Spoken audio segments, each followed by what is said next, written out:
Chapter 1, Obtain a Fallen Angel at the Start. Suzhou Number 9 Middle School, Class 2, Grade 12. The atmosphere in the classroom was somewhat tense. Teacher Bai, Teacher Tsang, Teacher J, Teacher Yome, I count out to you, please bless me to successfully awaken. The boy silently prayed while looking at the teacher's photo on his phone.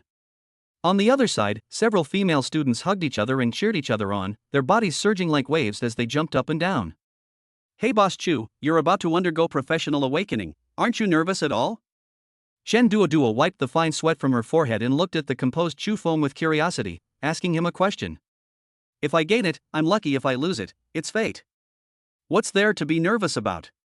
Chu Feng said calmly. He still remembered that the system's activation condition was completing awakening. As expected of Boss Chu. His style and mentality are unmatched. Shen Duoduo immediately showered her with flattery. A year ago, Chu Feng accidentally rescued Shen Duoduo from a young ghost. Since then, Shen Duoduo has been loyal to Chu Feng and never wavered in her loyalty. Today is Awakening Day, and also a day to change your destiny. Since the Yutu-2 rover discovered a mysterious hut on the dark side of the moon 800 years ago, the spiritual energy of Earth has been revived, and humanity has fully entered the era of cultivation. What followed was the resurgence of demons and monsters on Earth, the mutation of animals, the opening of interdimensional portals leading to unknown destinations, and the invasion of numerous alien races. Faced with all sorts of unforeseen events, firearms proved utterly ineffective, and beset by internal and external troubles, humanity was on the verge of extinction. At the critical moment, professionals emerged and led humanity in a fierce battle. After a long struggle that lasted for hundreds of years, humanity finally gained a foothold. They established 8 legions to guard the frontiers and pioneered an academic system to cultivate talent for humanity. Only through awakening can one become a professional, and today is the day of their awakening. The Dragon Kingdom has dedicated personnel to help them awaken. Alright, quiet. Class teacher Lu Qi clapped her hands, drawing everyone's attention, and then said, Mr. Lomi is currently awakening the students in Class 1. Our class will be next. Everyone, get ready. After the teacher left, the classroom quickly became lively again, with everyone speculating about what profession they would awaken. I'm so nervous. Should I awaken as a half-orc or a swordsman? I think you can only awaken a donkey dung ball.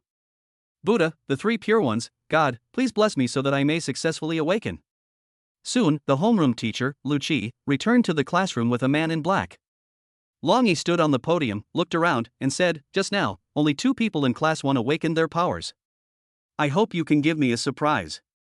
Upon hearing this, the audience erupted in uproar. There were 60 students in the class, and only 2 of them had awakened. Can they really awaken? In this era, the awakened and the unawakened are 2 completely different worlds. Those who are not awakened can only stay in the comfort zone for their entire lives, working 9 to 5, doing some insignificant jobs, and then die of old age. Becoming an awakened one means ascending to the highest level in one step, not only enabling one's family to live a good life, but also granting one terrifying abilities like moving mountains and filling seas. Now, those whose names I call, please come forward. Long Yi took out the student list and called out, Lu Mang. The girl wearing the round mirror stepped forward and said timidly, what should I do? Wait. As soon as he finished speaking, Long Yi's mouth opened wider and wider, reaching an inhuman level, which was extremely frightening. The next second, a storage snake, dripping with wet slime, slowly swam out of Long Yi's stomach. The storage snake opened its mouth again and, incredibly, spat out a stone tablet half the height of a person. When have students ever seen such a horrifying scene? The bespectacled girl screamed and hid behind her homeroom teacher, Lu Qi. Lu Qi's lips twitched, and he pushed the girl out again. Don't be afraid. Mr. Long Yi is a beast tamer. This is a very common method. Place your hands on the stone tablet, close your eyes and feel the spiritual energy around your body. Long Yi carefully instructed. Following the instructions, the girl quickly sensed the spiritual energy around her through the stone tablet. A green floral crown appeared out of thin air above her head, and at the same time, a fragrant aroma filled the air. Is this what professional awakening is? Chu Feng looked curiously at the girl in front of the stone tablet and murmured. The other students exclaimed in surprise, filled with envy, wishing they were the ones who had awakened. Occupation, gardener. Let me see your companion plants. As he spoke, Long Yi plucked a seed from the flower crown on the girl's head and carefully examined it in his hand. Each person will have a companion item after successfully awakening, and the quality of the companion item determines their career talent. Even among swordsmen, some have a level talent while others have E level talent. It's Ironwood Flower, talent, D rank, Long E concluded. Congratulations, classmate, Lucci said. Even though it was only a D level, it was still a good start. Next up, Wang Lu. Next up, Lu Tong. As each student walked down the stairs looking dejected, Lucci's face darkened, as if he could see his year-end bonuses sprouting wings and flying further and further away. Since the gardener girl, no one has awakened, and at this time, only 5 students from Class 2 have not stepped forward. Next up, Qian Duo. Boss Chu, I'm nervous. Qian Duo's chubby body was already drenched in sweat. Go ahead, you can do it. Encouraged by Chu Feng, Qian Duo mustered up her courage and placed her hand on the stone tablet. The next moment, the originally dull stone tablet began to emit a pale blue fluorescence. What followed was a gold shield inlaid with copper coins. A hint of surprise flashed in Long Yi's eyes. The stone tablet only emitted blue light when an elite class appeared. He hadn't expected such an unexpected surprise today. In a small city like this, only a dozen or so schools can produce 2 or 3 elite professionals a year, but he never expected to encounter one. After observing the golden shield, Long Yi concluded, elite class, golden shield guardian, talent, a level. A smile returned to Lu Qi's face. He saw his year-end bonus had flown back, and there might even be a bonus. The students were even more enthusiastic. Instantly, a group of people eager to curry favor with Qian Duo surrounded him. Brother Qian, do you need someone to run errands? What do you think of me? Brother Qian, I have an extra Ferrari here, how about I give it to you? Qian Duo ignored these people and silently walked behind Chu Feng. Boss, do you want a Ferrari? If so, I'll take it and give it to you as your ride. What's the point of having that wasteful toy? It can't even afford gas. Chu Feng was in a good mood and joked. He was right about Qian Duo even though everyone was flattering him, their attitude towards him remained unchanged. Next up, Chu Feng. Is it finally my turn? Chu Feng happily stood up from his seat and strode towards the stone tablet. Go, Boss Chu. Behind him, Qian Duo held up a golden shield and cheered. The moment Chu Feng placed his hand on it, a system notification sounded in his mind. Ding! Congratulations, host, on completing the awakening mission. System starting up. Ding! Easter egg system successfully activated. Ding! New player gift pack detected. Open now? We recommend opening immediately. Activate. 2 Easter eggs, visible only to himself, fell in front of Chu Feng, and then exploded with a dazzling light. Congratulations, host, you have obtained an SSS level Easter egg, the only hidden class, Demon King. Congratulations, host, you have obtained an SSS level Easter egg family, Fallen Angel. Chapter 2, Awakening Successful, Encounter with the Slit-Mouthed Woman. Boom! A pillar of light that reached the heavens and the earth enveloped Chu Feng, and the spiritual energy throughout the entire city of Su began to surge. A series of red ripples emanated from Chu Feng and spread outwards, while the stone tablet shone with a brilliant golden light before shattering with a crack. What? It's a hidden class. Long Yi stared wide-eyed, muttering incredulously. When was the last time a hidden class appeared in Suzhou? It was more than 10 years ago. Such an extraordinary phenomenon would be remarkable even among hidden professions. The students exclaimed in surprise. The homeroom teacher, Lu Qi, had a beaming smile, as bright as a chrysanthemum. Who would have thought? One of his students actually has a legendary hidden profession. Now, a promotion and a raise are just around the corner. They said that before long, his superiors would transfer him to a more prestigious university. As the beam of light dissipated, Chu Feng opened his eyes. His eyes had turned into captivating red pupils, and his facial features were more defined, giving him an air of both righteousness and wickedness. It's not over yet. In the void, as black feathers, symbols of death, drifted like petals, a jade foot stepped out, and a powerful aura instantly swept across the entire area. S-class byproduct. Long Yi was shocked and swallowed hard, feeling a sense of impending doom. Only an S-rank byproduct could achieve this. The overwhelming sense of oppression made everyone break out in a cold sweat. Are you, my master? A seductive voice rang out, and a fallen angel appeared in the classroom, her long, flowing golden hair cascading down to her waist. A black Shura armor clung to her delicate body, perfectly showcasing her voluptuous figure.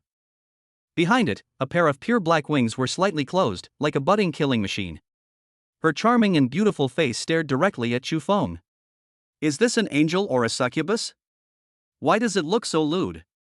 Unfortunately, only Chu Feng could see this magnificent sight. The noble angels disdained to let mortals see their true forms. To others, it was just a cloud of black mist. Lillian, you don't need to call me master. We can just address each other by our first names. Lillian is the name of the fallen angel. The two already knew each other's names the moment they became familiars. As a member of my master's family, how can I call you by your name? Since my master doesn't like me calling you master, then I will call you young master. Oh well. Seeing Lillian's resolute expression, Chu Feng had no choice but to agree. Well then, young master, now that the awakening is complete, I look forward to our next meeting. This is a blood flower from hell. It can save your life in a critical moment. Keep it with you at all times. Before parting, Lillian took a blood flower from her breastplate and gave it to Chu Feng before returning to hell. Chu Feng picked up the blood flower and smelled it. It smells so good. After Lillian left, the crowd gathered around again. After all, Lillian's aura was too strong. Even Long Yi was terrified, let alone the others. Long Yi wiped the cold sweat from his forehead before speaking. Although I didn't see the appearance of the summoned creature clearly, its aura confirms its S rank. It possesses hellish attributes, its eyes turn red, it can summon characters, and its class can be roughly determined. After a moment's thought, Long Yi concluded, hidden class, Hell Summoner, talent, S rank. Upon hearing this, the whole class erupted in excitement. Wow! This is a hidden profession. And its talent is the highest S rank. Sigh, from now on we and Chu Feng are from two different worlds. Chu Feng, I want to have your babies, one particularly bold girl shouted. Ah, Chu Feng, you've really made our class and our school proud. Lu Qi exclaimed excitedly, her smile never faltering, making no attempt to hide her inner excitement. With your talent, you don't even need to take the college entrance exam tomorrow. Once the news gets out, universities will definitely fight tooth and nail to get you. There are two types of college entrance exams in this world. One is for ordinary people to enter regular universities by taking a written exam. Another type is a special college entrance examination that only professionals can participate in. Awakened individuals from several cities will be sent to a ghostly realm, with the academy sending people to monitor the entire process. Ultimately, the decision on whether to hire them will be based on their performance. Teacher, you flatter me. Chu Feng was also excited. That was the Demon King class, and the familiars were SSS level fallen angels. Long Yi said his profession was Hell Summoner, which is not surprising, because normally people who have just awakened do not know what their profession is, and Long Yi can only judge based on experience. And it seems the highest level here is only S?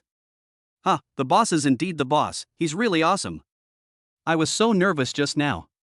Chen Duo rushed up and gave Chu Feng a big bear hug. Seeing that his boss had successfully awakened, he was genuinely happy and felt no jealousy at all because his boss was stronger than him.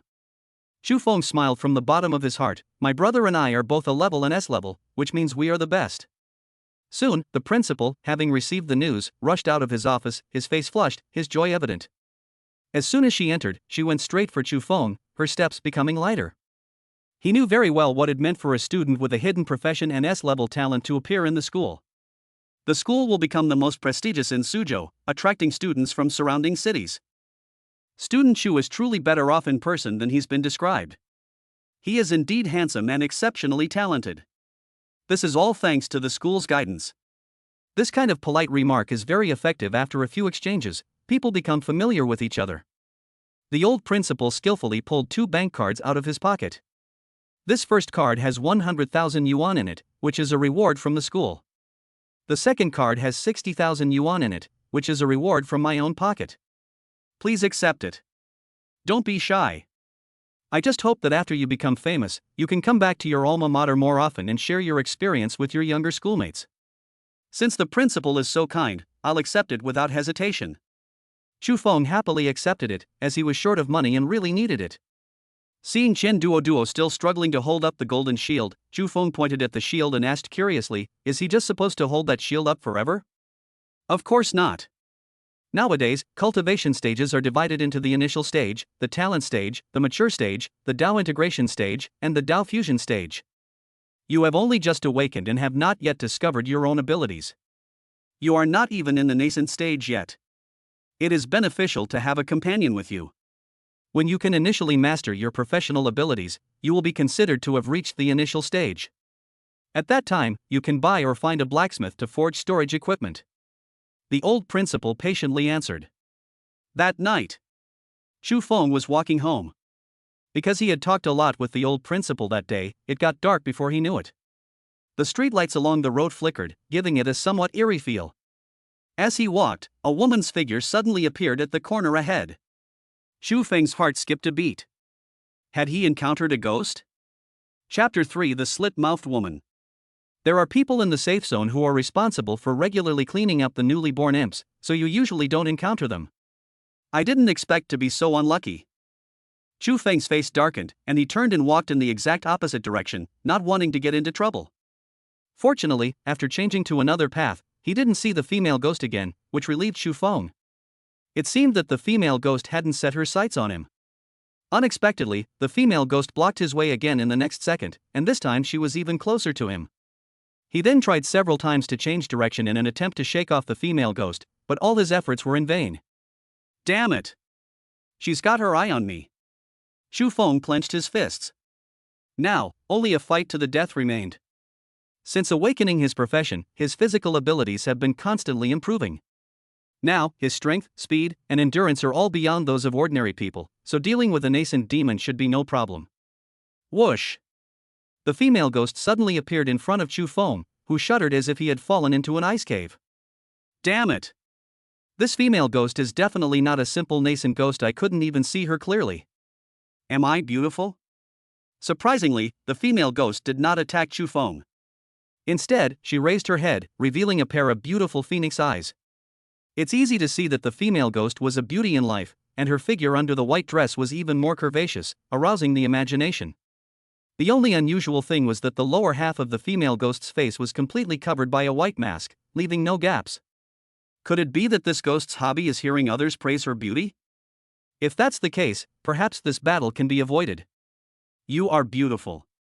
After much hesitation, Chu Feng decided to continue the conversation about the female ghost to avoid her suddenly becoming violent.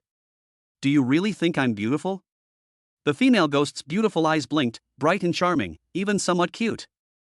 Of course, I never lie. So now, do you still think I'm beautiful? As she spoke, the female ghost took off the mask she was wearing on her face. Beneath the mask was a horrifying scene. The female ghost's mouth was torn open from the corner of her mouth all the way to her ear.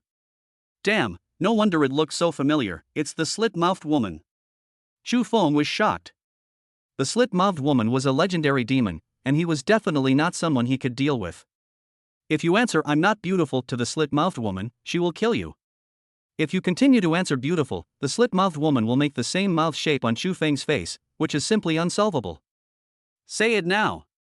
Am I beautiful? The slit-mouthed woman screamed, her scissors already raised. Damn it, what can I say about this unsolvable problem? In the instant Chu Feng hesitated, the slit-mouthed woman lunged at him with scissors in hand. Lillian, hurry up and come save me. At the critical moment, Lillian heard the call and returned powerfully from hell. My lord is under my protection, how dare you be so insolent? With a sweep of black wings, the slit-mouthed woman was sent flying, nearly losing 3 of her limbs. Is this the strength of SSS-rank Lillian? So powerful. Lillian was furious. If she had arrived even a moment later, the young master would have been beheaded. Flapping its wings, Lillian caught up with the slit-mouthed woman in the air and delivered another heavy punch to her abdomen. Boom! The slit-mouthed woman crashed heavily to the ground, causing the stone to dent and raising wisps of smoke, making even her ghostly form appear somewhat ethereal. Die, you scum! Wait, spare her life. Just as Lillian was about to execute the slit-mouthed woman, Chu Feng stopped her.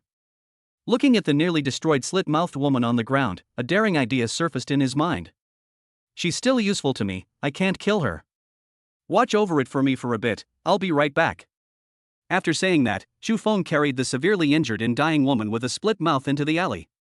Thinking that the slit-mouthed woman must have accumulated a lot of treasures after living for so many years, I decided to press her for details. Who would have thought that the woman with the laceration would die after he only whipped her a few times with his belt? He then remembered that the slit-mouthed woman could seemingly create countless clones, and what he had just seen was probably just one clone, so she wasn't afraid of dying at all. Never mind, next time we'll catch a few more slit-mouthed women and interrogate them together. Young master, let me escort you home. It's too dangerous for you to go home alone. After what just happened, Lillian was worried about letting Chu Feng go home alone again, so she made a suggestion. Okay, thank you for your help. Lillian suddenly knelt down in front of him and said something surprising. Young master, please climb onto my back and I'll fly you back. That will be faster. So on this day, Chu Feng also experienced the feeling of flying. With each flap of its black wings, it stirred up swirling gusts of wind, propelling it forward a considerable distance. As Chu Feng flew through the air, he gazed at the beautiful city lights below and smelled the fragrance wafting from Lillian's hair, instantly putting him in a good mood. The imagined erotic scene didn't happen. Lillian's armor remained stiff. After sending Chu Feng home, Lillian prepared to return to hell. Wait a minute, my house is actually quite big. Would you like to come in and have a seat? As if by some strange twist of fate, Chu Feng uttered those words. He then regretted it. Inviting a man and a woman to his house alone in the middle of the night seemed suspiciously like he had ulterior motives. Okay, I'll go change my clothes first. Unexpectedly, Lillian readily agreed and turned to go back to hell to change her clothes. A moment later, Lillian had removed her Shura armor. Her upper body was covered by a tight black sweater that perfectly showcased her stunning figure, and beneath her jeans were a pair of straight and slender legs. Chu Feng swallowed hard, realizing that the armor he had worn earlier had restricted Lillian's figure. It was indeed quite large. How is it? Does it look good? I dressed up especially for you. Lillian Warner smiled, reached out and hugged Chu Feng's arm as they walked into the house. I brought you 2 bottles of fine wine from hell. They are very beneficial for your cultivation. Let us have some.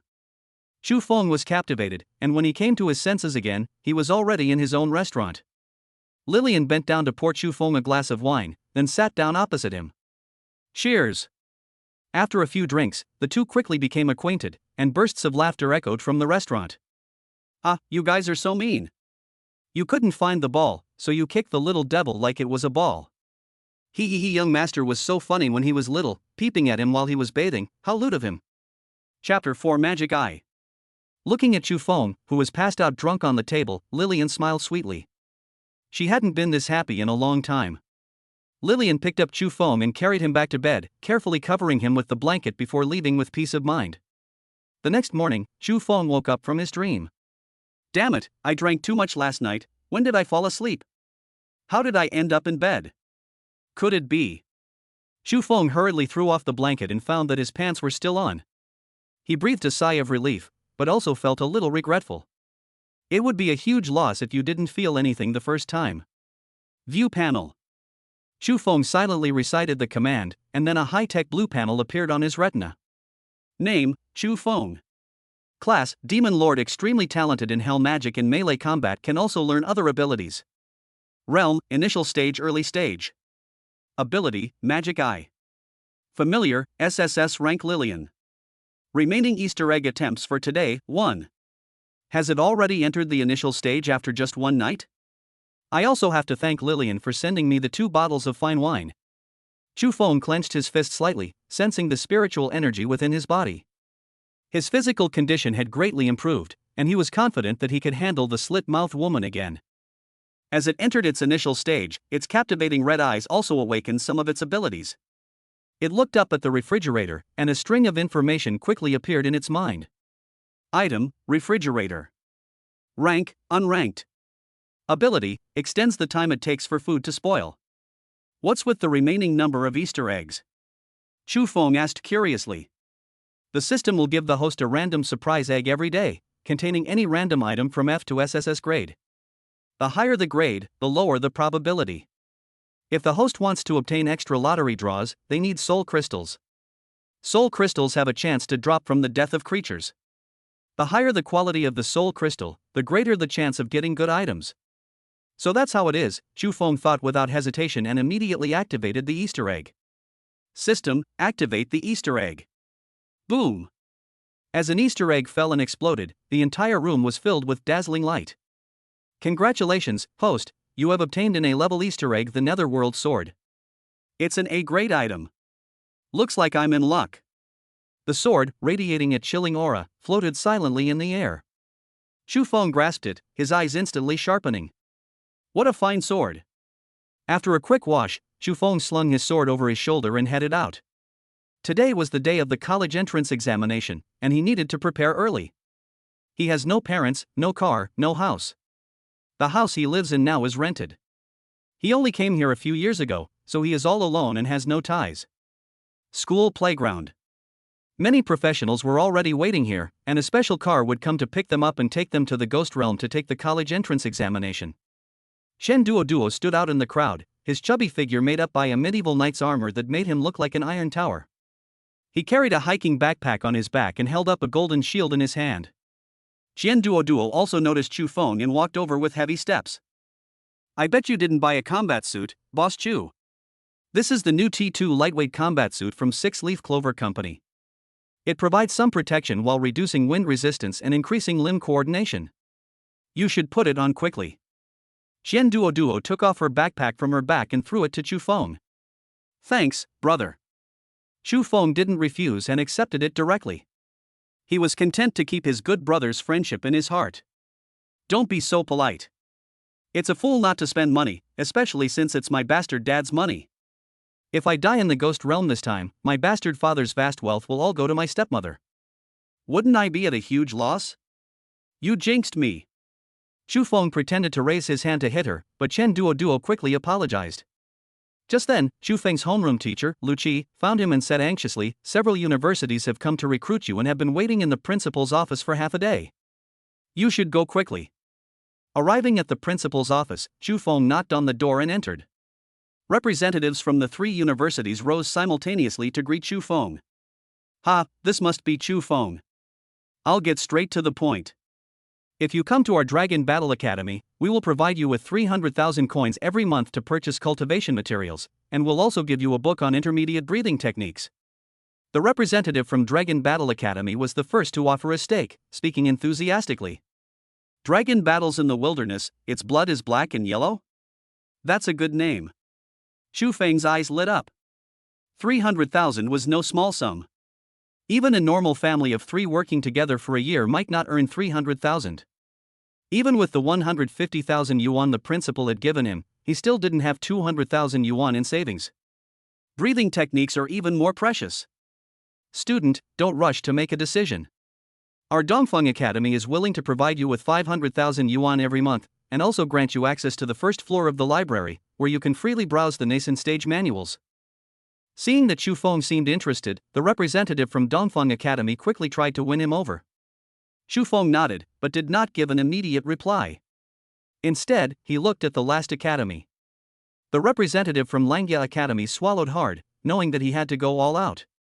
The conditions that the first 2 academies offered you are all available at Langya Academy, and will also be giving you an extra copy of the secret manual on hell summoning. The Langya representative, almost panting, said that this time the budget had already exceeded the one previously given by the academy.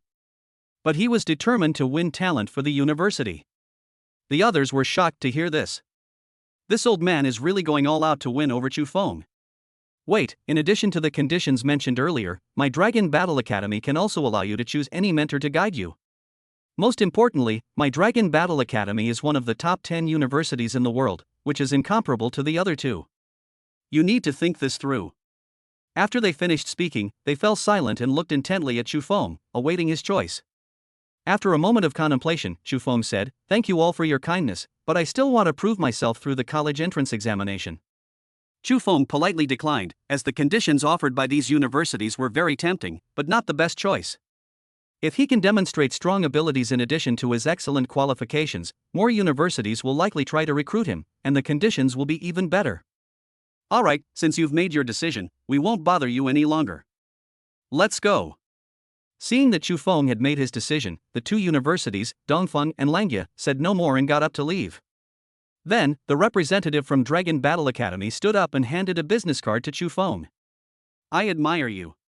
If you change your mind, you can always call the number on the business card. Dragon Battle Academy will always welcome you.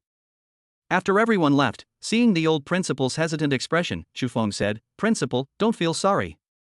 Remember to watch the live broadcast of Ghost Domain later. I'll give you a surprise." To inspire the public and to allow more people to see the true face of the world, the content of the professional entrance examination will be broadcast nationwide every year through television. After saying that, he put on the combat suit that Chen Duoduo had given him and strode out of the room. At this moment, the shuttle bus for professionals also stopped in front of the school gate. Chapter 5 Death Ward. The special bus carrying Suzhou students slowly drove through the ghost realm. The 10 centimeters thick special steel plates and the evil sealing magic covering the entire bus kept wandering ghosts and evil spirits away, which gave Chen Duoduo a great sense of security. However, his smile soon faded. The car door opened, and every so often, a professional would be launched into the ghost realm. That's right, it's launching. Anyone who is afraid and unwilling to get off the bus will be grabbed by the collar and kicked away by the driver. After flying several meters, it landed in a wild goose landing on a sandy beach style. The fact that the driver could kick a professional several meters away clearly indicates that he was no ordinary person. We, the men of the Dragon Kingdom, have blood but no tears, and we die without regret. Anyone who is cowardly should not blame me for being impolite.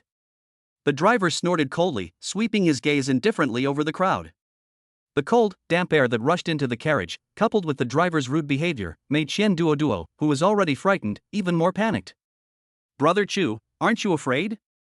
Chen Duoduo's voice trembled slightly. Only Chu Feng could offer him some comfort now.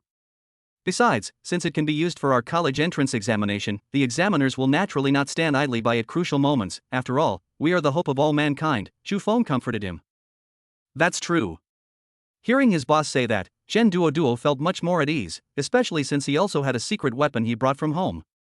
Then, a golden statue of Guan Yu, radiating golden light, was pulled out of his armor. Seeing this, Chu Feng's lips twitched. Where did this weirdo get so many strange and unusual things? This is? Meanwhile, far away in Suzhou, a blood-curdling scream echoed from a luxurious villa. Ah!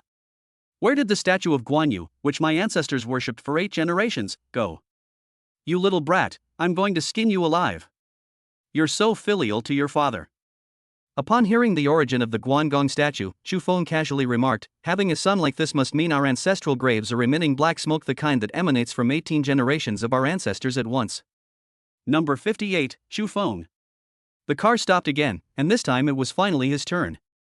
Boss, you have to be careful. Or can I lend you the golden statue? After all, it's a life or death struggle, and even with the help of examiners, quite a few professionals still die during the college entrance examination every year. For the sake of his boss's safety, Chen Duoduo reluctantly handed over the Guangong statue. No need, you need this more than I do. I have one sword, that's enough.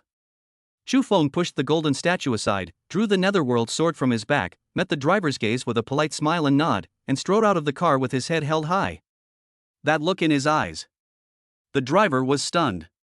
Sir, I felt as if I saw your will being passed down in that young man just now. Is this what it means to pass on the torch?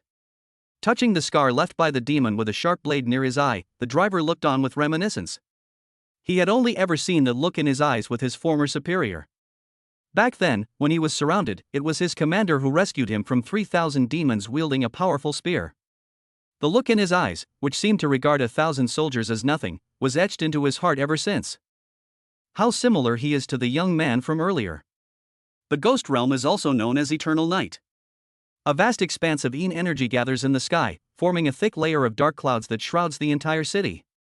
As a result, it is always dark here, and the magnetic field has been altered, making it no longer suitable for human habitation even if all the ghosts are killed. The demon eye also seems to have night vision. Chu Feng was not affected by the darkness at all, but it's hard to say about the others. Humans are not night vision animals. Just then, I suddenly heard the sound of a basketball. Chu Feng's pupils contracted, and he almost drew his sword to strike. He recognized the ghost. It could travel through various ghost realms. It even once ranked among the top 10 most hated ghosts. He quickly shook his head, trying to forget the mind-piercing demonic voice he had just heard. What bad luck, I didn't expect to run into this guy as soon as I came in. Forget about that, the most important thing right now is to find a place to hide. The length of time one survives in the ghost realm determines their score. Every so often, the ghost realm shrinks by one size. In addition to driving the ghosts towards the center to increase their density, the examiners also add a large number of elite ghosts. In the later stages, the landscape is mostly filled with ghosts and monsters, with only a handful of humans remaining. Therefore, it's crucial to conserve energy in the early stages, as only those with both strength and wisdom can survive to the end. Let's go with that hospital up ahead, it looks good. The surrounding buildings had mostly collapsed, leaving only the central hospital standing alone on the land. Meanwhile, the professional college entrance examination officially began. Hidden cameras scattered throughout the ghost realm began to operate, and countless hovering reconnaissance drones in the sky aimed their lenses at the contestants. On this day, all television stations, film and television plazas, and shopping mall screens suspended all programming to focus solely on broadcasting the college entrance examination for professionals. The adults were already gathered around the television on time. The students and children sat upright in front of the classroom screen under the guidance of their teachers, and no one was allowed to leave, no matter how bloody it was. Because the human race needs to reflect on itself, the carnage on the front lines is dozens of times worse than that of a professional college entrance exam. It was because of their bloody battles on the front lines that the enemy was kept out of the passage, allowing them to live in such a peaceful environment. Humanity has only enjoyed a few years of peace and stability. We must be mindful of potential dangers even in times of peace, for flowers grown in greenhouses will eventually wither and die. At this moment, somewhere in the ghost realm, a half-orc professional was decapitated by a black scythe before he could even transform into his beast form. Thick blood spurted out and stained the wall crimson. The little devils, having succeeded in their plan, swarmed out of the darkness and pounced on the man, devouring him wantonly. Unfortunately, the severed head rolled right to the corner in front of the camera. The television broadcast of his angry face, with its eyes wide open and blood streaming from its 7 orifices, sent chills down the spines of many. Some children even burst into tears. But the older ones were expressionless. They had become so used to it that they were more numb to it. Even with 200 peak stage beginners, 50 high potential students, and 1 mature examiner overseeing this professional college entrance examination, the safety of every contestant cannot be guaranteed. In the largest television station in the capital of the Dragon Kingdom, 2 popular anchors are enthusiastically providing commentary on the exam. At that moment, the camera on the big screen switched to Chu Feng's perspective, showing him striding towards the hospital. Commentator Mosey, wow, what a handsome young man. He's my type. Commentator Sister Zhou, Mosey, stop being so infatuated at this crucial moment. He's heading to the death ward. One of the locations with the highest mortality rates in the outer perimeter, and inside there's a perverted female nurse in her late gestation period. Chapter 6. Offline netizens were also in an uproar. This kid's actually more handsome than me. I bet he won't last 5 minutes. Bald monk, don't try to steal my nun's place. According to my observation, this hospital is a place of malevolent influence. Young friend, you are in grave danger. Sister's legs aren't legs, little brother, hang in there. Sister believes you'll be alright. Cheering emoji. Rich lady herself, young man, auntie is rooting for you, pat pat accompanied by a flying kiss emoji. My girlfriend's 80th birthday is tomorrow. The rich woman upstairs is asking to be my sugar daddy. At this moment, Chu Feng pushed open the long-sealed hospital door and walked in. Swoosh. The sound of wind breaking came, and a red tongue rushed towards them. He, if he's alive, I'll pull out his tongue. Oh no, it's a kill at the door. Chu Feng frowned slightly, drew his netherworld sword, twirled it in his hand, and decisively slashed down at Red Tongue. Ah! The hanged ghost howled in pain, its 3-meter-long red tongue split in 2, its face contorted in agony. Damn brat, I'll definitely kill you. Looking at the long sword in Chu Feng's hand, the hanging ghost felt extremely uneasy, knowing that all of Chu Feng's skills lay in his tongue, which was as hard as steel. Just now, Chu Feng only lightly touched it, yet it was split in 2. The hanged ghost simply couldn't believe his eyes. At this moment, the off-site television station was giving a passionate commentary on Chu Feng. Commentator Mosey, wow, this guy is so amazing, I love him. Mosey said shyly. Commentator Sister Zhou, we've been fortunate enough to get our hands on some first-hand information about this young man.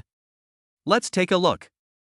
Sister Zhou took the sealed file and slowly opened it, pulling out a document whose expression gradually became strange. She glanced at the file in her hand for a moment, then looked at Chu Feng on the screen, who was locked in a fierce close battle with the hanged ghost. Her big eyes were filled with disbelief. Sister Zhou, holy crap! This guy's awesome. This action sparked intense curiosity among viewers, and the screen was instantly flooded with comments. My sister's legs aren't legs, stop keeping the streamer in suspense about what's going on. Sad wind, yeah, what could possibly surprise the streamer like that? Wandering swordsman in the clouds, +1. +2 +3, +10086. Sister Joe swallowed hard before speaking. This young man's information is confidential. I can only tell you that he is a summoner.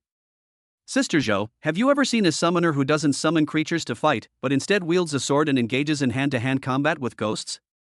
Netizens were in an uproar. Netizens shooting planes at the sky? Seriously? Aren't summoners supposed to be physically weak? This guy is as strong as an ox, and you're telling me he's a summoner. A burly man sitting in front of his computer, his eyes wide like saucers, stared at the scene of Chu Feng sending the hanged ghost flying with a single sword strike, and his lips twitched. This guy's a summoner? Even a great swordsman isn't this strong. Netizen Daimao Wang, my older brother is also a summoner, but he struggles to even kill a chicken. This guy is amazing. The rich woman herself, he truly is the man I've chosen. The hanged ghost, having lost its tongue, was like a toothless tiger, and Chu Feng seized the opportunity to chop it into pieces. Whoosh! Gasping for breath, this was Chu Feng's first battle. He was right, fighting personally was the best way to improve. He took a rag from the corpse beside him, wiped the netherworld sword clean, and sheathed it again. At this moment, a fluorescent stone among the hanged ghost's corpse caught Chu Feng's attention. What is this? It wasn't here just now. Out of curiosity, I picked up the stone, and immediately a system notification sounded. Ding!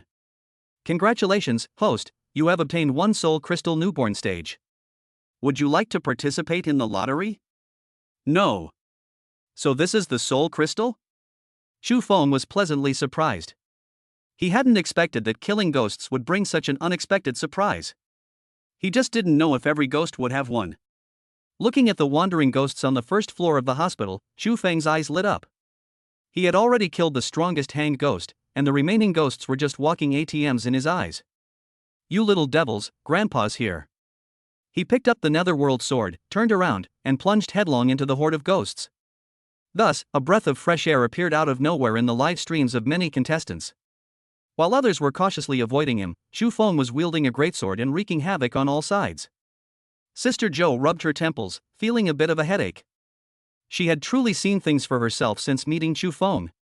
Her unusual behavior left her at a loss for words, yet this guy was incredibly popular, with sponsors constantly requesting her to explain Chu Feng's character. Sister Joe and Mosey exchanged glances, both having the same absurd thought: does this guy think that an unformed ghost can also drop a soul crystal? After a while, Chu Feng leaned against the wall, panting heavily. Finally finished killing them all. I almost couldn't resist calling Lillian out to help.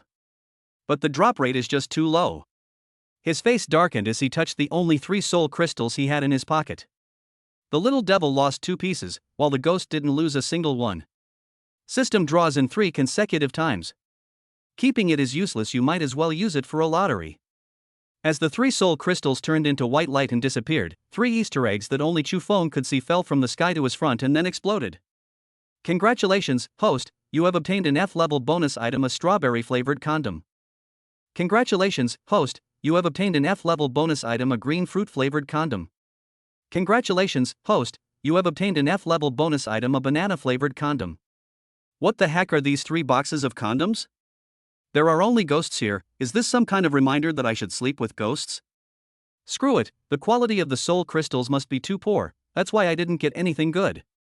I'll try a 10 pull next time. The hanged ghost from earlier was only at the mid-stage of the initial stage of cultivation, so it's normal that it didn't have anything good. While Chu Feng was resting, he didn't notice that an even deeper darkness was spreading down from the second floor, and a pair of scarlet eyes were watching him in the darkness. Chu Feng, who had been resting with his eyes closed, suddenly sat up. A strong sense of unease surged into his heart, and his reflexes were trembling wildly. He subconsciously tilted his head back, and a scalpel almost slid down his cheek. That was close. I almost got blown up in the head. With a somersault, Chu Feng sprang up from the ground and looked in the direction from which the hidden weapon had come. In the darkness, a hot female ghost dressed in a nurse's uniform slowly descends, riding on a human centipede made of several human bodies stitched together.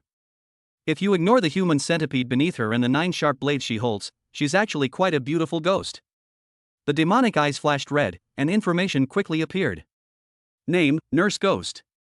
Realm: Early Stage, Late Stage. Abilities: Sewing, Throwing Knives, Rapid Cutting. Name: Human Centipede. Realm: Early Stage, Mid Stage. Abilities: Roar, Reproduction. Damn it, there are monsters at the late stage of the cultivation realm on the outermost edge, and I actually encountered one. Chapter 7 Human Centipede. Damn it! Each realm is divided into 4 stages: early stage, middle stage, late stage, and peak stage.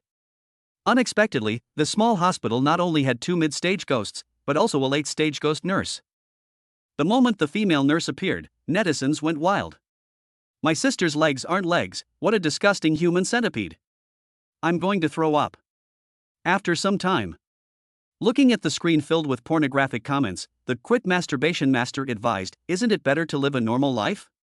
Why get involved in pornography? Commentator Mosey, sigh, the scene I least wanted to see still happened. It's a pity I'm going to die before I even get to meet such a handsome guy. Commentator Sister Jo, let's believe in this young man and cheer him on. You're the one who killed my puppy? The nurse's eyes were playful as she traced a 20 centimeters long red tongue around her mouth. Submit to me, or be turned into a human centipede by me. You can choose one. Stroking the human centipede, the nurse ghost rubbed the scalpel between her fingertips, her eyes gazing tenderly at Chu Feng. Damn it, looks like we can't beat them. I was a little nervous, and my palms were already sweating. Let's see if we can find a chance to escape. Suddenly, a scalpel flew towards him at breakneck speed, and Chu Feng, unable to dodge in time, could only hastily block it with his sword. Luckily, you hit the target. He grinned, but before he could even feel relieved, he was already feeling lucky. Immediately, a huge burst of energy erupted from the scalpel. In the clash between the dagger and the greatsword, the dagger actually gained the upper hand. The immense power forced Chu Feng into a corner, leaving 2 rows of shoe prints on the ground before the energy on the scalpel was exhausted. Viewers in front of their televisions held their breath for Chu Feng. No one believed he had any chance of winning, and the rescue team was already on its way. I have limited patience, so please don't keep me waiting. That was just a warning, the next blow will take your life. You have only one path, surrender or die. The nurse ghost wanted Chu Feng to go outside and trick more humans into creating a stronger human centipede, which is why she didn't kill him directly. If you want war, then war. What a load of nonsense. You want Grandpa to submit? Dream on.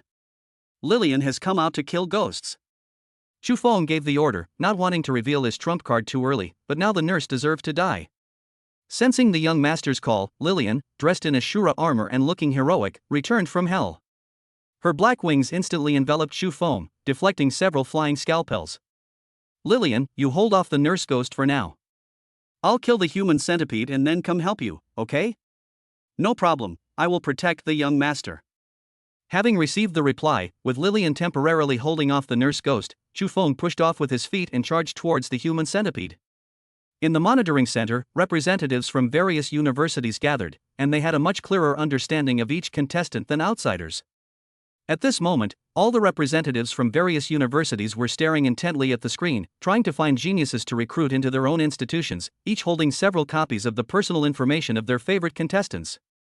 At this moment, Li Muyi, the representative of Azure Academy, stared blankly at a screen in the corner. I can't believe my eyes, someone actually summoned an angel. This was huge news. Li Muyi quickly pulled out Chu Feng's information from his hand, and was even more shocked when he saw that he was actually a hidden professional. Such a genius would be enough to suppress even the most outstanding talents in the top 10 universities. No, I'll report this to the director right now. We must bring this child back to the academy at all costs. Looking around privately, it seemed that he was the only one who had discovered this genius, which relieved him. Excuse me, could you please turn off that small screen and transfer the call to my private line? Pointing to Chu Feng on the screen, Li Mu said to the broadcasting guy. I'm afraid it's not in accordance with the rules, is it? The young man hesitated. It's okay, I'll talk to your boss and get it transferred. Alright then. Just as Li Muyi was feeling smug, a bald head with a sneaky grin peeked out from the side. Little Li, you're not being fair, you're resorting to underhanded tactics. The voice suddenly rang in his ears, and Li Muyi trembled. It turned out to be the old man Raymond from the Origin Academy. Shoo! You have to keep this a secret from me, old man. Your academy only accepts professionals with skills related to the human body. Why don't you just give him to me? Li Muyi quickly made a shushing gesture and suggested. Raymond's eyes narrowed slightly. Do you know how much I hate people who steal and cheat? The next second, a loud voice, comparable to a shrew's roar, relayed Chu Feng's message to every corner of the monitoring center. In the blink of an eye, countless people surrounded them. Holy crap! An angel! Holy crap! It's a hidden class! Holy crap! This kid is amazing! The room was filled with shouts of holy cries, each one representing their approval of Chu Feng. By this time, Li Muyi had already been squeezed into a corner by the crowd, looking extremely aggrieved, just like a wronged little wife. He was the one who found it first, okay? Clang! The netherworld sword struck the centipede's foot blade, scattering a large number of sparks. Not far away, Lillian was wielding an angelic greatsword she had never seen before, locked in a fierce and evenly matched battle with the nurse ghost. The nurse ghost was already dressed in very thin clothes, and her shorts and tight-fitting top were exposed during her vigorous exercise, making netizens swallow hard. Roar! The human centipede roared, its upper body remaining still while its lower body seemed to transform into a chainsaw, its dozens of bladed legs spinning wildly as it swung forward. Boom! As the concrete load-bearing column was cut by the chainsaw, the speed of the chainsaw also slowed down. Chu Feng swiftly moved from behind the pillar to the side of the human centipede. A great opportunity! Before the human centipede could retract its attack, he swung his sword and launched a fierce assault. The netherworld sword struck the centipede's most vulnerable joint, cleaving it in half. Green sap splattered everywhere, it was extremely disgusting. Gibberish. A slippery, wriggling sound came from the centipede's wound. The wound, which was originally connected to the skin and flesh, suddenly broke off on its own, and a large number of granulation tissues appeared out of nowhere and began to weave at the site of the injury. In just a few seconds, a smaller human centipede appeared before Chu Feng's eyes. Ability, reproduction. One was disgusting enough, but then another one appeared. The moment Chu Feng retreated, a roar came, freezing him in place. Two centipedes opened their blood-red mouths and pounced on Chu Feng from the left and right. Human centipede ability, roar. Oh no! Chapter 8 Be Your Ghost. You bastard, move! After being hit by the roar, Chu Feng's body became paralyzed, and he could only move his eyes. As the human centipede's gaping maw drew closer and closer, Chu Feng became extremely anxious. This is the true strength of a ghost in its early to mid stages of development, completely incomparable to the hanged ghost that lost its tongue earlier. Young master!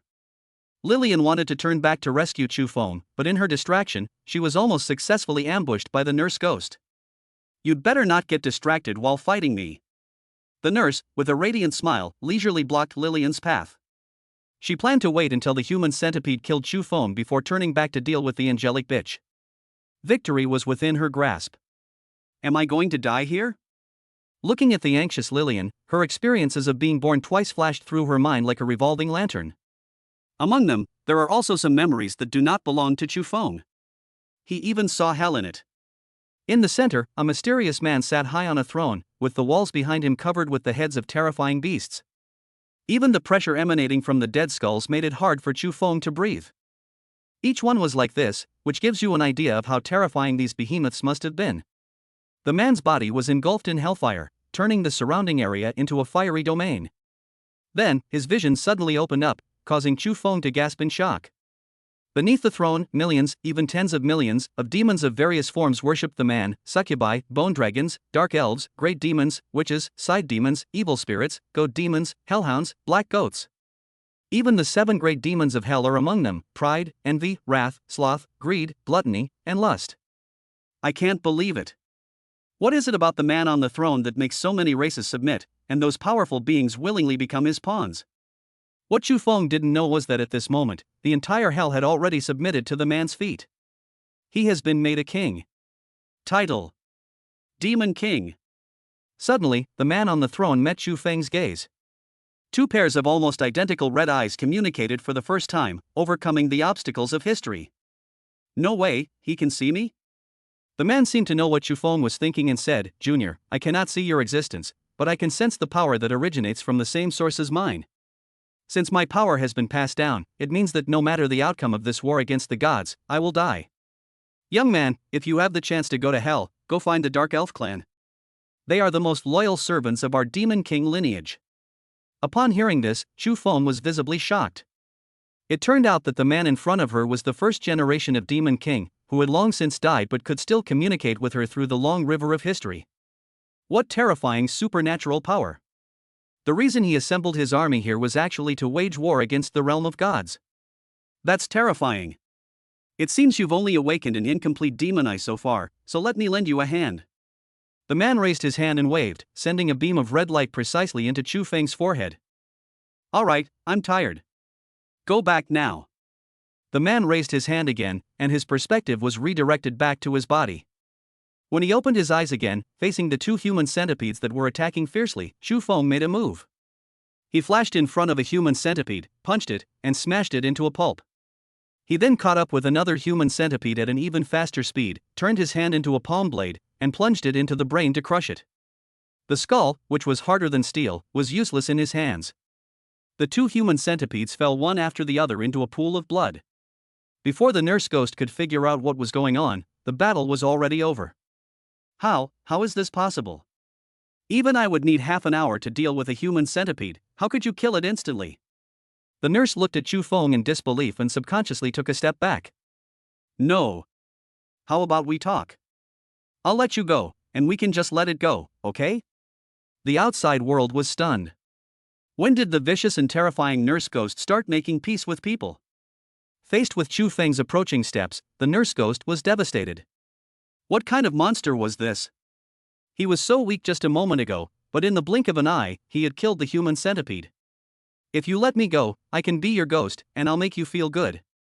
The nurse deliberately tugged at her already shrunken clothes, revealing a large expanse of snow-white skin, and seduced her. I know a lot of positions, you can play however you want, as long as you're happy. Seeing that Chu Feng remained silent, the nurse continued to tempt him. Shut up! He barked sharply and teased, you little rascal, weren't you pretty arrogant just now? How about you be stern with me again? The sword tip rested on the female ghost's chin and slowly lifted it up, praising, indeed, she is a beauty. The nurse was overjoyed. He knew that no man in the world was immune to lust, and that his life was safe. Master, you don't need to move, I'll do it. The nurse ghost knelt in front of Chu Feng and reached out to undo his belt. Suddenly, Chu Feng thrust his long sword forward, taking the life of the nurse ghost in her incredulous gaze. Damn it, I don't want to become an action movie actor from some country. Chu Feng felt a chill run down his spine. The competition would be broadcast live across the entire internet, and he didn't want to be seen as a live sex show. Young master, are you alright? Lillian rushed over with concern. He knew the young master was alright, but he couldn't help asking. As the young master's attendant, she also received feedback from the rules after his power increased, resulting in a significant improvement. It's alright, you've worked hard this time. Don't go back to hell for now, have some fun outside. After Chu Feng finished speaking, he subconsciously placed his hand on Lillian's head and began to stroke it. After realizing what had happened, Chu Feng broke out in a cold sweat. Oh my god! What is he doing? This is a noble and aloof angel, and I'm actually petting her head like I'm petting a cat. It seems that his strength has increased too much in a short period of time, and the domineering nature of the Demon King class has affected him. If Lillian gets angry and goes on strike because of this, then we're in big trouble. He kept touching his head. It would be even more awkward if he stopped. Peeking through the crack, I stole a glance at Lillian's face, only to find that she wasn't angry at all. Instead, she squinted her eyes and began to enjoy it. Surprised, Chu Feng stopped stroking. Young master, keep touching me. Lillian's words were cut short as she abruptly covered her mouth, regaining her senses from the pleasure she had just experienced. By the god of angels, did those words really come from my mouth? Lillian's pretty face flushed red at a visible speed. Young master, I remembered I have something to do in hell, so I'll head back now. Call me when you need anything. With those words, Lillian fled back to hell in a sorry state. Chu Feng was left standing there, bewildered. Lillian seems to have awakened some strange attribute. Chapter 9, Female Fied Lubu. He obtained a soul crystal from the nurse ghost and the human centipede, but instead of doing the lottery, he wanted to save up for a 10-pull. Chu Feng casually picked up a few planks from the ground and set up a makeshift trap at the entrance of the ward. He then collapsed onto the bed and fell fast asleep. He was exhausted and desperately needed to recover his energy through sleep. Ever since being struck by the first Demon King's red light, I felt some strange changes happening to my body. The battle with the nurse ghost and the human centipede was broadcast live frame by a hidden camera. Chu Feng was fast asleep inside the house, unaware that he had stirred up a monstrous storm outside. Hey, is this the rescue team? You don't need to go, that kid has already taken care of the ghost. The team that was heading towards Chufeng suddenly received a phone call. Okay, wait, what did you say? Solved? How is that possible? That was a late-stage, ferocious ghost. The burly men exchanged incredulous glances. Considering the time elapsed, Chufeng had only been awakened for 2 days, yet he was able to kill a late-stage nascent ghost. Compared to him, they had truly wasted their lives. Television station. Commentator Sister Zhou, wow. I was so blind to his talent. This young man is amazing. From today onwards, I'm a fan. Commentator Mosey's eyes sparkled as she gushed, I really want to have a deeper conversation with this handsome guy. Netizens comment, sister's legs aren't legs, angel sister, YYDS voice cracks. Leg hair, I was wrong, I shouldn't have doubted the master's skills, and the angel sister is really cool. Zhang San, he's handsome and incredibly strong too, how are we supposed to live? The online frenzy continues, with many content creators even editing Chufeng's battle into multiple video clips and posting them online, quickly sweeping across various platforms. The titles are incredibly varied, including things like, That Man, the Swordsman from Hell, and The Secret I Can't Tell My Angel Sister. However, Chufeng was unaware of all this. He slept for an unknown amount of time before slowly getting up from his hospital bed. Glug glug. A rumbling sound came from my stomach. I'm so hungry, I need to find something to eat. He hadn't eaten for over 10 hours, and now he was so hungry he felt dizzy and could eat a whole pig. Please note. The ghost zone has begun to shrink, and a supply drop is about to land. Players are advised to proceed to the central area immediately. Ghosts being deployed. Just then, a series of notification sounds echoed throughout the entire ghost realm. Whether they were asleep or fighting, all the professionals dropped what they were doing and fled towards the center without regard for anything else. The outermost layer is a fierce ghost circle composed of newly released monsters. If your travel speed is less than the shrinking speed of the ghost realm and you get caught up, you're doomed. I need to seize a supply drop, otherwise I can't fight on an empty stomach. Thinking of this, Chufeng jumped out of the window, grabbed the eaves with one hand, and flipped over several times to reach the rooftop to look around. Not far away, 2 plumes of red smoke rose slowly, revealing that 2 airdrops had landed together. Someone had already arrived there, and 2 figures were locked in a fierce battle for control of the airdrop. Once he identified the direction, Chufeng immediately set off, leaping from the rooftop and landing steadily. His body could no longer be described as human, he was practically a humanoid beast. Running at full speed, they quickly arrived at the airdrop and discovered that the 2 dark figures they had seen earlier were actually a valiant woman wielding a halberd and a black bear. Upon seeing someone approaching, the man and the bear tacitly stopped fighting. Continuing to fight would only result in mutual destruction, allowing outsiders to reap the benefits. They looked at Chufeng with wary eyes, seemingly on the same side. They were somewhat exhausted, but the man in front of them was in full force. Chufeng smiled and spoke first, "Don't be nervous, I mean no harm. You two should save your energy to deal with the ghosts instead of fighting to the death here." He pointed to the 2 airdrops and continued, "Besides, we don't even know what's inside. Why don't we open them and take a look?" The woman and the black bear exchanged a glance, and the black bear shed its bear form and transformed back into a tall man. "Since you came up with the idea, then brother, would you mind opening the airdrop? You're not afraid, are you?" The black bear-like man deliberately provoked him, saying that there was a high chance of being ambushed when opening an airdrop, so he wouldn't go. Hee, I didn't expect that someone whose profession is exploding earth and black bears would be so cunning and treacherous. "Brother Lubu over there, do you think so too?" Chufeng asked the woman with the halberd, as he intended to recruit a few temporary companions to look after him on the road. Obviously, men were not suitable, as they were too cunning. In the worst-case scenario, if you encounter an insurmountable danger, you don't need to run too fast, just be faster than your teammates. The man was shocked to see Chufeng easily reveal his profession, unaware that his privacy was meaningless under the demon eye.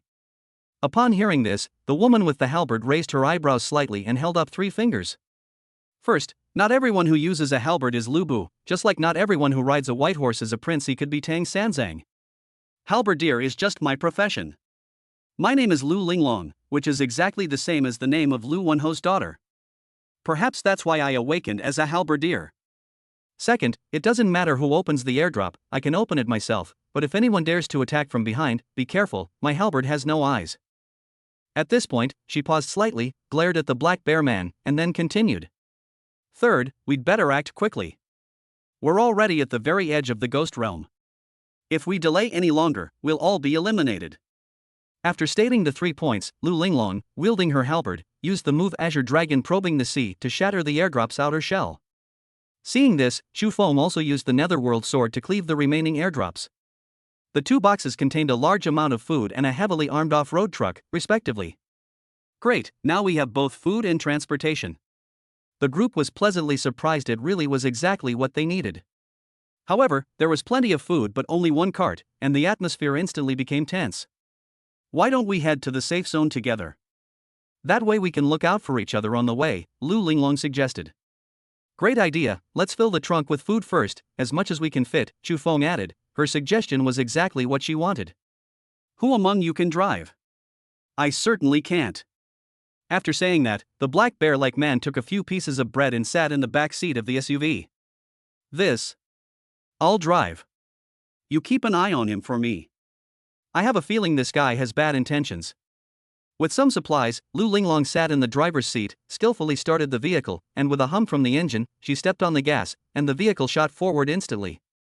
On the way, Chu Feng also noticed that the man was acting strangely. Logically speaking, it was normal for the 3 of them to be wary since they were not very familiar with each other.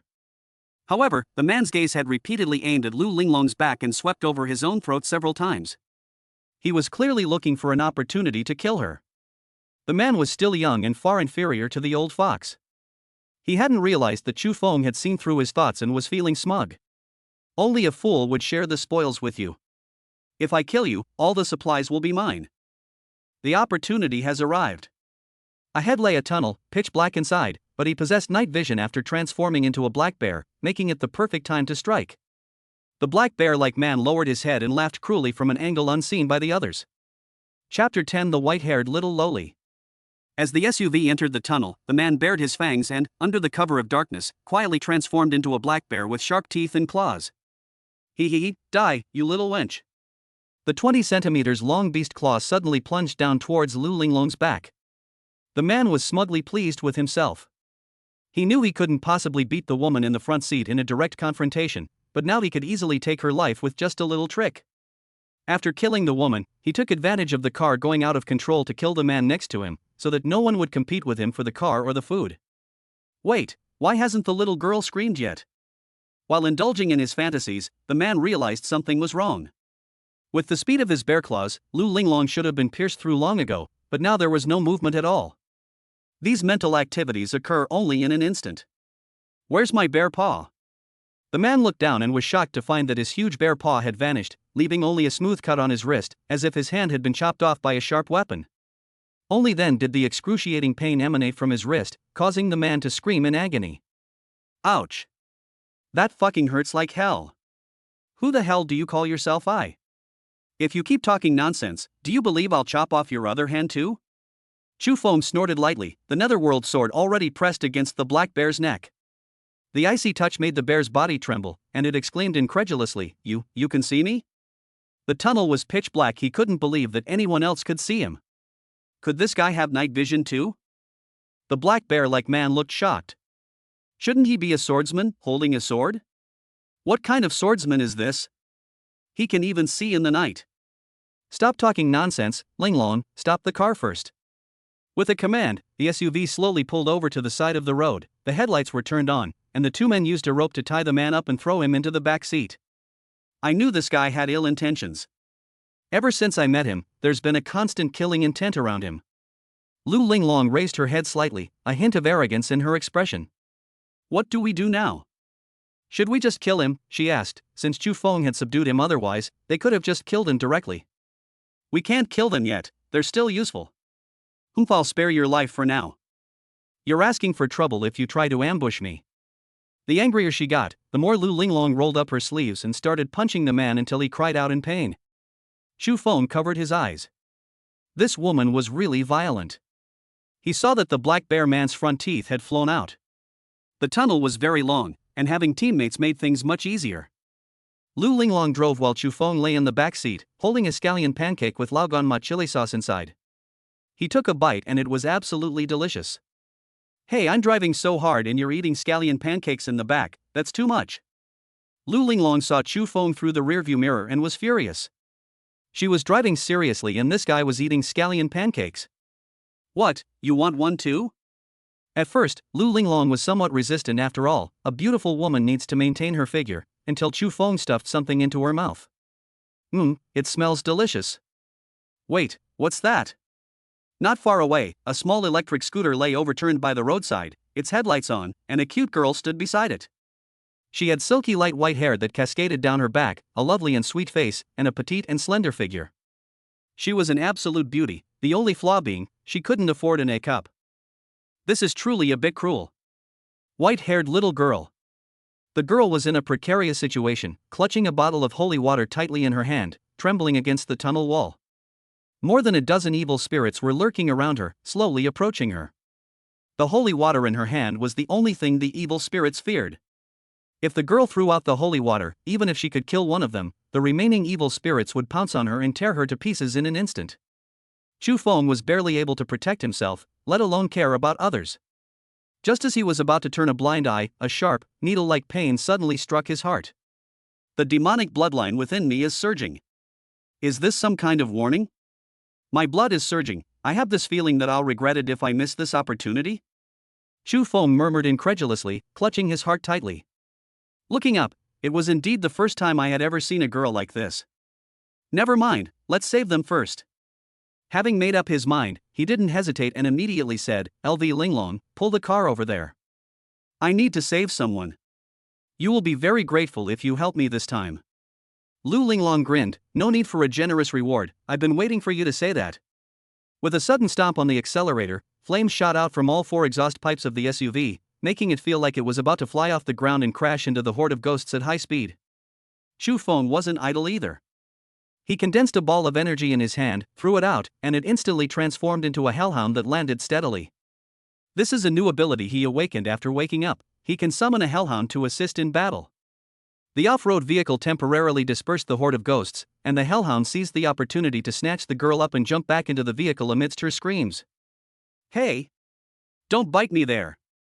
Don't even think about running away, you're all going to stay here."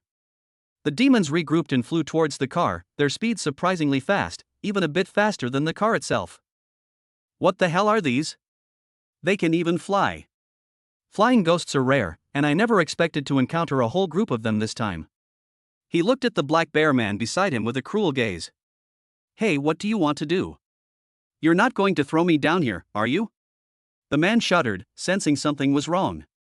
"Congratulations, you guessed right, but unfortunately there's no reward. Go, Pikachu."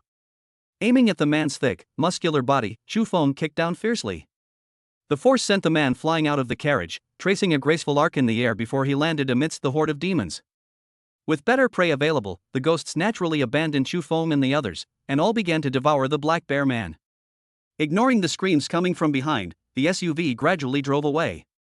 The people in the carriage breathed a sigh of relief. The white-haired girl stood up, bowed to Chu Feng, and said sweetly, "Thank you for saving me, senior." Tina is extremely grateful. Chu Feng waved his hand, "We're all human, we should help each other, no need to be so polite." In a daze, Chu Feng's attention was drawn to the snow-white skin behind Tina. It turned out that the hellhound had been carrying Tina's pants. With the sharpness of the hellhound's teeth, several holes had appeared in the back of the pants, revealing a large area of fair and delicate skin. A mole shaped like a plum blossom. Looking at Tina's buttocks, Chu Feng blurted out subconsciously. "A mole? What are you talking about, senior?" Tina tilted her head, looking incredibly cute. "Ahem, it's nothing, I was just talking nonsense." Remember to cover your butt when you get off the bus later." Chu Feng touched his nose and couldn't help but remind him. "But? What but?" Tina exclaimed in surprise as she followed Chu Feng's gaze. "Hey senior, close your eyes, you're not allowed to look anymore." Tina quickly covered her back, a blush creeping up her neck and cheeks. Chapter 11. 9 out of 10 Lolas are rich. After a flurry of activity, Tina finally managed to take out the new pants from her storage ring and put them on. This scene stunned Chu Feng. Anything related to storage equipment was ridiculously expensive. He never expected that he would save a little rich woman. It really proves the saying, 9 out of 10 Lolas are rich. Wouldn't it be unreasonable for me to ask her for 100 or 200,000 in rescue fees? Tina, now dressed in her nun's habit again, pouted her red lips. Luckily, her senior noticed the hole in the rip, otherwise she would definitely be running around with her butt exposed. The nun's habit caught Chu Feng's eye. It wasn't a traditional nun's habit, but rather one that resembled those in anime, making Tina look adorable and well-behaved. After a graceful turn, the SUV pulled over to the side of the road, and Lu Linglong jumped out, kicking the fuel tank with a loud bang. We're out of oil. Luckily, we're already close to the center of the ghost realm. In that case, let's meet again someday. Lu Linglong clasped her hands slightly, wrapped up some food, tied it to her back, and said goodbye. Be careful and don't die. I know, I'll treat you to drinks next time. Carrying her halberd, Lu Linglong waved her hand casually with her back to Chu Feng without turning around. Since Lu Linglong wanted to act alone, Chu Feng wouldn't try to stop her. At this moment, Tina hopped over to Chu Feng with a lively and cute smile. Senior, Tina wants to team up with you. Tina is very useful. Not only can she make holy water, but she's also a spirit chef. I don't usually tell this to just anyone. Spirit chef. Upon hearing this, Chu Feng's eyes lit up. Spirit chefs are different from ordinary chefs. They can bring out the maximum effect of various precious ingredients, which requires great talent. He never expected that the girl in front of him was a spirit chef. Hee, you didn't expect that, did you? Tina will have the chance to cook for her senior. Well, I'll wait and see. To be honest, he really wanted to try what a spirit chef's cooking tasted like. There wasn't a single spirit chef in the entire city of Suzhou, and he had never eaten one before, so he was quite looking forward to it. Raising his demonic eye, a red light flashed, and Tina's information immediately appeared. Name, Tina. Occupation, Holy Nun Unawakened. Realm, Early Stage Late Stage.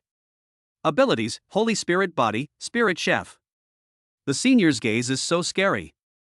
Tina felt extremely uncomfortable, repeatedly touching her small chest. Just now, when her senior looked at her, she felt as if she had been stripped naked. Holy crap! This little loli is actually in the late stage of the early stage? No way. Chu Feng checked 3 times, looking like he'd seen a ghost. What kind of monster is this? She's already in the late stage after only 2 days of awakening. Does she even let anyone else live? What does unawakened mean by this job? I was completely baffled. The job had clearly appeared, so what was this unawakened nonsense? Chu Feng couldn't bring himself to ask about such private matters, so he could only keep his questions to himself. Senior, could you wait a moment? I'd like to make a few bottles of holy water. Tina was hesitant and a little shy. Sure, you do it, I'll protect you. Tina's method of making holy water was indeed very superb. Chu Feng had seen the bottle of holy water in her hand with his magic eye and found that in addition to causing a lot of damage to evil spirits or even killing them directly, it could also heal people's injuries after drinking it. It was simply a treasure. Then you're not allowed to peek, Senior. Tina's face was flushed, making Chu Feng want to take a bite. Strange, if you're going to make holy water, why do you have to do it in the car? Chu Feng wondered. Unexpectedly, the next second, not only were the car doors locked, but the curtains were also completely pulled shut. With Chu Feng's exceptional hearing, he could vaguely hear rustling sounds coming from inside, which sparked his imagination. Immediately afterwards, the SUV began to shake back and forth. After a while, Tina, with several bottles of freshly made holy water tied around her waist, jumped off the vehicle, her eyes darting away, unable to meet Chu Feng's gaze. Hey Senior, would you like some? Tina opened a bottle of holy water and handed it to Chu Feng. It was still steaming. No, wait until I'm seriously injured before you feed me. Chu Feng waved his hands repeatedly. Tina's constitution was that of a holy spirit, and the holy water in her hand would inevitably make people think of the wrong thing. Let's hurry, it's getting less and less safe here. Chu Feng surveyed his surroundings and cautiously said, there's a hanged ghost hanging from a street lamp 100 meters to the left, a haunted building to the right, 3 starving ghosts hiding under a manhole cover, and a group of mayfly ghosts on the rooftop. Chu Feng led Tina deeper into the ghost realm. Ghosts had already begun to infiltrate this area, and before long, the land would be filled with evil spirits. Those still on the outskirts would likely have been eliminated. He summoned a hellhound to scout ahead, so he could know in advance what might happen. With Chu Feng being extremely careful, they were not discovered by the ghost and successfully reached the central area, where they were blocked by a special wall with multiple large iron doors embedded in it.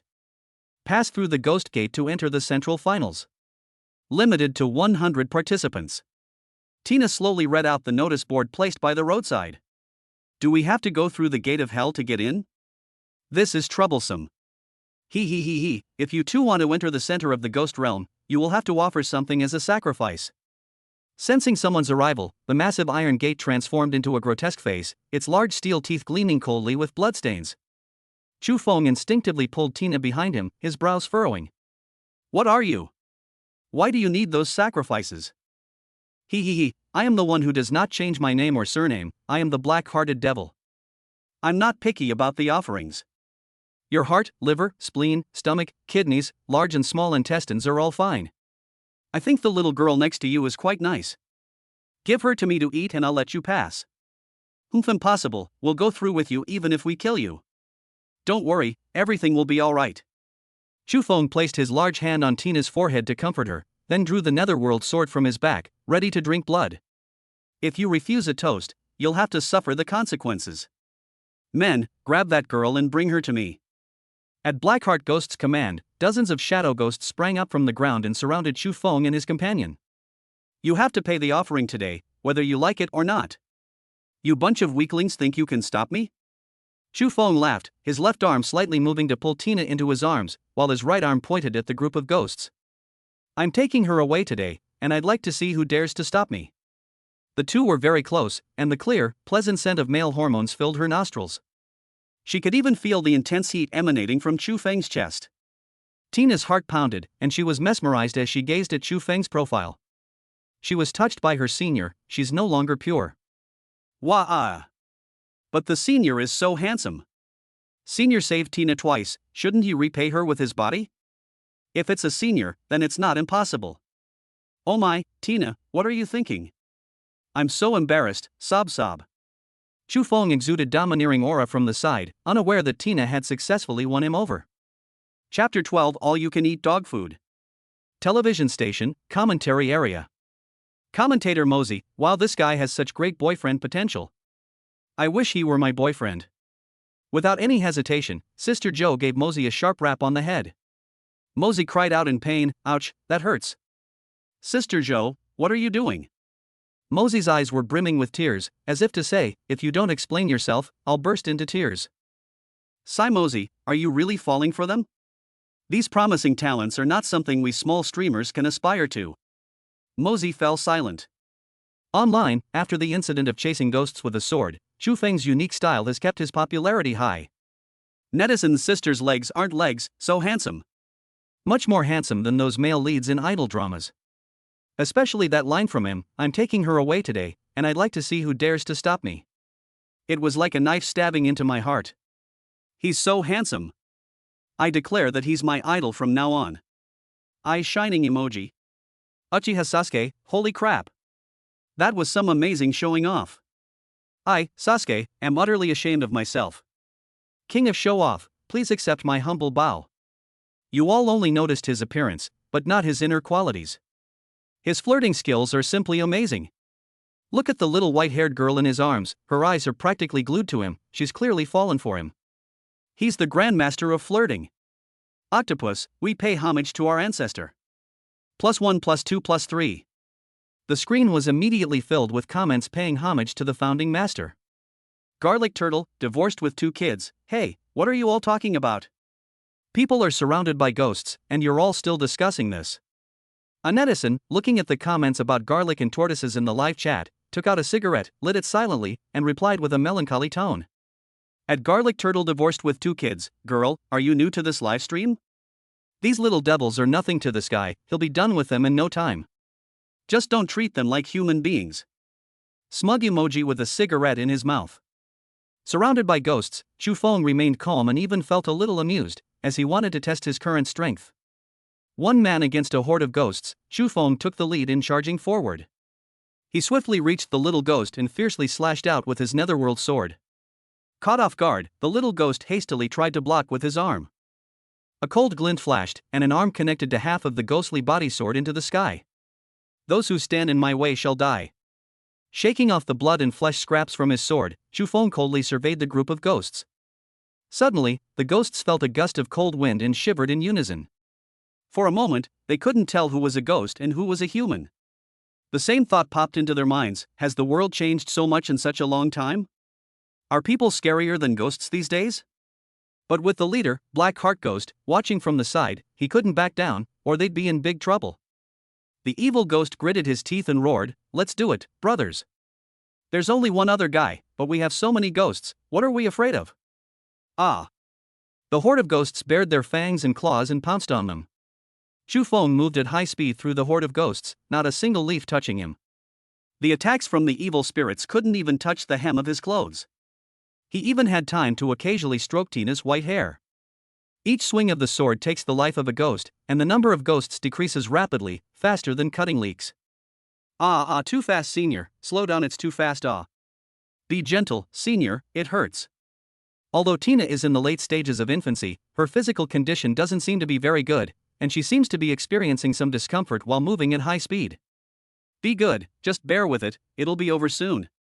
Chu Feng agreed and moved even faster, causing Tina to scream repeatedly.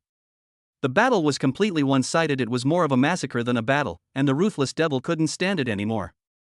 "A bunch of useless trash, get down and watch me do it myself." Finally, they could escape this nightmare, and the remaining evil spirits ran away in a flash. Chu Feng silently picked up the few soul crystals that had fallen to the ground, bringing him one step closer to a 10-pull. "You little thief, you've killed so many of my men. Now I'm not only going to take the young lady's life, but you'll die too."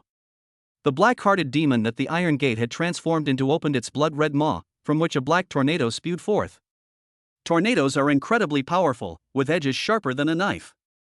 They leave nothing but barren land in their wake, tearing the ground up to 3 feet. It was fast, and those slower-moving evil spirits were all swept up in it and torn to pieces by the gale. "Senior, quickly lower your head." A black tornado rapidly approached the two. In a moment of crisis, Tina pulled out a bottle of holy water from her waist and threw it over. Snap! The bottle of holy water was thrown into the tornado and exploded. The holy water emitted a dazzling white light upon contact with the tornado. The white light grew stronger and stronger, eventually enveloping the tornado. By the time the tornado reached them, it had turned into a comfortable spring breeze. Holy crap! Where did my black wind go?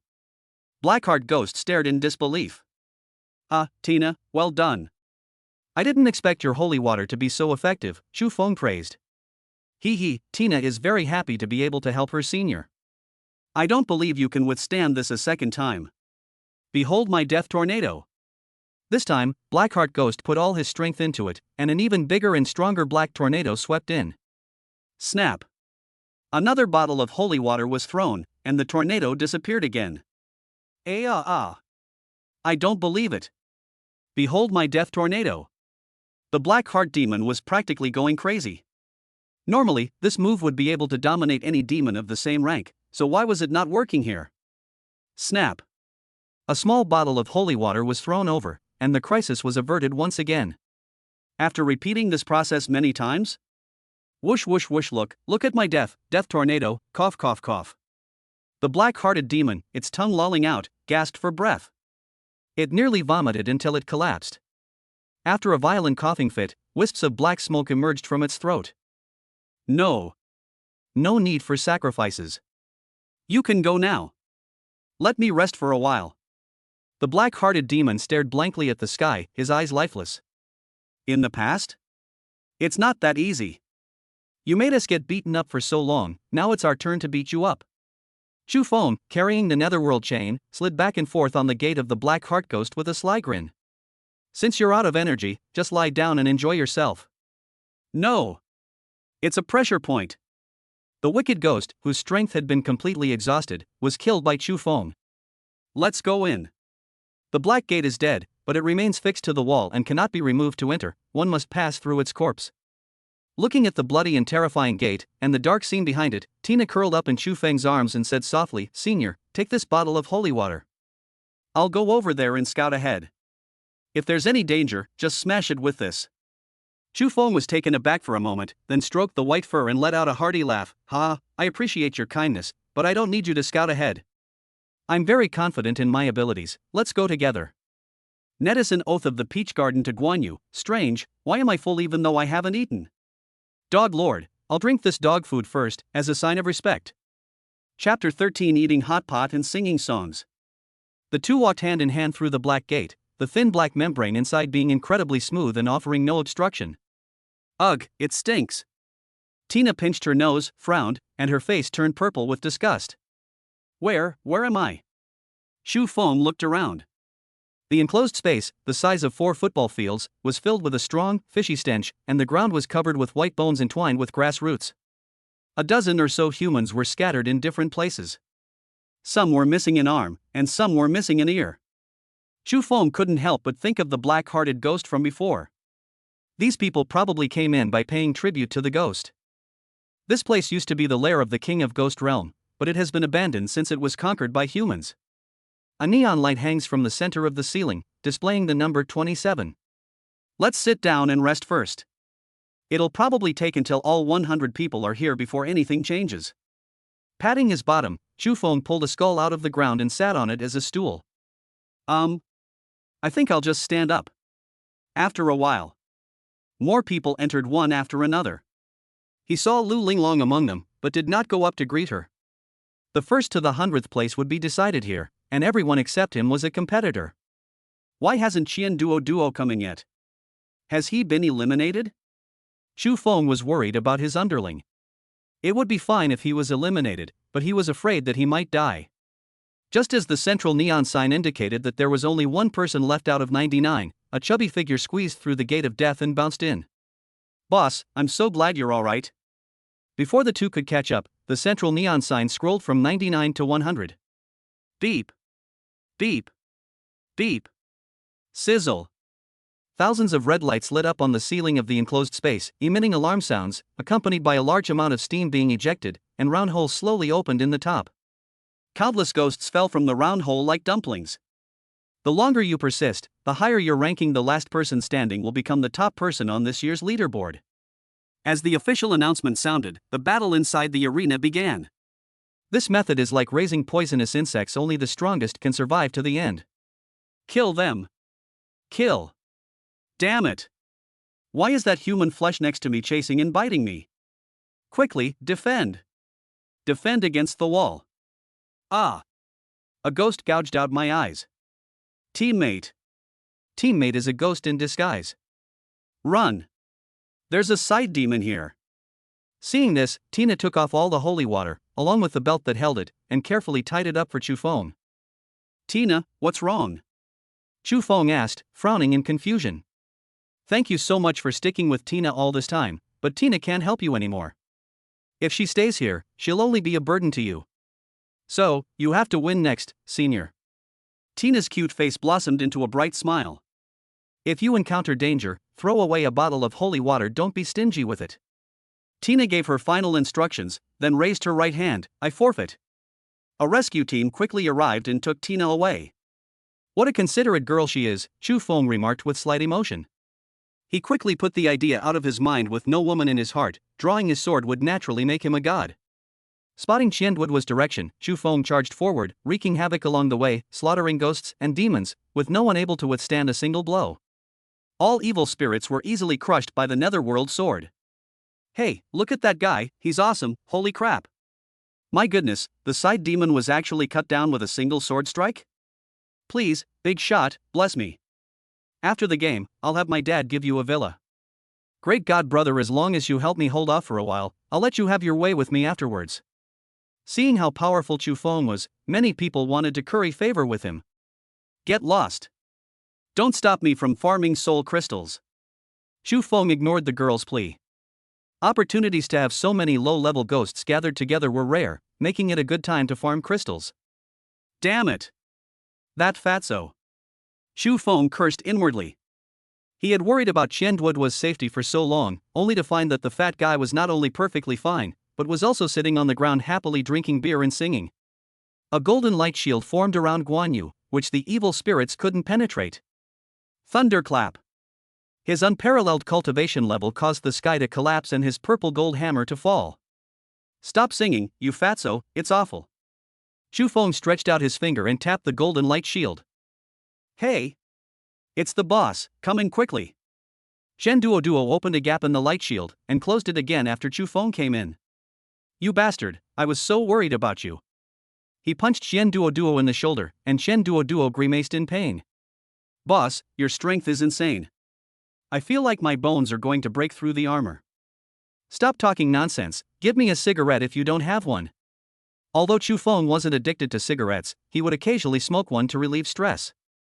Is it okay if I only have cigars? A cigar? Sure, I've never smoked one before. Here you go, boss, these are Cuban cigars. Shen Duoduo lit the cigarette for the boss, and Chu Feng savored the taste before slowly exhaling the smoke. Cigarette smoke goes through the lungs, cigar smoke goes through the mouth. Chu Feng smoked a cigar and observed the scene. Wherever a soul crystal fell, he would send out a hellhound to retrieve it. This infuriated the person in charge of this year's college entrance examination.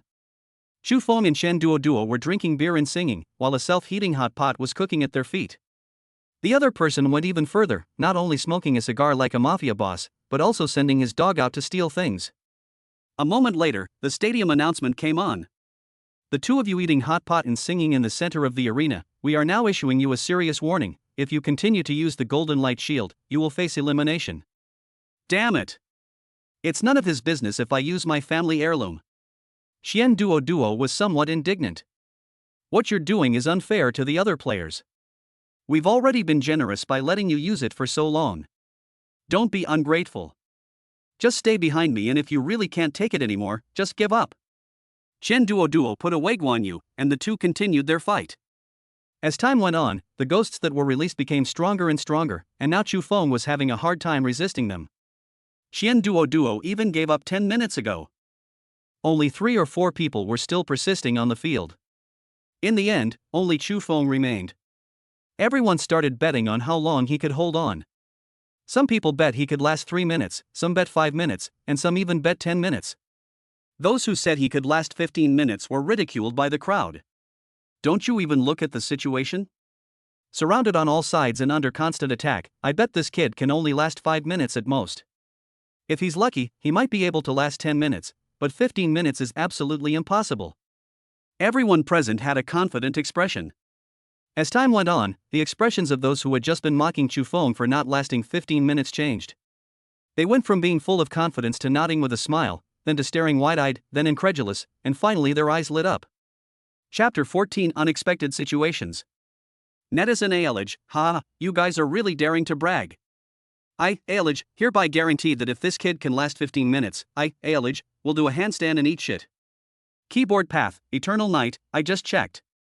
If he could break history in 8 minutes, how is that possible? Peach, TSK, even a fool would know it couldn't last more than 15 minutes. From the university representatives to the audience, no one believed that Chu Feng could withstand the onslaught of the ghosts for more than 15 minutes. Because it's so incredibly difficult, it's a miracle he's managed to persevere this long. Unexpectedly, Chu Feng's performance repeatedly defied their expectations. 5 minutes. People nodded in agreement. It seemed that Chu Feng was indeed quite capable. 7 minutes. Some people are already getting restless. 10 minutes. People stared wide-eyed, murmuring incredulously, they've broken Suzhou's century-old record. 15 minutes. At this moment, everyone's expression changed, and the university representative's eyes lit up. This child not only has great potential, but his combat power is already so strong on the second day after awakening. With a little training, he will definitely become a pillar of the human alliance in the future. No matter the cost, I will get this child into our academy. This thought arose in the minds of the academy representatives. Good heavens! I feel like I'm witnessing history. This humble Taoist priest, Zhang Sanfeng, writes, "Young friend, you possess extraordinary talent. Your future is limitless. When a girl is strong, a boy will lean against the wall. My mom asked me why I was kneeling while looking at my phone. IMD, who was it that confidently said this guy wouldn't last 15 minutes? They got proven wrong, didn't they? Garlic Turtle, divorced with 2 kids, Does anyone have this guy's contact information? I want to have his babies. At Ailage, bro, weren't you yelling so loudly just now? Come out and eat shit. Ali Gay, I miscalculated. But Ali Gay, keep my word.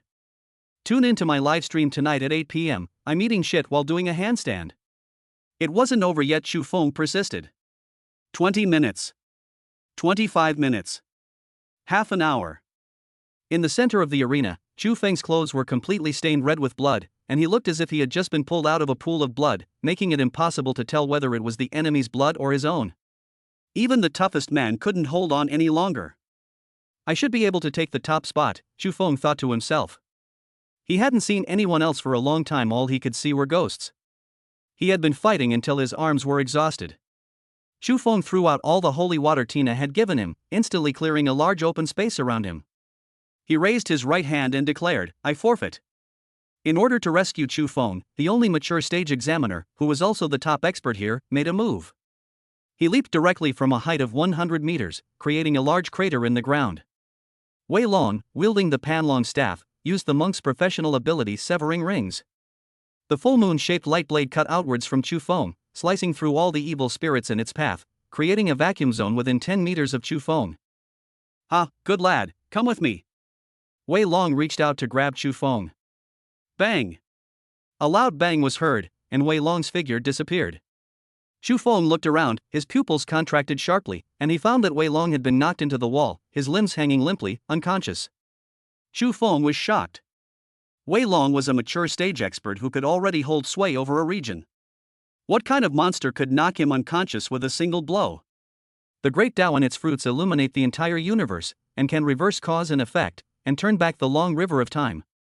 The earth-shaking sound was like a sudden awakening, resounding through the sky with extraordinary dominance. The voice arrived before the person. Affected by the sound, the bodies of professionals who died during the college entrance examination began to undergo strange changes. The originally invisible soul becomes visible, rises from the body, and becomes a demon. How terrifying it is that the dead can be turned into ghosts simply by their voices. The ghosts all trembled, their eyes turning red as if possessed. They knelt and bowed wildly in one direction, as if welcoming a king or as fanatical believers. Inside the nearby monitoring center, the university representatives sat up in surprise. Quickly request help from the nation. The danger level is the highest. Anyone below the Fusion Dao stage should not come to their death. Go and ask the 5 directions war gods. This is terrible. Old man Raymond's face was grim. A remarkable being has arrived. I hope we can survive. Li Moody sighed deeply. It was too late to run now. Without warning, a spatial rift opened up in front of Chu Feng, from which endless ghostly energy emerged, and a red-clad man who looked very much like a human stepped out. Buzz. With the arrival of the red-clad creature, the small ghost began to spread to the surrounding cities, frantically devouring the land on which humans depend for survival and turning it into a ghost realm. Through the surveillance footage, the academy representatives and examiners slumped to the ground, saying, "It's over.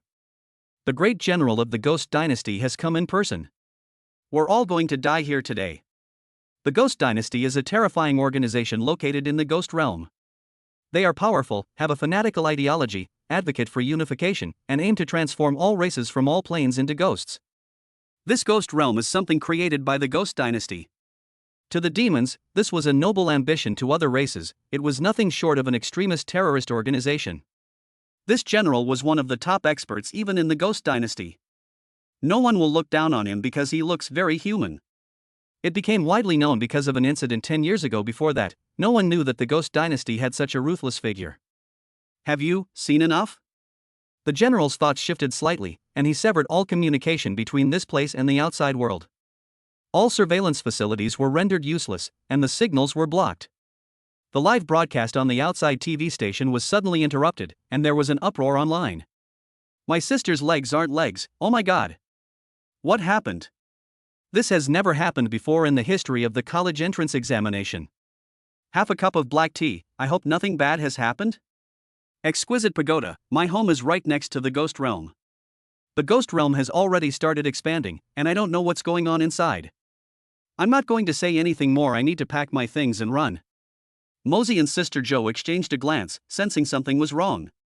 Under orders from their superiors, they began to calm the crowd down. And you all, go get some sleep. The general spoke slightly, and all the humans in the Ghost Realm, except for Chu Feng, fell into a deep sleep. What are you up to? Seeing the man in red circling around him, Chu Feng felt immense pressure but pretended to be calm. He had witnessed the red-clad man's strength firsthand. He could kill him without even blinking. Chapter 15. Tsk tisk tisk. The middle-aged man in red stroked his stubble-covered chin, clicking his tongue in amazement. Aren't you curious why I haven't attacked you? Please enlighten me, senior. Chu Feng bowed respectfully and said that he had tried to use his magic eye to detect the man, but he only got a series of question marks. I have traveled thousands of miles across worlds to come here, simply because I sense my bloodline here. In other words, you are my son, and I am your father. If Chu Feng hadn't realized he couldn't beat him, he would have definitely taught this old bastard a lesson for taking advantage of him. Could it be that this ghost's hobby is adopting godsons? I know this is sudden, but you need to accept it as soon as possible. It's not easy for us father and son to recognize each other. Also, your father is now the Grand General and Imperial Censor of the Ghost Dynasty. You should still remember my name, Shu Qingfeng. SSS. Shu Feng gasped. He had certainly heard of the infamous and terrifying Ghost Dynasty, but he hadn't expected the man in front of him to be of such high status. However, what concerned Chu Feng even more was the name Chu Qingfeng. My father is Chu Qingfeng? Chu Feng murmured. Oh my child is so smart. Listen to me, you won't be a wasted son. Wealth, resources for spiritual cultivation, beautiful women and treasures all will be delivered to you as soon as you ask. At this point, Chu Feng believed the man most of the time. Leaving aside the fact that Chu Qingfeng was his father's name before he transmigrated, a name only he knew, and considering the man could kill him more easily than an ant, there was no reason for him to lie. If you look closely at a man's face, you can indeed vaguely find your own reflection in him. What, you still don't believe me? Doesn't your old house have a juju tree, and a big yellow dog that barks at you? The man looked at Chu Feng with a half smile.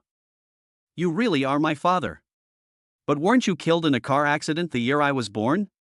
Chu Feng completely believed the man, who told him everything about his past life. The man looked annoyed and complained, that's because your mother kept asking for oranges. Because my physical body was shattered by the car, I could only transmigrate as a ghost. I really envy you, kid, for having an intact physical body and being able to become a human. Chu Feng opened his mouth, not knowing what to say. His father had passed away the year he was born, and he had never even met him. Now, he suddenly had a father, and he was somewhat speechless. Seeing Chu Feng's embarrassment, Chu Qingfeng took the initiative to start a conversation. How has your mother been since I left? I really miss her. Mother was both good and not so good. After you died, you left a large inheritance so that she didn't have to work. But she was always gloomy when she was alone. I saw her crying silently while touching your photo late at night several times. She passed away from illness a few years ago. Sigh. In the end, I'm the one who wronged her. Chu Qingfeng sighed, head bowed. To outsiders, he might be a ruthless killer, but to his family, he was definitely a good husband and father. The two sat on the ground and chatted for a long time, just like an ordinary father and son. Finally, Chu Qingfeng stood up and asked, so, do you want to come and live in the ghost realm? With me here, they won't dare to do anything to you. No, I won't trouble my father. Besides, if I accept your protection, I'm afraid I won't become a true strongman. Chu Qingfeng was taken aback, then burst into laughter. Ha, as expected of my son, Chu Qingfeng. I thought you would stay by my side after learning my identity, or at the very least demand a lot of resources. But that's fine too. If you follow me, you'll eventually become me, but you'll never surpass me. Brushing the dirt off his bottom, Chu Qingfeng stood up. Father, are you leaving? Yes, if we don't leave soon, powerful figures from the Dragon Kingdom will arrive. There's no point in fighting them. Before leaving, Chu Qingfeng knocked Chu Feng unconscious so as not to arouse suspicion. The smell of 84 disinfectant filled his nostrils, and in his drowsy state, Chu Feng heard people talking next to him. Have you heard? This time, the Ghost Dynasty's great general descended without killing a single person. It's really strange. How come they massacred entire cities in Japan, but they've become benevolent here? I don't know, maybe it's just that the feng shui here is good. Listening to their pointless conversation, Chu Feng opened his eyes. Oh, you're awake. The nurse came over. Where is this place? How are the others? This is a temporary medical room. The others woke up earlier than you. Let me tell you to go to the meeting room next door after you wake up. Okay, sure. Chu Feng threw off the covers, then quickly pulled them back up. Damn it, where did his clothes go? While the nurse went to get clothes, Chu Feng checked the panel. Name, Chu Feng. Class, Demon King. Realm, Early Stage Mid-Stage. Abilities, Mystic Eye, Summons Hellhound. Familiar, SSS-rank Lillian. Remaining Easter egg attempts for today, 1. It was already the second day, and the Easter egg refreshed again. Chu Feng immediately smashed the egg. Boom! As an Easter egg fell and exploded, the entire room was filled with dazzling light. Congratulations, host, you have obtained an A-grade item 3 experience pills. Effects of the experience pill: it can improve one's cultivation level after consumption, with no side effects. This is good stuff. Chu Feng swallowed it without hesitation. After swallowing it, my whole body felt warm, as if I were soaking in a hot spring. Wait, what's going on? Experience pills have this side effect? Ah! She didn't even notice the clothes falling to the ground, staring blankly at Chu Feng. After some time, Chu Feng put on his clothes and walked out of the room. By this time, his cultivation level had reached the late stage. Inside the ward, 2 nurses were whispering to each other. In the conference hall, all the representatives from various universities had only one purpose: to see Chu Feng.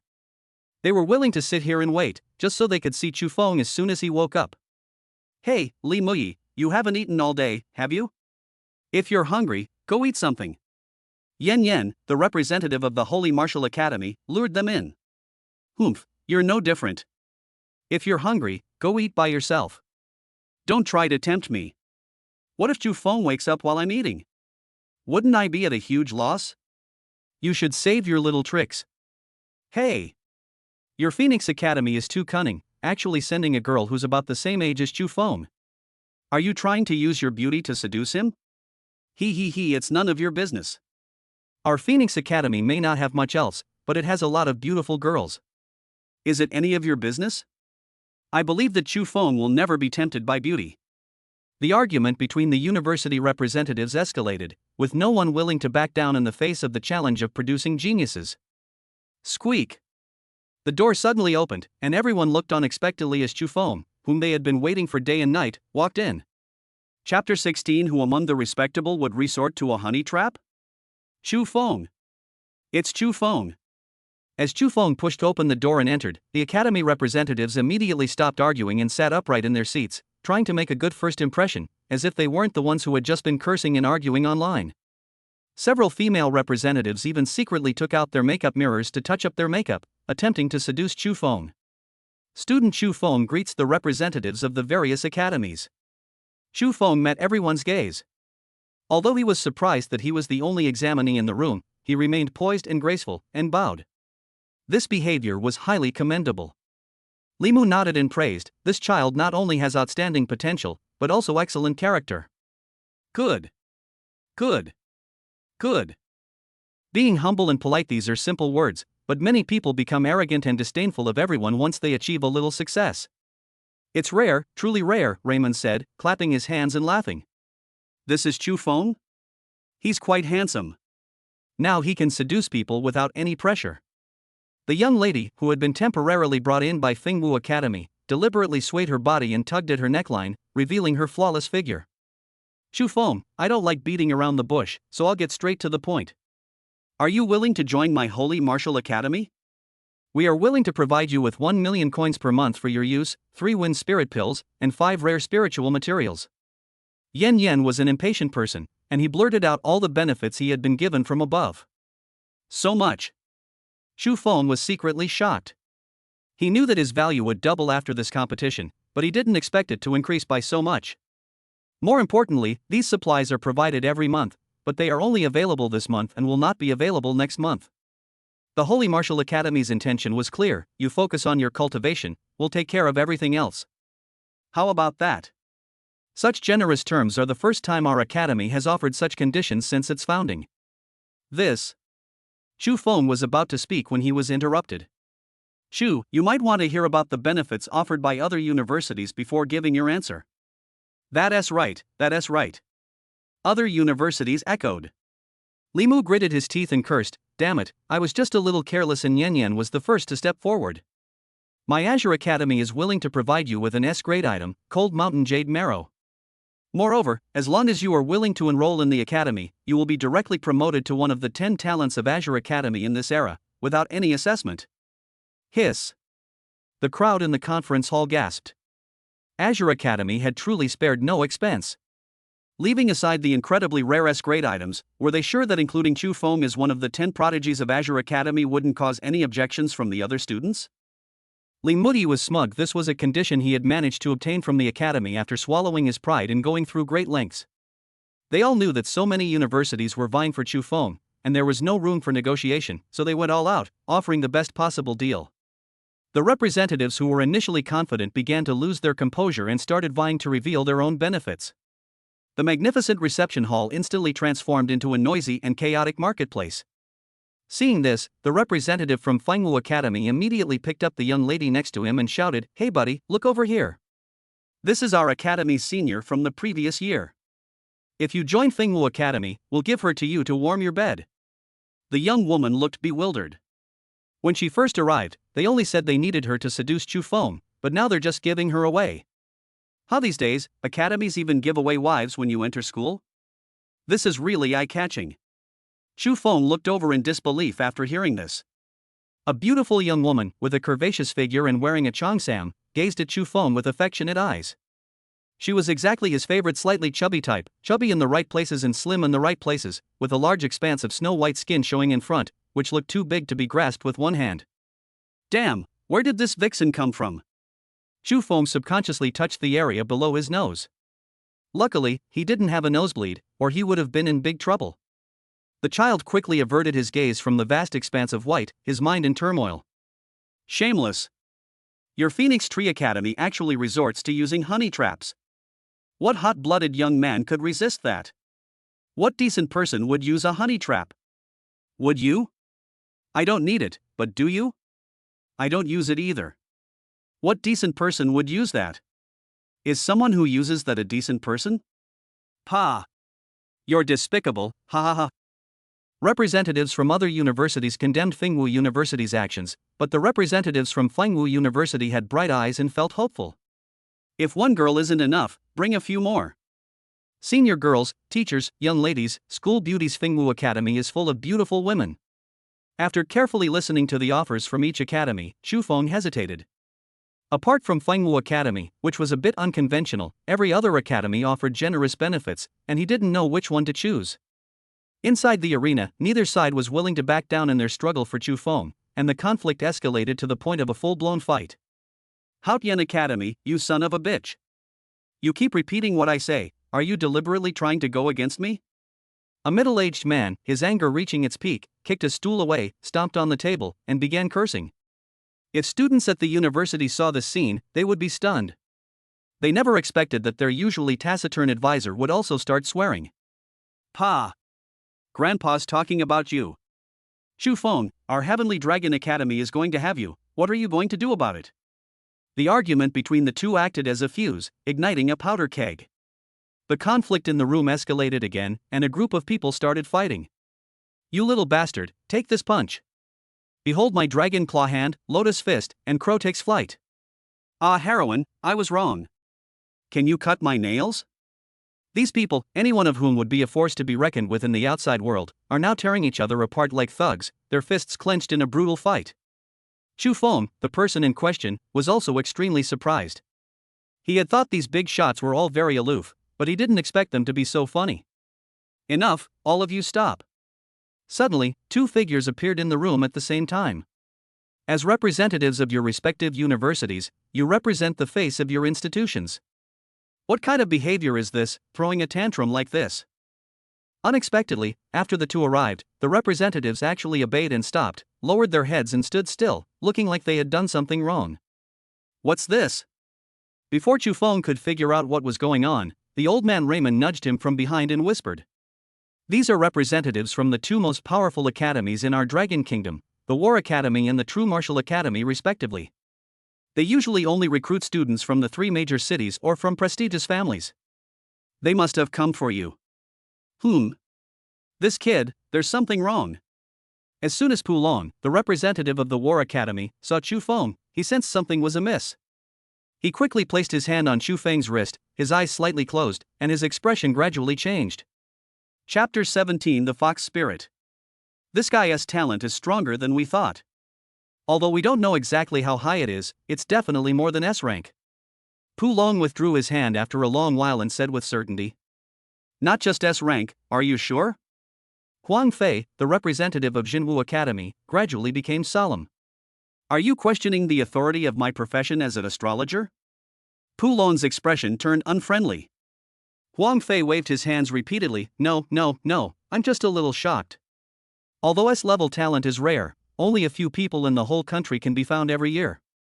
But anything above S-level only exists in legends. I never thought I would have the honor of seeing it today.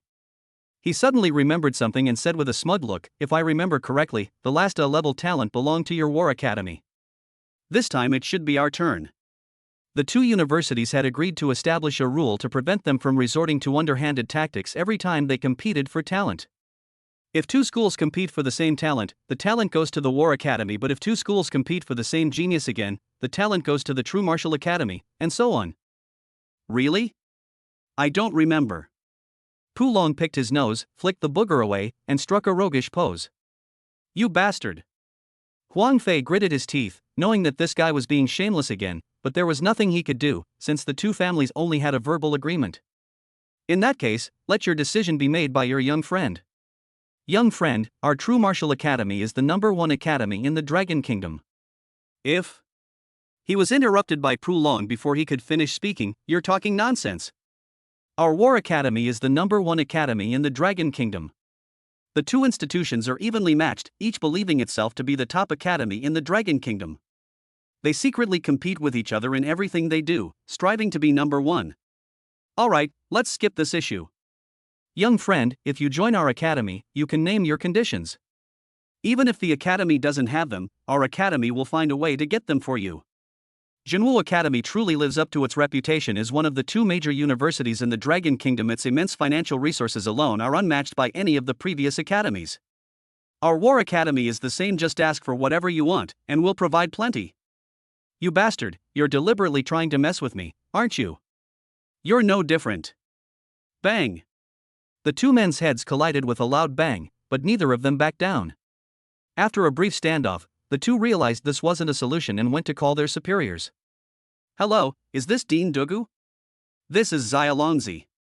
Here's what happened. Dean Suchiner, I encountered a genius of S rank or higher, but it turns out those guys from the War Academy were there too. After a while. Oh, so that's how it is. Little dragon, turn on the projector, I'll talk to Chu Feng about it. A bad feeling crept into Pu Long's heart, and he cautiously asked, Dean Dugu, you haven't been drinking again, have you? Stop talking nonsense and turn on the projector. Glug glug. Dean, you absolutely have to do your best. Not daring to disobey the dean's order, Pu Long still turned on the video mode and projected it out. Hey, can you see me? In the video, countless bottles of liquor can be vaguely seen on the floor inside the house. A scantily clad red-haired woman is holding a bottle of liquor in her hand, looking dazed. She has a stunning figure, with her breasts almost bursting out.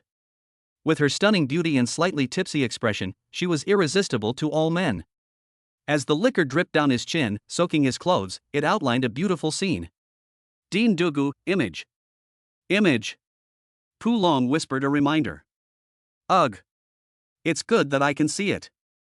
Dugubai let out a hiccup, his chest trembling. Huh, why does that sound like a female drunkard's voice? Huang Fei, turn on the projector too. Another projection lit up in the hall. In the projection, a blonde woman with an exceptional presence appeared. Unlike the female alcoholic, the blonde woman, despite being completely covered in a fox fur cloak, exuded a deadly allure. Every smile and frown was captivating, making her a natural beauty. This is not good. Everyone present secretly thought something was wrong. This Dean was someone that most young boys couldn't handle. Hee Dugubai, you female drunkard, you've drunk too much again. Su Chiner covered her mouth and chuckled. That voice alone was enough to melt the hearts of all the men present. Su Chiner's profession is a nine-tailed fox, and seduction is her most proficient skill. Ha! You're a vixen. Dugubai put down the wine bottle. Do you dare to find a chance to fight again? Do you remember how badly I beat you last time? The two couldn't help but start arguing as soon as they met. TCH, last time I was the one who got completely dominated. Since you're itching for a fight again, let's meet at the Moon Tower tomorrow morning at 10 a.m., and I'll give you a good time. I'm not afraid of you. Whoever doesn't go is a granddaughter. The two of them exchanged words and successfully challenged each other to a fight. This situation caused everyone a great deal of trouble, as the two deans were notoriously at odds. Dugubai, Suchiner, why do these names sound so familiar? Hearing the crowd's discussion, Chu Feng frowned and tried hard to recall. He remembered.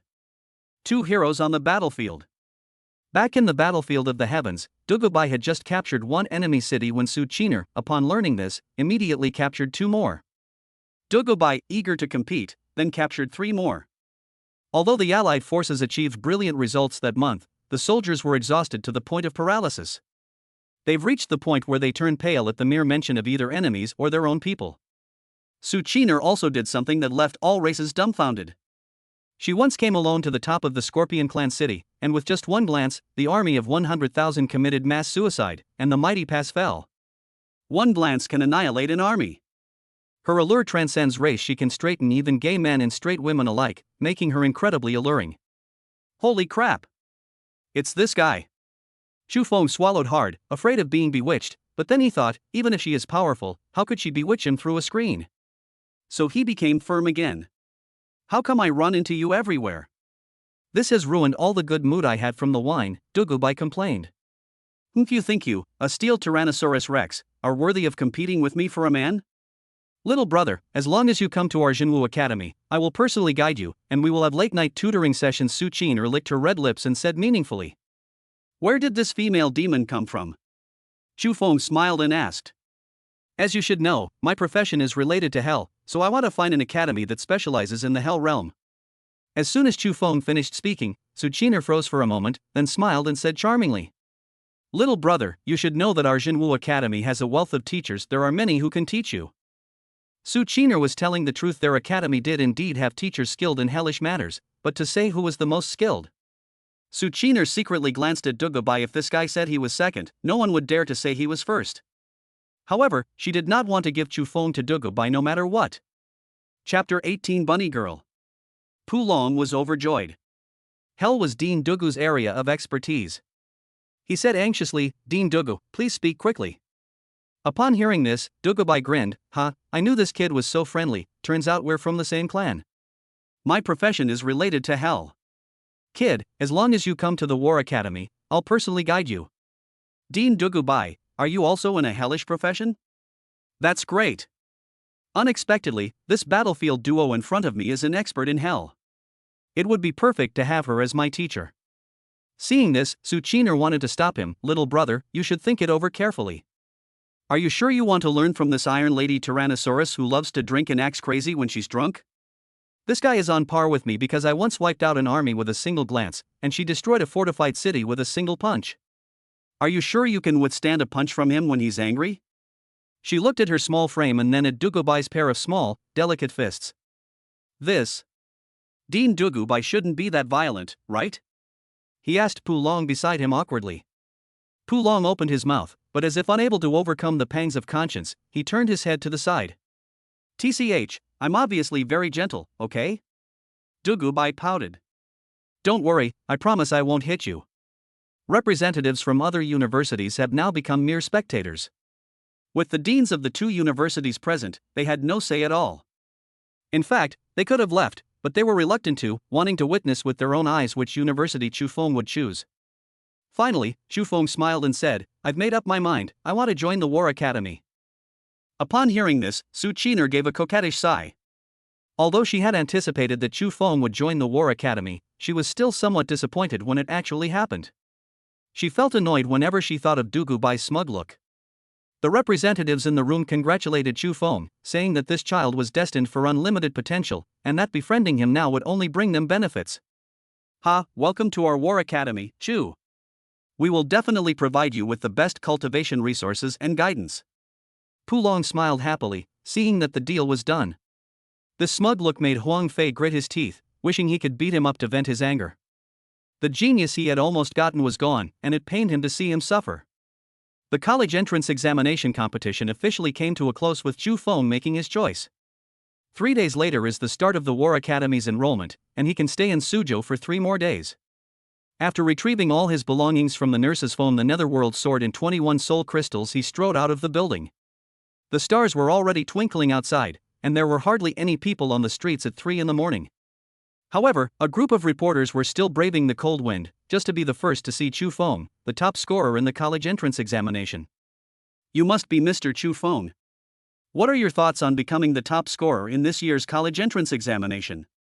Reporters who had been lying in wait by the roadside rushed forward with microphones to ask questions, while cameras behind them immediately started recording and snapping away. According to our investigation, you have no social background. What has motivated you to surpass those rich kids and get to where you are today? Sir, why are you chasing after ghosts in the ghost realm? When the nurse ghost seduced you, did you have any thoughts about her? Chu Feng was ashamed these guys really dared to ask questions just for sensational news. There were also some invitations from newspapers and television stations. We are from Tonghua Daily News, and we would like to publish a special issue about you. Could you share your story? Sir, the reward is 50 million, all you need is for you to come and film one episode of our Pineapple TV station. I refuse to answer. Faced with a barrage of questions, Chu Feng felt overwhelmed and politely declined, but the reporters seemed not to hear him and continued to ask questions. His brows furrowed, annoyed by the noise, and he even considered drawing his sword and chopping them down. Hey, Boss Chu, this is you. A flying car stopped in the air, and Shen Duo waved to Chu Feng. Good brother, you've come at just the right time. With his legs slightly bent, he suddenly exerted force, propelling himself into the air. The sunroof of the flying car opened, and Chu Feng landed precisely inside. What are you doing here? He asked curiously, since Qian Duo wasn't sleeping in the middle of the night. I guess these guys would be waiting for you at the door, so I've been waiting here. I was right. Boss, you must be exhausted. How about we go eat first, then go to the hot springs and find some pretty girls to give you a massage? We've got nothing to do these past few days, so let's relax. Qian Duo grinned lewdly. Is this massage you're talking about a proper massage? He joked. Of course it's legitimate. Okay, let's go eat first, then soak in the hot spring. I'm starving. Chu Feng leaned back in his chair with his hands behind his back, while Chen Duo skillfully piloted the flying car through the air. Chu Feng seriously suspected that the world's technology tree had gone astray. Due to the existence of professionals, spaceships had been developed, and things like powered armor, genetic weapons, and biotechnology were countless. 5-star hotel. After a satisfying meal, the two were shocked when they went to pay the bill. You must be Mr. Chu Feng, the top scorer in the city's college entrance examination. It's an honor for us that you're dining at our restaurant. We can't possibly charge you for the meal. The lobby manager said with a beaming smile, insisting on waiving the bill.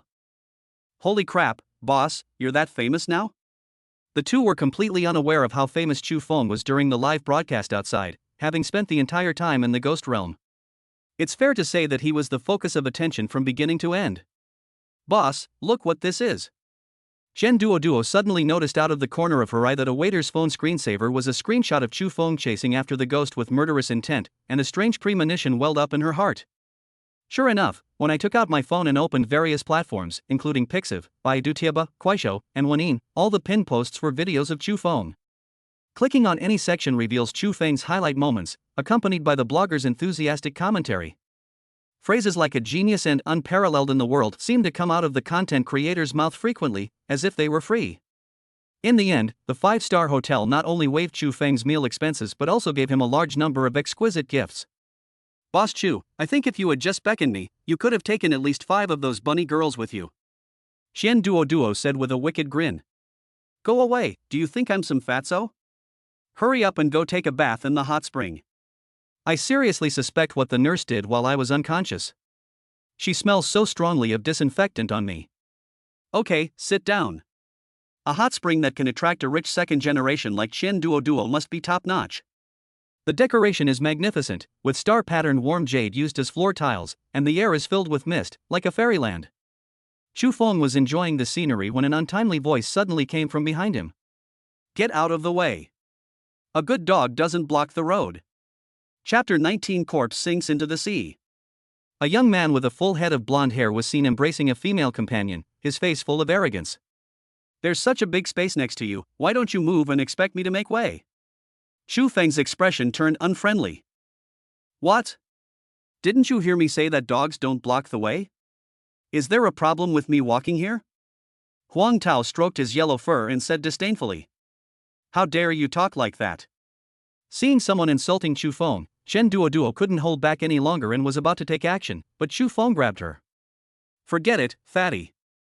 If a dog bites a person, we shouldn't bite the dog back. Let's not let this yellow dog ruin our good mood, he sneered. Who the hell are you calling a dog? Huang Tao was instantly furious. As soon as he entered the room, he saw a poor guy in the lobby whose clothes cost no more than 200 yuan.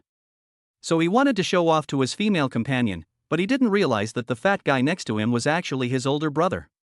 He had only been dating this woman for 3 days, and now he had no choice but to keep up the act. He threatened Qian Duoduo, have you thought this through? Are you sure you want to go against young Master Huang for the sake of your lackey? A henchman? Qian Duoduo was taken aback, then burst into laughter. Ah, boss, this idiot thinks you're my henchman. This is the best joke I've heard recently. Doesn't this guy usually watch the news? Even if Huang Tao was stupid, he realized something was wrong and left after uttering a harsh remark. You just wait, if I ever run into you again, you'll be sorry. No, next time. If there's anything interesting to watch it now. Chu Feng and Qian Duoduo blocked Huang Tao, preventing him from leaving. What do you want to do? Huang Tao swallowed hard. He knew he couldn't possibly beat the two opponents by himself. It's simple. Kneel 3 times for your Master Feng and say, Master Feng, I was wrong, and we'll let you go. Or you can get a beating from us, the choice is yours. Qian Duoduo rubbed his hands together, eager to get started. This. Huang Tao glanced at his female companion beside him, his face grim. He had completely lost face today. What's this? Stop talking nonsense. Qian Duoduo kicked Huang Tao in the joint, causing him to fall uncontrollably to his knees in front of Chu Feng. Count to 3, and if you don't call us, we'll hit you. 1, 2, 3. Thump. Feng Yi, I was wrong. Feng Yi, I was wrong. Feng Yi, I was wrong too. He kowtowed 3 times. Alright, you can get lost now. After repeating it 3 times, Huang Tao slunk away. Only when he reached the front door did he dare to turn back, looking at his girlfriend's disdainful expression with great anger. I'll show you what I'm capable of. You stay here and don't leave. I'm going to find my boss. After Huang Tao left, an uncle who had been watching the commotion kindly reminded him, you'd better leave before he comes back. His boss is a notorious playboy in the area, you can't afford to mess with him. Don't worry, uncle. We don't cause trouble, but we're not afraid of trouble either. We'll stay here and wait for him today. Sai young people are full of vigor and passion, you're probably going to suffer a great loss. Huang Tao walked at the front, bowing and scraping, looking every bit the sycophant. Behind him stood a spoiled brat in a suit, with slicked back hair, sunglasses, and a cigar in his mouth. Boss, it was those 2 who bullied me and even insulted you by calling you a dog. You must kill them. Huang Tao accused Chu Feng and the other man. You dare to bully my brother and even insult me? You're asking for trouble. Niu Rong opened his mouth and exhaled a smoke ring. Hey, who do we have here? Isn't this brother Niu from the underworld? Qian Duoduo teased. That familiar feeling. Niu Rong took off his sunglasses and saw that the cigar in the man's hand uncontrollably fell from the corner of his mouth. Money, not enough money. This kid is talking about you. You've been pretty cocky lately, even your underlings dare to come looking for trouble with me. No, if I had known it was you on the other end, I would never have dared to cause you any trouble, even if you killed me. Niu Rong had met Qian Duoduo a few times, at a gathering of their fathers. Although both families were in business, the Qian family's wealth was thousands of times greater than theirs, making them someone they couldn't afford to offend. And who is this person next to you? He asked cautiously. This is my boss, Chu Feng. Greetings, young Master Chu. My God. This is actually Qian Shao's boss, he must be incredibly powerful. Niu Rong bowed 90 degrees, offering a respectful salute. Your cigar smelled good just now, have 2. No problem, young Master Chu.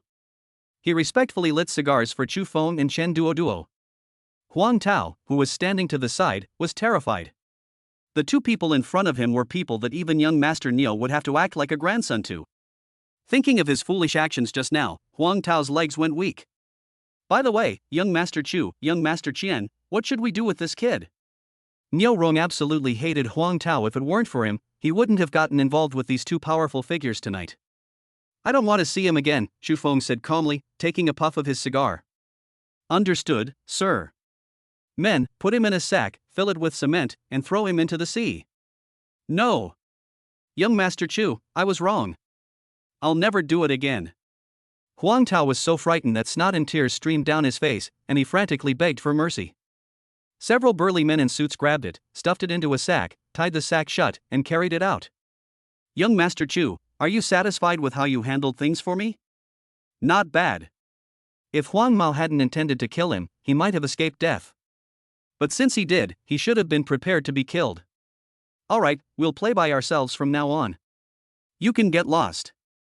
If you two young masters have a good time, then I'll be taking my leave now. Having been forgiven, Niu Rong felt a great weight lifted off his shoulders and fled as if his life depended on it. Before leaving, he instructed the receptionist to put both of their bills under his name. After removing his extra clothes, Xu Feng walked into the top VIP room wearing only a pair of shorts.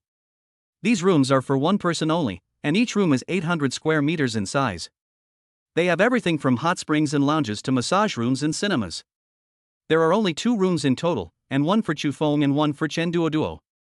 This place is like a maze. Where is the toilet? He felt a bit urgent to urinate, and seeing a toilet sign ahead, he walked in without paying much attention. As soon as he entered, he noticed something was wrong. Putting aside the layout, he saw rows of small characters hanging on the wall. It wasn't the small step forward that he was familiar with, but rather, don't squat too high, or you'll float around everywhere. If you control your strength, it's easier for the cleaning lady to clean. Holy crap! This is the first time I've ever been inside a women's restroom. I never knew it looked like this.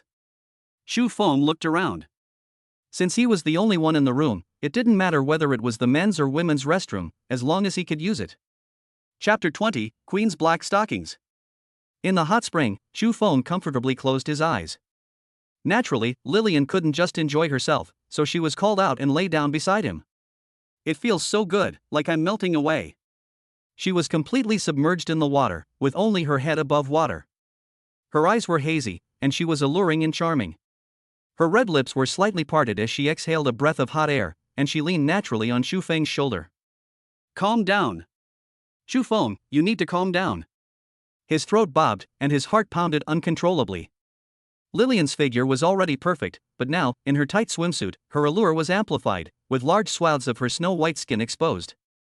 Under physical contact, Xu Feng almost lost control. Take a deep breath and silently recite a calming mantra, pleasant goat, beautiful goat, red wolf, as long as I'm still a goat. The mind-clearing mantra is truly amazing. It quickly calmed my restless mind. Why do I feel like you've gotten stronger again? It seems like Lillian gets stronger every time she comes out. This is all thanks to you, young master. As your companion, I receive feedback from the heavenly Tao every time you break through. Lillian looked at her with a smile, exuding charm. So that's how it is. Xu Feng nodded. The servants help their master fight, and in return, the servants receive feedback from the heavenly Tao every time the master breaks through. He took out his personal bag and opened it. Inside were 21 crystal clear soul crystals, which he had collected during the competition. Now that we've had a proper bath and change, I hope we can get something good. He was rubbing his hands together, extremely excited. He had been saving up for a long time but hadn't been willing to spend the money, all for this moment. Let's try a single pull first. System lottery. He silently prayed, and as the soul crystal was decomposed, an Easter egg fell down. Blue light is in full bloom. Congratulations, host, you have obtained a grade B Easter egg breathing chocolate. Breathing chocolate, eating it allows you to briefly breathe in any environment. Not bad. This stuff is incredibly powerful. After eating it, you can breathe even in a vacuum. Since I'm lucky, I immediately did a 10 pull. 10 colorful eggs fell from the void and exploded together, creating a spectacular sight. Congratulations, host, you have obtained a grade C item all-purpose lubricant. Congratulations, host, you have obtained a grade B item Queen's Black Stockings. As the Easter eggs kept popping up, Xu Feng gradually became disappointed. Could it be that all his 10 consecutive draws were garbage, without even an A-grade item? Just then. Ding! Congratulations, host, you have obtained a unique A-grade item, an invitation from the 8-foot lady. Note, extremely dangerous. Invitation from Madame 8-Foot. With this voucher, you may enter the manor and attend Madame 8-Foot's party, where you will receive a warm welcome from Madame 8-Foot and her 3 daughters. An invitation? What is this? Chu Feng held the invitation letter over and over. It was the first time he had ever drawn something like this. Upon closer inspection, the invitation was covered with eerie black lines, the lettering was scarlet and written in some kind of blood, and the parchment it was made of exuded an ominous aura. What era is this? There are still people writing on parchment. Frowning, this doesn't look like a good thing at all. And what the hell is this 8-foot lady? Could there really be a woman who was 8 feet tall? However, since it's a system product and an A-grade item, there must be a reason for it. I'll go there in a few days. He carefully put away the invitation. It was an A-grade item. Just when Chu Feng thought this was the best item, the system gave him another surprise. Congratulations, host, you have obtained an A-grade item, a storage ring. Storage ring contains 1 million cubic meters of internal space, suitable for storing items. Note, cannot hold living beings. Storage equipment. It's actually storage equipment. Chu Feng was overjoyed. He was just worried about having too many things and nowhere to put them, and the system sent him storage equipment. It was like a pillow being delivered when he was sleepy. Space items are the most difficult to craft among all equipment, and the price of any space-related item is several times higher than that of equipment of the same tier. Normally, you can only find storage equipment with very small space on the market. Storage rings with such large space are extremely rare and expensive. Queen's Black Stockings, Feminine Charm plus 10 points. Having space to equip items is convenient. Lillian, standing nearby, was dumbfounded. Several soul crystals vanished into thin air, and then a large number of items appeared around the young master, including many treasures. Lillian gasped, covering her red lips with her hands, speechless with surprise. Young master, you can actually transform soul crystals into other items. This is a power that only gods can possess, isn't it? Gods? One day I will make all these gods and demons bow down at my feet. Chu Feng scoffed. He was confident that, given enough time, he could even kill a god in front of him. Don't be surprised, this is just one of my abilities. As long as you follow me faithfully, I will help you become a new angel god. He was like a demon king from hell, luring and bewitching the little lambs. These are Queen Black Stockings, they're for you. Forcibly suppressing her shock, Lillian thought she had seen through the young master, but she didn't expect that what she knew was only the tip of the iceberg. Young master, what is this? Lillian had spent a long time in hell and had some understanding of the human world, but she didn't know anything about black stockings. However, she could sense the alluring power they contained. This? You don't know what black stockings are? They're worn on the legs. Put it on your legs? Lillian waded in and frowned, saying, isn't this just tempting men?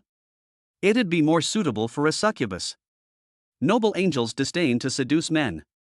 It's just a gift for you, you can give it away if you don't want to wear it. I didn't expect Lillian to react so strongly. She's really arrogant. Young master, would you like to see? If it's you, it's not impossible, is it? Lillian suddenly raised her head, holding the black stockings and smiling gently. This guy is so good at flirting. Looking at Lillian's flawless face and shapely figure, Chu Feng was moved and nodded seriously. I want to see it. Young master is so cute. Since young master wants to see it, there's nothing we can do about it. Lillian smiled slightly and, right in front of Chu Feng, changed into black stockings. They didn't treat Chu Feng as an outsider at all. In the hot spring, as her ivory white legs donned black stockings, they were immediately soaked by the hot spring water, clinging tightly to her legs and adding a touch of wet allure. Indeed, black stockings are the epitome of a man's romance.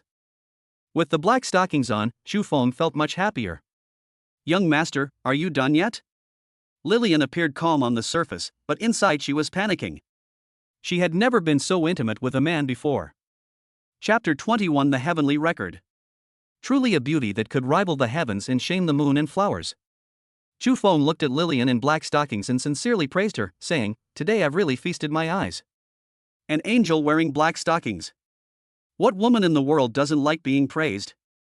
Lillian is no exception, especially since the person praising her is a young master. Young master, may I take it off now? She's still not quite used to wearing this kind of thing, perhaps she needs time to get used to it. Okay, that's fine. Having received permission, Lillian plunged into the water, and a series of bubbles rose to the surface. When it surfaced, the black stockings had already been removed. I can do one more 10 pull, I wonder if I'll get an S-rank character. He tried so many times, but never got a grade A or higher. He knew the chances were slim, but he couldn't help thinking about it anyway. Thinking that a beautiful person is bound to have good luck, he had Lillian extend her hand and place the soul crystal on it. Blowing on the soul crystal might bring me good luck. Upon hearing this, Lillian obediently pouted her red lips, her breath exhaling a sweet fragrance. System, continue with 10 consecutive draws. Boom! 10 more Easter eggs fell and exploded, bursting into a kaleidoscope of colors. Congratulations, host, you have obtained a grade B item Swiftwind Boots. Congratulations, host, you have obtained an F grade item Soda, the ultimate comfort drink. Congratulations, host, you have obtained a C grade item 2P Shooter Seeds. Congratulations, host, you have obtained a grade D item an auspiciously blessed Buddhist amulet. Chu Feng's face darkened. This round was even worse than last time, he didn't even get an A rank. Is this the normal drop rate? There was only one Easter egg left to check, and he had already given up hope. Wait, what's that golden light? Could it be? Wow! A golden legend. Congratulations, host, on obtaining an S-rank item, the Heavenly Talisman. An S-rank item actually appeared. Chu Feng was first taken aback, then shocked, and then overjoyed. The Heavenly Talisman. Chu Feng was shocked after reading the description. He knew that S-grade items must be very powerful, but he did not expect it to be this powerful. Whether one is a professional Taoist priest or any other Taoist practitioner, the first step in drawing talismans is to set up an altar and perform a ritual. This altar is called the general altar, and the deity one worships must be written on the general talisman. Secondly, before drawing the talisman, the person drawing the talisman must bathe, cleanse their face, wash their hands, rinse their mouth, clear their mind of distractions, and cleanse their body and mind. The person drawing the talisman also needs to prepare sacrificial offerings and the necessary brushes, ink, cinnabar, yellow paper, etc. in advance. Moreover, these items need to be prepared with divine incantations and edicts in order to ensure that they possess divine power and can play a greater role when drawing the talisman. Thirdly, there is the time. Not all 365 days of the year are suitable for making talismans. In addition to the date, the timing is also important. Finally, there are the methods of drawing talismans. There are many ways to draw talismans, but two common ones are, one is to make hand seals and visualize the spirits following the brush, and the other is to perform the steps of the Big Dipper and chant incantations. The process of laying paper, grinding ink, and moving the brush are also very particular. Making talismans is a complicated process, requiring a lot of effort in every step, from preliminary preparations to choosing the right time and the method of drawing the talisman. Moreover, the ritual required for drawing each talisman is different, so each talisman is a treasure to Taoists. Talismans are powerful and can play a significant role in actual combat. The only limitation is the process of drawing them, so Taoist practitioners use ready-made talismans. However, the Tongshan breaks through this limitation. It does not require setting up an altar, performing rituals, or paying attention to time. It also does not require cinnabar or yellow paper. It can draw talismans out of thin air with a wave of the hand. A talisman that would take a master talisman artist several hours to draw, Tongshan could complete effortlessly. There are even methods for stacking symbols and combining books. Stacking talismans allows you to combine talismans appropriately, such as the Fourfold Thunder Talisman. The method of combining two talismans allows you to draw two different talismans simultaneously and use them together. With the Tongtian Talisman, Chu Feng can transform into a human Gatling gun at any time, and shoot anyone he doesn't like to death with the talisman. Ah, Lillian, you're truly my lucky star. In his excitement, Chu Feng cupped Lillian's pretty face and gave her a quick kiss. Young master, what are you doing? Lillian was stunned by the young master's sudden attack and, in a moment of panic, her black wings swept Chu Feng away. Although she liked the young master, things were progressing too fast. Lillian hadn't exerted much force. After landing, Chu Feng rubbed his bottom and stood up again. He realized something was wrong and looked at Lillian embarrassedly. Seeing that she was annoyed but not angry, he apologized. Sorry, I was just too excited, and I just... It's understandable that you were too excited this time, but don't do it again next time. Lillian crossed her arms over her chest, turned her head to one side, and kept replaying the scene in her mind, a slight smile playing on her lips. Young master's lips are quite sweet. Yes, absolutely not, he assured repeatedly. Using the Tongtian talisman, a wealth of knowledge flooded my mind, and my character gained an additional ability. Now all that's left is to develop it myself. To put it bluntly, Xu Feng's combat power doubled after acquiring the Tongtian talisman. Let Lillian continue enjoying the hot springs, while Chu Feng went to the massage room alone and fell asleep under the massage of several young ladies. The first light of dawn signifies the arrival of the next day. Chu Feng stretched and gave a thumbs up to the massage girl's skills from last night. When they found Chen Duo, he was squatting on the ground, looking dejected. "Hey, fatty, what are you thinking about?" Chen Duo turned her head and saw that it was Chu Feng. She asked sadly, "Boss, do you believe in love?" "Love? Who have you taken a fancy to? Tell me." "It's Shelley from the foot massage parlor downstairs. She said she loves me, and I think she's sincere." "What did you say?" Chu Feng almost spat out a mouthful of soda. "Wait, don't speak yet, listen to me." "What did she tell you?" "My relatives died young, and I still have an elderly father who is bedridden. Forced to marry a heartless man who also abuses her every day. Her parents passed away, and she, as the eldest sister, had to support her younger brother's education? Sold into brothels from a young age, struggling to survive? Holy crap!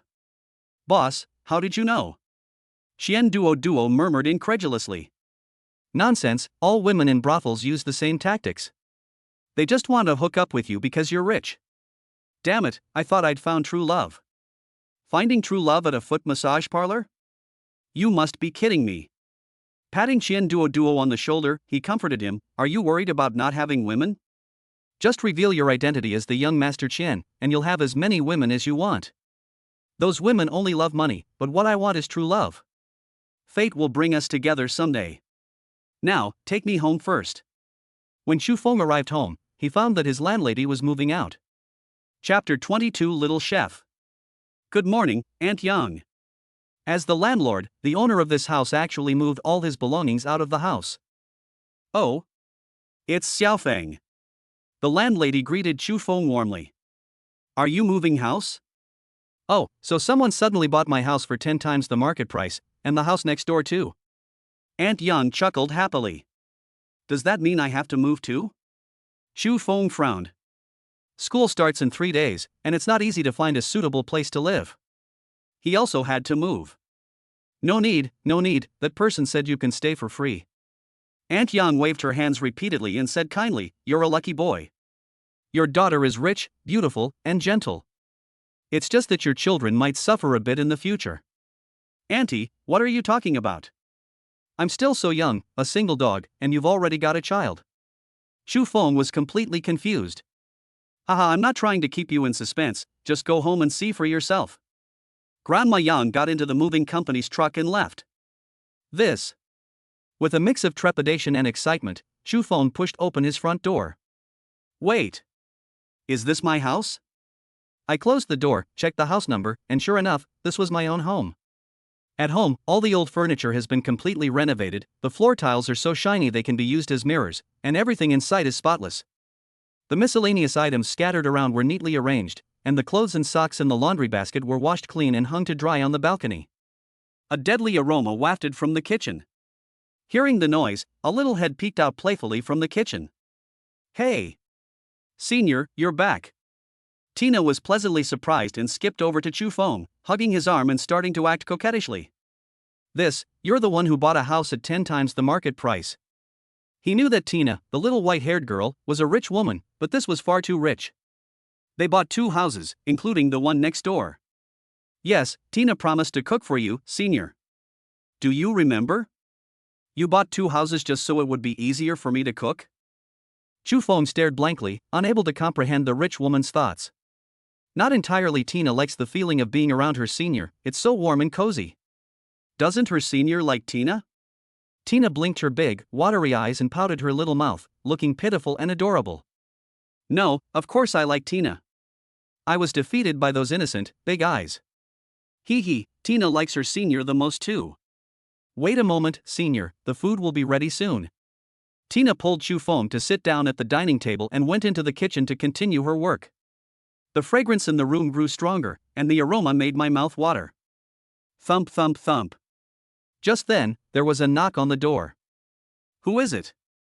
Chu Feng asked, but there was no answer from outside the door, only a continuous knocking sound. Thump, thump, thump, thump. Each tap felt like a blow to the heart, making one uneasy. Helpless, they could only open the door and find a mysterious person standing outside, hunched over and hidden in a black robe. Could you give me something to eat? The man in the black robe had a hoarse voice, as if he were rubbing two pieces of glass together. So you're a beggar. Here's 100 yuan, take it and buy some food.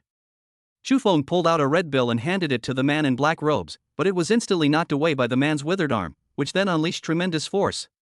I want the food in your house. Give it to me, or I'll die. The man in black robes ripped off his robes, revealing a terrifying face like that of an Asura. His body was emaciated, just skin and bones, and it was hard to believe that such a physique possessed such great strength. Despite her slender frame, she had a belly as large as a woman in her 10th month of pregnancy. Starving ghost. He had seen this kind of ghost in the encyclopedia. It had a chance to become a starving ghost after dying of hunger. No matter how much it ate, it was never full and was always hungry. 5 Thunder Talisman. He raised his hand and drew a talisman in the air. Deep blue lines emerged from his fingers, forming mysterious talismans. Go! In the blink of an eye, the finger fell, and the talisman was formed. Heavenly lightning burst forth from the small talisman, tearing through the air and striking the hungry ghost. Ah! A burnt smell wafted out, and the starving ghost looked down to find a gaping hole in its chest, so wide that it could even see the scenery behind it through its chest cavity. There was no blood, but the surrounding flesh had been charred by electricity. Another lightning talisman flew in, blasting the starving ghost's head off and causing its corpse to fall to the ground. Court death. Chufeng called the ghost-slaying team to clean up the corpse, closed the door, and returned to his seat. Just then, Tina came out of the kitchen carrying the food. Senior, what's wrong? It's nothing, just a starving ghost. I've already taken care of it. Tina placed the dish in front of Chufeng, pondered for a moment, and said, it must have been made for cooking. To enhance the flavor, I added ghost fish vine, black cloud seed, and other seasonings. These things are the most attractive to ghosts. You can try it and see how it is. Tina gestured to Chufeng to remove the cover from the food. Then I won't stand on ceremony. I'd love to try the chef's cooking. Place your hand on it, and as the cover opens, the dish radiates golden light. Food that glows. The food is glowing? Do you think this is some kind of cooking show? Chufeng was shocked. He picked up a spoon, scooped up a mouthful of meat and rice, and put it in his mouth. At that moment, it felt as if the entire Milky Way was melting in my mouth. It's so delicious. Eating Tina's cooking is a real treat. It was so delicious that Ken couldn't stop eating, and he put a few more mouthfuls of rice into his mouth. Little Tina stared at Chufeng longingly from the side, put her hands on her hips, and puffed out her chest, as if to say, why aren't you praising me yet? This is so delicious. Tina is truly a little chef. Reluctantly swallowing the food in his mouth, he then poured it out and praised it. Hee, I'm glad you like it, senior. Tina was both excited and shy when she heard Chufeng call her little cook. Senior Tina will go get you some soup. It's so delicious I almost swallowed my tongue. After the meal, Chufeng comfortably leaned back on the sofa, rubbing his round belly, while Tina cleared away the dishes. If senior likes it, Tina will make it for him every day. Really? Chufeng asked in surprise. Never mind, I can't bother you all the time. It's no trouble at all. As long as you can keep Tina by your side, that's enough. Tina returned to the table while wiping it with a hot cloth. Can you tell me why you're so determined to stay by my side? Chufeng picked his teeth and asked casually. He wasn't stupid. Even though he had saved Tina several times in the ghost realm, it didn't mean she had to come and cook for him every day. She's practically married to me now, and she's a virtuous wife and loving mother. Upon hearing this, Tina fell silent. After a long silence, she finally spoke, her voice low, Senior, I don't want to lie to you. Can I tell you when I feel the time is right? Chapter 23 Double Thunder Talisman. Can. Chufeng nodded, stopping the discussion. He believed that as long as Tina stayed by his side, she would tell him sooner or later. There are still 3 days until school starts. I need to make good use of this time to study talismans. No one can get into the War Academy without some talent. He understands the principle that if you take the first step, you will always be ahead. If he doesn't work hard, he will inevitably become just another ordinary person. He sat on the sofa, conjuring talismans out of thin air and began to practice. 5 Thunderbolts Talisman, Immortal Trapping Talisman, Tendon Sealing Talisman, Yang Separating Fire Talisman, Swift Travel Talisman. He drew various talismans with different expressions, and then they disappeared. Try this, the method of stacking runes. His expression turned serious, and he drew with both hands simultaneously, forming 2 shield symbols in the air. Double Shield Talisman. By stacking 2 shield runes and using them together, an earth yellow light shield is formed around the body, which is 3 times stronger than using them alone and appears to be unbreakable. Is it possible to use a maximum of 2 layers of stacked runes at present? He continued trying to stack the 3 shield talismans, but as soon as he placed them on top, the talismans became disordered and dissipated for some reason. You are Chu Feng? A sound suddenly rang in his ears, and a figure appeared out of thin air beside Chu Feng. Who are you, and what do you want with me? He suddenly stood up. The doors and windows were all intact. Was this guy a ghost? As long as we didn't pick the wrong person. The man spoke softly, then flicked his finger, and Chu Feng's protective shield shattered. You bastard! The ability to pierce through the second layered shield talisman like a windowpane is beyond Chu Feng's capabilities. He simply cannot recall when he had offended such a powerful figure. She affixed 2 speed talismans to her body and quickly distanced herself from the man. You only have one chance. After a brief exchange, he knew that the man in front of him was terrifyingly strong, and immediately decided to use his strongest move to try to defeat him. Double Thunder Talisman. 2 dark blue talismans overlapped, unleashing a storm of lightning that struck the man. A decent attack. The man praised, extending a finger and precisely touching the incoming lightning talisman. Then, the lightning talisman crumbled, and the raging lightning didn't even tear the hem of the man's clothes. Hiss. Chu Feng couldn't believe it. Men really were terrifying. Father. Tina heard the sounds of fighting outside, came out of the bedroom, and was pleasantly surprised to see the man. Hee, father, what brings you here? Tina grabbed the man's large hand, shook it, and began to act coquettishly. I just came to see Senior Chu Feng, whom you always talk about. The man pinched Tina's delicate nose and smiled indulgently, while looking at Chu Feng with a scrutinizing gaze. This is your father? He looked at the father and daughter with utter astonishment. Yes, he is. Tina was interrupted by the man before she could finish speaking. Shauna, you go back to your room first. I have something to talk to this kid about. Okay, then promise me you won't make things difficult for your senior. After Tina left, Chu Feng swallowed hard. Could someone please tell him why he felt like he was facing his future father-in-law?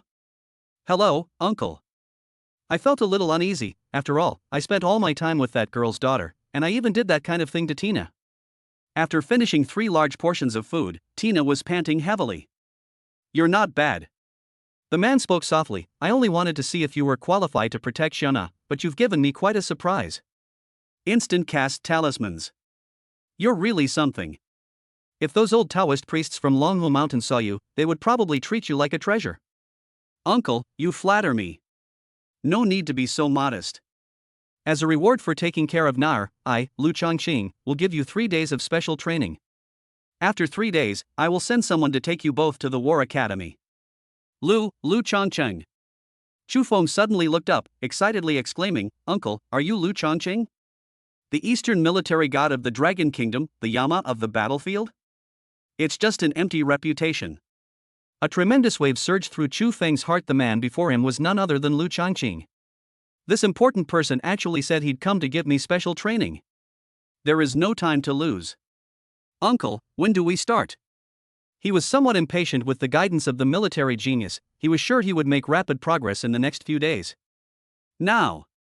As soon as he finished speaking, Chu Feng's vision blurred, and when he could see clearly, he was already in the courtyard outside. Wow, so fast. When did this happen? It might hurt a lot next, so bear with it. It will be of great benefit to you. The next second, countless fists rained down, each one landing squarely on the skin. He couldn't catch any trace of Lu Chongqing's fist movements. And so, Chu Feng got beaten up all afternoon. Night. The 3 sat around the table in the restaurant. Looking at Chu Feng's panda eyes and noticeably heavier body, Tina scolded, Oh dear father, how could you beat him so hard? Look how fat he's gotten. It's not Uncle's fault. I felt very comfortable after being hit. The flow of spiritual energy in my body has become faster. It's just that my body is a little swollen. Sigh, they say married daughters tend to side with outsiders, but my little darling isn't even married yet and she's already starting to leak. Lu Chongqing was in a good mood and even cracked a joke. After an afternoon of exploring, he discovered that this kid had tremendous physical potential and was really tough. Father. What are you saying? Little Tina said coquettishly, puffing out her cheeks. Ha ha, I'm not teasing you anymore. Kid, do you know why I'm going to beat you up? Lu Chongqing turned to Chu Feng and asked. Is it to unleash the body's potential? He guessed. You're only half right.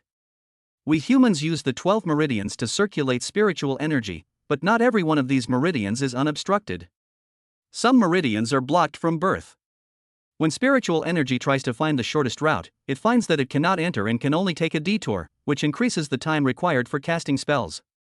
For example, a fire mage needs 5 seconds to cast a small fireball, but after opening up the 12 meridians, it only takes 3 seconds. I understand. Today you are helping me to open up my 12 meridians. Clever. Your physique is quite surprising. It takes an ordinary person a month to fully open up, and even a genius takes a week, but you opened up completely in just one day. Lu Chongqing clicked his tongue in amazement. Senior, the pearl chicken soup is here. Just then, the young cook Tina slowly walked over, carrying a bowl of colorful and golden soup. It's so hot. Senior, come and help me catch it. Chu Feng quickly stepped forward and took the soup. As the pearl chicken soup went down his throat, his injuries began to heal rapidly. After finishing the bowl of soup, his injuries had fully healed.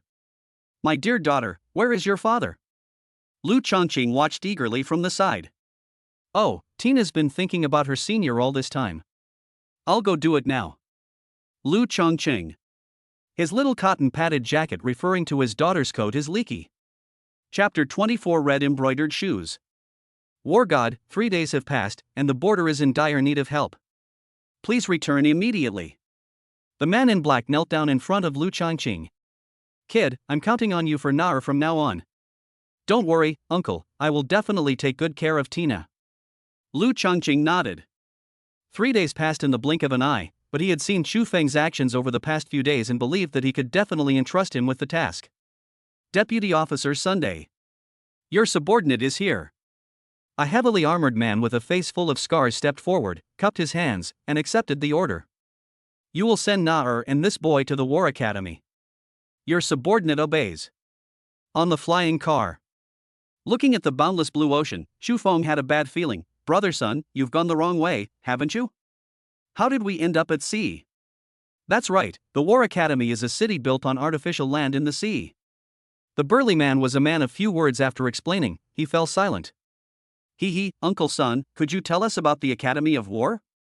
Upon hearing their beloved Tina from the Eastern Theater Command speak, the burly man forced a stiff smile.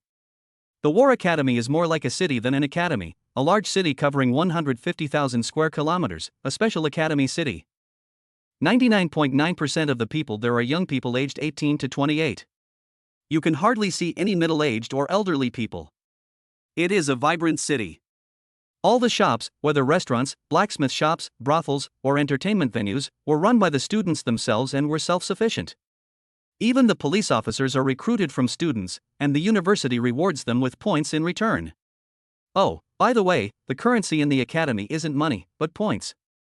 Points can be exchanged for money. 1 point equals 10,000 yuan, but money can't be exchanged for points. This is really bizarre. After hearing the man's description, Chu Feng pondered for a moment. Was everything in this strange city made up of students? As for the presence of brothels and entertainment venues inside, that's perfectly normal. For those succubus professionals or tentacle monster professionals, not venting their frustrations regularly can really lead to trouble. The university, the freshman reception area in the misty swamp. Alright, my mission is complete. Good luck to you all.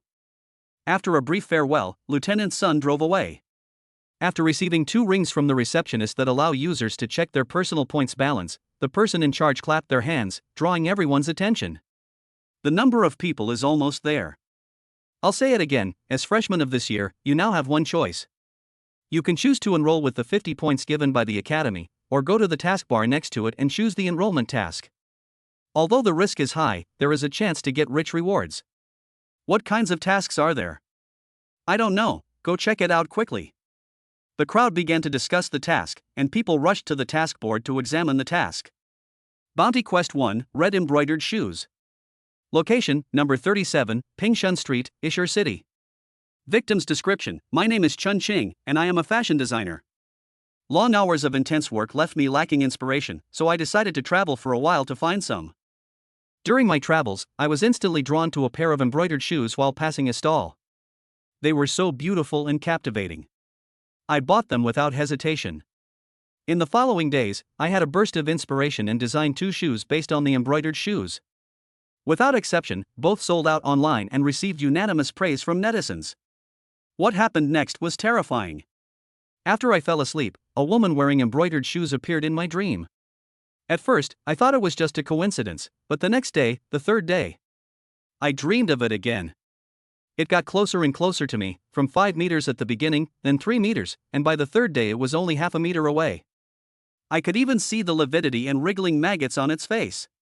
I woke up with a start to find embroidered shoes in front of my bed, the toes pointing at me. I clearly remembered putting them on my workbench.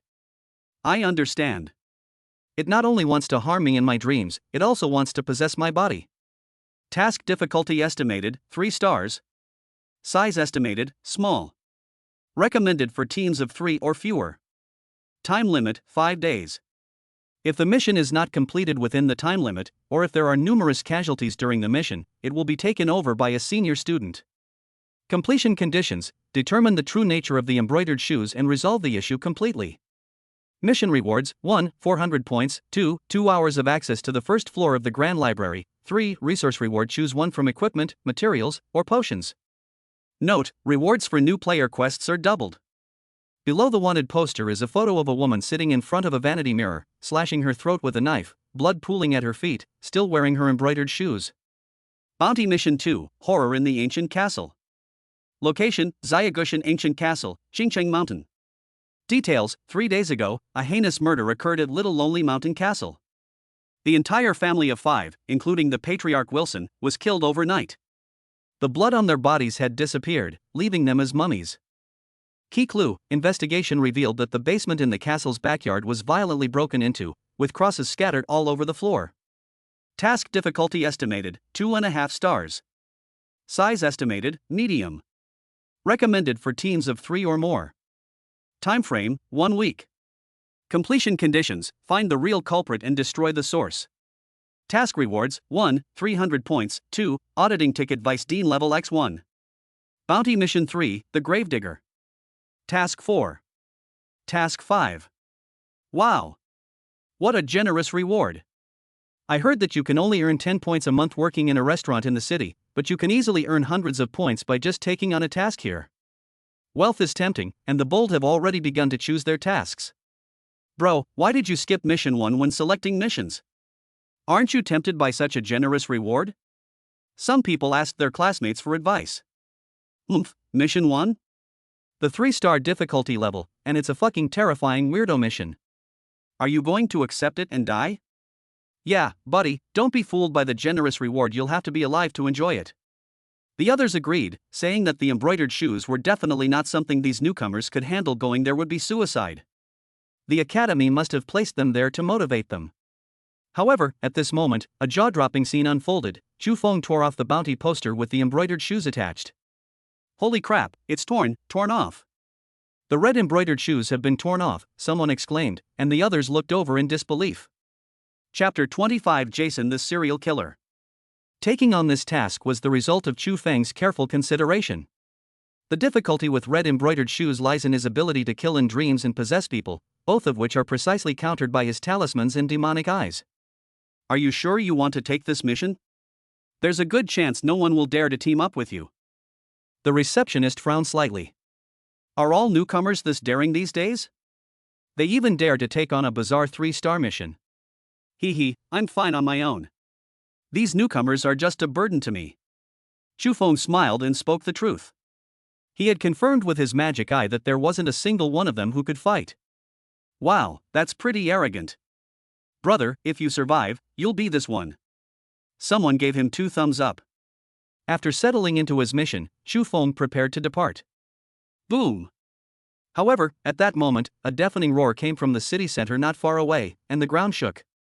What's going on? The person receiving the message was no longer calm. This kind of danger was comparable to bombarding the ground with Dongfeng missiles. Instructor Wang. Instructor Wang, something terrible has happened.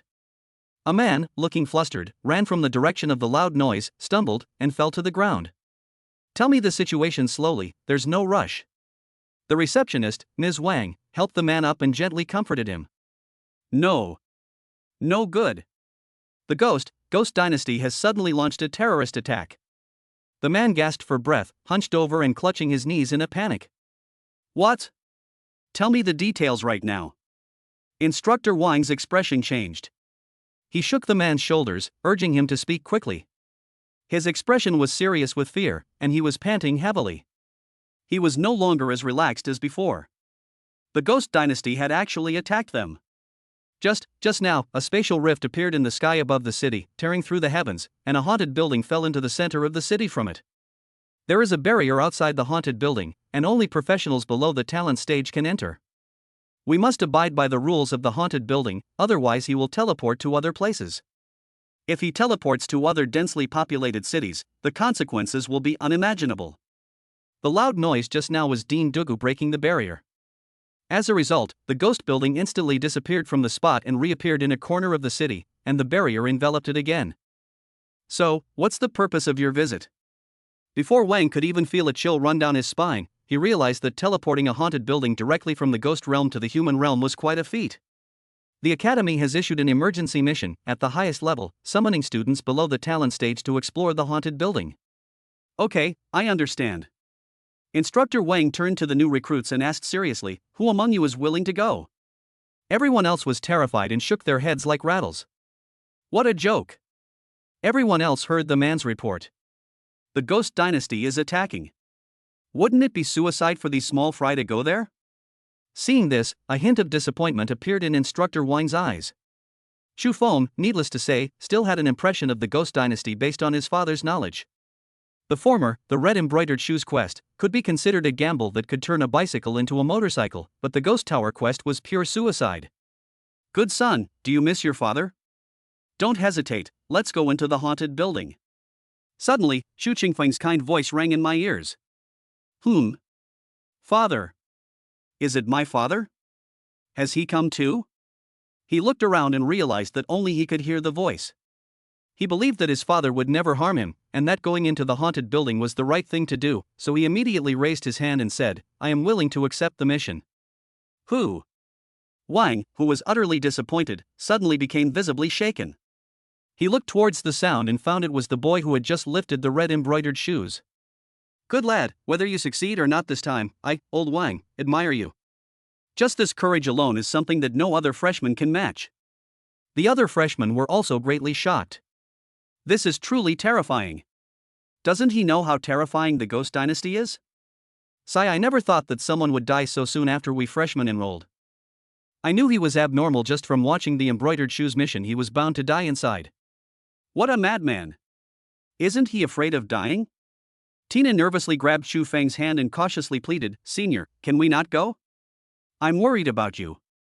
Don't worry, if I dare to go into the haunted building, I must be confident.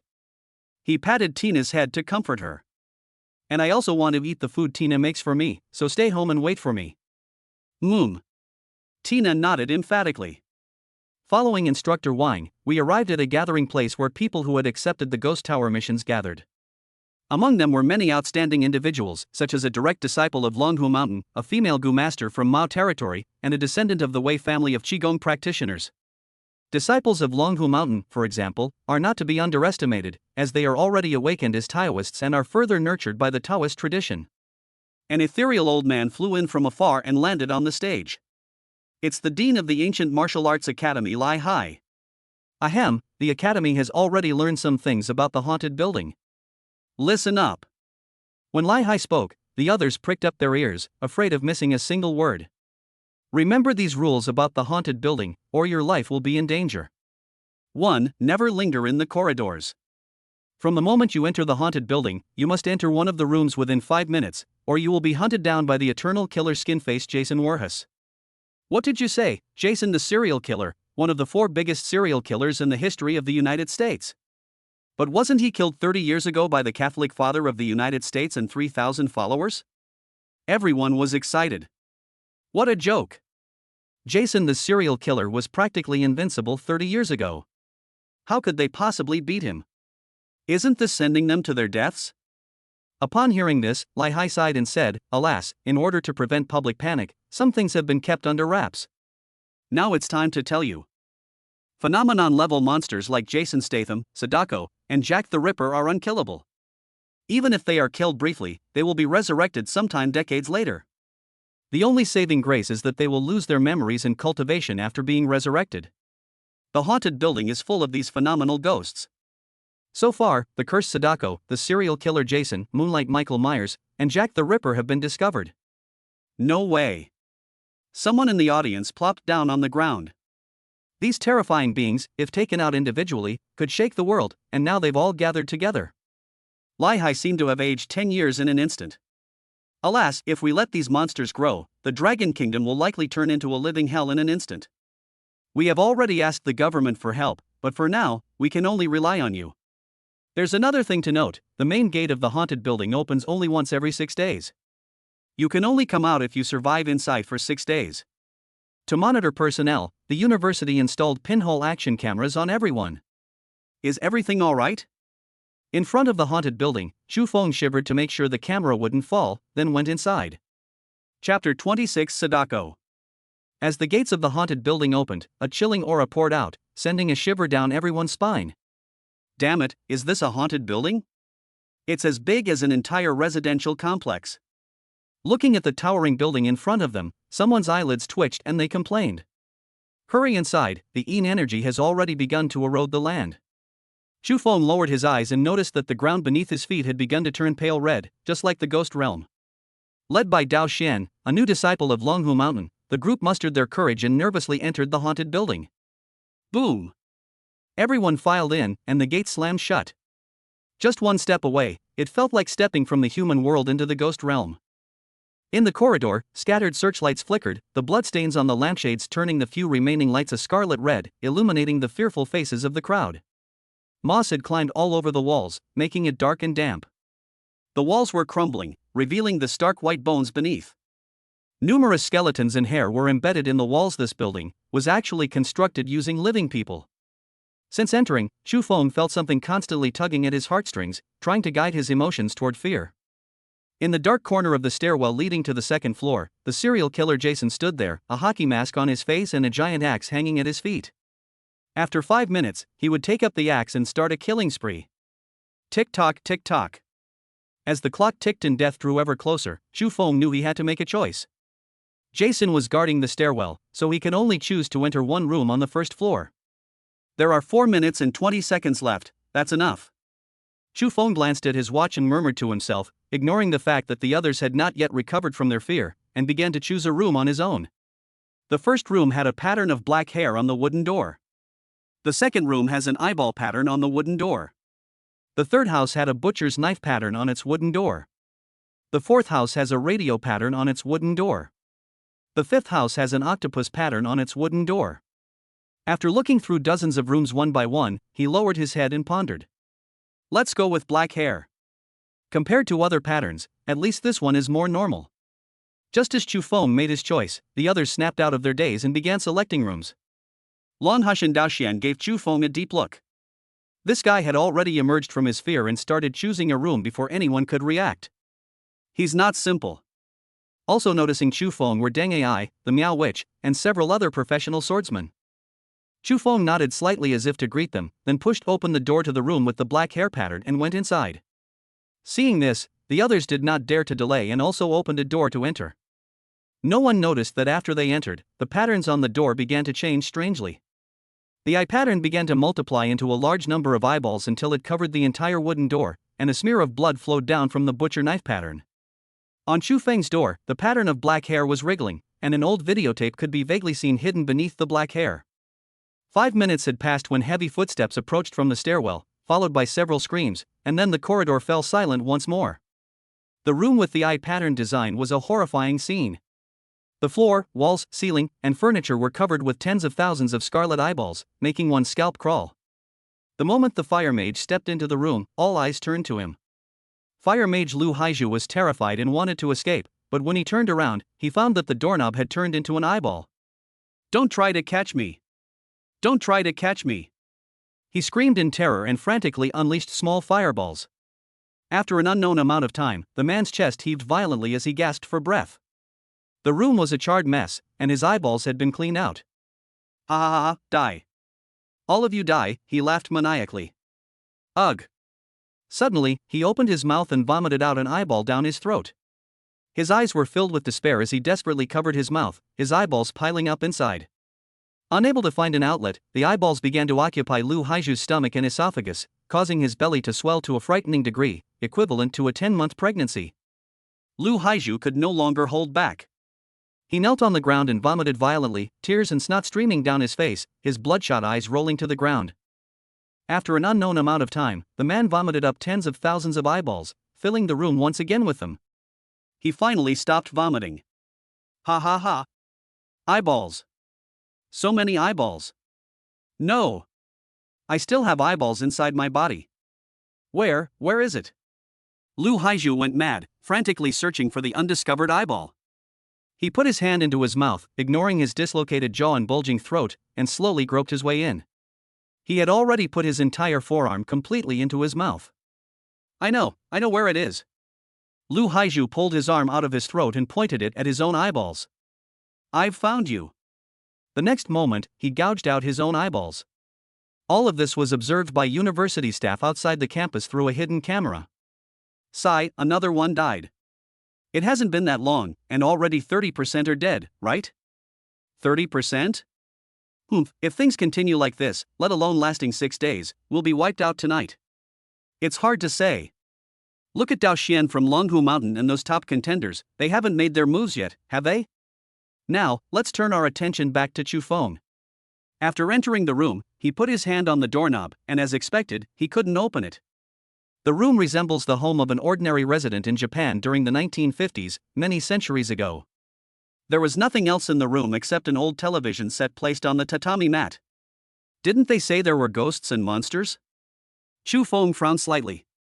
Why was this room so peaceful and seemingly harmless? Click. Just then, the old cassette tape under the television started running automatically, and the black and white television screen flickered. After flickering several times, the image finally appeared on the television screen, showing a dry well. As eerie music emanated from the television, a figure crawled out of the dry well, shrouded in white, with long hair obscuring its face. Sadako! This scene left Chu Feng utterly astonished. He never expected that behind the door representing hair was Sadako.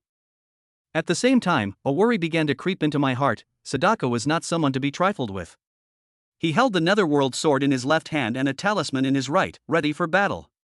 What if I smashed the TV before she crawled out? Suddenly, a bold idea popped into Chu Feng's mind. Without hesitation, he strode to the television and swung his sword at it. Buzz. Just as the Netherworld sword touched the television, black hair appeared and enveloped the television layer by layer, and even the sharpness of the Netherworld sword could not cut through it. Chapter 27, Sadako pinned to the ground and rubbed against the ground. What? On the television screen, Sadako climbed from the dry well to the screen in the blink of an eye, her speed astonishing. Immediately afterwards, Sadako stepped right out of the screen. First the arms, then the upper body, and then the whole ghost crawled out of the TV. Even though we knew about Sadako's abilities beforehand, this is still too exaggerated. Chu Feng quickly retreated, sheathed his sword, and adopted a defensive stance, remaining steadfast in the face of any eventuality. Suddenly, a tremendous force struck, and Chu Feng was knocked to the ground before he could react. Sadako can actually use telekinesis. Sadako wouldn't let this golden opportunity slip by. She suddenly climbed in front of Chu Feng and mounted him. Her hair grew wildly as she climbed, growing from 0.5 meter to 3 meters long by the time it reached Chu Feng. Damn it, if you're going to fight, then fight. What are you doing riding on top of me? At such close range, the Netherworld sword was almost at Sadako's throat with the slightest effort of his wrist. A large amount of black hair protected Sadako's body. The hair strands were not stiff, but they had an inexplicable flexibility. No matter how hard I tried, I couldn't break through the defense. Black hair began to adhere to the netherworld sword from the tip, wrapping the sword layer by layer. Then, with a sudden force, the sword was snatched from Chu Feng's hand, flung backward, and stuck into the wall. My sword! Sadako straddled Chu Feng, her hair wriggling and transforming into strands of rope that bound his limbs. Damn, thank goodness I'm not a masochist, or I would definitely love it if you were like this. As the fingertip hurtled toward his heart, a hellhound appeared out of nowhere, pounced and bit him, thwarting the fatal attack. When the attack missed, the black hair tied around his neck suddenly contracted, attempting to strangle Chu Feng. At the same time, a raging fire ignited in Chu Feng's hand, Tong Tian Talisman, Liang Fire Talisman. The black hair in his throat was quickly burned off, followed by the rest of his hair. Sadako screamed and sprang off Chu Feng, raising her arm to cut off the still burning section of her hair to prevent it from spreading. With a somersault, Chu Feng sprang up from the ground, grinning. Didn't expect that, did you? Your hair is a counter to my sword, but my talisman is a counter to your hair in the same way. He continuously condensed the Yang Fire Talisman in his hand and threw it at Sadako, almost one per second. At this moment, he transformed into a human-shaped Gatling gun. The scene left the people outside the monitoring room stunned. Their mouths were agape, and they murmured in disbelief, "Good heavens! These are precious talismans that Taoists are so proud of, and this guy is just throwing them around like beans. My God, what is this if not genius?" More and more people gathered in front of Chu Feng's monitoring room. What are you all doing blocking the way? Aren't you going to check the other surveillance footage? A sharp shout rang out, and they were about to turn around and yell at the person who had come, but when they saw who it was, they instantly became timid and said awkwardly, "Dean Dugu, please come and see us. We'll go back to work now." You good-for-nothings, I'd like to see what kind of person has attracted you so much that you've forgotten about your work. Dugubai stood in front of the screen, lost in thought. After a long while, a smile crept onto his lips. Little guy, you've given me quite a surprise. Damn it, it's so fast. The talismans can't hit it at all. A blur of motion darted back and forth in the room, narrowly avoiding the fire talisman each time. If we can't hit them from a distance, we'll have to fight them hand to hand. Divine Speed Talisman, Yang Fire Talisman. With the Speed Talisman affixed to his legs, his speed increased dramatically. Two flames ignited in his hands as he aimed at Sadako and charged forward. Under the raging flames, Sadako's hair was ruined. The few strands of hair that had just formed were instantly ignited. A tremendous force suddenly struck. It was telekinesis. However, this time he was prepared and only let out a muffled groan before getting through it. Sadako, who only managed to use her sharp fingers effectively, was repeatedly defeated by Chu Feng. Seeing that things were not going well, Sadako tried to crawl back into the TV. No matter how powerful this man was, could he really get into the TV? Using her last bit of strength, she unleashed her telekinetic power to attack Chu Feng, then turned and dove into the television. Where do you think you're going? Chu Feng roared, You think you can just run away after hitting me? It's not that easy. He held a sealing talisman in his left hand and a spirit sealing talisman in his right, and threw them both at Sadako. Having exhausted her strength and with little spiritual power left, Sadako was easily sealed and unable to move. Suddenly, a strange thought popped into his mind. Thinking of this, he raised his hand and turned off the hidden camera on his body. What is this kid up to? In the monitoring room, Dugubai was furious. He slammed his fist on the table and stood up. This guy actually turned off the camera. What shady business is he planning to do? Dean Dugu, what's wrong? Why are the surveillance cameras off? Could it be that this genius is dead? People nearby looked over at the sound and were startled. Die my ass, this kid is very cunning, he won't die even if everyone else dies. Then why was the surveillance camera turned off? What he's doing? I'm not going to say it, it makes me angry just thinking about it. Call me when the screen is back to normal. After giving the instructions, Dugubai stormed off in a huff. You wouldn't believe it until you see it. Sadako had such a great figure. Wait, this scene seems familiar. Quickly shake your head to get rid of the evil thoughts in your mind. Capturing Sadako would be very useful. Sadako's potential value is at least S, and he wants to make her submit to him and work for him, which would make things much easier in the haunted building. Low-level ghosts cannot be subdued because they lack intelligence and only have a desire to kill. Phenomenon-level ghosts like Sadako have intelligence that is even higher than that of ordinary humans. I know you can understand what I'm saying. I'll only ask you once, are you willing to submit to me? Chu Feng extended a sincere invitation, but was met only with silence. If you won't listen to reason, you'll have to suffer the consequences. Since you're not convinced, I'll beat you until you do. He snorted coldly and moved closer to Sadako. Clap, clap, clap, clap, clap, clap. Snap, snap, snap, snap, snap, snap, snap. If you don't submit, I'll have no choice but to kill you. Chufeng attacked with both hands for a whole night, but still there was no movement. Etc. He was puzzled. How could he be beaten so badly and still not make a sound? At least he could put up a few words of resistance or move a little. He was like a statue. Chapter 28. As long as you're bold enough, Sadako. Freeze. He suddenly remembered that the sealing talisman that hit Sadako had a freezing effect. No wonder Sadako didn't resist even after being spanked all night. So, Sadako wasn't just being stubborn, she was unable to speak, and I beat her up all night for no reason? Chufeng's expression was strange, he really didn't know what to say. Sealing the tendon talisman, untie it. He made a finger gesture and touched Sadako's tailbone. Sadako quickly regained her mobility, covered the swelling behind her with her soft hands, and burst into tears. Why, you jerk, I've already surrendered in my heart, but I wanted to tell you and couldn't bring myself to say it. My butt hurts so much, wah. Sadako felt extremely wronged and burst into tears. Her voice was strangely pleasant, like that of a cute girl. This is Sadako? Chufeng was completely bewildered. Wasn't Sadako a ruthless ghost who killed without blinking an eye?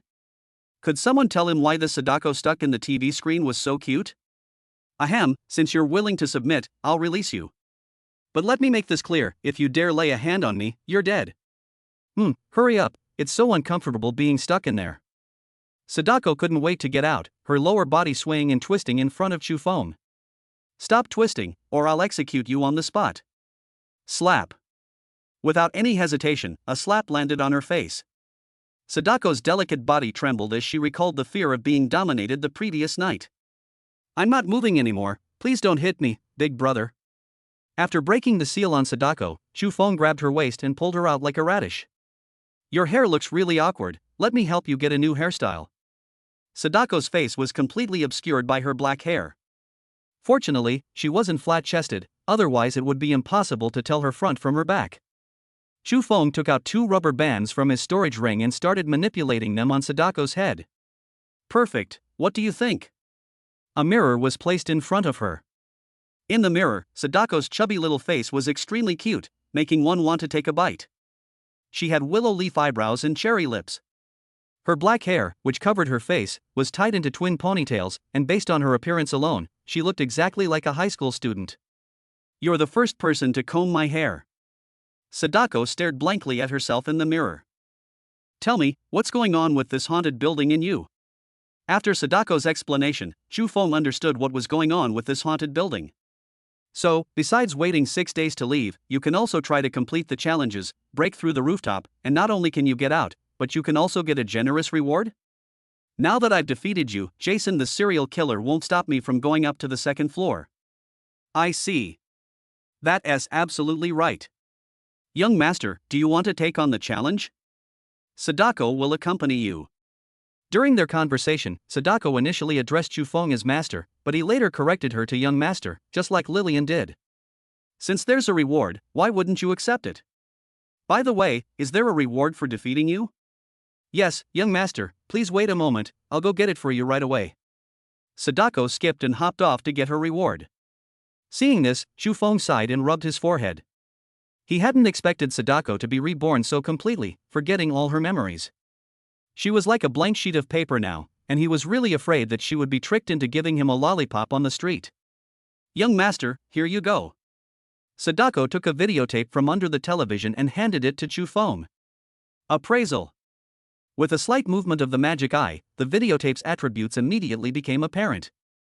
Item, Sadako videotape cursed item. Rank, S. Sadako's potential is S rank. Ability, by inserting the videotape into the television, Sadako can be summoned, no matter how far away she is. Note, possessing this videotape will result in being hunted down by Sadako. It's actually an S rank item. He was startled, but this potential form wasn't very powerful at first and needed to be developed gradually, so he carefully put it away. I can summon Sadako at any time? Does that mean Sadako becomes my property? Looking at the adorable Sadako, a bold idea suddenly popped into his head. If you're bold enough, could Sadako take maternity leave? I think I'll pass. High or low is a different story, and I'm not ready to be a Death Knight yet. I haven't used the daily egg smashing feature yet, but I'm taking advantage of the S-rank item's auspiciousness to use it today. At a command, an Easter egg fell from the void and exploded. Congratulations, host, you have obtained a special skill type bonus Grandmaster level bone setting technique. A wealth of experience in bone setting flooded into Chu Feng's mind in an instant. In just a moment, his expertise in bone setting surpassed that of a traditional Chinese medicine doctor with 80 years of experience in the field. You can get this kind of thing from a system lottery? Chu Feng was amazed he could instantly learn what others had to spend a lifetime studying, but it didn't seem to be of much use. Never mind, it's always good to have more skills. He turned the hidden camera back on. Meanwhile, in the monitoring room. Quickly, go and inform Dean Dugu she has turned the screens that are being monitored back on. Before Dean Dugu arrived, a group of people curiously gathered around, wanting to see who was attracting the Dean's attention so much. Wow, what a pretty little girl. After saying that, the man realized something was wrong. There was only one person in each room. Where did this little girl come from? Wait, why do her clothes look so familiar? And this hair? That's Sadako, damn it. The man realized what was happening, his hands trembled, and he screamed in disbelief and horror. My God, is this the terrifying and bloody Sadako? Can anyone tell me why she's become so cute? It's this man. What did he do to Sadako? My God, Chu Feng actually subdued Sadako. This is huge news. This must be the first phenomenal ghost in history to submit to a human. The staff members gaped in astonishment, a sight that would last 100 years. Sadako instantly transforms into a Yamato Nadeshiko. Upon hearing the news, Dugu also rushed over. Looking at the screen, a smile appeared on her lips. She thought to herself, this kid's got some skills. I didn't expect he could actually seduce Sadako. He strongly suspected that something was wrong with this kid. He seemed to have a special talent for dealing with ghosts. How could a normal person imagine that Sadako could be seduced and subdued? Sadako, can you take me with you through the TV? He suddenly had a whimsical idea and asked Sadako.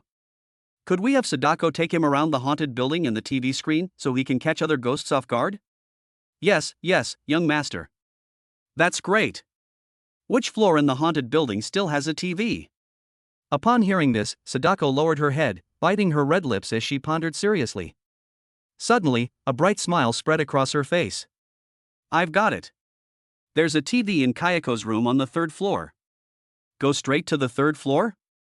Won't we be spotted by the guards in the 2nd floor stairwell?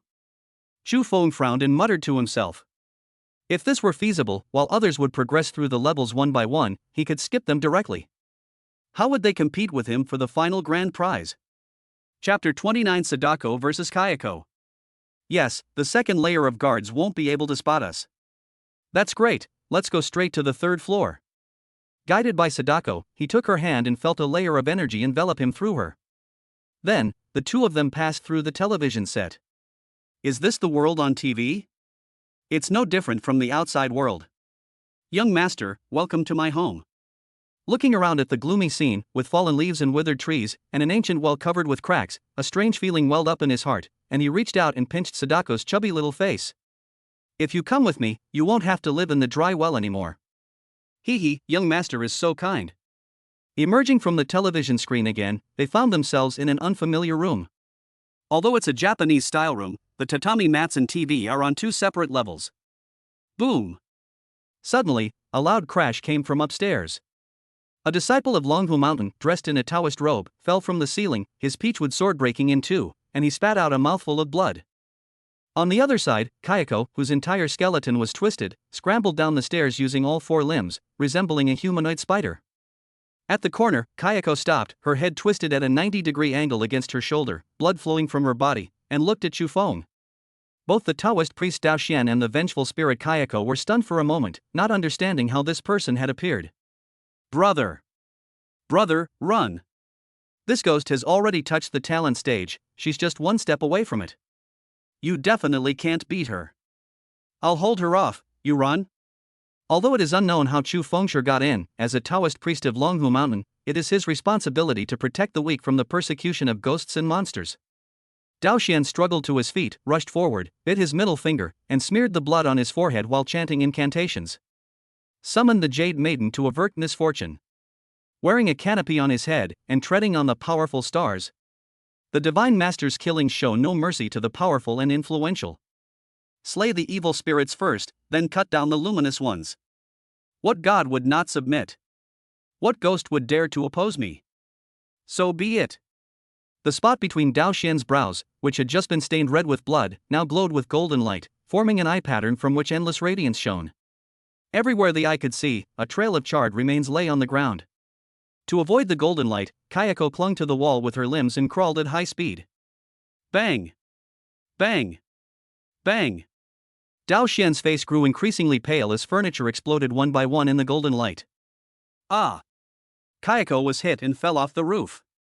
Die, you wretched creature! Dao Xian's eyes widened in anger, like a guardian deity, his face as pale as paper, yet beneath it shone an even stronger golden light. Golden light burst forth at the Kayako, causing the tatami mats to crumble instantly, raising a cloud of dust. The golden light between Dao Xian's brows went out. He gritted his teeth to stop the blood from flowing from his mouth. He wouldn't feel at ease until he saw the corpse of the evil spirit. Blasted to ashes? Impossible. When the smoke cleared, only devastation remained, and Kayako was nowhere to be seen. Suddenly, Kayako appeared out of thin air behind Dao Xian, her sharp claws striking fiercely. So he's finally shown his first ability, teleportation? Chu Feng murmured. It wasn't that he didn't want to go up and help, but that going up would only disrupt the Taoist-robed young man's rhythm. Taoist supernatural power, divine thought weapon. He roared fiercely, and miraculously, a trace of color returned to his deathly pale face. The peachwood sword, broken in two, was enveloped in a layer of qi, greatly increasing its power. Dao Xian's face contorted with rage, and the wooden sword in his hand transformed into a divine sword, which he then turned and thrust at Kayako. Kayako's hair stood on end, and at the crucial moment, she activated teleportation to escape. When she reappeared, she had a sword wound on her abdomen, from which blood was flowing. He. Kayako, enraged, laughed, her harsh and unpleasant laughter echoing around her. Don't just stand there, run. I can't go on. Seeing Chu Feng still unmoved, Dao Xian was extremely anxious. He had used two self-destructive divine abilities and had no strength left to fight. If they didn't run away, they would both die. When was this curse inflicted? Dao Xian's heart suddenly exploded. He used his last strength to pull open his collar and look down, only to see that his heart was surrounded by black lines. Sadako, quickly stop Kayako. With her hair growing wildly, Sadako reverted to her battle form and charged forward. Sadako temporarily blocked Kayako, and Chu Feng came to Dao Xian's side, helped him up, and gently laid him down. Are you alright, brother? Damn it, if I hadn't used up all my talismans, I wouldn't be in such a sorry state. He was breathing heavily, like a fish out of water. The aftereffects of his heart attack were already beginning to appear. Quickly take that ball from my waist.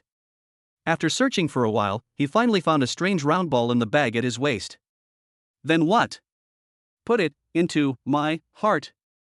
Upon hearing this, Chu Feng placed the sphere inside, and Dao Xian's breath caught in his throat for a moment before returning to normal. Thanks, brother. This thing should be able to keep my heart running for 6 days until we get outside rescue. But if you can't defeat that evil spirit, we'll still die here. Don't worry, just watch what I do. As they spoke, Sadako and Kayako engaged in a fierce battle, displaying a power even more terrifying than when they fought Chu Feng. The black hair formed 36 spears, which could pierce through the wall with a gentle poke. However, Kayako was not to be outdone. The physical attacks caused by her finger blades were even more powerful than Sadako's. Combined with her teleportation ability to target weaknesses, she was difficult to deal with. Fortunately, Sadako has telekinesis, which allows her to slam Kayako against the wall in a crucial moment. On the surface, Sadako seemed to have the upper hand, but he noticed with his sharp eyes that a few black lines had crept up Sadako's cheeks, which reminded him of the scene where Dao Xuan's heart had just exploded. What a terrifying curse! Even Sadako has been affected. Several thunder talismans appeared out of thin air, unleashing rolling thunderbolts that shot towards Kayako. He transformed into a human-shaped Gatling gun once again. 5 shots. 15 shots. 25 rounds. 65 rounds. 108 shots. Boom, boom, boom. Explosions echoed throughout the room, turning it into a Syrian battlefield in an instant. By the Celestial Master, is this an instant cast talisman? Dao Xian seemed to forget his heart pain, tilted his head back, looked incredulously, and his face twitched with heartache. Good heavens, these precious talismans that the Taoists treat like treasures are being thrown away like beans by this guy. And this guy is actually this strong. Thinking back to the scene where he had told Dao Xian to escape first, and he had shamelessly offered to cover for him, Dao Xian blushed. In the monitoring room, everyone swallowed hard. Sure enough, no matter how many times I watch it, this scene is still so breathtaking. This kid, he really is a monster. Sadako engaged in close combat while Chu Feng unleashed ranged attacks, leaving Kayako utterly helpless and unable to even use her curse power. Chapter 30, Setting Kayako's Bones. In the end, Kayako was no match for the combined attack of one human and one demon, and was thoroughly beaten to the ground. I'm going to kill you. Kayako was still not behaving herself. Even after her spiritual power was sealed and she was bound tightly to a load-bearing pillar with ropes, she still exuded a murderous aura. Why is this guy so short-tempered? Glancing sideways at the white-clad figure beside him, he thought, Sadako was still the best. She surrendered immediately after her defeat. Could it be because all the bones in his body are twisted and he's in pain? Kayako had all her bones broken during her lifetime, and even after she died and became a vengeful ghost, they were not restored, which has become her obsession. The more he thought about it, the more likely it seemed. He took a few steps to the other person and placed his hand on theirs. Young master, what do you want to do? Bone setting. No sooner had he finished speaking than a crisp snap was heard, and his arm, which had been twisted into a pretzel shape, was slowly pulled back into place. Kayako raised her head high, howled in pain, her eyes bulging in bloodshot. Suddenly, her head drooped, and she fainted from the excruciating pain. Perfect, the arm has recovered. He clapped his hands, pulled over his other arm and began to set the bones. He never expected that his Grandmaster-level bone-setting skills, which he thought were useless, would come in handy. Kill me. A sharp pain struck, and Kayako awoke from her coma, vented her frustration, and then fell unconscious again. Luckily, Kayako as a demon and normal person would have been killed long ago. Dao Xian, lying on the ground, saw the scene and his eyes bulged. He quickly checked himself for any broken bones, fearing that Chu Feng would treat him. They forcefully bent the already solidified bones back into place, and offered 3 seconds of silence for the vengeful ghost. Inside the monitoring room. This kid, he never plays by the rules. He spat out a mouthful of strong liquor, coughed a few times, and wiped the liquor from the corner of his mouth. They slept with Sadako and used bone setting on Kayako. What geniuses! How come they didn't think of that? Quick, write this down. Kayako might be able to treat this with bone setting. The researchers opposite him were sprayed with a mixture of alcohol and the lonely Dean's saliva, but they didn't care. Their eyes were bright as they wrote furiously. This young man is truly talented. While others either kill vengeful ghosts or are killed by them, he's taken in vengeful ghosts as his maids. If Dean Dugu hadn't stopped him, he would have snatched Chu Feng to the research department. Click. The last part, her broken neck, was restored, and a white light shone from Kayako's body. The obsession was removed. What did I just do? Kayako spoke, her voice both alluring and seductive, and her earlier terrifying appearance vanished.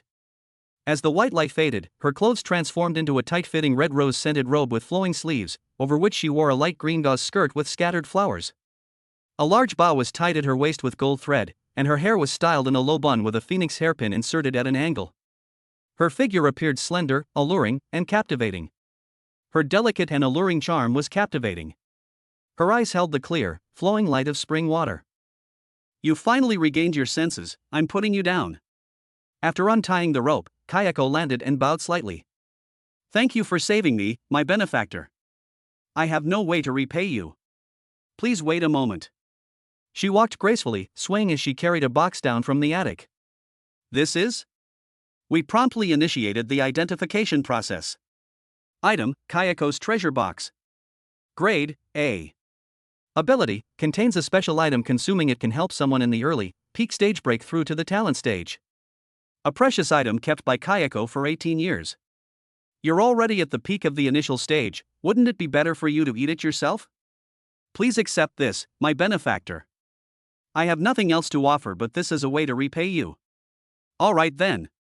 Seeing Kayako's persistence, Chufeng temporarily put the treasure box away. I'm only in the later stages now, so I don't need it. Can you check if there are any other televisions nearby?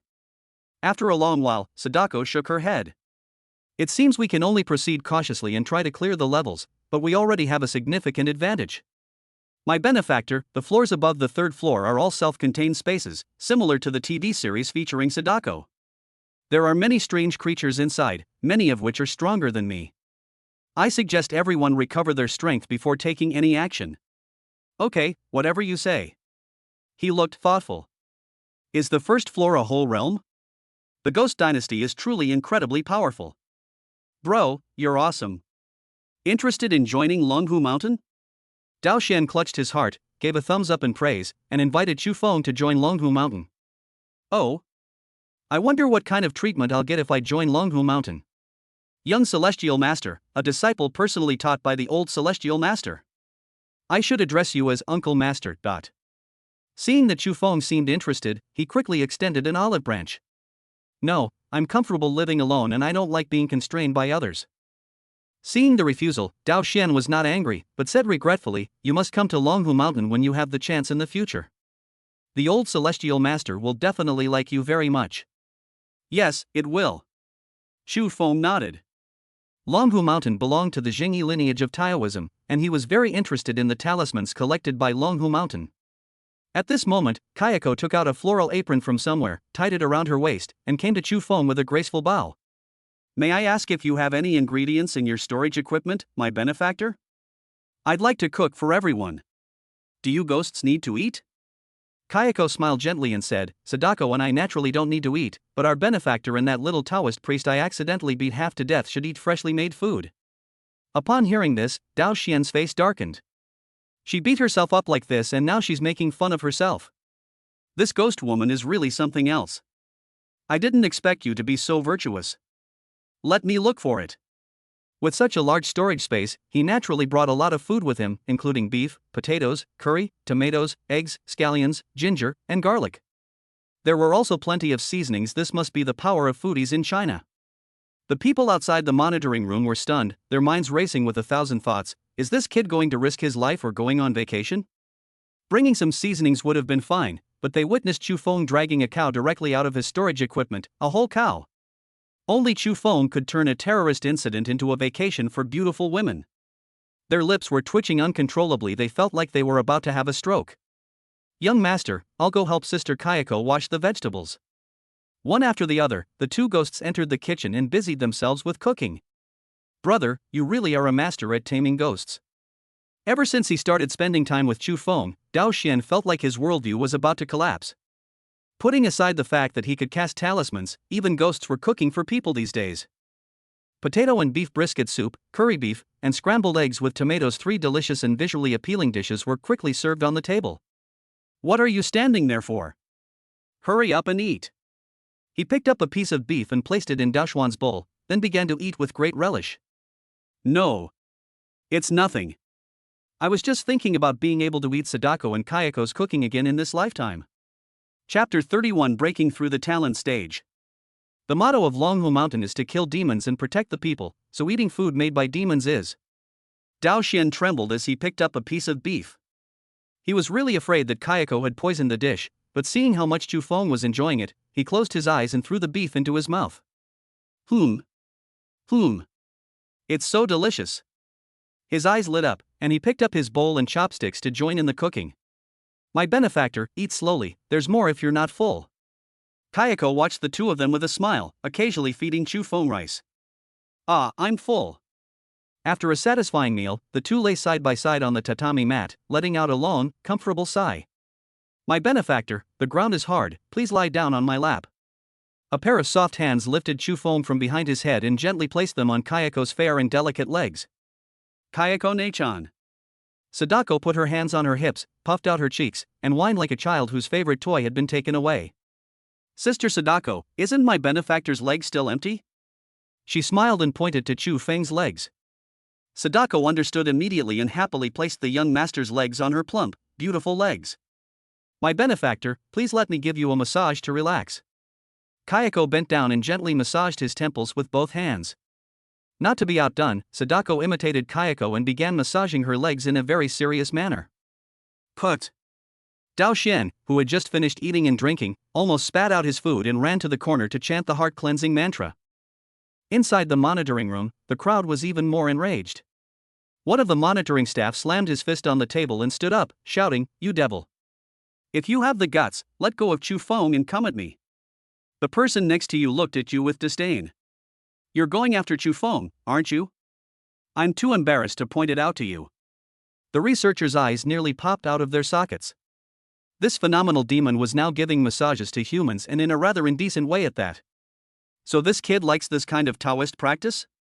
After gulping down a bottle of wine, a wicked smile crept onto Dugubai's lips. Several hours later. "Did you sleep comfortably?" He groggily woke up from his dream, got up from Kayako's lap, and stretched lazily. Suddenly, he felt something and sat cross-legged on the spot. "Sister Kayako, what's wrong with the young master? Don't disturb our benefactor, he's breaking through." He pulled Sadako away, leaving Chu Feng alone in the same spot, where a large amount of spiritual energy gathered. With its mouth slightly open, like a whale swallowing the sea, it absorbed all the spiritual energy into its belly. At the same time, the body's 12 meridians and 8 extraordinary meridians, totaling 720 acupoints, inhale and exhale, beginning to cleanse the physical body. Phew! After a while, Chu Feng opened his mouth and exhaled a breath of turbid air, which traveled 3 feet in the air before dissipating. "Congratulations on your breakthrough in cultivation level, young master." "Congratulations on your breakthrough," they said in unison. "I have to thank you too. I've always been too tense. This time, I relaxed and broke through directly." A balance between work and rest is the best way to cultivate oneself. Enping is often tired, so he needs to relax occasionally, otherwise his body will easily become damaged. "Yes, I've got it." He nodded, indicating that he would keep it in mind. Next. He took out the treasure box that Kayako had given him, preparing to make a final push to break through to the talent stage. "This thing is supposed to be an A-grade item?" He opened the box, his face full of suspicion. At the bottom of the box lay a small, oval-shaped thin film, unremarkable, with a fishy smell. This is the treasure that Kayako has kept for 18 years? Only then did he notice that Kayako was unusually shy, turning her head to the side and weakly saying, "My benefactor, please believe me, this thing will definitely help you break through." "I'll believe you for now." With a skeptical attitude, he swallowed the membrane. The film, made of some unknown material, melted instantly in the mouth, flowing into the stomach like a warm current. Immediately afterwards, a surge of energy flowed from the stomach and into the major meridians of the body. Chu Feng hurriedly sat cross-legged and assumed the 5 hearts facing heaven technique. Click click. Several black lightning bolts struck down in succession, and as the breakthrough progressed, strange phenomena began to appear outside the ghost building. Someone came to report from the monitoring room. "Oh no! For some reason, black lightning has started appearing in the sky above the entire university city, creating a scene reminiscent of the end of the world."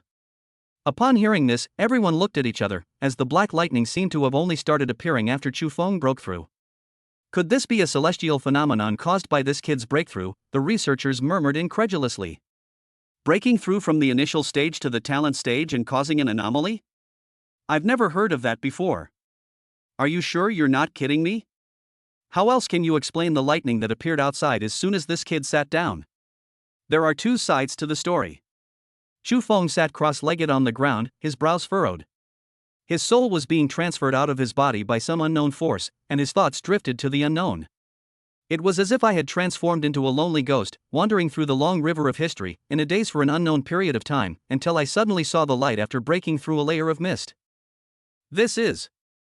The scene before him made Chu Feng's pupils shrink. On the ancient battlefield, skeletons thousands of meters high are everywhere. 2 forces are at war, one side bathed in holy light, the other shrouded in demonic energy.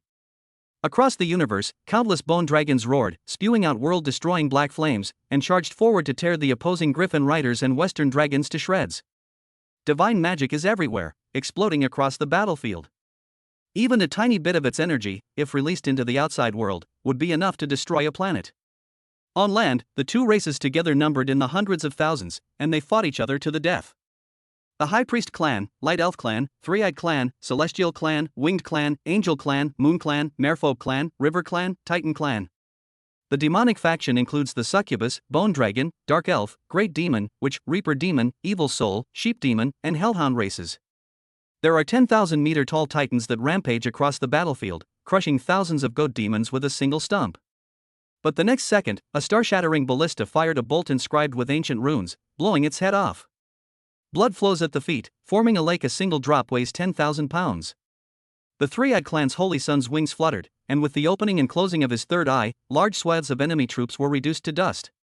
With a single glance, the powerful succubus caused a million-strong army to turn against her own kind, turning their blades against her own kind. The two armies were endless, and a continuous stream of soldiers were arriving from the teleportation portal. The Demon King? The war against the gods has already begun. He's waging war against the gods. In one of the camps, he saw the figure of the Demon King, wearing demon god armor, holding a king's blade, sitting high on his royal carriage, with 9 pure-blooded dragons pulling it. There were 3 heads underfoot. Invisible.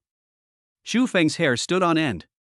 He had a premonition that if it weren't for the rules protecting him, he would have died the moment he looked at the head. Chapter 32: Breakthrough of the Strange Phenomenon. 9 immortal slaying flying knives, imbued with immense power, attacked the Demon King from all directions. The Demon King sneered, sitting high on his throne, unmoving. His demonic eyes shone brightly with red light, and the great Tao inscriptions appeared, shattering all the immortal slaying flying knives. Ha ha ha, you little brat, Heavenly Emperor, if you dare not fight, why not surrender now? Don't lose both your dignity and your battle. He laughed wildly, regarding the heavenly army opposite him as nothing more than weeds. Damn it! You old thief, don't be so arrogant. Your 14th master is here to take you down. From the Holy Light faction, a fierce general disregarded all obstruction and charged out of the battle formation. His entire body was engulfed in samadhi fire. He wielded the Hunyuan spear and wore thunderclap armor. Wherever he passed, the land turned to scorched earth. He pointed his spear at the Demon King and roared arrogantly. He is the 14th son of the Heavenly Emperor. I never expected that the only one with guts in the entire God realm would be a junior. Heavenly Emperor, you really are getting worse as you get older, sending your own son to his death. The Demon King sneered, go back now. I won't kill you. Let your cowardly father come out and face his death. Bah! Why use a sledgehammer to crack a nut? Today I'm going to take your head and present it to the Emperor. You old thief, prepare to die. In the blink of an eye, the fierce general grew 3 heads and 6 arms, each with its own supernatural powers. The true spirit of the Samadhi fire manifested, transforming into a red-browed, blazing-eyed, golden-armored god that enveloped him. The heat wave swept over, and even the true dragon in Kuanping had to avoid its sharp edge, rushing straight towards the Demon King. Court death. Before the fierce general could be arrogant for long, a giant hand, comparable to a mountain, grabbed him directly from the air. With a slight force, a bone-cracking sound that sent chills down the spine echoed across the battlefield. The gods felt a pang of unease. They knew that the 14th prince had perished. Your divine realm is far inferior to the previous 3 divine realms in terms of backbone, and your heavenly emperor is nothing but a coward. The Demon King stepped on the 3 heads placed in front of him and sighed, as fellow heavenly emperors, you must also feel ashamed. Xu Feng, as an observer, was greatly impressed and stood there dumbfounded, gleaning several important pieces of information from the scene. 1. There is more than one divine realm. The Demon King has already conquered 3 divine realms and is now attacking the 4th. 2. The Demon King is currently standing on the heads of the 3 previous rulers of the divine realm, the Heavenly Emperor. 3. The 4th divine realm was no match for the Demon King and was completely crushed throughout the battle. The Heavenly Emperor was so frightened that he dared not fight. He still had a question in his mind: how did the Demon King, who was so powerful, die in the end? That familiar feeling, it's the inheritance of bloodline. Junior, you've come again? Although the river of history prevents them from meeting, the Demon King is such a being that he can ignore the river of history to a certain extent and can clearly sense the other party. On this battlefield, for the first and only time, the Demon King rose from his throne and looked at Xu Feng. Junior, I never expected to have the opportunity to meet you again. You've come at just the right time. I have a generous gift to give you. Xu Feng was startled. Even the first Demon King had called it a generous gift, but he didn't know what it was. The Demon King's scale-covered palm touched the head of the three heavenly emperors, from which 3 strands of essence were drawn, exquisitely beautiful, and condensed into a ball in his hand. He thought for a moment, then waved his hand again. A ball of flame flew out from the corpse of the 14th son, landed in his hand, and merged with the 3 strands of essence. It should be about time. The Demon King muttered to himself, then raised his hand and precisely injected the fused substance into Chu Feng's body. The 14th prince's body, having lost its flame, immediately turned to ashes, and the 3 imperial heads also dimmed considerably. The opportunity has been given to you. Whether you can develop it depends on yourself. Go back now. I must continue my conquest. My death has not yet occurred. Looking forward to our next meeting. As soon as the Demon King finished speaking, a dizzying sensation as if the world was turning upside down instantly struck him. Chu Feng was forcibly pulled away from this battlefield, and when he regained his senses, he was back in his own body. A deafening roar, audible only to him, emanated from his body. Chu Feng knew this meant his physical bottleneck had been broken, and he had entered a completely new realm, the talent stage. Meanwhile, in the city of Shuefu, all the residents put down their work, went out into the streets, and looked up. In the sky, the black lightning slowly dissipated, replaced by a magnificent scene. The first thing that catches the eye is a towering cliff that seems to reach into the clouds. At the edge of the cliff, a figure stands with his back to all living beings.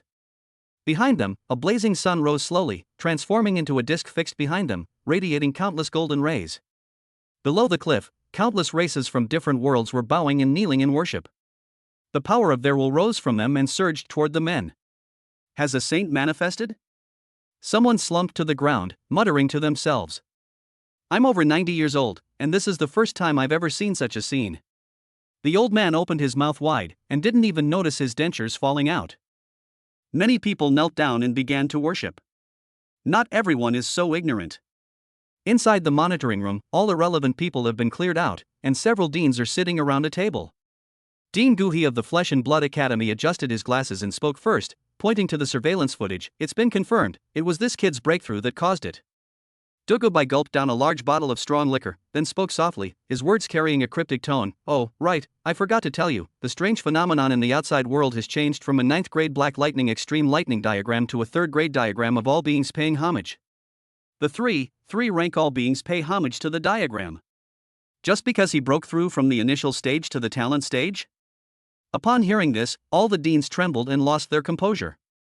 It's already a miracle that such a low level of cultivation could produce a breakthrough phenomenon. Now, a 3rd grade diagram has even appeared. My highest level is only 7th grade. Compared to you, young friend, I'm really wasting my life. Gangu, the vice dean of Hanglian Academy, was filled with remorse and frustration. Stop lamenting. The most important thing right now is to quickly block the news. If other races find out that such a genius has emerged among the human race, he will definitely be on the Shadow Clan's Azura ranking and they will send people to assassinate him. And his ranking won't be low. Yes, Lao Wang is right. The most important thing is to protect Chu's safety. I'll go and give the order right away. No.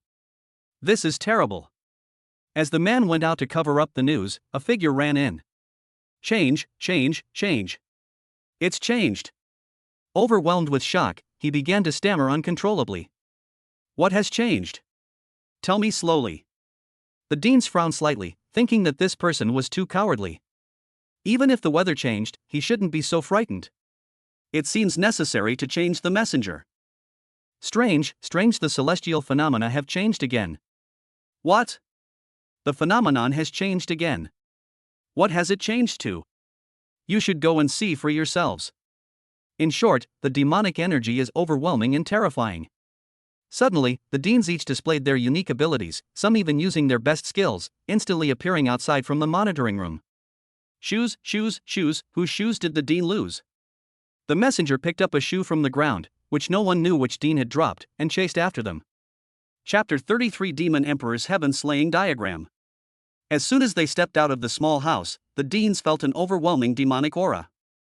Looking up, the image of all beings worshipping in the universe has disappeared, replaced by a horrifying figure with a blurred face. In the scene, the man exudes a terrifying aura, making people unable to lift their heads. The king's sword in his hand points straight to the sky, roaring silently, as if declaring war on the heavens. The ground was littered with corpses and remains, blood flowed like a river, and stars fell behind him. The sight of 3 severed heads beneath their feet filled them with utter terror. No, there were 4 in total. He was holding a blood-stained head in his left hand, with blood still dripping from it. The Demon Emperor's heaven-slaying diagram. The dean stared wide-eyed, murmuring incredulously. If I'm not mistaken, this is a legendary phenomenon, the first-rank Demon Emperor's heaven-slaying diagram. Damn it, I've witnessed history. I thought the Demon Emperor's heaven-slaying diagram was just a legend, but I didn't expect it to be real. Gulp. Chu Feng's breakthrough alone can cause such a phenomenon, it's truly terrifying. The crowd gasped in astonishment. This young man was destined for a bright future. Even in a military academy teeming with talent, such a genius has never appeared in hundreds of years. Quickly, report this to the national authorities and transfer all of Chu Feng's information to the Skynet system, classifying it as a top-secret matter. In the city, those professionals with lower cultivation levels were overwhelmed by the oppressive aura and forced to lie sprawled out on the street. Hey bro, you lying down over there, do you know what's going on? I need to pee. I don't know, but the fact that the academy hasn't made a move means it's not harmful. I also hope it ends soon. Can your urgent need to pee compare to the pain of my hemorrhoids? Ouch. The man clutched his buttocks, drawing circles in place, wincing in pain. Useless man, I've gone from a D to an A, did I say anything? The woman next to her said disdainfully. Back to Chu Feng's side. The reason it's called the talent period is because each breakthrough allows you to choose a new ability. Looking at the options that appeared, he was at a loss. 1. Judgment Fire. When used on a corpse, it can refine various things. Note, this method can only be used once a week. The higher the quality of the corpse, the better the refined product, which may be weapons and equipment, or a certain ability or talent of the deceased. What a wonderful thing! It can actually turn other people's abilities and talents into one's own, which is incredibly powerful. The only downside is that it can only be used once a week, but as one's strength increases, the time limit will definitely be shortened. The first one is so good, he couldn't wait to look down. 2. Demon Lord. In certain special places in the world, one can become the master of a place by possessing a land deed recognized by the Heavenly Tao. However, to become a Demon Lord, one does not need a land deed. One can directly replace the previous master by defeating him. Whenever the territory occupied reaches a certain area, a demon nest will be randomly generated within the territory, producing demons. Land deeds?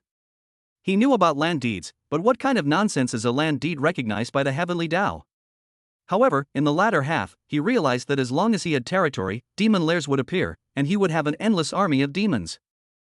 No doubt about it, this is a great item, essential for dominating the game. I've heard that when others advance, they're lucky if they get one good ability each time, but I always seem to have the best. I can only choose one, I'm so hesitant. Keep looking down. 3. Monochrome Divine Light. A sweep of Divine Light can dismantle an enemy's weapon, annihilate their supernatural abilities and attacks nothing is beyond its reach. A super simplified version of the 5-colored Divine Light, possessing only a trace of its power. Holy crap!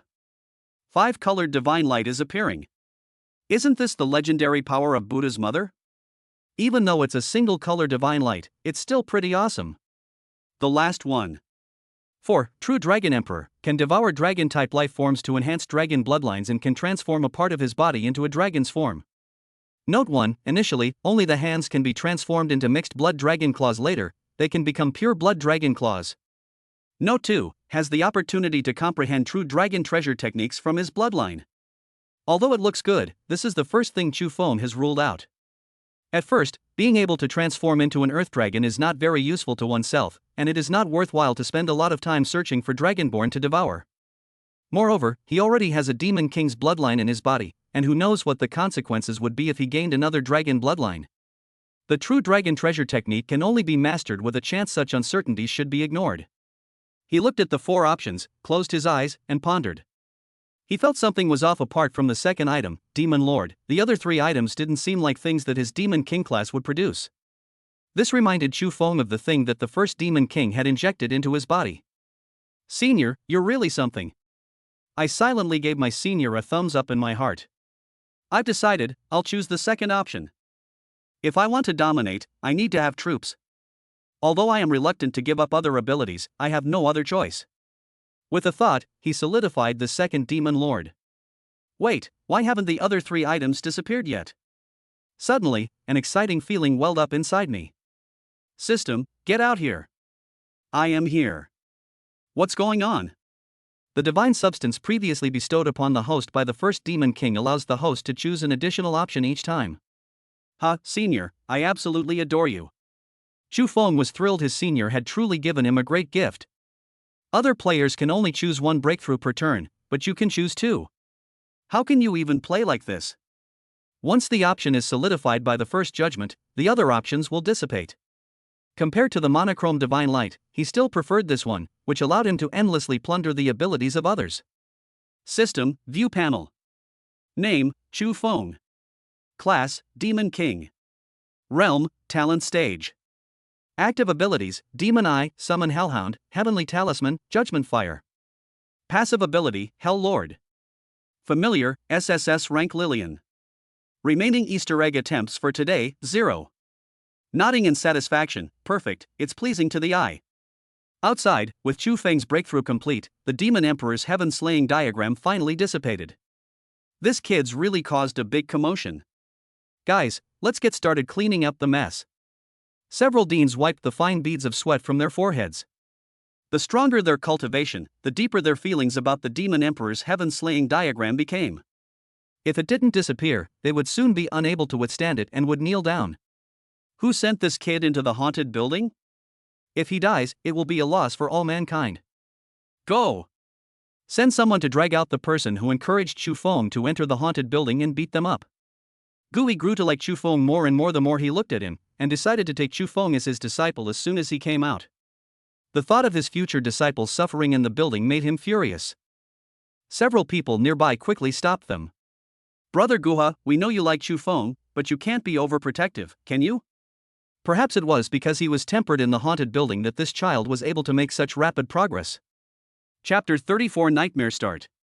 Chu Feng opened his eyes, stood up from the ground, clenched his fist, felt the immense power contained within his body, and smiled. Congratulations, young master benefactor, on your great progress in cultivation. Seeing Chu Feng stand up, Sadako and Kayako bowed slightly and congratulated him in unison. Then they stood on either side of Chu Feng, like two little maids. Let me test my current strength. He pushed off with his feet, and with a whoosh, he disappeared from his spot, shooting into the wall in front of him. Cough cough cough, cough cough cough. Pulling himself out of the wall, Chu Feng brushed the dust off his body, a few black lines creeping up his forehead. It seems I broke through too much at once, and I'm a little unaccustomed to it. I need to get used to it for a while. This time he was smarter and only used half his strength. Boom! Kayako's beautiful eyes twitched, and she reached out to cover Sadako's eyes. She saw that her benefactor had shot her into the ceiling, her head stuck inside, while her body was still floating in the air. My benefactor, are you alright? It's alright, I'm perfectly fine. Chu Feng braced himself against the ceiling with both hands, exerted force, and pulled himself out again, landing steadily on the ground. After a while, Chu Feng had mastered his body and would no longer suddenly shoot into the wall. Now he could shoot wherever he wanted. Sometimes it shot onto the east wall, sometimes onto the west wall, sometimes onto the ceiling, and sometimes near Kayako. It was having a great time. Wow, young master is amazing. Sadako instantly became a little fangirl, clapping and exclaiming in amazement. It's time to head to the 4th floor. Kayako, would you like to come along? He stopped and asked. Sadako will definitely follow me, but I don't know what Kayako is thinking. I haven't repaid your kindness yet, so naturally I'll go wherever you go. As she spoke, Kayako revealed a smile like that of a Yamato Nadeshiko and followed behind Chu Feng. Brother, we're going to continue our ascent. Your heart is about to explode, so you should stay here and rest. I'll leave you plenty of food. Thank you, brothers. Take care and remember to visit Longhu Mountain when you have the chance. After saying goodbye to Dao Shen, the group left the room and went through the 3rd stairwell guarded by Jack the Ripper to the 4th floor. As they passed the last step, both the man and the two ghosts were momentarily dazed. When they came to their senses, they found themselves in a small alley. The surrounding area is filled with tall buildings, and it is nighttime with streetlights on, making the buildings glow with colorful lights. In a dark corner of the street, several older women who couldn't afford clothes were standing there, warmly inviting passers-by to their homes. The customers they attracted were also abnormal. Some were perfectly healthy, but their heads looked like they'd been hit by a hammer, covered in blood and gore. A normal person would have died long ago. A man in a suit and tie, carrying a briefcase, floated across the road. Yes, floated across the sky has no legs.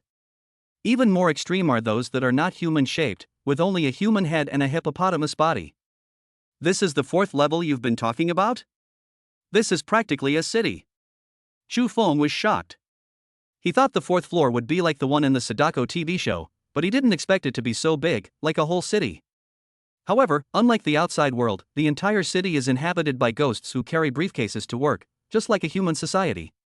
This orderly scene implies that the city has a ruler. Defeat the city lord to proceed to the next level. Suddenly, a sinister voice boomed in my ears. Chu Feng's expression was grim.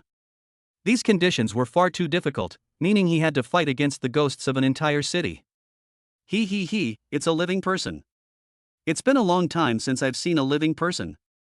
Remember to leave me your brain. I've almost forgotten what brains taste like. Suddenly, several evil spirits, also hidden in the alley, noticed Chu Feng, drooled, and charged forward with bared teeth and claws. Whoosh whoosh. The sound of wind breaking came. Deeper into the alley, several tentacles, each tens of meters long, burst forth from the darkness, grabbed a few little devils, and then retreated back inside. The next second, a shrill scream accompanied by the sound of chewing came from the darkness. Gaji gaji. In the darkness, it seemed as if some mollusk was wriggling outwards. Run! Without hesitation, he grabbed Sadako and Kayako and ran out of the alley. Several nascent evil spirits were instantly killed without any resistance. This guy was at least on the same level as me, so it wouldn't be worth fighting him. Even though he deliberately chose to walk in the shadows, he was still discovered by the ghost. There's no way around it. Putting humans into a city full of ghosts is more blinding than a spotlight. On the street, the normally normal evil spirits all turned their heads to look at them, their mouths watering and their eyes turning bloodshot, their bloodthirsty desires aroused by the presence of humans. Humans! There are actually humans in our city. It has such delicate skin and tender flesh, I really want to taste it. It would be great to have him plant my seed. A female ghost felt hot all over and licked her lips. Gulp! I can't hold back anymore, I'm going to kill him. Driven by a deep-seated craving for human flesh, the ghost driver completely lost his mind. He jumped off the bus, ruthlessly tore apart the work regulations, and swelled into a 3-meter-tall two-headed monster, roaring as he charged forward.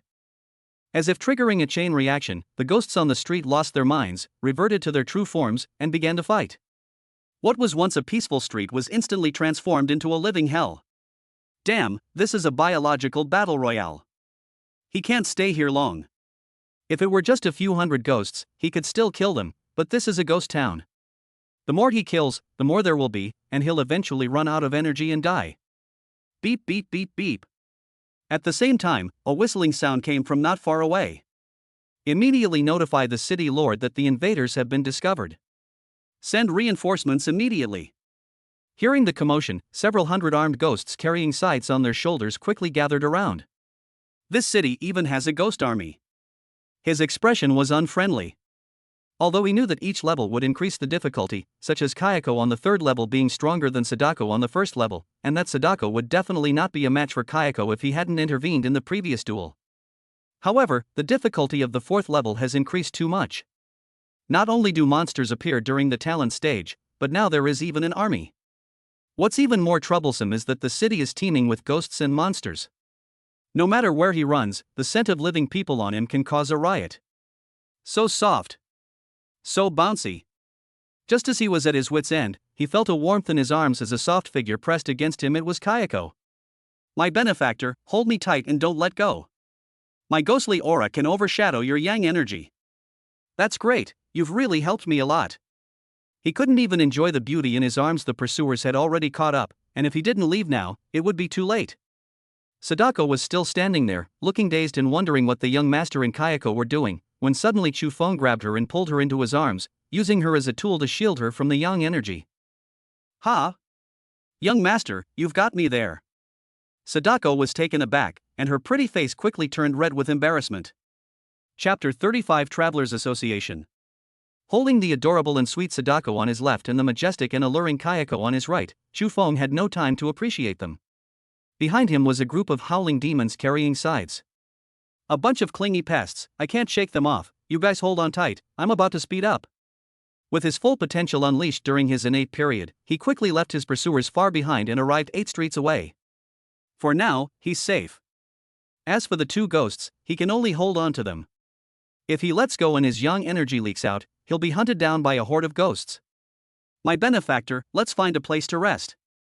Kayako gently wiped the sweat from Chu Feng's cheek with her sleeve. Yes, that's what I was planning to do too. I'll also take this opportunity to find out about the city. Needing to gather information and also need a rest, he focused his attention on the scantily clad young women on the roadside. Wearing so little in such cold weather must mean you have a kind and helpful heart. In the dark corners of every city, there is a group of kind-hearted people who are happy to help others without asking for anything in return. Ahem. Well, I have some questions I'd like to discuss with you. Could we find a room so we can rest and talk? He carried the two ghosts to the young lady, his heart pounding. He wasn't sure if being so close would make her recognize him as human. You're quite handsome, young man. Let's make it clear first, you can ask questions. Half a set is 800, and a full set is 1400. The young lady looked Chu Feng up and down. At that moment, he felt like his throat was about to jump out of his throat. Luckily, she didn't realize that he was human. No problem at all, let's go. He urged her on, afraid that if he waited any longer the pursuers would catch up. As for whether the female ghost said 800 or 1400, he didn't care at all. Anyway, he didn't plan to pay and was prepared to get it for free. At this moment, the young lady looked Chu Feng up and down, then glanced at Kayako and Sadako, clicking her tongue in amazement. My heart, which had sunk, jumped again. I thought the female ghost had noticed something was wrong, but then I heard her say, "This guy's playing pretty weird, isn't it a bit much for 3 people to play together?" Holy shit! Chu Feng was practically cursing under his breath. After all this ups and downs, he was even ready to run away, but the female ghost didn't recognize him. He was so angry he wanted to grind his teeth and rub the female ghost on the ground. Damn it, stop talking nonsense, just say it once or not. If not, forget it. Chu Feng also grew impatient. He definitely couldn't put Sadako and Kayako down. It's not impossible, but you'll have to pay more. The young lady smiled radiantly. It turned out this was her true purpose. No problem, let's go. In a small house, soft pink light filled the room, and several posters of bunny girls were pasted on the walls. Just as the young lady was about to speak, Chu Feng interrupted her. Don't speak yet, go get a calligraphy brush and some Xian paper. Distract the female ghost and put Sadako and Kayako down. This place should be relatively safe, let's rest for a while. A moment later, the young lady walked in carrying a tray of calligraphy brushes, ranging in size from small to large. I've brought the stuff, let's start playing, human. The words he wanted to say were abruptly cut off, his craving for flesh and blood was ignited, and he was on the verge of losing his mind. Low-level ghosts are a real nuisance. They can't even control their own desires. He reached out and slammed the young woman against the wall, then pulled her back down, and slammed her against the wall again. After several repetitions, the young woman regained her senses and decisively followed her heart. Actually, I'm a good ghost. I never eat humans. Just let me go, and I'll do anything you ask. The young woman was terrified and knelt on the ground, fearing that the man in front of her would kill her. Don't worry, I won't kill you. Just draw the route of the key buildings in the city and answer a few questions for me, and I'll let you go. Rest assured, I will answer to the best of my knowledge. He kowtowed repeatedly, as if pounding garlic.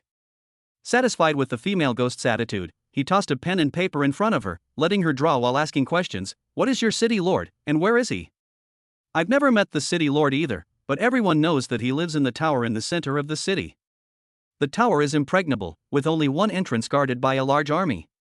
Inside, there are many traps and mechanisms, and it is said that many who enter die.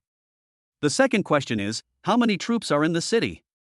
Reporting to your excellency, the Sickle army has a total of 5,000 demons, and the Chang demon army has 2,000 demons. Time flew by as they exchanged questions and answers. The Sickle army has already searched the vicinity and forcibly searched the houses. We should go. He picked up Sadako and Kayako again, took the map drawn by the female ghost, and just then, footsteps approached the door. He quickly jumped out of the skylight, and the ghost army kicked open the door and rushed in. Don't move! By order of the city lord, search for the intruders. Smelling the lingering human scent in the air, they knew the man had just left. They helped the young woman up. Miss, did that thug do anything to you? The female ghost recalled the man's powerful back as he slapped her against the wall, and remembered that he had kept his promise not to kill her. She swooned and said, No, he's the most charming man I've met in my 5 years in this profession. If he were a ghost, I would definitely marry him. Oh, and he even taught me how to paint with a calligraphy brush. After hearing the female ghost's answer, the entire team was completely bewildered. Meanwhile, Chu Feng, accompanied by 2 ghosts, had already appeared outside the 18th Street. As he was walking, a large hand suddenly reached out from the sewer drain and grabbed his ankle. Then, a spatial rift appeared and sucked the man and 2 ghosts into it. He wasn't strong enough to break free, but he wanted to see where he would be teleported, so he didn't resist. In a dilapidated old wooden house, the spatial rift reopened, spitting out Chu Feng and the others. "Where is this place?" he asked, looking around curiously. "Welcome to the traveler's shop, my friend." A tiny old man, about 3 feet tall, popped out from under the counter and exclaimed excitedly, "Wow! I haven't had any customers in ages. Please, everyone, have a seat. Let me introduce you." The old man waved his staff, and 3 wooden stools slid behind the group. "First, let me introduce myself. I am a great magician named Nats Holt. Also, I am a member of the Travelers Guild." "What is the Travelers Association?" Sadako couldn't help but ask. Little girl, don't be in a hurry. The Travelers Association is the freest and most amiable association in the world. We travel through countless worlds and sell some small items along the way. Bring out anything good to see. No problem, everyone, please follow me. Holt led Chu Feng to a shelf, lifted the red cloth, and revealed a dazzling array of exquisite items inside.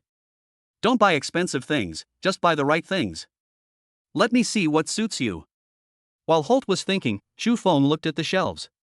The Rolls-Royce Phantom is shrunk down inside a crystal ball, with the words "a travel coin" written below it. Chapter 36 SSS-rank Blood Tiger Soul. "Mr. Holt, wait a minute, what are these travel coins?" A Rolls-Royce Phantom costs only 1 travel coin. That's quite a strong purchasing power. "Oh dear, look at me, I even forgot something so important." The 3-foot-tall old man raised his staff and struck himself on the forehead, stomping his feet in pain. "Ouch, it hurts so much." He took a coin with a sailboat design from his pocket and handed it to Chu Feng. "This is the Traveler's Coin, the exclusive currency of our Travelers Association. You need it to buy things from us." "Then how do I obtain this currency?" Playing with the coin in my hand, it was indeed exquisite, made of some special copper, with a faint energy flowing inside that could be used to refine artifacts. "Good question. We sell things, and we also buy things. I wonder if you have any good stuff to sell me?" Holt rubbed his hands together excitedly, his eyes gleaming with the greed of money. Is anything okay?" "Yes, as long as it has value, we will accept it. There are so many races in the myriad worlds, we can always sell it. I once sold a comb to a bald man, and a 280-pound beautiful girl's second-hand magical panties to a cute otaku." Speaking of this, Holt spoke with great pride about his glorious achievements. Then take a look and see how much these things are worth. I won a lot of useless items in the lottery before, so now it's a good time to sell them, and they're all piled up on my desk." "Wow! You've got a lot of good stuff. Let me give you an estimate." He picked up the B-grade item, the Gale Boots, and examined it. "Good, this will give you 72 travel coins." He then picked up the Class C item, all-purpose lubricant. TSK, if it were sold to the Billy family, it would definitely fetch a good price. "I'll offer 40 travel coins." After some haggling, Chu Feng received 160 travel coins. "Congratulations on selling an item worth over 100 travel coins in our store. You will become a bronze member. Here, keep this safe. It will notify you if a traveler's shop appears nearby." Chu Feng took the traveler's token and asked, "My budget is 160. What good stuff do you have?" With a wave of Holt's staff, several items floated off the shelves and onto the counter. "This is a grade B item from the plant world, the gun pea. 5 seeds only cost 110 travel coins. This is an invention from a certain grassland wolfuncle, a C+ grade item, animal gummies. After eating it, you can transform into another animal for a short time and gain some abilities. 1 box costs 120 travel coins. This is Mango Pomelo Sago. This is the Overlord Armor. This is a fast-acting aphrodisiac. Wait. What is this?" When introducing an item, Holt clearly stated it was a Class C meteorite fragment, but Chu Feng's demon eye determined it to be. Item, Blood Tiger Soul Fragment. Category, Long Sword. Rank, SSS currently damaged, only 1/10 remains. Ability, can be fused with other weapons. It was actually an SSS grade item, but Holt called it a C grade. Picking up the fragment from the counter, its surface was rusty and broken, completely unlike the power an SSS should possess. He asked casually, "How much is this?" "Sir, you have excellent taste. This meteorite iron was sold to us by a man in black. It's incredibly hard, even an S-grade weapon can't cut through it. It's truly an invaluable material for forging weapons. The price is only 62 travel coins. Don't miss out." Holt was overjoyed. This thing had no advantages other than its hardness. It had been sitting in his possession for 50 years without being sold, and it was a real hot potato. Now, he had finally found someone who was interested in buying it. "It's all right. I was just thinking of forging a weapon, but it seems that this meteorite iron has no other advantages besides being hard, right? How about this? The meteorite iron will cost me 52 travel coins, and with the pea seeds, I'll give you exactly 162 travel coins. How about that?" Holt looks like a shrewd businessman. You have to haggle when you buy things. If you buy from him without thinking, he might find out something is wrong. "No problem. Deal." Fearing the other party might change their mind, Holt quickly packed up the Blood Tiger soul fragments along with the machine gun pea seeds and sent them to Chu Feng before finally breathing a sigh of relief. Holt was overjoyed to finally sell the item that had been sitting in his hands for 50 years. "Ha, I find you pleasing to the eye no matter what. Let me tell you something, it's free." "What news is it? Please tell me." Chu Feng was very happy, but he couldn't show it, so he spoke in a calm tone. "The ghost city you are in now existed a long time ago, but it was moved into the ghost building by the Ghost Dynasty using great magic. Besides the city lord, there are 3 other powerful figures in the city who are only slightly weaker than him. They are unwilling to submit, and the city lord can't do anything about them, yet he targets them at every turn. If you take the lead and propose to oppose the city lord, I believe they would be very happy to join. Where can I find them?" Chu Feng was surprised by the unexpected joy.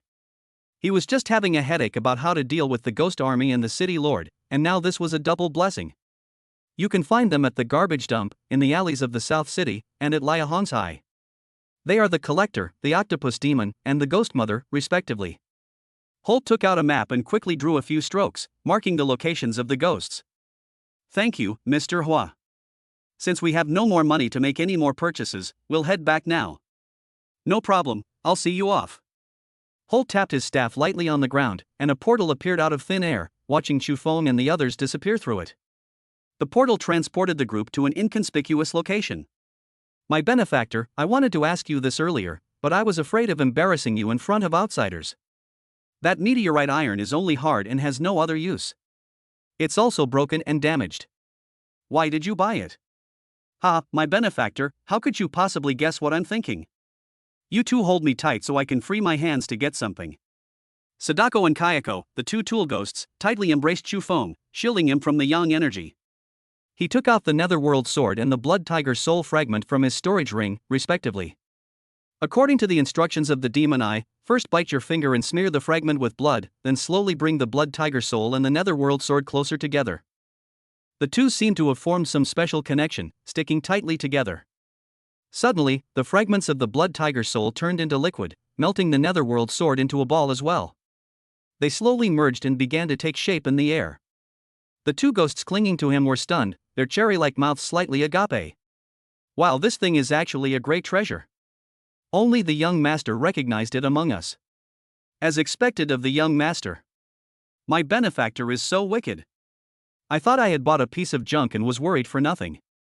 Kayako glanced at her benefactor, who was so close at hand, and gave him a fierce look, exuding charm. A series of tiger roars emanated from the solution, signaling the imminent completion of a new weapon. Chapter 37, taking the female ghost to listen to music. Liquid molding.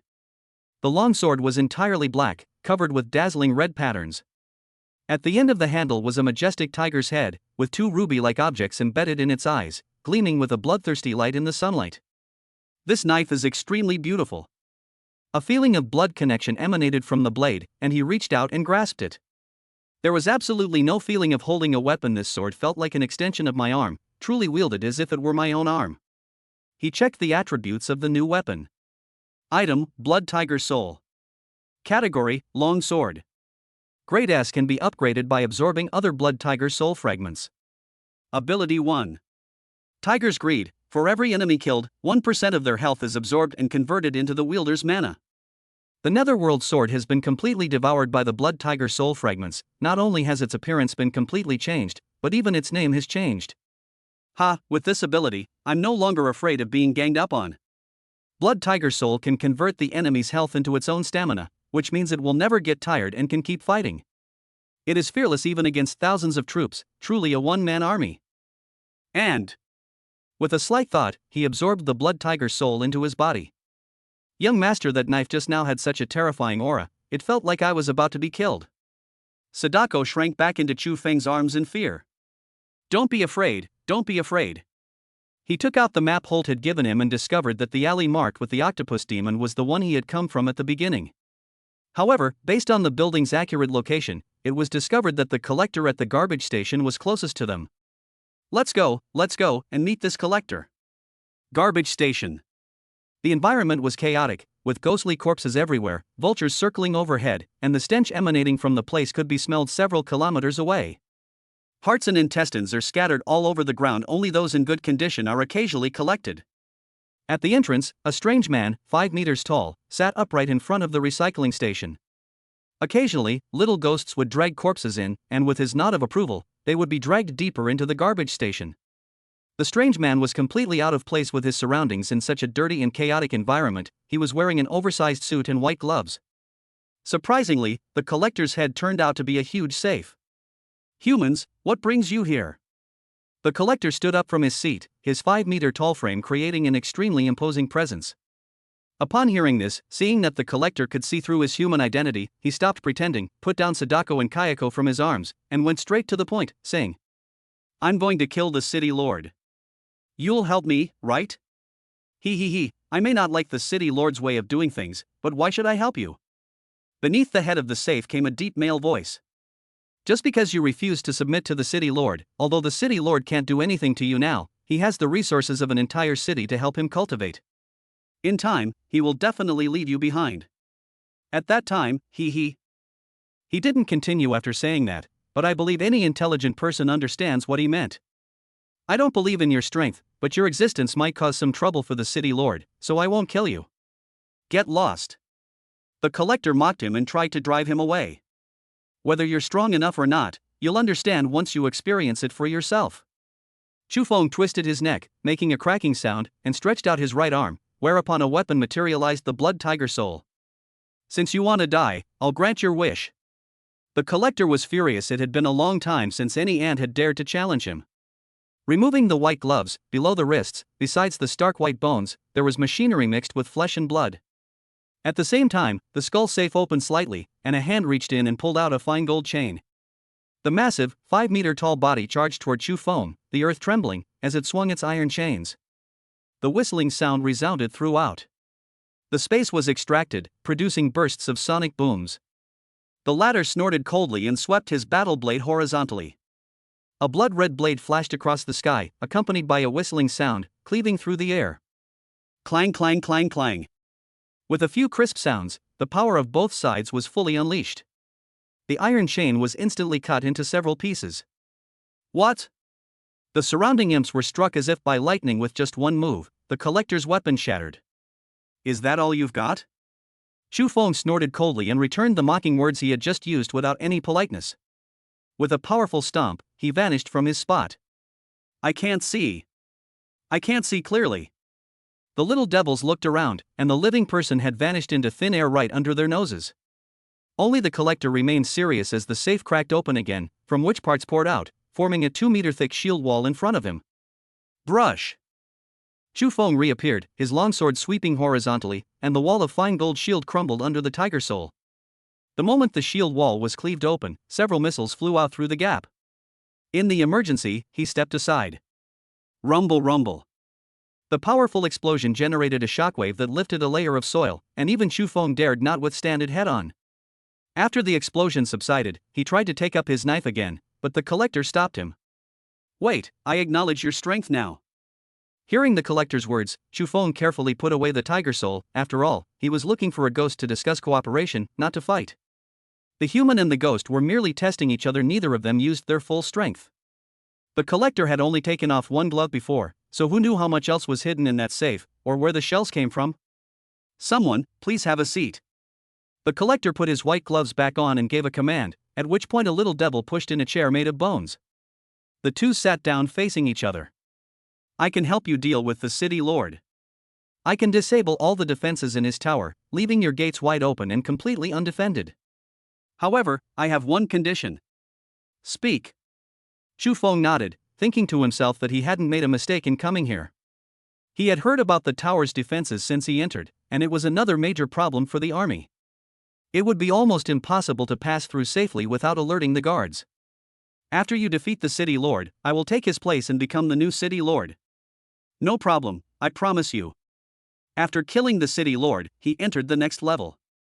What does it matter to him who becomes the new city lord? They hit it off immediately. When do we make our move? The collector asked impatiently. It's the third watch tonight. Yes, you will see the entire tower malfunction around midnight. Having dealt with one, he arrived at Liahongsai, the residence of the ghost mother, according to the map. Grandpa, come play, Grandpa. Along the street, groups of women, dressed only in thin veils, their graceful figures clearly visible, pose and solicit customers. Chu Feng's eye twitched. Could someone tell him why Liaohongjai was a brothel? He was truly unique in the world to be seen carrying two female ghosts while visiting a brothel. These female ghosts were particularly bold, striking seductive poses on the street, even making Sadako, who was also a female ghost, blush. Ugh, young master and his accomplices are so shameless. Chapter 38 Acrostic Poem. Little Red, look at that male ghost. Xiaolan pointed to the boy who was standing in front of Liao Hongjai, his face full of shyness, reluctant to leave for a long time. He was extremely cute. Come on, Xiaohong, look how shy he is, let's go help him. Xiaolan called Xiaohong, Xiaozi, Xiaolu, and Wang Gang. The five beautiful female ghosts swayed and came to Chu Feng, extending their soft, jade-like hands to rest their bodies on him. Sir, this must be your first time here. Let us serve and serve you well today, we guarantee you'll feel heavenly. Those few slutty, cheap bitches. Kayako cursed inwardly, swatting away several wandering ghost hands without ceremony, and said coldly, do you think our benefactor needs you common women when he has me and my sister by his side? Exactly. Sadako pouted her red lips and echoed. What incredible strength! Xiao Hong's arm, which had just been hit by Kayako, now looked as if it was about to split open.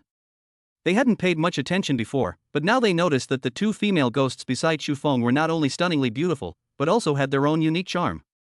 The one on the left is adorable and innocent, feeling guilty for even the slightest transgression. The one on the right is a ghost with a captivating charm that makes men want to take her on the spot with every smile and frown. Even if all five of them were combined, they wouldn't be a match for her. Comparing their figures, she felt even more defeated, but she still retorted indignantly, that's not necessarily true.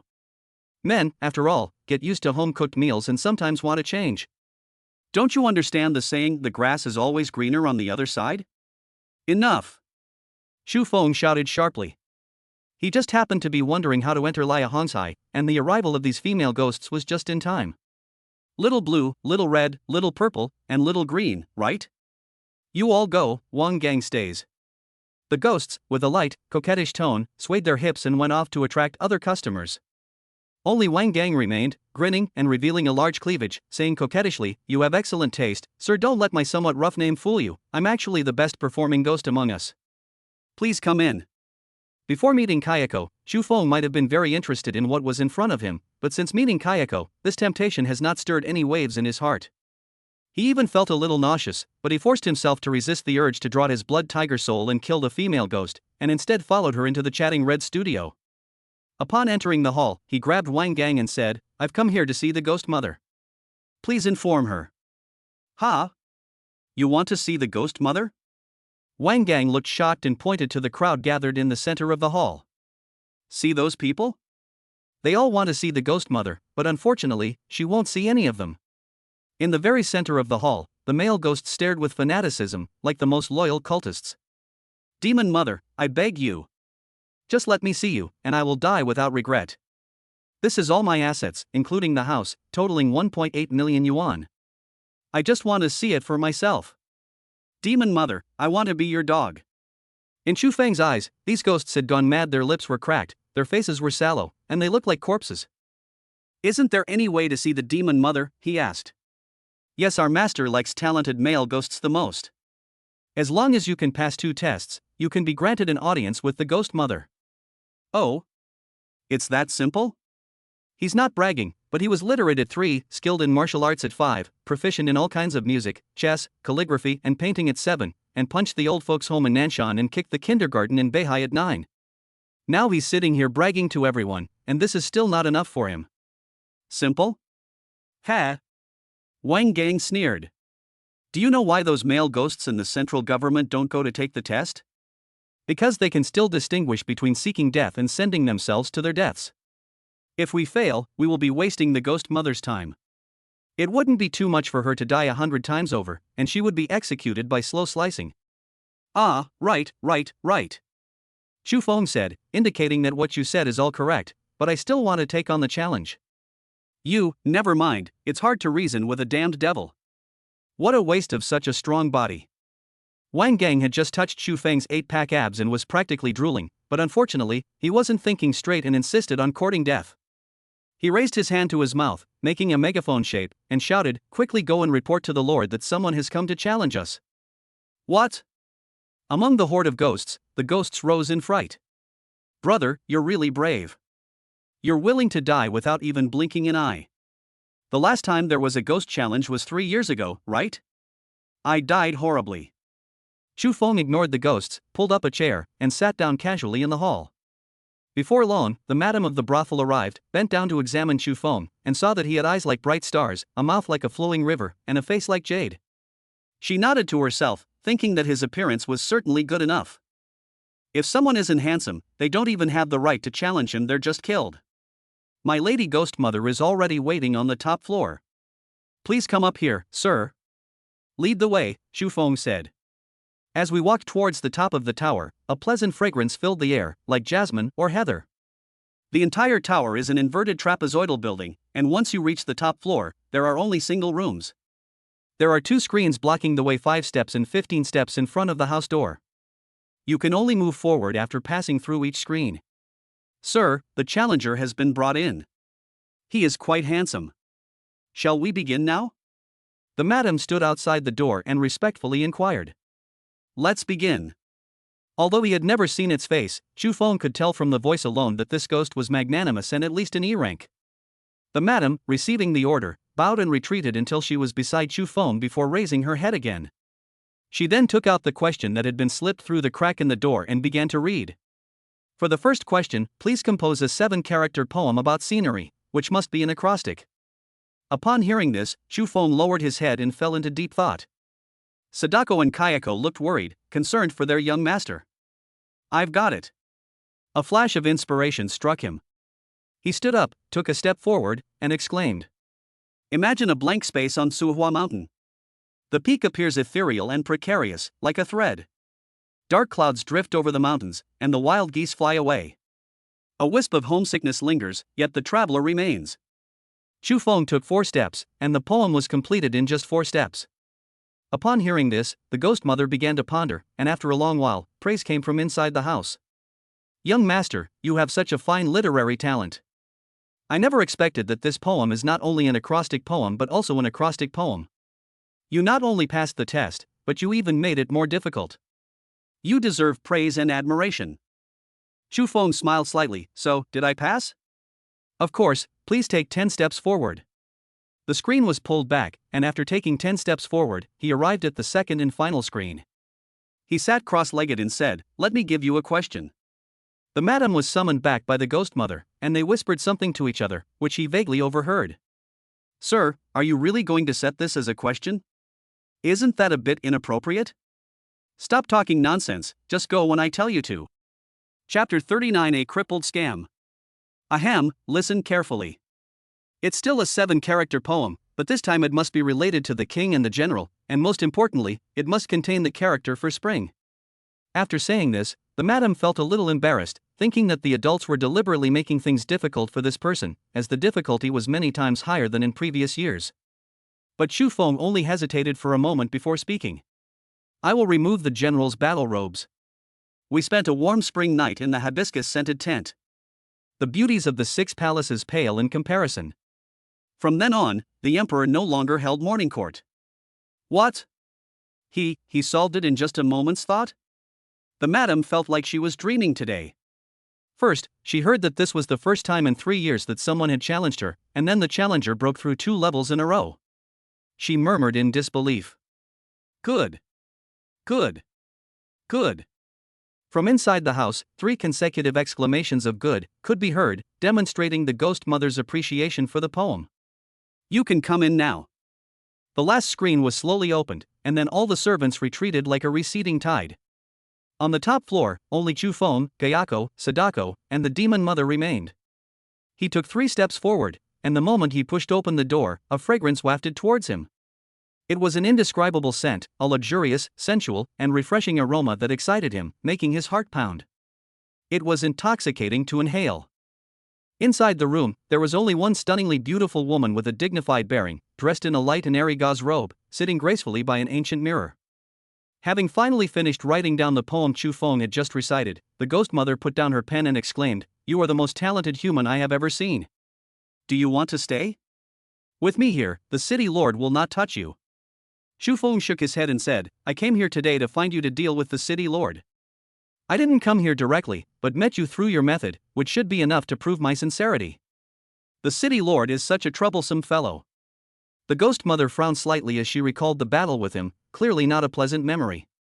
"I really don't want to fight that guy, but since you're the kind of man I admire, I'll help you as long as you satisfy me."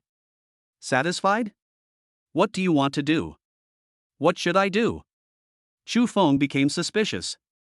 What kind of strange request was this?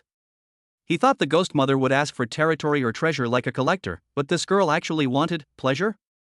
Don't misunderstand, I'm not that easy. Can you make me feel pain without hurting me? The more pain, the better. The ghost mother covered her mouth and giggled. What the hell is this weird request? I think I can give it a try. Chu Feng used the heavenly talisman and the 5 thunder talisman to minimize the danger, and a small arc of electricity danced at his fingertips. I'm coming? Hurry up, I can't wait. Sadako and the other woman rushed over anxiously, feeling around Chu Feng's body to check for any injuries. They said with concern, "Young master, are you all right? Your face is all pale." Benefactor. Don't worry, it's just that I used up too much spiritual energy. I'll be fine after resting for a while. This price is worth it. The ghost mother has agreed to take action at midnight tonight. She will eliminate all the guards in the tower. All I need to do is focus on dealing with the city lord. After a short rest, Chu Feng picked up the 2 ghosts again and used them as tools, heading towards the last octopus demon. After Chu Feng left, the Madam of Liahansai, not seeing the ghost mother for a long time, worried and led someone into the room, only to witness a scene she would never forget. After going around in circles, we've come full circle back here. The alleyway was also the place where Chu Feng first appeared when he arrived here. This time he went straight into the depths, and along the way he killed all the little devils who tried to stop him. One can kill a ghost every 10 steps, and leave no trace for 1,000 miles. At the end of the alley, a wide lake suddenly appeared, and blood slid down the blood tiger's soul. He could clearly hear the surging currents in the water, and fish scattering in all directions on the lake's surface, as if some huge creature was rapidly approaching. With a loud bang, it sounded like a torpedo exploding in the water. At the edge of the lake, the octopus demon's enormous body quickly emerged, splashing water hundreds of meters high, causing the surrounding imps to scatter in fear. As the octopus demon was exposed to the air, it emitted a foul stench, just like the smell of dead fish and rotten shrimp on the beach, which was truly unpleasant to look at. Sadako and Kayako pinched their noses and took a few steps back. The smell was truly overwhelming. Including its tentacles, the octopus demon's body is several tens of meters long, and its appearance is that of a giant octopus with 8 tentacles. Humans, why have you trespassed on my territory? Chu Feng was initially worried that this giant octopus wouldn't understand human speech, but now it seems he was overthinking it. It's actually quite polite, which is quite different from its rugged appearance. I'm going to kill the city lord. The ghost mother and the collector have also joined us. There are only 2 outcomes for us: 1, we will kill the city lord, or 2, we will be killed by the city lord. If we kill the city lord, that's fine. But if the city lord kills us, then you will be the only one in this city who can threaten him. At that time, he will definitely not let you go, and may even send his entire army to surround and annihilate you. You should understand that when the nest is overturned, no egg remains intact. The giant octopus blinked, feeling that its intelligence was a bit lacking. Before it could fully process what was going on, Chu Feng continued. We cultivators contend with heaven and struggle against earth. We either kill our enemies or are killed by them. Are you really prepared to sit here and wait to die, for the city lord to come and kill you, or are you willing to come with us to kill the city lord? The octopus demon was completely fooled. Its single core brain couldn't support such a deep thought. It simply agreed with Chu Feng and said naively, "You're right, I can't just sit here and wait to die, I want to join too. How about the collector cracks the defenses, the demon mother takes care of the tower's guards, and you take charge of the reinforcements that keep arriving from the army? No problem, whatever you say goes." Chu Feng thought to himself, this octopus demon is so easy to fool. I should have come here first. Chapter 40 Octopus. It was the dead of night. In the city center, at the tower. The towering tower's surface gleamed with a black sheen, like some kind of special metal, appearing indestructible. The area was heavily guarded, with the sickle army divided into small squads that patrolled back and forth. Two colossal, stitched-together beasts resembling abominations guarded the only gate. As the searchlights hanging high on the tower swept down, Chu Feng quickly grabbed the two ghosts' heads and scurried back into the bushes. He said seriously, "Listen to me, you two. When the fight starts, go and clear out the minions. Under no circumstances should you fight the city lord. You've only recently been resurrected and your strength is insufficient. Sadako is a bit airhead. Kayako, could you take a look at her first?" Having received the two ghosts' promise, he nodded and turned his gaze to the large clock at the top of the tower. Tick-tock, tick-tock, tick-tock. Time slowly passed, and finally, the hour, minute, and second hands all pointed to 11 p.m. As the clock struck 11 o'clock, all the tower's equipment malfunctioned, the mechanism stopped working, and the searchlights flashed a few times before returning to silence. It was the collector who made the move. Oh no, there's an intruder. Quickly notify the brothers of the Jichong camp and the Shishan Ruijin camp to come and provide support. Return to defense. Quickly return to defense. Protect the city lord. Faced with the sudden turn of events, the patrolling ghost army was thrown into chaos. Eventually, under the leadership of their squad leader, they began to retreat towards the tower, guarding it and standing ready for battle. The stench of fish began to spread through the air. Chu Feng smiled, knowing that another one had arrived. Is it raining? A light drizzle fell from the sky. The ghost soldier reached out and caught it, discovering that it was some kind of viscous liquid. His index finger and thumb gradually separated, and the liquid was stretched out. It was very sticky. I held it under my nose and smelled it. Besides the fishy stench, there was also a scent of photinia flowers. This isn't rain at all. The ghost soldier looked up at the sky and saw a giant octopus plummeting at high speed. That slime is the protective membrane on the octopus demon's exterior used to prevent dehydration. Gulp, you're kidding, right? Boom! With a deafening roar, like a thunderclap from a clear sky, the octopus demon's massive body became its most powerful weapon, instantly crushing hundreds of ghost soldiers to death. Gaji gaji. 8 slippery tentacles, like deadly whips, lashed out wildly, creating sonic booms. Ordinary ghost soldiers were injured if they were grazed, and killed if they were touched. Centered on the octopus demon, it turned into a meat grinder, and the surrounding ghost army suffered heavy losses. Damn it, octopus demon, how dare you attack the tower? Aren't you afraid the city lord will kill you? The squad leader clutched his bleeding abdomen and roared. In response, a tentacle, carrying immense force, attacked. The squad leader was strong enough that he wasn't directly turned into a bloody mist, but instead coughed up blood as he was thrown in front of Chu Feng. The squad leader fell to the ground, his eyes wide open, never expecting that the fugitive they had been digging deep to hunt was right under his nose. He pointed at Chu Feng, opened his mouth, and uttered a few words. What did you say? The sound was too soft to hear clearly, so Chu Feng put his ear closer. My butt hurts, the male ghost said weakly, as if he could die at any moment. Oh, your butt. He looked at the male ghost who had been torn in half by the octopus demon, leaving only his upper body intact, and glanced at his lower body hanging from a tree branch in the distance, saying, Don't worry, your butt is still hanging there perfectly fine. The squad leader's head lolled to one side, his limbs went limp, and he died. Two giant, stitched-together beasts guarding the gate, though not very intelligent, knew they were enemies and roared as they charged toward the octopus demon. Gaji gaji. The thick, round tentacles wrapped around the two stitched beasts, threw them into its mouth, and began to chew them, blood dripping down. A one-sided crushing defeat. Hee hee, it's nice to see you again, young master. Thank you for everything you did for me before. I feel very comfortable. The ghost mother led a group of alluring ghosts from Lia Hongzhai to appear behind Chu Feng. I'll go inside the tower first to clear out the mobs for you. You catch up as soon as possible. She left behind the words. The ghost mother led the ghosts into the tower to fight. In the monitoring room, only those at the dean level are qualified to watch Chu Feng's actions. Gui's lips twitched, and he laughed loudly, ha ha ha, as expected of the disciple I've chosen. You all thought Chu Feng would assassinate the city lord or poison him, but you didn't expect this kid to start a rebellion, did you? If you ask me, this kid should be placed in one of those war-torn worlds. He might just become a Xiangyu or Liu Bang, the founder of the Han dynasty. The people around also praised it. Only Dugubai, carrying a bottle of fine wine, had a glint in his eyes, seemingly lost in thought. Damn it, that old bastard Gui actually wants to take Chu Feng as his disciple. Chu Feng is someone I have high hopes for, and besides, he already expressed his willingness to follow me back when we were taking the college entrance exam. No. We absolutely cannot let Gui take her disciple away. Dugubai slammed the wine bottle down on the table, startling everyone else, but no one dared to speak first. This female drunkard could flatten a mountain if she got angry. Who would dare to mess with her? What can we do to keep this kid here? Dugubai scratched his hair, looking troubled. Dean Dugubai, what's wrong with you? Finally, someone mustered up the courage to ask. The others admired him and were just about to see which brave person it was when they saw that the person used supernatural powers and forbidden techniques to disappear in a flash, as if afraid of getting a punch and ending up in the LCU intensive care unit for half a month. Sigh, someone's trying to steal my man.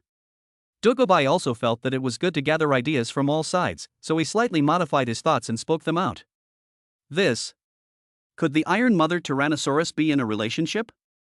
Someone actually dares to steal her man. Could it be Su Qiner? It's unbelievable that Dean Dugu also has a man she likes. Rumor has it that she's 29 and still a virgin. Breaking news. Dean Dugu is finally going to find a boyfriend. It was obvious they had misunderstood. Their gossip-loving instincts were burning brightly. Ahem, Dean Dugu, if you want to win a man's heart, you have to start with his preferences. Someone said that, and a thought suddenly struck her. Yes, I can seduce him, but what does this kid like? Dugubai looked thoughtful as he began to consider Chu Feng's actions after entering the tower, and finally came to a conclusion. This kid seems to like beautiful women. He's surrounded by beauties wherever he goes. That's not right either. Although he's surrounded by beautiful women, Chu Feng hasn't made a move on any of them. He didn't even make the slightest inappropriate move. It was mostly the beautiful women who tried to seduce him. Could it be that this kid doesn't actually like beautiful women? Dugubai covered his head, his brain racing. There are two sides to the story. Sadako, Kayako, you two stay close to me. He gave the order and led the two ghosts carefully into the ghost tower. Along the way, there were numerous traps, including boulders, flamethrowers, spike traps, paralysis spells, and poisonous beehives. He was hoping for the best, and luckily a collector helped him avoid these traps, otherwise he would have had a real headache. Chapter 41: Lillian's Powerful Return. Outside the tower, the entire elite ghost army of the Xichong camp and the Shishan Ruijin camp arrived. Gazing upon the corpses of their comrades scattered on the ground, they were filled with grief and rage, and roared, "Kill!" Facing the massive army, the octopus demon remained completely calm. It grabbed its head with its 8 tentacles, spun rapidly in place, deflecting all incoming weapons, and crashed headfirst into the army formation. Inside the tower, the traps had been deactivated by the collector, and the guards had been wiped out by the demon mother. The ground was littered with corpses. He stepped over the corpses and went deeper and deeper, finally meeting the demon mother in front of a large door. My mission is complete. The city lord is inside. Now it's up to you. The ghost mother patted Chu Feng on the shoulder, fearing she would be caught in the crossfire, and led the beautiful ghosts away. You two don't need to come in either, stay outside, he said to the two ghosts.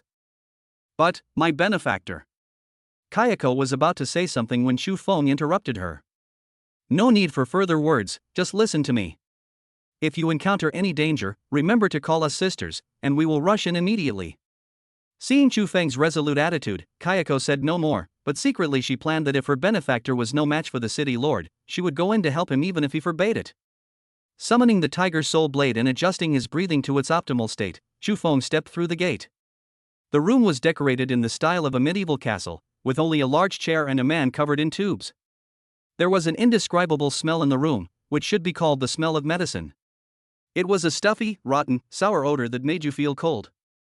It was greasy in your nose, the smell of food, wine and dishes from a restaurant where a meal had just been eaten, and the smell of a relief home. The man, covered in tubes, had ears and nose that were frighteningly pale, making him look like a dead man or cast from a transparent candle. Sensing the approaching person, the city lord slowly rose from his seat, and the tubes inserted into his body fell out one after another, from which a large amount of dark green liquid flowed out. Seeing this, Chu Feng frowned. He hadn't expected that the city lord was cultivating both ghosts and machines. His body was no longer made of flesh and blood, but of steel and iron, with a copper head and iron arms, carrying missile launchers on his shoulders, and his feet replaced by tracks. A deep blue core was fixed 3 inches above Chu Feng's lower abdomen, and he could feel the powerful energy contained within it. I was unable to leave my room because I needed to absorb energy liquid here, but you delivered yourself right to my doorstep. It's truly a godsend. The city lord clenched his fist, straightened his wrist, and exerted force with his elbow, attacking Chu Feng with an unstoppable momentum. So fast. Chu Feng raised an eyebrow, not expecting that the city lord's speed would increase instead of decrease by using treadmills instead of his feet. He gripped Tiger's soul with both hands, a faint aura of blood emanating from it, swirling and tumbling across the blade.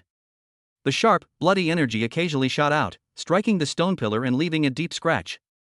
As he raised the blade, aiming it at the city lord, Chu Feng burst forth like a sharp sword. Clang! A metallic clang rang out. The city lord's fist was made of atom alloy, a material whose hardness was comparable to that of Tiger's soul. A fierce wind swept outwards from the point of their collision. The strong wind blew the hidden camera off Chu Feng's body, and everyone in the monitoring room held their breath. Damn it, this broken camera couldn't have fallen at the worst possible time. Enraged, Gua grabbed a chair and threw it, smashing it to pieces.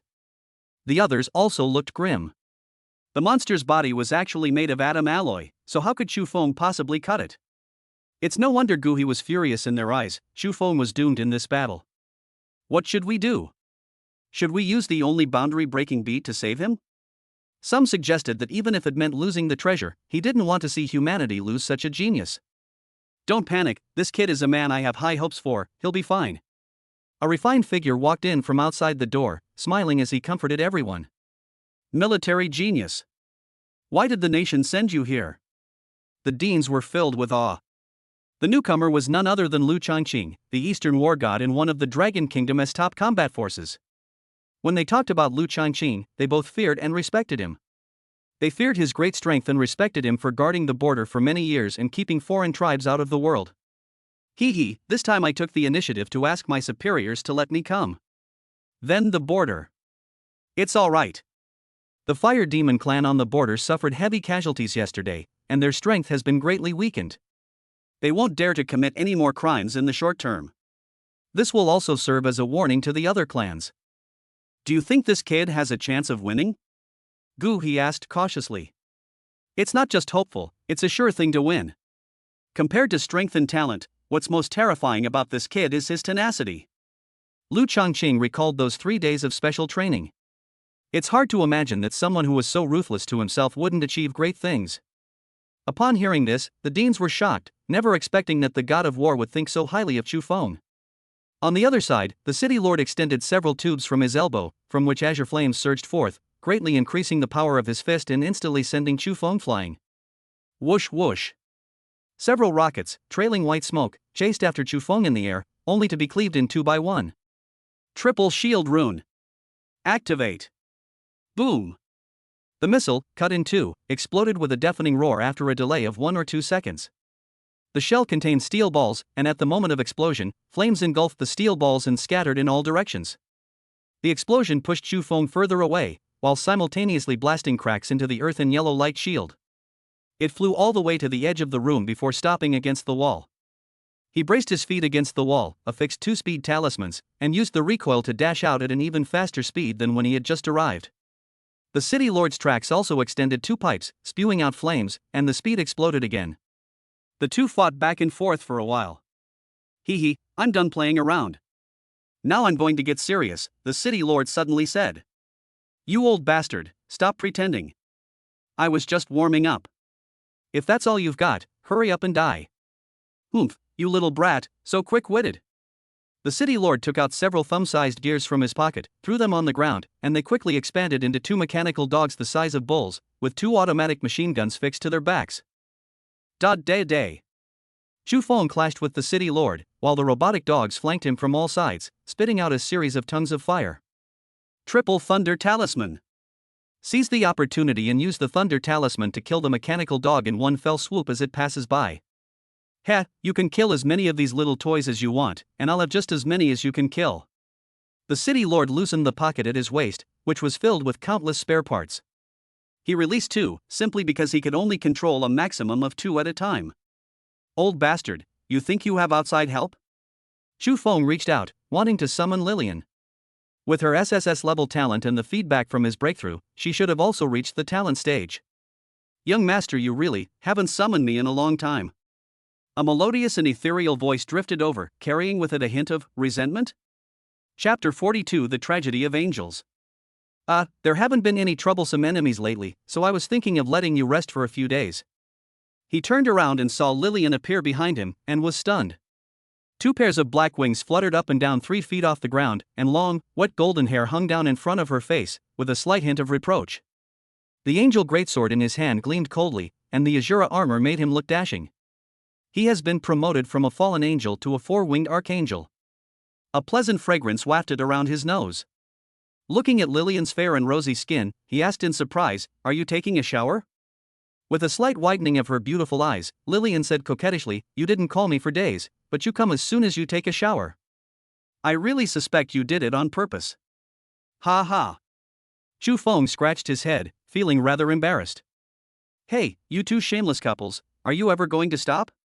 Do you think I'm invisible? A black beam of light shot out from Lillian's hand, intercepting the incoming missile. She said coldly, "Young master summoned me here for this guy, didn't he? Be careful, his body is incredibly stiff." Lillian nodded slightly and said coolly, "Remember to treat me to a meal after this is over." With a flap of her wings, she ascended into the sky. Lillian took out her angel crossbow and aimed it at the two mechanical dogs, a 6-pointed star array condensing at the tip of the arrow. A gust of wind blew, and in the blink of an eye, the mechanical dog was nailed to the wall. "Young master, please do as you please. I'll handle the little dog." Indeed, it's still more comfortable with Lillian. He thought to himself with satisfaction, and without any more worries, he once again joined forces with the city lord. Lillian narrowed her beautiful eyes and noticed that every time the mechanical dog was shot to death, the city lord would summon it again from the pouch at his waist. Therefore, he aimed the angel crossbow at the bag and whispered, 72 demon slayers. The crossbow bolts in his hands exerted power far exceeding that of siege ballistae, and with the blessing of the hexagram array, they unleashed incredible strength. The entire bag of parts was destroyed. The city lord roared, "You actually destroyed all my storage. I'll kill you." Chu Feng stepped forward and clashed with the enraged city lord, shouting, "If you want to lay a hand on Lillian, you'll have to get past me first." Hateful. For the first time, the city lord felt regret he shouldn't have put all his talent points into defense. Each strike only left a shallow scratch on the city lord, making things difficult for Chu Feng. The city lord abandoned defense and only attacked. Suddenly, the city lord abruptly closed his eyes, knocking away the flying arrow with his eyelids. Chu Feng's eyes lit up. It turned out that this guy wasn't entirely made of atom metal. His eyes, brain, and internal organs were still made of flesh and blood. "Lillian, don't stop. Shoot all the way at his eyes. Receive." Lillian set up her crossbow, transforming into a human-shaped artillery platform, firing an average of 3 arrows per second at a single point. The city lord was extremely frustrated. His eyelids could stop the arrows, but their penetrating force caused his eyeballs excruciating pain. He roared to the sky. The relentless attacks made it impossible for him to open his eyes, so he had to rely on sound to locate the attackers. Fortunately, after mechanical modifications, its hearing became highly developed. Ah! The city lord tore open his shirt, revealing 2 black Vulcan Gatling guns underneath, capable of firing 6,000 rounds per minute indiscriminately. With a swing of his sword, Chu Feng deflected the bullets in front of him and jumped back to escape the area of most concentrated fire. He unleashed a barrage of talismans, successfully causing the Gatling gun to explode. For a crossbow, a weapon with single-point penetrating power, given enough time, it could easily pierce through the city lord. Within minutes, the barrage of arrows had already created small dents in the city lord's eyelids. Although they were insignificant, they gave Lillian hope, and she secretly gathered her strength, preparing to unleash a fiercer barrage. The city lord felt uneasy. He had a premonition that if things continued like this, he might actually be worn down to death by the two of them. Why aren't those idiots here yet? He was anxious, unaware that both ghost armies were blocked outside the tower by the octopus demon. Kid, if we continue fighting, the outcome is still uncertain. How about we call it quits? I will not stop you from leaving, otherwise you will be dead when my army arrives. A large army? Ha, your so-called large army should all be dead by now, Shufeng sneered. What? Upon hearing this, the city lord's heart sank to the bottom. Considering that the army had not arrived for so long, he feared that the city was in grave danger. We can't afford to waste any more time. The city lord's face was grim. In the past, he was the one who wore others down, but he never expected that karma would come back to bite him. Today, he was the one being worn down. While his defenses were still intact, he decided to fight to the death. Ah, kid, you're truly the first person to push this old man to this extent. Hidden energy source behind it, activate. The city lord laughed wildly as he pulled out the azure core from his abdomen. The core rapidly heated up in his hand, turning from ocean blue to fiery red. The heat waves rippled outwards in layers. Die, all of you. This is what happens when you oppose me. Deprived of its energy source, the city lord collapsed to the ground. The core in his hand expanded and contracted repeatedly, like a beating heart growing larger and larger, about to burst. It would be worth it as long as the two of them were killed. The city lord thought that he could barely withstand the attack with his defenses.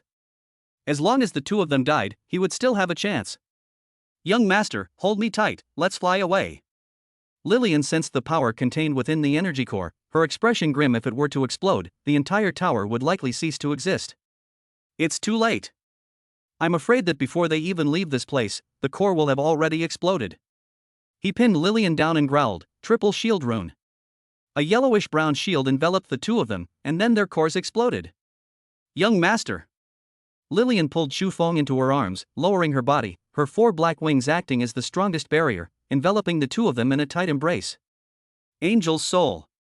Outwardly, the phantom of an angel rises, protecting the two in the center. A terrifying explosion struck, the tower collapsed, and the two could not see the outside world. They could only hold each other tightly. Boom! The outermost shield lasted only half a second before shattering. Next came the angelic phantom, whose defense was much higher than the shield, but it only lasted 3 seconds under the bombardment of flames. All the immense energy was poured onto Lillian's wings. Inside the wings, Lillian opened her mouth and spat out blood, but her hands still clung tightly to Shufeng. Young master, if you survive this time, you must remember to treat me to a meal. Yes, we will survive. When we do, I'll treat you to some glowing food. Shufeng stroked Lillian's cheek, his heart feeling like it was bleeding. As the explosion neared its end, Lillian lost half of her wing, and flames surged through the gap, engulfing the two of them. The explosions are still going on. The tower ruins were a scene of utter devastation. The high rise had been reduced to rubble. When Shufeng awoke, the explosion was nearing its end when he was engulfed by flames. Apart from a few broken bones and some burns, he was otherwise unharmed. Lillian, don't scare me. Wings are the hardest part of an angel's body. Lillian's wings were blown off, and the remaining few were severely burned, with a layer of flesh peeled off to reveal her bare skeleton. Chapter 43. She's my wife. Even after fainting, Lillian still gripped Shufeng's sleeves tightly with both hands. Even until she lost consciousness, she was still thinking about protecting the young master. Lillian, wake up. No matter how much they called out to him or performed CPR, there was no improvement. He was like a corpse. Wings were blown off, bones were shattered, blood soaked his body, and he suffered severe burns all over his body. She was utterly miserable, her former noble and elegant demeanor completely gone. Faintly, scenes from the past flooded back to my mind, and Lillian's voice echoed in my ears. Young master actually peeked at girls taking a bath, how lecherous of him. Young master, since I survived this time, you must remember to treat me to a meal. His nose stung, and he forced back his tears. No. There must still be a chance. We must save her, no matter the cost. Yes, and blood-borne flower too. Suddenly, she remembered that when Lillian first met her, she had given her flowers, saying they had healing properties. With a do-or-die attitude, he rummaged through his storage ring and found the blood source flower, holding it in his hand, at a loss for what to do. Lillian, who had fainted, had a blank mind, let alone the idea that she had eaten the flower. I'm sorry. I will absolutely not admit it once you wake up. Chu Feng threw the blood source flower into his mouth, chewed it into juice, and then lowered his head to kiss it. Little by little, the juice was fed into Lillian's mouth. After a long while, their lips parted. After confirming that all the juice had been drunk, he looked at Lillian, whose breathing had become steady, and breathed a sigh of relief. Stability is good, stability is good. Chu Feng stumbled and slumped down next to Lillian, muttering to himself. After resting for a while, he stood up again and began searching for the city lord. If this guy doesn't die and recovers, it'll be terrible. Boom! Lifting a section of the crumbling wall, they discovered the city lord beneath. At the very center of the explosion, the city lord survived, but was unable to move due to the loss of his energy core. Seeing Chu Feng walking towards him step by step, the city lord's face turned ashen. He hadn't expected that he hadn't been able to kill him with the explosion. I've ruled Ghost City for decades, but I never thought I'd die at the hands of a mere brat. It's not unjust for him to die by my hand. You are not the first soul to die by my hand, nor will you be the last. After this battle, Chu Feng's mindset quietly underwent a transformation, becoming much more cold-blooded and decisive. Using the large hole left by the city lord when he pulled out the energy core, he reached in and crushed the internal organs. City lord falls. As expected of my son, Chu Qingfeng. A loud laugh rang out, and the great general of the Ghost Dynasty descended. He casually unleashed a burst of light that merged into Chu Feng's body, and his injuries were completely healed in the blink of an eye. He slowly lowered Kayako and Sadako, which he had been carrying under his arm. If he hadn't saved the two demons at the moment of the explosion, they would probably be dead by now. My benefactor, young master, are you all right?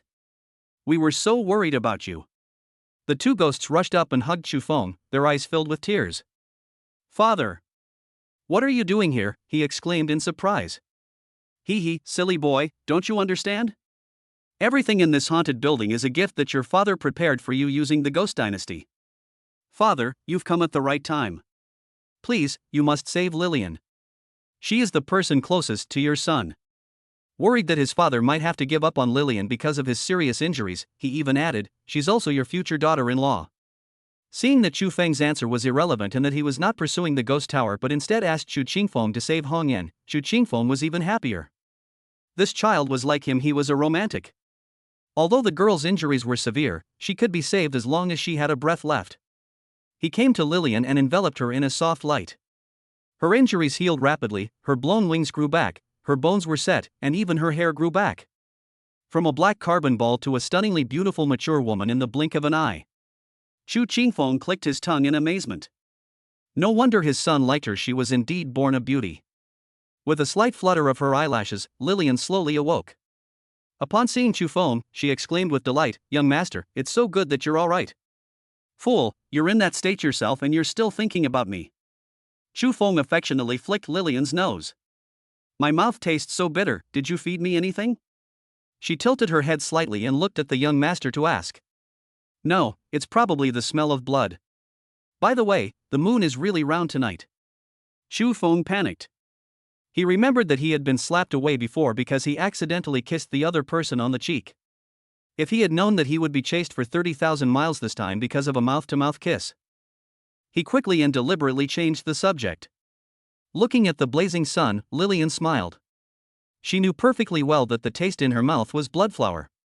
In that situation, the young master must have fed her mouth to mouth, otherwise she wouldn't have panicked like that.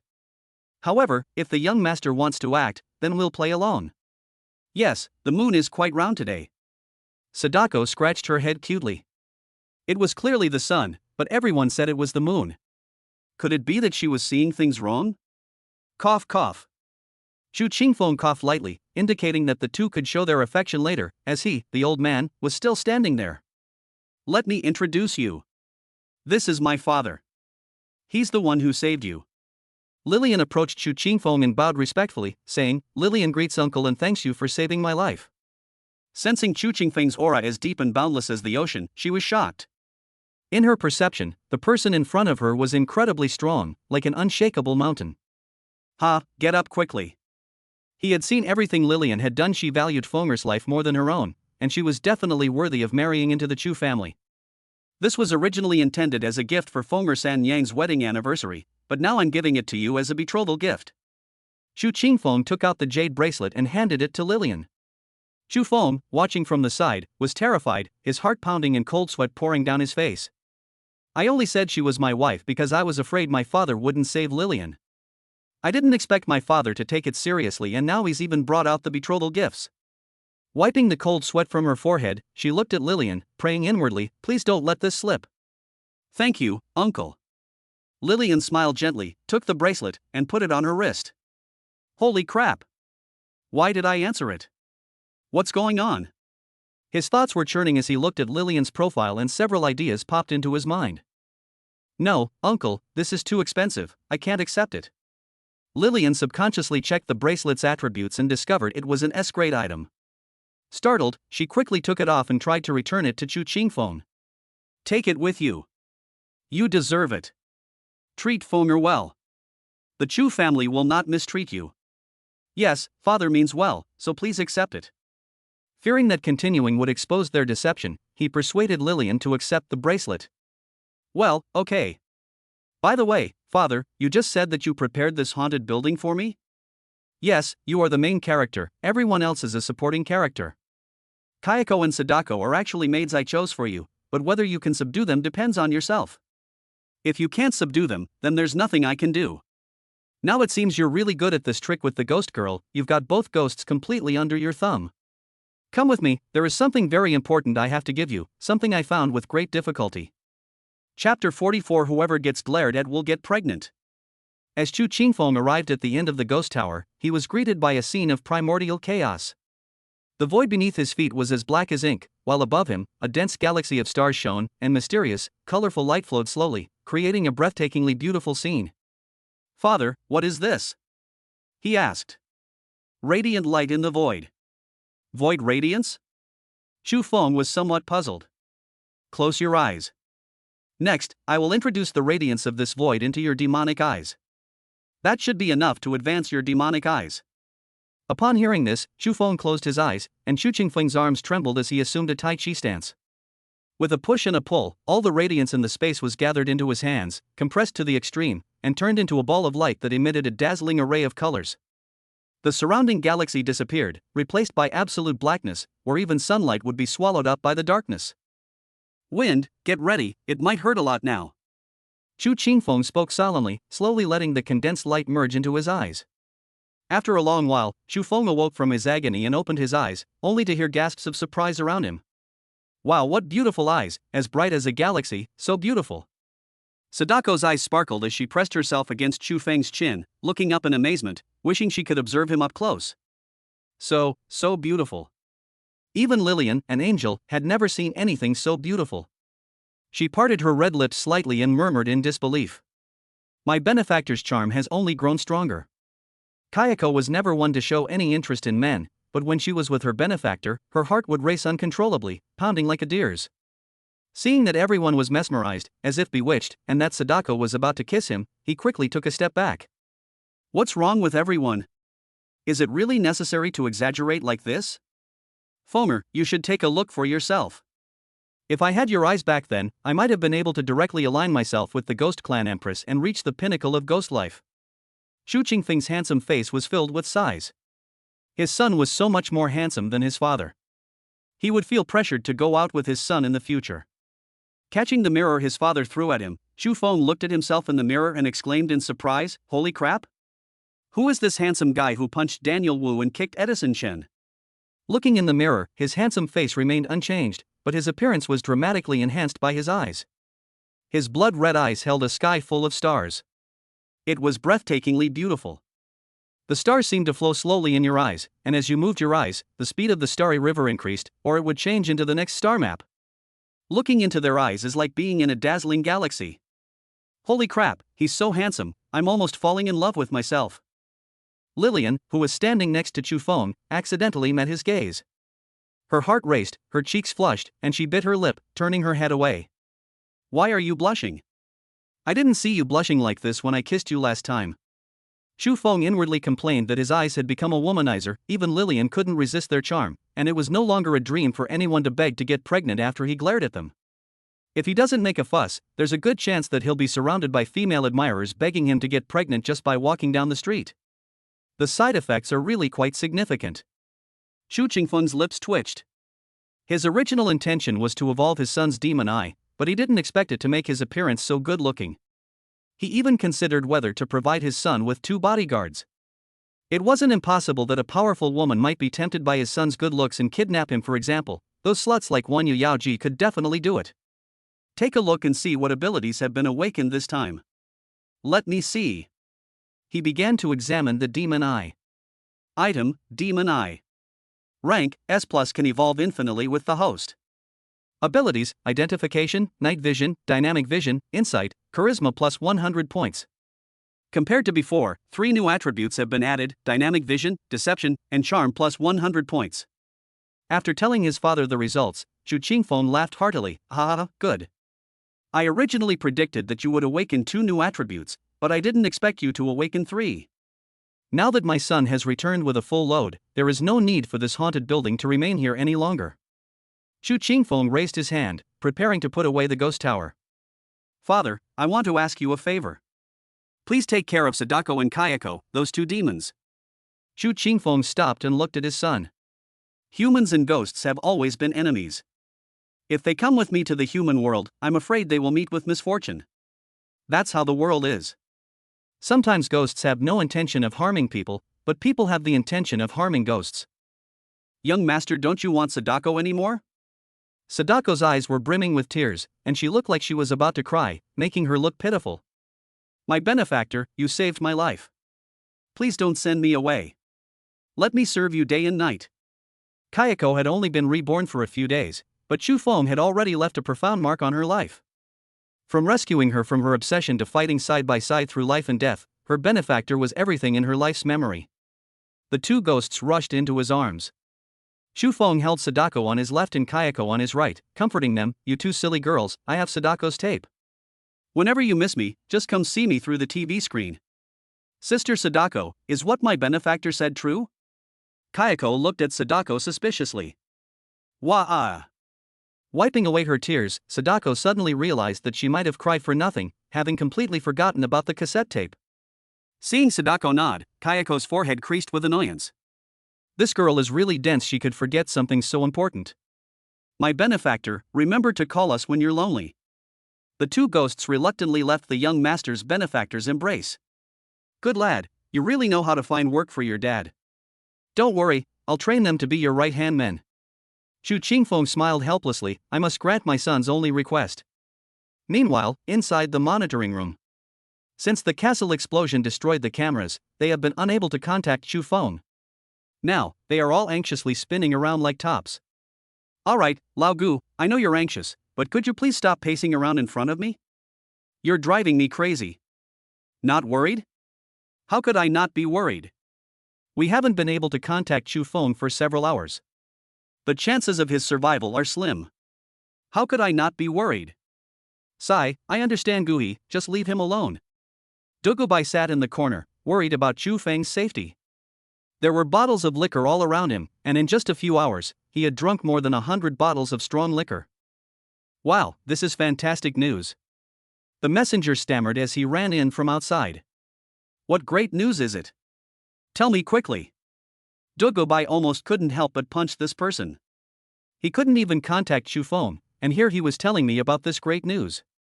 Xu Feng has come out of the haunted building. What? Gu He and Dugubai instantly appeared before them, exclaiming in unison, "Where are you?" Chapter 45. Do you want a son-in-law or not? Outside the haunted building, a huge crowd had gathered, creating a lively and bustling atmosphere.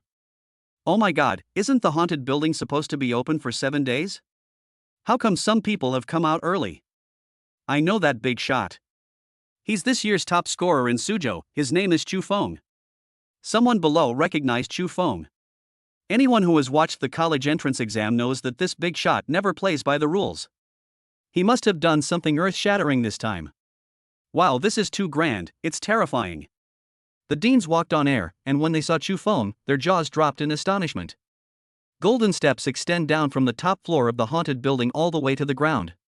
Chu Feng, wearing sunglasses, strolled leisurely down the steps. Damn, this kid, you'd think he owned the haunted building.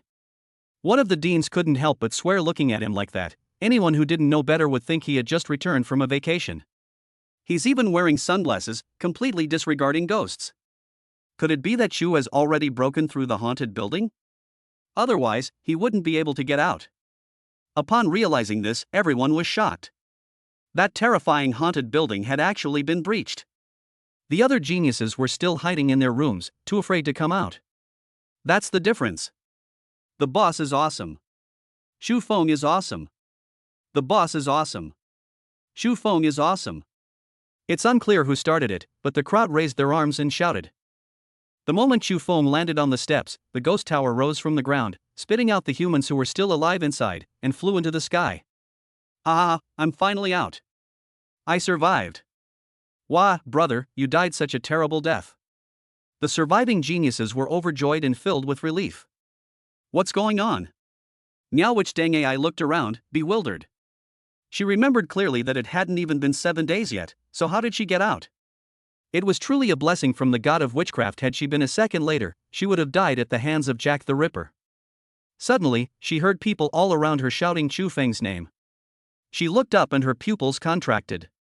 She saw that the guy was completely clean, without even a scratch. Looking at themselves, some had broken legs, some were blind, and even the best-case scenario was that they were covered in blood and filth, reeking of foul odors. The scenario she deduced was one she herself couldn't believe. Could it be that Chu Feng broke through the ghost tower and saved us? Goosebumps instantly covered her entire body. She knew all too well how terrifying the monsters in the haunted building were, and this guy was terrifyingly strong. Dao Shen lay on the ground, smiling happily. Brother Feng, I knew I hadn't misjudged you. A large number of medical teams rushed to the scene to treat the wounded, and stretchers lined up in long queues.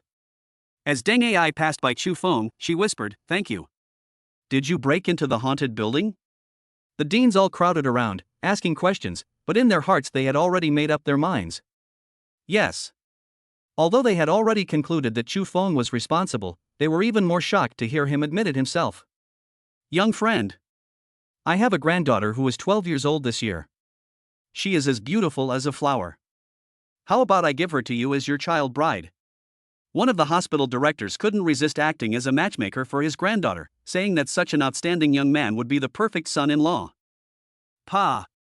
You shameless old man. Your granddaughter is only 12 years old and you want to give her away? If anyone is going to marry off their granddaughter, it should be me. My granddaughter is 19 years old this year, and she is just the right age to marry young friend Chu. The two old men almost came to blows over who should marry Chu Feng, their grandson-in-law. The deans were all talking at once. One wanted to marry off his sister, one wanted to marry off his daughter, one wanted to marry off his granddaughter, and one wanted to marry off his great-granddaughter. Chu Feng was so confused that he thought he had accidentally entered a matchmaking event. All right, stop arguing. Dugubai spoke up to defuse the situation, saying, Chu Feng is exhausted from the ghost tower.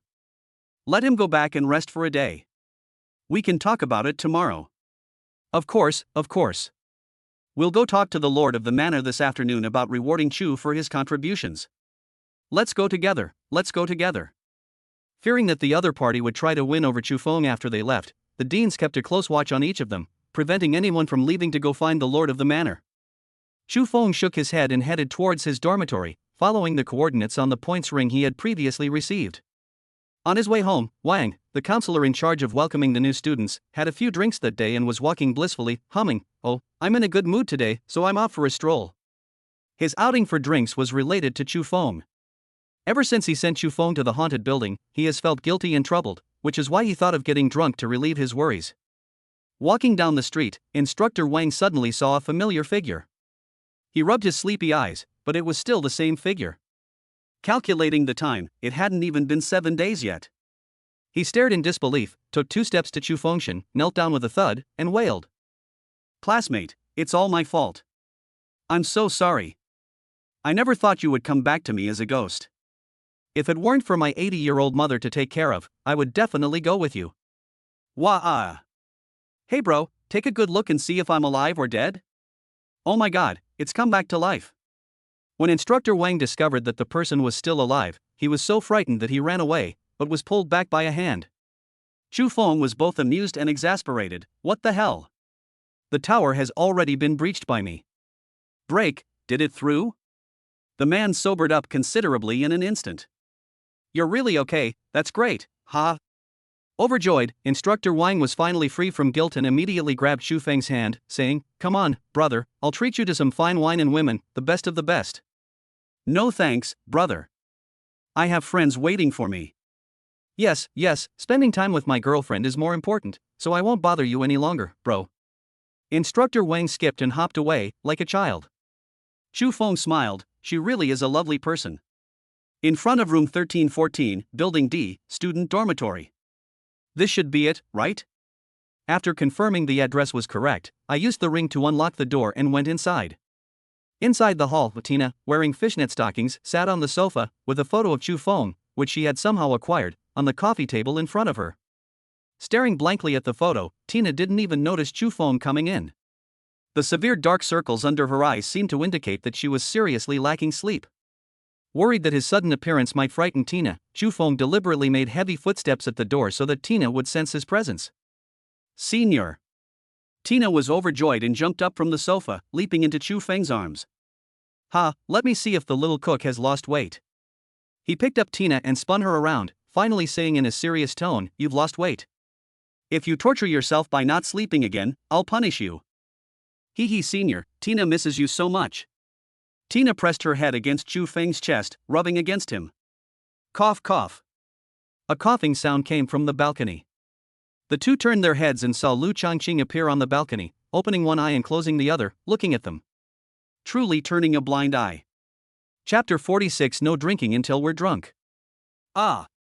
It's father. Tina quickly released Chu Feng's embrace, her pretty face flushed. Not daring to look her father in the eye, she stammered shyly, "Father, how long have you been here?" It wasn't long, just 5 or 6 minutes. Lu Changqing smiled wryly and teased. "Then you saw everything." Tina blushed so deeply she was practically steaming. Her father had seen her intimate actions with her senior all along. "Hello, uncle." Chu Feng stepped forward, standing between the two to help Tina out of the predicament, and spoke respectfully. "You're something else, kid." Lu Changqing's words were quite meaningful, and it was unclear whether he meant that breaking down the haunted building was acceptable, or that he meant that seducing his daughter was acceptable, or perhaps both. "Uncle, you flatter me. It was just a fluke. Alright, stop acting innocent after getting the benefit. Come and sit down." He has a refined and easy-going personality, and is completely without the airs of a great person. Tina stood by their side, pouring tea for the two of them. Lu Changqing picked up his teacup and took a satisfying sip, then said seriously, "Be careful lately, you may have already made it onto the Shadow Clan's Azura ranking." "The Azura ranking? What's that?" he asked. The Azura list is an assassination list of humans targeted by the alien races of the heavens. They usually pay a lot of money to hire the Shadow Clan to carry it out. The Shadow Clan is one of the most skilled assassins. The entire clan are assassins who can hide in the darkness and are impossible to guard against. Of course, we humans also have an assassination list targeting all races, called the Yama Palace. It can't be that exaggerated, can it? I'm just an ordinary freshman, why would they assassinate me? Not that exaggerated? Do you know how extraordinary the phenomena were during your breakthrough? Watching Lu Changqing play the extraordinary phenomena that occurred in the outside world when he broke through, first the black lightning diagram, then the diagram of all living beings worshipping, and finally the diagram of the demon emperor killing the heavens, he was shocked and suddenly felt that it was perfectly normal to step into the Shura field. If I'm this awesome, who else should I assassinate if not him? Alright, I came here just to see Nara and to talk to you about this. As long as you don't leave the academy, those assassins can't do anything to you. Now that both things are done, I'll be leaving. Uncle, won't you stay a while? Chu Feng asked, trying to persuade him to stay. No, I'm sure you two young people have a lot to talk about, so I won't disturb you. Take care, father. We won't see you off. Upon hearing this, Lu Changqing's face darkened. His little darling was indeed leaky. She was actually so happy to hear that he was leaving. Click. As soon as Lu Changqing stepped out onto the balcony, a small hand suddenly locked the window shut and drew the curtains. Seeing this, Lu Changqing's face darkened even more, feeling as if his heart had been stabbed by his little darling. He muttered, "Does Nara think that I, the dignified military god of the Dragon Kingdom, am only good at spying?" Inside the house. "Ha! Why are you wearing sunglasses inside, senior? Let me take them off for you." After reaching out and taking off her senior's sunglasses, Tina froze, murmuring in a daze, "So beautiful." Looking into those eyes is like being in a dazzling galaxy. One is utterly unable to resist their beauty. "Tina, are you all right?" She waved her hand in front of Tina before she finally came to her senses and said shyly, "I'm sorry." Tina lost her composure because you're just too handsome. Hee, senior must be starving in the haunted building. Tina will go and make you some delicious food. Thank you for your help. Could you make one more serving this time? I promised a friend I would treat her to a meal. Yes, no problem. Tina put on a bare apron and went into the kitchen. While Tina was making food, and since he still had one egg smashing opportunity left, he immediately said, "System, activate today's bonus." Boom! As an Easter egg fell and exploded, the entire room was filled with dazzling light. Congratulations, host, you have obtained a grade B Easter egg, 1 case of elf fruit wine. Fairy fruit wine slightly alters one's constitution after consumption. Note, this wine has a very strong after effect. Please do not drink excessively. Not bad, little system, you know how to handle things. Now we have food and wine. With a slight thought, he summoned Lillian from hell. Who is the young master's enemy this time? She gripped the angel greatsword and looked around warily. Don't be nervous.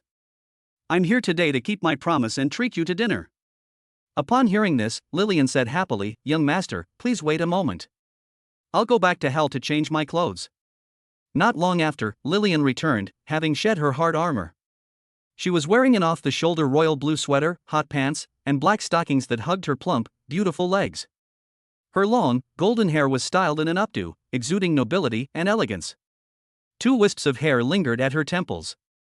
Her features were delicate, long, willow leaf eyebrows, heterochromatic amber eyes, a pert nose, and small, rosy lips. She wore a bright, cheerful smile. Lillian was clearly dressed up carefully today, and Xu Feng exclaimed that he couldn't resist. Black stockings that hug the flesh are so cute. Lillian blushed slightly and unconsciously squeezed her legs together. As expected, she still wasn't used to wearing those alluring black stockings. Young master, could you please stop looking at me like that? Lillian turned her head away. The young master's gaze was too intense, as if a large hand were roaming over her body. I'm sorry, you're too beautiful, I couldn't help myself. Lillian was secretly delighted. A woman dresses up for her confidant, and no woman dislikes being praised, especially by someone she likes. Wow, who is this lady? She's so pretty. Just then, Tina came out of the kitchen carrying dishes.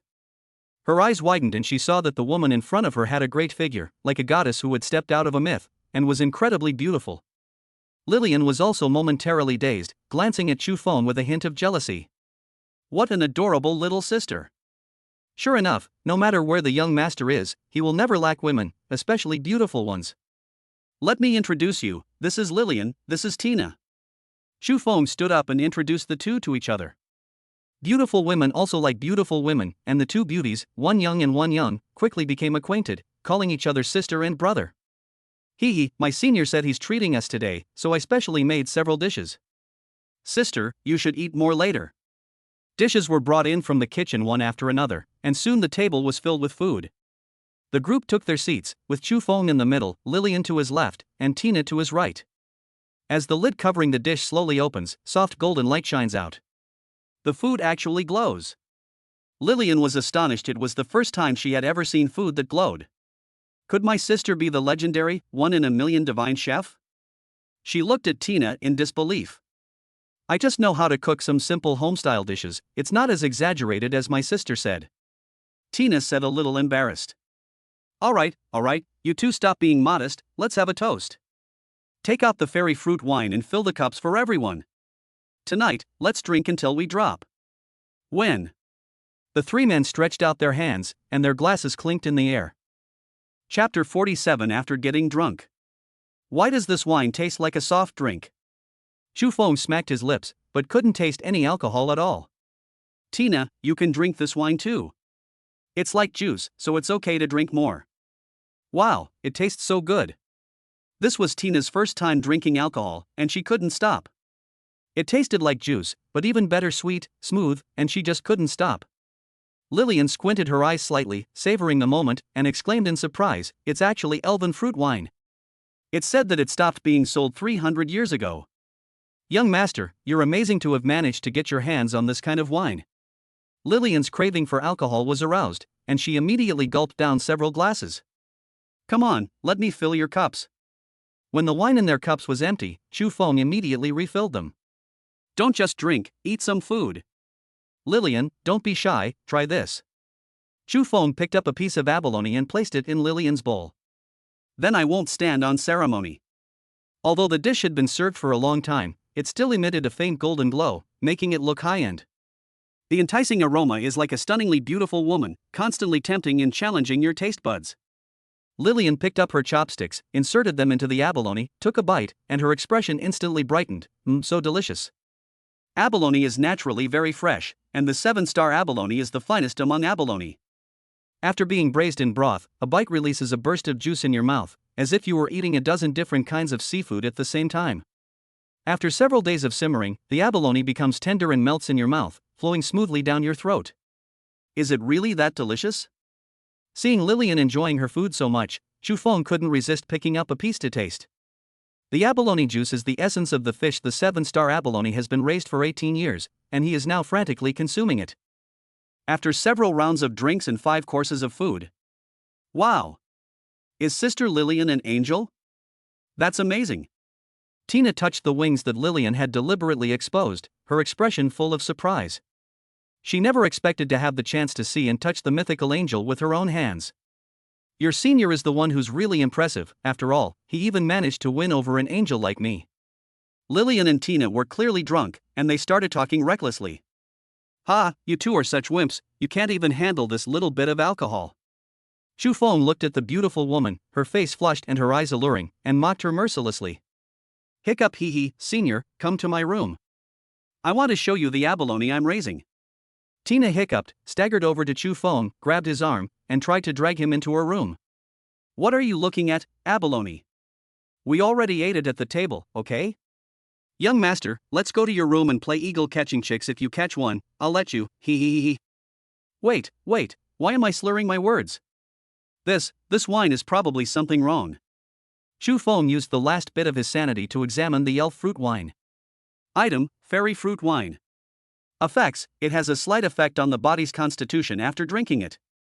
At the very bottom, there is a line of smaller print. Note, this wine has a very strong after effect. Please do not drink too much. System, you son of a bitch, why did you put the text so small? As soon as he finished speaking, the alcohol hit him hard, and the last shred of reason vanished. The first light of dawn signifies the arrival of the next day. Ugh, my head hurts so much.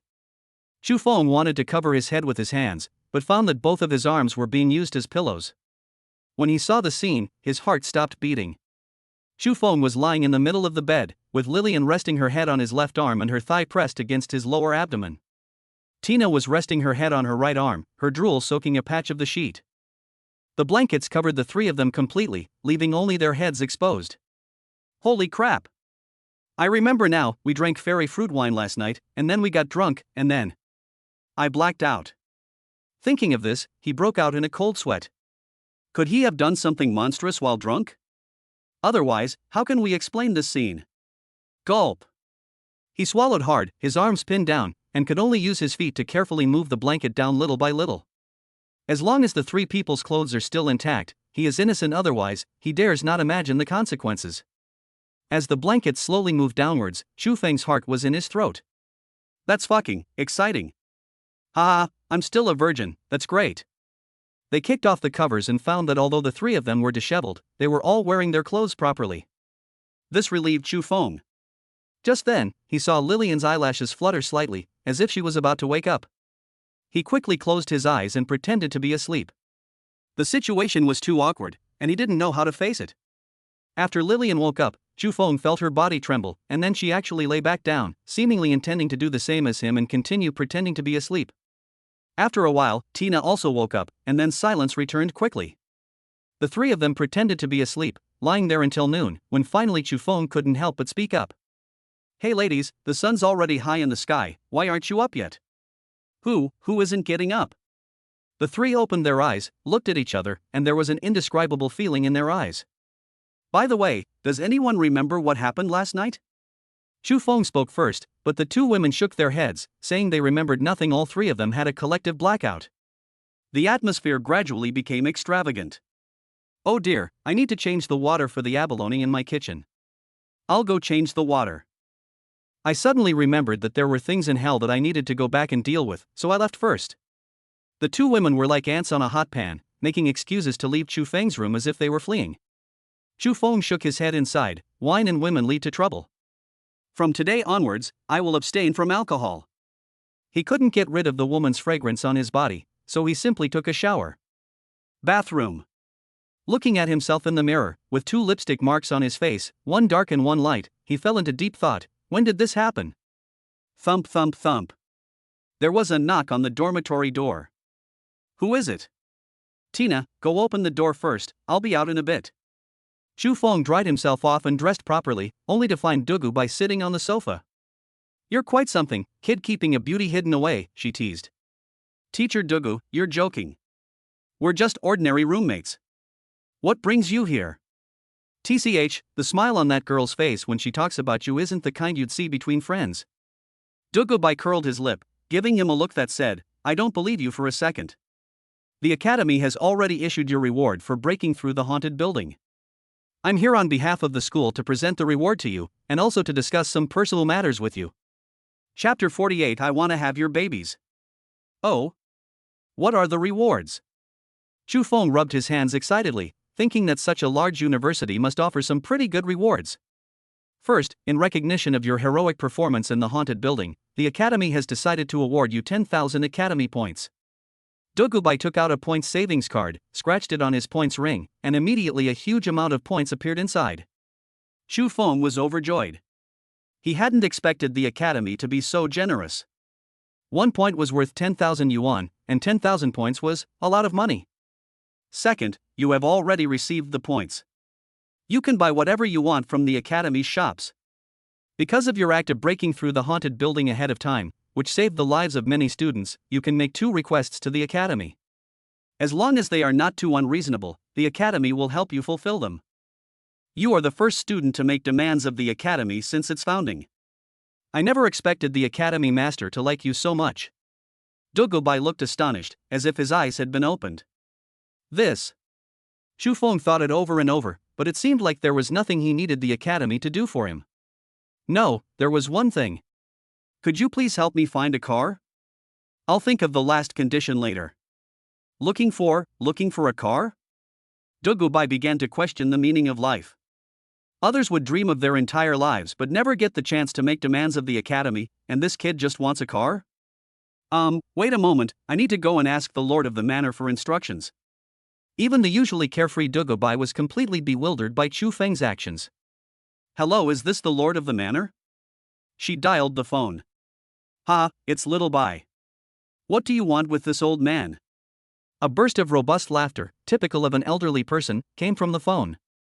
Dugubai explained the whole story, and the other person was clearly stunned, then praised him. As expected of the genius I have high hopes for, his style of doing things is different from ordinary people.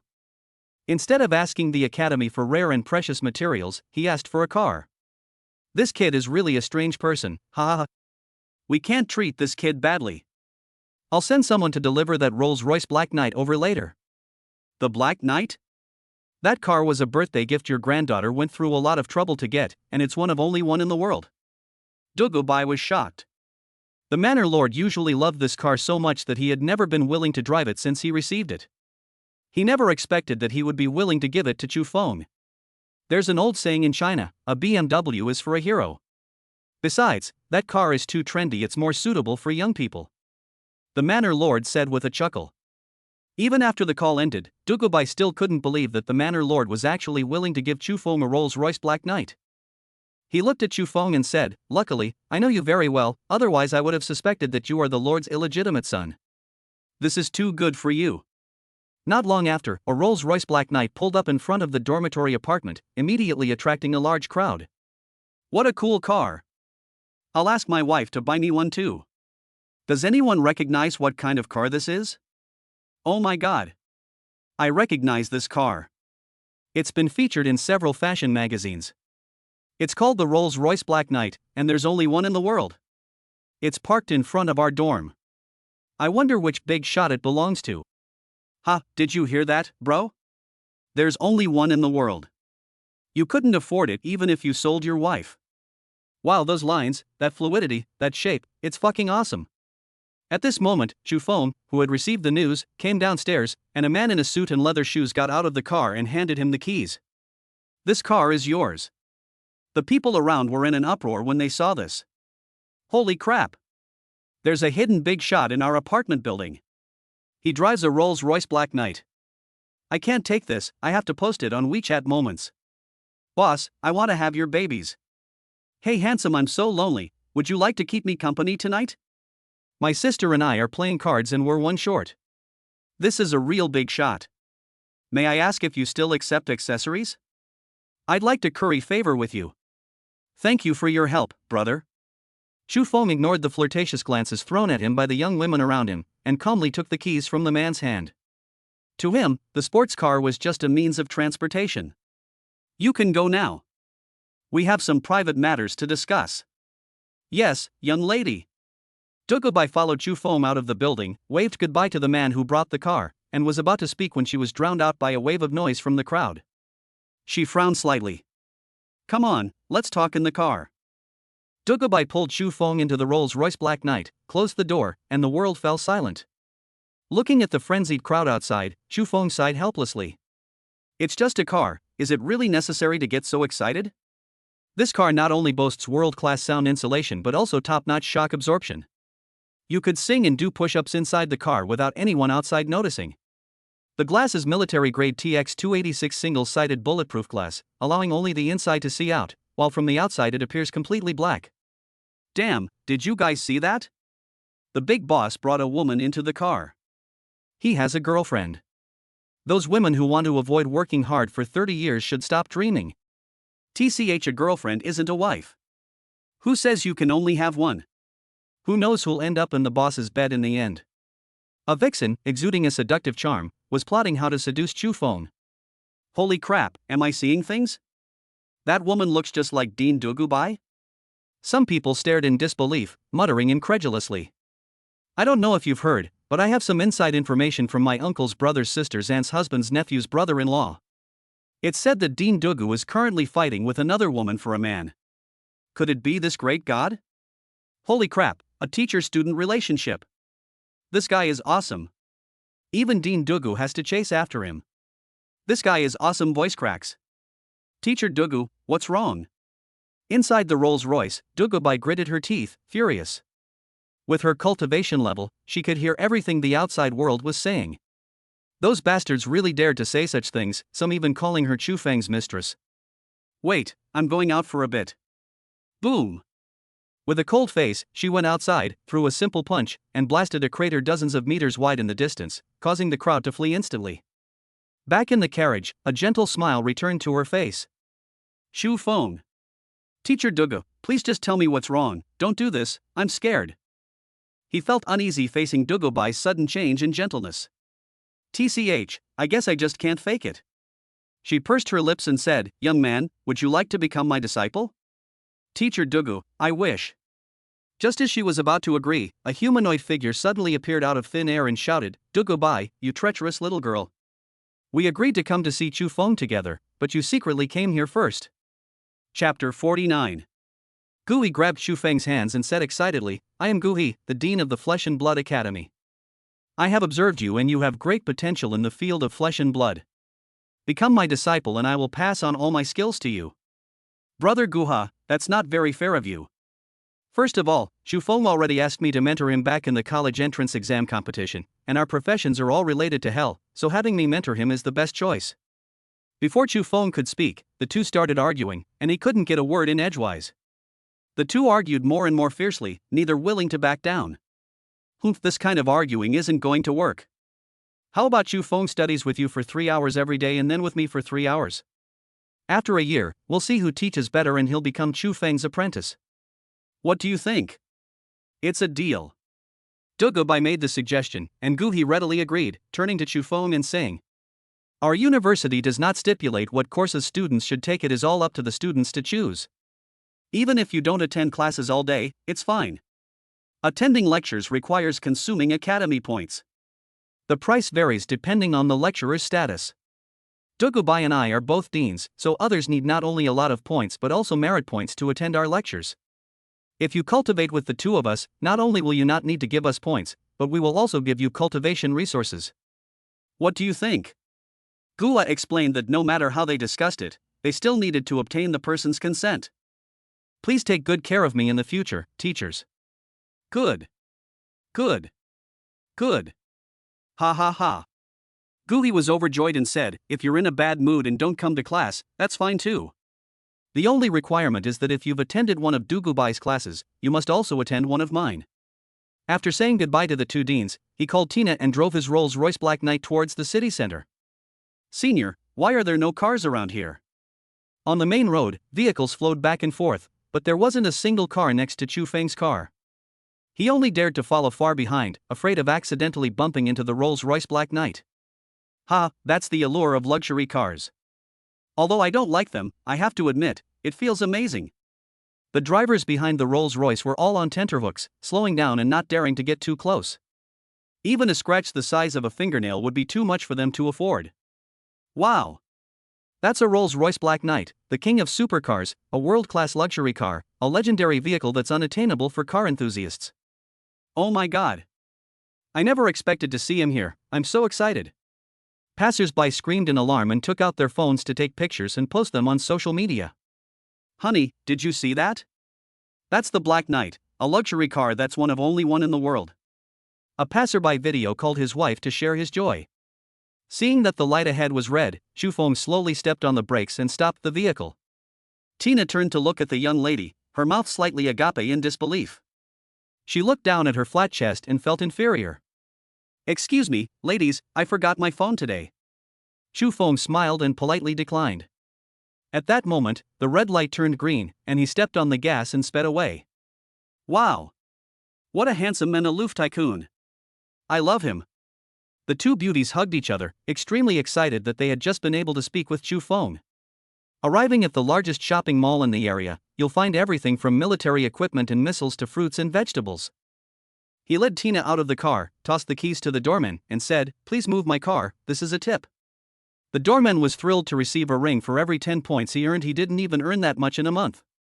He then put on a mournful face and apologized, "Sir, even if I had 10 lives, I wouldn't dare drive this car.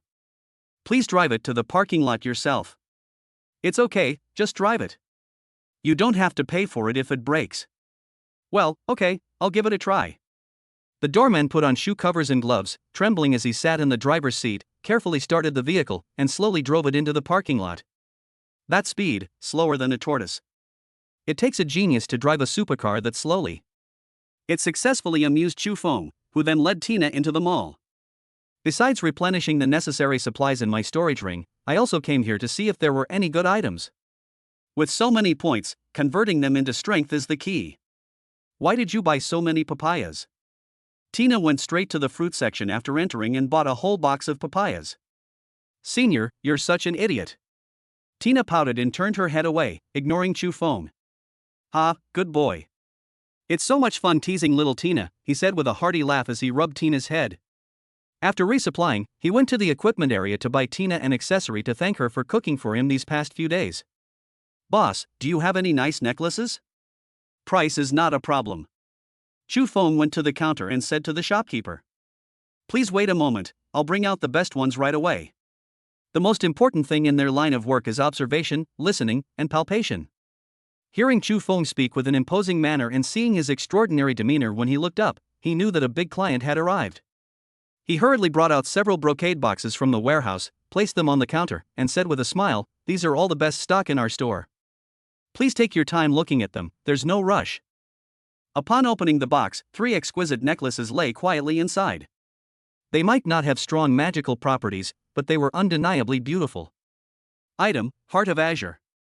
Grade B+. Ability contains marine energy, which can nourish the body and prevent the skin from drying out. The other two attributes are not as good as this one, they are only B. This one is also the best in condition. The silver necklace is inlaid with blue diamonds that sparkle in the sunlight. Boss, I'll take this one. Wait, this one is mine. Just then, an unfriendly figure appeared, closed the box containing the heart of the azure, and dragged it in front of him. Sir, this item has already been purchased by this gentleman. Would you like to choose something else? The shopkeeper said with an awkward smile. No way, I want this one. Who said it's his? He hasn't paid yet. But. The boss was about to say something when the man interrupted him. Stop talking nonsense. I've got money, hurry up and wrap it up for me. Chu Feng's eyes gradually turned cold. He hadn't expected to be disturbed by an idiot while buying a necklace. He said coldly, 3 seconds. Get out of my sight. Chapter 50. The man looked up and said disdainfully, stop trying to fool me. Your master Deng doesn't give up on things he sets his sights on. Oh, what an adorable little sister, come into your brother's arms. Pay attention to Tina. The man's eyes lit up, and he reached out to grab Tina. Tina timidly hid behind Chu Feng. Court death. He suddenly struck out and grabbed the groping hand that was reaching out. What are you doing? Let me go right now. Are you looking to die? The man tried with all his might to break free, but found that he couldn't move at all. His wrist was firmly fixed in the other man's middle. Although he was shocked, he still didn't express his anger. It's your good fortune that I've taken a liking to your girl, so let go now. Click. Facing the reckless man, Chu Feng exerted force with his hand, as if it were an iron clamp, gripping it tightly until bones broke. The shop owner's lips twitched. He could tell from the sound that the man's bones were broken. He really didn't realize that the young man in front of him was such a ruthless person. Ah! You fucking bastard, you've got guts. I'll definitely kill you and use your girl as a wheelchair. The man screamed, his eyes fixed on Chu Feng, determined to remember that face and take revenge. Even a defeated dog dares to bark. Chu Feng exerted force again, and the man's wrist instantly burst open, blood vessels and muscles mixed into a bloody pulp and squeezed out, with only a tendon still connecting the hand to prevent it from falling off. Released, the man collapsed to the ground, groaning in pain, large beads of sweat seeping from his forehead. Its body was curled up like a shrimp, and its severed hand was bleeding profusely, with blood flowing uncontrollably. If I don't leave, this man might kill me. The man was truly terrified. His heart pounded wildly. He scrambled up from the floor tiles, enduring the pain, picked up his severed hand, and ran frantically towards the door. Seeing this, Chu Feng pointed his hand like a gun, gathering a thunder talisman at his fingertips, aiming at the man's back. Bang! He muttered something, and a lightning talisman shot out, causing the man to fall to the ground. The lambs waiting to be slaughtered, desperately trying to escape the butcher's knife, are ultimately just dreaming. The boss's eyelids twitched violently, and he reached out to press the alarm button. This guy actually dared to kill someone in a public place. He was simply a lawless madman. Tina was frightened and buried her head in Chu Feng's arms, whispering, "No matter what you do, senior, I will support you. I can use my father's influence to make sure you get away with murder."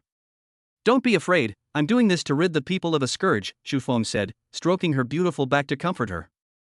At this moment, the corpse on the ground stirred and suddenly got up and ran away into the distance. Didn't it hit the heart? He raised his hand, ready to fire another shot. Young clan leader! Young clan leader, save me! The Miaowich Deng AI emerged from around the corner, and the man, as if seeing a glimmer of hope, lunged at her feet and fell to the ground.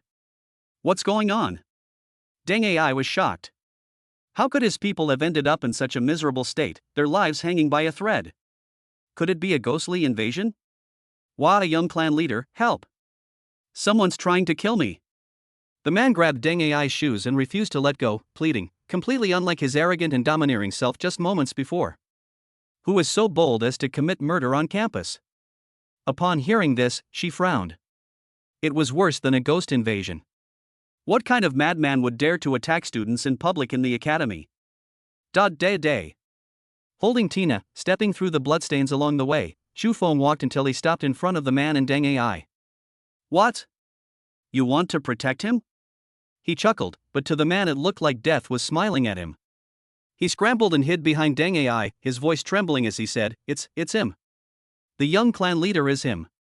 Dang, I never expected that Chu Feng would be the one committing the crime.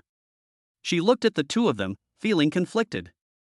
On one side was her savior, and on the other side were her own people. Sigh.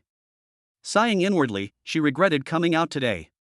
The man kept calling her young clan chief, so she had no choice but to plead with Chu Feng. Brother Feng, could you please give me some face and spare my clansmen? The man was so shocked that his liver and gallbladder felt like they were about to burst. Who exactly was this man in front of him? Even the young clan leader had to call himself little sister in front of him.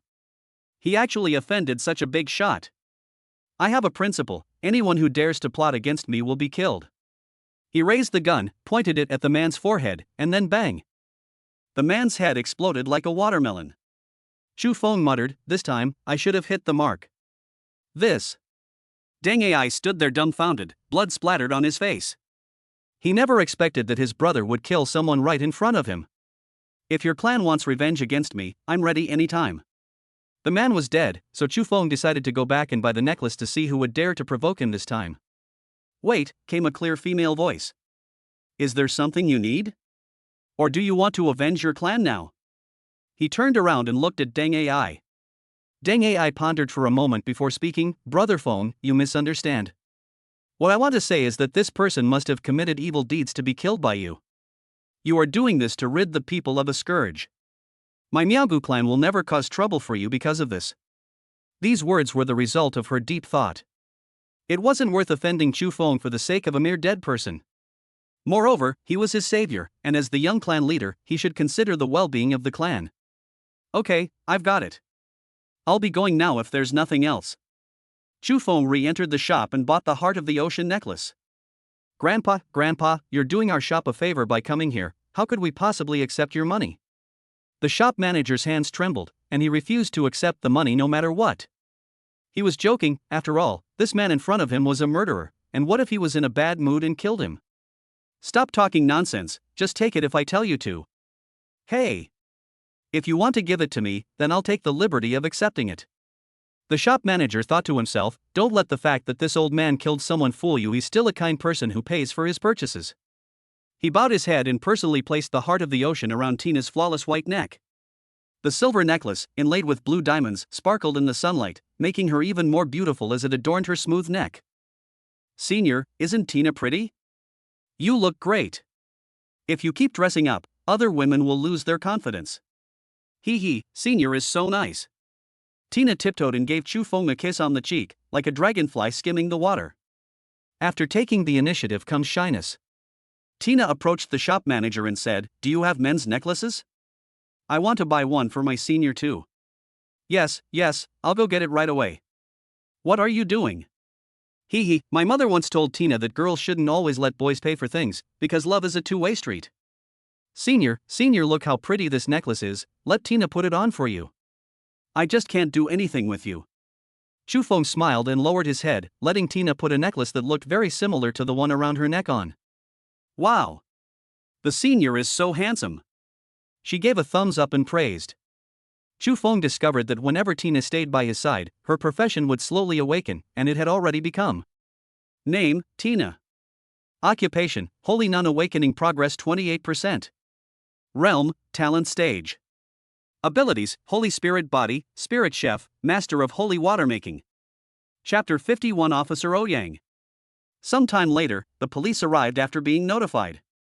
Ultimately, based on information from passers-by, they successfully located the suspect in the equipment store. Don't move. Ouyang Chen drew her sidearm and aimed it at Chu Feng. Chu Feng turned around, his eyes suddenly brightening.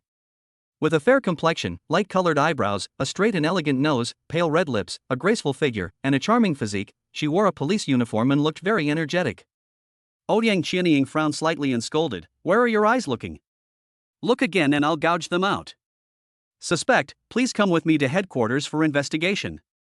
You have the right to remain silent, but anything you say will be used against you in court. Don't move. I'll shoot if you move again. Ouyang Qian held her guns with both hands, lowered her body, and prepared to fire at any moment. It seems the news hasn't reached Dugo Bai's ears yet, otherwise he wouldn't have allowed anyone to arrest him, Chu Feng thought. Before you arrest me, why don't you wait for news from above? Chu Feng said. I didn't expect another spoiled brat. Don't be delusional. Even if your family has immense power outside, they can't get their hands on the academy. Guards, handcuff him. The university police are recruited from students using points the other officers, upon hearing what Chu Feng had just said. If you dare not do it, so I will. Ouyang Qian sneered, took out handcuffs, and stepped forward to cuff herself and Chu Feng together. Officer, you're thinking the wrong thing. I'm not some powerful figure. I suggest you wait for news from above before deciding whether to arrest me. Stop talking nonsense and get going. Ouyang Qian shoved Chu Feng and walked towards the door. He had a terrible headache. Why couldn't this policewoman think more clearly? She was so stubborn. And yet, these people were upholding the law. He couldn't very well take action against her. He didn't want to accidentally break her arm or leg in a fight. If you insist on arresting me, there's nothing I can do. But let me make this clear first, arresting me is easy, releasing me is difficult. Yes, it's quite difficult. You'll be facing life imprisonment, Ouyang Qian sneered. Okay, officer, could you tell me your badge number? He asked. If I were afraid of you, I wouldn't have become a policeman. See for yourself. As she spoke, Ouyang Qian puffed out her chest. 36E? Ouyang Qian didn't understand the meaning for a moment. Her police number was clearly TX23. She immediately realized that he was talking about her bust size, and she was furious. She gritted her teeth. This guy, how dare he flirt with her? Senior Tina tried to stop the police from taking Chu Feng away. Tina, it's okay. I heard everyone inside is incredibly talented. I'll go in and take a look. I've seen arrogant people before, but I've never seen anyone this arrogant. That's fucking arrogant. The other police officers were astonished. They were shocked that the officer had told them to come to headquarters for a cup of tea and then leave. It was a blatant disregard for their dignity. Ouyang Qian glared at him fiercely, pushed herself into the police car in a huff, and then got in herself. The police car drove all the way to headquarters, and at the same time, news of Chu Feng's murder reached Dugubai and Guhi. After learning the details, they not only did not blame Chu Feng, but praised him even more. Very good, that kind of scum should be killed as soon as possible to prevent them from polluting society. Ha, I didn't realize this kid had such guts. He's worthy of being my disciple, Dugubai. They instructed the messenger, go down and spread the word, lest they arrest Chu Feng. Deans, the person has been arrested. What are you standing there for? Go and tell them to release him. Clear.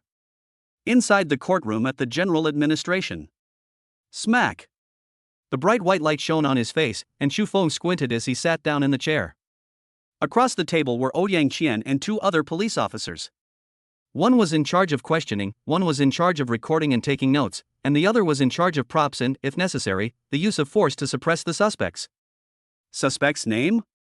Ouyang Qian sat opposite her, holding a pen and notebook, and looked up to ask. Zhang San. Hearing this, she frowned slightly and continued to ask. What crime did you commit? Outlaw. Enough. What do you think this place is, spouting nonsense? Ouyang Qian slammed her hand on the table and stood up. Sister Qian, calm down. Maybe this guy hasn't figured it out yet. Why don't we send him to the solitary confinement room and let him think it over? The other two police officers quickly tried to calm him down. Shortly after Chu Feng was locked in solitary confinement, a policeman reported, "Oh no, we've arrested the wrong person. We arrested Chu Feng, the one who's been making headlines lately. We've been told to treat him well and release him." Upon hearing this, everyone looked at Ouyang Qian, since she was the one who had arrested the person. Ouyang Qian's lips twitched. She hadn't expected that what that guy said would actually come true, but she was unwilling to accept it. What are you all standing there for? Go and release them. Despite their reluctance, they had no choice but to obey orders from above. The door to the solitary confinement cell slowly opened, and several policemen filed out, offering Chu Feng cups of fragrant tea. Sorry, we arrested the wrong person. We heard you like tea, so please finish your tea and leave. He took a sip of tea with relish and said, "When you arrested me, I said it was easy to arrest me, but difficult to release me." Then what do you want to do? Everyone was nervous. If they didn't serve this person well, and he refused to leave, the higher-ups would get angry, and they would be the ones in trouble. "You can leave once you bring that officer 36E here."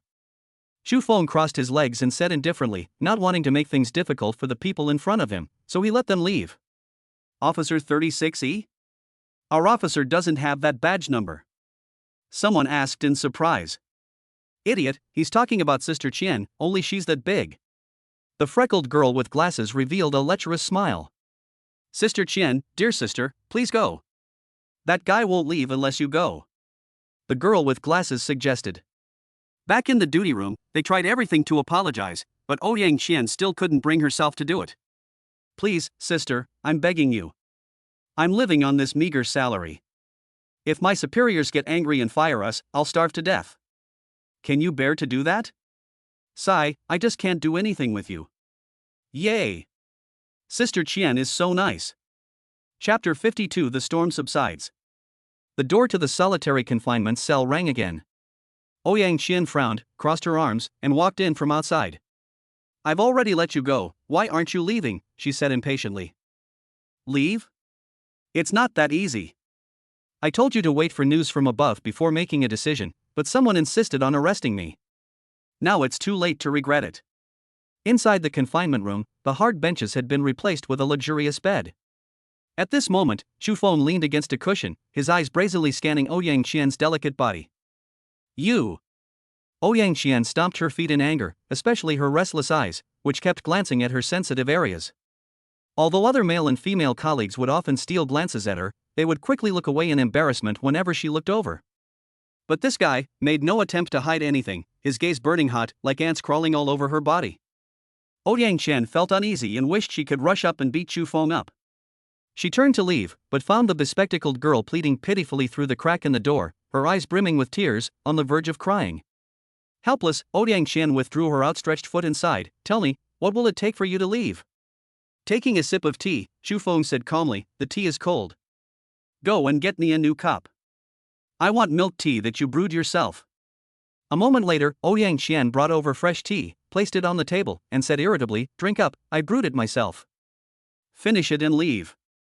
Not bad, it's very milky, but a mere cup of tea won't satisfy me. After all, I've been subjected to harsh interrogation and locked in a dark, cold solitary confinement cell.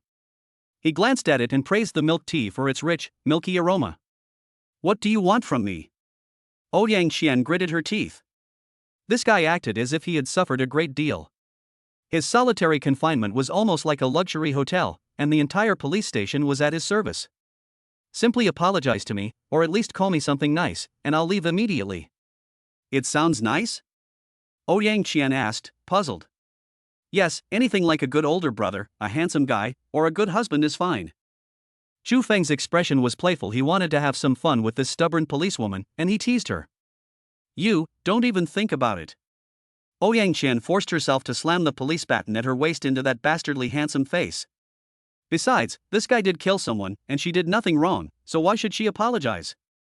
Oh well, there's nothing I can do about it. Actually, it's quite comfortable. You get to be served and have beautiful women to look at. As he spoke, Chu Feng pulled the blanket over himself, his eyes slightly closed, as if he was preparing to take a nap. I'm done.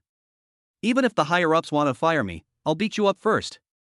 Ouyang Qian couldn't stand it any longer, and she wouldn't go against her sense of justice to apologize to this bastard. She pulled out her baton and was about to give him a good beating. Sister Qian. Sister Qian, you must calm down. If you hit us with that stick, we'll all be fired too. Seeing this, the police officers who had been lying in wait by the door rushed into the room, subdued Ouyang Qian, and took her baton away. Sister Qian, we're begging you, please apologize to him. Some people clung to Ouyang Qian's legs, while others held her arms, worried that she might lose her temper again, and pleaded with her. Okay, let me go. I won't hit you again. After calming down and thinking about it, she realized that she had acted impulsively. It didn't matter that she was fired, the important thing was not to implicate her colleagues and others. Really? Stop talking nonsense and let me go. Seeing the bastard on the bed looking like he was enjoying the show, Ouyang Qian was so angry that she almost suffered internal injuries from holding it in. The girl with glasses silently took out a tissue to stop the nosebleed. For the sake of her companions, she had no choice but to compromise, saying in a voice barely above a whisper, I'm sorry? What? What did you say? Speak louder, haven't you eaten? Chu Feng cupped his hand to his ear and continued to tease the policewoman. Phew. I Sorry. Ouyang Qian moved closer to Chu Feng, took a deep breath, and spoke loudly, clearly, and clearly. Hee, not bad, I accept your apology. Thank you all for your hospitality. Since the officer has realized his mistake, I will not stay any longer. As Chu Feng got out of bed, he stared at Ouyang Qian. The two got closer and closer, and he could even smell the fragrance of her virginity. Their eyes met, and she remained steadfast and fearless, her gaze unwavering. The surrounding police officers tensed up again. The idea that their mouths were about to touch meant either a kiss or a fight, and these two were definitely not going to kiss. Ouyang Qian had never suffered such humiliation before. Her resentment churned within her, and her chest heaved even more violently as she felt indignant. Snap. Suddenly, a crisp sound rang out. It was Ouyang Qian's button on her breasts that popped off. The girl's eyes gleamed with a lewd light. Ouyang Qian had her back to her colleagues, so they could only vaguely see the button being popped off, but couldn't see the view in front of her. The two were no more than a fist's width apart. Chu Feng looked down and immediately discovered an incredible sight, a dazzling expanse of light that captivated the soul. Ah! Ouyang Qian covered herself tightly and rushed out the door. Chu Feng was left standing there, stunned, his eyes wide, muttering, "It's actually lace." Time flies, and years pass quickly. 3 months have passed since Chu Feng entered the academy. During these 3 months, he would go to Guha and Dugubai in the mornings to learn about the abilities related to hell and flesh and blood.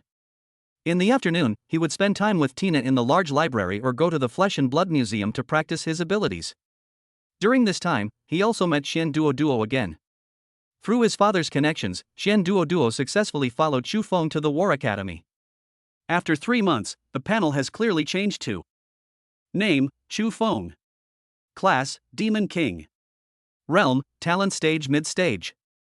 Active abilities, Demon Eye, Summon Two-Headed Hellhound, Heavenly Talisman, Judgment Fire, Hellish Spell Mastery LV2, Flesh Proliferation. Passive ability, Hell Lord. Familiar, SSS-rank Lillian. Remaining Easter egg attempts for today, 0. Since entering the talent stage, his cultivation speed has increased, but his breakthrough in realm has become even slower. However, the increase in strength gained from breaking through a minor realm during the talent stage is comparable to the total strength gained during the initial stage. During this time, the ability to summon hellhounds successfully evolved into two-headed hellhounds. The mastery of hellish magic was an ability I learned from Master Dugubai. The ability to proliferate flesh and blood is a skill learned from Koga. The system provides daily surprises, and I haven't missed a single one, from which I've obtained quite a few good items. Chapter 53 3 months. Among them are some good items, including 2 grade A items, Enchanting Mushroom and Crimson Canine. The 2 items have the following attributes. Item, Enchanting Mushroom. Category, Props. Grade, A. Function, allows enemies to consume a charm mushroom, with a chance to undergo a profound transformation, turning them into staunch allies who will never betray you. Note, the higher the enemy's level, the lower the success rate, the weaker the enemy, the higher the success rate. Item, Canine Tooth Crimson Lotus. Category, Equipment, Gloves. Grade, A+. Function, when worn, hand defense is increased by 300%. At the same time, the glove skill, Crimson Lotus, can be released, which summons a magma dog head to bite enemies. It must be said that both of them are priceless treasures. Even among grade items, it can be considered a high-quality product. After months of consistent check-ins, he discovered a chasm between a grade and S-grade items. 90 Easter eggs, and not even a trace of an S-class item. Swoosh. Back to reality, the sound of wind breaking through the air came from behind. Dugubai flashed to his side, flicked his fingers, and gave him a light tap on the forehead. Kid, what are you thinking about? Ouch, Teacher Dugu, you're at it again, it hurts so much. His forehead swelled up rapidly, and he grimaced, clutching his forehead and yelling in pain. Teacher Dugubai is good in every way, except that he likes to flick his own head. With a single point of hers, she could shatter the city wall. At first, Chu Feng was afraid that she would smash his brains out. But later, after a while, I got used to it. You wait, when my cultivation surpasses yours, I will definitely make you pay for everything you've done to me. Dugubai was only 29 years older than Chu Feng. They were more like siblings than master and disciple, and they often bickered and teased each other. TCH, you think your cultivation can surpass mine? Don't even dream about it. Come on, training's done for today, let's go get some drinks. Dugubai stretched out his arm, grabbed his forehead, and walked into the inner room, making it hard for him to breathe.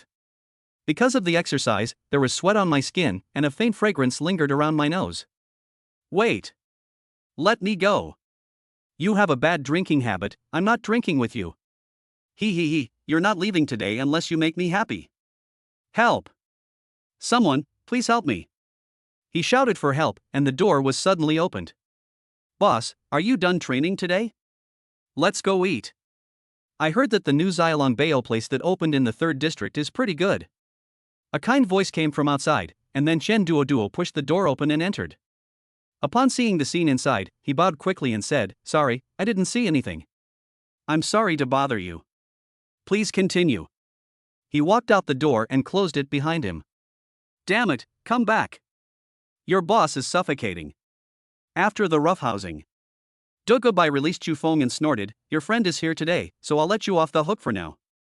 The wine is almost gone. Remember to bring 10 large cases of Blood Dragon Orchid next time you come." She raised her hand and swiped, transferring 3,000 points to Chufeng, of which 2,600 were for drinks and 400 were for errands. Xianduoduo's face twitched. This money was too easy to earn. 1 point was worth 10,000, and 400 points was worth 4 million. Goodness, he could earn 4 million just by running an errand. Why doesn't he have a teacher like that? The two drove Chufeng's Rolls-Royce Black Knight down the street, with Chen Duoduo hesitant to speak. Say what you want to say, Chufeng said calmly. Boss, you're the one who told me to say that. Your current level of understanding is far inferior to that of Master Dugu.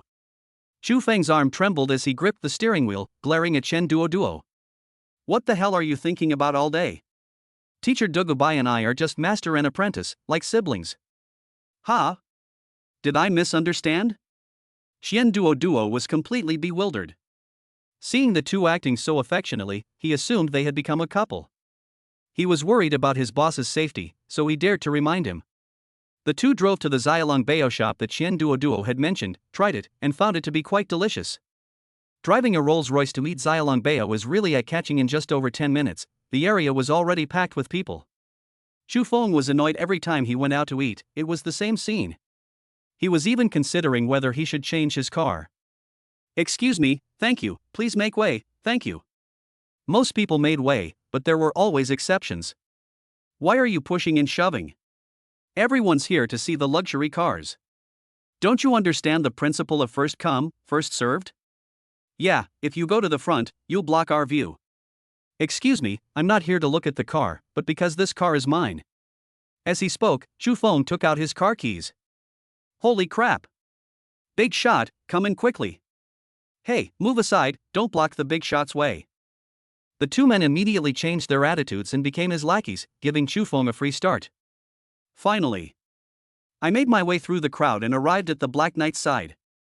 Two beautiful women, dressed in sailor uniforms and JK uniforms with black stockings, were seen lying seductively on the hood of a car, while a photographer was snapping pictures frantically in front of them. A few dark lines appeared on Chufeng's forehead. He walked to the car, patted the two young ladies on the shoulder, and said, "Hey ladies, if you want to take pictures, can you go to your home? Taking pictures here might be an eyesore, right? What's it to you? It's not your car, why should you interfere? It's like a dog catching a mouse, meddling in other people's business." The beautiful woman turned around and looked at her disdainfully. "I'm sorry to disappoint you, but this really is my car." As he spoke, he took out the Rolls-Royce key and pressed the button. Ta-da! The car lights suddenly flashed, making a beeping sound. What? This is your car. The beautiful woman carefully slid down from the car hood, grabbed Chufeng's arms on either side, and said in a coquettish voice, "Brother, I also think it's not good to take pictures on the street, how about we take them at your house? Please, after we finish filming, you can do whatever you want, we're open to it." Chufeng was astonished by how quickly the two women changed their attitudes. With such skill in handling things, how could they not find a sugar daddy or a rich man? He grabbed the woman by the neck, finally managing to pull her off, and said, "Sorry, I don't like public buses, and I especially dislike people with no manners." Brother, actually, we are very chaste and have only ever had feelings for you. The two women weren't annoyed by what they were told. They shamelessly tried to get closer. Go away, didn't you hear what my boss said? He doesn't like you guys. Xian Duo used his belly to bounce the beautiful woman away, then got into the passenger seat and drove off with Chu Feng. The two women got up, brushed the dirt off their knees, and wanted to chase after Chu Feng. P.S. I recommend a book by my junior sister. I, a billionaire tycoon, am pursued by my celebrity senior sister. The author is beautiful and has a sweet voice. If you like stories about billionaires, you should check it out. Chapter 54 Akainu and Guren. Boss, shall we go home next? Xian Duo asked. No, let's go to the Grand Arena today. Seeing is believing. He activated the Rolls-Royce's autopilot mode, comfortably reclined in the seatback, and expertly browsed the university forum. The top spot on the refreshed leaderboard is shocking. Luxury cars frequently spotted on university campuses, including a Rolls-Royce in black. Who is the owner? Let's follow this post and step into the world of this tycoon. Oh. There are also posts about me. Chu Feng smiled and reached out to tap the screen. It was discovered that the content inside was just the poster's own wild speculation. One moment he claimed to be a descendant of a hidden family in the Dragon Kingdom, and the next he claimed to be a member of the global rich list. He'd seen too many of these marketing accounts, they were all so boring. The comments section was much more interesting, it was full of talented people, and they all spoke so eloquently. First floor, I can breathe fire nickname, brothers, help me get this up there, I'll post this in women's clothing. Second floor, comment only under the post about beautiful women, why does the poster cell always scream in the middle of the night, why are the panties of an octogenarian woman in the village frequently stolen, and why is the door of an old nun being knocked on every night? Please let us into the dark life of the poster. Third floor, that man, Opie, do you have a death wish? You dare to fabricate stories about this kind of big shot? You're finished. Just wait to be feasted. There were also a lot of comments on the third floor. Aswana horn sounds, remember to call me when we eat at the banquet, I'll be sitting at the table with the little girl. Princess Yao Yao, leave the table for the mature woman. Chu Feng smiled as expected, the comments section was full of talented people. Fourth floor, Little Bear Jam, 20,000 renminbi reward for the car owner's contact information. Seeing this, he replied below, at Little Bear Jam, there's no need for this. Be careful not to get scammed. The car owner is just an ordinary person. Beep beep beep.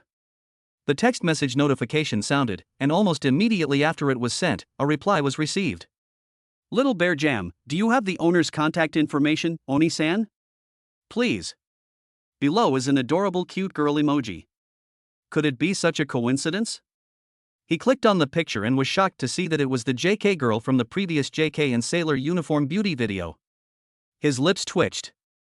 Am I that charming, or is this beauty crazy? I wasn't exactly nice to her before, but she still acts like she's practically begging to be with me. Not wanting to deal with this beautiful woman, he simply left the forum. Outside the Grand Arena, in the 12th district of the academy. Boss, we've arrived. Chu Feng got out of the car and looked at the tall, magnificent building in front of him, and exclaimed, it truly deserves to be one of the landmark buildings of the university, a grand arena that can accommodate 500,000 people at the same time. He lifted his foot and walked straight inside. Hey, boss, you're going the wrong way. That's the contestant entrance. Xian Duo shouted. That's right, I came here this time to verify how much progress I've made in my strength over the past 3 months. Go wait for me in the audience. After speaking, Chu Feng, led by staff, went through the passage and entered the players' lounge. Sir, is this your first time here? Please fill out this form so that our arena can match you with an opponent of the same level. How long does it take to find an opponent? After filling out the form, I handed it to the staff and they asked me questions. Dear, if you're in the talent stage, it can take anywhere from 10 minutes to 2 hours. Chu Feng nodded and closed his eyes to rest. Yo newbie. Besides Chu Feng, there were more than a dozen other contestants in the lounge. After the staff left, a bandaged man, his body wrapped in bandages except for his eyes, walked straight toward him. Go on, bandaged guy, teach this kid a lesson. Let him know how powerful the arena veterans are, ha ha ha. The people around him looked on with amusement and joined in the commotion. They knew that the bandaged man's favorite thing to do was bully newcomers in the arena. Ordinary newcomers, lacking combat experience, are no match for a veteran like him. Hey kid, I'm a bit short on cash lately. Lend me 100 points and I'll be right there. What do you say? The bandaged man grinned slyly and said provocatively. Get out if you don't want to die. Xu Feng raised his eyes slightly, not wanting to waste time on such a small fry, but if he continued to court death, he wouldn't mind sending him on his way. Upon hearing this, the bandaged man sneered. This wasn't the first time he had encountered such a hothead. They had all ended up crying and begging for mercy, giving him their points. "I'm sorry, it was my fault, brother." The bandaged man took the initiative to admit his mistake, leaving the others astonished. This didn't seem like his ruthless style at all. But no one noticed that in a corner unseen by everyone, the bandage on the bandaged man's lips split open, revealing a sinister smirk. After taking 2 steps with his back to Xu Feng, he suddenly attacked, the bandage on his forearm falling off and transforming into a long spear, which he then turned and shot towards Xu Feng's throat. This is a unique move he created by absorbing the essence of the ancient martial art returning spear, which can defeat the enemy in one strike and kill them unintentionally. Canine-toothed Crimson Lotus. What? How could you have found out? The smug expression on the bandaged man's face instantly turned to terror. He saw a lava dog's head, a full 2 meters tall, blotting out the sky, fiercely biting at him. Hot lava dripped onto the ground, quickly scorching through the floor. The dog's head was lifelike, its eyes gleaming with a malevolent light, as if it possessed intelligence. Don't come any closer. The bandage on the bandaged man, with its steel-like hardness, was shot into the dog's head and melted in the blink of an eye. Thump. The bandaged man's body was bitten in 2 by the magma hound, and his upper body was quickly incinerated in the magma, leaving only his legs lying on the ground. Just 1 hit. 1 hit killed the bandaged man. Sir, we are so sorry. We absolutely did not mean to offend you. Hey, you guys. Xu Feng spoke coldly, and the men pointed at him immediately cowered, kneeling down and stammering, "Big brother, please let us go. We're really not with the bandaged man. Clean up the body, repair the floor, is there a problem?" Hearing that their boss wasn't going to kill them, the group was overjoyed and quickly flattered, "Yes, we'll take care of it right away. Entering the arena requires signing a waiver of life and death. If they die here, it's all for naught." Not long after, the broadcast started. Number 37, contestant number 37, please proceed from the rest area to the preparation area immediately. Xu Feng looked down at the number on his chest. It was number 37. Chapter 55 Mecha Girl. Preparation Zone. A staff member wearing a vortex mask handed Xu Feng a number of masks and said, "If you don't want outsiders to know your identity, you can choose to wear a mask. Some people are worried about trouble after the competition, while others don't want to be famous, so they choose to wear masks." Clearly, Xu Feng is the latter. This one will do. Ultimately, he chose a silver-white Azura demon mask, wore it on his face, and transformed into the codename the Monk. From then on, the world lost a gentle and handsome man, and gained a white demon from hell.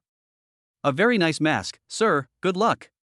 The masked man placed his left hand on his chest and bent slightly, making a standard Western gesture. In the preparation area, the iron fence slowly opened, and Xu Feng slowly walked out of the dark passage, like a beast released from its cage. Go, Miss Lin Ro. Miss Lin Ro will win. Ah. Senior Lin Ro, I love you. The cheers echoed throughout the arena. He was somewhat surprised, as it was considered good if a few hundred people watched each time at a sub-venue. This time, however, there were several thousand people, filling the branch venue to capacity. Clearly, the person on the other side was a very popular individual. Beneath his mask, a smirk played on his lips, as if he were applauding himself for wearing a mask. Since the other party's brainless fans wouldn't recognize him, it would be a breeze to beat them up. On the opposite side of the arena, a twin-tailed girl wearing a black nano bodysuit slowly entered the arena, followed by a 5-meter-tall humanoid Gundam. Mech pilot? A high-end profession that only the rich can afford. I wonder which rich lady she is. If her arm is cut off, she'll probably cry for a long time. Xu Feng's fighting spirit burned fiercely. He wondered what it would be like to fight a mecha. Whoop, another cowardly fellow hiding his true colors. The mecha girl scoffed.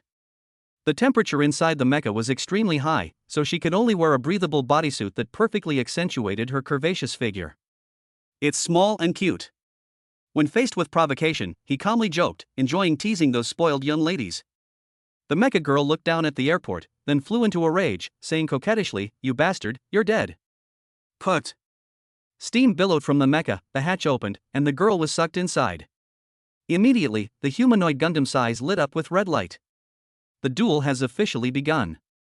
The host picked up the microphone and said loudly, "Dear viewers, please allow me to introduce our 2 main characters today. Party A is the well-known Miss Lin Ro, the current heir to the Lin Group.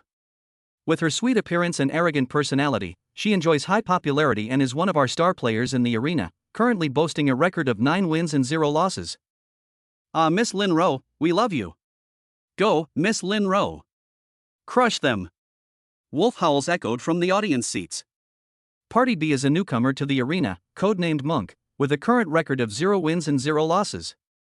Eat. Kid, you should just admit defeat. You think you can defeat Miss Lin Ro? No way. If he gives up, we won't get to see Miss Lin Ro anymore. Kid, you better keep going, don't not even last 3 minutes, ha. For a moment, the audience was filled with sighs. That's utter nonsense. Faced with the doubts, Xu Feng made a bold move, combining his newly learned hell magic with the ability flesh and blood proliferation, slamming his hands on the ground and summoning more than a dozen flesh and blood tentacles. Gaji gaji.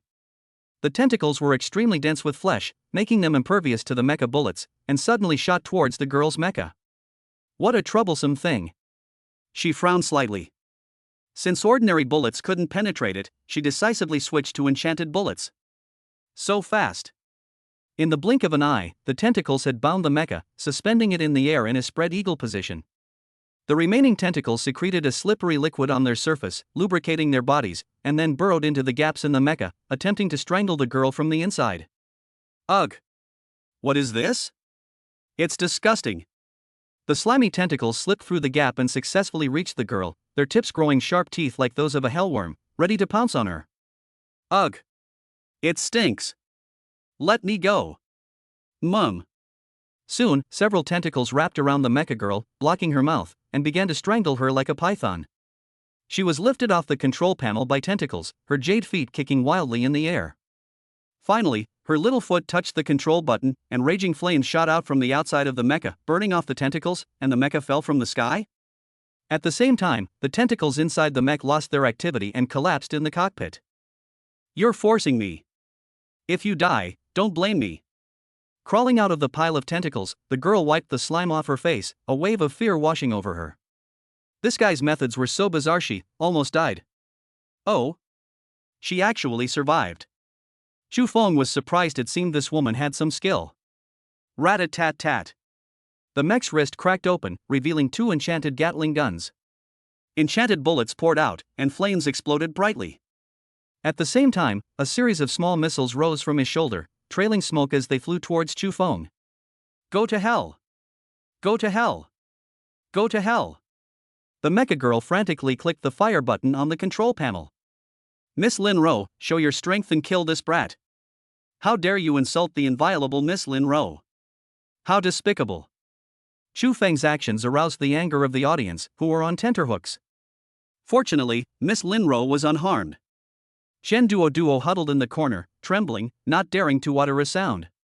He swallowed back the words he wanted to say to cheer for his boss, otherwise he felt he would be ganged up on. Is this girl crazy? Do she think bullets are free? With the proliferation of flesh and blood combined with the heavenly scroll, several glowing walls of flesh descended from the sky. Deafening explosions echoed one after another, but no matter how many shells were fired in front of him, Xu Feng remained leisurely behind the wall. With the Mets unleashing their full power, dust billowed and billowing smoke enveloped the entire arena. Unsure whether Xu Feng was dead or not, the girl dared not let go. She was terrified. Click click. She didn't know how much time had passed, but her hands were sore from pressing the buttons. Finally, she ran out of bullets. She looked expectantly into the smoke and murmured to herself, that guy should be dead, right? Yes, he must be dead. Eek, how is this possible? The mecha girl's eyes widened slightly, her mouth agape in surprise. As the smoke cleared, the man stood tall against the wall of flesh and blood, knife in hand, completely unharmed. Not even a speck of mud got on their clothes. She could hardly believe her eyes. How terrifying. This thing, is it a monster? Holy crap. How did this kid survive? Even someone specializing in defense couldn't withstand that kind of attack. Hiss, I feel like Miss Lin Ro has really messed up this time. The audience gasped in shock. This person was truly terrifying. If this is all you've got, it's not enough to please me. Next, don't die. With the tiger soul blade in hand, Xu Feng's combat power soared once again, and a terrifying aura enveloped the girl's heart. Chapter 56 Academy Mission. What a terrifying aura. Linro was shocked, her face turned grim, and she manipulated the mecha to draw a greatsword from behind her. Just then, Chu Feng made a move. Chains of the Sufferers. He stretched out his left arm, his palm slightly open, and shot out several crimson iron chains to lock the mecha's feet, attempting to immediately disable the mecha's mobility. Level 2 Hellish Spell Mastery allows Chu Feng to unleash a variety of clever and useful minor spells. Move faster, you clumsy mech. Seeing Chu Feng charging towards her with a knife, Linro was terrified, and her legs trembled slightly. He shook the mech's levers with all his might, trying to escape, only to find that his feet were already locked in chains. In just a short while, the area locked by the iron chain was already covered in rust. You forced me to do this. There was still some distance to go, so Lin Rochang tried to remain calm and turned over her last card. Two dark, gleaming steel gun barrels protrude from the front of the mecha's chest.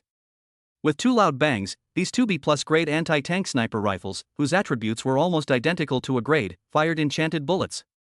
After firing, the barrel was rendered unusable. Chu Feng's pupils shrank sharply. This was the only thing in the entire match that could threaten him. The speed and power of anti-tank sniper rifles are unmatched by artillery shells and Gatling guns. Even for him, taking a bullet wouldn't kill him, but it certainly wouldn't be pleasant. With his current reflexes, the bullet was already in front of him in the blink of an eye. Damn it, is this girl being kind or malicious? Chu Feng suddenly realized that the bullet had not been aimed at a vital spot, but instead was flying towards his third leg. Although being shot wouldn't kill him, it would have been better to die. Terrified, his demonic eyes blazed with red light, and everything around him slowed down. Magic eye ability, dynamic vision. At such close range, Chu Feng hurriedly stood on tiptoe, and the bullet flew past his little brother. Boom! A loud noise came from behind. The arena wall, which is 7 times harder than the ordinary bluestone floor, was blasted into a crater 7 meters square. That was close. Wiping the cold sweat from his forehead, he glared fiercely at Lin Ro, the message being, "You're finished." Damn it, who is this guy? He can even dodge sniper rifles, is he even human? Lin Ro's hands were trembling violently. She wanted to surrender, but the pride of a young lady in her bones wouldn't allow her to do so. At this moment, Chu Feng had already flashed to the front of the mecha, leaped high into the air, parallel to the control room, and cleaved through the air with his long sword. In a panic, the girl manipulated the mecha's greatsword to parry. Clang! With a flash of light, the mecha's greatsword was severed in two, and the mecha's skull was also sliced off. Chu Feng's power is now terrifying. Combined with the sharpness of the tiger soul, he can cut through refined iron like mud. Lin Ro felt the sudden coolness in the driver's cab, and was stunned. She looked up and saw only a clear blue sky. Where did my mecha skull go? She screamed in terror. If that knife had gone half a meter lower, she would have been gone. Seeing Chu Feng jump down through the skull fracture with a knife to her neck, Lin Ro immediately chickened out, knelt down with a thud, and obediently said, "Brother, there are too many people outside. I'm begging you for mercy, please let me go." Okay, you didn't intend to kill me just now, and I don't want to kill you either, but... But what? She exclaimed nervously. Little sister, you were really good at playing just now. Chu Feng was furious. He got into the driver's seat and pulled Lin Ro over to lie flat on his lap. Be big brother, what do you want to do? A bad feeling suddenly crept into the girl's heart. Ha ha, I'll fuck you. As soon as he finished speaking, his large hand fell like raindrops. Clap clap clap clap clap clap. Pat pat pat pat pat pat. Ah, big brother, I was wrong, please be gentle, ah, it hurts.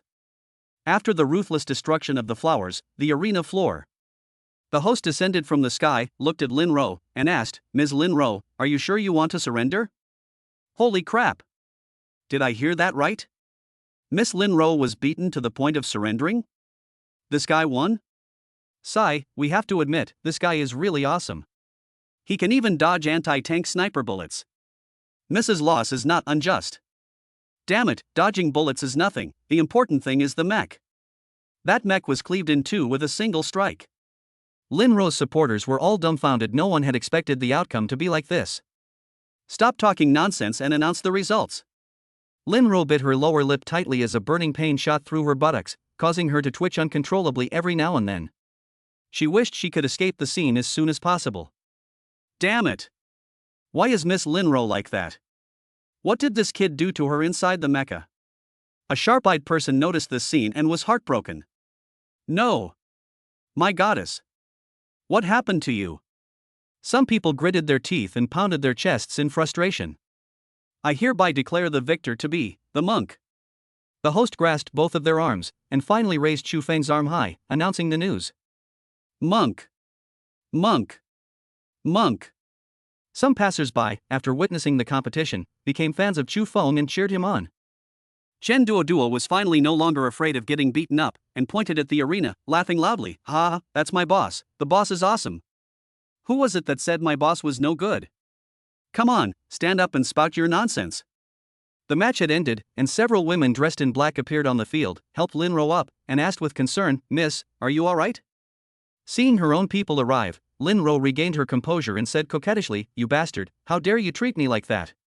You wait, I've memorized your scent, and once I catch you I'll. The girl stammered, still unsure of what to do after catching Chu Feng. Oh? What are you going to do with me if you grab me? Chu Feng smiled faintly, a dangerous glint in his eyes. This sent a chill down Lin Ro's spine as she recalled that time she had been dominated. I'll treat you to dinner.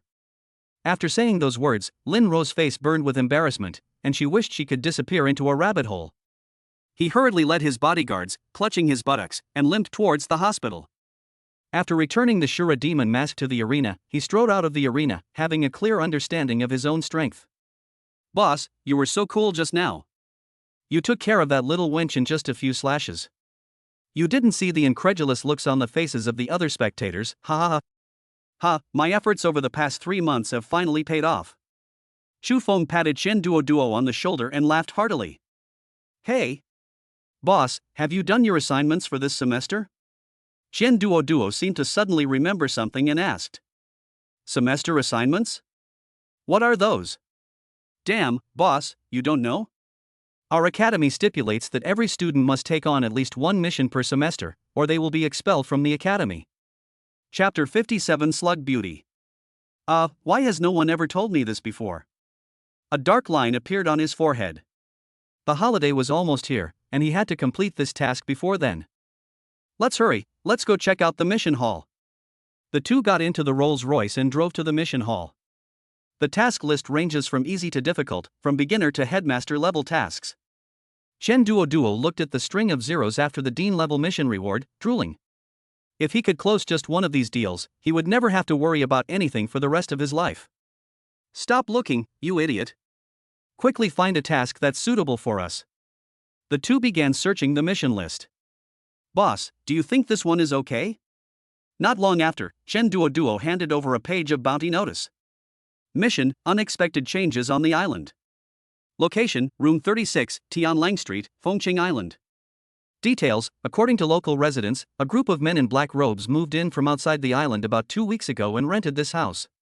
12 days ago, disappearances began to occur in the island town.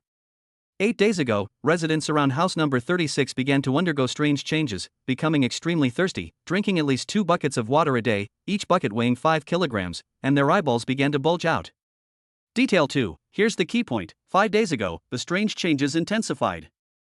The island's residents began to grow fish scales or gills on their bodies, and thin membranes, like those used by frogs for swimming, started to grow between their fingers. 3 days ago, the island town lost contact. Key clue, the man in black robes. Task difficulty estimated, 4 stars for the talent stage. Estimated size, medium. Requires a team of 3 or more to complete. Time frame, 1 week. Completion condition, investigate and resolve the root cause of the town's sophistry. Mission rewards, 1, 1000 points. 2. Deep sea troops can upgrade deep sea attribute equipment below grade A by 1 major level 3. 3 random grade B plus equipment pieces. Can. Chu Feng nodded. The most important thing is that it's relatively close to the academy. It only takes 2 hours to drive there. He'll be there quickly and back soon. He'll finish the task in a day, 2 days at most. But what if we're 1 teammate short? The requirements state a minimum of 3. Chen Duoduo had a headache. Where there is demand, there is supply. There must be agents around here who can help you find teammates. Just give them a small commission. Just as Chu Feng had expected, after making inquiries, he learned that the shifty-eyed bald man at the door, who was looking around suspiciously, was doing this kind of work. Do you two have any requests? The bald man, seeing a customer coming in, eagerly greeted him. He showed the task list to the bald man and said, just one person, with strong healing abilities and the ability to protect themselves. That's all the requirements. How long will it take to find a candidate? He's good at offense, and Shen Duo is good at tanking, so the only thing they need right now is a healer, since neither of the two guys can heal. After a moment's thought, the bald man said, since this task is quite difficult for you two during the talent stage and requires certain professional skills, it will probably take 3 to 5 days to find a suitable candidate. The intermediary fee is 5 points. Thank you for your patronage. As he spoke, the bald man held out his points ring, indicating that he wanted to transfer the money. Chu Feng raised his hand and gently swept it across the ring, transferring 50 points into the man's ring. Now, how much longer? The bald man was overjoyed. He hadn't expected to meet such a wealthy person today. This one deal was worth 10 of his usual ones. His attitude changed instantly, and he bowed obsequiously, saying, I will gather a few brothers to help with the search, but your conditions are indeed a bit demanding, sir. It will probably take about a day. Chu Feng looked impatient and was still not satisfied with the result. With a sweep of his sleeve, another 50 points were transferred into the man's ring. Tell me, how long will it take now? Seeing this, the bald man bowed even lower and said obsequiously, 3 hours. I guarantee that I will find a suitable candidate for you within 3 hours. 3 hours? That's manageable. Chu Feng nodded, seemingly satisfied, and sat down on a nearby chair to wait. What are you standing there for, Xiao Li? Hurry up and serve our honored guest tea, the finest tea of all. The bald man's face was gloomy as he scolded his underlings for being ignorant. When she turned to look at Chu Feng, her smile was as bright as a chrysanthemum. My lord, please enjoy your drink. I'll be right back. Okay, go ahead. Men, quickly tell the brothers to get moving. We've got a big job coming up. The bald henchman received the notification one by one. There were 7 or 8 of them in total, and they began their operation. 2.5 hours later, the bald man, panting, hurriedly led a beautiful slug back. Hoo, my lord, we have found 3 suitable candidates, and she is the most suitable one. Since the slug beauty arrived in the mission hall, a lot of surprised eyes have been looking over. The beauty lowered her head shyly, almost burying herself in her large breasts, too ashamed to be seen. This is simply due to the unique characteristics of slug beauties. The woman's upper body was that of a normal human, with a delicate and beautiful face like that of a girl from a wealthy family. Her timid, blushing, and shy appearance made men want to hold her in their arms and cherish her. She was definitely among the top beauties Chu Feng had ever seen. Her figure isn't exactly the golden ratio, but it's the slightly plump type that men love most. With her large breasts, she has a pear-shaped figure that's incredibly alluring. Her azure hair fell naturally until the ends were tied up with a hair accessory, hanging down to her chest. This hairstyle is usually only worn by married women, exuding an intellectual beauty. The lower body contrasts sharply with the upper body. Any man would lose control if he saw the upper body of a slug-like beauty. But if you see the lower half of the body, your lust will quickly subside. The beautiful woman has no legs. Her lower body is made of soft tissue like a slug, about the same height as her legs, but she can only move by wriggling. It's not ugly, it's just that most people can't accept it. Unlike those orc professions, which only involve transformation, the slug beauty seems to be limited to this state. Hee honey, look, that woman is so strange. TSK, what a waste of such a great figure and such a face. Sister, is that a monster? It's so scary. The mission lobby was filled with a cacophony of comments and discussions. Upon hearing this, the slug beauty lowered her head even further and suddenly wriggled backward, clearly wanting to escape. Chu Feng could no longer contain himself and roared.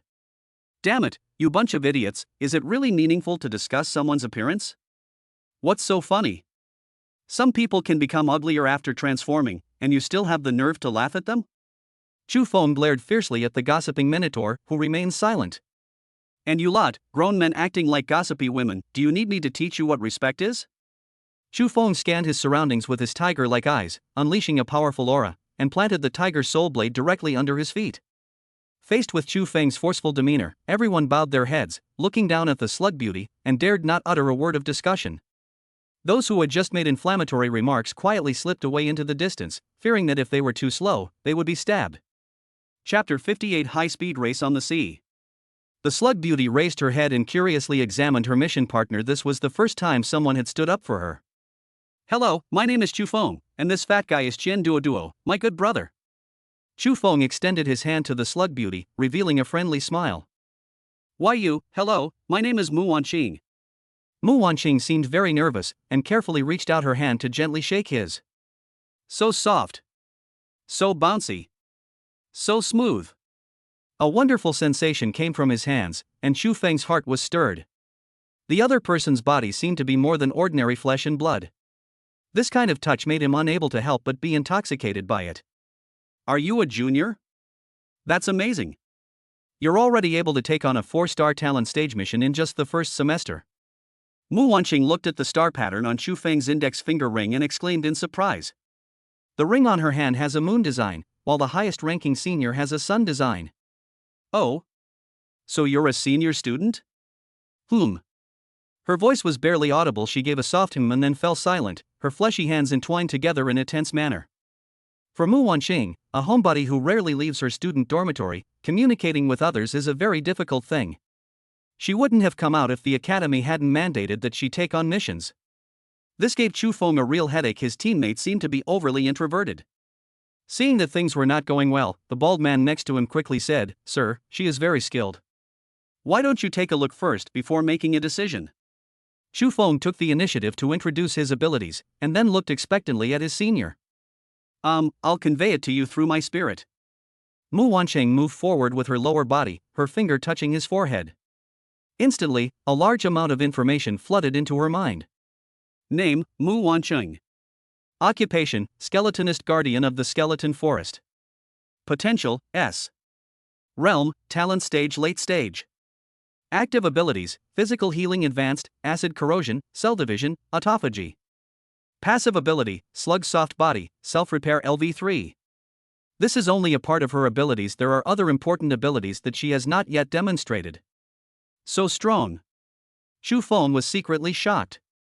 His senior sister's cultivation level was actually higher than his, reaching the late stage, and her potential was as high as S level. Her skills are also very strong. She can heal and tank, and she also has some damage output. This healer is amazing. Good, I'm satisfied. You can leave now. After seeing the bald man off, Chu Feng informed everyone around him that he would be away for a few days and would be taking the wine he bought for teacher Dugu with him. Senior Tina will miss you. Little Tina pouted and hugged Chu Feng tightly, unwilling to let go. Okay, I'll be back soon. He stroked the white hair on Tina's head, comforting her. If Tina's job hadn't been unawakened and she weren't unable to fight, we would have taken her directly this time. After 3 months, Tina's career awakening progress has reached 98%, just one step away from completion. Wait a minute, senior. Tina has something for you. Tina ran into the kitchen, took out several bento boxes and handed them to Chu Feng, saying, "Here you go." Even though Tina isn't by your side, senior, you have to take good care of yourself. Eat a box if you're hungry. Yes, Tina, you should take good care of yourself at home and not eat too much papaya, it's not good for your health. After giving instructions to their relatives and friends, the three set off. The Rolls-Royce Black Knight can finally be put to real use. Mu Wanqing looked at the luxury car in front of her, her red lips slightly parted, and asked in surprise, "Is that car that's been all over the school forum lately yours?" "No, please make yourself at home." Mu Wanqing carefully crawled to the back seat, afraid of getting the seat dirty. Chu Feng smiled, skillfully operated the vehicle, switched to flight mode, and soared into the sky. Wow! So fast, such a fast car. A strong sense of acceleration washed over her, and Mu Wanqing exclaimed in surprise that the Rolls-Royce was even faster than a fighter jet. At the speed of the luxury car, the journey that would normally take 2 hours was completed in half an hour. With 10 kilometers to go before reaching the island, Chu Feng's expression turned serious. He saw that the island's territory was shrouded in a layer of dark clouds, with strong magnetic fields and flashing electric lights that could block signals. This was probably the culprit that had cut off contact between the island and the outside world. That's not all. The surrounding sea was pitch black and terrifying, as if some monster was lurking beneath the waves, ready to devour anyone who might approach. The once luxurious and prosperous harbor is now a scene of devastation, with numerous ship fragments and severed limbs floating on the sea. Clearly, someone noticed something was wrong with the island and decided to leave by boat, but was ambushed by an unknown monster, resulting in the destruction of the boat and the loss of life. Boss, look what that is. Looking in the direction Chen Duoduo was pointing, there was a killer whale bursting out of the water to breathe. What was horrifying was that numerous octopus-like, malevolent tentacles grew from the killer whale's body, covering its entire surface. This mentally disturbing scene made the three people in the car feel uncomfortable. It seems that not only the islands, but also the surrounding waters have been invaded. What should we do, boss? This difficulty level is clearly higher than 4 stars. Should we go back? No, since we're already here, let's go in and take a look. If things don't look good, I'll lead you out to fight our way out. Senior, are you okay? He looked up at the soft and gentle Mu Wanqing in the rearview mirror and asked her a question. No. No problem, I'm fine with anything, you guys decide. As we approached the island, a bad feeling crept into my heart. Not good. Thump. The water broke open, and the megalodon opened its blood-red maw, lunging at Rolls-Royce. Chu Feng quickly drove the vehicle uphill, narrowly avoiding the attack. This is at sea. If the vehicle is destroyed and falls into the sea, it will be the territory of marine life, and none of the 3 people will survive. Boss, look, this megalodon has also undergone mutation. The megalodon, which was originally only 18 meters long, has now grown to 50 meters and is covered with tentacles. Just as the megalodon reached its highest point and was about to fall, it whipped its tail through the air with a thunderous roar, and surged upwards once more. Fatty, stop him. The vehicle is being interfered with by a magnetic field, so he needs to drive it. The defense can only be left to Qian Duo. Boss, just watch me. First of all, money makes the world go round. Qian Duo muttered to himself as he pulled out an ancient coin from his pocket and threw it at his feet. Instantly, the ancient coins vanished, and a thick shield of light rose from the surface of the Rolls-Royce. On the golden shield of light, copper coins flickered, sometimes bright and sometimes dim. Snap. The megalodon bit down hard on the light shield, and dozens of teeth popped out of its mouth. No matter how hard it tried, it could never break through the shield of light. Boss, this beast won't let go and is trying to drag us into the sea. Watch me. Chu Feng then demonstrated to the two what it means to drive a Rolls-Royce with one hand. With his other hand reaching out of the window, he shouted, "Heavenly Talisman, Fivefold Thunder Talisman!" A torrent of lightning erupted, several times greater than the crisis 3 months ago, striking the megalodon's upper jaw and blasting a huge hole in it. Chapter 59: The Mysterious Town. The megalodon's upper jaw, along with some of its teeth, was shattered by the thunderbolt. Chu Feng spurred his chariot and flew out of the large hole, turning his direction to aim at the megalodon, and fired another fire talisman. Boom! The megalodon's brain exploded with a deafening roar, bursting into flames. It lost all vital signs and plummeted straight down. When the carcass fell to the surface of the sea, other marine hunters who had been lying in ambush sprang into action and began to dismember the megalodon. Giant squid, humpback whales, lionfish, and 2-meter-long blue-ringed octopus enjoyed this sumptuous feast. Let's go to the island. Chu Feng piloted the Black Knight and flew straight towards the island. Unsure of the current situation in the town, the Rolls-Royce Black Knight slowly landed not far from the town. Ugh! Stepping onto solid ground, Qian Duo felt an overwhelming sense of security and let out an excited shout. You idiot, the town is much more dangerous than the sea. The intelligence only covers the situation 3 days ago. If you go in now, you might get chased and bitten by a bunch of octopus demons. With your big butt, I'm sure they'd love to eat it. Boss, I'm a scaredy cat, don't scare me. Upon hearing this, Qian Duo's massive body, weighing over 200 to nearly 300 pounds, trembled. Who knows, right, senior? Chu Feng glanced at Mu Wanqing, who was secretly smiling to herself. It seemed that she wouldn't speak unless he asked her. She was so quiet. It's only been 3 days, so it shouldn't have changed to that extent, but it will definitely be terrifying. Chu Feng and Mu Wanqing kept talking back and forth, making Qian Duo even more frightened. He took out the armor from his storage equipment and put it on, then held the money shield in his hand, and only then did he feel a little more confident. This is from Emperor Qianlong, this is from Emperor Kangxi, this is from the 3 Kingdoms period, this is from the Qin dynasty, this is an heirloom from my father that I stole. Qian Duo pulled out a large number of ancient coins from his pocket, carefully selecting a few to hold in his hand for easy access at any time. What are you doing, fatty? Chu Feng asked curiously. When his boss asked the question, he said honestly, "Boss, you don't know this, but my profession, the Golden Shield Guardian, has a passive ability that can turn ancient coins into defense. The older the ancient coin, the stronger the defense. Look, boss, this is an ancient coin passed down from my dad. Using it will increase your defense by 50 times. Shen Duo took out a piece of white jade coin that shone with a luminous white light and was unlike any ordinary object, and showed it to his boss as if it were a treasure. Xu Feng's lips twitched. Last time you stole a statue of Guan Yu, and this time you're stealing ancestral coins. You're really being a dutiful son to your father. Filial piety brings strength and self-reliance, but it can be a bit taxing on one's father. As the three walked toward the town, the fishy smell around them not only did not fade, but became even stronger, mixed with an indescribable odor. Ugh, what the hell is this smell? It's so addictive.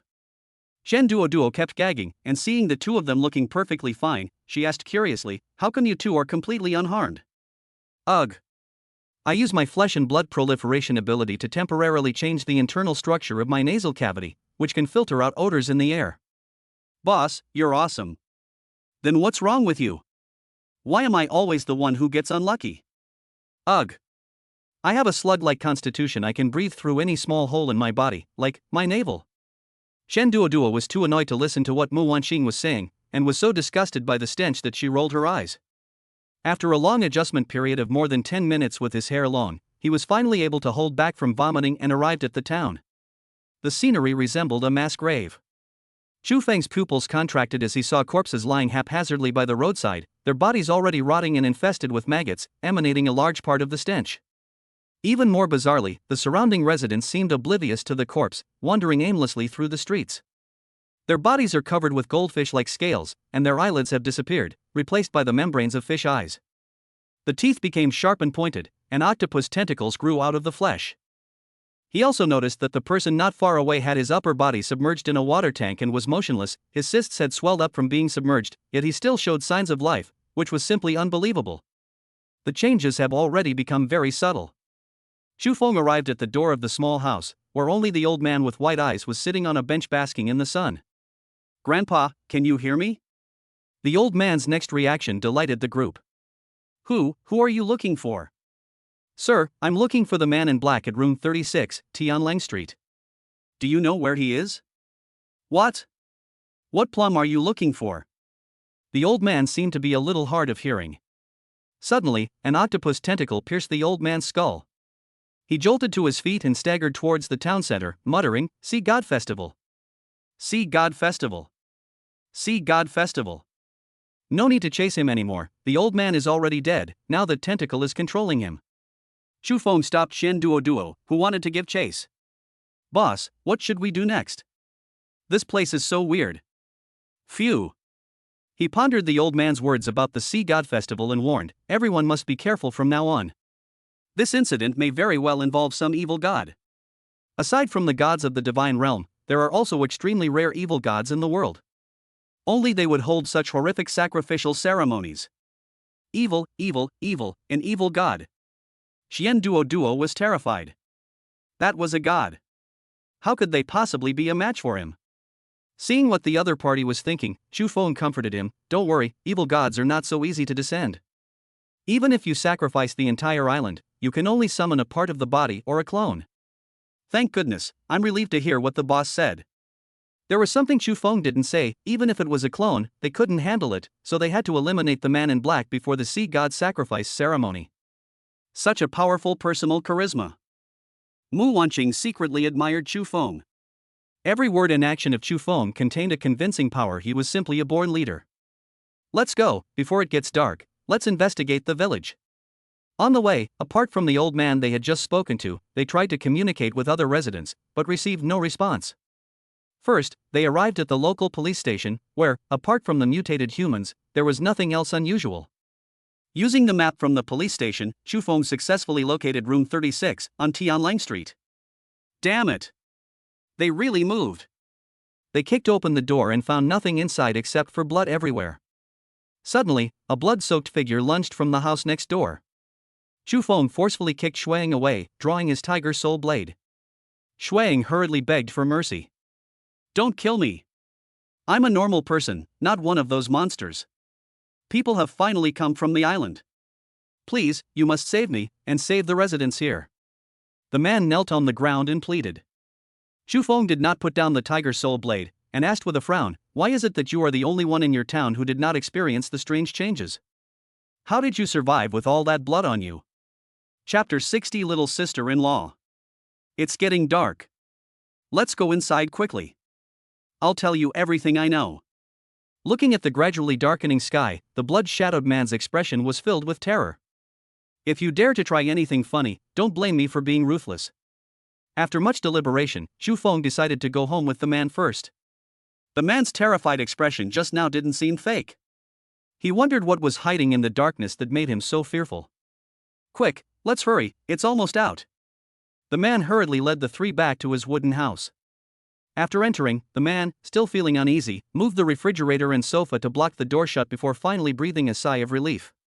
Since entering the room, the smell of 84 disinfectant has been constantly lingering around my nose, along with a faint smell of blood.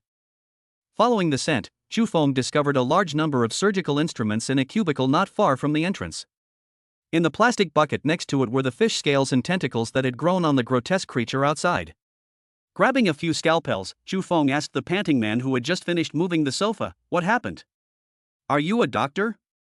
Upon hearing this, the man nodded, wiping the blood from his face. Only then did he realize that the man was not from China, but from a fighting nation like Russia. White people. Oh, this is my scalpel. I just needed it. Please give it to me, thank you. Xu Feng handed the scalpel to the man, wanting to see what he would do. He pulled open his shirt, revealing several newly grown scales underneath. The man gritted his teeth and used a scalpel to cut off the scales, along with the surrounding flesh, and threw them at his feet. Whoosh whoosh whoosh. The man gasped for breath, enduring the pain as he cut off the remaining scales one by one. He quickly grabbed the vodka next to him and poured it into his mouth to numb his nerves and relieve the pain. He then applied white powder to the wound, and the bleeding quickly stopped. Qian Duo was horrified. What a ruthless person. He cut off his own flesh without hesitation. He finally understood where the man's blood came from. Is this how you prevented your own transformation? Yes, it hurts a lot, but there's no other way. The scales are okay, but the octopus tentacles are particularly difficult to deal with. They grow from the deepest part of the body, and you have to scrape down to the bone every time to get rid of them completely. Fortunately, the island's inhabitants became incredibly resilient after the strange events began, otherwise I would definitely be dead. A string of fluent Mandarin Chinese came out of the man's mouth. His accent was authentic, and it was from northeast China. No wonder he hadn't realized he was a foreigner earlier. Hey, you old Russian, what are you doing here instead of staying in your own country? Qian Duo asked in surprise. When I was very young, I loved China very much. I loved the culture, the food, and even the air. I loved everything about China. From a young age, I was determined to live in China. So when I was 18, I officially joined the Dragon Kingdom and became a citizen of the Dragon Kingdom. I am the only surgeon on this island. By the way, my Chinese name is Yang Wei, you can also call me Ander. Ha, uncle, if you can talk, say a few more words. Don't worry, Fatty will protect you. Seeing that Ander was so sensible and praised the Dragon Kingdom, Qian Duo was very happy. It's just that this name is so bad. If it were Yang Wei, impotence. Let's just call you Ander. Just then, the ground shook violently outside, and the houses trembled as some huge object passed by the side of the houses. Shoo! Ander made a silencing gesture and put his hand in front of his mouth. What was that just now? After the giant object had gone far away, Xu Feng asked Ander. I don't know what that thing is. I only know that it appears every night, and many residents disappear from the town the next morning. The corpses on the streets are also killed by it. It seems this place isn't safe tonight, nor is it conducive to the investigation. Let's rest here for the night and continue tomorrow morning. I'll listen to my junior. Mu Wansheng agreed softly. Tell me, what information do you know? Xu Feng sat down on the stool with an air of authority, and Ander didn't mince words, directly telling him everything he knew. At first, the men in black lived next door to me. From the beginning of the strange events, I was eavesdropping on their conversations and heard a lot of what they were saying. I sorted out a few points from it. 1. The god they worship is called the Sea God. 2. In 3 days, they will hold the Sea God Festival, at which time they will sacrifice the entire island to summon the evil god. 3. Since last night, the island has become increasingly unsafe. In the middle of the night, something was knocking on my door. Luckily, it didn't come in. I was terrified and hid under the covers, too scared to go out. That's all I know. Please, you must save the residents of this island. They are all very kind people. Don't worry, you will. Do you have any rooms available? After calming Wilson down, there were 3 more rooms upstairs, which was just right for the 3 of them. Several people gathered in Shu Feng's room. Do you believe what Ander just said? It should be fine, right? He doesn't seem to be faking it, Chen Duoduo said, scratching his head. What do you think, senior? At least the first 2 points he mentioned were correct, but when he mentioned the 3rd point, I felt his heart rate increase significantly. You mean, he's deceiving us about something?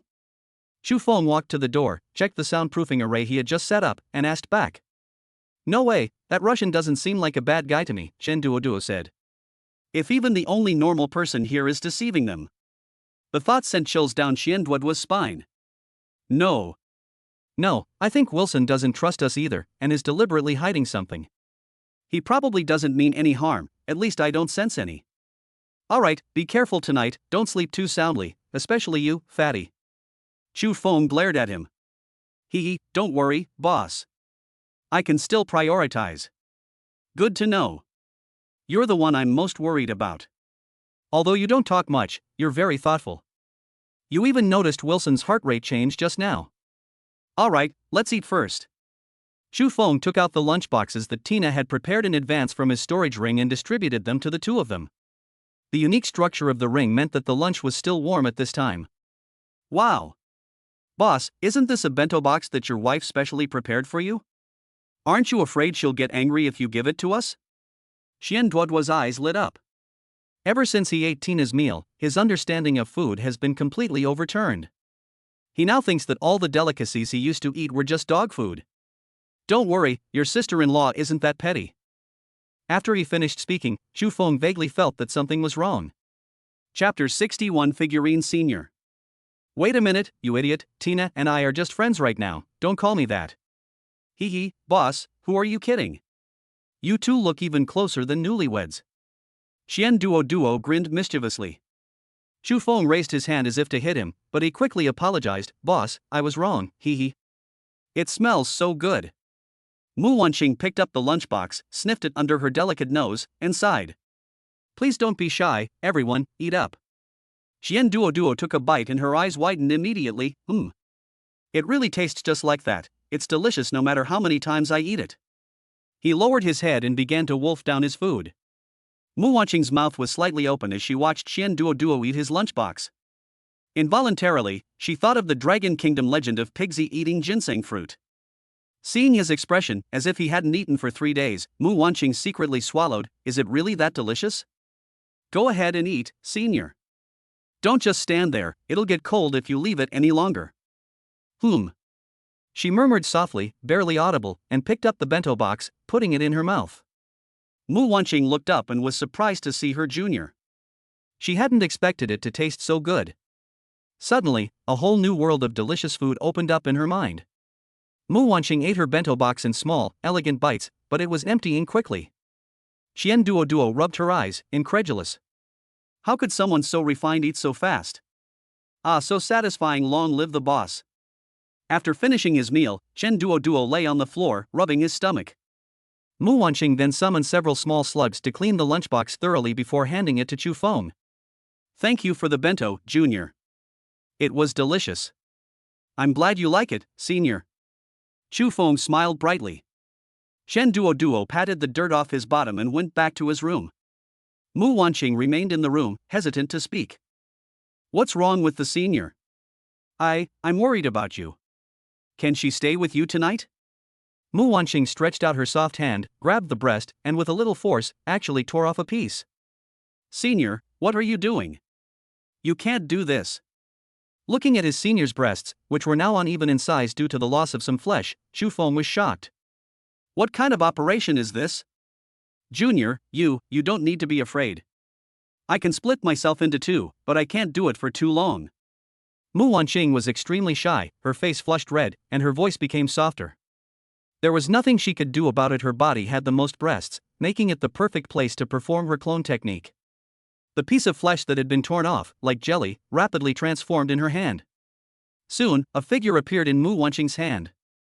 Her appearance and figure were exactly that of a smaller version of her senior. The only change was that the slug-like lower body transformed into human legs. Junior, let her stay with you tonight. She can notify me if there is any danger. Yes, thank you, Senior. Shu Feng couldn't refuse his senior's kind offer. He estimated that her clone was about 20 centimeters long, which was about the right size. It's similar to the water cup you use on an airplane. The senior student seemed very lively, with a personality completely opposite to that of the older student. Iya, Junior, please give me a hug. The older girl stood in Mu Wanqing's arms, babbling and opening her arms, asking for a hug. Shu Feng smiled as he grabbed the senior student in his hands and pulled her into his arms, his heart fluttering. Junior, I'm leaving now. Seeing her smaller self behaving like that in front of her, Mu Wanqing felt her whole body burning up and fled out the door as if escaping. That's so much fun. Do you and your senior have sensory communication? Shu Feng reached out and teased the senior girl in his hand, a wicked thought suddenly popping into his mind, and asked her. Eek, we can't know what the other is doing, but we can exchange information. The older girl jumped around in his hands, having a great time. Then can you promise me that you won't tell your true self what happens later? Huh? What's this Junior doing? After a while, Mu Wanqing screamed from inside the room. Oh no! Junior, stop right now. It's in my stomach. It's in my stomach. Upon hearing this, Shu Feng pulled out the milk straw. Shu Feng was astonished to see that half a bottle of milk had been drunk. He hadn't expected his senior to be such a drinker. He was just thinking, since the senior can eat, can her clone also eat? Let them help keep watch, at least we can't let the senior student go hungry, right? So he took out milk from his storage ring and personally fed it to the senior student. So satisfying. Mu Wanqing lay on the bed, comfortably squinting her eyes, with milk dribbling from the corner of her mouth. Senior, next time if you can't drink anymore, don't drink so much. Helpless, Shu Feng took out some toilet paper and wiped Mu Wanqing clean. The two then lay side by side on the bed and fell asleep. There are two sides to the story. Ander was not sleeping in his room at this time. Instead, he huddled in a corner of the basement, behind a heavy iron door, holding a sharp dagger, looking rather nervous. It was the dead of night. Thump thump thump thump thump. There was a series of knocks on Shu Feng's door. He looked at the wall clock. It was the third watch of the night, and his pupils contracted. It seems Ander was right, there really will be strange knocks on the door around midnight. After a long period of fruitless effort, silence fell outside the door. Yes, Ander said the Eerie wouldn't enter. That way, he wouldn't have to worry about her anymore. He hugged the senior student who was still fast asleep and prepared to continue sleeping. Suddenly, the doorknob began to shake violently, as if something outside was trying to open the door. Fortunately, Shu Feng locked the door, otherwise he probably would have already come in. You really can't believe everything Ander says. Junior? Junior, can you open the door? I'm so scared. Mu Wanqing's voice came from outside the door. Shu Feng reached out and poked Mu Wanqing, but she wouldn't wake up at all. Junior, please let me in, wah. A monster attacked me just now. I saw one near your door too, but they've left now. Let me in quickly, or I'll be dead when the monster comes back. What did I do to offend you, Junior, that you would stand by and watch me die? Outside the door, the senior student was still pleading with her aunt, crying her heart out. Click. Shu Feng opened the door, and there she was, his senior. Are you all right, senior? He reached out and pushed the other person away. I'm sorry, I lost my composure. Mu Wanqing wiped away her tears and found that her clothes were tattered from the monster attack, revealing large patches of white skin and bloodstains, which made her feel very uncomfortable. She looked around the room and saw that only she and her junior were there. Gritting her teeth, she simply took off her clothes. Shu Feng suddenly saw the most wonderful scene of his life, and his mouth went dry. Chapter 62 Bloodstained Purgatory. Hee Junior, are you thirsty? I'll go get you some water. Seeing Shu Feng's embarrassed look, Mu Wanqing smiled and didn't treat him like an outsider at all. Her perfect figure was on full display, and her slug-like body writhed as she approached the kettle to pour water for Shu Feng. Put. Just as Mu Wanqing was lifting her head to pour water, a battle knife pierced her body from behind. A white knife goes in, a red knife comes out. Oh no! Mu Wanqing cried out in pain, reaching out to grab the tiger soul blade that had pierced her lower abdomen. Fresh blood slid down her snow-white skin, like a blood-red rose blooming on white jade. Why did you hurt me? She turned around with difficulty, her eyes filled with sorrow and desolation, and asked in bewilderment. However, what she met was Chu Feng's wise and insightful eyes. Junior, although I don't know why you wanted to kill me, I don't blame you. Here, I'm about to die, this is the last thing I can do for you, drink the water. Mu Wanqing's face was deathly pale. She forced a smile through her pain and slowly handed the water glass in her hand to Chu Feng. Drink up, drink up. That's enough.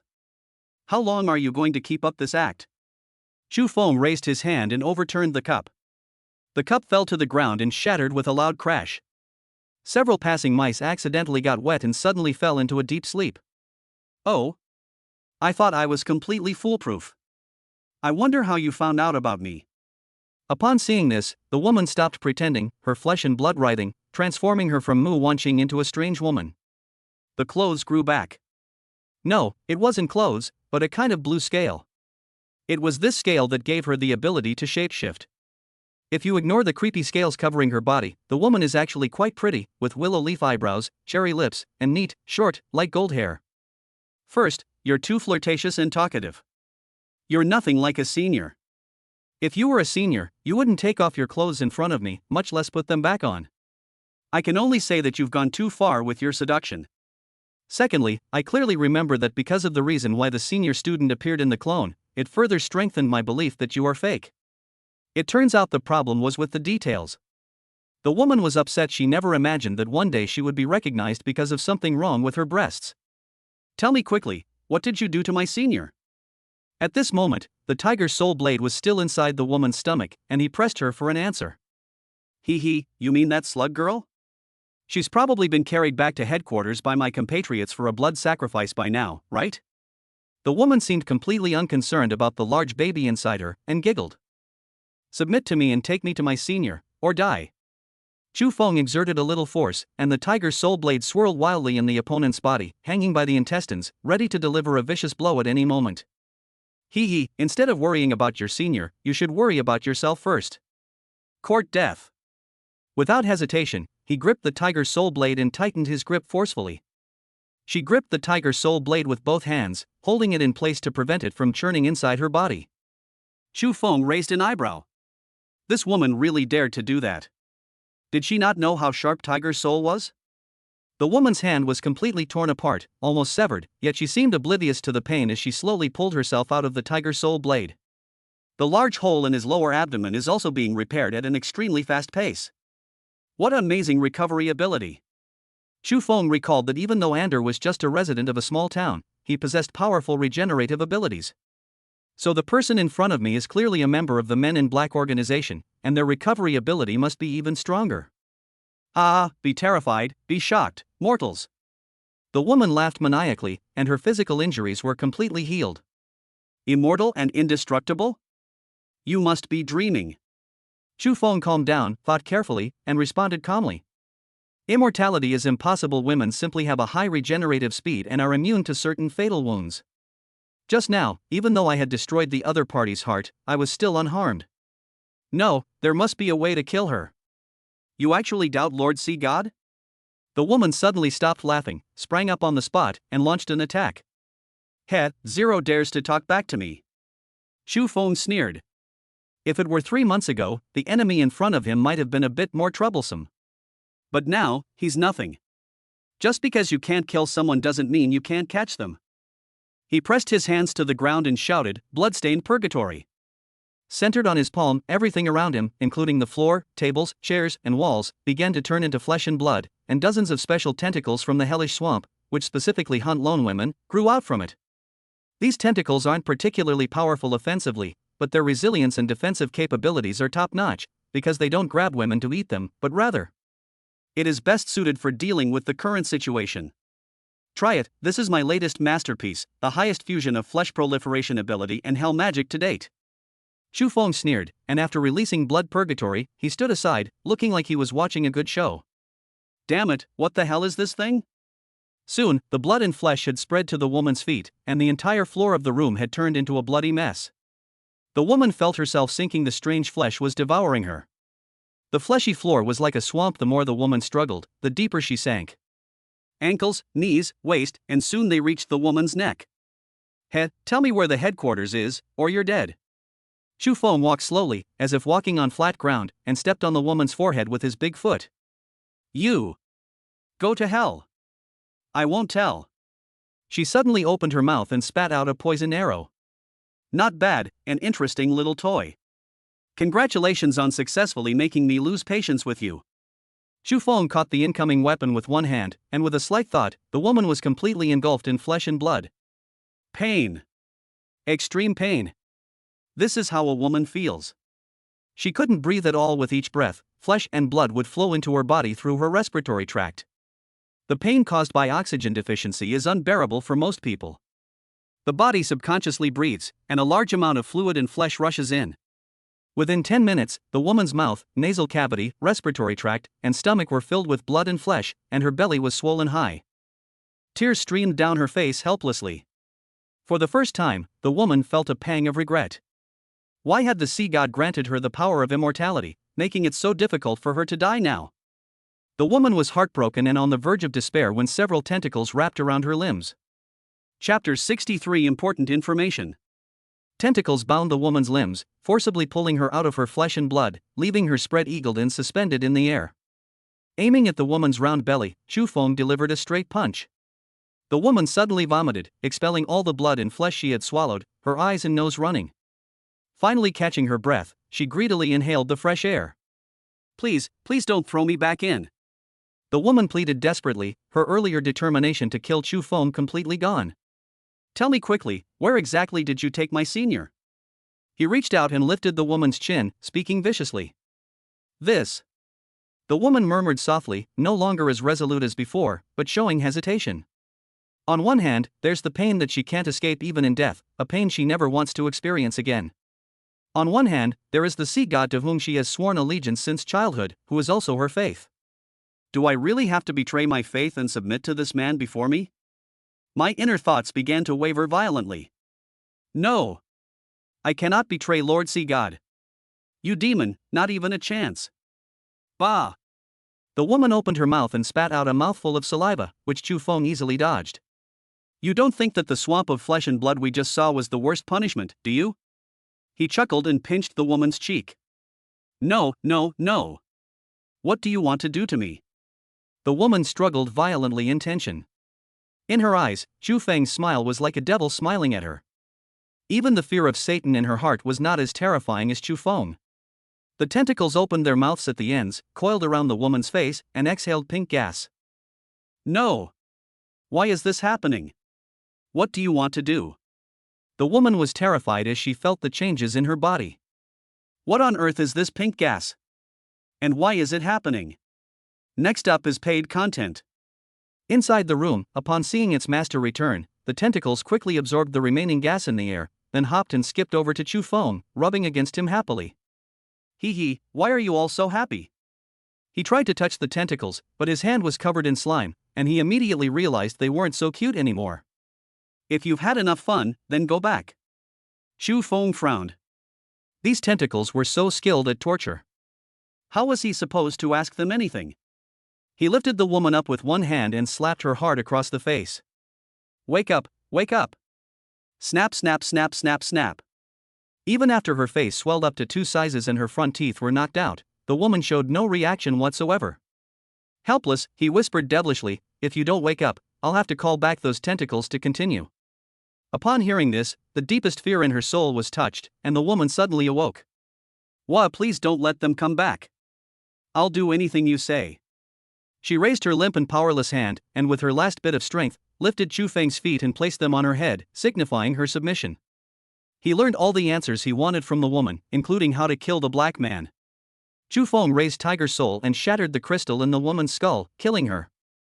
After learning that his senior would be subjected to a blood sacrifice in 2 days, Chu Feng was no longer worried, which proved that his senior would be safe within 2 days. He used his magic eye to check the second floor and discovered that, in addition to his senior, Chen Duoduo had also been kidnapped. However, before Chen Duoduo and her senior were kidnapped, they both tacitly left something behind. The senior left a slug the size of a finger to record what had just happened. But what the heck is this content? Chu Feng clicked on the video, his face darkening. In the video, he was trembling with fear, and his senior, overwhelmed with maternal love, hugged him to comfort him, only to be ambushed.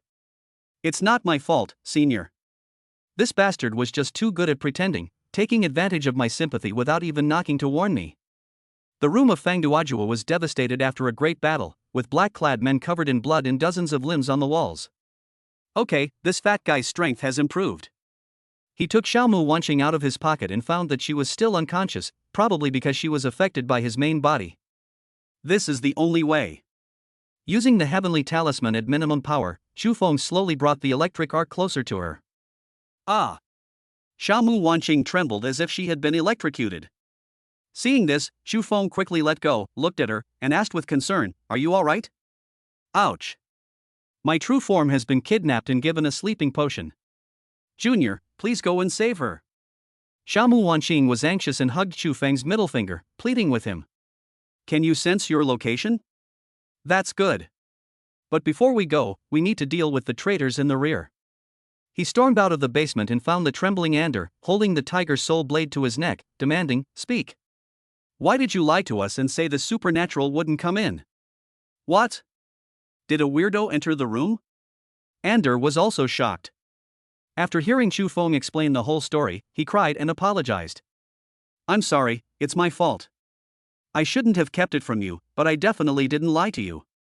Although the ghost story last night tried to open the door, it didn't come in. The reason I didn't tell you this was to see how capable you are and how you would handle a strange attempt to open the door in the face of an emergency. I never expected that the strange changes today would actually lead them into the room. What? I'm sorry, it was my selfishness that caused you to lose 2 companions. I deserve to die. Just kill me." With a guilty look on his face, Ander grabbed a bottle of vodka and smashed it over his head, causing the blood to flow even more profusely. Just as Ander was about to smash the second bottle, Chu Feng reached out and stopped him. "I know where the enemy's lair is, but unfortunately I'm not familiar with the island's roads. Would you be willing to lead the way for me? It might be a life or death situation." Chu Feng stared directly into Ander's eyes, as if trying to see through his heart. "I'm willing. I'm willing. I'm willing to do anything to save the island's residents and your companions. It would be my way of making amends for my past mistakes." Ander nodded vigorously, his expression sincere. "Don't move, let me put something on you." Chu Feng remained skeptical of Ander.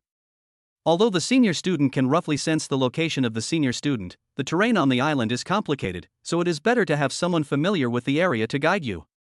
He carved lightning runes into the flesh and blood of his opponent, ready to detonate at any time and send Ander to meet God. Chapter 64 Rashomon. On the way, they saw clearly the giant creature that had moved the previous night. It was a terrifying stitched-together monster with the head of a shark, the body of a black bear, the hands of an octopus and a crab, and the lower body made up of 6 different monsters. It was dozens of meters long and looked like a small mountain moving. Every time it moved, the ground shook. The stitched monster picked and chose, occasionally grabbing a perfectly transformed villager and throwing it into the bamboo basket behind it. Those defective products will be ruthlessly hunted down.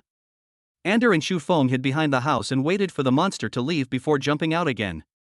What kind of monster is that?" Ander trembled, feeling as if the iron axe in his hand was nothing more than a toy in front of the monster. "Don't panic, stay calm. You just need to lead the way, and I'll keep you safe." Chu Feng placed his large hand on the man's shoulder, offering words of comfort. That monster couldn't have been created by the man in black, it was probably another ghostly thing given back by the sea god. Taking advantage of his isolation, it would be best to kill him, otherwise, if he were to regroup with the men in black, the trouble would only increase. With this in mind, he decisively spoke. "Come with me." Chu Feng led Ander, quietly following behind the stitches. "Sir, aren't we going to the coast? Why are we following that monster?" Ander felt an increasing sense of pressure as he recalled the mountain-like monster. "Kill it first, then it's not too late. Don't you want to avenge the villagers?" "What? You actually tried to kill that monster?" Upon hearing this, the man was horrified. How could a human being with such a small body possibly be a match for that monster? "Sir, are you out of your mind? We are no match for that monster. Even a spit from it would kill me." "Shut up, or I'll kill you. Don't forget you're still a criminal. With me, all you have to do is obey, no questioning allowed." Chu Feng coldly looked at him with his knife in hand. In a daze, Ander saw the tiger's soul blade transform into a fierce tiger and pounce on him, causing the man to stagger. That's it. The man in front of him is someone who killed members of the Men in Black organization. He is extremely powerful, far beyond his comprehension. I'm sorry, sir, I shouldn't have doubted your strength. Come here, I have something to give you. To prevent Ander from being killed by the aftermath of his battle with the Stitches, he inscribed a fivefold shield into the man's flesh. You don't need to do this. That talisman was enough to send me to meet God. If you send another one, I'll be torn apart by 5 horses, my soul will be scattered, and I'll die without a complete corpse, forced to obey the 3 obediences and 4 virtues. It seems that every foreigner loves to use idioms, but always uses them incorrectly. He smiled and said, "Don't worry, this time it's for your protection." Oh, Mr. Chu Feng, you're so kind. I misunderstood you. I'm so sorry. Shoo. Something's coming. Boom. A giant tentacle blasted down several wooden houses and struck Ander. Oh my god. He screamed, turned into a shooting star, and flew away. Chu Feng raised his eyes warily, a flash of red light from his demonic pupils. He saw that it was the Frankenstein monster rapidly approaching. Is that a snake's tongue? It seems to have sensed our scent in the air. Beneath the giant shark head of the Frankenstein monster was the tongue of some kind of snake, which was now flicking back and forth, correcting the position of the 2 people's scent. Ander, who was hanging in the air with his eyes closed, dared not open them, for fear of seeing his own brains. The impact hit the hut, causing the already dilapidated hut to collapse completely. Amidst the smoke and debris, Ander was astonished to discover that he had withstood the monster's attack without feeling any pain whatsoever. He carefully opened his eyes and found himself enveloped in a yellowish-brown light shield. He was not fatally injured, and his clothes were not even torn. This reminded Ander of the talismans Chu Feng had drawn on his body earlier, and he was shocked. He hadn't expected that he had underestimated this young man, who was so strong that a casual talisman was enough to save his life. Holy crap! Chu Feng, awesome, awesome Chu Feng. In his excitement, the foreigner blurted out the Chinese classic. Perhaps this young man really can save the island, he thought to himself. Is the Russian still alive? If he is, say something. Chu Feng turned to look at the ruins and shouted. Ander, squeak squeak squeak. Very good, now it's time to get serious. Chu Feng stretched his muscles, which cracked and popped. This exhilarating feeling was something he hadn't experienced in a long time. He looked down at the Frankenstein monster with disdain, and said, "Today, I will use you as a sacrifice for my blade." Whoosh whoosh.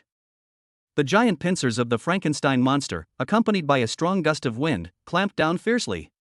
Chu Feng could hide, but there was no need, nor did he want to. The ability to proliferate flesh is used in the left arm. His left arm grew rapidly, quickly exceeding the limits of his clothing, and continued to multiply. Finally, a terrifying arm, over 10 meters long and resembling a monster from the Resident Evil series in his previous life, appeared incongruously on Chu Feng's body. Come on, monster. Let's see if your pincers are harder or my arm is stronger.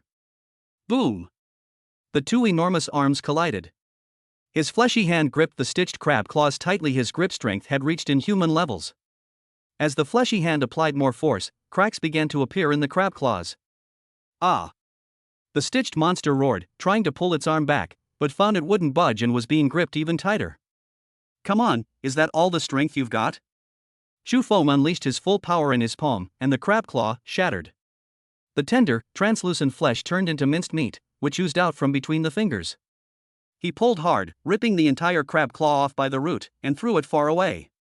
My god, this guy is incredibly strong, he's even stronger than a monster.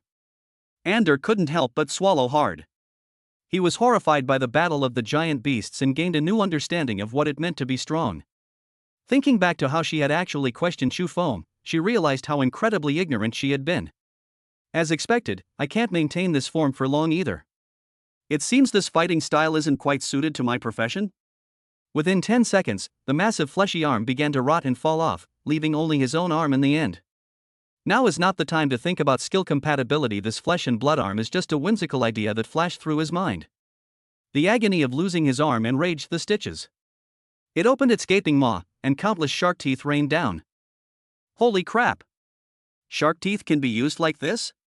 Ander was completely dumbfounded. He knew that sharks' teeth could grow indefinitely, but to spit them out as a means of attack, So sharp. Hundreds of teeth were fired at once, and even Chu Feng was somewhat overwhelmed in dealing with them. He was accidentally grazed on the cheek by 2 teeth, and blood immediately started flowing. Rashomon! Chu Feng bit his thumb, shouted loudly, and slammed it on the ground. Clang! Suddenly, a heavy iron gate, engraved with the face of a demon and exuding the aura of hell, rose from the ground, its bells ringing in the wind on both sides, reaching a height of over 10 meters. Rashomon is impenetrable. Even a shark's tooth falling on the iron gate cannot cause it the slightest harm. This is currently the strongest defensive move that Hell Magic can unleash. Chapter 65 Divine Skill, Judgment Fire. Behind the Rashomon gate, Chu Feng would occasionally reach out and release a few lightning talismans, causing the stitched monster to suffer terribly. The lightning talisman exploded on its body, tearing off large chunks of flesh each time. If it weren't for its thick skin, it would probably be dead by now. In contrast, Chu Feng's flying shark teeth were all blocked by Rashomon. Hurrah! Go for it, buddy, kill him. Ander's eyes lit up as he shouted encouragement. Hiss hiss hiss. The Stitches sticks out its tongue, realizing that things can't go on like this. Its lower body, shaped like a bullet shrimp, slams its foreleg into the ground, creating a huge crater. Using the recoil force, it soared into the air, past Rashomon, and crashed straight into Chu Feng. Rip! Seeing the stitched monster crashing down, Chu Feng dodged away into the distance. Upon seeing this, the Stitches monster took the opportunity to spray out poison. What a fierce offensive! He summoned a shield rune, which was quickly corroded by the venom. The few seconds of buffer time were enough for him to dodge the venom. A beast is still a beast. Chu Feng held his breath and calmed his mind, gripping the tiger soul blade with both hands and swinging it. A crescent-shaped, blood-red blade flashed across the sky, striking the lower half of the stitched monster and severing off a leg. Aha, Blade Light! I can finally unleash Blade Light! Chu Feng was overjoyed. He already knew how to unleash the blade's light, but he had been unable to do so. Just now, he had a sudden inspiration and acted accordingly, and unexpectedly succeeded on his first try. After this success, he completely mastered the skill. Wow, so cool! I didn't know that the ancient East really had a profession like sword immortals. Ander recalled the Eastern cultivation novels he had read as a child, where the ability to unleash the sharpness of weapons was said to be something only sword immortals could do, and he had always longed for it. Today, he had finally met his idol. With a flurry of blades, the Stitches monster was invincible, losing 4 of its 6 legs, leaving only 2. Roar! The stitched monster screamed repeatedly, realizing it might not be a match for the man in front of it. It spat out ink, creating a black curtain in the air, and turned to run towards the lair of the men in black. With only 2 legs remaining, they moved incredibly fast, and in the blink of an eye, they were already quite far away. Trying to run? Not so easy. Almost covered in octopus ink, Chu Feng was furious and unleashed a burst of energy like an arrow. Catching up to the Stitches, without its consent, they thrust into it violently, causing bodily fluids to flow out, and the Stitches screamed in agony. As it ran, it turned its head, opened its blood-red maw, and aimed to bite Chu Feng's head. Chu Feng plunged the tiger's soul blade into the monster's body to stabilize it, attached the thunder talisman to his palm, and slapped the monster hard across the face. Several teeth flew out of the monster's mouth, and the smell of grilled fish wafted over. They had been cooked by electricity. Chu Feng is the butcher, and the stitched-together monster is the fish. With a swift stroke, the monster's head was severed. It's so full of life. Looking at the still lively head, Chu Feng sighed. Electricity crackled on the surface of his palm. This was the second level of the Tongtian talisman, attaching attributes to the surface of the body. Now, lightning flows at an extremely fast speed in a serrated pattern on the surface of the palm, its sharpness no less than that of a Class A weapon. With a simple slicing of the stitched monster's skull, he reached inside and smashed its head to pieces. With that, the monster was completely dead. Ander ran from afar to find Chu Feng, only to witness a scene he would never forget. The mountain beast was found to be brutally dismembered and beheaded. The man in front of them slowly pulled his hand out of the monster's head, blood sliding down his arm. My God, Mr. Chu Feng actually killed that terrifying monster. My God, how come he still looks so relaxed? Just how strong is he? Ander was horrified. He never expected that the terrifying beast would die so easily. The scene, resembling hell, made Ander shudder. Seeing Chu Feng looking over, he couldn't help but take a few steps back in fear. You're here, that's good, saves me the trouble of looking for you. Chu Feng took out a clean cloth and wiped his arm. System, View Panel. Good host. Instantly, the attribute panel was projected onto my retina. Name, Chu Feng. Class, Demon King. Realm, Talent Stage Mid-Stage. Active abilities, Demon Eye, Summon Two-Headed Hellhound, Heavenly Talisman, Judgment Fire, Hellspell Mastery LV2, Flesh Proliferation, Blade Aura. Passive ability, Hell Lord. Familiar, SSS-rank Lillian. Remaining Easter egg attempts for today, 1. Sure enough, the blade's edge had already been etched into the system panel. When he first entered the talent stage, he thought he could choose a talent every time he leveled up a minor realm, but he later found out that wasn't the case. You can choose 3 talents during the talent period, and when they appear depends on luck. This depends on one's own situation, as well as factors such as career and abilities. Some people may have all 3 opportunities at once. He has only been elected once so far, there are still 2 more to go. Chu Feng focused his attention on the ability of Judgment Fire. I haven't been able to find suitable materials since I got it, but this Frankenstein's monster corpse in front of me is a great material. Fire of Judgment, when used on a corpse, it can refine various things. Note, this can only be used once a week. The higher the quality of the corpse, the better the refined product, which could be weapons and equipment, or a certain ability or talent of the deceased. He pieced together the stitched-together corpse of the monster, which had been chopped into more than a dozen pieces. Then the demonic eye opened wide, and black and red flames shot out from it, spreading to the monster's corpse. In the flames, the essence of the stitched monster's corpse was extracted and refined, and the giant beast, which was originally tens of meters tall, was instantly reduced to dust. The multicolored liquid slowly took shape under the forging fire of judgment. A moment later, the flames dissipated, and 2 crystal clear spheres fell to the ground, each with a different pattern inside. One was a tooth pattern, and the other was a bullet shrimp pattern. He used his magic eye to identify them and found that they were 2 skill orbs. Whoever ate them would gain that skill. That's incredibly awesome. Chu Feng's pupils contracted slightly. He had never heard of anyone possessing such an ability.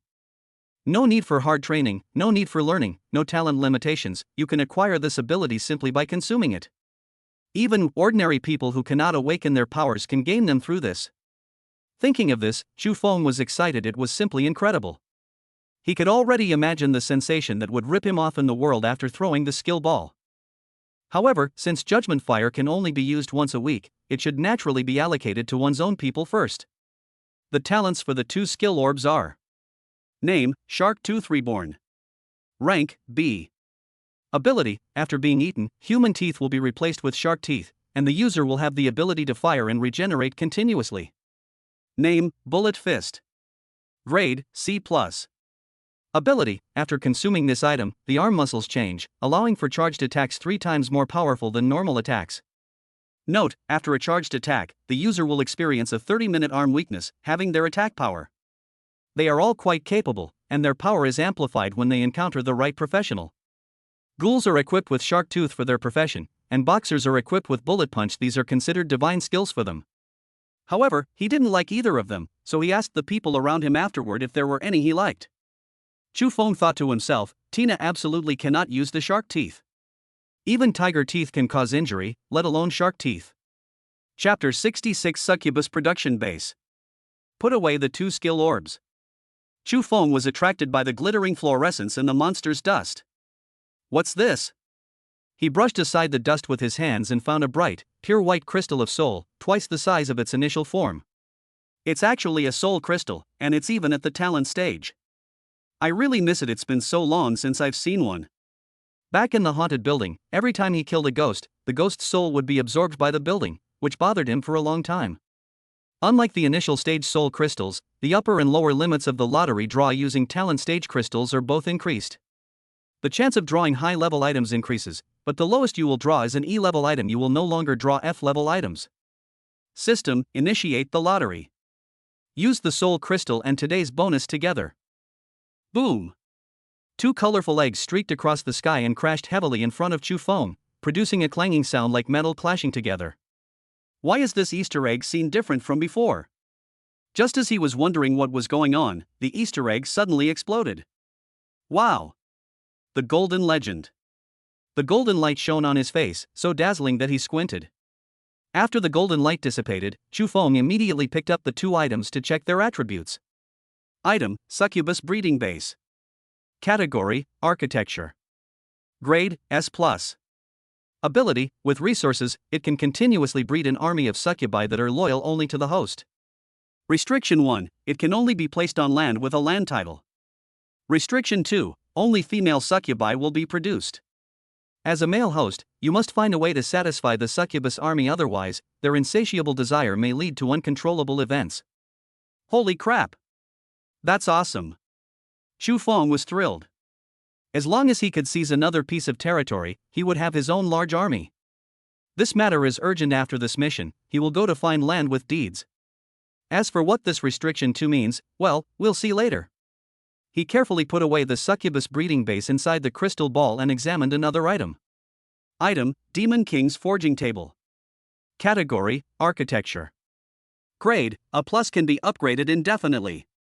Ability, the forging table can craft equipment 1 major level lower than its own. Currently, its grade is A+, and it can mass-produce B+ grade equipment at its highest. Note 1, the forging table can be upgraded infinitely, provided that you accumulate forging experience. Forging experience is generated when forging weapons. In addition, special upgrade items can be used. Different upgrade items will result in different attributes of the forging table after upgrading. Note 2, the forging table initially only has basic blueprints for the 18 kinds of weapons, such as swords, spears, and clubs. If new forging blueprints are added, other advanced weapons can be unlocked. Restriction, can only be placed on land with a title deed. At this moment, Chu Feng looked up at the sky and let out a hearty laugh. He had never been so happy and surprised as he was today. That's a forging platform that can be upgraded infinitely. As long as it keeps being upgraded, even divine artifacts can be mass-produced. Even the initial B+ grade items were enough for him to assemble an army, and the surplus could be sold for a huge profit. It should be noted that even at the War Academy, the top academy in the Dragon Kingdom, only a small number of students possess B+ grade weapons. There is an insurmountable gap between weapons and equipment, ranging from grade B to grade A. Grade B weapons are easy to buy on the market, grade B+ weapons are very difficult to find, and grade A weapons are purely a matter of luck, and you may not encounter them for several years. Aside from those with connections or achievements, they might even spend their entire lives using B grade items. This was also the first time Chu Feng had ever gotten 2 good items in a row, a double yoke. As I put the crystal ball containing the Demon King's forging platform into my storage ring, a system notification suddenly sounded. Ding! Since the host has reached the talent stage and used the talent stage soul crystal to draw a prize, the system will upgrade itself. Duration, 3 days. Ah! Chu Feng was surprised. Could the system really be upgraded? He tried to summon the system, but there was only silence. Okay, it seems like it really is time to upgrade. I'll have to rely on myself for the next few days. Wilson. Chu Feng whispered. Sir, I'm here. Although he didn't know why Mr. Chu Feng had laughed out loud at thin air just now, Ander had already been conquered by his personal charm and had become his little fanboy, obeying him unconditionally. Come on, take me to the seaside cave. If the Stitches don't return by tomorrow morning, they'll definitely realize something's wrong. We have to wipe them out tonight. Yes, sir. Hearing Mr. Chu's bold words, declaring that he would single-handedly annihilate the men in black tonight, Ander became excited. After a half-hour trek, the two arrived at the seaside cave. On the undulating rocks, the sea breeze blows, making the place damp and humid, with the air filled with the smell of rotting fish. If we hadn't known beforehand, who would have thought that the man in black would leave his peaceful town and become a caveman? Sir, should we charge in? Ander picked up the iron axe and said excitedly. No, your strength is too weak. You don't need to come with me. Just go back the way you came. Before the battle officially begins, I need to rescue 2 of my comrades, otherwise they might use them to threaten me. Sir, I'll wait for you outside so I can let you know if anything happens. Is that all right? Okay, stay hidden and protect yourself. Chu Feng controlled his body, sealing all his pores, and quietly slipped inside under the cover of night. Before leaving, he carved a tongue-sealing talisman into Ander's tongue. If he attempts to reveal Chu Feng's information in any way, or if his memories are forcibly accessed by others, he will immediately suffer brain death. He is the kind of person who doesn't like to leave things unresolved. It's huge. Chu Feng had been inside for 5 minutes. The interior was a maze, with all the passageways leading in all directions. The terrain sloped downwards, and the deeper one went, the stranger the feeling became, as if one were in another dimension. At intervals, there is a lamp burning corpse oil and white wax on the wall for illumination. There shouldn't be many men in black, otherwise we wouldn't have gone so long without encountering any guards. After a 10-minute trek with long hair, we finally reached the room.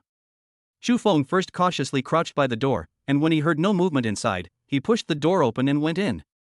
Hiss.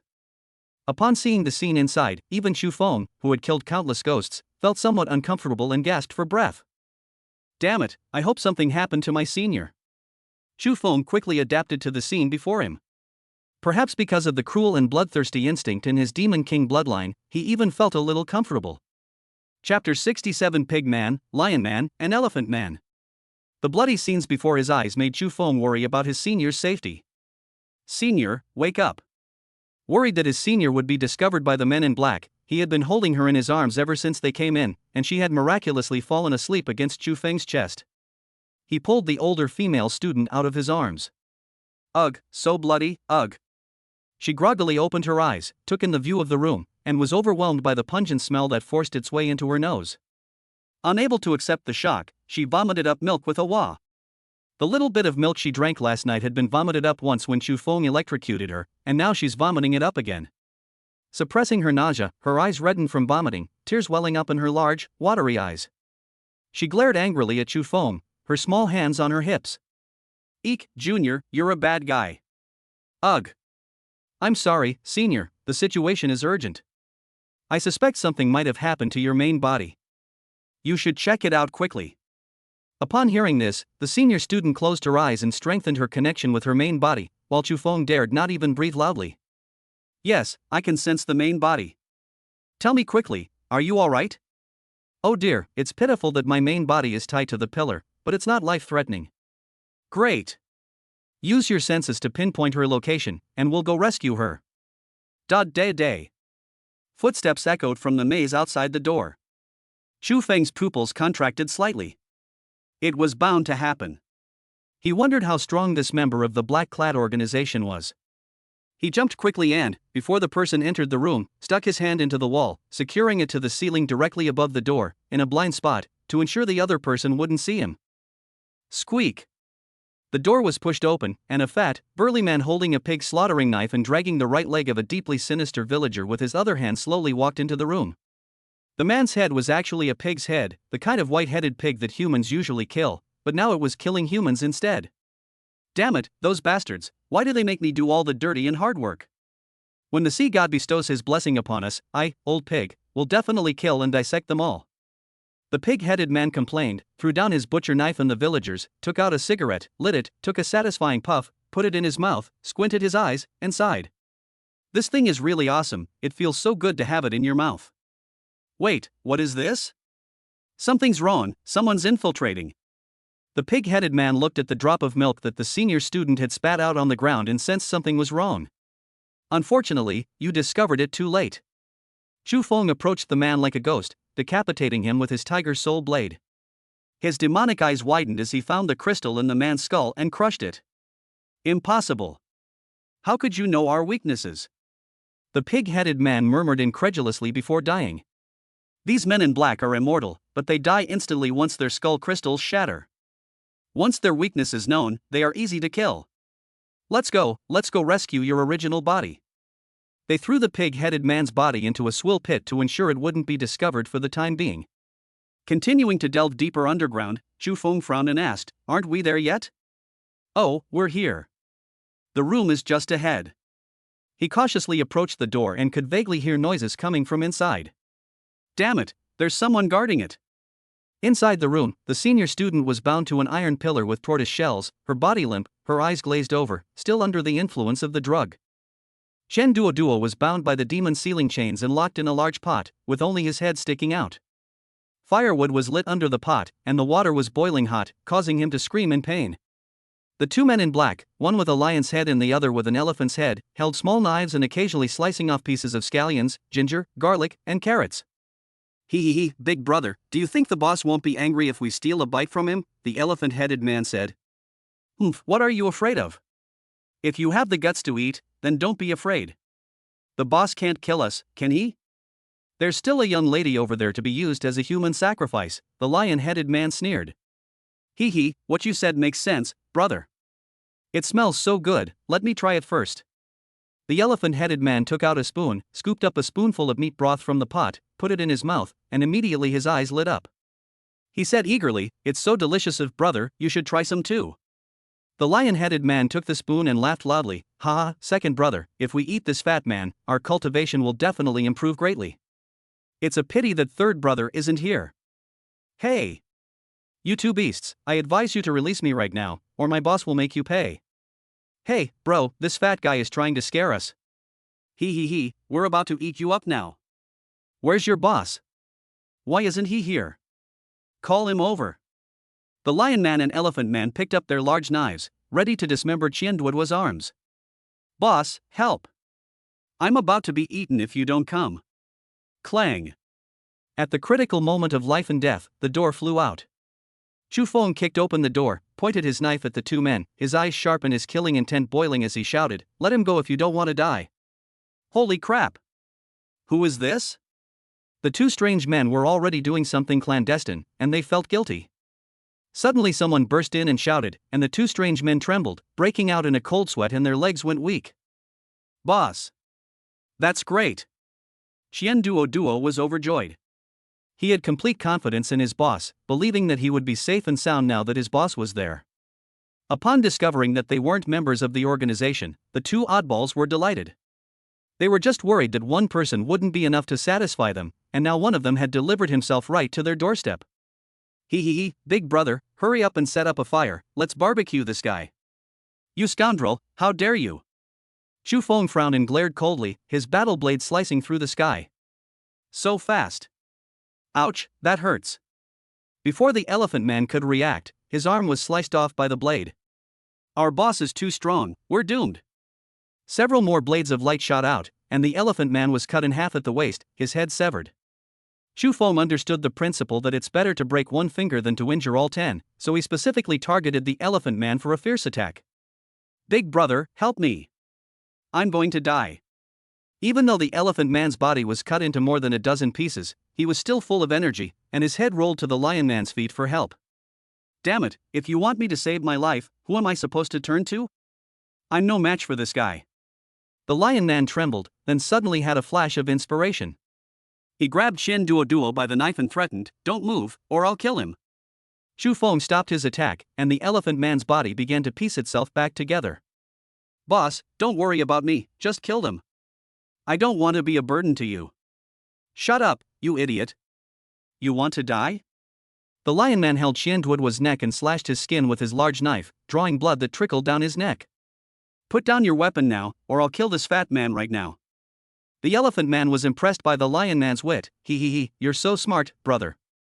Look, this kid doesn't dare to move. Did you hear what my brother said? Are you deaf? Put down your weapons right now." Swoosh! Chu Feng suddenly rushed in front of the elephant man, his battle blade fell, the head exploded, the crystals shattered, and the elephant man died. "Do you think I would be threatened by you?" Chu Feng looked at him coldly, as if he were looking at a dead man. Chapter 68 Awkwardness. Chu Feng drew his sword and pressed closer and closer to the lion-headed man. You. I'm warning you, don't come any closer, or I'll really kill him." The lion-headed man was horrified and pulled Qianduoduo from the pot, retreating to a corner against the wall. He never expected that Chu Feng would act unpredictably and show no concern for his companion's safety. "If you little kitten have the guts, kill me right now. I'll take two beasts with me before I die, it's worth it." Qianduoduo struggled violently, causing the demon's sealing chains binding her body to clang loudly. "Damn it, you're all crazy, one of you is fearless and the other doesn't care about the safety of your companions at all." Having retreated to a corner with nowhere to hide, the lion-headed man was terrified. He wasn't afraid of strong enemies, nor of madmen, but he was afraid of enemies who were both strong and mad, and unfortunately, he had to encounter such a person. The lion-headed man was left speechless with despair. "I'm warning you, if you take another step forward, I really will use my weapon." He used all his strength to restrain Qianduoduo, hoping that this was the only lifeline he could grasp. Chu Feng ignored the threat and leisurely approached, jokingly saying, "I really don't understand what you idiots are thinking. If I were to surrender to you, we would all die. But now, at most, only he will die. Whether it's 3 or 1, I can tell the difference. With that, Chu Feng vanished from the spot.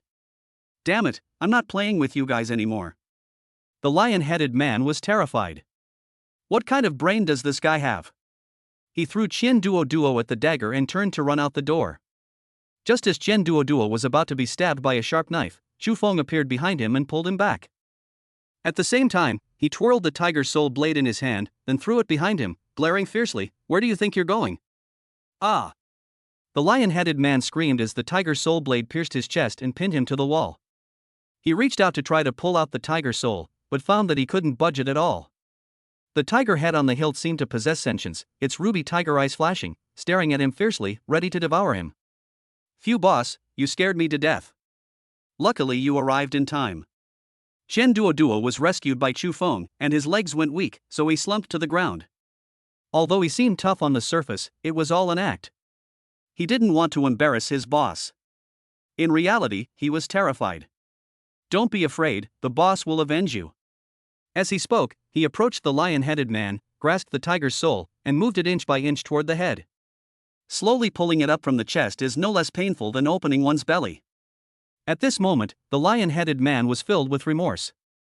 Why did he have to be so foolish as to volunteer to guard the hostages, causing him to run into this living devil? With a sob in his voice, he begged for forgiveness. Grandpa, I was wrong, please forgive me. I am familiar with the terrain of this area. As long as you spare me, I am willing to serve you to the death. Oh, really? The tiger's soul blade stopped. Tell me the location of your leader, and I might spare your life. I don't believe you. Swear it. I'll only tell you if you swear you won't kill me. The lion-headed man had no belief that a creature 10,000 times more ferocious than himself would keep its word. You need to understand, do you even have the right to bargain? Chu Feng sneered, and moved his long sword again. The tiger's soul blade sliced through the opponent's body inch by inch. This feeling of welcoming death and watching the Grim Reaper approach step by step was worse than death, and the lion-headed man could not withstand it for long. Stop. Stop now. I'll tell you everything. Speak up. You only have one chance, so cherish it. If I find out you're lying, well. The lion-headed man looked at his exposed heartbeat, which noticeably quickened. No, I, Old Lion, am the most honest man, and I would never dare to deceive Lord Man. Our leader is here. It's actually there, a portal? Chu Feng was surprised. If the lion-headed man hadn't informed him, he really wouldn't have guessed that the other party's leader was in such a place. Yes, sir, I've told you everything I know. Shouldn't you let me go now? The lion-headed man was as docile as a kitten, or rather, a house cat, with his big, round eyes wide open, trying to be cute. It's pitiful that he's been reduced to acting cute to survive in the organization. Everyone in the organization knows the name of Brother Tang Tang Lion. Except for the leader, everyone has to call him brother.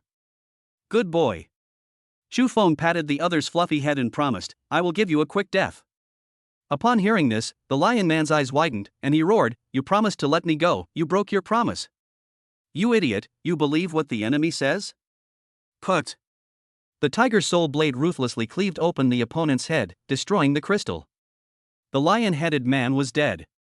Boss is awesome, 666666, so cool, but could you help me out first? Chen Duo was still bound by the demon sealing chains, unable to use his professional powers. His hands and feet were also tied up, and he crawled towards Chu Feng like a giant greenworm. With a flash of light, the demon sealing chains were severed into several pieces. Hee, thanks, boss. Chen Duo happily went to retrieve the equipment. Since the lion-headed and elephant-headed men were wearing armor and it was difficult to eat them or for them to absorb flavor, they stripped off the equipment. Chu Feng walked up to Mu Wanqing, who was tied to the pillar, swallowed hard, and shouted awesome to himself. He stood there for a while before he came to his senses and reluctantly took his senior sister down from the pillar. Damn it, it's that feeling again. My senior sister's body wasn't flesh and blood, but some kind of strange tissue. The touch was indescribably wonderful, and once I hugged her, I didn't want to let go at all. The senior student, who had lost her mind, pressed her curvaceous body against Chu Feng's, and the wonderful feeling made him lose his mind. Surrounded by her pleasant fragrance, he finally could no longer suppress the burning desire within him. Seeing Chen Duo dressed and heading this way, he quickly pulled her down to sit and put her on his lap. It would be too embarrassing if someone else saw this. Holy shit! Instantly, Chu Feng regretted his actions. I can't calm down at all. Chu Feng quickly stopped him from examining his body. This kid will definitely send me women every day from now on, 365 days a year, and the thought of it is terrifying. This sleeping potion is far too powerful. What do we do now? Chapter 69: The Magical Hand Brewing Tea. The two grown men looked at each other, neither of them possessing the ability to heal, and could only place their hopes on the senior student. Hey, don't worry, Junior, watch me. She slowly crawled out from Chu Feng's collar, suddenly jumped down, and slowly merged with Mu Wanqing. Hey, I'm so happy to be with you, Junior, but I have to go back to my original body, so I can't stay with you any longer. The senior student waved her hand and disappeared completely. Goodbye. Chu Feng smiled and waved his hand. Where is this? Junior? Xian Duo, what are you guys doing here? When Mu Wanqing woke up, her head was still a little dizzy. She only felt much better after using her wake-up skill. This is how it is, Senior. Chu Feng explained the whole story to Mu Wanqing and Xian Duo, and the two of them suddenly understood. I remember now. Before I lost consciousness, I met a junior student who was actually a member of the Men in Black organization. Boss, let's wait and go wipe out their leader now. Junior, why are you hiding the stick in your pants? It's making me uncomfortable. Mu Wanqing shifted her lower body uneasily, trying to leave, but Chu Feng grabbed her and held her down. Ouch, Junior, what are you doing? That hurts. I'm sorry, Senior, I used too much force and made you suffer.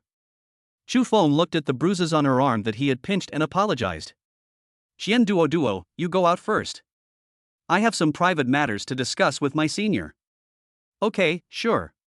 He was quick-witted and could clearly see the tension between his boss and Mu Wanqing. Even if his boss didn't say anything, he would still go out on his own. Xian Duo had no idea what was going on inside. When the two came out, the eldest looked guilty and walked in front. Mu Wanqing followed behind, tugging at the corner of her brother's pants, her face flushed, her head buried in his breasts, looking every bit the demure young lady. Something's not right, something's definitely not right, he cried out inwardly. What's going on here? Xian Duo asked, mustering her courage. How could Chu Feng tell his underling such a thing?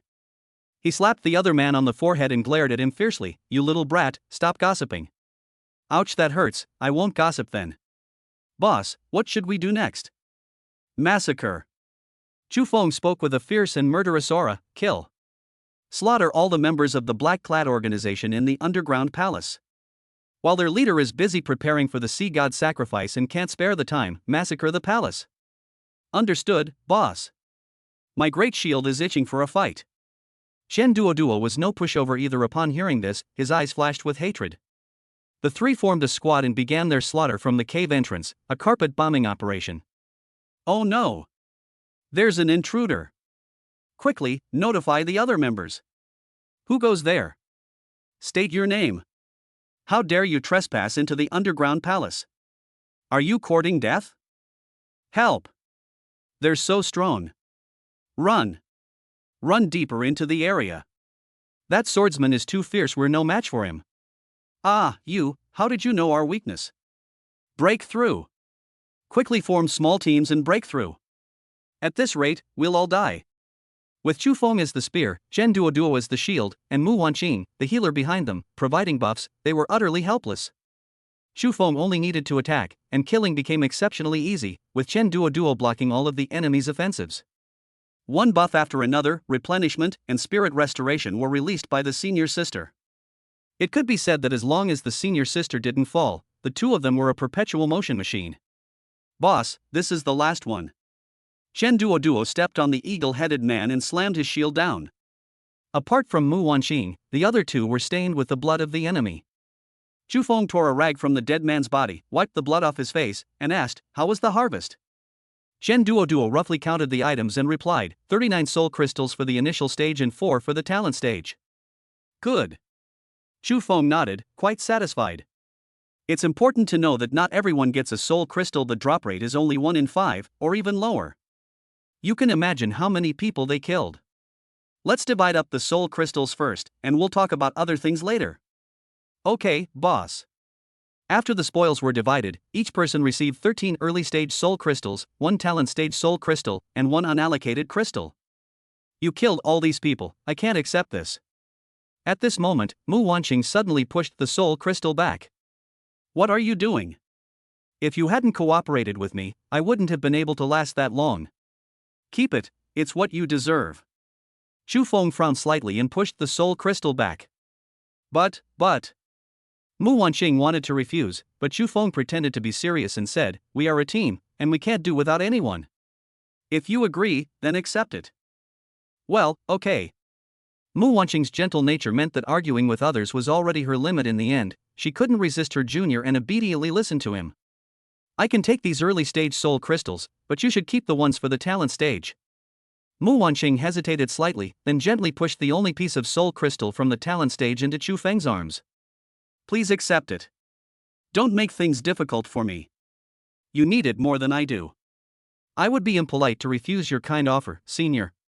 Seeing his senior's attitude, and knowing that he did indeed need a high-level soul crystal, he simply accepted it without hesitation, keeping this kindness silently in his heart. Shen Duo looked like she wanted to say something but hesitated. Speak, what is it? I already have enough low-level soul crystals, so you can have these too. Shen Duo stuffed his own piece, along with the remaining piece of the innate stage soul crystal, into the boss's hands, not allowing him to refuse, and then ran off in a flash. That fat bastard. Chu Feng laughed and scolded, silently accepting the soul crystal. Boss, come quick. There's something good here. Not far away, Chen Duoduo's shouts could be heard. The group had reached the end of the underground palace, where the black-clad men's treasure vault was on the far left. However, Chu Feng was somewhat uninterested. The men in black were so weak, how could they possibly have anything good? He decided to give it a try, and he actually found some interesting little gadgets.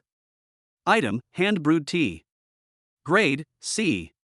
Effects, drinking this will increase your mood by 5 and restore your stamina and a small amount of energy. Brief introduction, are you sure you don't want a drink? There are 10 portions of this stuff. Although its rank is relatively low, it can restore mood, stamina, and energy, making it very cost-effective.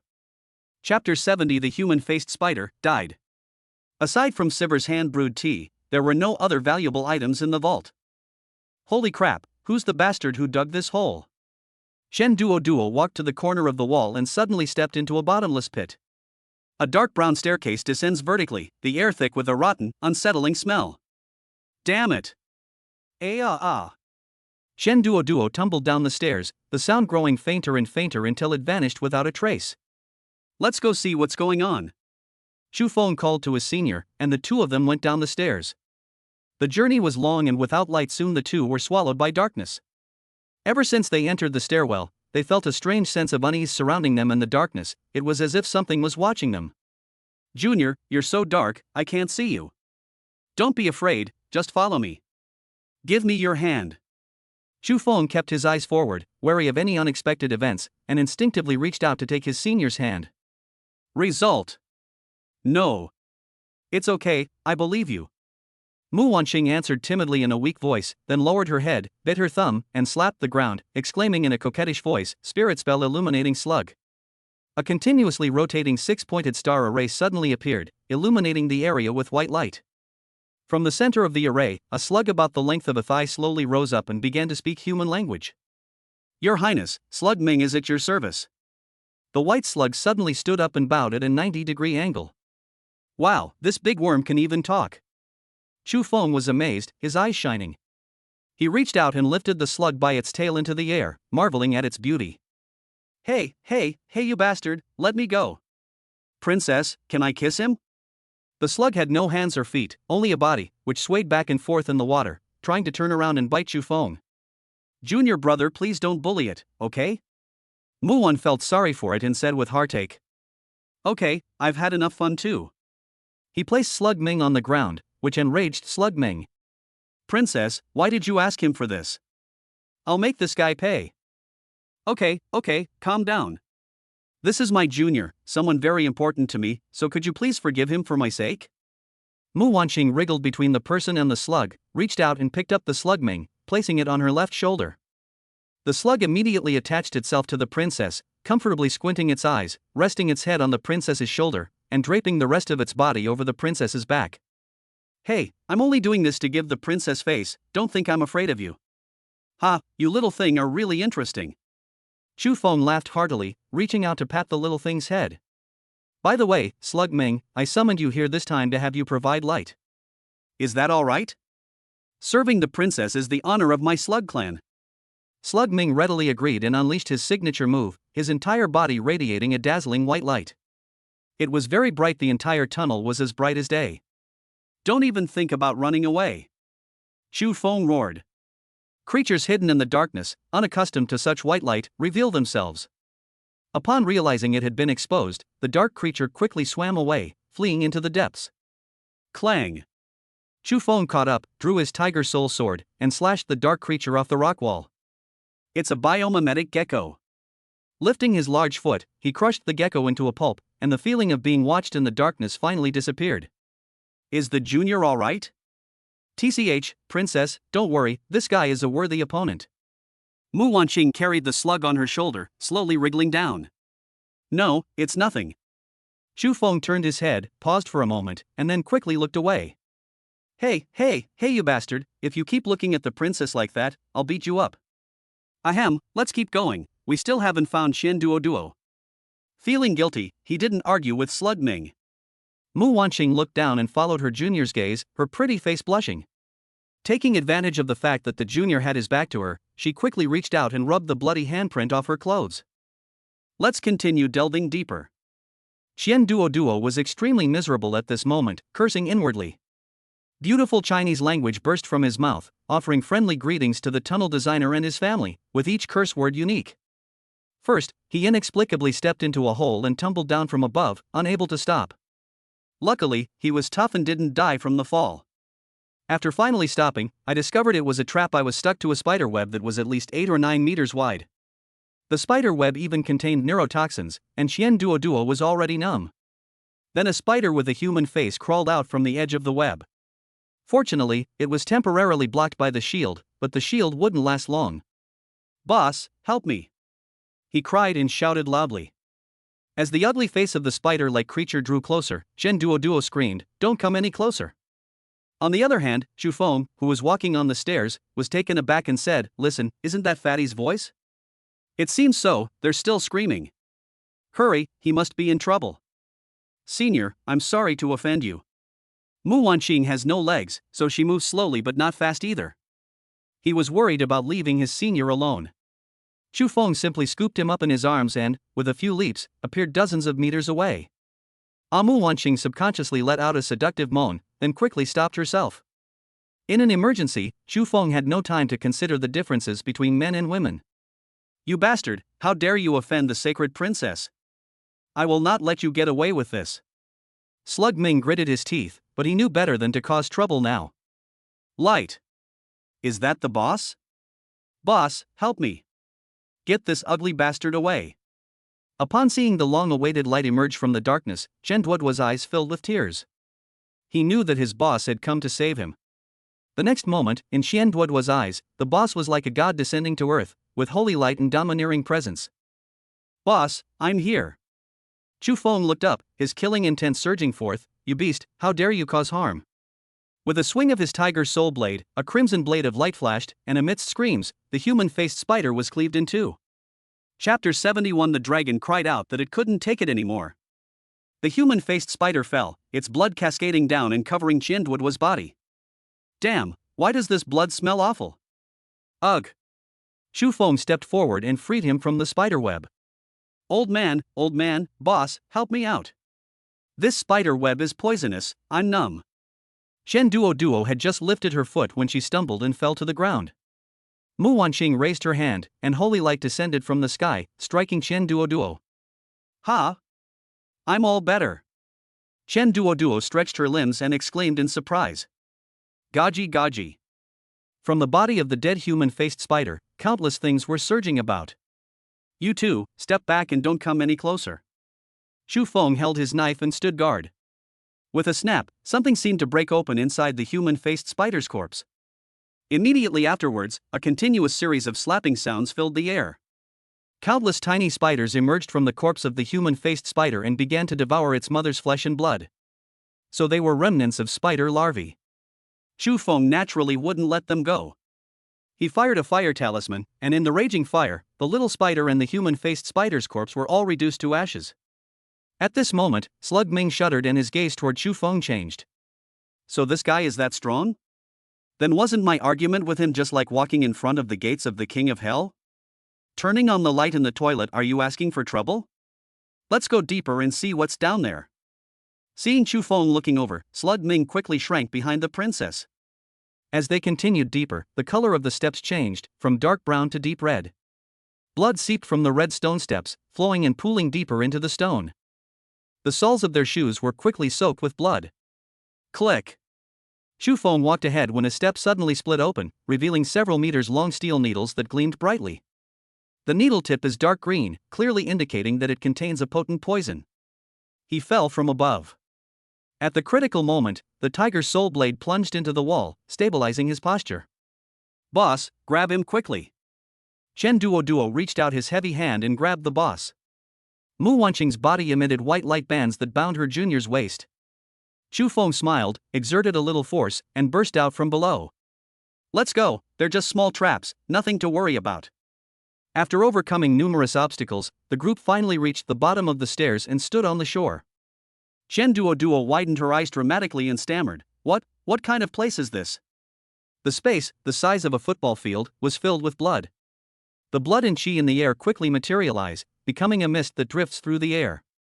The smell was pungent and infuriating. Apart from Chu Feng, everyone else frowned. On the surface of the blood lake float the skeletons of various creatures, including humans, whales, sea snakes, sunfish, and more. At the very center of the lake is a huge crimson lotus flower, as if a heart is pounding and constantly drawing blood from the blood lake. So many creatures were slaughtered to form this blood lake, all just to nourish this lotus flower. The distance was quite far, otherwise he could have used his demon eye to check the attributes of this thing. Boss, what should we do? Should we give up? The blood lake is too vast, it's impossible to obtain the lotus flower there. Chu Feng remained silent and began to undress in front of them, eventually leaving only his underwear. Mu Wanqing turned her head away shyly, too embarrassed to look. Boss, you're not thinking of going down there, are you? A bad feeling suddenly popped into Qian Duoduo's mind. Who knew what dangers might lurk in the blood lake? Well, if you want to gain something, you have to take risks. I remember you can't swim, so stay on the shore and protect your senior's safety. He knew that Qian Duoduo couldn't swim, and as for his senior, she didn't even have legs, so she couldn't possibly swim. Junior. Just as Chu Feng was about to jump, Mu Wanqing called out to him, her face flushed. What's wrong, senior? Please take this with you. At least it can heal your wounds when I'm not around. Mu Wanqing bit her finger and slapped it on the ground, causing a dynamic six-pointed star array to appear, summoning a water slug with healing effects. Thank you, senior. He took the slug and let it attach to his back. Yoshi, please take care of me, Lord Chu Feng. Slug Meow said respectfully. Heh, and she's a slug who studied in Japan. Interesting. Chu Feng leaped from the shore into the blood lake. As soon as he entered, he sensed something was wrong. The blood was much thicker than water, and it was getting into his eyes and affecting his vision. The next 80 meters would not be easy to swim. He used his flesh and blood proliferation ability to form a fleshy membrane between his fingers, increasing his swimming speed. It doesn't seem too difficult. As Chu Feng approached the center of the lake, he couldn't help but think of something. Boss, run. Something is chasing you. Suddenly, Chu Feng heard Qian Duo shouting from the shore. He turned around and sensed a huge object rapidly approaching in the water, causing ripples to spread across the surface. A creature resembling a dragon leaped high from the water's surface, opening its gaping maw to bite Chu Feng. You beast, how dare you! Faced with the gaping maw, he reached out and braced himself against the jaws of what he couldn't tell was a blood python or a blood dragon, preventing it from biting. Thump! With no point of contact in the water, Chu Feng was carried into the lake by the dragon. Big Brother Junior. The two people on the shore were on tenterhooks. Damn it, this blood lotus actually has a companion beast. Chen Duo pounded his chest and stamped his feet, his eyes bulging with fury. Unfortunately, he couldn't swim and going in would just be suicide. He was extremely anxious. Junior, you absolutely must not get hurt. Mu Wanqing covered the bloody handprint left by her junior on her chest and prayed silently. Thump. The water broke open again, much to the delight of the two. That's great, Junior is alright. Boss, let's fucking kill him. Yeah, gouge this bastard out. Ha ha, you want more of your grandpa? Come on, have some more. Chu Feng laughed wildly, grabbed the dragon's head with one hand, and punched its eyes hard, each blow landing squarely.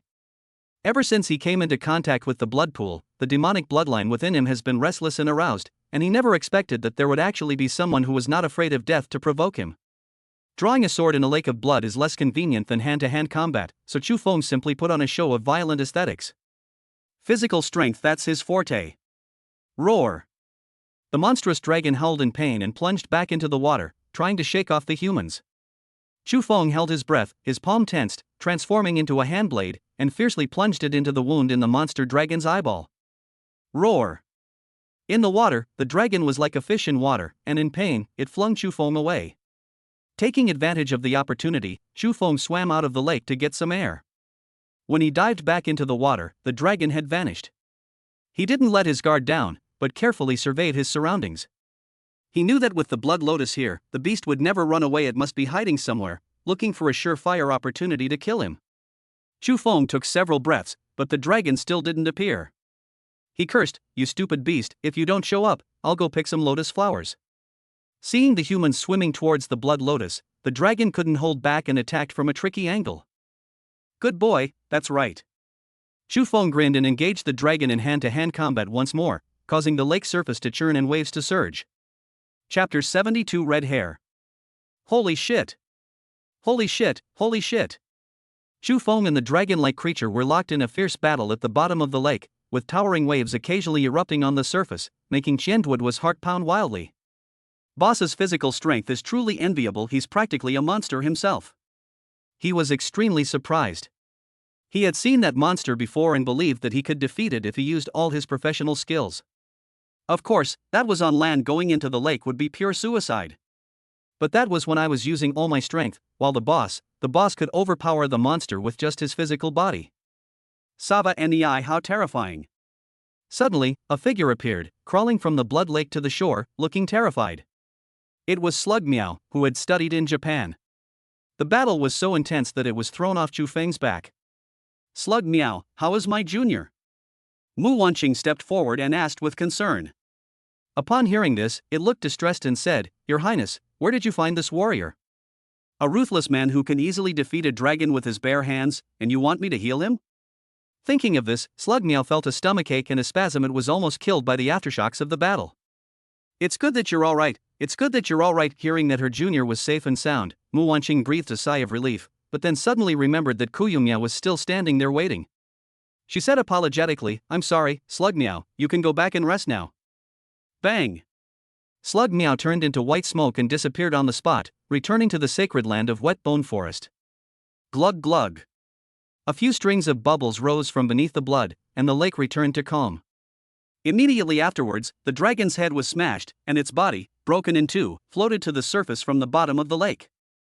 Damn, the boss is getting more and more of a monster. Qianduo's hair stood on end as he tore the monster in half with his bare hands, reminding him of the terrifying upright apes of ancient times. Ha! Why isn't the boss out yet? After the dragon's corpse floated to the surface, Chu Feng's figure was nowhere to be seen. Legend has it that ferocious beasts will unleash a desperate attack when they are on the verge of death. Will you be alright, Junior? Just then, Chu Feng emerged from the bottom of the lake, raising his arm high and holding a round, precious pearl in his palm. Hi everyone, I'm fine. He let the two female students know he was safe. That's great, my junior is alright. Mu Wanqing exclaimed excitedly. Boss, you're awesome. Qianduo shouted. The demon eye activated, examining the strange orb that had fallen from the body of the dragon creature. Item, Dragon Pearl Fake. Grade, B+. Abilities, 1, can be inlaid into equipment to increase attributes. 2, can be crafted into accessories. 3, dragons are inherently lustful when ground into powder and ingested by males, their stamina permanently increases by 1. Introduction, young man, are you sure you don't want one? Nice one. Chu Feng's eyes suddenly lit up, revealing a knowing smile that all men understand. He silently concealed his true feelings, wishing he could have a few more dragons. For no other reason than simply having an itchy hand. Without the guardian beast watching over him, Chu Feng swam to the vicinity of the blood lotus in one breath and climbed up. The blood lotus is so large that it takes 4 people holding hands to encircle it. A surge of blood energy, 10 times that of a blood lake, instantly rushed into his nose.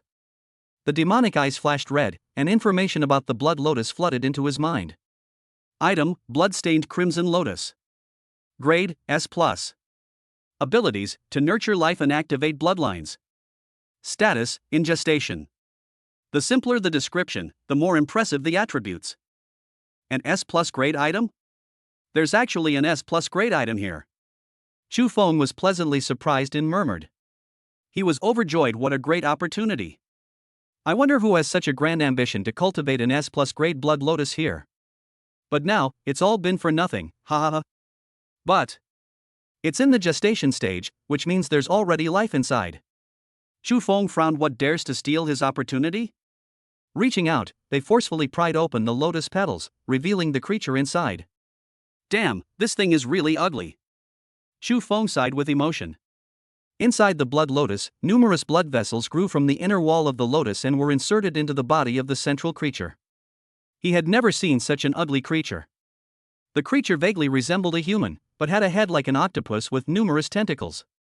Its body was like a gelatinous substance covered in scales, with giant claws and a pair of long, narrow wings. It had a bloated, obese body, dripping with mucus. He took out the tiger's soul blade and plunged it into the monster's body. The monster had no resistance and no intelligence, and was easily killed. He took the monster's corpse out of the blood lotus, threw it into the blood pool, and then jumped in himself. The blood lotus closed naturally, and blood vessels groped their way from the inner wall of the lotus into the surface of the skin, but he did not stop them. A moment later, a surge of immense energy flowed continuously into Chu Feng's body from the blood lotus. He closed his eyes and carefully guided the flow of energy within his body. 2 days have passed in the blink of an eye. On the shore, Mu Wanqing and Chen Duoduo were already waiting anxiously. Empty mineral water bottles and food scraps from the past few days were scattered around. Chen Duoduo stuffed the last half of the roast suckling pig into his mouth and mumbled, "I was wondering if the boss was alright. Why hasn't he come out yet?" The senior student took small sips of the nutrient solution and reassured him, "Don't worry, even a dragon can't do anything to you, Junior, so a lotus is even less likely to. What I'm worried about is that 2 days have passed now, and if my junior doesn't come out soon, the Sea God Festival will be held. I don't know what will happen then." Thinking of this, her gentle eyes revealed worry. After a few days, the blood lake, which was the size of a football field, had almost dried up. Countless tons of blood had been purified by the blood lotus and injected into Chu Feng's body. The once lifelike blood lotus is now withered in large areas, its petals yellow and drooping limply. This is also why they are not worried about Chu Feng's safety.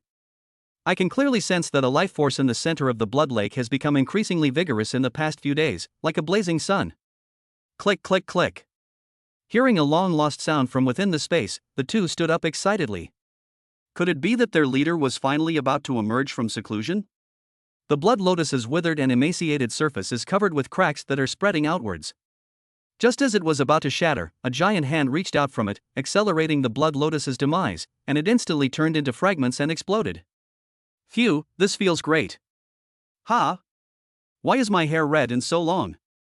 Chu Feng stood up from the ground, cracking his muscles and bones as he curiously examined his hair. In just 2 days, her short hair had grown to waist length and turned from black to red. A gentle breeze blows, and her hair sways in the wind.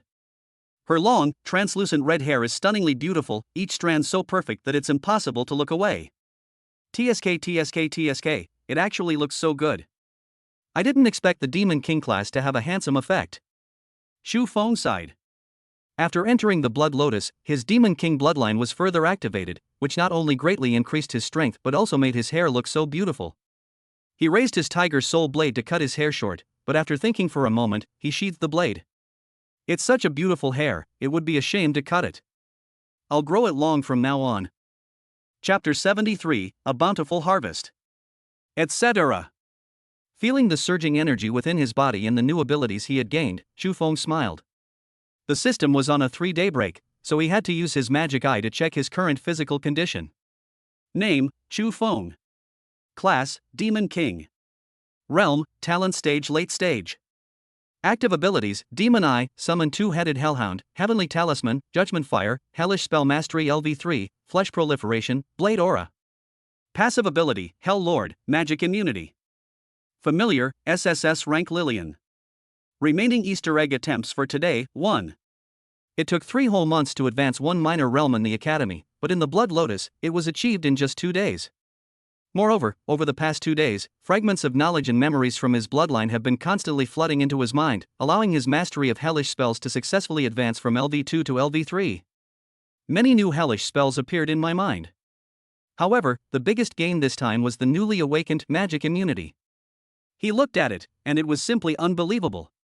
Ability: Magic Immunity. Rank: S, can evolve indefinitely with the host. Ability: immune to 80% of magic attacks in the early stages, 30% in the talent stage, and 10% in the mature stage. Good heavens, he exclaimed. This ability not only grants immunity to magical attacks from those of lower or equal cultivation levels, but also, it's unbelievable that it works even on highly skilled, mature players. It defies logic and is simply insane. Don't be fooled by the seemingly 80% immunity to magic at birth, it's actually very close to 100%. When enemies in the early stages of life cast spells on Shufeng, they will find that he is physically strong and cannot break through their defenses even with the reduction. Perhaps only that tiny bit of magic could trouble him. Ha ha ha ha. Thinking of this, he could no longer help but burst into laughter. Now, even if thousands of novice mages bombarded his face with small fireballs, he would remain fearless. With a thud from his foot on the ground, a sonic boom resounded throughout the entire arena, and Shufeng was instantly launched into the air. In just a few jumps, they reached the shore. Hiss, boss, I feel like you've gotten stronger again. How are those who are already inferior to you supposed to survive? No way, boss, you've advanced. You've advanced 2 levels in 3 months, breaking the War Academy's record for the fastest breakthrough. Awesome, boss. Sensing Shufeng's aura, Chen Duoduo immediately made a judgment. Ha, this time the harvest is indeed quite good. Shufeng patted Chen Duoduo on the shoulder, sharing his joy. What new ability did you awaken this time? Would you mind telling me? During the talent breakthrough, one can choose a talent. Chen Duoduo is very curious about what kind of heaven-defying talent his boss will have this time. As for talents, I estimate we'll have to wait 2 more days before we can choose them. I feel like they're still developing. Speaking of this, Shufeng was also full of doubts. It comes and goes as it pleases. What the hell is this pregnancy? It's like getting pregnant from constipation. This is the first time he has ever heard of such a situation. Gulp, I have a feeling that this time, boss, you will definitely awaken an amazing ability. Chen Duoduo looked confident. He had heard about this situation from his father. For example, 200 years ago there was a divine being who only awakened his new talent 3 months after his breakthrough. It was called the Heavenly Revelation Hidden Sword Technique, and for the next 30 years, the divine man did not draw his sword. Those are 3 major realms. From then on, the Scorpion clan never recovered and started causing trouble for the Sakura Kingdom. He guessed that the eldest brother's situation was similar. I hope so, Shufeng replied hopefully. Tear. Shufeng saw food on the ground and wanted to squat down and eat some he hadn't eaten for 2 days. Unexpectedly, Kuzi first swam and fought with the dragon in the Blood Lake with him, and then was corroded by him in the Blood Lotus for 3 days. By this time, Kuzi was already overwhelmed. He suddenly squatted down, and his pants ripped open. Along with the pants, the underwear also ripped. Holy shit! Standing in a half-squatting position, Shufeng was stunned. Mu Wanqing was also stunned. Suddenly, the senior student crawled away into the distance at the fastest speed she had ever seen. Thump! In her panic, Mu Wanqing accidentally fell forward. She bounced a few times, ignoring the dirt on her body, and got up to continue crawling away. What did I just see? Even as she crawled to the corner of the wall, her heart was still pounding uncontrollably.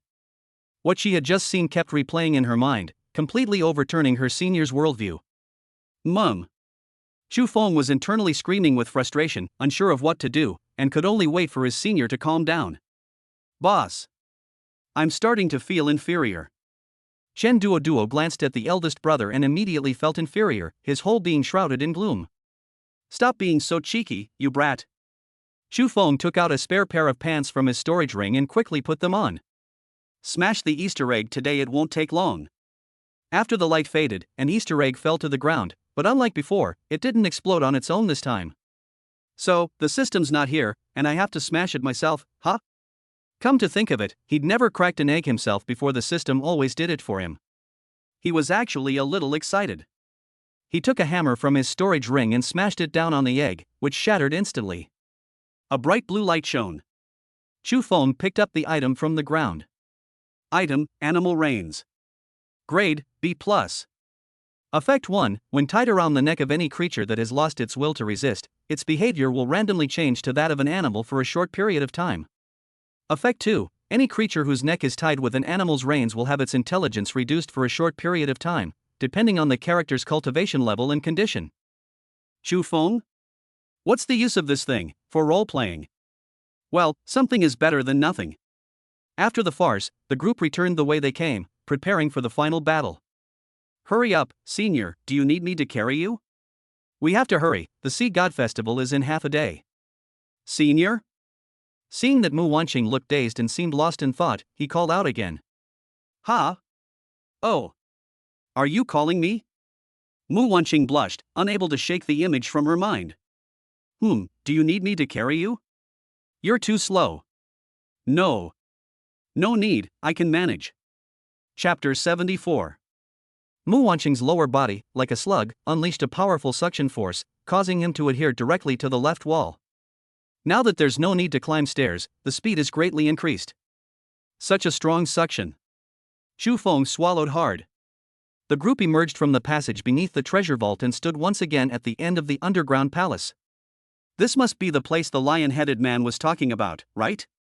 Chu Feng reached out and touched the wall at the end. This was the place the lion-headed man had mentioned. He mustered all his strength and slammed his fist down. Rumble, rumble. The entire low palace began to tremble, and soil and gravel kept falling from above. At the same time, a blue portal appeared on the wall that was hit. Quick, everyone get inside. The underground palace is about to collapse. Chu Feng shouted anxiously, and the three of them entered the teleportation portal. Before long, the underground palace was buried again by sand. Where is this place? The three looked around curiously and found themselves in a hazy white space. The sky, the ground, the surroundings, everything was filled with a hollow white. The only building in the entire space is the central altar. The altar has 5 tiers and 8 corners, corresponding to the 5 elements and the 8 trigrams. Compared to the carnage and bloodshed outside, this place is so pure. Wrong. Chu Feng narrowed his eyes and vaguely noticed that there was a mass grave below the altar, where the perfectly captured mutated villagers had been thrown into the ground. You finally arrived, much later than I expected. Was the tunnel down to the treasure room interesting? At the very top of the altar, the leader of the men in black walked to the edge of the altar and slowly extended a large, rotten, and grotesque hand from under his black robe to greet the three of them. What? How did you know where we were? The men in black seemed to have known they were coming all along, and they knew their whereabouts perfectly well, which surprised Chen Duo. Ah, this is of course the guidance of Lord Sea God. The man let out a fanatical laugh, but Chu Feng ruthlessly exposed his deception. Don't believe this old bastard. He knew we were going to the underground palace because he had a spy in there, a gecko, which I've already killed. After a pause, Chu Feng continued, after that, he couldn't find out anything about us, which is why he said we were late. Am I right?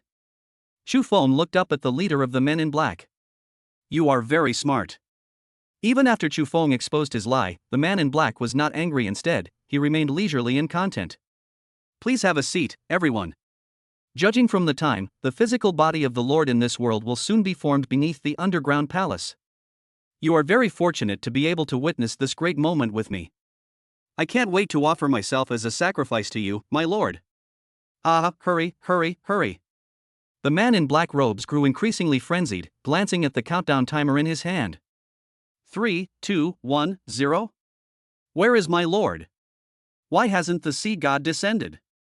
The imagined scene of the sea god descending and wreaking havoc, eventually leading him to his divine kingdom, did not occur. The man in black robes looked around anxiously, like a restless monkey. Are you referring to the ugly creature conceived within the lotus in the blood pool? If so, I've already killed it, Chu Feng said indifferently. No, impossible. There are so many traps and obstacles along the way, how could you possibly reach the blood pool? Even if you manage to reach the blood pool, there are blood dragons guarding it. How could you possibly harm Lord Sea God? Even I am no match for the dragon in the blood pool. Why is this happening? The man in black robes was no longer strolling leisurely. He clutched his head, knelt down with a thud, and roared in disbelief. A mere fake dragon dares to try and stop me? Isn't that wishful thinking? If there is a sea god in heaven, please pass on a message for me. Chu Feng drew his sword and climbed step by step along the altar, heading towards the enemy. What did you say? The man in black robes instinctively replied. Stay away from Dragon Kingdom. I don't care if you go and cause trouble elsewhere, but if you dare to commit crimes in Dragon Kingdom, I will kill you. Damn it, don't think you've won. I have a second plan. He suddenly scrambled to his feet and ran wildly toward the altar behind him. Upon hearing this, Chu Feng's eyes narrowed, and his long sword cleaved through the air. A crescent-shaped, blood-red blade of light hurtled toward the man in black robes. Clang! On the fifth level of the altar, a dark green shield suddenly appeared. When the blade struck it, only a few cracks appeared. No wonder you're so fearless, you're protected after all? Chu Feng murmured, his tiger soul blade flying up and down as he moved upwards, unleashing a barrage of blade energy that bombarded the shield. In the blink of an eye, the altar's shield was riddled with cracks and shattered. Damn it! No wonder he was able to slay the blood flood dragon. With such powerful attacks, is this person really in the talent stage? The man in black robes couldn't help but tremble, and he quickened his pace as he operated the altar. With a crisp bang, the altar shield shattered into countless fragments. The man in black robes completed his final operation, pressing down with his decaying hand. Ah! Originally, half a day later would have been the right time. The man in black robes wiped the cold sweat from his forehead. This swordsman was too powerful. If he didn't summon him soon, he would be dead. Go to hell. Chu Feng walked up to the fifth floor and raised his sword to kill the man in black robes. Suddenly, a chilling sensation spread through my mind. A major crisis. He suddenly retreated. Boom! From the void, something strange descended, and a gigantic creature emerged. What a remarkable guy has arrived. Just by sensing the aura, Chu Feng was certain that a fierce battle was about to begin. Gaji gaji. A chilling wriggling sound emerges. The sound, just hearing it will cause a strange transformation in the body, forcibly converting the person into a believer. Mu Wanqing and her companion felt waves of nausea and vomiting in their stomachs. Ugh! Qian Duo opened his mouth and spat out a small piece of octopus tentacles. His pupils shrank suddenly. He had never eaten anything like this before. Can a voice alone affect me? How terrifying! Qian Duo felt a chill run down her spine, as if she were in the dead of winter. Mu Wanqing looked up at Chu Feng, surprised. Junior brother was the closest, yet he's alright. Come closer to me and pray that the purification magic can ward off this strange change.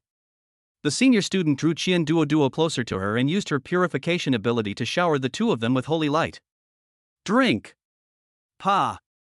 Qian Duo spat out the last piece of octopus tentacles, and the discomfort disappeared. My goodness, senior, you're amazing. You can even purify this. Qian Duo's eyes lit up as she looked at Mu Wanqing with admiration. Chu Feng was overjoyed to see this and felt fortunate to have met his senior during this mission. Sure enough, there was a healer in the team who could influence the course of the battle at crucial moments. Chapter 75: A Dozen Stepmothers.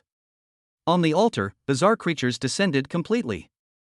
Chu Feng saw that what appeared was an incredible, deformed, and hideous behemoth.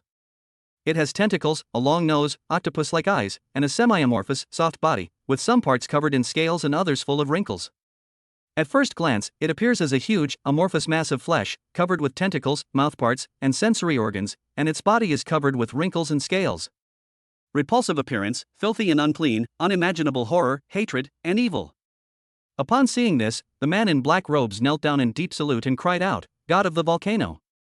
Gatinato is the name of a strange creature, the eldest son of the sea god, who is also known as the god of volcanoes because he has lived in an underwater volcano for a long time. His followers are mostly deep divers, a type of mutated creature that lives on the seabed. Gagaji. When Gatinato spoke, it was in a strange and unknowable language, but the man in black robes could understand it. His expression was one of terror. Lord Sea God's physical body was killed by that swordsman. You can't do this to me. You can't kill me. From within the bizarre creature's body, a gaping maw suddenly sprang forth, swallowing the man in black robes whole, leaving him no chance to resist. You failed to protect the Father God's physical body, What a waste, and you even dared to dream of living. After swallowing the black-robed man's body, Gatanadoa quickly mastered human language and began to speak. It turned to look at Chufeng and said condescendingly, "Insect, is it you who killed my father god's embryo? I admire you. As long as you agree to become my believer, I can consider having my father let you go and support you to become the spokesperson for this world. At that time, you will be second only to the emperor, above all others. Money, beauty, power, everything you desire will be yours." Hee ha ha ha ha ha. Chufeng opened his mouth, his mocking laughter gradually turning into wild laughter. What are you laughing at? Gatanathoya didn't understand the human's behavior. I laugh at your audacity in trying to recruit me. Chufeng drew his sword, pointed it at the sky, and said in a hearty voice, "Come on, let's have a good fight." Sigh. Steam billowed from Gatanadoa's body, its eyes glowing red, and it sneered, "What arrogant and ignorant humans! Today, I will show you the terror of the gods." Two terrifying red beams suddenly shot out from its pupils, petrifying everything in their path. Five-fold shield talisman. The rays were extremely fast. Chufeng drew talismans out of thin air, and a light shield formed in front of him, attempting to withstand the petrifying rays head-on. What? How is this possible? Under the red light, the light shield couldn't even last a moment before being petrified and pierced through. He tried his best to dodge, but his little finger was still hit by the red rays. Oh no, this thing is actually spreading. The little finger was petrified after being hit, and after a moment of hesitation, the petrification spread from the little finger to half of the palm. Hesitation only leads to more trouble. Chufeng raised his battle blade, and with a swift stroke, chopped off the entire hand. Hiss. Chufeng winced in pain and gasped, never expecting to lose a hand so soon after the battle began. He used his flesh-regenerating ability to reconstruct a hand at the severed wrist that was identical to the one before. This is no easy task. It's not the kind of temporary flesh and blood that can be created casually. Just constructing one hand has already consumed a third of the spiritual power. He would never have done this if losing his hand hadn't had such a significant impact on his future battles. Boss. A shield covered in gold coins spun and flew over, fixing itself in front of Chufeng to block the petrification rays.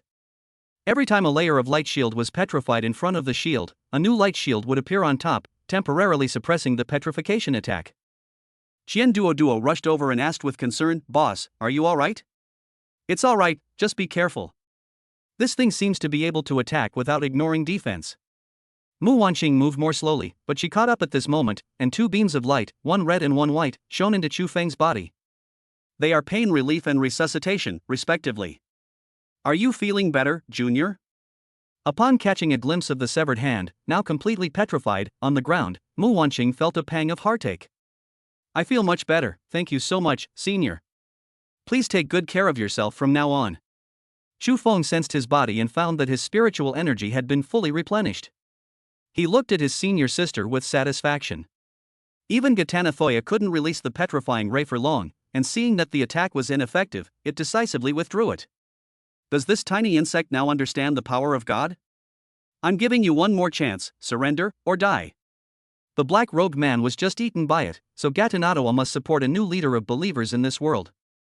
It was too lazy to look for anyone else, believing that the humans before it already knew the terror of God and would beg for its forgiveness. Boss, what do you suggest we do? Qian Duo saw Chufeng wave his hand and immediately understood its meaning. He peeked out and started cursing. You son of a bitch, I'll fuck your mother, I'll fuck you, you son of a bitch, your mother's a son of a bitch, I'll fuck your whole body, you son of a bitch. Gatanathoa, who understood human language, comprehended the meaning and cruelly spoke. You dare to disrespect God, you will be punished by God. I have decided to kill you all first, and then I will kill your closest relatives. At this moment, Chu Qingfeng, who was far away in the ghost realm, suddenly sneezed and put down the towering mountain in his hand. Looking back at the 10 mountains that he had worn down by practicing his boxing, he felt a sense of awe. Husband, what's wrong with you? Alright, sure, Xiaoqi, Jiao, Lian, Ai, Yanha, Yufei, Xuemen, Ichou, Mengjun, Lerong, Isi, Liannun, and Gurui, now is not the time to play around, stop bothering me. Chu Qingfeng emerged from the gentle embrace, a thoughtful expression on his face. What's wrong, my husband? I rarely see you so serious. I feel like there's a bug trying to kill me? It's nothing, I guess it's just my imagination. Chu Qingfeng roughly understood what was going on. Something must have happened to his own son for his bloodline to sense it. However, he wasn't worried about his son at all. That kid was no pushover. After hesitating for a moment, he still didn't tell his many wives about it. Over the years, his wives have worked hard for him, giving birth to more than a dozen daughters, but he has no sons. Everyone dreams of having a son, but Chu Qingfeng hasn't dared to reveal that he has one yet. Who knows what earth-shattering things these doting parents will do to their beloved son after they reveal this. Now, let's turn our attention back to Chu Feng. Chapter 76 Strong Acid Saliva. Arrogant and ignorant brat, feel the wrath of the gods. Volcanic meteor. Gatanathoa tilted his head back, and 7 or 8 mouthparts suddenly emerged from his fleshy body. Large rocks covered in magma were continuously ejected from the mouthpiece, flying into the air to form a meteor shower that rapidly fell towards the group, causing widespread damage. Chu Feng's face was grim.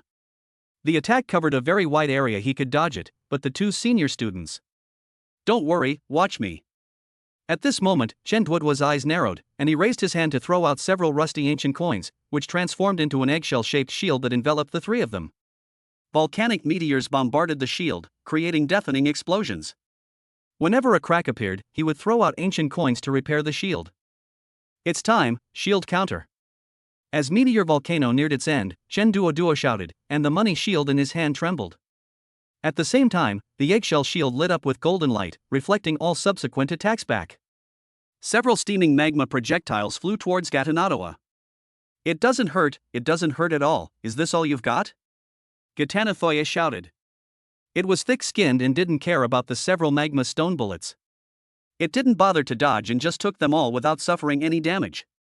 Damn it, the boss is so arrogant. Chen Duoduo was furious. He had seen arrogant people before, but never anyone this arrogant. He had worked himself to the bone for so long, but the other party hadn't even made a move. Don't worry, his defenses are strong. As long as you can protect your senior, we can wear him down. Chu Feng comforted him, saying that according to his observation, although the monster had powerful attack methods and defense, it was actually a ball of flesh without legs, so it must be inconvenient for it to move around. The only headache right now is that we don't know where the monster's defense limit is. If we can't even break through its defense, then we'll be in trouble. Chu Feng raised the tiger soul blade and released its blade light with all his might. Several crescent-shaped, blood-red blade lights, each several meters in diameter, slashed through the sky and flew away at high speed. You insect, how dare you hurt me? Gatanathoa's tentacles twitched, transforming into long whips that dispersed the blade's edge, but also leaving a mark on the tentacles. Very good. Seeing this, Chu Feng breathed a sigh of relief. The fact that the monster used its tentacles to defend itself against his blade aura proved that although its defense was strong, it could still be damaged by the blade aura. Each attack must be at least as powerful as the blade's edge to cause damage. Faced with such a defense, he was in a real headache, as he couldn't use many of his abilities. Sigh, it would be better if the defense was a little weaker. You can't break through its defenses. Just protect yourselves and provide me with support, and leave the rest to me. Next, is the time to slay the gods. Having assessed the current situation, Chu Feng reached out and tore off his shirt, revealing his strong muscles, perfect curves, and 8-pack abs. His demonic pupils narrowed slightly, a crimson light blazing brightly. His long, blood-red hair danced wildly behind him, his tiger soul blade held horizontally, ready to go all out. That junior. Mu Wanqing shyly called out to Chu Feng, her eyes unable to resist taking in her junior's flawless figure. I'm so embarrassed. Is something wrong, senior? He turned around and looked at his senior, whose face was flushed, with great curiosity. Can I try? Maybe I can break through the monster's defenses. Mu Wanqing spoke weakly, clearly not very confident herself. Seriously? Are you kidding me? My boss needs to go all out to break through this defense, and you, a support class, are trying to break it? Chen Duoduo smiled, completely disbelieving that Mu Wanqing could break through Gatanathoa's defenses, and took it as a joke. Upon hearing this, Mu Wanqing lowered her head even further. I trust you. Mu Wanqing suddenly felt a warm and comfortable hand stroking her cheek. She looked up and found her junior looking at her with affection. Give it a try. Now that you've made the decision, you must see it through to the end. Thank you. Mu Wanqing nodded emphatically, feeling warm inside from her junior's encouragement, and mustered her courage to wriggle forward. Pa! Mu Wanqing parted her cherry-like lips slightly and gracefully spat out a mouthful of saliva. This. Ha, you're kidding, right? Step back and don't affect my boss's performance. Seeing Mu Wanqing spitting, Chen Duoduo burst into laughter. What kind of attack is that? You think you can break through my defense? It seems I need to re-examine the human race, it is so foolish. Gatanatoa scoffed, not wanting to move at all as the saliva flew towards him. Snap. The saliva landed on Gatanatoa's head and immediately emitted blue smoke, instantly corroding and penetrating the hardest scales. A hazy, gray ripple spread outwards from the saliva at its center. That drop of saliva was actually strong sulfuric acid mixed with negative effects. This is the power of weakening?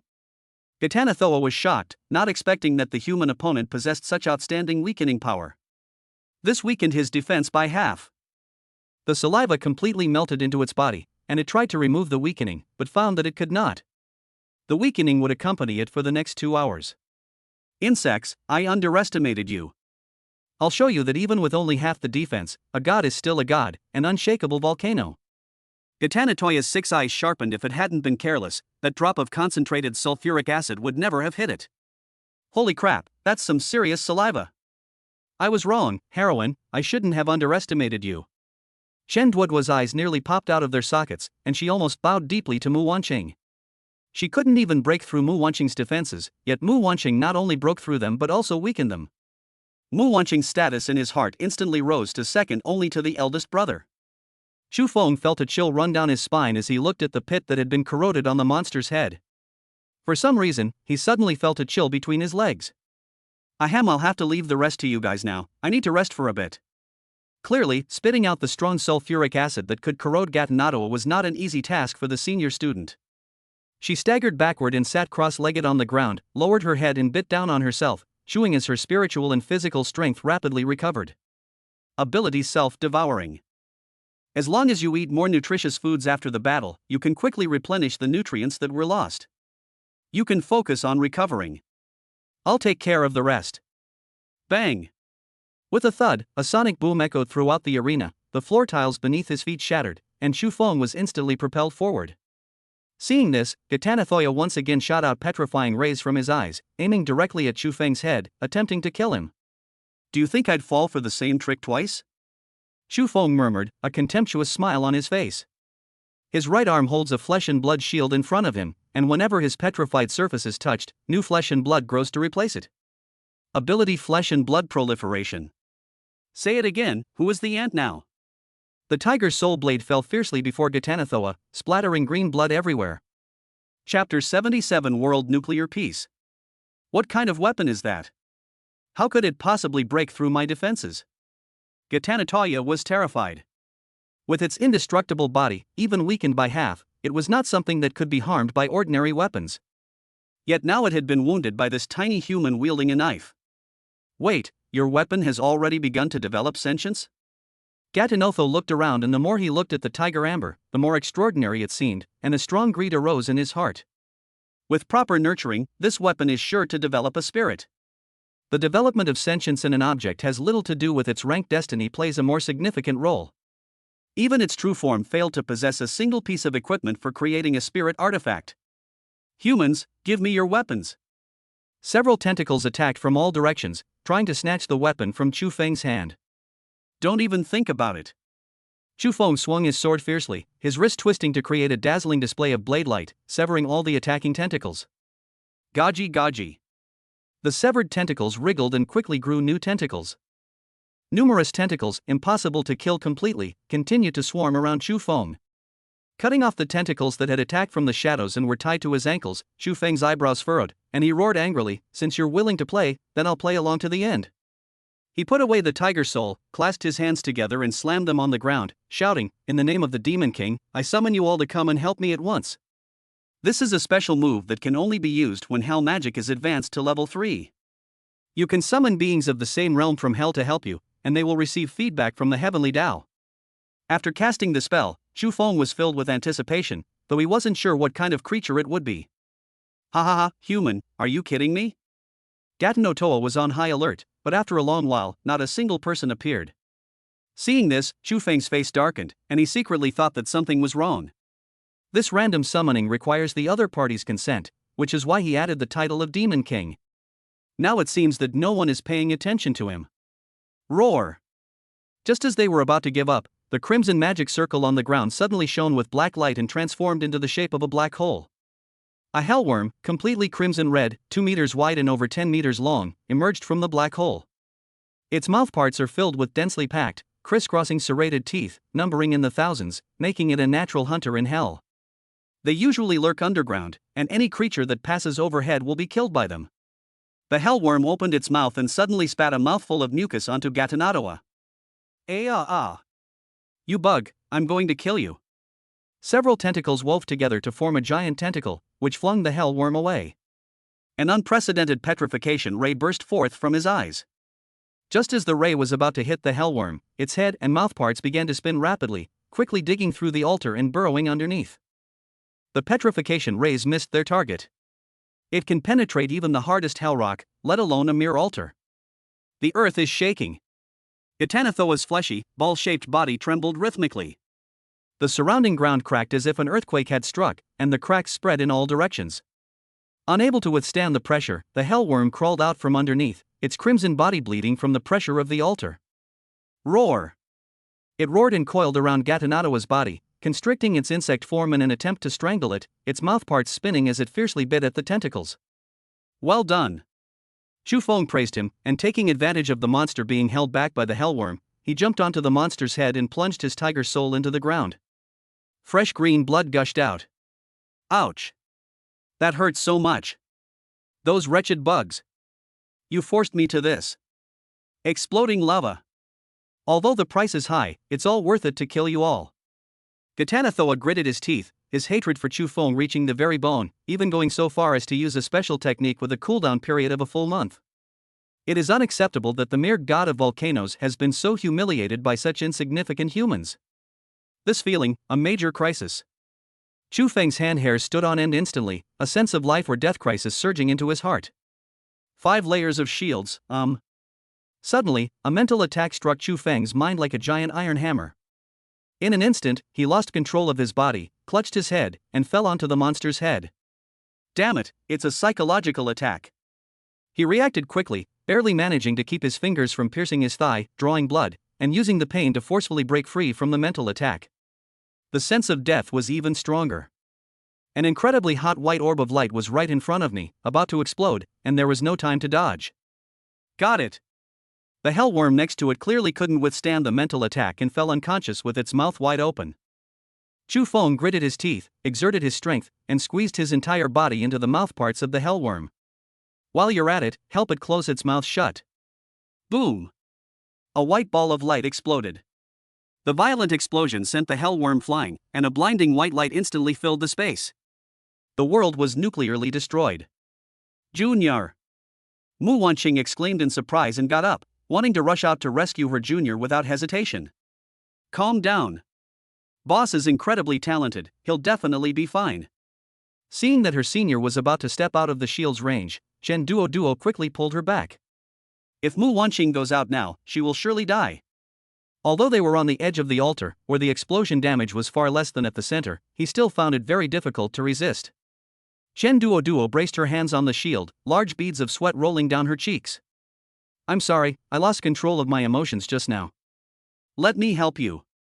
Mu Wanqing placed her hand on Xian Duoduo's shoulder, continuously channeling spiritual energy into him, and the two of them together withstood the explosion. All you insects, die.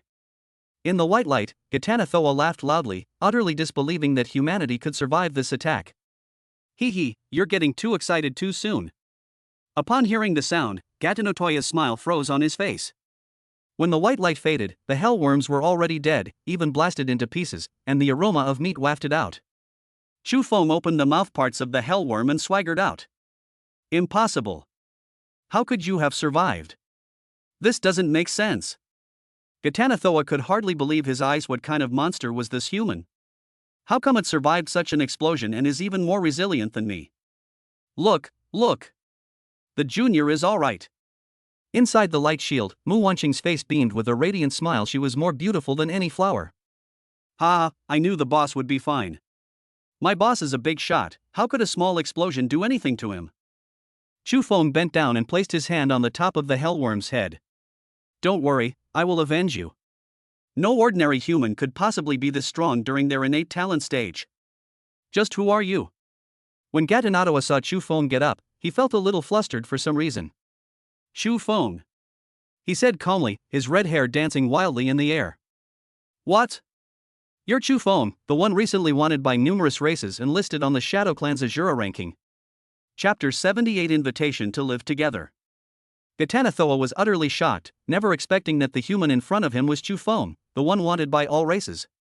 That terrifying prodigy who went from an unknown nobody to a top 10 member of the Azura ranking, also known as the Prodigy Assassination ranking, in just a few days. You must understand, those represent all the young talents of all humankind, and each of them is an exceptionally talented individual. You've actually gotten me into such big trouble. Gatanatua broke out in a cold sweat, wishing he could vomit up the dead man in black and whip his corpse. 10th place? Upon hearing this, Chu Feng frowned slightly. To make the list, you need not only potential, but also corresponding achievements. Su Qiner, who was as famous as teacher Dugubai, once came to the top of the city of the Scorpion clan alone. With just one glance, the army of 100,000 people committed suicide, and the majestic pass fell. A single glance from him could annihilate an army, and the Scorpion clan trembled at the mere mention of his name.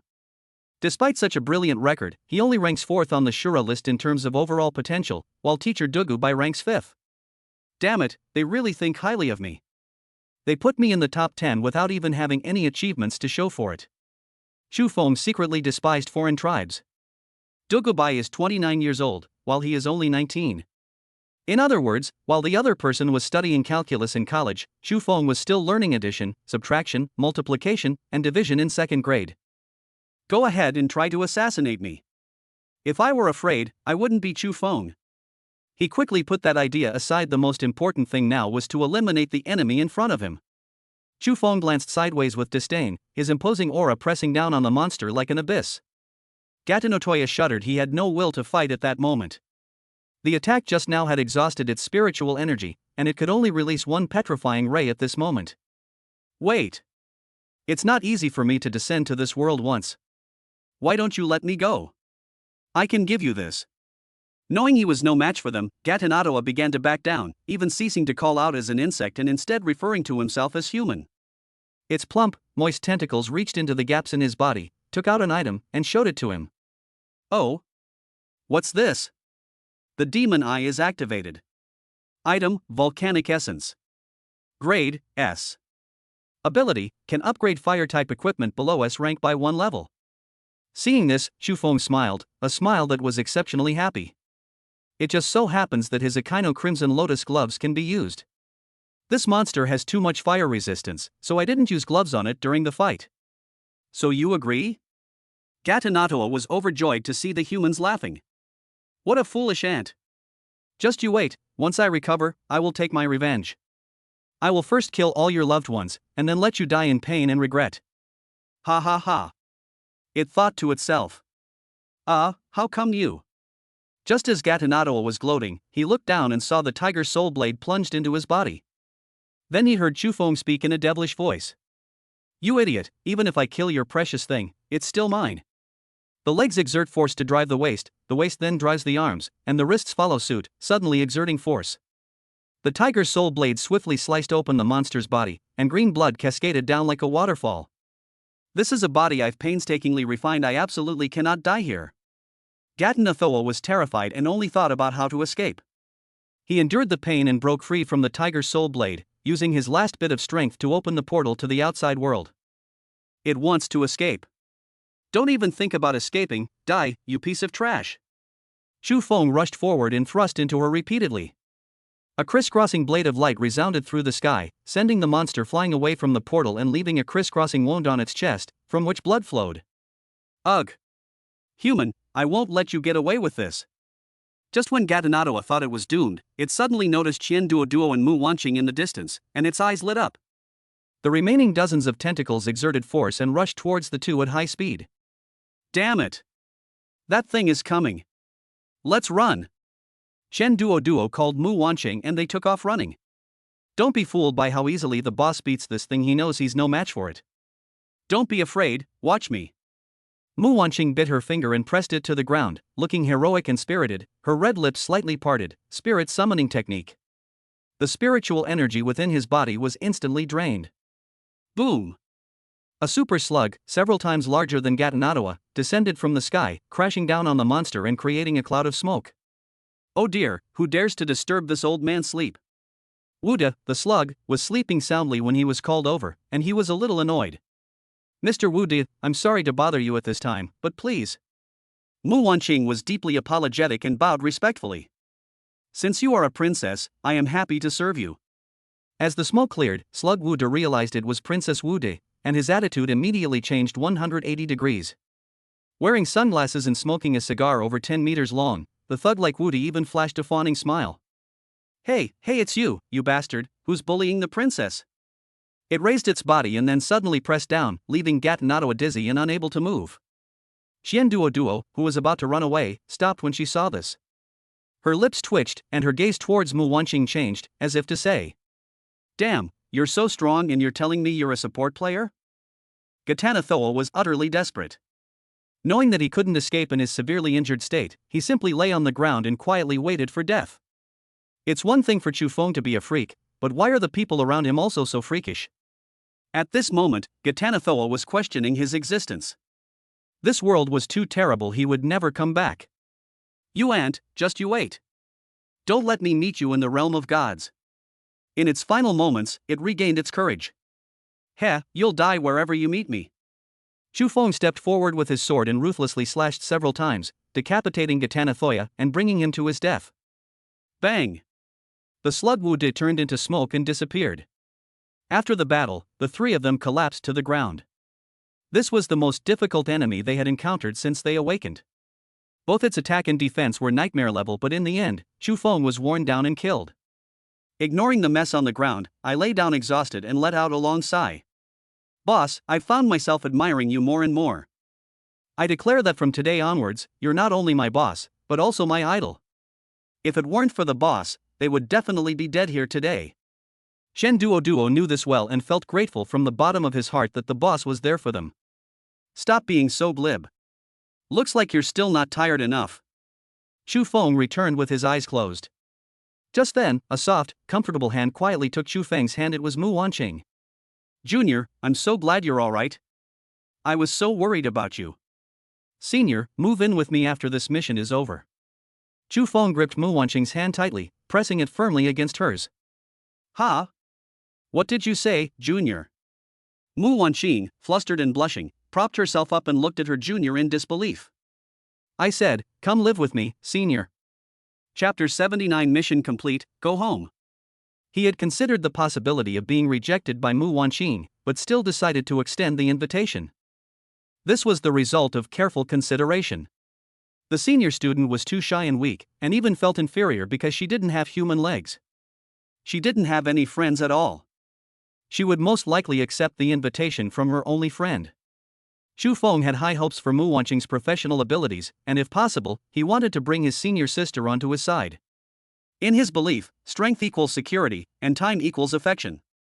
As long as the senior becomes my roommate, over time, her feelings for me will naturally grow to the point where we can't bear to part with each other. I'll agree immediately, or I won't agree if you don't ask. Chu Feng, wanting to add fuel to the fire, took his senior's soft hand and kissed her. I promise. Mu Wanqing was mesmerized by her junior's near-perfect profile, his red hair casually draped behind him, and the gentle smile on his lips. Feeling the warmth of his hand against hers, her heart fluttered. She had never been so intimate with a man before. For a moment, I was completely flustered, feeling like the world was spinning around me, and I was being pulled along, dizzy and lying on my junior's lower abdomen. Seeing this, Chu Feng smiled, patted the senior's head with his other hand, and a smile appeared on his lips. My senior is so easy to fool. With just a little trickery, he obtained perfect combat power. Xianduo heard the two talking and curiously looked up, only to be shocked. Mu Wanqing lying on the boss's lower abdomen looked too much like, well, you know. Seeing this, he lay back down, turned his head to the side, and muttered, I didn't see anything. Half an hour later, the group had mostly recovered, and Chu Feng stood up from the ground. Mu Wanqing and Xianduo followed closely behind. Hello sister-in-law. Shen Duo scratched his head, grinning sheepishly as he tried to ingratiate himself with Mu Wanqing. No. That. Upon hearing this, Mu Wanqing's already flushed face became even more embarrassed. She wished she could escape on the spot and stammered for a long time without being able to say anything coherent. Idiot, don't yell like that. Chu Feng kicked Xian Duoduo's big butt. Boss, look, your wife didn't refuse, did she? Shen Duoduo dodged the flying kick to the side, grinned sheepishly, and winked at Chu Feng. That fat bastard. Chu Feng chuckled inwardly, cursing inwardly. So this was an assist for him. Alright, we've just gone from being teammates to roommates, so don't call us that. He looked up and glared at her, while Chen Duoduo made a okay gesture in the shadows. Junior, your arm. Mu Wanqing was extremely shy, her eyes unfocused, but she unexpectedly discovered her junior's arm injury. Oh, this? It's nothing, just an accidental injury from an explosion during the battle. He said nonchalantly that this minor injury would heal on its own in a few days. No, Junior, you need to take care of your health. Let me treat you, okay? Good. Seeing her senior's pitiful appearance, they had no choice but to let her have her way. However, Mu Wanqing's next move left Chu Feng dumbfounded. The healing light I had imagined didn't arrive instead. I have a slug-like constitution. Some of my substances have a corrosive effect, while others have a healing effect. This is a healing sap that can not only heal injuries but also provide gentle nourishment.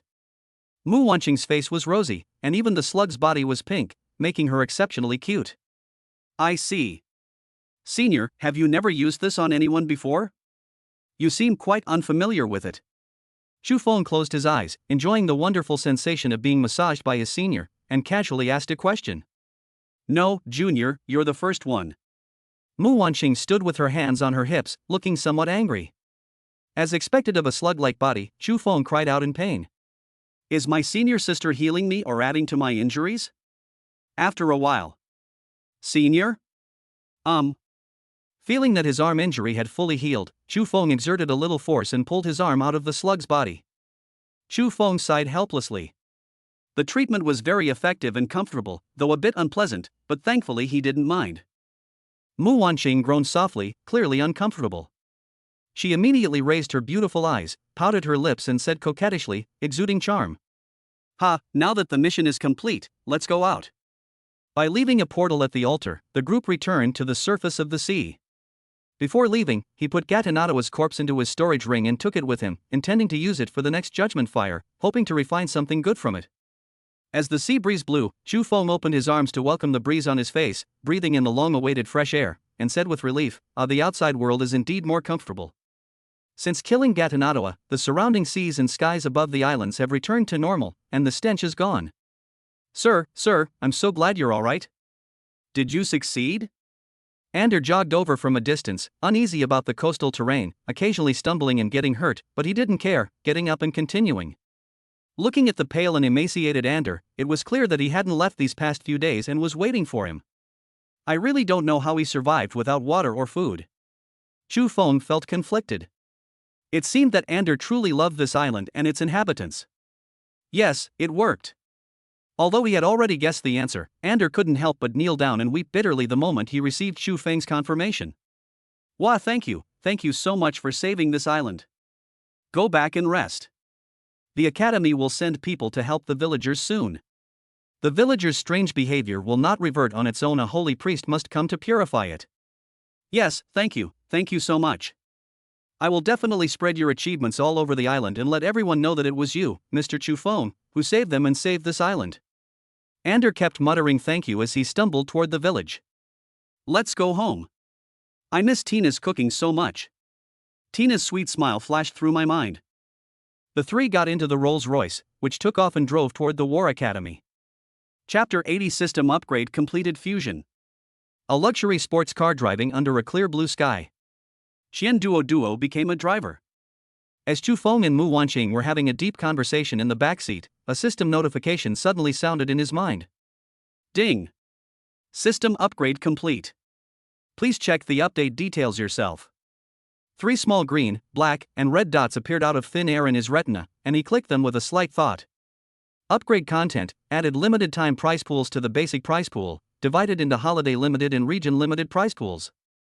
Festival themed prize pools include Spring Festival prize pool, Valentine's Day prize pool. Regional prize pools include Ghost Realm prize pool, Academy prize pool, Divine Realm prize pool, etc. The limited time prize pool will feature a large number of prize pool related items, as well as special items not found in the basic prize pool. Upon seeing this, Xu Feng's face broke into a bright smile. A limited time prize pool? Interesting. He was curious about what would happen if he used the limited time lottery in Japan, and whether he could get access to the many teachers' rare teaching videos. After examining the green area, Xu Feng continued to look at the black light cluster in his retina. New system feature unlocked, Fusion. This feature allows the host to combine two existing abilities into one. Fusion will consume soul crystals. Note, the fusion process cannot be cancelled, and the final fused ability is uncertain. It may become stronger or weaker. Please choose carefully. Very good. After reading the contents, Xu Feng was overjoyed. He hadn't used some of the abilities in a long time, and this function was a godsend. Even seemingly useless abilities can be turned into valuable ones. Without further ado, he first checked his own panel. Name, Xu Feng. Class, Demon King. Realm, Talent Stage Late Stage. Active abilities, Demon Eye, Summon Two-Headed Hellhound, Heavenly Talisman, Judgment Fire, Hellish Spell Mastery LV3, Flesh Proliferation, Blade Aura. Passive ability, Hell Lord, Magic Immunity. Familiar, SSS-rank Lillian. Remaining Easter egg attempts for today, 0. I'll just summon the Two-Headed Hellhound's ability. It's already outdated and has been eliminated. I won't feel bad even if it disappears. To achieve fusion, another skill is required. Thinking it over, Xu Feng took out the C+ level skill ball bullet fist that he had considered useless and swallowed it in one gulp. Before the arm muscles were modified by the bullet fist skill, he quickly opened the system fusion interface, revealing a pattern resembling a Bagua furnace, with a small square on each side and below the furnace. Place the summon two-headed Cerberus icon and the bullet fist icon on either side of the 8 trigrams furnace. Ding! This fusion requires 6 nascent soul crystals. Confirm? 6 pieces? Xu Feng felt a pang of pain, gritted his teeth, and clicked OK. Within the storage ring, the 6 soul crystals vanished into thin air, and a raging fire erupted directly beneath the 8 trigrams furnace. What followed was a 6-second wait. Put. As the Bagua furnace was opened, a torrent of steam gushed out, and the bottom of the furnace emitted a dazzling purple light. The new skill icon slowly appears. Ha, it worked on the first try. Purple represents grade A, which is undoubtedly a great success. Xu Feng checked the attributes. Skill name, Boxing Hellhound. Grade, A. Ability, can use spiritual power to conjure a boxing hellhound. In the skill icon, the 2-meter-tall hellhound no longer runs on all fours, but stands upright. With his hind legs gripping the ground and his upper body in a boxer's stance, Xu Feng had no doubt that this guy could take down a bull with a single punch, given his broad back, muscular waist, and the bulging veins on his arms. Ah, that feels good. Kudos to the system. Every update is so good, I wish there were more updates like this. He paused for a moment. Xu Feng examined the last red ball of light with great anticipation, and after seeing it clearly, his expression became complicated. He finally has his own mission system, but these missions seem a bit unorthodox. SS-rank Unique Chain Quest, Demon Queen. The first phase of the task requires recruiting a concubine. Current progress is 01. Mission Introduction. As the Lord of Hell, the Demon King who reigns supreme, how can he allow his harem to be empty? Xu Feng's state of mind at this moment was like that of a lone boat sailing on the sea in a storm, rising and falling with the waves. His thoughts were now extremely dangerous. He was contemplating whether or not to forcibly take a woman into his harem. After experiencing many events, Xu Feng's mindset is also quietly changing. From the initial innocence and kindness, he gradually became cold-blooded, cunning, and domineering. He became so rudimentary that he no longer recognized himself. The world dictates that he must make changes, otherwise, he'll be devoured without a trace. Phew. After a moment of contemplation, Xu Feng exhaled a deep breath, crossed his legs, and felt much more relaxed. What's wrong, Junior? Mu Wanqing tilted her head to look at Xu Feng, smiled, and gently massaged his forehead with her soft hand. After in-depth communication and spending a long time together, Mu Wanqing was no longer as nervous and shy as before. When facing Xu Feng, she was more like a close friend. I've figured some things out. Seeing that her junior had stopped there, Mu Wanqing didn't ask any more questions and focused on giving the massage. Foolproof system. Chu Feng mentally gave the system a big middle finger. As expected, I still can't bring myself to abduct a woman, at least not now. And who can say for sure what will happen in the future? When it comes to relationships, Chu Feng doesn't want to force anyone. He prefers to let things take their natural course. He still prefers a love that develops naturally, like simmering porridge. Of course, having fast food once in a while is fine, well, it's a man's business. A smile played on his lips as he lay down on his senior's body and slowly drifted off to sleep. War Academy. The Rolls-Royce slowly landed in front of the mission hall. Wake up, Junior. Mu Wanqing gently shook Chu Feng's arm. Don't bother me, let me sleep a little longer. Without even opening his eyes, he turned over and fell asleep in less than 3 seconds. Ahem. I'm sorry, Senior. I don't know what happened just now. Maybe you were too tempting.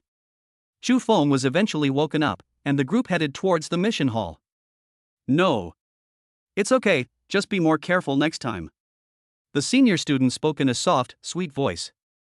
As more people gathered around, she shyly clung to Chu Feng's arm and refused to let go. Recalling the erotic scene that greeted him when he woke up, Chu Feng secretly swallowed. Chapter 81. Don't be afraid, I'm here. Mu Wanqing grabbed her junior's arm and hid behind him, looking just like a timid young wife. Senior, look at me.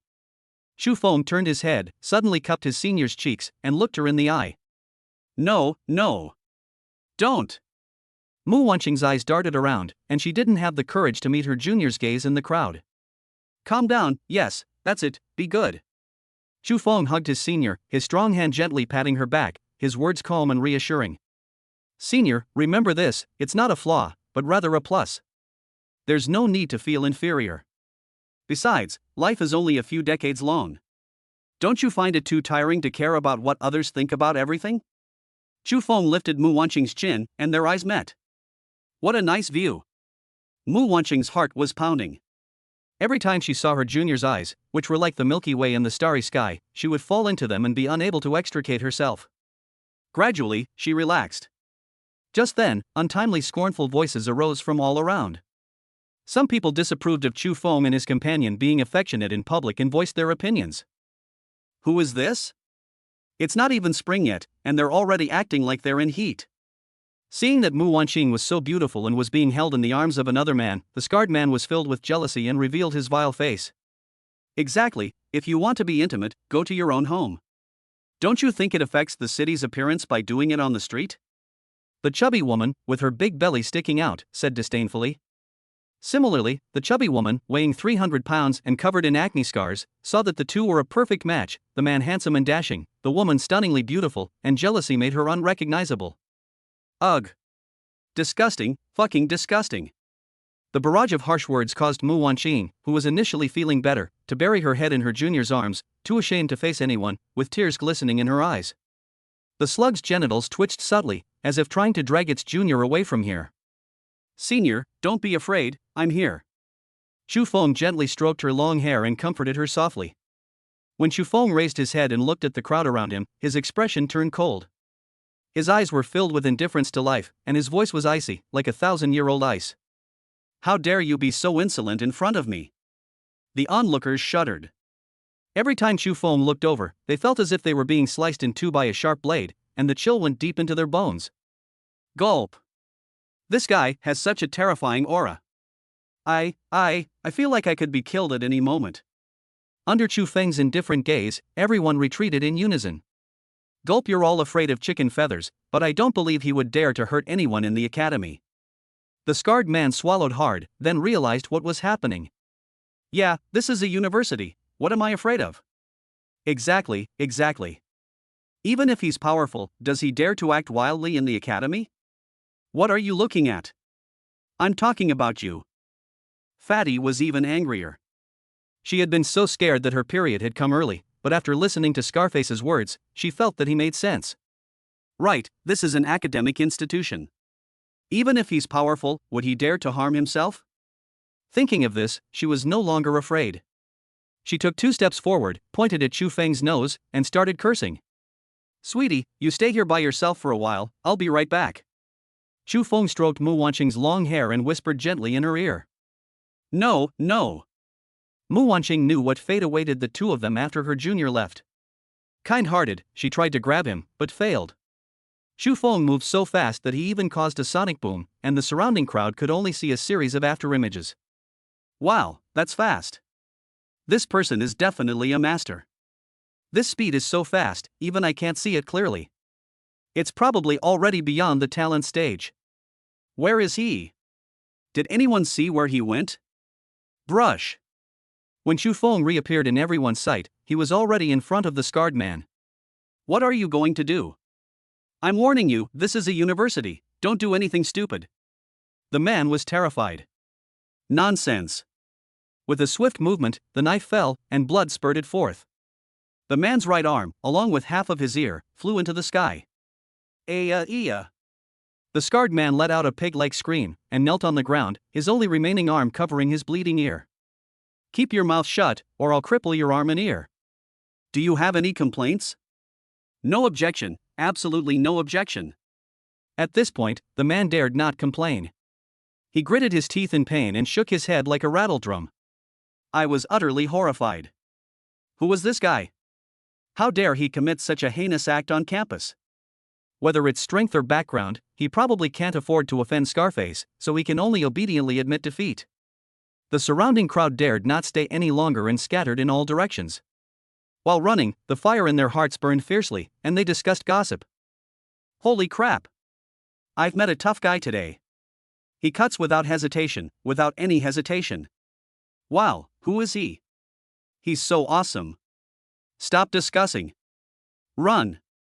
Be careful, the knife-wielding man might chop you all up too. At this moment, a man wanted to upload the video he had just recorded of Chu Feng injuring someone to the internet and mobilize the public to dox him. As soon as I clicked publish, the content was blocked, and a dialog box popped up. Holy crap! Holy crap! Holy crap! What the hell is this? What's wrong with you? Seeing that something was wrong, his companion curiously leaned over and looked at the phone, only to see what was written on it. Son, the content you posted involves top-level state secrets. Please surrender yourself to the authorities as soon as possible. Hiss. Seeing Chu Feng walking towards her, Fatty was so frightened that she cried and defecated, losing control of her bladder and bowels. I was wrong, please forgive me, I shouldn't have said anything. Fat's sister knelt on the ground and slapped herself across the face, one slap on the left and one on the right. It quickly became red and swollen, making me look like a pig's head. Chu Feng didn't say much, and with a slash of his knife, he cut off one of Fatty's arms and half of her ear. Fat's sister fainted. Blood flowed down the amber to the ground. He turned around, lit a cigarette, and walked back.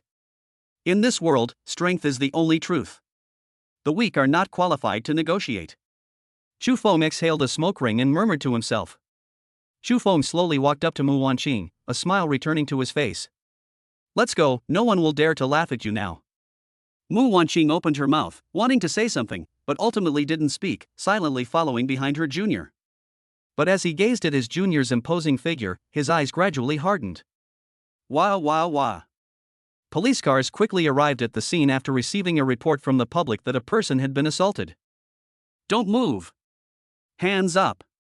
The university police officers, looking stern, disembarked from their police cars in an orderly fashion, raising their guns as a warning. The university hasn't experienced such a serious incident in many years.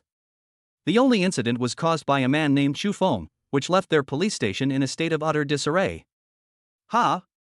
Chu Feng. Chapter 82 Ouyang Qian, it's been a long time. The bespectacled girl who had seen Chu Feng at the police station before was now standing there, her mouth slightly open, frozen in place with her gun raised. He didn't even notice when his police gun slipped from his hand and fell to the ground. Hey senior, are you serious? We're dealing with criminals right now, don't get distracted.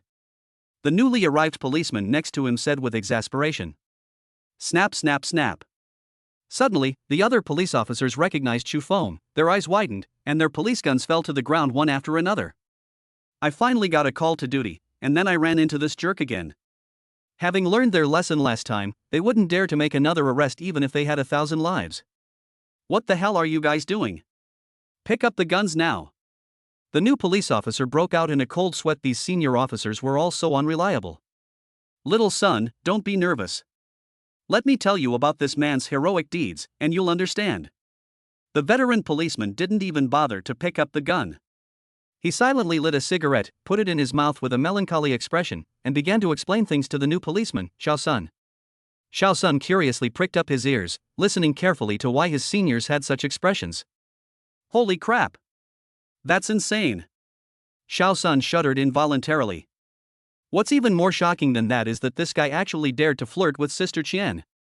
Sister Qian, who was upright and incorruptible and could not tolerate the slightest injustice, actually succumbed to this man. Hiss!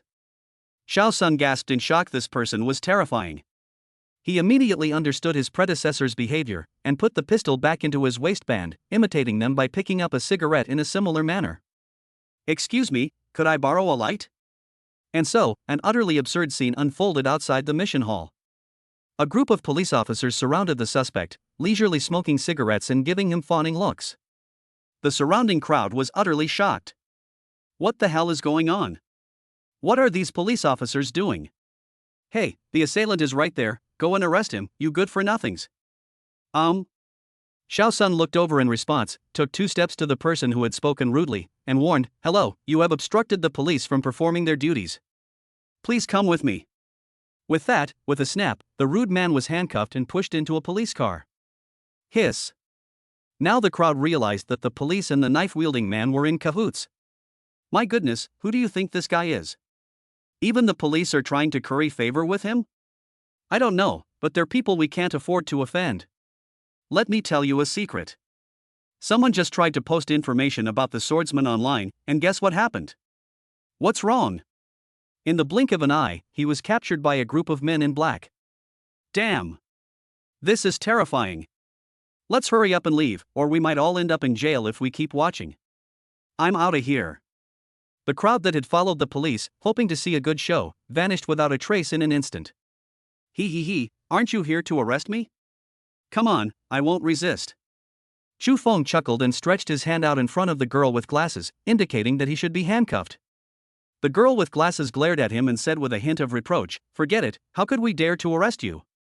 This young lady wants to wear her police hat for a few more years." Well, if you don't arrest me, then I'm leaving. Chu Feng smiled and took his senior's hand, jokingly saying, hurry up, boss, please don't make things difficult for me. Oh, by the way, where's that officer with the 36E cup from last time? Did he resign?" Chu Feng suddenly remembered something and turned around to ask. Ha! That's right, where did Sister Qian go? The girl with glasses looked around, wondering where Sister Qian was, even though she had been on duty with the team. Inside the police car, Ouyang Qian was so angry that she clenched her teeth as she recalled the unbearable past after seeing that the suspect was Chu Feng. She felt a tightness in her 36E breasts, making it hard for her to breathe. She was torn, debating whether or not to capture Chu Feng. If it weren't for her superiors, she would have gone down long ago and pinned the villain Chu Feng to the ground to be punished. I'm afraid it will be like last time, where they were arrested and then immediately ordered to be released. When that time comes, I'm afraid I'll be taken advantage of by this villain again and have to sell my body. Memories flooded back, and Ouyang Qian felt her face burning. Justice must be served. Only when the wicked are punished will other criminals take heed and the world be at peace. Ouyang Qian's eyes gradually hardened. She opened the car door and stepped out with a swift and decisive movement. Today, even at the risk of being dismissed, she will make this villain suffer a lesson he will never forget. Hello, Sister Qian. Hello, Sister Qian. The other officers greeted them with respect in their eyes. Because of Ouyang Qian's heroic performance, always rushing to the front in every operation and making numerous meritorious contributions, she has been promoted to deputy director. Wait a minute, the direction Sister Qian went. Oh no, something bad is about to happen. Seeing Ouyang Qian appear and walk towards him, Chu Feng smiled. A fair complexion, light-colored eyebrows, a straight and elegant nose, pale red lips, a graceful figure, and a captivating physique dressed in a police uniform, a cold-faced beauty. He thought to himself that such a pleasing scene made him feel 3 points better. Long time no see, Officer 36E. He greeted her with a smile. Ouyang Qian snorted coldly, her eyebrows furrowed, and she said icily, "Guards, arrest him." The surrounding police officers stood still, looking around as if they hadn't heard anything, and no one dared to arrest Chu Feng. Your subordinates don't listen to you. It seems your authority isn't as great as Oyopai's. Chu Feng mocked mercilessly. Qian. Sister Qian, maybe we should just let it go. We can't afford to offend her. Someone mustered their courage and said timidly. Shut up. If you don't dare, I'll do it myself. Even if it's Chu Feng, arresting him first and reporting later is the chief's special permission. Enraged, Ouyang Qian pulled out handcuffs from her waist and brazenly tried to handcuff Chu Feng. Sister Qian, calm down. Please don't do anything foolish. It would be such a pity if you were dismissed after all the hard work you put into becoming deputy director. The girl with glasses hugged Ouyang Qian from behind, tightening her grip to stop her from moving. You let me go. Ouyang Qian was furious.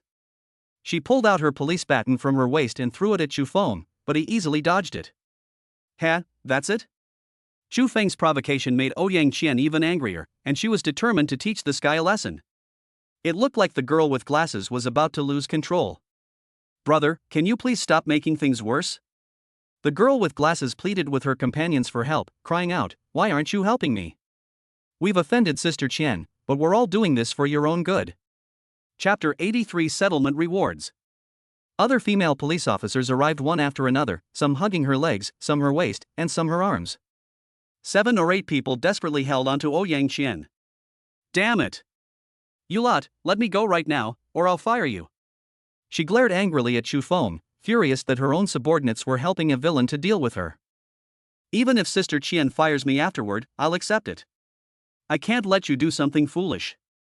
The girl with glasses turned to Chu Feng and pleaded, Big boss, please leave quickly, don't provoke Sister Qian anymore. Okay, I'll leave after I finish taking care of something. He strode up to Ouyang Qian and revealed a wicked smile. What do you want to do? I'm warning you. Ouyang Qian suddenly had a bad feeling and began to twist her limbs, trying to break free from the crowd's restraints. Awesome, a role model for men. Holy crap. This is the first person to dare treat Sister Qian like this. Chu Feng did exactly what everyone wanted to do but dared not do. The men were incredibly envious, and the women were incredibly envious too. Ouyang Qian has reached the point where she is attractive to both men and women. Chu Feng, you bastard. Ouyang Qian, will definitely kill you. The air was silent for a moment, then a roar suddenly rang out. Ouyang Qian looked at herself in disbelief, her eyes red, her fists clenched so tightly that the veins stood out. Chu Feng had already led Mu Wancheng and Qian Duoduo far away and entered the mission hall. Junior, she seems really angry, is she okay? Mu Wancheng's delicate hands were intertwined with Chu Feng's as she spoke with concern. Don't worry, even if Ouyang Qian gets so angry that her period comes early, it won't do anything to me. There were originally only 1 or 2 people inside, but when Chu Feng came in, chaos erupted. They had all witnessed Chu Feng's performance outside, and they dared not stay here any longer. Run! That guy's coming in. Please, boss, don't cut it. Get out of my way. Holy crap, who the hell stole my peaches in the chaos? Among the crowd, a burly man with a face as red as a jujube knelt on the ground, clutching a peach and crying out in pain. The crowd scattered instantly, leaving only 3 people in the mission hall. It's good that you left, it saves us from queuing. Chu Feng and his group arrived at the settlement window. Here you go, this is your reward for completing the mission. When the hard-of-hearing old man in charge of the handover looked up again, he found that the long line had vanished into thin air, leaving only 3 people. Strange, is it some kind of ghost appearing in broad daylight? People are leaving without even asking for the reward. The old man silently took back the reward, put on his reading glasses, and asked the 3 men, Are you here to turn in the quest, or to abandon it? Grandpa, we're here to turn in our mission, but there's something special I need to tell you. Chu Feng handed the prepared report to the old man. The younger generation is truly formidable. They are indeed formidable. The old man looked down and read the mission report, praising it repeatedly. It was unbelievable that they had actually killed the evil god's clone. Young man, the difficulty of this task far exceeds the level you were assigned when you took it. You wait while I apply to my superiors. The old man shook the landline phone in front of him, and the other party answered quickly, and the 2 began to discuss. Okay, right, that's right, good. Click. The old man hung up the phone and pulled out a large number of treasures from his storage equipment, placing them on the table. So many treasures. Qian Duoduo's eyes lit up. The academy has decided on your reward. First, the difficulty of the mission will be increased from 4 stars for the talent stage to 9 stars for the talent stage. This will be recorded in your file and accompany you for life. After graduation, whether you join the army or apply for other jobs, you will receive preferential treatment. The 9-star talent quest is the most direct way to demonstrate one's ability. Some people, even when they reach maturity, can only barely complete a 3-star task during their talent stage. People who have lofty ideals but lack real ability will find no place to want them. Furthermore, the rewards, in addition to the original rewards, 1. 1000 points, 2. Deep sea troops can upgrade deep sea attribute equipment below grade A by 1 major level, 3. The 3 random grade B plus equipment pieces. In addition, here's what you'll get: 1. 5000 points, 2. 2 deep sea troop resources, 3. Upgrade 3 B plus grade equipment pieces to a grade. At this point, the old man was somewhat incredulous. This reward was far too generous. Grade A items are not like Grade B items, they rarely appear in mature stage missions, yet the Academy has produced 3 of them this time. The old man tidied up the reward items and handed them to Chu Feng through the counter. Thank you, sir. Chu Feng first thanked him politely, then reached out and took the loot, and they immediately began to divide it up. Each person receives 2000 points, 1 deep sea source, and 1 random A grade equipment. 2,000 points is 20 million. Qian Duo wiped away non-existent drool from the corner of his mouth. Thank you, Junior. Mu Wanqing accepted the items with a smile. Take a look at what your grade items are. Full of anticipation, Chu Feng opened the blind box in his hand first, and an item flew out, which he quickly grabbed. Item: free and easy fan. Grade A. Abilities: 1. E Gale, can create a gale by fanning the free and easy fan. 2. Jade Rui, the fan body is made of golden crystal jade and can be freely scaled up to 10 times its original size. Not bad. Chu Feng picked up the fan and played with it. The carefree fan is made of gold crystal jade. Although it is jade, its toughness is no less than that of a wooden fan. The front features a golden dragon swimming freely, exuding elegance and grace. The back features an exquisite and magnificent landscape painting. What a fine fan! What a fine fan! The more Chu Feng handled the fan, the more he liked it. This stunningly beautiful fan was a perfect match for his own good looks. Qian Duo unlocked a mechanical puppet, which requires energy to activate. Mu Wanqing produced a sunflower. Once planted, it could continuously generate solar energy, and eating it could restore spiritual power. Senior, you should go back to your dorm and pack your things first. The university still owes me a favor. I'll ask the university for a bigger dorm in the next few days, and then you can move in. This mission is now completely over, Chu Feng said, turning to Mu Wanqing. Whatever you say. The senior student was obedient and well-behaved. The thought of living with the junior student made her extremely shy, and she left through the back door with a blush on her face. Qian Duo, you. Chu Feng was about to say something when Qian Duo interrupted him, revealing a lewd smile as he spoke. Big brother, I suddenly remembered that the gas at home was still on, so I won't disturb your time with my sister-in-law Tina. Qian Duo winked at Chu Feng and disappeared in a flash. That fatso, he's like a mind reader, Chu Feng muttered with a smile. Tina's cute and playful face appeared in his mind as Chu Feng drove the Rolls-Royce towards home. Chapter 84: Tina's Notes. Sunday, sunny. Today is the 5th day that Tina has been missing her senior. Tina, wearing a bare apron, sat at her desk, her short legs swinging back and forth as she wrote furiously, expressing her longing. She bit the pen cap, looking thoughtful, paused, and then continued writing. Tina listened to her senior and slept well every day, but Tina misses you so much. Oh yeah, Tina met her senior in her dream yesterday. Actually, in Tina's heart, I've always been yours. After finishing her notes, Tina carefully put them in an envelope, sealed it with beeswax, and placed it in a drawer. I could vaguely see that in just 5 days, half a drawer was filled with notebooks, more than a dozen in total. Whenever Tina misses her senior, she writes her feelings in her notebook, which contains what she wants to say to Chu Feng. There's no fish left in the kitchen, so we need to go to the market and buy 2 more to ensure that my senior can have delicious food whenever he comes back. Thinking it over, Tina took off her loungewear, changed back into her formal clothes, grabbed her small bag, and was about to go out. The doorknob clicked open, and before Tina could even push the door open, it was pushed open from the outside with such force that Tina staggered and fell backward. Wah! I'm going to be disfigured. As the shoe rack on the ground got closer and closer to her face, Tina seemed to already see herself with a bloody head, and she closed her eyes in fear. In the blink of an eye, a pair of warm, large hands encircled her waist and caught her steadily. Her long red hair fell down, obscuring Tina's vision. Who's there? Don't touch me.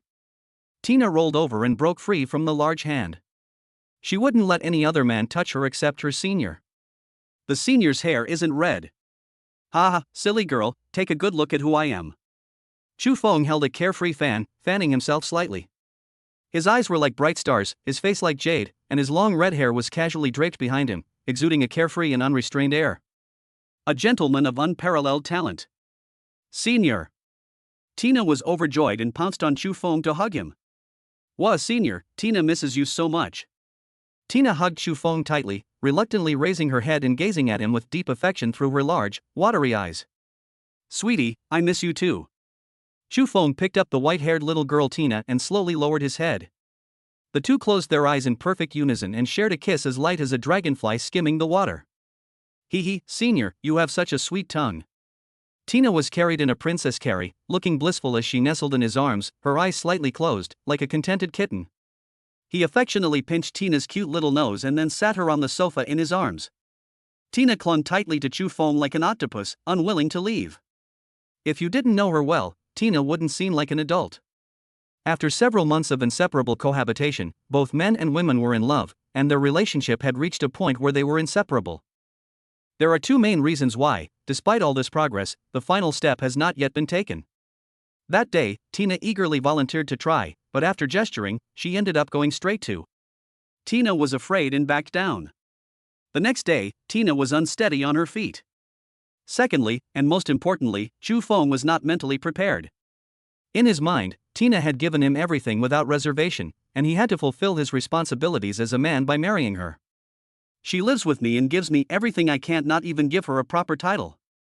As a bachelor who has lived two lives, I've had girlfriends before, but suddenly I'm about to have a wife, so my feelings are quite complicated, and I don't know what to feel. However, upon his return, Chu Feng had made up his mind to completely win Tina over. Your hair has turned red, it looks so good. Tina's face flushed, and she picked up a strand of red hair, asking curiously. It's a long story, it goes like this. Chu Feng recounted his exciting adventures, which terrified Tina, who screamed repeatedly. The story ended with the little girl's high-pitched screams. The adventure was so exciting. Tina really wants to go with her senior, but unfortunately Tina's career awakening progress is stuck at 99.99%. At this point, Tina looked dejected and aggrieved. Half a month ago, her career awakening progress was already at 99.99%, but it's still like this now. Don't rush, what's meant to come will come. Chu Feng gently comforted him, saying that there was nothing he could do about it.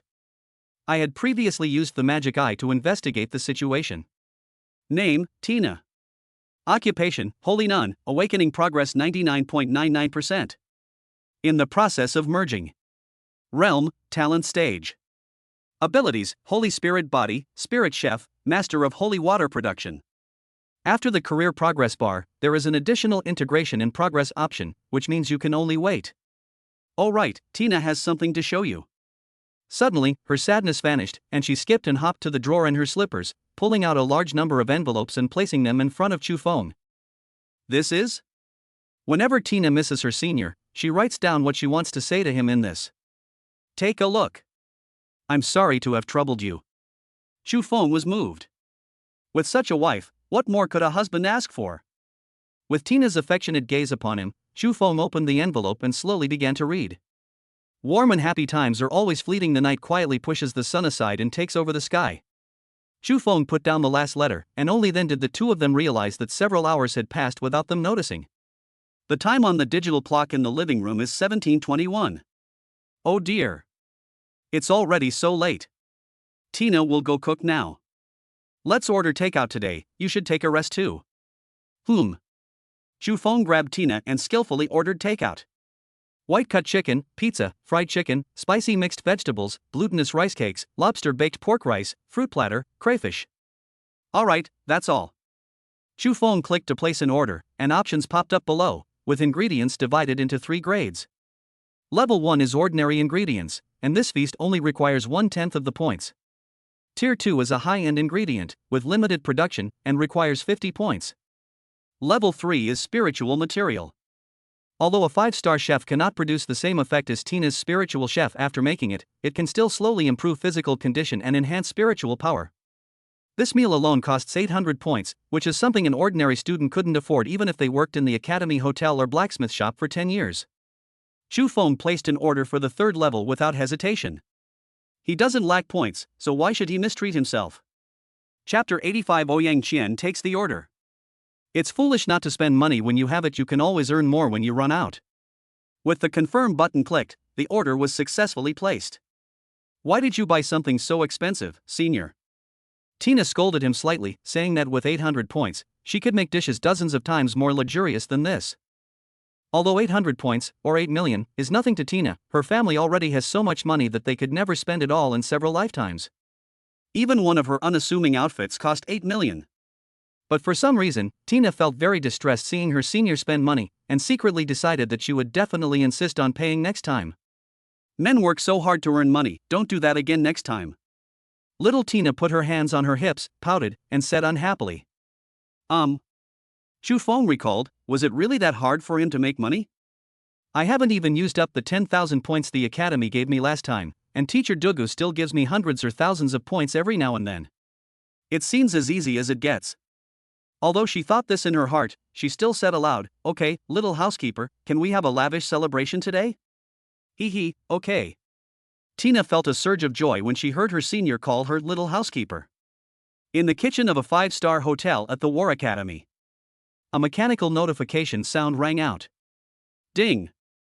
Your new order has been placed. Please process it as soon as possible. Reward, 800 points. Holy crap! 800 points. The head chef exclaimed in surprise that his monthly salary was only 80 points, and this meal was worth a year's salary for him. Even in 5-star hotels, it is rare to see such a large order. The head chef was excited he got a commission from it. He happily called to his apprentices, put down what you're doing. We've got a big customer. The head chef decided to mobilize all staff first, prioritizing serving the major clients. The head chef looked down as the order was printed out from the food dispensing machine, wanting to see which dean or top mentor was making a grand entrance. When I saw the delivery address, my heart sank. Isn't this a student dormitory? Still a freshman. Holy crap! There are such rich students. 8 million for a meal? Are students all this rich these days? Go, Xiaowang, go and bring over that basket of Tianqian crayfish from the day before yesterday. I'm going to do it myself today. Writer platform. Ouyang Qian had just finished delivering her 26th takeout order of the day, and fine beads of sweat were sticking to her hair. Wearing a blue "Are you full" platform uniform, he hurriedly wiped the sweat from his eyes and continued delivering orders without taking a break. His eyes were resolute, but the heroic spirit he had during the day was gone, replaced by exhaustion. Besides her work at the police station, Ouyang Qian also works part-time as a food delivery driver, tutor, martial arts coach, waitress, and more. She juggles multiple jobs every day, often rushing to the next location right after finishing one, and using her spare time to deliver food, sleeping only 2 hours a day. It's fair to say that she's willing to do any dirty or strenuous work as long as it's profitable. She has a reason to make money. Ouyang Qian's mother suffers from a rare condition called amine odor syndrome, which causes her to age rapidly. Although she is only in her 40s, she looks like she is in her 90s. He is currently being kept alive by precious intravenous nutrition every day, and if surgery is not performed soon, he will not live much longer. To completely cure amine odor syndrome, not only is a bone marrow transplant necessary, but all organs with lesions throughout the body also need to be replaced. Including the risks during surgery and various complex follow-up treatments, this whole process requires a total of 30,000 points. Several critical condition notices came in every day, making it impossible for Ouyang Qian to go out to do missions. She could only work part-time at the academy. Her mother has rare blood type, and there are no more than 10 people in the entire Dragon Kingdom with this blood type. She has to act as a mobile blood bank for her mother, ready to donate blood at any time. Despite holding the position of deputy director, Ouyang Qian refused to use it for personal gain. The benefits within the system are good, but the basic salary is pitifully small. Thanks to the police department's welfare program for providing my mother with a VIP ward and 2 bottles of high-quality nutritional supplements every day to keep her alive, she would have died long ago. Death is drawing ever closer. She was unwilling to give up for her mother's sake. Ouyang Qian had to earn money. It was only Ouyang Qian who was capable of this. Anyone else would probably have collapsed under the weight of life. Beep beep beep. When her phone rang, Ouyang Qian knew that the platform had released another new order. She quickly stopped at a random roadside, pulled out her phone, and grabbed an order. If you're too slow, someone else will snatch your order. A receipt for 800 points. Among the many orders, Ouyang Qian immediately noticed this large order. Its 800 points stood out from the crowd, and the delivery commission was 1/20th, which meant 40 points. More than she earned in 3 days. Ouyang Qian was overjoyed, feeling that she had finally been blessed by Lady Luck and had seen a ray of sunshine in her gloomy life. She couldn't wait to grab the order. At the same time, other delivery drivers on the platform also noticed the order. Damn it! It's a free day, don't you dare try to take it from me. In the food delivery industry, orders with more than 500 points are called heavenly orders, a blessing from heaven. On the other side, a delivery man on an electric scooter accidentally glanced at the order, lost control of his speed, and crashed into a tree. The motorcycle emitted blue smoke, and the takeout orders were scattered all over the ground, but the delivery guy ignored them and took out his phone from under the motorcycle to grab orders. Thanks to her incredibly fast hands, Ouyang Qian ultimately managed to snag the order. She rarely showed the excited expression of a young woman, but it quickly faded away. However, the slight upturn at the corners of his mouth proved that he was in a good mood. Riding her electric scooter, Ouyang Qian headed towards the 5-star hotel to pick up her food. Now, on the other side of the story. Before the takeout arrived, Zhu Feng picked up 2 items and placed them on the table. These are the Crimson Lotus gloves from Akainu and the Azure Heart necklace which was previously given to Tina. He then took out the Deep Sea Source, a reward from the mission, and combined it with the Volcanic Fusion Crystal, a drop from the Evil God, to upgrade 2 pieces of equipment. So beautiful. The 2 crystals emitted crimson and ice blue light, resembling natural crystal lamps, and were extremely beautiful. Women, like dragons, love shiny things. Tina, lying by the table, had stars in her eyes and curiously poked at the objects. Stay away, I'm about to begin the fusion. Zhu Feng picked up the source of the deep sea with his left hand and the volcanic crystal with his right, slowly approaching the Azure Heart necklace and the Crimson Lotus gloves. When the crystals approach the equipment, they reflect each other, suddenly explode into a sky full of fragments, and merge into the 2 pieces of equipment. The effect was immediate. Akainu's Crimson Lotus gauntlets underwent a dramatic transformation, with the fingertips extending outwards to resemble bionic dragon claws. They gleamed coldly under the lights, incredibly sharp, and could easily tear through enemy armor and flesh. The gloves are constructed of chainmail-like plates, which greatly reduces friction when piercing an enemy's body. A deadly weapon. Chapter 86 Candlelight Dinner. Zhu Feng put on the Crimson Lotus red dog gloves and gently slid them along the edge of the table. The bionic dragon claw, which had just been resting on the table, suddenly sank deep into it. A cold glint flashed as the corner of the table was cut open and fell off. So sharp. Zhu Feng was secretly alarmed. It was even sharper than the Tiger Soul blade. View properties. Item, Akainu Crimson Lotus. Category, Equipment, Gloves. Rank, S. Function 1, when worn, hand defense is increased by 900%. At the same time, the glove skill, Crimson Lotus, can be released, which summons a magma dog head to bite enemies. Ability 2, Bionic Dragon Claw, increased sharpness, with armor-piercing effect. After absorbing the volcanic crystal, the gloves successfully broke through from A+ grade to S grade, and the changes in their attributes were earth-shattering. Ability 1, Defense, has been increased from 300% to 900%, and a new Ability 2 has been added. Zhu Feng was very satisfied with the upgrade and happily put the gloves back into his storage ring. The aquamarine necklace has been upgraded from B+ to A grade, which is quite a significant change. The silver necklace, inlaid with blue diamonds, sparkled under the light. In the very center, there is an extra pink heart-shaped pattern. The nourishing effect is further enhanced on top of the original level. Item, Heart of Azure. Grade, A. Ability 1, contains marine energy, which can slowly nourish the body and enhance physical fitness. Ability 2, Water Abundance. The wearer will be blessed by the ocean, with more water in their body, increasing their defense by 5%. Lots of water? Lots of water are great. Zhu Feng turned to Tina and said happily, "Little cook, let me put this on you, and we can try it on tonight, shall we?" Hee, okay. He bowed his head and personally placed the heart of the ocean around Tina's flawless white neck. The silver necklace, inlaid with blue diamonds, sparkled under the light, making her even more beautiful as it adorned her smooth neck. Perfect. Like the bright moon in the sky. Chu Feng praised her, saying that she was indeed a white-haired little girl who looked good in anything. Senior, does this count as a date? Bathed in moonlight, Tina appeared like a celestial fairy, noble and extraordinary, exuding a sense of holiness that made her seem unapproachable. Chu Feng was slightly taken aback. It seemed that they had been together for so long but had never gone on a date. He decided to make up for it today. So he smiled and said, "Yes, it's a date between me and the little cook." Yay! Long live the senior! Tina jumped up excitedly, happily hugged Chu Feng, and gave him a sweet kiss. She pouted slightly, minding her clothes. It was her first date with her senior, and she couldn't dress so casually. Wait for Tina, senior. Tina will be back soon. With that, Tina clutched the necklace around her neck and ran quickly back to her room. Chu Feng couldn't help but chuckle at Tina's childlike appearance. Before Tina came out, he took out a red candle from the drawer, lit it, and placed it on the table.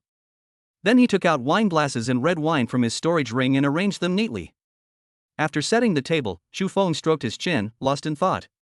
Based on his experience from TV dramas, this was how a candlelight dinner should be. If you asked Chu Feng to kill someone, he would do it without hesitation or even flinching. But if you asked him to create romance, that would be a real challenge for him. After thinking about it, he felt something was missing, so he sent a message to the delivery rider on the food delivery platform. "Hey buddy, could you please bring me 52 red roses when you come?" "Thanks, I'll buy you a drink with the rest of my points." After sending the message, he clicked the red envelope button below and gave the delivery guy a big red envelope with a full 10 points.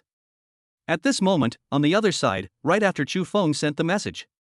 "Your important client has sent you a message. Your important client has sent you a message." When her phone beeped, Ouyang Qian quickly stopped the car and anxiously checked the message. I don't know what the client wanted from her, or if they thought she was too slow, but this was already the fastest she could go.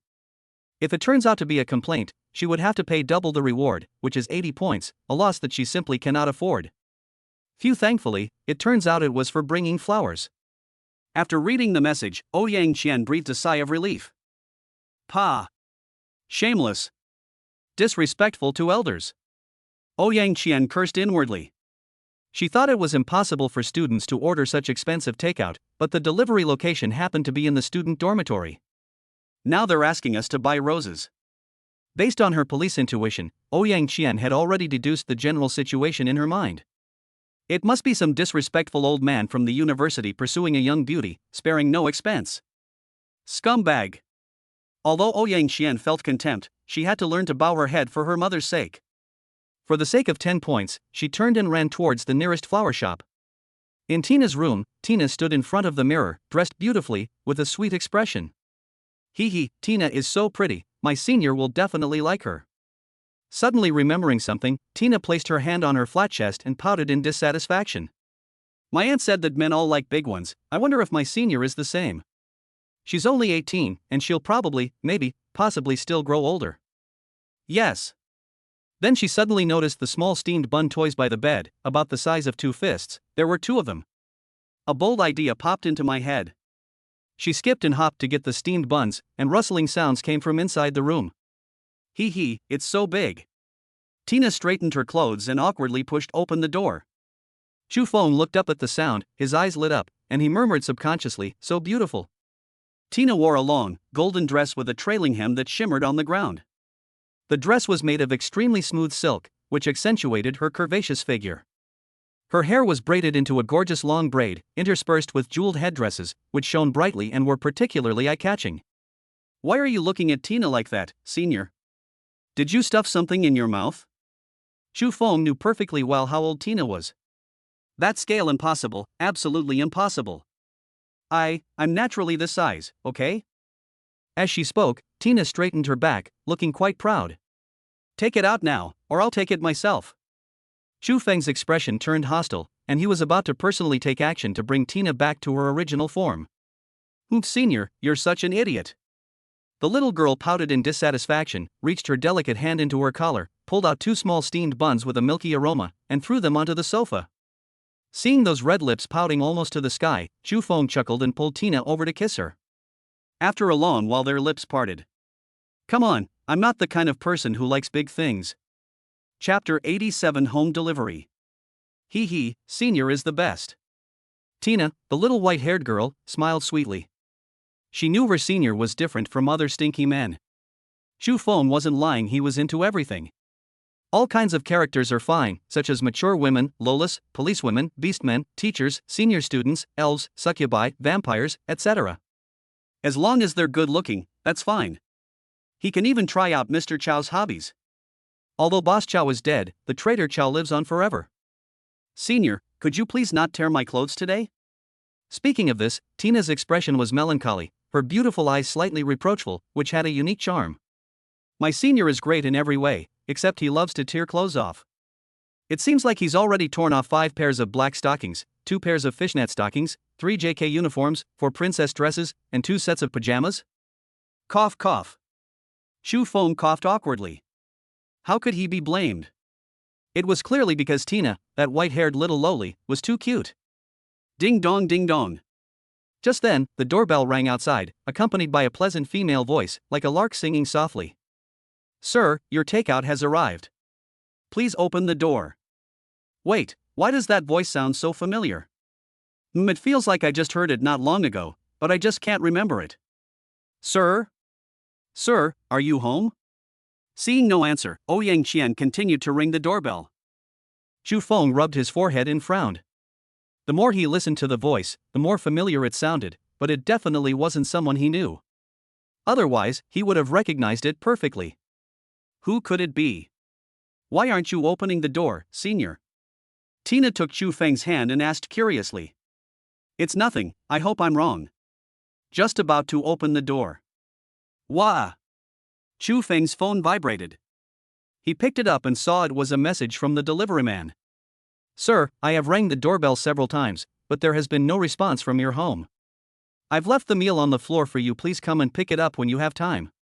Please don't complain. Thank you. Flower emoji. Pa. What a shameless old man. He couldn't wait to go to a hotel after just getting what he wanted, without even eating. Doesn't he fear dying suddenly? A disdainful voice came from outside the door. Ouyang Qian mistakenly thought that the old man had succeeded and was taking the young beauty out to have fun. With a punch to the wall, another young woman fell into the abyss, but alas, she was powerless to stop it. Holy crap! The cursing and swearing finally reminded Chu Feng that it was Ouyang Qian. This woman is always so cold to me, no wonder he can't understand her gentle words. What's going on with a female police officer serving as deputy director and now delivering takeout? Chu Feng suddenly flung open the door and shouted, "Come back!" Oh no! There were people in this house. Did they hear what I just said? Ouyang Qian, who hadn't even blinked when shot by the enemy during the operation, now felt her legs go weak.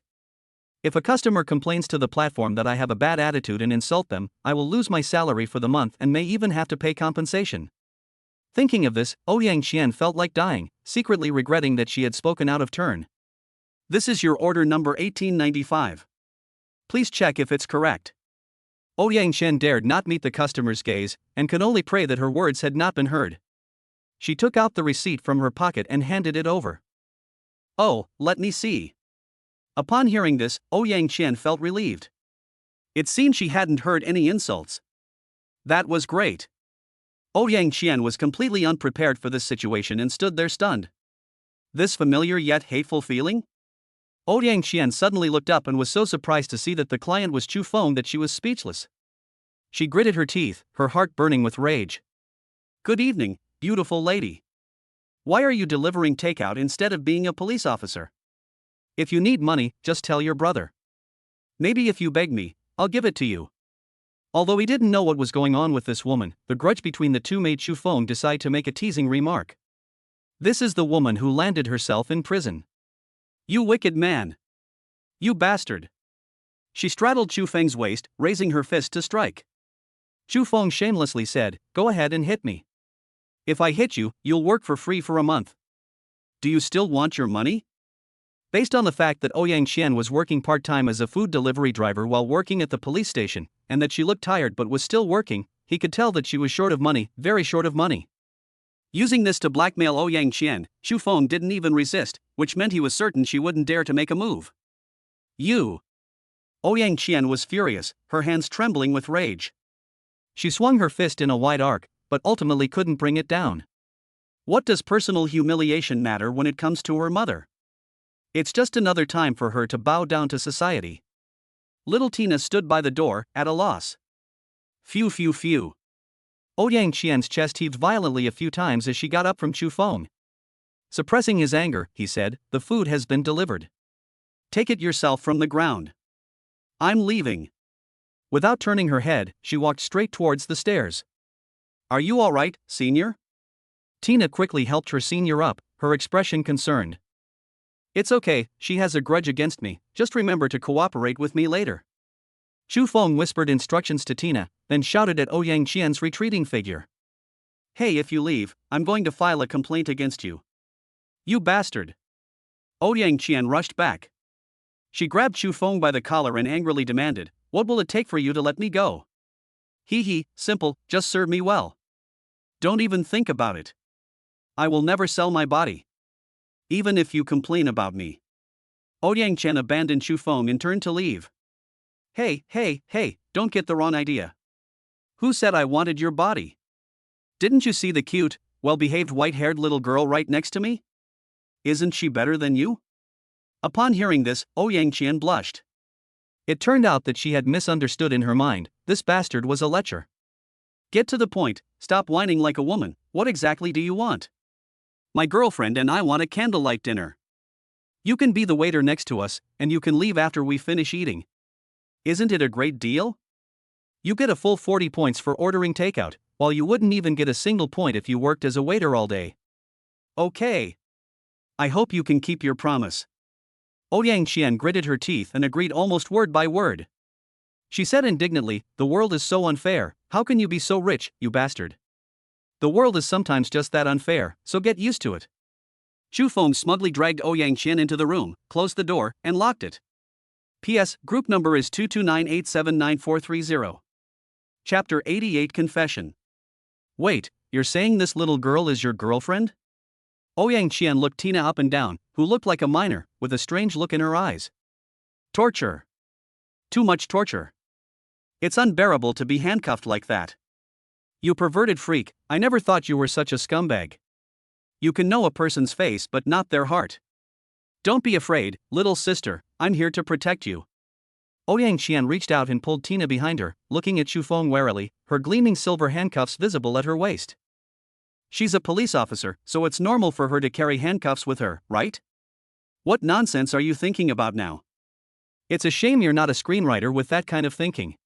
Seeing this, Chu Feng's lips twitched slightly, and he explained in an annoyed tone, "Don't worry, she's an adult." Is what the little girl said true? Ouyang Qian didn't believe the villain's words at all and suspiciously asked Tina for clarification. Yes, what you said, older sister and senior, is true, and we both fell in love on our own. Tina looked up, her vision blocked by those enormous breasts that seemed to blot out the sky, and blurted out, "Big sister. Wow, sister, your breasts are so big." The two standing together form a world-famous painting, depicting an A cup and a 36E cup. Little girl, what are you doing? Ouyang Qian was surprised and took a few steps back to lean against the door. He looked at Tina suspiciously, still shaken. This behavior was completely unlike what a little girl would do. Yes, it's Chu Feng. It must be this villain who trained the little girl into this state. This color is on the tire. Ouyang Qian secretly resolved that after tonight, she would pray that the woman wouldn't find any fault with her, otherwise she would definitely make that bastard pay. Tina, come here. Chu Feng clapped his hands, and little Tina immediately ran over and threw herself into his arms. Wah, senior, please don't. There are people watching over us. Just as the two were about to kiss, Tina remembered that her older sister was still watching, so she shyly stretched out her soft hand to cover her mouth, her body twisting shyly. Honey, we're about to become husband and wife, what's wrong with a kiss? Chu Feng parted her soft hands, his lips meeting hers tenderly.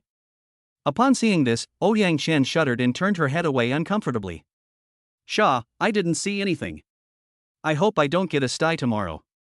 Seeing this, Chu Feng revealed a smug smile he wanted to provoke Ouyang Qian. Wah, senior, I can't breathe. Tina, a fan, punched her senior's back and shook her head vigorously to breathe in the fresh air. These actions, however, brought Chu Feng a unique sense of excitement. They only stopped when Tina was completely limp. He picked up Tina, whose face was flushed and who was limp as a rag doll, and placed her on the dining chair. He held up the roses, knelt on one knee, and confessed, "I believe you know very well what kind of person I am.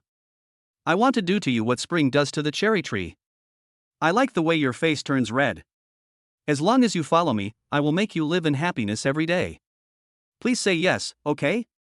I'm willing." Tina accepted the roses shyly, displaying her petite and charming demeanor. The two then engaged in another intimate act. Ouyang Qian tried her best not to look at the door, but curiosity kept driving her eyes to dart over there uncontrollably. As the two continued their intimate actions, strange noises reached her ears. Ouyang Qian wished she could find a hole to crawl into. She felt hot all over and didn't want to stay there for even a moment longer. Ouyang Qian realized something and felt dizzy. More than anything, she was angry at her own body for being so weak and murmured in disbelief. "Hey you, stop standing there. Don't you have any manners?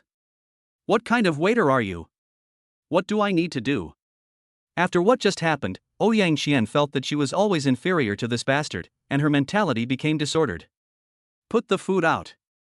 Do I have to tell you that?" Chu Feng glared at her, annoyed. "No."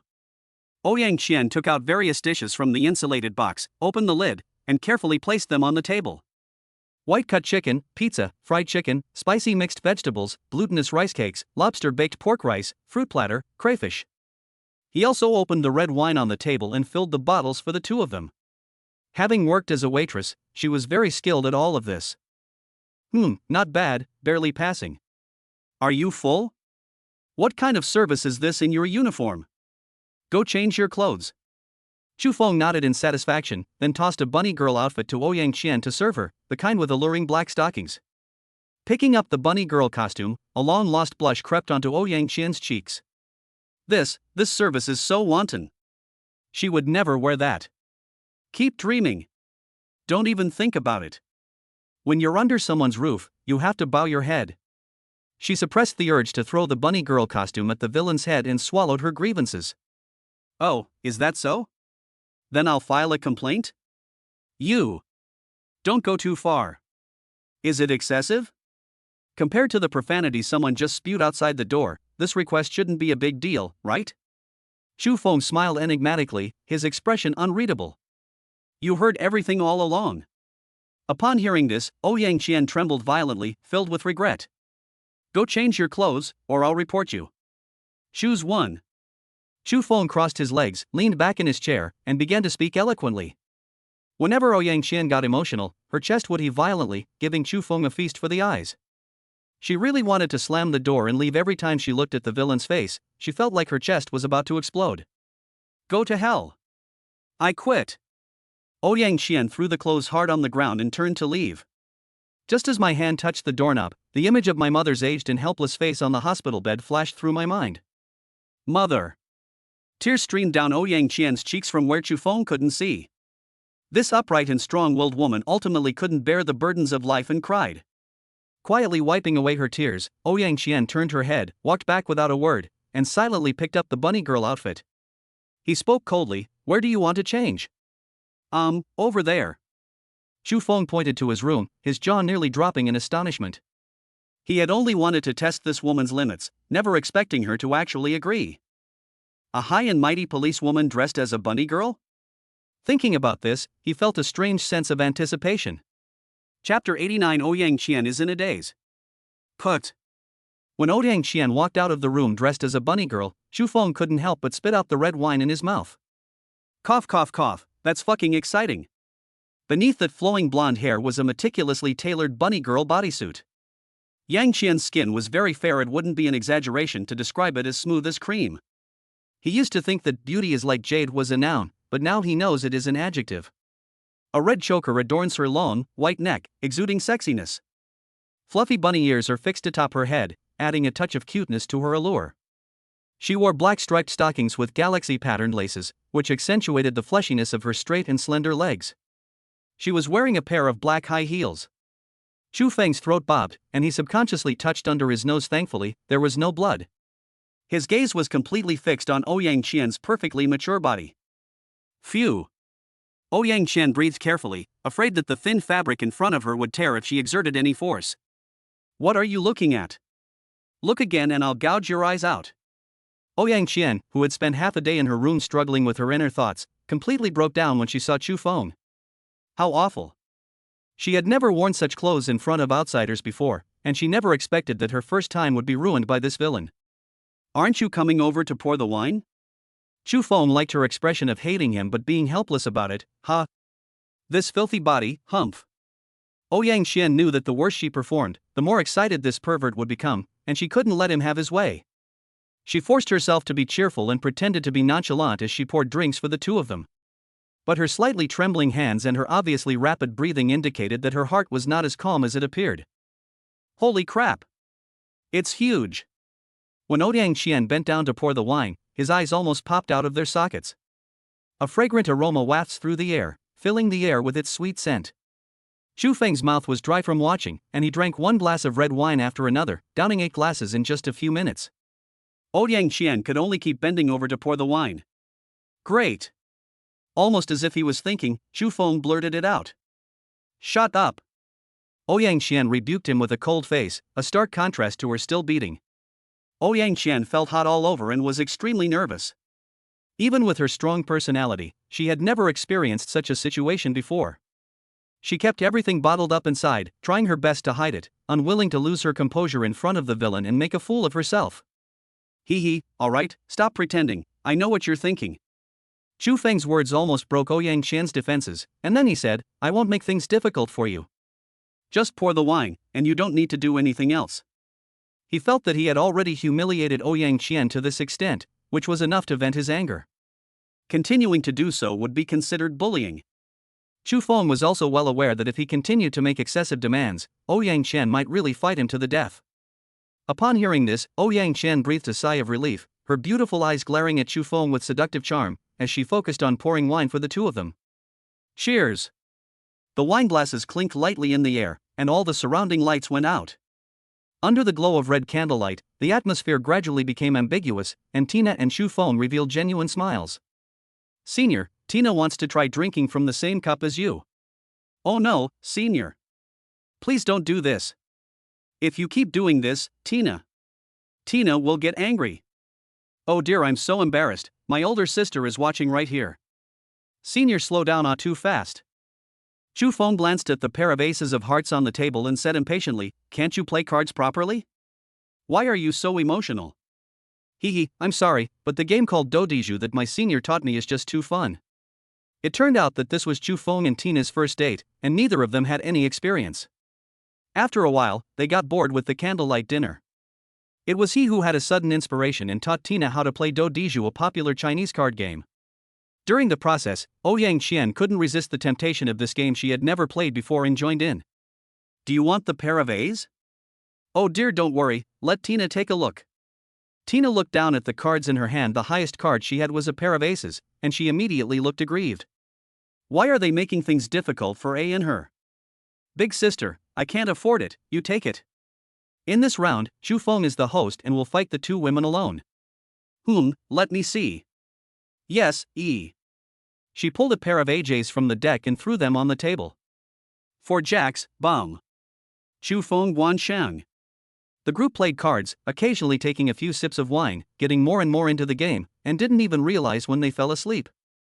The next day, the sun was high in the sky. Chu Feng slowly woke up from his sleep, opened his eyes, and vaguely saw that he was on the sofa in the living room. I drank too much yesterday, and my mouth feels a bit dry. Ha! What's this? Chu Feng suddenly felt something warm and soft pressing down on his head. He reached out and touched it. It was soft and smooth. He looked up and was so surprised that he jumped up. It's Ouyang Qian. The policewoman was also drunk and was still half asleep. Chu Feng felt a chill run down his spine. Luckily, he woke up first, otherwise, she would have torn him apart. Thank goodness. He turned around and went into Tina's room, where he hugged the little girl and continued sleeping. After a while, Ouyang Qian woke up from her sleep, clutching her head. Damn it! My head hurts so much, I fell for that bastard's trick last night. The villain suggested that whoever lost a round should drink a glass of wine, and she agreed because she thought it was fair. Who would have thought that bastard was such a skilled card player, as if possessed by a gambling god, that he ended up drinking all the alcohol himself? At this moment, Chu Feng also walked out of the room with the little girl in his arms. Good morning, big sister. Good morning, we're going to brush our teeth, help yourself. After the two greeted the policewoman, Chu Feng waved his hand and, to her bewilderment, transferred 100 points to Ouyang Qian out of thin air, leaving her completely bewildered. Chapter 90 Tina uses skill book. Hey, what are you doing? Ouyang Qian looked down at the ring and saw that a large number of points had suddenly appeared, her expression a mixture of confusion and bewilderment. This is a reward for you. I don't want your tip. Despite being short of money, Ouyang Qian did not want the charity from this villain.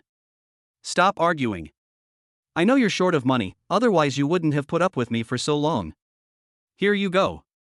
After saying that, Chu Feng put his arm around Tina and went into the bathroom to brush his teeth and take a bath together. He needed to wash off the smell of alcohol. Only Ouyang Qian was left in the living room. Looking at the extra 100 points, she felt a pang of bitterness. She couldn't earn that much even after a month of delivering food. Unexpectedly, she was helped by this villain. Ouyang Qian's beautiful eyes were filled with complex emotions. Perhaps, this guy wasn't so bad after all. When Chu Feng came out of the bathroom again with the little girl in his arms, Ouyang Qian had already disappeared. The bunny girl costume was neatly folded on the sofa, with a card next to it. A few lines of large, crooked words were drawn with a fingernail. Thank you, I will pay you back when I have the money. This woman is so fussy. If I'm going to give it to you, I'm giving it to you. Why make such a fuss?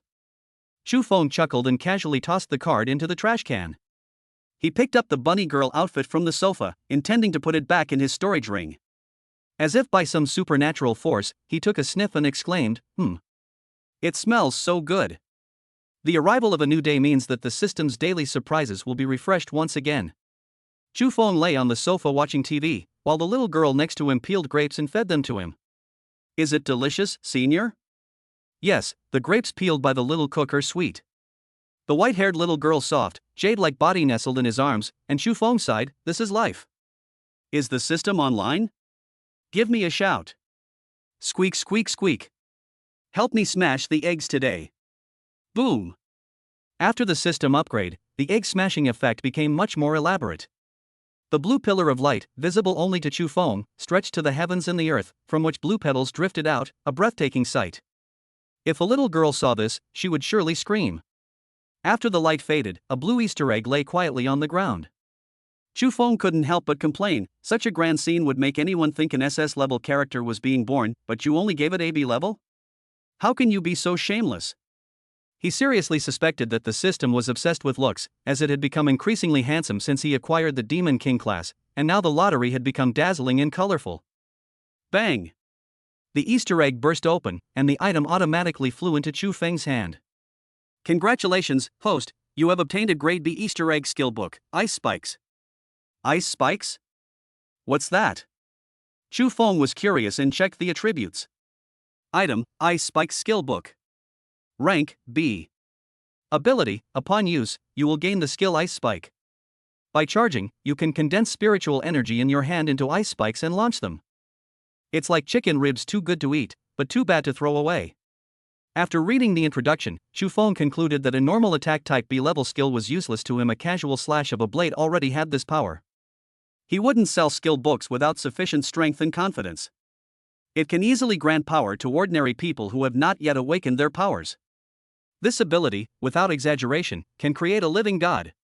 He would be elevated to a divine status and become the most important person in humankind. Similarly, darkness cannot be eradicated where there is sunlight, and at that time, they will be relentlessly hunted down by all the alien races of the heavens. Humanity is not entirely peaceful, and it is inevitable that other countries will take action against it out of envy, such as the United States of America. Although humans would do their best to protect him, he found the thought of such a life troublesome. Got it. He suddenly noticed the little girl in his arms. This skill book has no side effects, so it can be used by Tina too. Seeing the eager smile on her senior's face, Tina shuddered. Senior, no, it's daytime, no. What are you thinking about, little girl? Hold out your hand, I have something good for you. He seriously doubted whether he had ruined the little girl. Chu Feng gently placed the ice blue skill book on Tina's soft hand, and immediately the item information flooded into the little girl's mind. When Tina saw the item information, her beautiful eyes widened slightly, and her mouth gaped open in shock. As the daughter of a military genius, she naturally understood the implications. She quickly covered her mouth with her hand, worried that she might shout out because she was too excited. She said in surprise, "Senior, where did you get this? Put it away quickly, or someone might find out." The little girl tiptoed to the balcony and nervously pulled all the curtains shut. He then ran back and said with concern, "I'm sorry, Tina, I shouldn't have asked about the origin of this item. Senior, please put it away quickly and don't show it to anyone, including Tina." This item's appearance is enough to overturn an era ordinary people can also become stronger. It's terrifying. In a skill book, Tina saw the future of humanity. Don't be nervous, it's for you to use. No, this is too precious, Tina can't accept it. The little girl refused to accept it no matter what, and pushed the skill book back. Didn't you ask about the origin of this item? Now I can tell you that this skill book was made by me, and I can make as many as you want. Do you still find it precious now? Tina gasped, covering her mouth with both hands, speechless with surprise. Even the father of one of the top warriors in the Dragon Kingdom can't create skill books. Could it be that you, Senior, are a reincarnation of a god? Xu Feng scoffed, "Gods? Give me enough time, and even the gods of the divine realm aren't worthy to carry my shoes. Listen to me, use it quickly, so you can have some ability to protect yourself." Tina hadn't recovered from the shock yet, and nodded blankly, yes, Tina will do it right away." The skill book transformed into blue light and flowed into the little girl's body. A moment later, she slowly opened her eyes, feeling a surge of power within her, and exclaimed in delight. He. Long live Senior. This way, Tina can go on missions with Senior next time and protect him too. Tina's first thought after gaining power was to protect her senior, unaware that Xu Feng had become terrifyingly powerful. The white-haired little girl was eager to try. She opened her hand, and ice elements quickly condensed in her hand. In the blink of an eye, a half-meter ice cone was suspended in the air. Tina's cultivation level is at the late stage of the talent realm, but she cannot unleash her power because her profession has not yet been awakened, and her body is filled with abundant spiritual energy. With abundant spiritual energy as its foundation, its power is naturally extraordinary. Senior, this is bad. Tina is about to lose control of this huge thing. The ice spike grew larger and larger, the little girl's arm trembled, and she put her other arm on top as the ice spike was about to be launched. If you can't control it, just shoot it. No way, it'll shoot holes in the house. It's okay, I'm here. The senior's words gave Tina a great sense of security, and without hesitation, she shot out the ice spike. The little girl closed her eyes in fear, unable to bear seeing her home with her senior be destroyed. A glint of light flashed in Xu Feng's eyes, and he stood up abruptly. His blood-red blade flashed out, arriving first despite being behind, catching up with the ice spike that had been shot out first, and exploding with a bang. Chapter 91: A Fox Spirit Appears. The power of the crimson blade light perfectly cancelled out the power of the ice spikes. A loud bang was heard, and then silence returned to the room. So strong. Tina opened her eyes and saw her senior sitting calmly on the sofa, while the ice picks were chopped into dozens of pieces and fell to the ground, but the room was completely undamaged. She looked at her senior with admiration, like a little fangirl. A chill emanated from the icicle fragments, causing the little girl to shiver. Yes. Wait a minute, Senior, I'll be right back. Tina mustered all her strength, picked up a shard of ice pick, and staggered into the kitchen. A cute little head suddenly popped out from behind the doorframe and asked playfully, "Do you like watermelon, blueberry, strawberry, cola, or whatever flavor you like?" Blueberries, I guess." Received. The cute little head shrank back into the kitchen, where the sound of an ice crusher could be heard. Mission accomplished. The little girl walked cheerfully out of the kitchen, holding a wineglass in her hand. With her left hand, she placed a blueberry-flavored shaved ice on the coffee table in front of Xu Feng, and held a strawberry-flavored one in her arms. "Senior, you have to try it, it's delicious." Tina scooped up a spoonful of shaved ice and put it in her mouth, her eyes squinting happily into a beautiful crescent shape. Looking at the crystal-clear crushed ice, the smooth blueberry syrup on top, and the large cherries garnishing the area, Xu Feng's mouth watered. He scooped up a spoonful of shaved ice, and the delicious fruity aroma wafted up. He swallowed hard and couldn't wait to eat it. "How is it? Is it delicious?" Tina looked at him expectantly, as if to say, "Why don't you come and praise me?" As expected of the little cook, a master chef chosen from among thousands, her dishes are truly exquisite. The little girl was delighted to receive praise from her senior, and a satisfied expression appeared on her face. Just then, when a program on TV finishes playing, the automatic player starts playing the next program. Holy crap! It's her? On television, the massive stadium, comparable to the National Stadium, was packed to capacity. 10,000 spectators stared with fervent eyes, their pupils filled with tiny pink hearts, holding up rainbow-colored signs and shouting excitedly. On the grand stage, with dazzling lights, it's a personal show for one person. The blonde woman, dressed casually, exuded a deadly allure. Every smile and gesture captivated the heart. She was a natural beauty. Even through the television screen, he could feel his heart pounding. As the blonde woman began to sing, her heavenly voice resounded, and audience members were so excited that they fainted and had to be carried away by paramedics.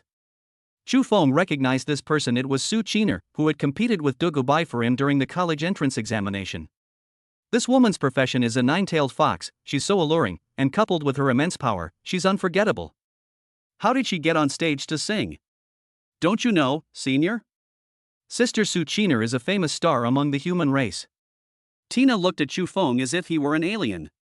In the human world, there was actually someone who didn't recognize Su Qiner? I don't usually go online. Squeak. Suddenly the door was pushed open, and Dugu Bai walked in. He said casually, "Where's Chu Feng? I heard he's back. I need to talk to him." "You little rascal. You really like this vixen, don't you?" When Dugu Bai noticed the program playing on the television, he was filled with rage. The sight of this vixen made him angry. She vanished from the spot and instantly appeared beside Chu Feng, raising her slender fingers to give him a sharp tap on the head. "Whoa." Chu Feng immediately let out a wolf-like scream, wincing in pain. It was just a coincidence. The show automatically switched to her after the last one ended. I didn't even know she was a celebrity.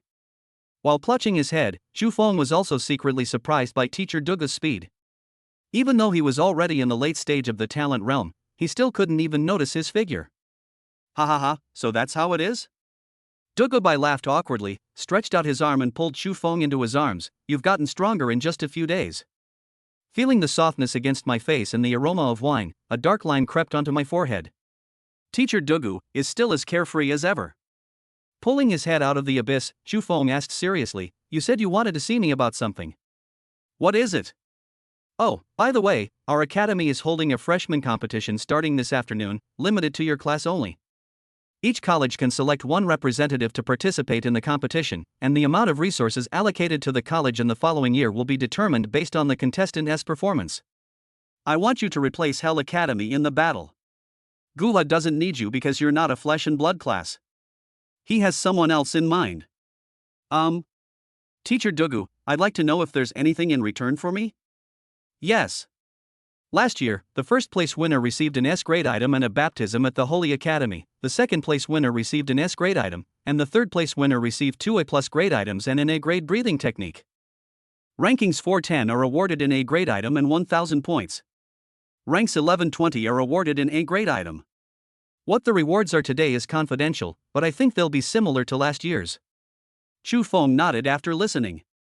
"Okay, I agree. It's a great opportunity to prove my strength and get a reward, so why not? But before that, I have a favor to ask of you." "Go ahead and tell me, I'll listen." Dugu Bai took the shaved ice that Tina handed him and ate it with great appetite while listening. "I would like to ask you to help me find land with a deed to the heavenly Tao." Chu Feng kept the matter of the land deed in his heart and felt deeply troubled by it. "Heavenly deeds and land deeds? Where did you hear that? I advise you not to get your hands on those deeds. The leaders associated with them are not to be trifled with." Dugu Bai's expression turned serious. "I know, but this is very important to me, please." Dugu Bai stared at him for a long time, then suddenly rolled his eyes and said, "Fine, I can help you find it, provided you take care of your own safety." "All right, don't worry." The two reached an agreement happily. Dugu Bai quickly finished his shaved ice, but still wanted more, so he set his sights on the shaved ice that Chu Feng had taken a bite of and took it. "Hey, don't think you can bully me just because I can't beat you. This is my shaved ice." Chu Feng reached out to grab it, but was suddenly hit on the head again, and immediately fell into a state of self-isolation while holding little Tina. I forgot to tell you, this shaved ice is also one of the conditions I used to help you find the heavenly Tao earthly contract. Among the women Xu Feng knew, Dugubai and his senior sister were both in the second tier, second only to Ouyang Qian. Only little Tina, cough cough cough. She scooped up the shaved ice that Xu Feng had taken a bite of and enjoyed it with a happy heart. Come on, let me test your skills. Consider this a warm-up for you. After eating shaved ice, the two had a brief battle in the room. After having lunch there, Dugubai and Xu Feng walked together toward the freshman competition venue. Chapter 92: The Dark Forest and the Sandmen. The venue for the freshman competition is the Dark Forest. Is this fucking a competition venue? Xu Feng looked at the lush, towering trees around him, each dozens of meters tall, and swallowed hard. The university has really gone all out, acquiring an entire ancient forest as its venue. Kid, stop spacing out and stick close to me. Dugubai leaped back and forth among the giant trees, each leap covering hundreds of meters, stopping occasionally to wait for Xu Feng. Here it comes, here it comes. He waved his hand, and two body spirit talismans stuck to his legs, increasing his speed dramatically. So fast. Dugubai sighed, this kid's speed is already top-notch in the talent stage. Bang! As expected, Xu Feng received another hard knock on the head. He clutched the large bump on his forehead and immediately became much more docile. What is that?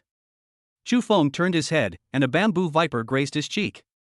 The lightning talisman shot out, blasting the bamboo viper into a pile of minced meat in mid-air. Dugubai turned around, secretly pleased with Xu Feng's reaction, and said calmly, I forgot to tell you, there are all kinds of ferocious beasts in this forest, including ancient creatures like saber-toothed tigers and giant forest spirits. As the two made their way to the meeting point, Dugubai began to introduce the general situation of the forest to Xu Feng. Xu Feng listened silently, taking notes of the key points. According to Master Dugu, this dark forest was moved here by a powerful human being from an ancient world using great supernatural abilities. It contains various ancient creatures, including 5-meter-long centipedes, small dromaeosaurids, and giant man-eating crocodiles. While fighting against your opponents, you must also guard against these ancient creatures. During their journey, they encountered several other contestants, including a sandman whose entire body had turned to sand and a mechanical man whose entire body had been mechanically modified, leaving only his head as human. There are also succubus professionals, with heart-shaped tails swaying behind them, exuding a flamboyant and seductive aura. Spider Queen, Holy Knight, Sheen Warrior, and Trapped Camp. All sorts of rare professions seem to have become commonplace here. Each dean has only one spot, and these are top talents selected from all of humanity. Any one of them could easily stand out. I really look forward to playing against them. Xu Feng's fighting spirit burned fiercely. At this moment, the contestants were like stunningly beautiful women who were not wearing clothes, full of allure. Swoosh! A sand arrow flew by, and Xu Feng dodged it to the side. The spot where the sand arrow struck the tree suddenly turned to sand and then collapsed with a crash. Didn't it hit? The Sandman murmured, lowering his arm. Without asking any questions, Xu Feng retaliated with a blade of light. The Sandman raised his head, unmoving, letting the blade slice through his body and tear him in two. The wound was oozing large amounts of sand. He had calculated the location and prepared the area for sandification before the attack. Why are you attacking me? After returning the attack, Xu Feng inquired that if one could not withstand the attack, they were not qualified to speak with him. The Sandman's throat gurgled, making a harsh, knife-like sound. Your eyes are disgusting. How dare you treat me like prey? Who do you think you are? Ha, so that's why. You're so petty. Xu Feng grinned, a merciless sneer on his face. Upon hearing this, the Sandman's eyes flashed with savagery, and he was about to make a move when he was stopped by the headmaster of the Yellow Sand lineage beside him. Calm down, don't be impulsive. We can deal with this during the match. Even if you kill him now, I can't protect you. Their lineage is not simple. It originates from ancient Egyptian magic thousands of years ago. Upon hearing this, the murderous intent in the Sandman's eyes gradually subsided, and he coldly uttered a harsh threat, please don't meet me in the competition, or I will definitely kill you. They immediately headed towards the meeting point from other directions, led by Dean Huang Sha. How about it, are you scared? Dugubai was a heavy drinker, and while leaping between the trees, he didn't forget to take out his wine bottle and drink. Faced with the question, Xu Feng said calmly, such trash can be killed with one hand. After a long journey, we finally arrived at the meeting point. There were already a couple hundred people scattered around the venue. Faced with such a large number of people, Xu Feng was surprised. Isn't it only allowed for one person from each academy? Why are there so many people? Yes, one person per academy. Our War Academy, as the number one academy in the Dragon Kingdom, has 365 academies, encompassing the number of the heavens. Dugubai said matter-of-factly. Fine, you have the bigger fist, so you're right.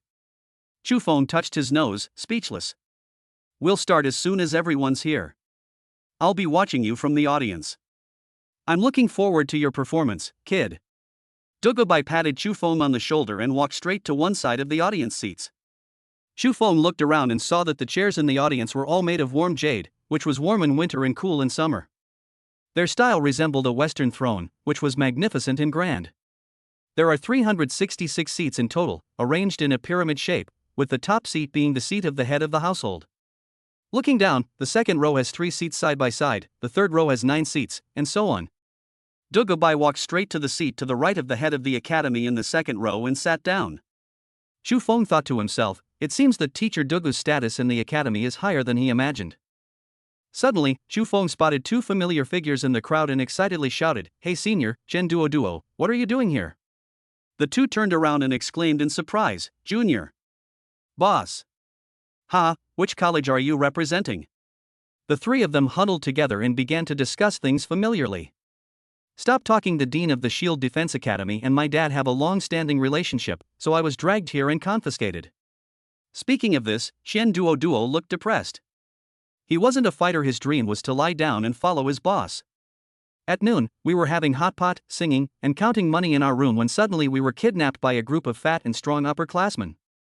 Is there no law anymore? I've seen sons betray their fathers, but this is the first time I've seen a father betray his son. Ha ha ha, that's hilarious. This is your retribution. You're always tricking your dad, now you're getting what it's like to be tricked by him. Chufeng burst into laughter, laughing until his stomach hurt. Boss. When Chen Duo Duo looked at him with a resentful gaze that seemed to weigh hundreds of pounds, Chufeng felt a chill and his laughter stopped abruptly. You fatso, if you look at me with those disgusting eyes, I'll fuck you to death. Senior, which college are you representing? I'm here representing the Abdominal Foot Academy. With so many people around, Mu Wanqing was incredibly shy and answered in a soft, sweet voice. Listening to her speak is like eating a piece of cotton candy, sweet and soft. You won't get eaten by a wild beast, will you? Thinking of his senior's fighting prowess and her delicious-looking appearance, Chufeng felt worried. This hospital director is quite talented. He sent a wet nurse to participate in the competition. I can protect myself, like Wu did the slug. Now I can summon 3 at once. Chapter 93. A glance drives away the wolves. Oh, that's better then. Chufeng nodded, at least he no longer needed to worry about his senior's safety. As time passed, more and more people arrived, and a towering water curtain appeared in the void opposite the audience seats, which was divided into 365 smaller water curtains. Boss, look. Chen Duo Duo pointed at the water screen and exclaimed in surprise. Their every move was displayed on it, even though there was no camera. It was amazing. Hey kids, look over here. Let me explain the rules of the competition. The director of the Soundwave Institute stood in mid-air, hovering directly above the crowd, and his voice resounded throughout the entire venue without the use of any amplification equipment. Meanwhile, staff members distributed metal plaques to the contestants. Chufeng looked down at the iron plate, on which was a large character heaven. Boss, look at me. Chen Duo Duo held up the character Earth. Dean Inbo sighed and continued, I believe you have a general idea of what the competition will entail. That's right, it's related to the tokens you have. Once the competition starts, you will be randomly teleported to the starting point of the Dark Forest. To advance, you must first spend a night in the Dark Forest, during which you are not allowed to use any storage equipment. Violation of this rule will result in immediate elimination. Secondly, and most importantly, everyone must collect the 3 tokens of Heaven, Earth, and Man to advance to the next round. In other words, you must try every means to compete for other people's tokens. Oh, right, I forgot to tell you, only the top 64 will have their results counted. As soon as he finished speaking, a huge uproar erupted in the audience. No way, only 64 out of 365 people? That's way too difficult. Yes, not only do we have to fight against wild beasts, but we also have to compete for tokens, which means we can't trust the people around us and we can't team up with them. Not only do we have to worry about survival, but we also have to guard against humans. This first hurdle is hellish in difficulty. There was a lot of discussion. 365 people were narrowed down to 64, which meant that the vast majority of them would be eliminated. It was too cruel, and they had no confidence in themselves. Now that everyone is here, let the competition begin. Dean Soundwave spoke softly, and teleportation portals immediately cracked open in front of each person, emanating immense force that sucked the contestants in uncontrollably. Fatty, Senior, I'll head southeast. You can take this route too, and we might have a chance to meet. After saying that, Chu Feng stopped resisting the suction and was sucked into the portal. Just after all the contestants were teleported away, an ordinary-looking old man with long eyebrows, dressed in white robes and a white beard, appeared out of nowhere. Greetings, Lord of the Manor. Upon seeing the elderly man, the hospital directors were astonished and immediately stood up to pay their respects.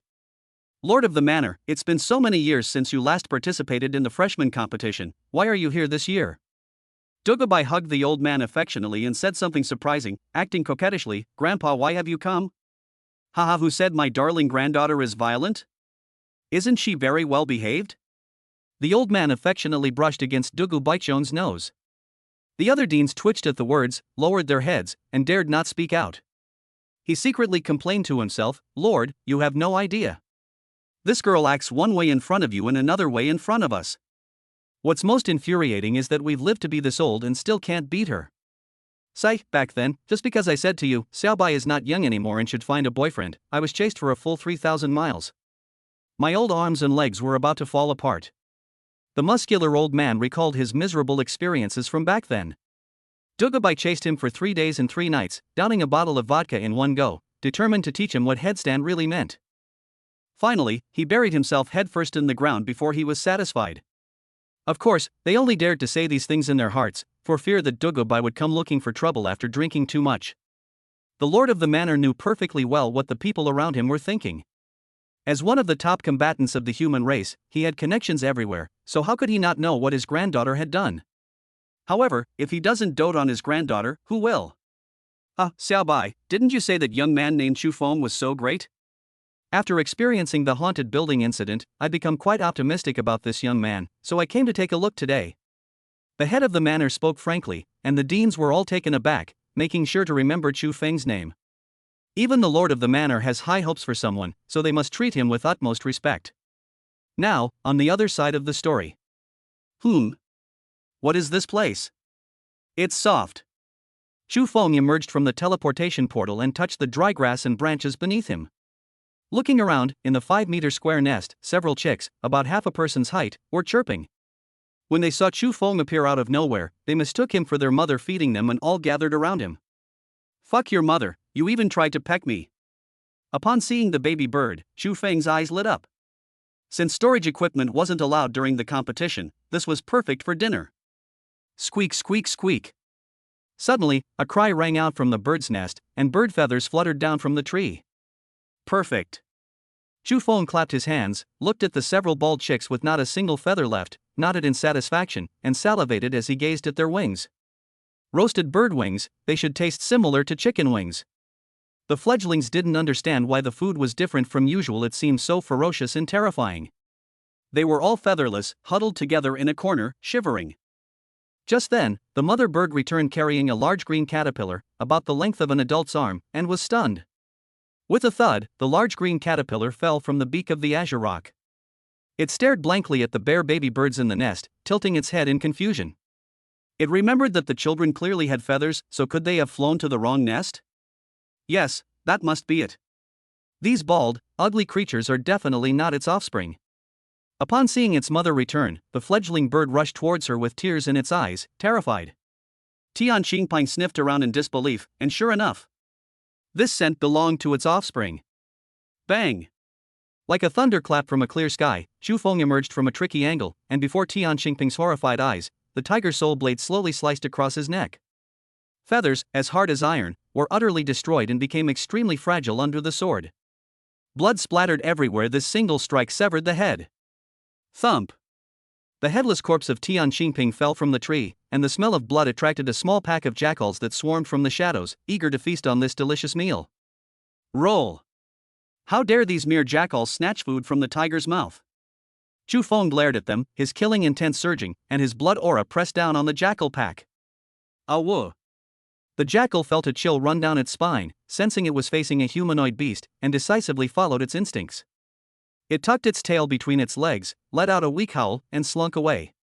Animal instincts told them that the man in front of them was more terrifying than a swift lion or a saber-toothed tiger, and that overestimating themselves would lead to their death. With a swift movement, the knife fell, and the remaining fledglings perished. A large amount of blood soaked the bird's nest and slowly flowed down the tree trunk, creating a horrific scene. Chu Feng casually cut off a bird's wing, made a rope from its sinew, carried it on his back, and headed into the depths of the forest. Chapter 94 Slime. The freshman competition began in the afternoon, and after a series of events and a long journey, the sky gradually darkened. Chu Feng did not venture any deeper, but instead chose to set up camp on the spot. The deeper you go, the greater the chance of encountering dangerous beasts. There's still one more day, no need to rush. Strange, where did all those people go? I haven't run into a single one. Curious, he sat down next to the big tree and poked at the fire with a branch, the dry grass crackling and popping as it burned. This won't do. I can't even find anyone to run into, so who am I supposed to steal a token from? I've got it. If I can't find anyone, I'll have someone come looking for me. Chu Feng piled up another pile of firewood not far away, this time putting in a substance that would produce thick smoke when burned. Fire talisman shot out, and the fire blazed fiercely. Thick black smoke billowed into the sky. He nodded in satisfaction. Now anyone with eyesight should be able to see it. Those who use this method to lure out enemies must be people who are very confident in themselves and have great strength. However, this is exactly what he wanted. What's the point of bullying the weak? Crushing and killing the strong is his way of life. Sitting back down in front of the smokeless fire, Chu Feng used a wooden stick to thread a half-meter-long bird wing through it and roasted it over the fire until it sizzled and oozed oil.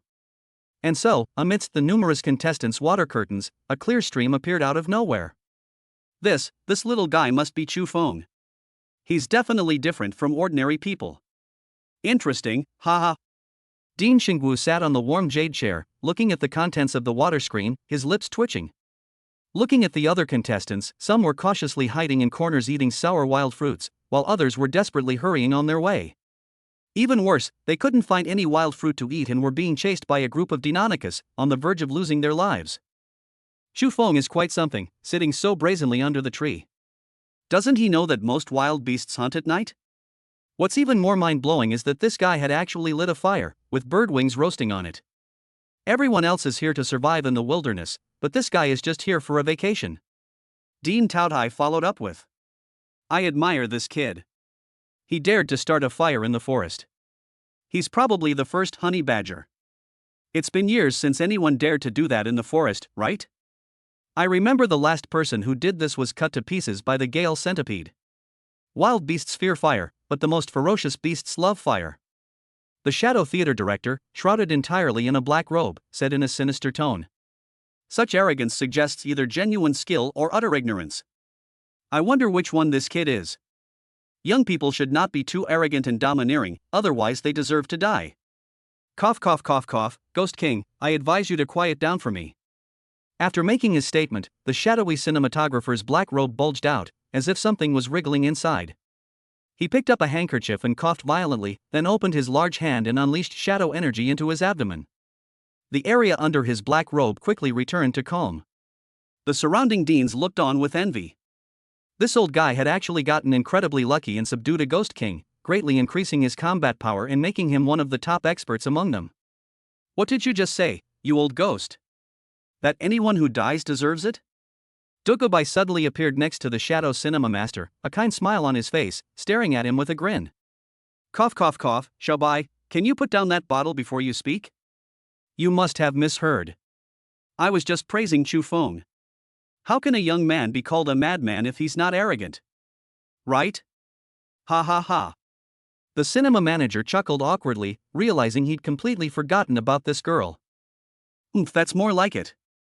Dugubai snorted, turned her head, and swung her ponytail back to her seat. She had inherited her grandfather's greatest virtue, being protective of his own. Meanwhile, on the other side, the sky had completely darkened, and the aroma wafted from the bird's wings. It was already 9/10 cooked. Phew, it's still a bit too hot. Chu Feng tore off a piece of bird skin and threw it into his mouth. It was delicious. Unlike domesticated animals, these wild-caught animals are incredibly delicious without any added seasonings. Drawn by the fragrance, pairs of scarlet eyes lit up in the surrounding darkness. Hundreds of wild animals gathered around, but dared not approach because of the fire. Wild gorilla, moonlight white wolf, ghost-faced spider. If friends come from afar, even if they are far away, we will surely punish them. Hey gorilla over there, wanna come over and have some? I'll grill you a gorilla leg. With nothing else to do, Chu Feng started teasing the group of small animals.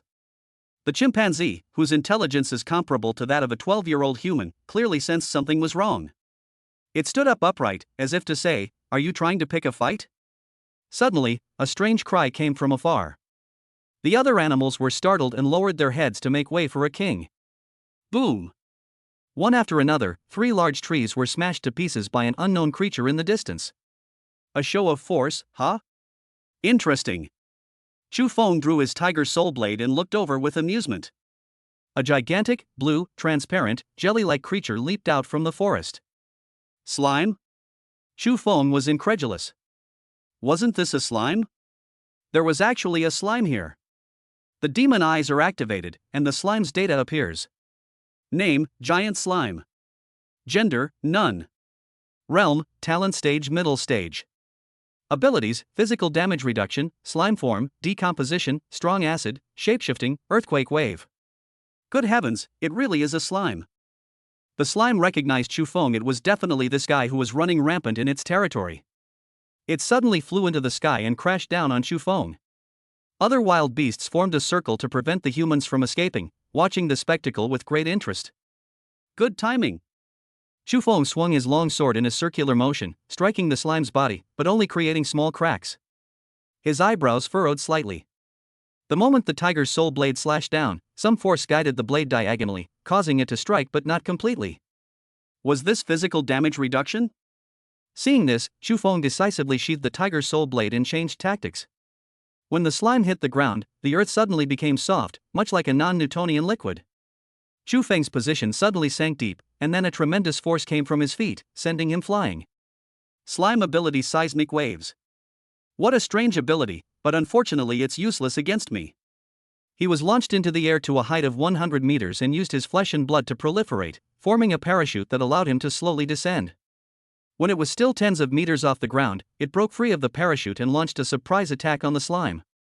The lightning talisman adheres to the palm, and the lightning element rotates at high speed on the surface of the palm, forming a lightning chainsaw. The slime moves by jumping. It attacks from above, and if the slime tries to dodge, it will crash into the attack itself, so the hit is guaranteed to hit. Tear.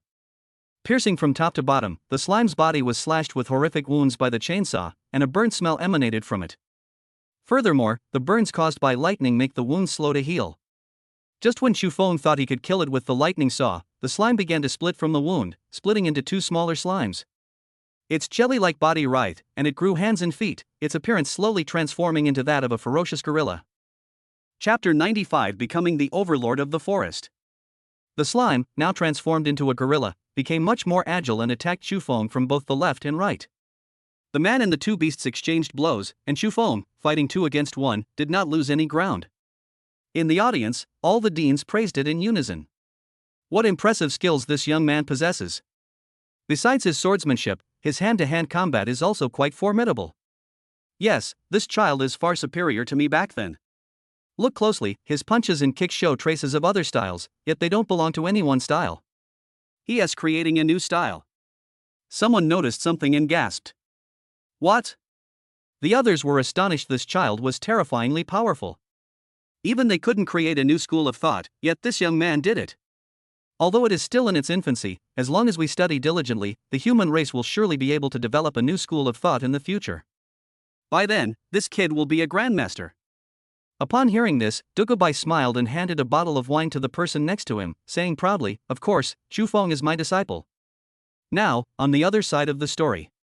Chu Feng wanted to show off his martial arts skills and see how much damage he could cause with his bare hands. Seizing the opportunity, he used his left hand to execute a lion smash, breaking the left hand of the slime.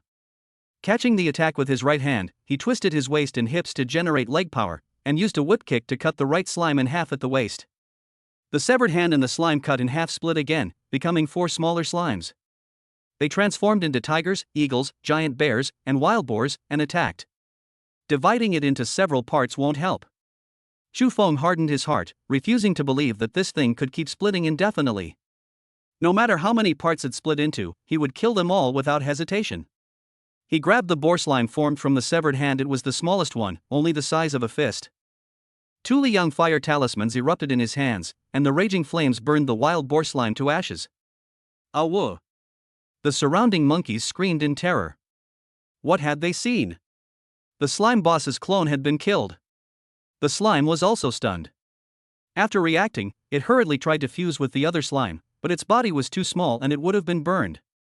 Suddenly, a mouth split open in the round slime's body, shooting out a high-pressure water jet. Is it strong sulfuric acid?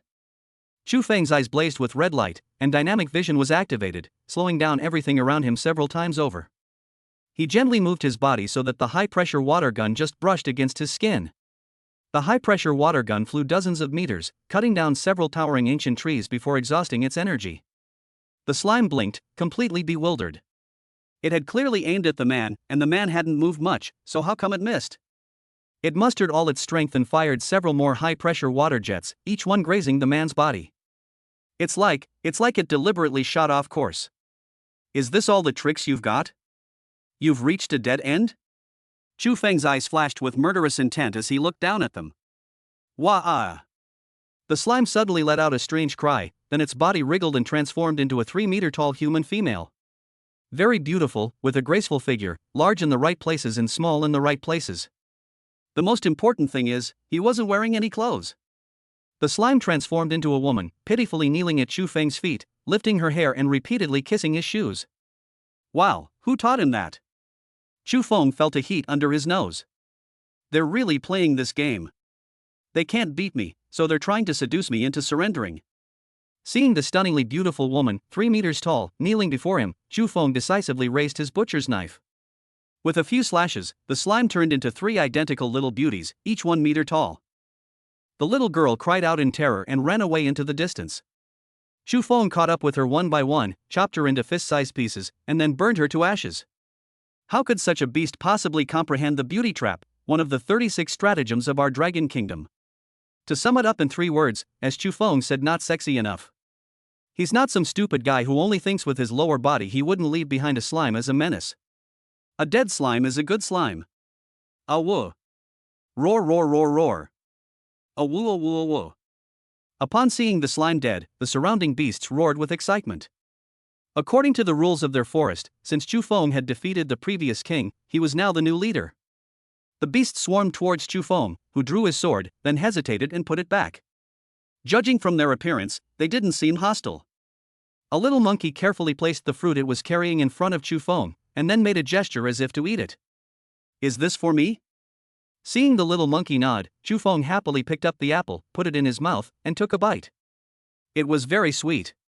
When the new king ate the offerings, the little monkey cried out excitedly, as did the other animals, which meant that the new king was willing to accept them.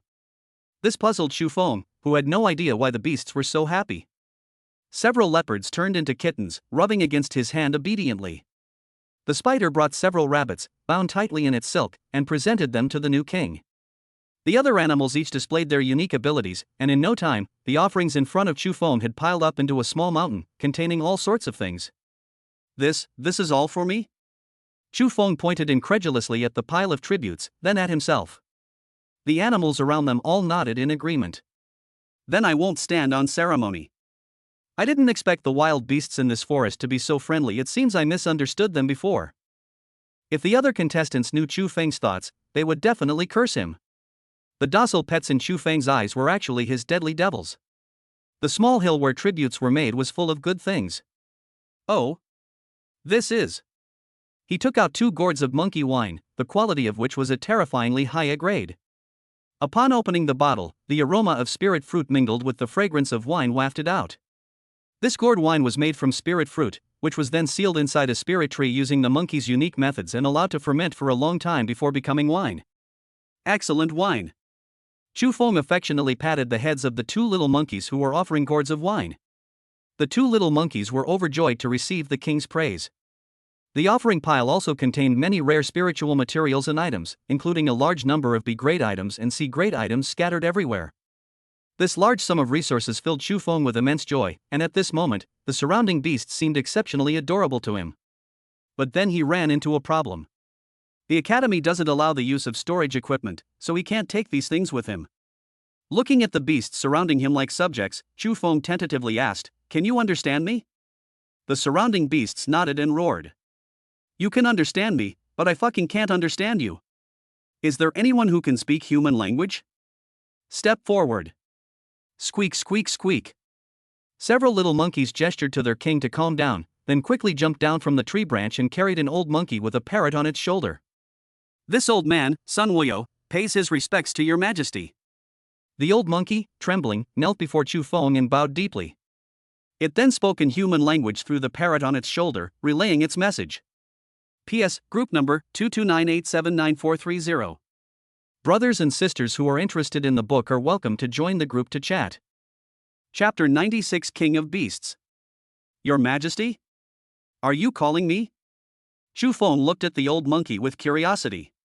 That's right, Your Majesty. According to the rules of our forest, since you have defeated the previous Slime King, you are the new king. I see. Chu Feng clapped his hands, finally understanding what was going on with the animals' unusual behavior. They're giving gifts and trying to please themselves. Sun Wukong, right? Can you translate for me what these chimpanzees mean? He pulled the old monkey and pointed to 3 chimpanzees next to him, who had been harassing him from the very beginning. 2 of the male chimpanzees were carrying a hideously ugly female chimpanzee covered in black fur, bouncing around on it. And, it seems like that female gorilla was flirting with me? Looking at the incredibly ugly female gorilla whose arms were several times thicker than his waist, Chu Feng felt a chill run down his spine. If it weren't for the fact that he was his younger brother, he would have already drawn his sword and killed him, cleansing his eyes and mind. The old monkey translated for the chimpanzees, saying, "Your Majesty, the mighty It clan is willing to offer your most beautiful female chimpanzee as a concubine." The female gorilla suddenly pulled the old monkey aside and mumbled a bunch of things. The old monkey nodded to indicate that he understood, then turned to Chu Feng and said, "The female gorilla said that although your Majesty is horribly ugly, she does not mind and says that she likes a great hero like you who is good at fighting." Holy crap! So that's how it is. Chu Feng's lips twitched as he looked at the chimpanzee that was still blowing him kisses. What kind of aesthetic sense does this person have? Someone who's that ugly is called the most beautiful woman in the gorilla tribe, while someone as handsome as herself says she's utterly devastating. The aesthetics of the great apes seem to be completely opposite to those of humans. No. That's not the point. Who the hell wants to marry a chimpanzee as a concubine? After all, it was his younger brother's good intention, so he politely declined, saying, "Ahem, thank you for your kindness, but I only like human girls." The 2 chimpanzees stared in disbelief, never expecting that their king could resist the charm of their tribe's flower. He truly lived up to his title as king. Upon hearing this, the female gorilla gave him a slightly reproachful look, then wiggled her hips and walked away. Looking at the surrounding beasts, each one with a huge body and bursting muscles, a strange thought arose in his mind. He whispered to the old monkey, "Since I am your king, do you all have to listen to me?" "Yes, Your Majesty." Alright then. Having received confirmation from the old monkey, Chu Feng drew his treasured sword with a clang and proclaimed loudly, "My minions, follow me into battle." Awoo. Roar, roar, roar, roar, roar. Awoo, awoo, awoo. All the beasts bared their fangs and claws, letting out excited howls that echoed throughout the outer edges of the forest. Tonight is destined to be anything but peaceful. Meanwhile, the contestant hiding in the tree hollow heard the howls of the beast pack, shuddered, and exclaimed worriedly, "Damn it, is it a beast tide?" In the audience, the deans were dumbfounded. How could this be done? Even the usually sage-like old dean, who hadn't used a swear word in a long time, was clearly not at peace with himself. Holy crap! This young man. This is the start of a campaign to rule over all beasts and sweep across the outskirts of the forest. My goodness, this Chu Feng is so fierce, even beasts have to submit to him.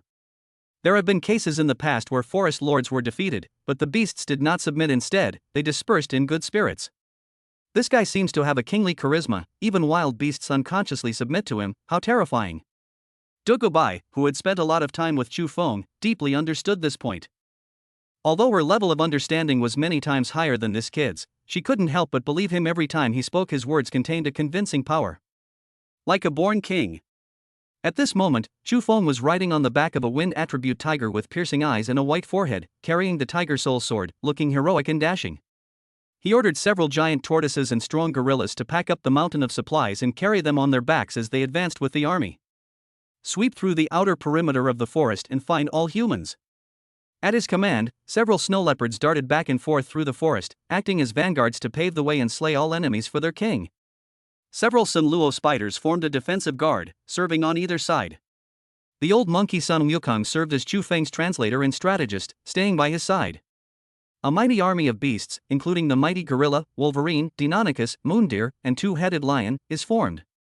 With this, the army was fully assembled and began to advance towards the surrounding areas. Whenever the old monkey encounters other ferocious beasts, he goes out to make diplomacy. There are only two choices, either die or surrender and join them. And so, the army of beasts grew ever stronger. The man who dug the deep hole underground thought he had everything covered, but little did he know that a huge pangolin would come running after smelling the scent. The man stared at the giant pangolin, and in that moment, he felt as if death was beckoning to him. Don't come any closer. To the man's surprise, the pangolin did not kill him, but instead carried him out of the cave and finally dumped him among the wild beasts. It turns out he was going to share him with other wild beasts. A large group of ferocious beasts opened their blood-red mouths and approached the man, who was so frightened that he wet himself. A pool of yellow liquid soaked his crotch and flowed down his leg, emitting a foul odor. Step back. Just as the man was facing a life or death situation, he suddenly heard a majestic male voice. No. Impossible. How could there be other humans among the beasts? I must have misheard. The man immediately denied hearing it. To everyone's surprise, the ferocious beasts nearby actually retreated obediently. A red-haired man, like a god descending to earth, slowly approached him riding a tiger with piercing eyes and a white forehead. What the man found even more incredible than his own rescue was that the beasts actually obeyed the red-haired man's commands. The pangolin that had just caught itself was now wagging its tail rapidly in front of the red-haired man, like a puppy trying to please its owner. The man's eyes nearly popped out of their sockets, his expression one of utter terror, and he murmured, You can actually control forest beasts. You coward, scared out of your wits. You're a disgrace to the human race. Chu Feng pinched his nose, frowned, and manipulated the white tiger to take a few steps back, commanding. Find his token for me. Several little monkeys obeyed and went forward to grope the man's body. The man struggled and shouted, You can't do this. If you're so tough, fight me one-on-one.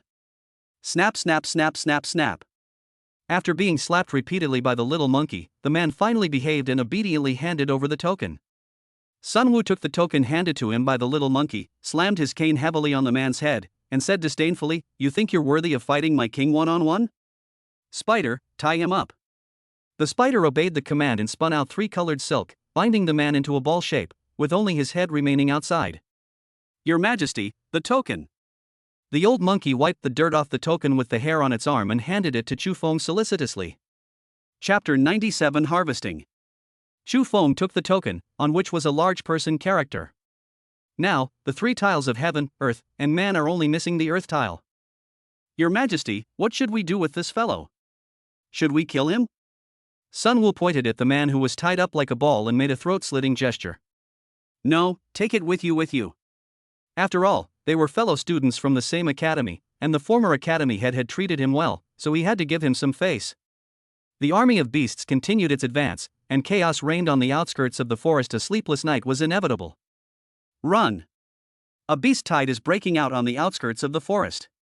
Some people were startled awake from their sleep and, in a panic, got up and ran towards the inner edge of the forest. Holy crap! I've never heard of a beast tide in any previous competition.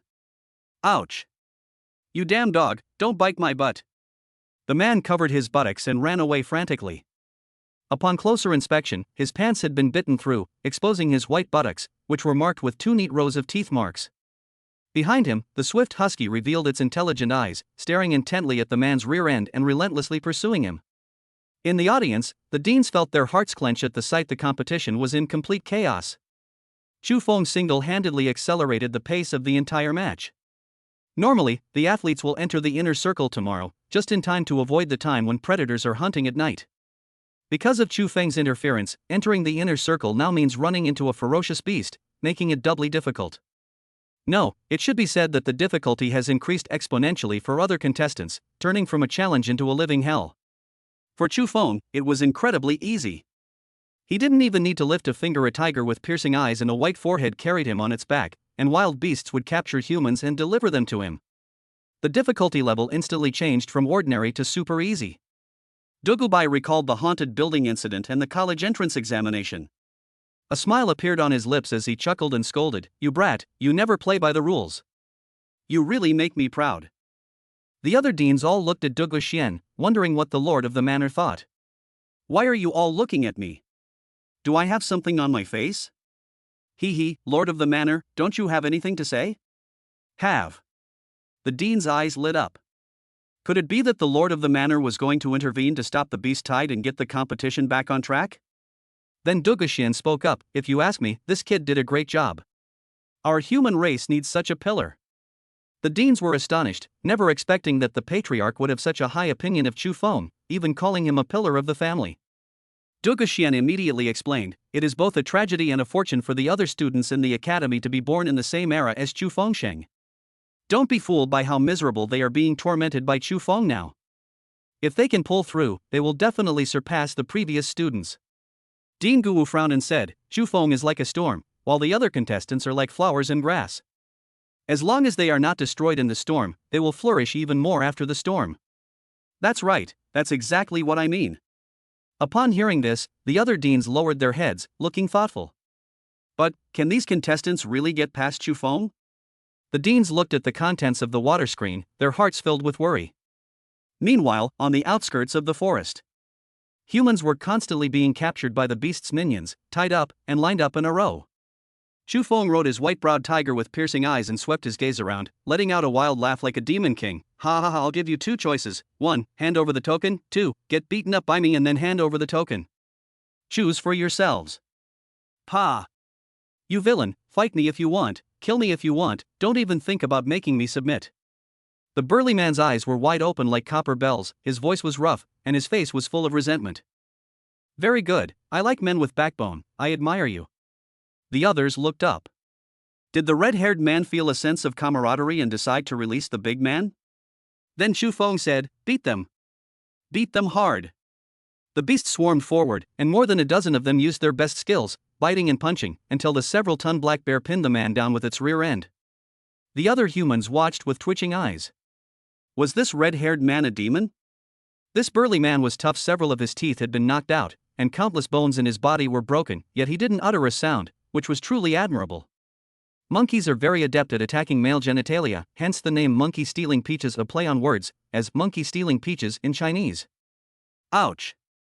It hurts so much. An indescribable pain overwhelmed him. The man roared halfway before his head lolled to the side and he fainted. Even so, he couldn't escape the fate of having his token confiscated. The hamster crawled into the big man's clothes and took out the token. The useless burly man was grabbed by the gorilla and thrown into the pile of prisoners. Holy crap! Holy crap! The other men, witnessing this scene, turned pale and felt a chill and a dull ache in their groin. Seeing Chu Feng looking over, and fearing that what had just happened to them, the men scrambled to hand over their tokens. "Brother! Please calm down, I'll hand it over right away." I'll pay first.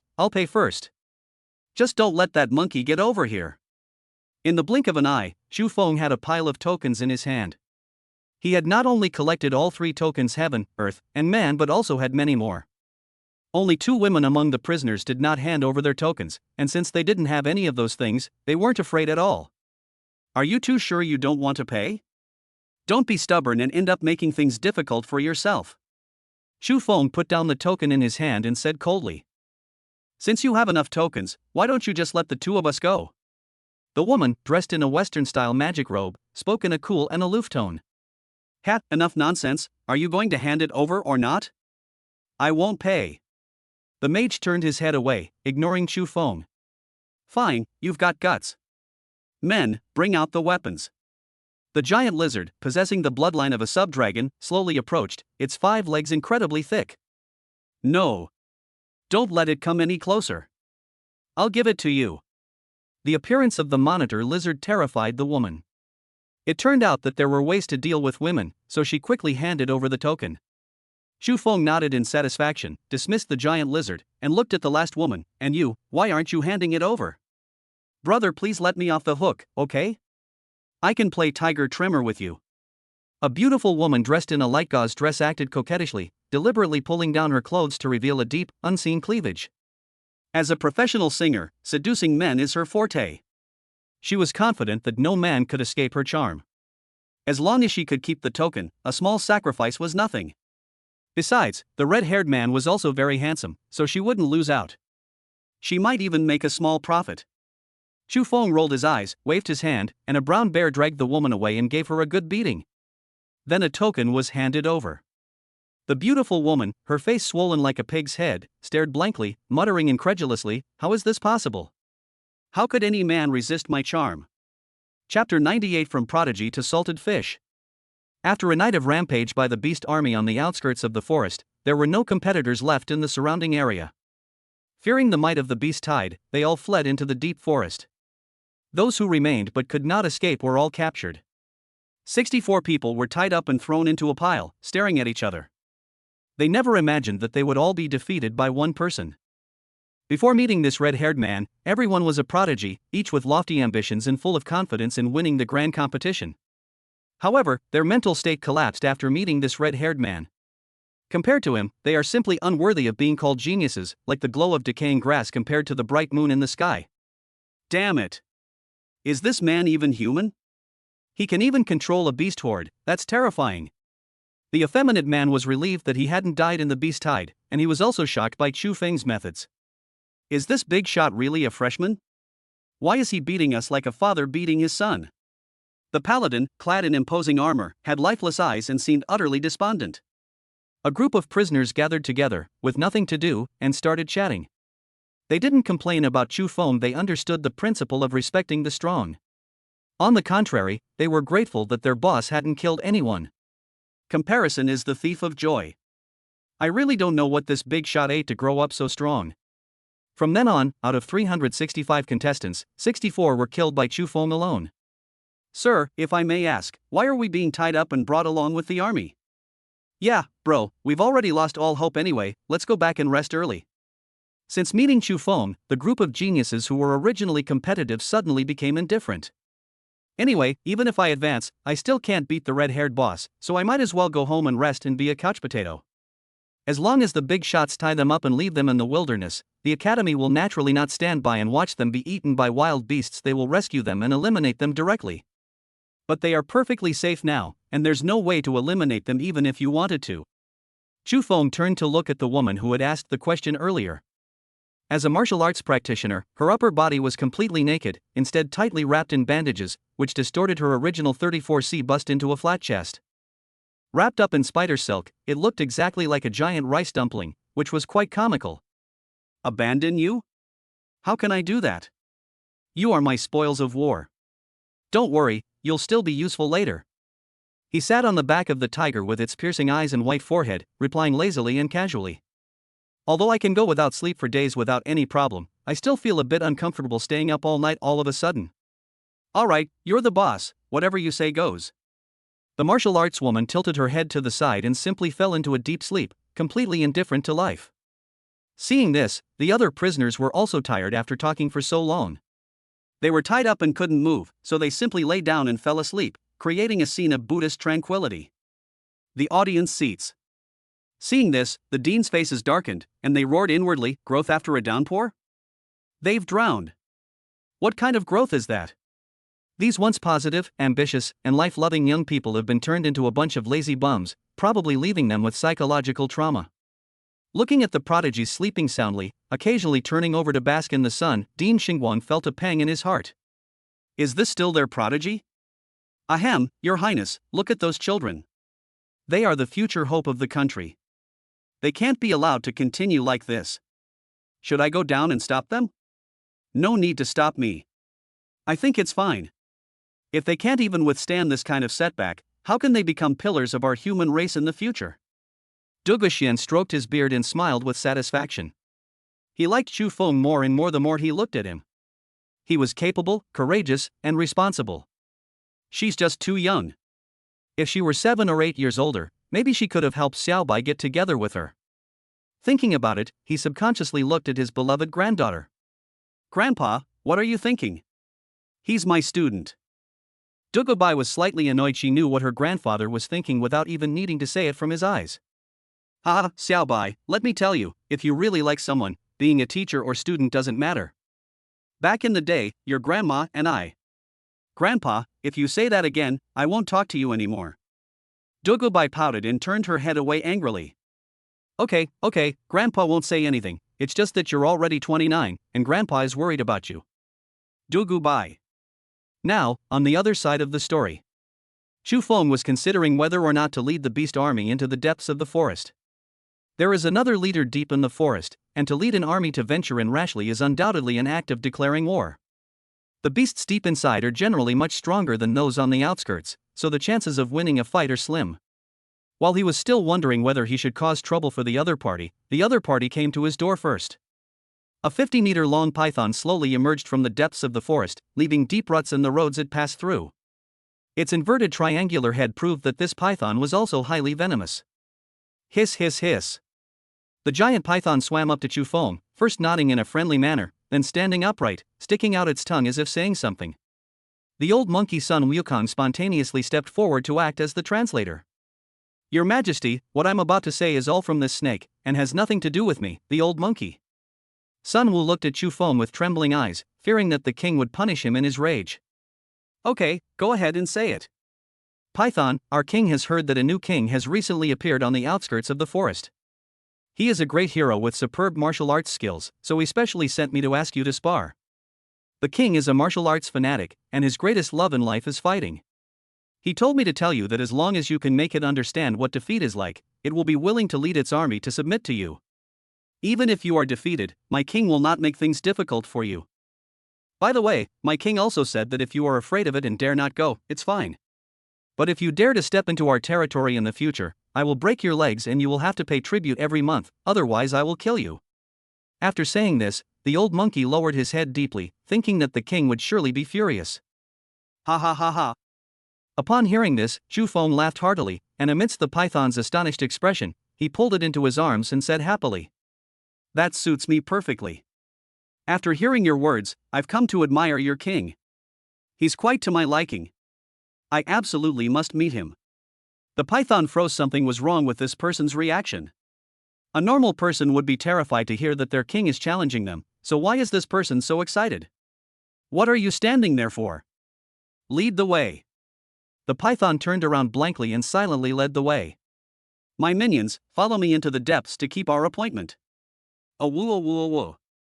Roar roar roar roar. The beasts roared and excitedly followed behind the king. The new king is indeed more ferocious than the previous king of slimes. The previous king of slimes didn't dare to utter a sound, unlike his current imposing manner. The python's invitation provided him with a convenient reason to lead his army deep into the region. A timely help. Chapter 99: Jumping over the waterfall, encountering the clever monkey. The prisoners were quite shocked by Chu Feng's idea. No way? The big boss is actually going to challenge the forest overlord? Rumor has it that it is a ferocious beast that wields 3 swords and is so powerful that no one in the forest can rival it. Big brother, you're my own brother. If you want to challenge that monster, let us go first. Any sword light you unleash during the battle would be enough to send us to meet the king of hell. Chu Feng led his army into the depths of the forest, capturing any humans they encountered along the way. Run for your lives. That red-haired man is leading his army in. Damn it, run. This man is invincible. Wherever the army passed, the contestants fled in terror, but this time Chu Feng's target was not them. Hiss hiss hiss. After traveling for 2 hours, the python stopped in front of a cliff. Across the bottomless cliff is a massive waterfall, seemingly flowing down from the sky. Sun Wu jumped out to explain, "Your Majesty, the python said that there is a cave behind this waterfall. Although it cannot be called a blessed land, it is still a treasure land with rich spiritual energy. Their king lives alone in it and does not allow other creatures to enter. Other creatures cannot enter either." Then ask the python how I should get in. Chu Feng picked up a large rock and threw it off the cliff.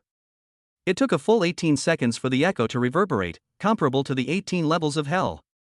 The cliff and the waterfall are hundreds of meters apart, and he can't fly. Hiss hiss hiss.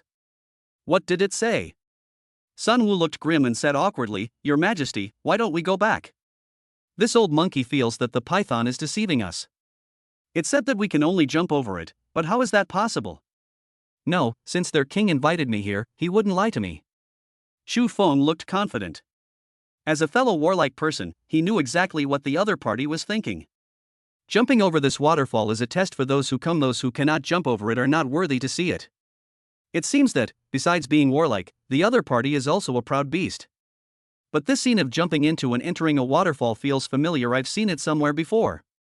Seeing Xu Feng descend from the tiger with piercing eyes and a white forehead, the beasts were filled with worry, fearing that something had happened to their king, and they all rushed forward to stop him. Step back. I am still your king, believe me. Despite their fear, the beasts dared not step forward to stop them after being reprimanded. Xu Feng was somewhat gratified. He hadn't realized these beasts were so loyal. The prisoners were so surprised by the conversation that they were as if struck by lightning. They stood there dumbfounded, like half a log. He stammered, Boss, you're not thinking of jumping off this cliff, are you? Calm down, there's no way you can jump over it. Brother, you need to think this through. Even you would be smashed to pieces from such a height. Hey, are you out of your mind? Untie me before you die. If you die, these beasts will eat me alive. Just wait and see, my king will surely create a miracle. The old monkey, Sun Wukong, looked at the king's back, his eyes gradually hardening. He believed that the king would surely succeed. Xu Feng ignored his own men, let alone these prisoners. He took a few steps to the edge of the cliff and held his breath. First, vines were tied to the handle of the tiger's soul blade to make a rope dart. He then slammed his hands on the ground, chanted a magical incantation, and summoned massive, muscular tentacles using hellish magic. Hiss hiss hiss. The python was flicking its tongue around, and this human was really something. He actually dared to jump. Come on, tie it around my waist and throw me towards the waterfall with all your might. Xu Feng gave instructions to the muscle tentacles. Gaji gaji. The tentacles coiled around him, lifted him into the air, and threw him with all their might towards the waterfall. Go, Your Majesty. The old monkey Sun Wukong was filled with enthusiasm. Wah boss, you absolutely have to survive, I don't want to become a monster poop. The captives were terrified by the presence of the surrounding wild beasts and secretly groaned in despair. The muscular tentacles were incredibly strong. Xu Feng felt the wind whistling past his ears, and in the blink of an eye, he had flown more than halfway, with waterfall-like water droplets starting to drip onto his face. However, at that moment, the force of the tentacles was almost exhausted, and after reaching a high point, he suddenly plummeted downwards. Go, Your Majesty! All the beasts roared and howled, cheering for their king. Everyone's hearts were in their throats, and they prayed silently. Snap! In a flash, Xu Feng flung out the tiger's soul rope dart wrapped around his arm, which flew over mountains and rivers, pierced through the waterfall, and fiercely plunged into the rock wall behind the waterfall. He gripped the rope at the end of the dart and swung towards the waterfall like Tarzan. Holy crap! That actually works! Boss, you're awesome. So handsome, I think I'm falling for him. Among the prisoners, the men's eyes shone with admiration. This was true masculine romance. The women felt their hearts flutter, and their hearts flutter with spring fever. Oh woo oh woo oh woo. Ha, as expected of the great king, I told you the great king is good. The beasts were also very excited and proud of their king. Thump. With the waterfall right in front of him, Xu Feng took one last deep breath of fresh air and plunged in, splashing up a large spray of water. At the end of the dark forest, in the audience seats, in front of the water curtain. This kid scared me to death. He just can't put my mind at ease. When they saw Xu Feng jump towards the waterfall, their hearts were in their throats, almost jumping out of their chests. Thankfully nothing happened, otherwise, it would have been a loss for all of humanity. Dean Guwu still felt a lingering fear when he recalled what had just happened. Ha, you need to learn to trust young people. The Lord clapped his hands in praise, saying that the boy was very bold and he liked him. Speaking of which, isn't the current overlord of the forest that little monkey that the Lord rescued 18 years ago? Yes, it's been many years since we've seen them. I wonder how they are now. The deans looked on with reminiscence. This monkey was no ordinary monkey. It was a spirit monkey that the lord of the manor had rescued from outside 18 years ago. It was born knowing yin and yang, understanding change, and listening to the sounds of all things. These spirit beasts can live for hundreds of years. They originally intended to raise them as guardian beasts of the sect, but the sect leader threw them into this dark forest without saying a word and has ignored them for 18 years. The Manor Lord, with a deep gaze, calmly said, "Those raised by humans from a young age, even if they become obedient and loyal, will lose their wildness. Even 2 domesticated tigers can't beat a wild tiger. A wolf without its wild nature is just a dog, and a monkey without its wild nature will have its fighting power and growth potential greatly reduced. But in the current situation, this monkey doesn't submit to anyone. Let alone being taken in as a guardian spirit beast, it's good enough if it doesn't kill you." Recalling the recent situation of the monkeys, the deans were deeply troubled. "Don't panic, the person who can tame the monkey has already gone there, hasn't he?" The Manor Lord, Dugu Xian, spoke calmly. "You mean, Chu Feng can tame the spirit monkey?" The deans looked at Dugu Xian in disbelief, never expecting that the lord of the manor would value Chu Feng so much. Chapter 100: The Lame Monkey Who Was Fooled. Water Curtain Cave. Chu Feng passed through the waterfall. Before he could even look around, his gaze was drawn to the golden plaque above him, which prominently displayed the 3 characters Water Curtain Cave. The Water Curtain Cave? Interesting. Since entering the waterfall, the surrounding spiritual energy has indeed become much denser, so it seems that what the python said was true. Looking around the cave, which is about the size of a football field, many glowing vines grow inside, illuminating the space with a soft white light. Surprisingly, although inside the waterfall, the air was not humid, and the air was filled with the fragrance of grass and trees. A stone throne stands in the very center, adorned with exquisite carvings of dragons and phoenixes. 3 large characters were faintly engraved on it, but he could only make out the first one, which was the character for beauty. The other 2 characters were already blurred and indistinct. Could it be the Monkey King? Chu Feng found his own thoughts amusing and thought they were unlikely. With a slight effort, he pulled the tiger's soul blade from the stone wall and stored it inside his body. "Where is the beast? I came as promised, why haven't you shown up?" Looking around the cave, but not seeing the Beast King, Chu Feng shouted at the top of his lungs. Upon reaching the end of the cave, he discovered another stone door, which he pushed open and entered. Wait, what did I just see? Inside the stone gate, in the cramped bedroom, 5 luminous pearls are distributed in 5 directions, illuminating the room. On the stone shelf to the left, there is a vast collection of human books, complete with writing brushes, ink, paper, and inkstones. Wash basins, twig toothbrushes, bamboo charcoal, stone pots and bowls, and other household items were scattered in a corner. He even spotted chopsticks among them?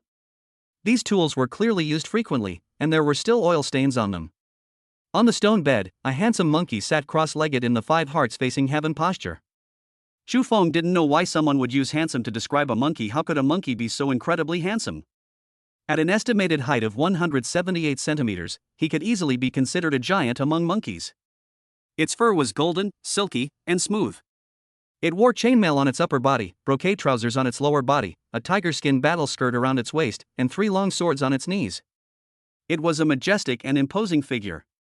Upon hearing the sound, the monkey slowly opened its phoenix eyes, seemingly surprised that someone could actually break into the water curtain cave. Her naturally golden eyeliner-lined, lively eyes blinked repeatedly, shooting out beams of golden light that shone on Xu Feng's body. "Humph, trying to probe my information?"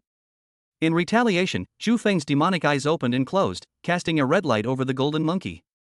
"Name, Yuan Shi. Race, golden macaque possessing the bloodlines of the 6-eared macaque and the spiritual stone monkey. Realm, talent stage peak.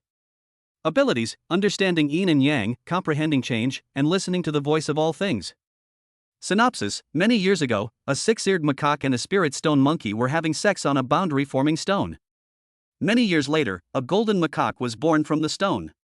Such a lavish introduction surprised Chu Feng. This monkey was actually the offspring of 2 of the 4 mischievous monkeys. And the abilities, there are hundreds of them. The golden and red light intertwined, creating a stunning scene in the narrow room. A moment later, the man and the monkey simultaneously looked away.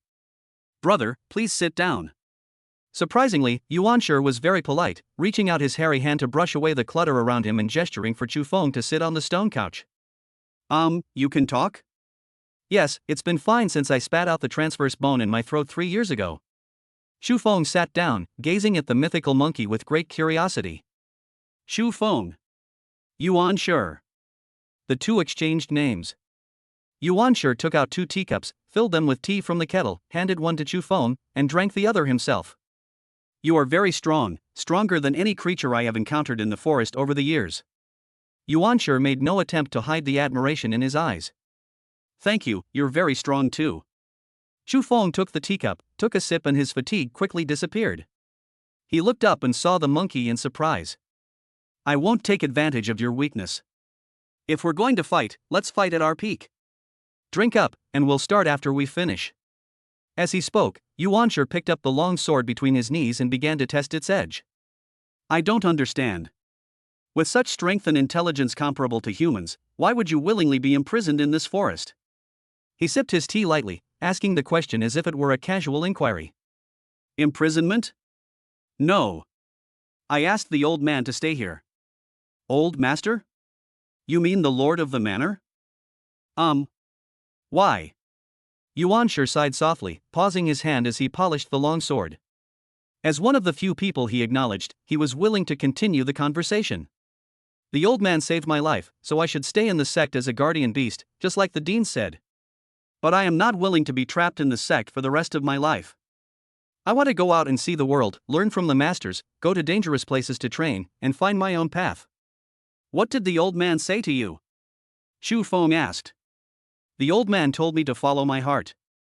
So you don't know what to do, you're torn between going and staying, locked in a dark forest, struggling with this dilemma? After listening to Yuan explanation, his lips twitched. This monkey seemed quite polite, but how could he be so old-fashioned at such a young age? He was like a stubborn little man, like an ancient person from thousands of years ago. Didn't he know to come back and help after he became powerful? Wait a minute, what kind of books do you usually read? Chu Feng picked up the book next to the monkey's leg, opened the cover, and saw that it was titled Summer and Autumn. No way. He got off the ground and walked to the bookshelf, which was full of original ancient books, including 5-character classic, Mute Language, The Delusional Child, Middle School, Zhongfan, Fanji, and Yearly Changes. Damn, this is all you watch? He looked at Yuan in disbelief.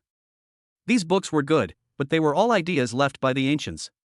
Loyalty to the emperor, patriotism, and trustworthiness. These ideas seem fine at first glance, but it goes without saying how rigid the ancients were in their adherence to these ideas. The books available on the market today have been altered many times and are no longer the original versions. While the original books may have good content, some parts are no longer suitable for today's society.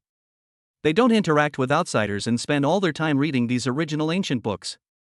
It's no wonder they get brainwashed by the contents of the books, or rather, they become mentally imprisoned. In other words, Yuan is now a stubborn man who keeps his word, values morality, is loyal to the emperor and loves his country, but is inflexible. Like Fang Xiaoru, a Confucian scholar whose entire family was executed, if he had known how to be more flexible, he wouldn't have ended up like that. Yes, is there a problem? Brother Chu, please speak freely. We cannot see anything inside the water curtain cave from outside. Yuan frowned, not understanding why the human in front of him was reacting so strongly. He wasn't stupid, he could vaguely sense that something was wrong. This is a huge problem. Do you even remember who gave you these books? I remember, it was a plump old man. Yuan said with a reminiscing expression, trying hard to recall, it was all from his childhood many years ago. Remember this, next time you see this fat old man, don't say a word, don't ask anything, just beat him up. Chapter 101 SS-rank Spirit Plants. Brother Chu, what makes you say that? Upon hearing this, Yuan was puzzled. It was only thanks to the fat old man who brought him a collection of books that he learned the principles of being a good person. It's all right. You just need to remember what I said. As you come into contact with more and more people and things, you will naturally understand the reason behind it. Chu Feng thought for a moment and decided not to tell him the reason now. Yuan was like a stubborn scholar, and knowing the reason might cause him to have an extreme reaction. Once he grows up and understands things for himself, things will be different, and he will naturally understand the meaning behind it. Alright, since Brother Chu is unwilling to say, then forget it. One has to admire the ancient books of China. They were able to transform a monkey into a well-mannered person. From this perspective, it doesn't seem to be all bad, there are quite a few advantages as well. After groaning for a moment, Chu Feng spoke. Actually, whether you stay in the sect or not doesn't conflict with repaying your debt of gratitude. You're weak right now, so staying in the sect won't do you any good. You might as well go out and explore, and then return to the sect to repay your debt of gratitude once you become stronger. I understand, thank you for your guidance, Brother Chu. Yuan smiled politely, clearly not having taken his words to heart. You really are stubborn. Fine, I'd better just wake you up with a bang. He downed the tea in one gulp, then suddenly stood up and stared directly at the monkey. Since Brother Chu was already prepared, let's go outside to fight, so as not to damage the spiritual plants. Yuan Shi, with 3 swords at his waist, slowly rose, his eyes gleaming with a warlike golden light. His broadsword was already itching for battle. As the monkey stood up, 2 spiritual plants were revealed in the pot behind him. No, describing it as a plant is less accurate than calling it a divine gift, possessing an extraordinary aura that seems otherworldly. One of the plants has 3 stems that are like raging flames, swaying back and forth in an irregular shape. At the top, there is a sun palace that is condensed many times over, with the Golden Crow Emperor standing sideways with his back to all living beings. Several golden crows are spreading their wings and flying high on the Ruomu divine tree next to him. Another plant's roots and stems were covered in frost, shining with an icy blue light. At its top, in a halo resembling the moon, was a miniature moon palace. In the depths of the moon palace, one could vaguely see a fairy holding a moon rabbit, secretly grieving. Outside the palace, under a laurel tree, a man was chopping wood with a giant axe. A boundless and powerful spiritual energy emanated from the 2 plants. The reason this place is so full of spiritual energy is actually because of 2 plants. Chu Feng was shocked and gasped, then decisively activated his demon eye. Item, 3000 flame trees. Rank, SS. Ability? Exceeds the magic eye's appraisal level. Please upgrade your magic eye before appraising. Item, moonflower tree. Rank, SS. Ability? Exceeds the magic eye's appraisal level. Please upgrade your magic eye before appraising. Holy crap! It's an SS grade item? Chu Feng could hardly believe his eyes. He had been drawing Easter eggs for almost half a year without getting a single SS grade item, but today he actually found 2 of them here. This was the first time he had encountered something that even the demon eye couldn't identify. Seeing Chu Feng's gaze, Yuan Shi said frankly, "These 2 plants are byproducts left to me by my irresponsible parents. I've had you with me since birth, and after 18 years of careful nurturing, you only just matured yesterday. If you had come a few days later, I might not have even considered you, ha." Whether it was out of confidence or naivety, the monkey revealed all the information about the 2 plants. Is that so? Let's go. Chu Feng withdrew his gaze, seemingly lost in thought, and walked out of the room with Yuan Shi. The audience seats. The deans waited anxiously, wishing they could rush over and find out what was going on. The water curtain representing Chu Feng had been closed, leaving only darkness. Why has it been so long since we went in without making a sound? Could something have happened? That's right, it should have been over by now, but there's not a single sound. My lord, how about we take a look at the scene inside the water curtain cave? They were extremely anxious. They didn't want to see either Chu Feng or Yuan Shi get into trouble. They were both their precious children. No, I promised the monkey I wouldn't pry into his privacy. How can I break my promise? The Manor Lord remained calm and unconcerned about the scene inside. Based on his understanding of Chu Feng and Yuan Shi, he believed that no matter who won or lost, neither the man nor the monkey would make things difficult for the other. Sigh. There's nothing they can do if the Lord of the Manor doesn't want to. They can only worry helplessly. Hey!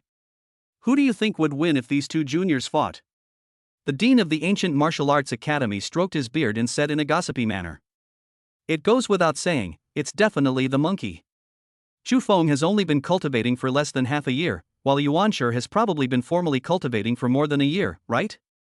Moreover, the monkey is a descendant of 2 of the 4 mischievous monkeys. The power in that bloodline alone is something Chu Feng cannot rival. The director of the Dark Cinema looked confident, believing that Chu Feng was absolutely no match for Yuan Shi. Old ghost, that's not necessarily true. Although Chu Feng has only been awakened for half a year, his cultivation speed, I believe everyone knows how fast it is. Moreover, I once met him, and at that time, the power of my bloodline was faintly afraid of him. Although I don't know what kind of bloodline it is definitely no less than that of the 4 chaotic monkeys, and may even be higher. The dean of the Holy Society stood on Chu Feng's side, believing he would win. He vividly remembered the scene when he first met Chu Feng, and every time he recalled it, he couldn't help but feel a pang of fear. This mere talent stage kid actually instilled a bloodline fear in him. Holy crap, no way! Don't scare me. Aren't you a descendant of the Holy Light Archbishop? That's a top-tier bloodline on the bloodline rankings. How could you be afraid of a greenhorn like him? The surrounding deans were incredulous upon hearing this, their eyes widening in disbelief. Why would I lie to you? Besides, I can clearly sense that his physique is extraordinary, so powerful that it's almost inhuman, comparable to an ancient ferocious beast of this age. Think about what he did on the outskirts of the dark forest. He easily killed the outer king, subdued all the beasts, and captured a large number of contestants. Any one of these actions would be enough to shake up the media. You actually think this humanoid beast will lose? The Holy Society Dean scoffed, saying that the chances of Chu Feng losing were even smaller than if he had joined the dark side. The other deans exchanged bewildered glances. Although Yuan Shi was a descendant of the four mischievous monkeys, possessed extraordinary physical abilities, unparalleled supernatural powers, and formidable swordsmanship, it seemed he truly couldn't defeat this freak, Chu Feng. Damn, now that you mention it, I realize how monstrous Chu Feng is. Let's just call him Little Monster from now on. I second that. You're exaggerating too much. You don't know how powerful Yuan Shi is. He's strong enough to suppress Chu Feng. Everyone had their own opinion. Some thought Chu Feng would win, while others thought Yuan Shi had a better chance of winning. Chapter 102 Fierce Battle. Meanwhile, on Chu Feng's side. Ding. You have been in the Water Curtain Cave for half an hour. The Water Curtain Cave limited lottery pool is now open. Would you like to participate? Chu Feng was astonished. In his sea of consciousness, there was originally only one basic lottery pool. Now, next to the basic lottery pool, there is another lottery pool called the Water Curtain Cave, which is filled with a large number of rare items, including the 8-9 arcane arts, the 72 transformations of earthly fiends, the Rui Jingdu Bang, the fiery eyes of truth, and fragments of the Book of Life and Death. Let's take a gamble and see if we can get the goods out. Looking at the vast array of rare treasures, his mouth watered. Wasn't the system deliberately displaying these good things to tempt him into participating in the lottery? Brother Chu, get ready, I'm about to go. A hint of impatience flashed across Yuan Shi's golden monkey face. How dare he be distracted while fighting him? Ahem, come on. The prize pool was so tempting that I almost forgot the monkey was still nearby. He muttered to himself, "Little jackpot girl, just you wait. I'll blew you dry and make you feel amazing." Okay, be careful. Yuan Shi drew 3 long swords from their sheaths, holding one in each hand, and the remaining one he put in his mouth. The beast bared its sharp teeth, biting down on the hilt of the sword, its powerful bite securing the long blade firmly in place. 3-sword style. Seeing this style for the first time, Chu Feng was amazed. This was possible, to even hold a knife in your mouth. Here comes the knife. Chu Feng let out a soft sigh, and the tiger's soul blade naturally appeared in his hand from within his body. He gripped the hilt and raised it, the cold, gleaming blade reflecting half of his icy face. Monkey, I like you, don't die. His eyes sharpened, filled with murderous intent, making him a completely different person from before. Coincidentally, I also wanted to give you this sentence, Brother Chu. Yuan Shi grinned, exhaling hot breath, and leaned slightly forward, revealing a ferocity unique to wild beasts. With a loud bang, 2 thunderous sounds rang out in the cave as the man and the monkey attacked simultaneously. Clang. 3 long swords clashed in midair, sparks flying everywhere. Brother Chu, you have great strength. Yuan Shi barely managed to hold off Chu Feng's tiger soul with 2 long swords, his arms trembling slightly. For the first time, he was at a disadvantage in a contest of strength. You're not bad either. Chu Feng increased his strength, pressing his battle blade inch by inch towards the monkey. He wielded a 2-handed sword, while Yuan Shi wielded a 1-handed sword. In terms of strength, he was only slightly superior. The monkey still won't give up? Chu Feng shouted, "The stubborn monkey still won't give up." 3 long swords were already pressed against Yuan Shi's shoulders. If it weren't for the hilts of the 2 swords underneath him, blood would have already been drawn. I just wanted to test it out. As expected, I'm still not as strong as Brother Chu. Yuan Shi sighed, realizing that he had been struck by the opponent's almost terrifying power right at the start of the battle, but he should not forget that he was using the 3-sword style, and he still had 1 sword that he had not yet used. He narrowed his golden beast eyes, suddenly turned his head, and slashed his long sword at Chu Feng's neck. A red light flashed, the demon eye activated, and everything around slowed down. Chu Feng had expected this, and was just waiting for it.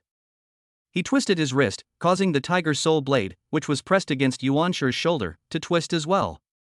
The blade was aimed at the hairy neck, and he slashed at the other man's 2 long swords, creating a lot of sparks. The long sword was aimed at the opponent's neck at the same time, indicating a fight to the death. Yuan Shi looked somewhat astonished. He found this Brother Chu to be incredibly fierce, starting to fight desperately as soon as they met. He wondered who the real beast was. He released the long sword in his hand, letting it continue flying towards Chu Feng's neck. Then he used his supernatural power 3 illusions to appear 10 meters away, leaving only a phantom image in place. Such a swift blade. I was almost beheaded. But Brother Chu, how will you handle this? Yuanshi touched his neck in fear. A strand of hair was cut off and slowly fell down. He was confident that unless the other party had the ability to teleport, he would die. When he looked up, the monkey froze in place, utterly astonished. This is impossible. The long sword stopped 3 inches in front of Chu Feng's neck, embedded with large pieces of flesh and blood, with fragments of flesh scattered all around. Once released, the long sword no longer possessed enough power to completely penetrate the defense constructed from flesh and magic. Here, your knife. He threw the long sword at the monkey's feet and said, "Pick it up and keep fighting me. You're too arrogant, you'll suffer for it." Yuanshi frowned, not taking the long sword Chu Feng had thrown at him as a handout. Instead, a ball of Yang 5 thunder rose from the center of his palm, crackling and popping. He possesses 100 supernatural powers, and that's what gives him the confidence to win. Yuanshi slowly pushed Yang Wulei out of his palm. Although the flight speed was not fast, it had an unparalleled momentum. That's it? The tiger soul blade cut through the air, and several red blade beams flew out, striking Yang Wulei. Under the relentless barrage of blades, Yang Wulei finally couldn't withstand it and exploded in mid-air. The lightning snakes raged, and the hard stone wall was blasted into a huge crater, charred black. Blade light, Yuanshi murmured, the golden light in his eyes fading. He immediately raised his hand, swung his long sword, and Yuanshi unleashed a blood-red blade light identical to Chu Feng's. "Thank you, Brother Chu, for teaching me a new skill." A smile appeared on the furry monkey's face. It stopped and bowed slightly before continuing to slash with its blade. "Damn it, so that's how you got your hundreds of skills." Chu Feng cursed inwardly. It was too abnormal that someone could learn the blade's aura just by watching him use it a few times. It should be due to some talent inherited from the 6-eared macaque. He looked at Yuanshi with burning eyes, suddenly feeling an urge to tie this monkey to his chariot. His potential was too great, and his monkey-like character was also excellent. If I can truly recruit him, he will definitely become a capable subordinate in the future. But now, looking at Yuanshi, who was slashing at him with the edge of his own blade, his lips twitched. He decided to subdue him first. The Heavenly Talisman's 6-fold Thunder Talisman. The 6-fold Heavenly Talisman was like an anti-tank sniper rifle. Every shot shattered large swaths of the monkey's blades, causing Yuanshi immense suffering. Yuanshi's eyes lit up with golden light, which quickly disappeared. He was surprised to find that he could not copy this ability. "Huh, confused, huh? Want to learn? I can teach you." This outcome was expected. It's simply impossible to replicate an S-level skill while still in the talent stage. "I want to learn."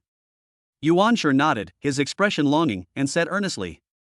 Seeing that the blade's edge could not withstand the 6-fold power of Leaf, he decisively changed his divine abilities, condensing a wind attribute energy ball in his palm and spitting out lightning from his mouth, thus creating 2 new divine abilities. "Submit to me, become my servant, and I will teach you." A fool's dream. Chu Feng extended an olive branch to the monkey, but was promptly and decisively rejected. "Fine, I'll teach you a lesson first." Chu Feng was very unhappy that his first attempt to extend an olive branch to the outside world was rejected. He summoned a boxing hellhound to temporarily block Yuanshi, then slammed his hands on the ground to form a 6-pointed star magic circle while chanting an incantation. Bloodbath Hell. On the surrounding stone walls, the ground, and the top of the cave, a layer of flesh and blood grew, with a large number of tentacles swaying back and forth within it. Chapter 103 Sworn Brotherhood. Just then, Yuanshi twisted the neck of the hellhound. Chu Feng attempted to use the terrain to his advantage in his confrontation. The flesh beneath Yuanshi's feet was extremely soft, like mud in a swamp, which had sucked his calves in, restricting his movement. Tentacles rained down on him from all directions, attempting to strangle him. "Well done. Don't even think about succeeding," Yuanshi shouted, raising his sword to cut off several nearby tentacles. His eyes shone with a white light as he gathered his strength. A few breaths later, the energy was fully charged, and a blue-white beam of light shot out from the pupils, while azure ice crystals scattered. Ability Extreme Cold Ray. Starting from the point where the flesh and blood wall was hit, the flesh rapidly necrotized, was encased in a thick layer of ice, and quickly spread to the surrounding area. In an instant, all the flesh and blood in the cave were frozen solid, losing their vitality and turning into hard, frozen meat. Those tentacles couldn't escape either, turning into ice popsicles that crashed to the ground and shattered into pieces of flesh. With a slight effort, he pulled his calf out of the frozen flesh. After firing the extreme cold ray, Yuan Shi's entire monkey became much weaker, indicating that even for him, releasing the ray was not easy. Phew, you're really strong. Perfect, I'll use you to test my newly learned strongest move. Yuan Shi's expression was stern as he slowly raised his head, becoming more serious than ever before. A chilling writhing sound, the sound of bones shifting, came as 4 arms and 2 heads sprouted from Yuan Shi's original body. S-level ultimate supernatural power, 3 heads and 6 arms. Unlike Chu Feng, who used flesh and blood magic to construct arms, these heads and arms were no different from the body he had trained over the years. Damn it, I underestimated this monkey. The combination of 3 heads and 6 arms with Yuan Shi's hundreds of supernatural powers is terrifying. He wields a long sword on 2 arms, and has 4 other arms with palm lightning, Vajramadra, wind attribute energy ball, and fire snake coiled around his palms, resembling a guardian deity. The 3 heads have their mouths wide open, and inside, sand, magma, and hurricanes are gathering power. Several pairs of eyes lit up with dazzling golden light, deep blue lightning, and red heat vision, respectively, revealing 3 different supernatural powers. With his 3 heads and 6 arms, Yuan Shi could unleash at least 11 different supernatural abilities simultaneously. Perhaps his twin swords also possessed supernatural powers. In this state, even Chu Feng would have to temporarily avoid Yuan Shi's attacks. Sure enough, the twin blades were suddenly covered in lightning, and countless black ink tadpoles swam back and forth on them, while simultaneously unleashing 12 different supernatural powers. Chu! Brother! Do not! Die! Multiple energies raged within his body, causing Yuan Shi's muscles to tense up, making him look like a body of steel, with prominent veins and blood vessels that seemed about to burst. He strained his teeth and spoke almost word by word. Bring it on! Chu Feng's expression turned grim, realizing that he had to go all out in the next attack, or he would really die. Triple Rashomon! Chu Feng bit his thumb, shouted loudly, and slammed it on the ground. Clang! Suddenly, 3 heavy iron gates, engraved with Azura demon faces and exuding an aura of hell, rose from the ground, their bells ringing in the wind, reaching a height of over 10 meters. An overwhelming attack swept in, with explosions ringing out incessantly. The scene was bizarre and grotesque, with various lights flashing. This was no longer the kind of power that a battle between talents should have. Various rays and attacks converged, and the first Rashomon gate was quickly melted open, leaving a large hole. Then the second gate was blasted open, and the third gate did not last long either. The flesh and blood defense, which was tens of meters thick, was pierced and melted into broth. Layer after layer of shield runes also shattered immediately. Instead of being afraid of this life or death scene, Chu Feng was overjoyed and a smile involuntarily appeared on his lips. Finally someone could fight him at the same level. How exhilarating! Undeterred by the relentless bombardment, he wielded the Tiger Soul Blade and charged forward, defying countless supernatural powers. Yuan Shi! Come and meet your death! Laughter echoed from inside the cave, but was eventually drowned out by the sound of an explosion. Half an hour later, in the dilapidated cave. Ha ha ha, Yuan Shi, do you admit defeat? Do you give up? At this moment, Yuan Shi was in a miserable state. His chainmail upper body, floral trousers lower body, and tiger skin battle skirt around his waist had all been destroyed in the battle, leaving only a few iron chains hanging from his body. Its once golden fur was completely burned away by the raging fire, and its dark flesh was now 3/10 cooked. The bones and fascia were exposed, and there were 2 crisscrossing knife scars on the front of his body, extending from the shoulder blades all the way to the pelvis, so deep that the bone was visible, and the beating heart could be faintly seen through the wounds. The fact that he survived such horrific injuries demonstrates just how incredibly strong his physical body is. Despite his immense strength, he ultimately fell to Chu Feng, losing by a slight margin. Yuan Shi lay on the ground with his eyes closed, seemingly lost in thought. If it weren't for the rise and fall of his chest, he would have looked no different from a dead monkey. Chu Feng was not faring much better. His red hair had been ravaged in the battle, his clothes had long since turned to ash, his body was charred black, and cracks had appeared on the surface of his flesh, from which hot blood seeped out, turning him into a blood-soaked figure. He walked slowly and shakily to Yuan Shi, and the tiger soul blade was inserted into the stone wall, close to Yuan Shi's skull. Seeing that Yuan Shi did not respond, Chu Feng's eyes flashed with murderous intent, but in the end he couldn't bring himself to kill the monkey. You damn monkey! He plopped down next to Yuanshi, then lay down completely exhausted. He was so tired that he didn't want to move a single finger. A man and a monkey lay side by side on the ground, their bodies covered in wounds. Neither of them spoke or made any move, they simply lay there side by side. The flesh buds, riddled with fatal wounds, began to wriggle and repair themselves. At this rate, the man and the monkey would be fully healed in about 10 days to half a month. If other professionals saw this scene, they would definitely call it inhuman. Any wound on them would be enough to kill them, but the human and the monkey not only did not die, but instead repaired their bodies on their own. Brother Chu, let's become sworn brothers. Yuanshi suddenly opened his eyes, which were very bright, forming a stark contrast with his body, which had been scorched black. He suddenly spoke. Chufeng gently turned his head to look at the face so close to his, and slowly uttered a single word, okay. Come on, let's not rest anymore, let's become sworn brothers first. Yuanshi suggested that the two of them put their arms around each other's shoulders and help each other to their shaky feet. The intense pain from even the slightest movement made them gasp. Ha ha ha, that's hilarious. How did you turn into a charcoal ball? Don't talk about me, Brother Chu, you're the same, ha ha ha. After the battle, Chufeng finally had the leisure to appreciate the monkey's miserable state and couldn't help but laugh. Yuanshi also relaxed and laughed, which triggered the pain in his wounds. The two of them were experiencing pain and pleasure at the same time. Brother Chu, it's indecent to be naked. You should put on some clothes first. Yuanshi took out the tiger skin battlesuit from his storage bracelet and handed it to Chufeng, who accepted it without hesitation. It's nice, looks good, and it's genuine leather, but it's a bit small. This is a scholar's robe, I'm giving it to you. In return, he presented Yuanshi with a gray scholar's robe. Chapter 104 New Supernatural Power. Hey, where are we going? Yuanshi helped Chufeng until they reached the inner room before stopping. He went to the bookshelf, fumbled around and took out two portraits representing heaven and earth from the bottom, and hung them high on the wall. He turned around and moved the table off the stone couch and placed it below the portrait. He then took out the sacrificial offerings of 3 kinds of animals from his storage bracelet and placed them on the table. He also arranged 5 kinds of fruit in a row in the stone bowl. Finally, place the incense burner in the center of the stone table and light 3 long incense sticks. Watching the white smoke rise slowly from the incense stick, Chufeng's lips twitched. Why did he suddenly feel that forming a sworn brotherhood was so troublesome?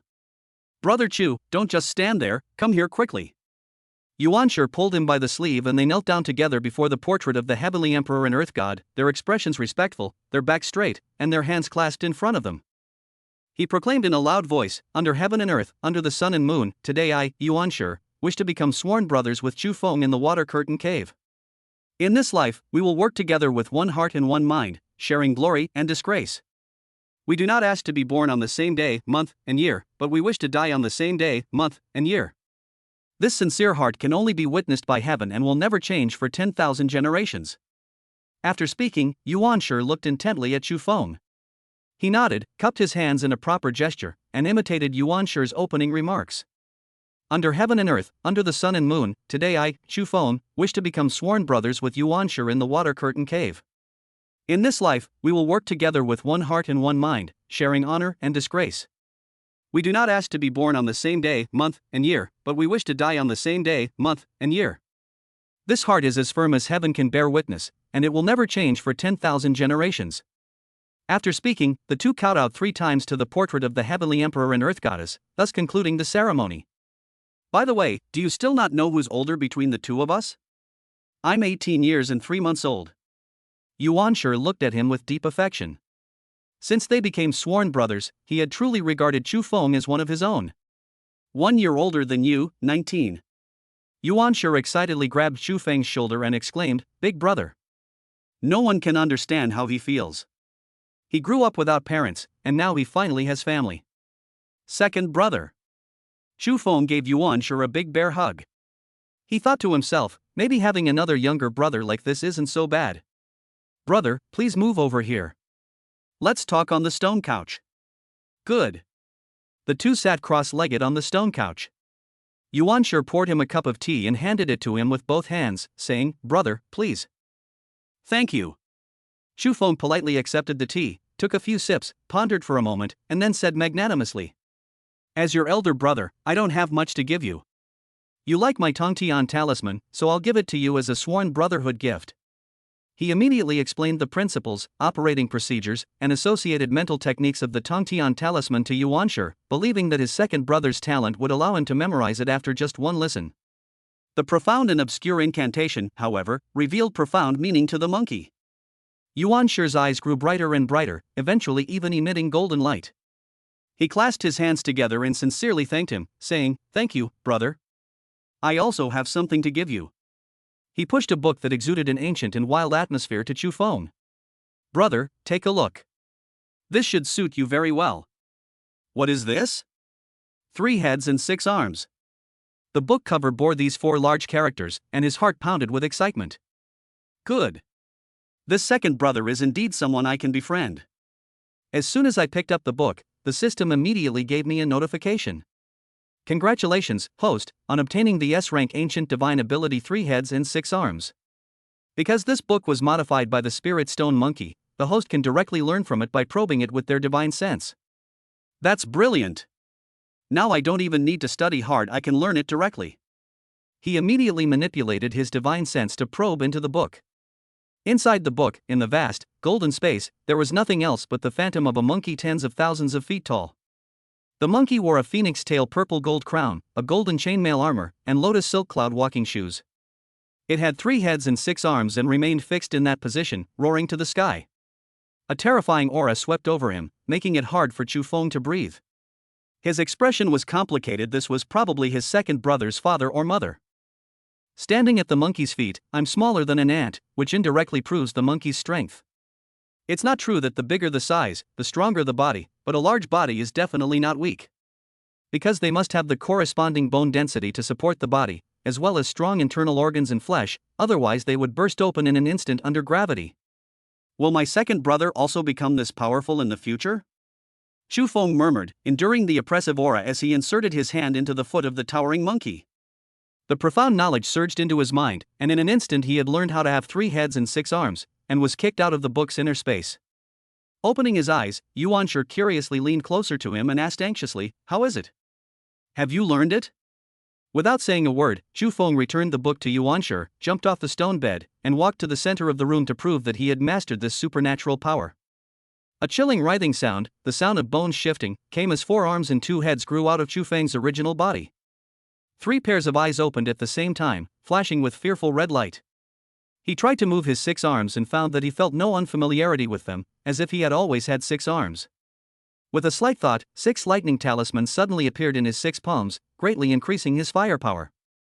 Previously, a maximum of 2 lightning talismans could be released at the same time, but now 6 talismans can be released simultaneously, tripling the power. Who would have thought that he would get an S-level supernatural power just by taking an exam? Chu Feng was excited, and the system promptly emitted a mechanical notification sound. "Congratulations, host, you have learned the S-rank Ancient Divine Ability 3 heads and 6 arms, which has been added to your ability panel." Name, 3 heads and 6 arms. Rank, S. Ability, based on the original body, 2 more heads and 4 more arms will grow, forming a 3-headed, 6-armed body. Note, the effects of the 3 heads and 6 arms supernatural power are determined by the host's physical strength and abilities. Seeing this, Yuanshi was happy for his elder brother, even happier than if he had learned the Tongtian Lu himself. "That's amazing, brother. You could beat me even before you learned the 3 heads and 6 arms technique. I reckon you're now at the peak of your talent and invincible." "No, you must understand the principle that there are always people more capable than you, and neither of us should be arrogant." Chu Feng shook his head and spoke modestly. Yuanshi was taken aback, then cupped his hands and said, "I have learned a lot." Chu Feng retracted his 3 heads and 6 arms, but unfortunately, the tiger skin battlesuit had been pierced with 6 large holes by the 3 heads and 6 arms, making it clearly unwearable. He took it off carefully and put it back into his storage ring, then changed back into his own clothes. "All right, let's start healing. Pour me, with my beautiful hair and your golden fur all over my body." Chu Feng took out 2 bottles of wound medicine from his storage ring. He usually kept these things on hand, and although they weren't very effective, they were better than nothing. He must recover from his injuries inside the water curtain cave before venturing out. One must always be wary of others, as he is no match for the ferocious beasts outside when he is severely injured. Even though they may appear very loyal, it's always good to be cautious. Here, wipe it off too, so your injury can heal as quickly as possible. He handed a bottle of medicine to his second brother, but it was pushed back to him. Chapter 105 The Golden Crow Emperor. Don't you need any medicine for your injuries? Chu Feng looked curiously at the medicine that had been pushed back and asked a question. Brother, please come with me first. Yuan Shi grabbed Chu Feng's wrist and dragged him to the two SS-grade spiritual plants without saying a word, then said in a surprising way, "Which one do you like? You choose first." Second brother, what are you doing? Chu Feng was startled. He admitted that he had initially considered snatching the two spiritual plants, but he had given up on it after becoming sworn brothers with Yuan Shi. Although he wasn't exactly a good person, he wouldn't harm his own people. Brother, you are my only family in this world. There are two spiritual plants, so let us each take one. Yuan Shi gripped Chu Feng's wrist tightly, his expression unusually sincere, as if he wouldn't let him leave until a choice was made. No way. This is something your parents left you, and it took you 18 years to raise it to maturity. I absolutely cannot accept it. Chu Feng was moved by his second brother's sincerity. The more sincere he was, the less he wanted it. SS-level spiritual value was extremely precious. It was no exaggeration to say that it could bring people back to life, turn a useless person into an unparalleled genius. Let alone those in their innate talent stage, even the most powerful individuals might never encounter a single one in their entire lives. He will definitely get the system in the future, but his second brother may only have these two spiritual plants in his lifetime, so he is reluctant to take away his opportunity. If my elder brother doesn't want it, I can't have it all to myself. Since that's the case, let's not eat any of it and just smash it. Yuan Shi picked up the stone axe beside him and, without hesitation, made a move to smash it. Don't you dare mess around. He hurriedly snatched the stone axe and looked at his second brother, Chu Feng, with a surge of anger. Yuan Shi's eyes widened, showing no sign of feeling he had done anything wrong. He was both unreasonable and arrogant. You're driving me crazy. Big brother, are you going to choose or not? If you don't, I'll smash it again. Yuan Shi then grabbed another iron pot from somewhere, held it high above his head like a stubborn donkey. Brother, either I eat with you, or I don't eat with you. You choose. Yuan Shi's handsome monkey face, which was always serious, miraculously revealed a roguish demeanor. Damn it, I can't do anything with you. Let go of my hand, I'll choose. Chu Feng was helpless.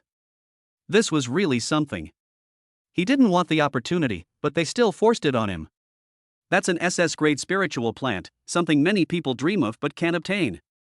Yet these two are passing it around like that you'd think it was just some common cabbage. I had no choice, big brother, don't be angry. Yuan Shi chuckled and gestured for him to choose whichever he wanted, the rest was his. Chu Feng's demon eye level was not high enough to identify the specific effects of the two plants, so he could only rely on his own perception. He first gently placed his palm on the moonlit tree, his eyes slightly closed as he began to sense it. Unfortunately, the moonflower tree did not sense any of the abilities within him. It is certain that consuming it would be beneficial, but he could not be sure of the specifics. At this moment, inside the moon halo atop the spiritual plant, the fairy in the shrunken moon palace seemed startled and ran towards the deep palace, clutching the jade rabbit. Under the laurel tree outside the palace, a man holding a giant axe glared angrily at Chu Feng and hurled the axe at him, which then spun and flew towards him. The little thing has quite a temper. Chu Feng flicked the axe away, patted the head of the little tree-chopping figure, and turned to walk to another plant. Before he could even touch the 3,000 flaming tree, several golden crows the size of grains of rice flapped their wings and flew up from the Ruomu divine tree, landing on his fingertips. Little one, do you like me? Chu Feng raised his hand and curiously examined the little golden crows above, a faint sense of heat appearing in his demonic eyes. This feeling, could it be? Sure enough, the moment he placed his finger on the 3,000 flaming trees, an intense burning sensation surged from his demonic eyes like a tidal wave. It seemed to be telling him that consuming this 3,000 flaming tree would allow his demon eye to advance in rank. The Golden Crow Emperor, who always kept his back to all living beings in the Sun God Palace, slowly turned around. His face changed unpredictably, eventually becoming exactly like Chu Feng's. "I want 3,000 flame trees," he said without hesitation. "No problem, as long as you like it, then the moonflower mandarin tree is mine." Yuan Shi plucked the moonflower tree from the container and put it in his mouth. At the same time, Chu Feng also pulled the 3,000 flame trees out of the container. Boom! Boom! The moment they pulled out the two spiritual plants, an SS grade item was born, and the world changed color. The spiritual energy that had been emanating from the spiritual plants and permeating the water curtain cave was suddenly poured back into the two spiritual plants. Outside the water curtain cave, above the waterfall, a magnificent scene appeared in the sky, two blazing suns overhead and a bright moon hanging high in the air. The prisoners on the shore, who had been captured and tied up by Chu Feng, were dumbfounded and utterly shocked. Holy crap! Look at that! Holy crap, two suns and a moon! A miracle, it's simply a miracle. The man swore he had never been so shocked in his life. Look, sister. There really are a sun god palace and a moon palace. Is the sister holding the rabbit china? Could this strange phenomenon have been caused by that big shot from earlier? Some people deduced that they couldn't believe their own thoughts. How could such a big shot be able to trigger such a strange phenomenon? It's terrifying. They had already overestimated the bigwigs, but it seems they were still being conservative. Why, is the big shot really a newbie? Or is he some ancient monster pretending to be young and playing a trick on us? Some people broke down, and the more they thought about it, the more likely it seemed. As fierce beasts, they are even more sensitive to fluctuations in spiritual energy. Now, all the spiritual energy in the entire dark forest is converging into the cave. Your Majesty, you are indeed extraordinary. You are destined to do great things. The old monkey Sun Woyo knelt down and kowtowed repeatedly with an extremely devout expression. In the sun, the Golden Crow Emperor slowly turned around, majestic and imposing, like a king reigning over the world, sweeping away all obstacles, causing the heavenly waterfall to flow backward. Hiss, what a terrifying aura! It not only affects reality, but even the waterfall is starting to flow backward. The deans were no longer calm even without the water curtain. They could clearly see the majestic figure of the Golden Crow Emperor. Those with an aura powerful enough to influence reality are already extremely rare, let alone a miracle like making a waterfall flow backward. When the Golden Crow Emperor turned his head, they realized what true shock was. Holy crap! How come the Golden Crow Emperor's face is Chu Feng's? Dean Guwu murmured incredulously, plopping down in a chair. His eyes were so intense that Dean Guwu dared not look directly at them. What is this kid up to in there? This is terrifying. Dean Hanbing was extremely unsettled. This scene was enough to be recorded in history. Gulp. This child's future is definitely limitless. No, it's now limitless, terrifyingly powerful. Since Chu Feng entered the dark forest, he has repeatedly shattered the dean's understanding, and this time he has directly overturned their worldview. At such a young age, barely in the talent development stage, he was able to trigger such an astonishing phenomenon. Chu Feng's information has been listed in the national first-level Skynet, and many deans are unaware that the strange phenomenon in the haunted building last time was caused by Chu Feng. Those who knew were even more shocked. Once could be attributed to coincidence, but twice. Chapter 106, Twin Accomplices. I became light? Chu Feng murmured, looking down at his body, which was filled with a dazzling white light. Since consuming the 3000 flame tree, I feel some changes occurring inside my body. My internal organs and meridians are all acting strangely, as if a flame is burning inside my body. The immense energy did not enhance his cultivation level, but instead surged wildly within his body, causing his 8 extraordinary meridians and 12 regular meridians to continuously expand, thus enhancing his potential. If the flow of spiritual energy in the body used to be like a gentle stream, now it's like a raging ocean, expanding many times over. The more spiritual energy you input, the greater the power of your moves will become. It's no exaggeration to say that if you gave him a C-level fireball technique now, he could use it to achieve the effect of an A-level fire dragon technique. Originally, I could last an hour at full power, but now I might only have 20 minutes left. This is certainly a good thing. The firepower of the two is incomparable. What used to be an hour's output now only takes 20 minutes, a full 3 times more. If you don't want to unleash a burst of power and prefer a protracted battle, you can control and reduce your spiritual energy output. The white light grew brighter inside his body, and his flesh and blood became transparent. He could even see the blood vessels inside his body and his constantly throbbing kidneys. At that moment, he became light. The body's injuries healed at a visible speed, peeling off layers of dead skin to reveal crystal clear, fair skin underneath, even more delicate than a woman's. Her long, flowing hair has grown back, reaching down to her waist. Only 1/10 or 1/12 of the immense energy from the 3000 flaming trees was consumed within the body, and then all of it converged into the eyes. 2 beams of white light suddenly shot out from the demon eye, piercing the sky. The hard stone walls of the water curtain cave could not block them at all, and they shot straight into the sky. Xu Feng frowned. He couldn't see. All he could see was a white blur, and it felt as if two balls of molten lava were burning inside his eye sockets. He sat cross-legged on the ground, trying his best to see clearly. Gradually, the scene in my eyes became clearer. Is this a telescope? He saw Tina practicing her lower body bite force while looking at her own photo in the university city. He turned his head slightly, and his gaze immediately shifted from the academy city to the end of the dark forest, where he saw a group of deans who were so surprised they couldn't close their mouths. Dugubai looked proud and exceptionally happy.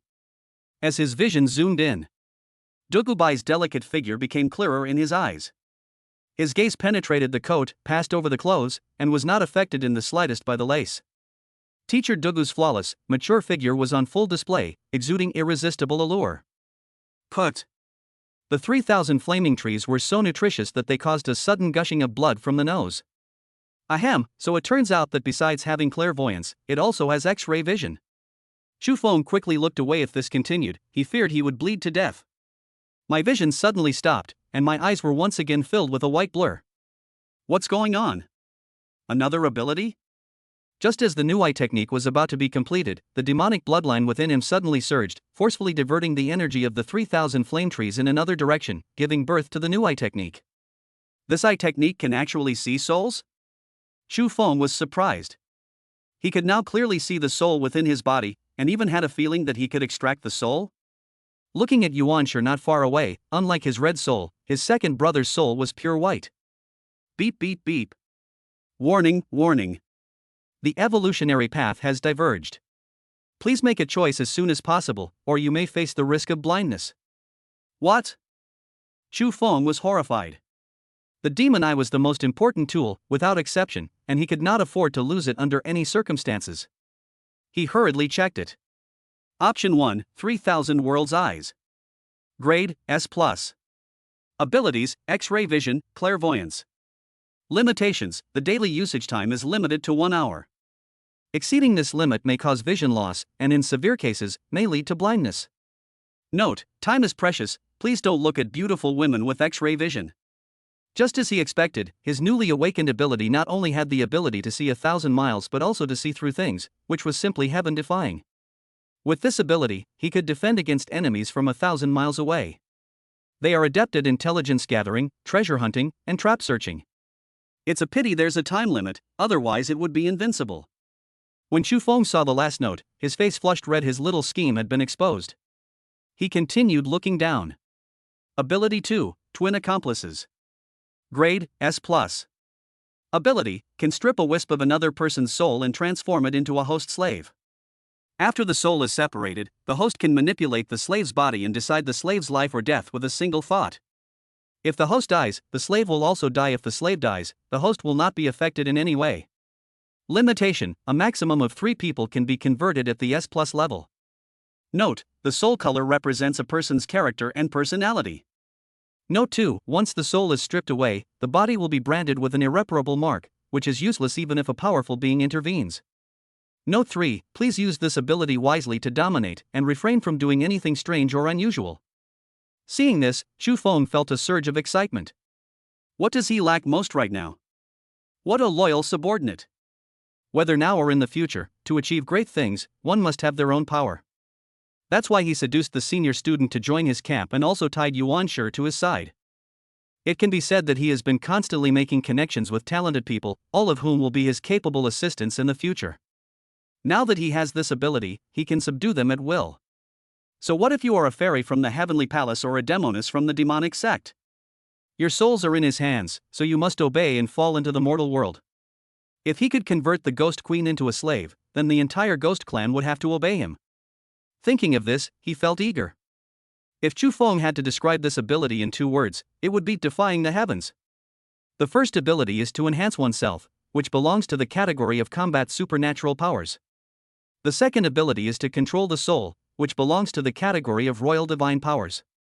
Although ability 1 was incredibly powerful, Xu Feng decisively chose ability 2.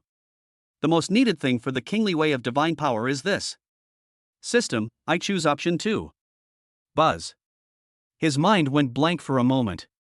The twin auxiliaries were fusing with the demon eye, and together with the remaining nutrients from the 3,000 flame tree, they were pushing the demon eye to new heights. A moment later, the fusion was complete, and the strange phenomenon of the Golden Crow Emperor outside the water curtain cave also dissipated. The prisoners and beasts were finally freed from the perilous situation, collapsing to the ground, panting heavily, their bodies drenched in sweat. Xu slowly opened his eyes, and found the world to be crystal clear. Great! The demon eye has actually advanced to SS level. Checking the personal panel, after fusing with the twin accomplices, the demon eye has clearly reached SS level, and the maximum number of slaves that can be converted has also increased from 3 to 5. This was Chu Feng's first SS level divine ability, and he was overjoyed. Thanks to teacher Dugu for bringing me to the freshman competition, I was able to get this opportunity. I must thank her properly when I get back. The gift had already been decided, to give teacher Dugu the gourd wine offered by the 100 beasts, and then to give him noodles to eat. Chapter 107 The Golden Cudgel, Departure. View Skill Panel. Item, Demon Eye. Rank, SS can evolve infinitely with the host. Abilities, Identification, Night Vision, Dynamic Vision, Insight, Charisma plus 100, Twin Accomplices. Very satisfied with the Demon Eye's ability, Xu Feng happily got up from the ground, transforming back into the gentlemanly man he once was, even with better skin than before. At this moment, Yuan Shi also opened his eyes, having completed his evolution and fully recovered from his injuries. Although it's unclear what talent was unlocked, it's likely related to the eyes. How was your harvest, second brother? Upon hearing his elder brother's question, he couldn't contain his excitement and exclaimed, "Brother, it's eagle eyes, just like my father's." Great, congratulations. Yuan Shi scratched his head and grinned foolishly. Xu Feng sat naturally on the stone couch, skillfully picked up the tea and drank it, while calculating in his mind how many soul crystals he would use for the lottery. This opportunity will be gone forever.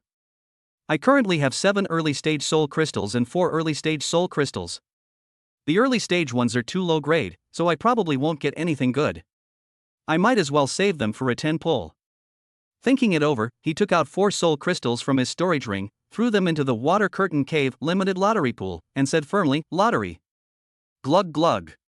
The prize pool quickly became abuzz with excitement. This is the first limited time lottery since the system upgrade, and I'm really looking forward to it. Several Easter eggs flew out of the prize pool, landed on the ground, and suddenly exploded. Congratulations, host, you have obtained an A+ level Easter egg weapon, the Golden Cudgel Replica. Congratulations, host, you have obtained a rank B Easter egg item, Spirit Peach X3. Congratulations, host, you have obtained an A+ level bonus the ability, Immobilization Spell. Congratulations, host, you have obtained an A level bonus item, 7 Fairy Belts X7. Good heavens! Xu Feng exclaimed, "Good heavens!"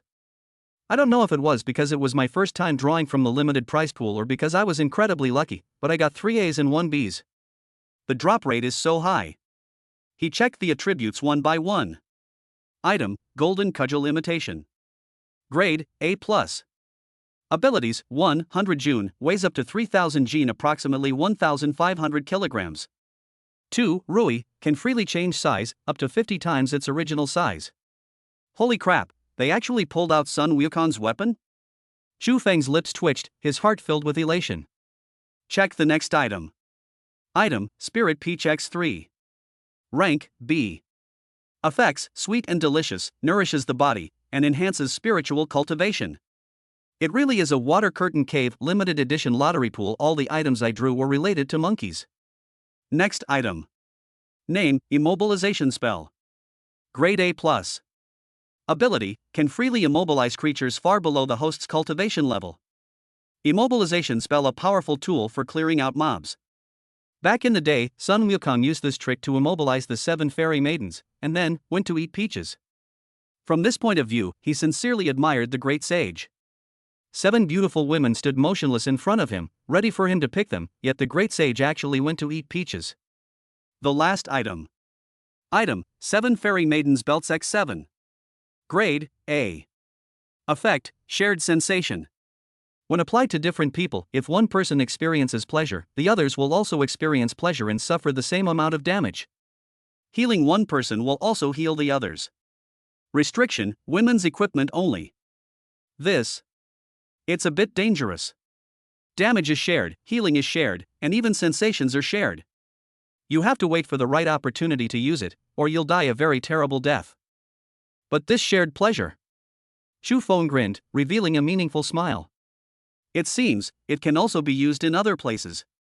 I'll invite my senior to my house sometime so we can try it out together with Tina.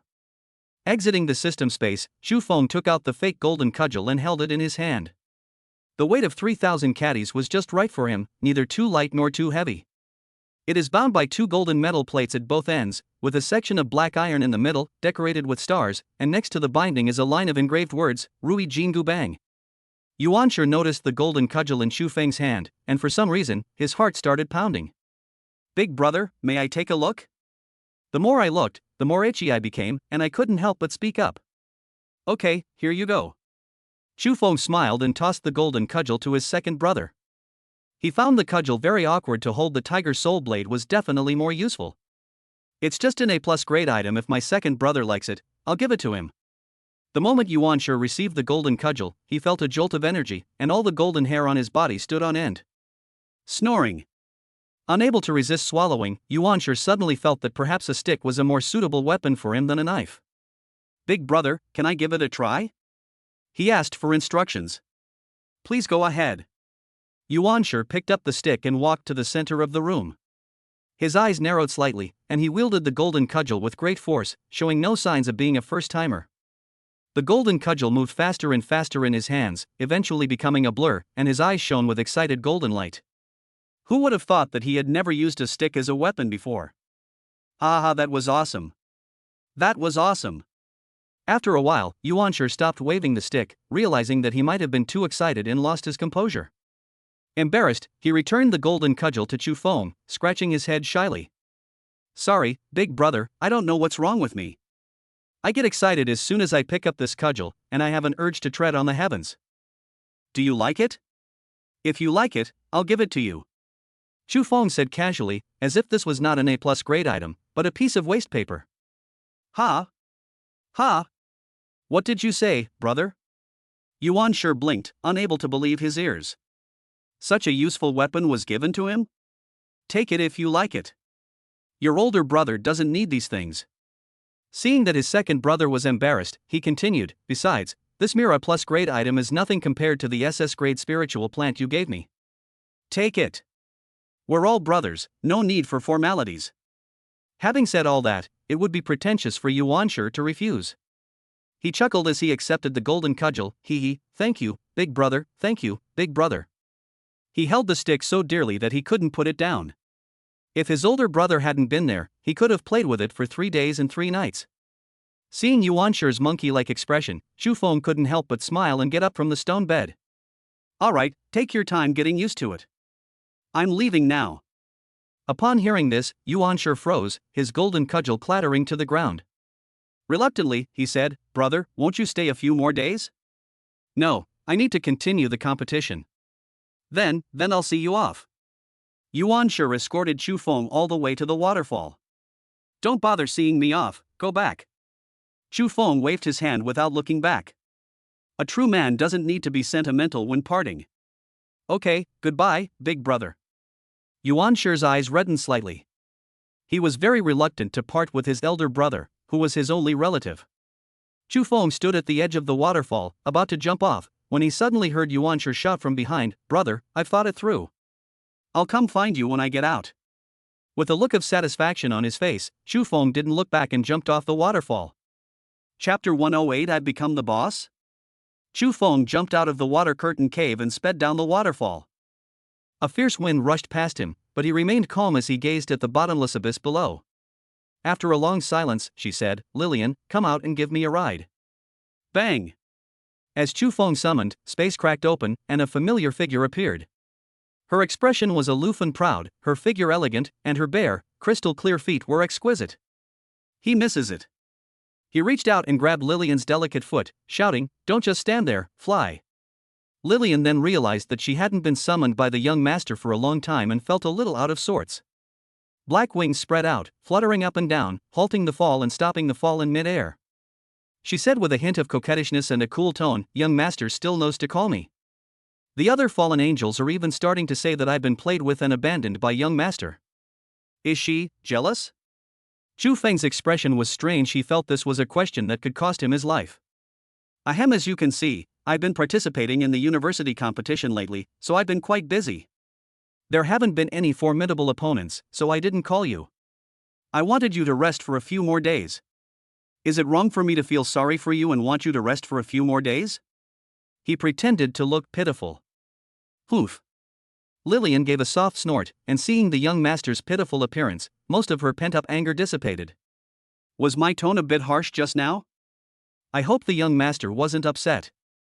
She flapped her wings, and suddenly it occurred to her. Well, I didn't mean to blame you, young master, it's just that you could spend more time with me if you had the chance. Lillian then revealed her true purpose, her usually cold tone softening slightly, and 2 blushes appeared on her beautiful face. Ever since she slept with the young master in the same bed last time, she has been thinking about him every single moment. Several times, he couldn't help but want to escape from hell and find Chufeng.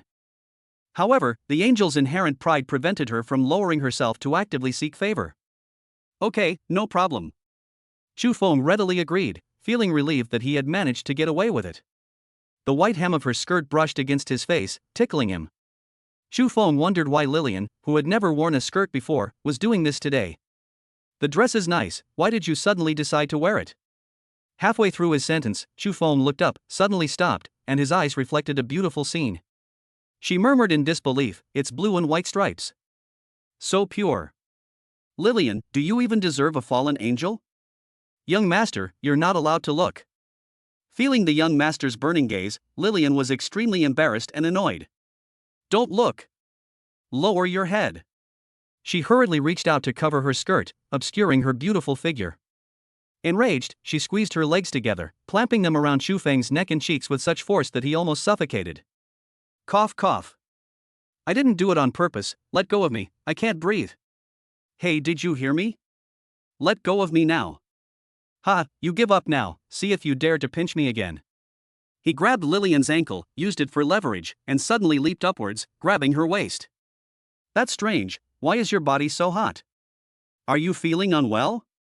Take me to the shore and you can go back and rest. Lillian remained silent, afraid that the young master would notice something was wrong.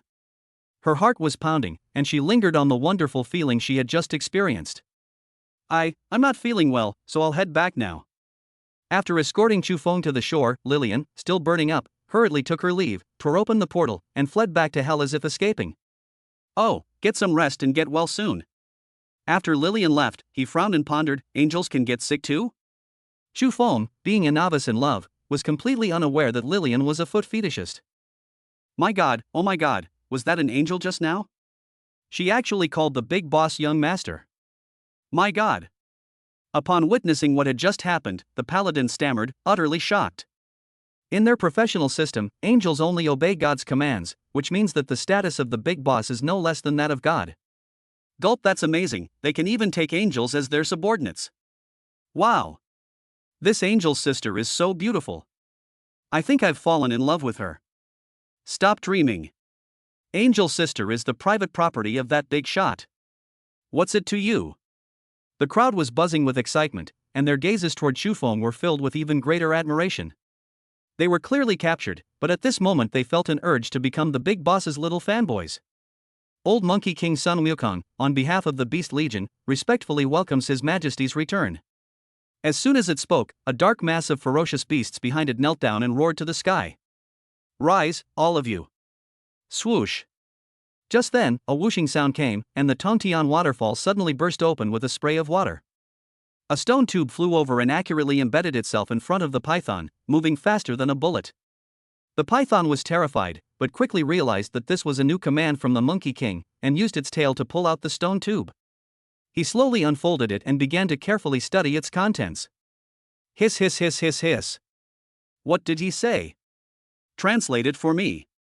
After the python finished reading, it cawed out repeatedly to Chufeng, then looked curiously at the old monkey. Sun Wukong translated, Your Majesty, the king of the python family says that from now on you are their new king, and he is only the second king. He has ordered the python and the beasts to submit to you and be at your beck and call. Hiss, hiss, hiss. The python beside it echoed the sentiment, nodding repeatedly. My second brother, that rascal, really gave me a pleasant surprise. Chufeng looked into the waterfall, laughing and cursing, looking forward to his next meeting with Yuan Shi.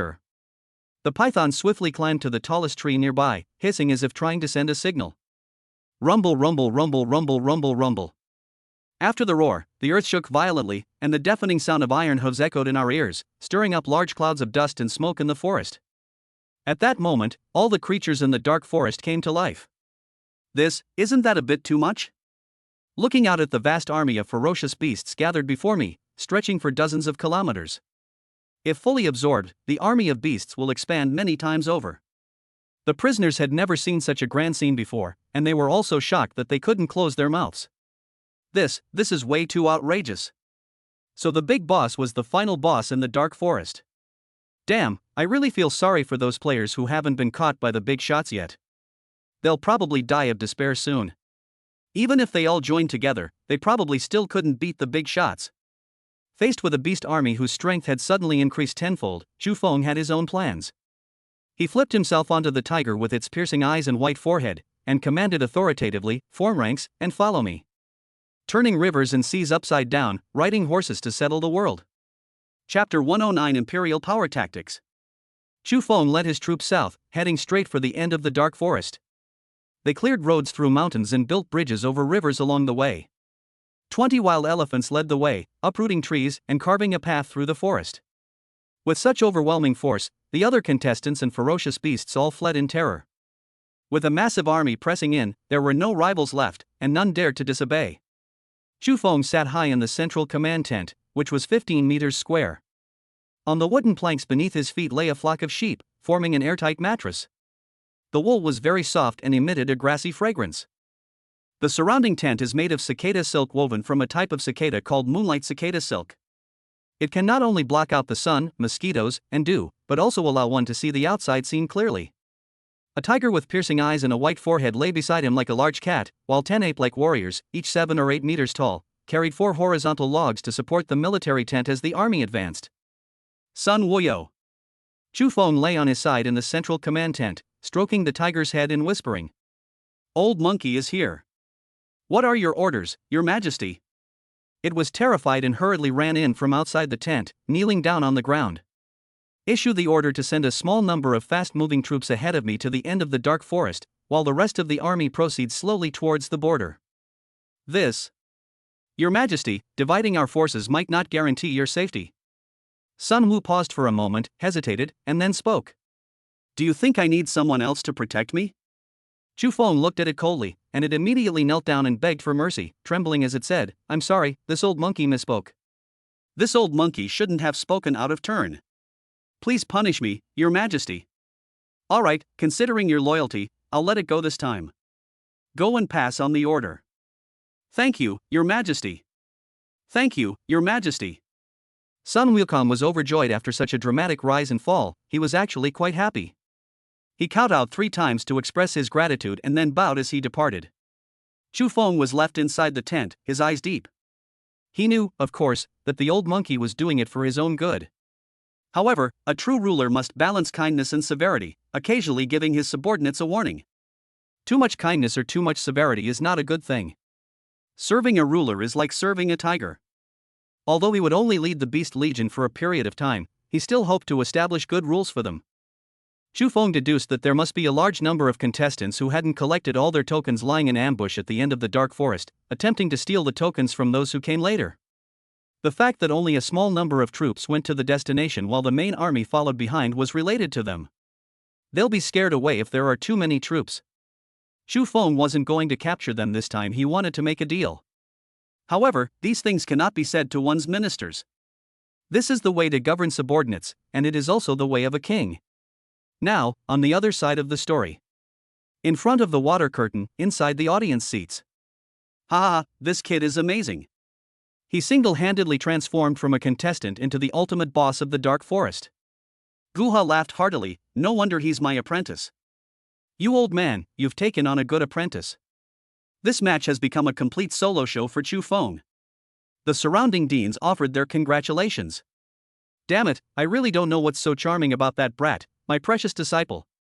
The pale-faced old man, who was also the dean of the Inerchi clan, turned pale. His precious disciple had been captured by Xu Feng earlier. Being captured and taken prisoner is bad enough, but why is the way my obedient disciple looks at Chu Feng now so strange? That look in his eyes was so full of affection that it made the old man feel like he was about to vomit blood from his internal injuries. Lord, should we stop them? Only a few people have collected all the tokens, which is far from enough for the upcoming competition. Chu Feng is heading towards the end of the dark forest. If he also wipes out the remaining people, the competition cannot continue. Someone noticed something was wrong and suggested it. No need. You all underestimate this child's vision and ambition. I can say that none of you are as good as this child in terms of vision. The old manor lord, Duge Xian, looked at Chu Feng's figure in the water curtain with great satisfaction. Their human race had finally produced another great general. It is easy to find 1,000 soldiers, but difficult to find a general, and even more difficult to find a commander as a general.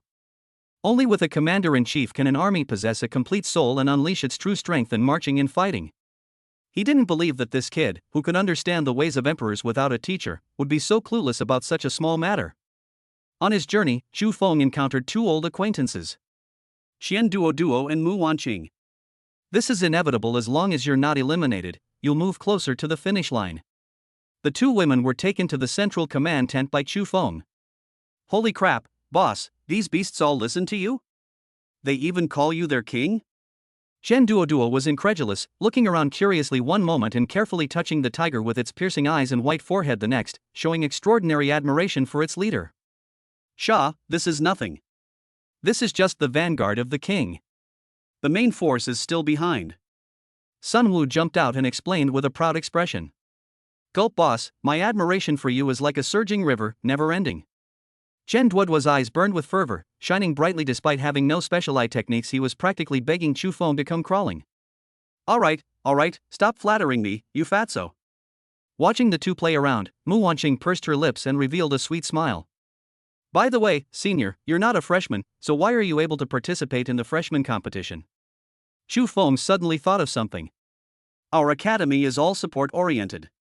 Sending freshmen there would result in a terrible death, and the academy has tacitly allowed us to be promoted one grade up.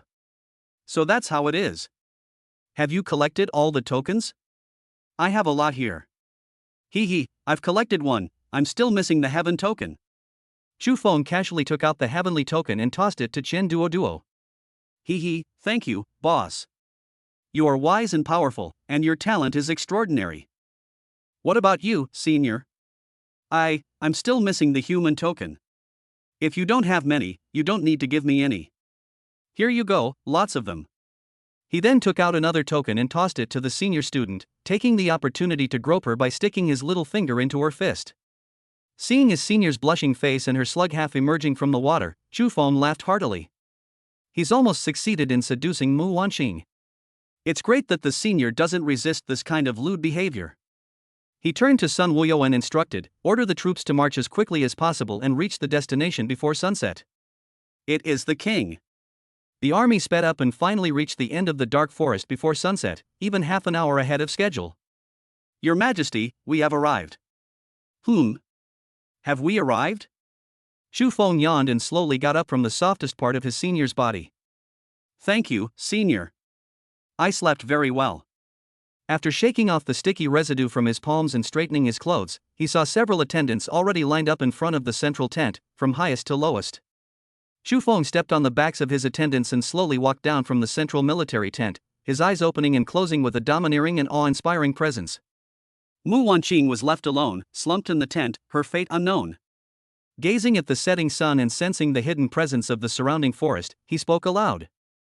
In the past few decades, I'm the only one who has been able to swagger here, making you bunch of cowards tremble in fear. Chapter 110 Selling Tokens. Looking around, he sensed that there were over 100 contestants who hadn't collected all the tokens, surrounding the area and preparing to kidnap the newcomers. He said disdainfully, "Come out, all of you. Don't hide like turtles." The wind rustled the grass, and sunlight streamed down, but there was no sound from the surrounding fields. What, did you think I was bluffing you?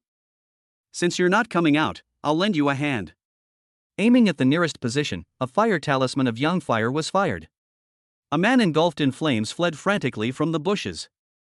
Then came the second fire talisman, the third fire talisman. Suddenly, several more fire-breathing figures appeared in the forest, only to be caught by the Beast Legion, pinned to the ground, and kicked repeatedly in an attempt to extinguish the fires using physical methods. Wait, don't come any closer, I'm coming out now. Finally, someone couldn't withstand the pressure and stepped out of their hiding place, trembling as they looked at the army of beasts before them. With someone taking the lead, the others, knowing they couldn't hide any longer, gradually emerged from the shadows, numbering over 120.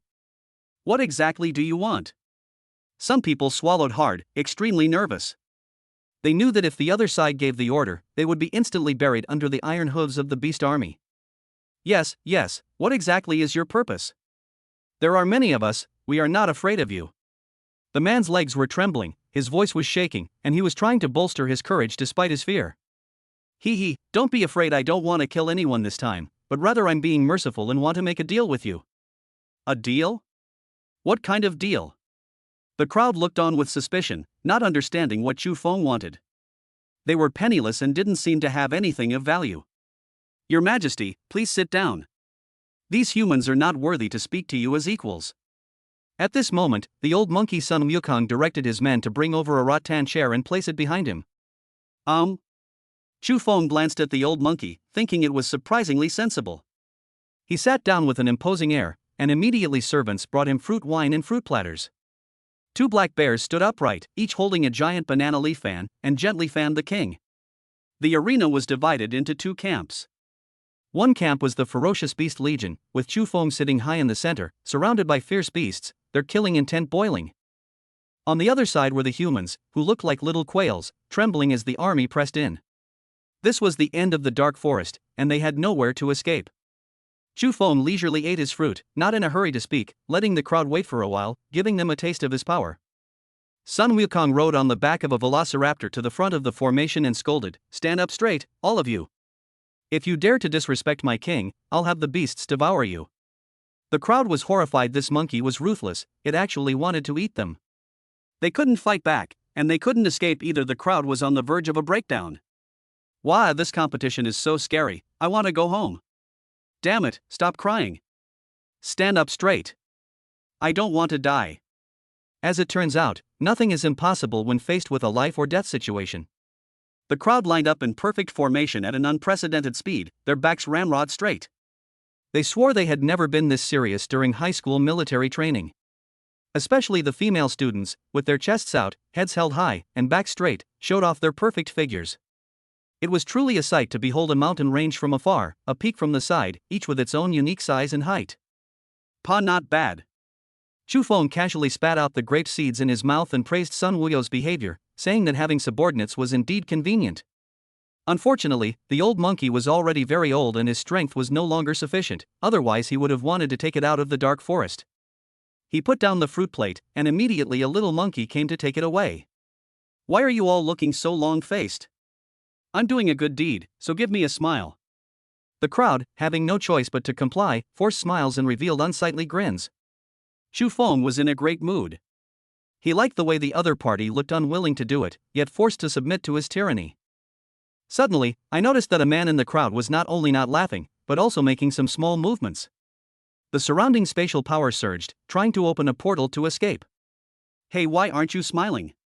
Chu Feng suddenly spoke up, startling the man, who broke out in a cold sweat and stammered, I have facial paralysis. He then forced a smile that looked more like a grimace.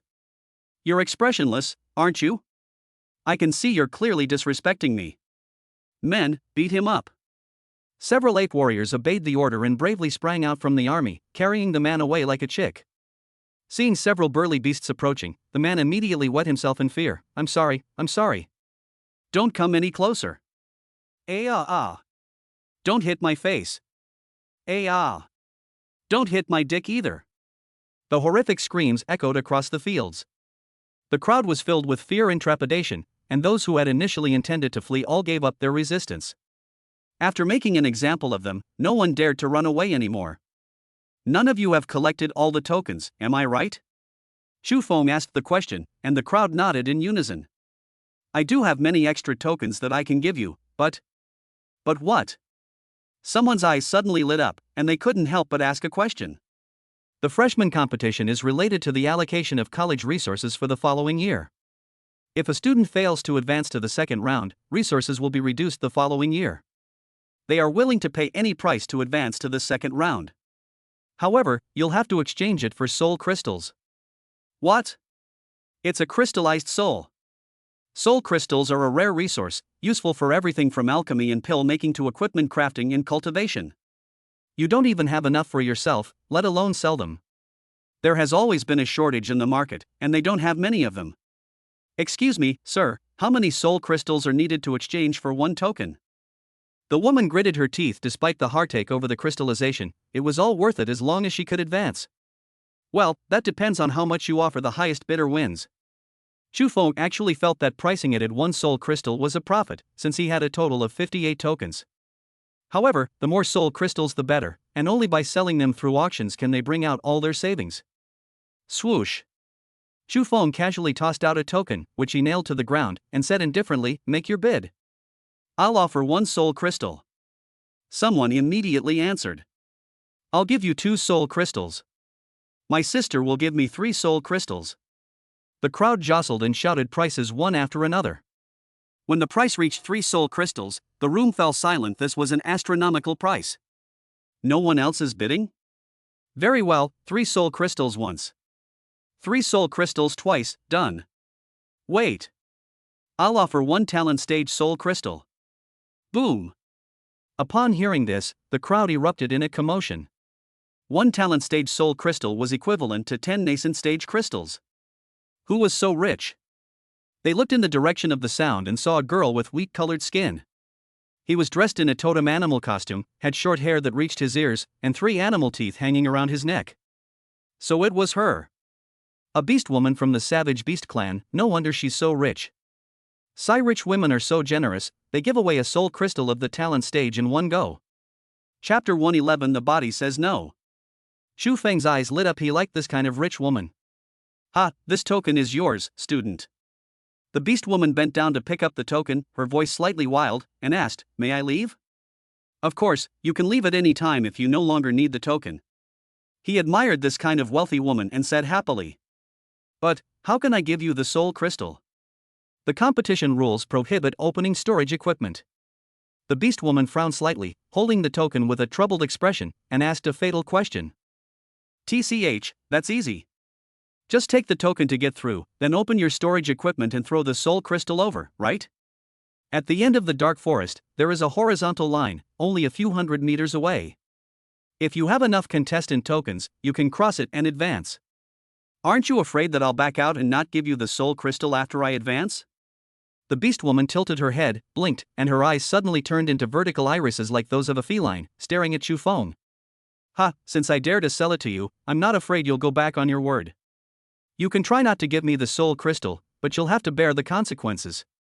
A cold expression appeared on his face, and he flicked his fingers slightly. Rumble, rumble. Flashes of lightning blasted through more than 10 ancient trees in succession, striking the target precisely and creating a large crater. Hiss! Exclamations of surprise rippled through the crowd, and everyone gasped in shock. At such a distance, to generate such tremendous force and such precision with just a slight flick of the finger is simply terrifying. Luckily we surrendered early and didn't fight this guy, otherwise we wouldn't even know how we died. Meow. The beast woman was horrified. Her fluffy tail bristled, and she cried out in her native tongue. Don't worry, I'm not one to break my word." She reached the finish line, crossed the horizontal line, and successfully passed the test. Keeping their promise, they opened the storage necklace, took out a crystalline substance emitting a white fluorescence, as pure as a soul, and threw it over. "Catch meow." Snap. Chu Feng raised his hand and caught the soul crystal that fell from the sky, and he cherished it dearly. Good, little kitty, you can go now." Poof. The beast woman gave him a coquettish glance, thanking him for allowing her to pass through the ordeal. She wagged her tail and happily rode away. The deans watched this scene unfold from a short distance away. At such close range, they could see everything clearly even without the water screen. Ouch, that hurts so much. In his excitement, Dean Guwu accidentally plucked out a tuft of his beard, wincing in pain. If you ask me, Chu Feng is really something. He has a great sense of the big picture. He was worried that there wouldn't be enough people in the second round, so he sold tokens here. Bullshit, why do I feel like this kid just wants to make money? The old man, who had almost had his precious disciple abducted by Chu Feng before, couldn't stand Chu Feng no matter what, but now his own precious disciple was looking at this brat with eyes full of love. Haha, as long as the result is good, why bother about the process? Chu Feng's style of doing things is unique, bold, and unexpected. He always surprises us. This is the umpteenth time he has shocked us. I can't even remember how many times he has done it. Hearing everyone around him praising his student, Dugobai was delighted and proudly said, "That's right. Don't you all know whose disciple he is?" Meanwhile, on the other side, the auction was still ongoing. As tokens were auctioned off one by one, the soul crystals in front of Chu Feng had already piled up into a small mountain. With the auction of the last token, 70 early-stage soul crystals and 2 talent-stage soul crystals have been obtained. The first and last tokens fetched the highest prices when sold. Ha, we're rich now. Chu Feng was excited. He had never seen so many soul crystals piled up together before, enough for him to do 7-10 draws in a row. He said happily, "Someone, pack it up for me." Several Sunluo spiders stepped forward and wrapped the soul crystal into a sphere. Chu Feng stood up from his seat, and Shen Duoduo and Mu Wanqing were already standing beside him. Looking back at the army of beasts that had fought for him for several days, he knew it was time for him to leave too. "Sun Woyo," Chu Feng called softly, his tone gentler than ever before. "Your Majesty, is your Majesty leaving?" The old monkey keenly sensed something and began to sob. "Don't cry, don't be sad. We are bound by fate as ruler and subject, and I will not treat you unfairly. After I leave, you lead the army to the Water Curtain Cave to find my second brother. He will not mistreat you." After saying that, Chu Feng took his senior's soft hand and strode towards the finish line. Behind them, a vast, dark mass of ferocious beasts knelt down in a fierce display. Old Monkey, respectfully seeing off the great king. Sun Wukong knelt facing the king, unable to rise. Awu. Hiss hiss hiss hiss. Roar roar roar roar. Awu awu awu. Tens of thousands of ferocious beasts simultaneously let out mournful howls, which could be heard not only in the dark forest but also in the distant Academy City. As Chu Feng crossed the horizontal line, the first round of the competition came to an end, with exactly 64 people remaining. The forest behind had been flattened by the army of ferocious beasts. After storing the soul crystals and the numerous rare and precious materials given to him by the beasts into his storage ring, he chose a direction and walked towards the arena. Chu Feng and his 2 companions were the last to arrive, so a large number of contestants had already gathered there. Upon seeing Chu Feng enter, many people trembled and instinctively exclaimed, "The great demon king is here." Run! The painful memories flooded back, and the psychological trauma they had suffered against Chu Feng had become so profound that they turned pale at the mere mention of his name, slinking away into the depths of the rest area. "Who the hell are you calling a demon king? Get back here right now, or I'll beat you up." Upon hearing this, the man's expression froze, and he cursed himself for speaking out of turn. Despite saying no, her body betrayed her words, and she slunk back to Chu Feng. "Damn it, how dare you slander me? If I ever hear you calling me the great demon king again, I'll beat you up, you hear me?" Chu Feng reached out, as if to strike. The man covered his head in fear, repeatedly saying, I know, I'll never do it again." The deans in the audience twitched at the corners of their mouths. Good heavens, this guy is a total school bully. Ahem. Chu, we have no problem with you bullying your classmates in the dark forest, but isn't it a bit too much to do it right under our noses? One of the deans was worried that if things continued like this, the psychological trauma to the other prodigies would spread, so he stood up to stop it. "Dean, you heard it too. He called me the great demon king first.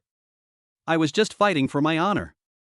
Chu Feng raised his head, looking like he was in the right and didn't care about anyone. The dean's face darkened upon hearing this, and he thought to himself, "With your reputation, do you even need to put up a fight?" But on the surface, he still solemnly reprimanded the contestant, saying, "From now on, you are not allowed to give other people nicknames, do you hear me? Yes, I will never dare to do it again." Chapter 112 Mechanical Immortality. Alright, this is none of your business. Go on your way. The student thanked him several times and ran away as if fleeing. Hey kid, don't just stand there. Go find somewhere to sit down. And don't you dare bully your classmates anymore. The dean turned and glared at him, looking quite helpless. Hee, what are you saying? I'm a model citizen, how could I possibly do such a thing? Chu Feng scratched his head sheepishly. Wasn't he just a good citizen who liked violence, beautiful women, and money? After the dean left, he, Mu Wanqing, and Chen Duoduo casually found a place to sit down and waited for the academy to conduct the first round of statistics. Just then, Dugubai waved to Chu Feng from the audience, signaling him to come over. He had just stood up when he suddenly realized something, abruptly sat down again, and shook his head frantically. With hundreds of deans gathered there, it would be troublesome to maintain basic courtesy and greet each one individually, so I simply decided not to go. He also noticed that several elderly men in the audience were giving him unfriendly looks. What are you glaring at me for? You'd think I was trying to kidnap your female apprentice.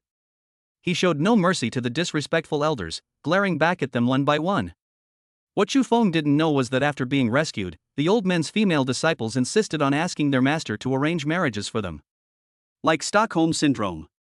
The old men were so angry they felt like they'd lost decades of their lives in an instant. They were so disappointed in their daughter being arrested was bad enough, but now she had to marry him. Dugobai's beautiful eyes widened slightly when she saw that Chu Feng dared to refuse. However, with her grandfather present, she couldn't leave. She raised her small fist, her red lips parted slightly, and judging from the shape of her mouth, she seemed to be saying, "You dare ignore me? You're finished, kid. I'm going to drain you dry tonight." He replied dejectedly, mouthing back, "How about tomorrow? I don't have the energy today, so I might not be able to satisfy you." Chu Feng had a headache. He had already participated in the competition, and tonight he still had to attend teacher Dugu's class to practice combat and hell magic. This was blatant revenge. It was less like practicing fighting and more like getting beaten up. I was completely outmatched. There have been positive results. Close combat skills have improved by leaps and bounds. Oof. Dugubai pouted and turned her head away angrily, downing a bottle of vodka in one gulp. Chu Feng withdrew his gaze, secretly praying that teacher Dugu wouldn't drink too much, because the consequences were unpredictable. Last time he got drunk and insisted on dragging me to see a white tiger. Luckily, I stopped him, and he barely escaped with his life after sobering up the next day. All eyes are on me. The first round of statistics is complete. The dean of the Soundwave Institute, holding the report card, flew into the air and announced loudly, "I hereby announce that the top 5 teams in the competition will receive additional resources from their respective academies next year. 5th place, Long Outyan from Dragon War Academy, profession, Dragon Blood Warrior. Record, killed 12 forest beasts and defeated 3 players. Overall rating, 87 points. Dragon War Academy will receive a 10% increase in resources next year." Upon hearing this, a noisy discussion broke out inside the room. "My God, we have a hard time dealing with even one of those beasts that can be called ferocious beasts, and Long Outyan defeated 12 of them and is only ranked 5th? I wonder who the top 4 are." Dean Inboy gave everyone a moment to react, and continued. 4th place, Yi Liangchen from the Sword Academy, class, Drunken Sword Immortal. Record, slayed 11 ferocious beasts, defeated 5 contestants, and once single-handedly fought and defeated 3 ferocious beasts. Overall rating, 91 points. The Sword Academy will see a 20% increase in resource allocation next year." Hiss, what a terrifying record. No wonder he is the top disciple of this year's Sword Academy. Yi Liangchen? That Yi Liangchen, who was born with a sword physique and became a master swordsman at the age of 15. He's only ranked 4th? Wow, I thought he would at least make it into the top 3. They were increasingly eager to know who the top 3 would be. 3rd place, Nicole from the Beast Academy, profession, Saintess of the Beasts.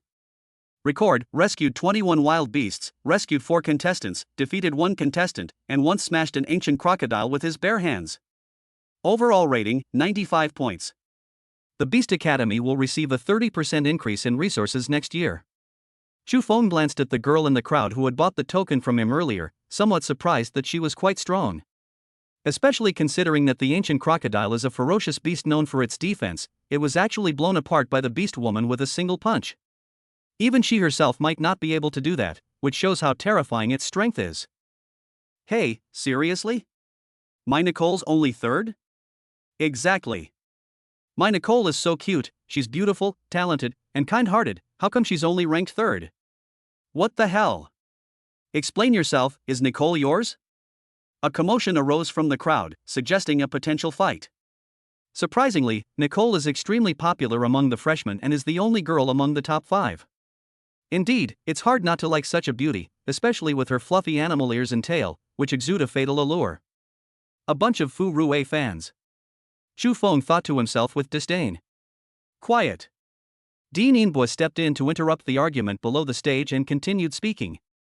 Second place, Chen Xian from the School of Mechanical Engineering, occupation, mechanical engineer. Record, killed 125 wild beasts and killed 13 players. Overall rating, 100 points. The School of Mechanical Engineering will receive a 40% increase in resources next year. How ruthless.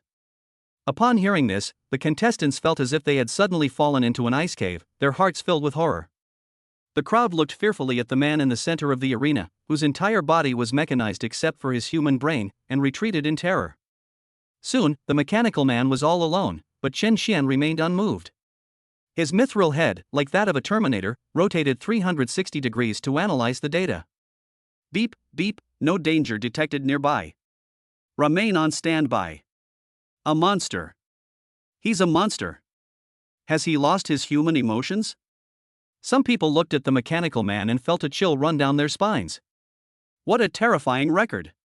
125 ferocious beasts, and all 13 contestants were wiped out. Previously, others had killed a maximum of 11 beasts, but he killed more than 11 times that number. Killing 13 contestants to be so ruthless even to one's own clansmen, I think this kind of person is a cancer, a scourge to humanity, and keeping him around will only cause trouble sooner or later.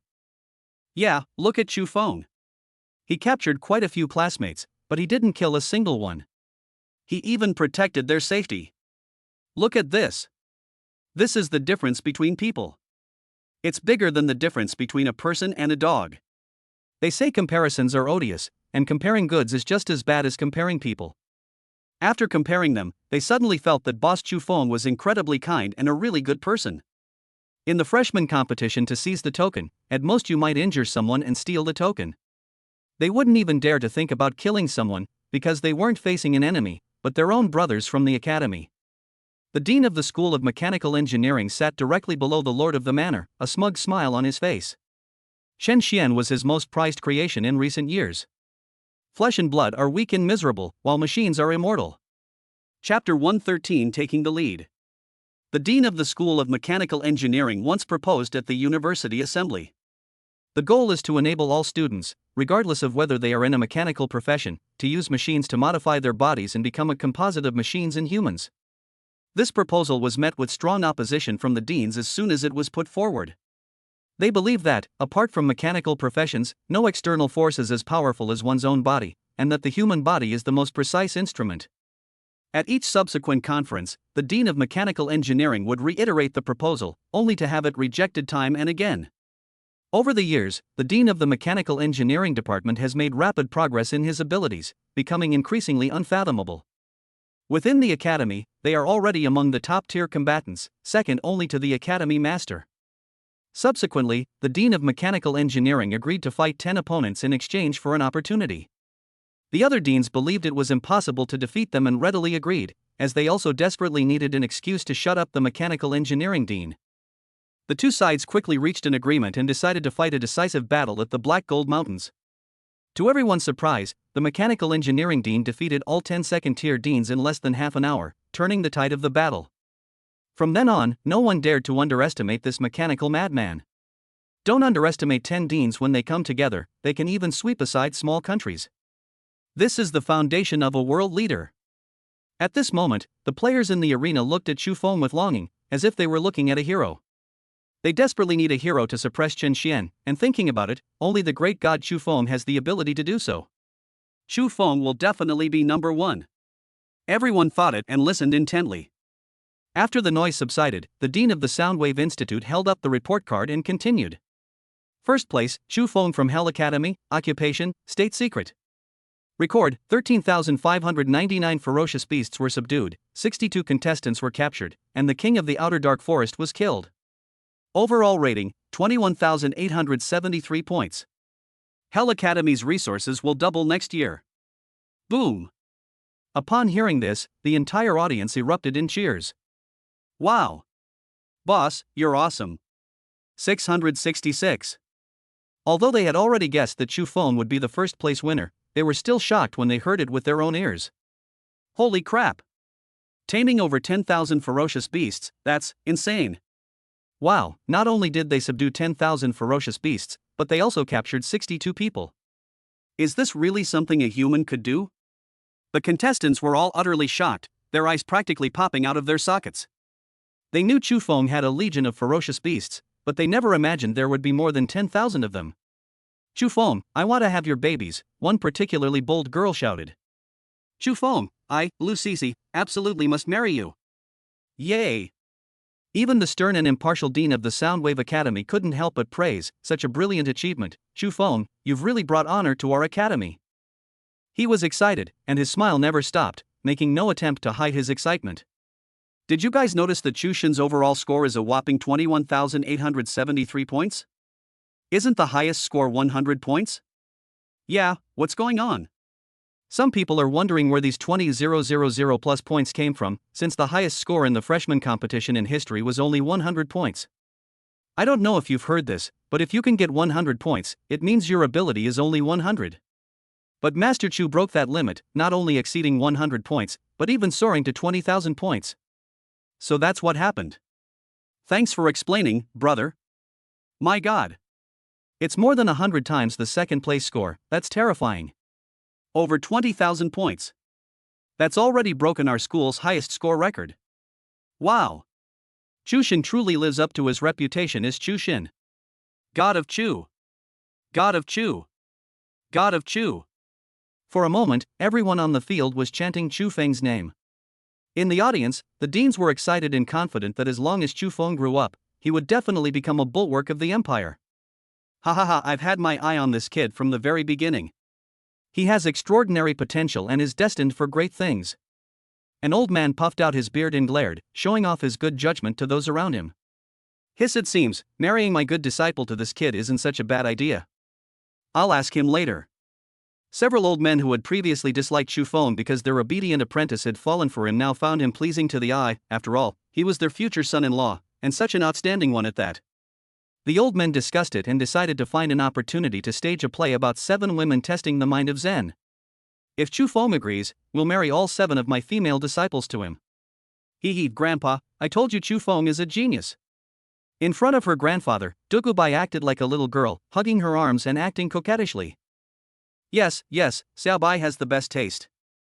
Ha ha ha. Lord Duguxian looked pleased and affectionately stroked his granddaughter's head. Even in the talent-rich Dragon Kingdom, Xiao Chu's abilities shine like stars.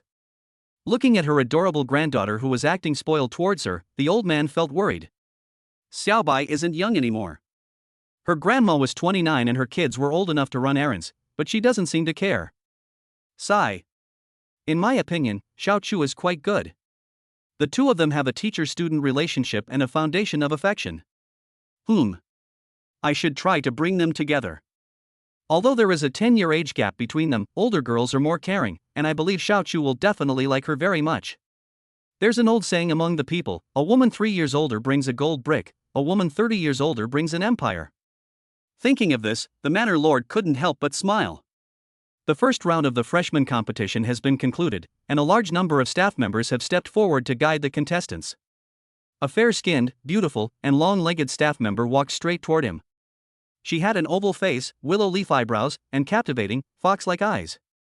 She wore a white business shirt paired with a short skirt that reached her hips. The white shirt was fitted. She said gently, "Little brother, would you like to go eat first, or go back to your room and eat with me first?" Cough cough cough, what did you say? Chu Feng almost choked on his own saliva. Are beautiful women this open-minded these days? I said, let's do it. The beautiful woman leaned forward, her breasts pressed against Chu Feng's chest, her red lips close to his ear, her breath sweet as orchids. The hot air blowing against my ears made them tingle. Seeing this, Chu Feng didn't stand on ceremony. He put his arm around the woman's waist and said, "Let's eat first, then I'll eat you." "Let's go then, I know the way." The two walked towards the restaurant together. The woman walked with a swaying, seductive gait, and Chu Feng's hand naturally covered hers. Chapter 114, Stunning Beauty. Dining Room. Chu Feng, the champion of the competition, attracted a lot of attention as soon as he entered. Especially since there was a beautiful woman with him. Wow, what a beautiful woman. How come I've never seen one like her before? I've never seen her before either, she's probably a senior from the previous year. So sexy, so sexy. Wow. Those curves, that figure, that pose, it's so alluring. Upon noticing the woman in Chu Feng's arms, the young men all bent over, their faces flushed. Damn it, I'd be willing to give up 10 years of my life just to have sex with this woman. I'm so envious of Master Chu. They all looked on with envy. Someone carrying a tray walked forward, but his eyes were fixed on the beautiful woman's body, staring at her intently. He tripped over his chair and fell flat on his face, scattering his food all over the floor, which caused everyone in the room to burst into laughter. That's awkward, let the others eat. Even the seasoned Chu Feng had never encountered such a flirtatious woman. The allure of a mature woman made Chu Feng swallow hard. He hurriedly pulled the beauty to sit down. Was he injured during the match? Is he all right? The beauty quickly came over, took her sleeve, and bent down to wipe the bloodstains off Chu's trousers. He said, I can handle this myself, but could you please get me some food? Sure, is there anything you'd like to eat, little brother? No, just keep an eye on things. This woman is a bit strange. Gazing at the beautiful woman's intellectually elegant back, Chu Feng couldn't resist unleashing a demon eye detection. So that's how it is. The red light in his demonic eyes faded, and a smile appeared on his lips. Himiko, a woman's name. A moment later, Himiko returned pushing the food cart. You're really going overboard. Can you even finish all that? It's okay, we can take the leftovers home. Besides, you need to eat more so you'll have more energy later. Here you go, this is yours. Himiko took out dishes from the small food cart and placed them on the table in front of Chu Feng. Stir-fried eggs with chives, grilled kidney skewers, sanbian wine, garlic vermicelli with oysters, rice with goji berries, and stir-fried noodles with sea cucumber. There were dishes, rice, and wine. Something looks a bit strange. Chu Feng stroked his chin, his face thoughtful. Use the spoon provided with the dish to scoop up a handful of raw oysters with garlic and vermicelli and put it in your mouth. The wonderful sensation on his taste buds made Chu Feng immediately abandon all thought and transform into a glutton, eating heartily at the table. Holding a tiger kidney in his left hand and seafood fried noodles in his right, he chewed on oysters and chives with eggs, occasionally sipping a sip of sanbian wine, and then eating a few bites of goji berry mixed rice. It was very delicious. Eat up, why aren't you eating? Chu Feng looked up and saw Himiko smiling at him with a spring-like expression. I want to lose weight, this is all I need to eat. As she spoke, she took a plate from under the table. Fine, whatever you want. Seeing this, Chu Feng continued to focus on his task of cooking rice. By the way, little brother, what kind of girl do you like? Himiko suddenly asked a question, and Chu Feng looked up. I really like girls like you, he replied truthfully. He, little brother is so good at talking. Himiko laughed so hard her body trembled. With a brother who's so good at talking, he must have a lot of girls around him, right? With that, Himiko picked up a banana from the table, peeled it, and ate it all in one bite, without biting it off in the middle. Holy crap! That's amazing. He was secretly surprised and said, No, you're the only one here. Having fought his way through the dark forest, he desperately needed to replenish his food supplies. After wolfing down the food, Chu Feng devoured it all without wasting a single drop. Ah, this food is so delicious. Chu Feng pulled out a tissue from the tissue box, wiped his mouth clean, leaned back in his chair, and looked satisfied. Now that you've finished eating, let's go. Himiko stood up from her seat, grabbed Chu Feng's arm and pulled him into her arms, and said impatiently. Do you know the way?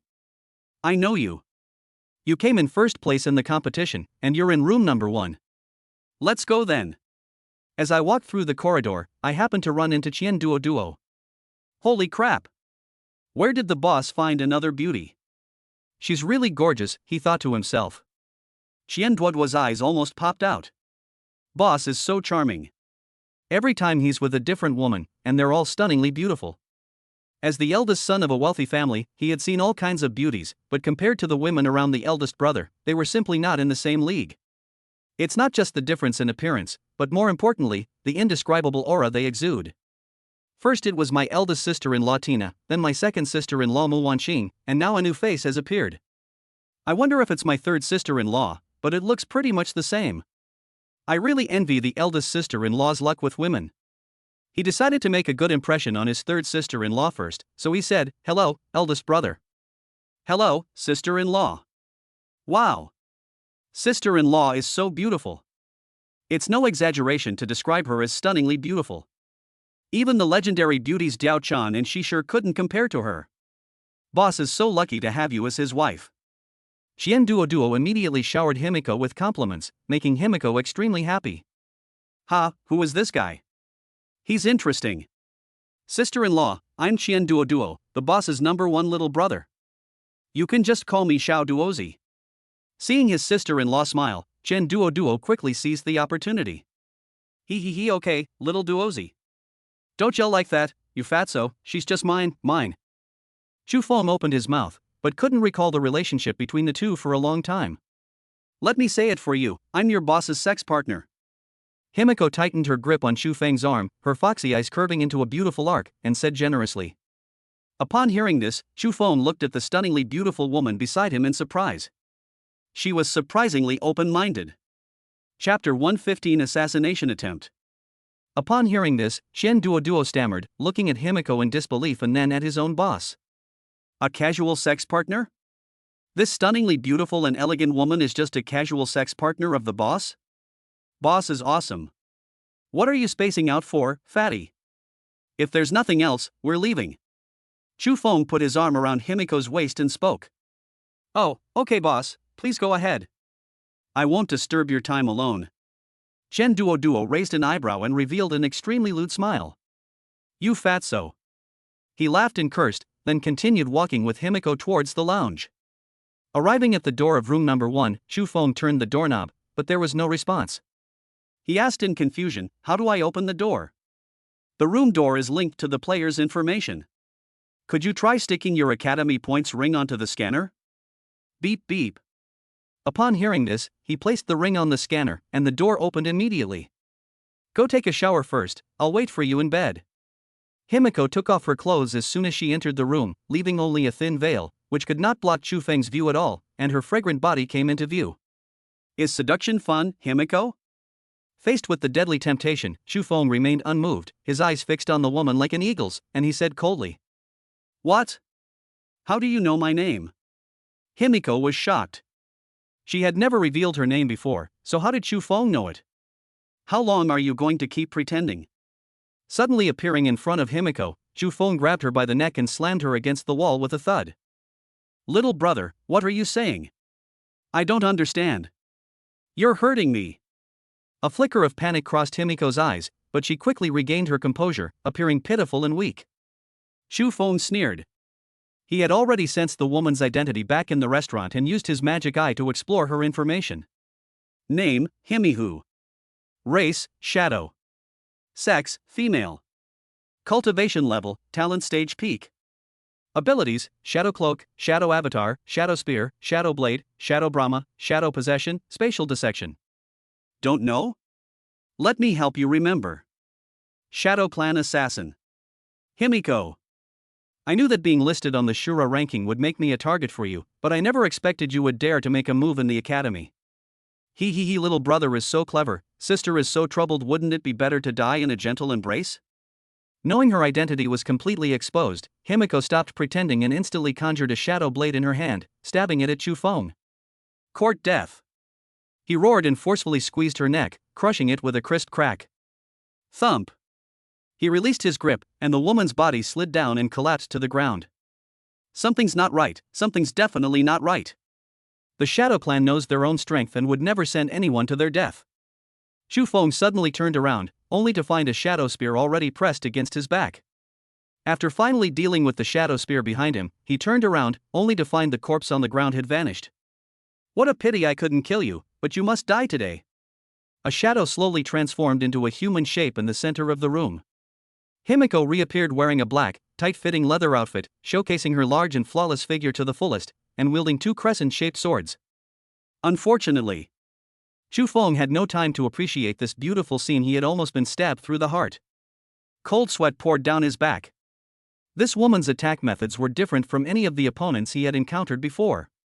She was silent and targeted vital points. If she missed, she would flee thousands of miles away. She was a true assassin. Suddenly, the ground beneath his feet turned into shadow, and a hand reached out from it, grabbing Chu Feng's ankle and dragging him in. A guillotine, appearing out of nowhere, came crashing down on his head. Shadow technique, a technique to behead someone in your heart. Clang. Chu Feng instantly summoned the Tiger Soul Blade and held it against his arm to block the guillotine above his head. With his other hand, he manipulated the Thunder Talisman and threw it into the shadows, blasting Rue Kue, the culprit, to pieces. I flung away the guillotine blade, leaped out of the shadows, and found myself back on hard ground. At the same time, two shadows surged towards Himiko along the floor, were absorbed by her, and her chest immediately grew larger, tightened by her bodysuit. He, funny little brother, you're really persistent. I haven't seen such a fun toy in a long time. Oh, by the way, you'd better not think about running away. I've already removed this room from the real world. Even if you scream your lungs out, no one can come to save you. With a cat and mouse mentality, she continued. Sister, I am a Shadow Clan's gold level hunter in the talent stage, with a current record of 3600, so it would be better if you had any last words. My last wish is to fuck your mother. Chu Feng suddenly looked up, wielding his Tiger Soul Blade. The crescent-shaped blade sliced through the floor and flew towards the woman. Bang! The three shadow-throwing knives collided with the blade's edge, exploding in mid-air and blasting large craters into the floor and nearby furniture. When the dust settled, the woman had vanished. Hiding its head and showing its tail, what a coward! He was disdainful finding no woman in the room. He pulled over a chair and sat down casually. A quarter of an hour, half an hour, the woman hesitated to make her move. Just as Chu Feng was exhausted, a figure silently emerged from the roof, a throwing knife forming in his hand, aimed at the man. Swoosh! The throwing knife was launched. I've shown you weaknesses several times, and now I'm finally willing to come out. Chu Feng suddenly looked up, his eyes flashing red light, and his dynamic vision was activated. In his eyes, the flying knife moved as fast as a tortoise. He instantly deflected the flying knife with his sword, and with undiminished power, slashed towards Himiko on the rooftop. This human has such a fast reaction speed. Himiko was utterly astonished. Could such a neurological reaction truly be achieved by someone in their prime? She tried to block the Tiger Soul Blade with her twin swords, but found that her strength was like an ant trying to shake a tree in front of the man, and she was blasted away. However, Himiko's lips curled into a smile. It's a success, she murmured. Behind Chu Feng, on the floor, an arm holding a spear silently thrust it toward the back of his head. How is this possible? The next moment, Himiko, who had been full of confidence, was slapped in the face by reality. Chu Feng didn't even turn around. As if he had eyes in the back of his head, he reached out and fired a lightning talisman, blasting the spear into pieces. You rat, you like to ambush people, don't you? Chu Feng was seething with hatred. Fighting this woman was exhausting. He had to be on edge at all times, or he would be killed in one blow. He now wishes he could rape Himiko first and then kill her, rape her and kill her while she's still hot. Didn't you like ambushes? Let's see how you're going to do that now. As he spoke, the flesh on both sides of his head and the area below his arms began to writhe, and a chilling sound of bones dislocating could be heard. 2 more heads and 4 more arms grew out. Supernatural powers, 3 heads and 6 arms. With each of the 3 heads looking in a different direction, the room was now fully visible from every angle, eliminating any possibility of being ambushed.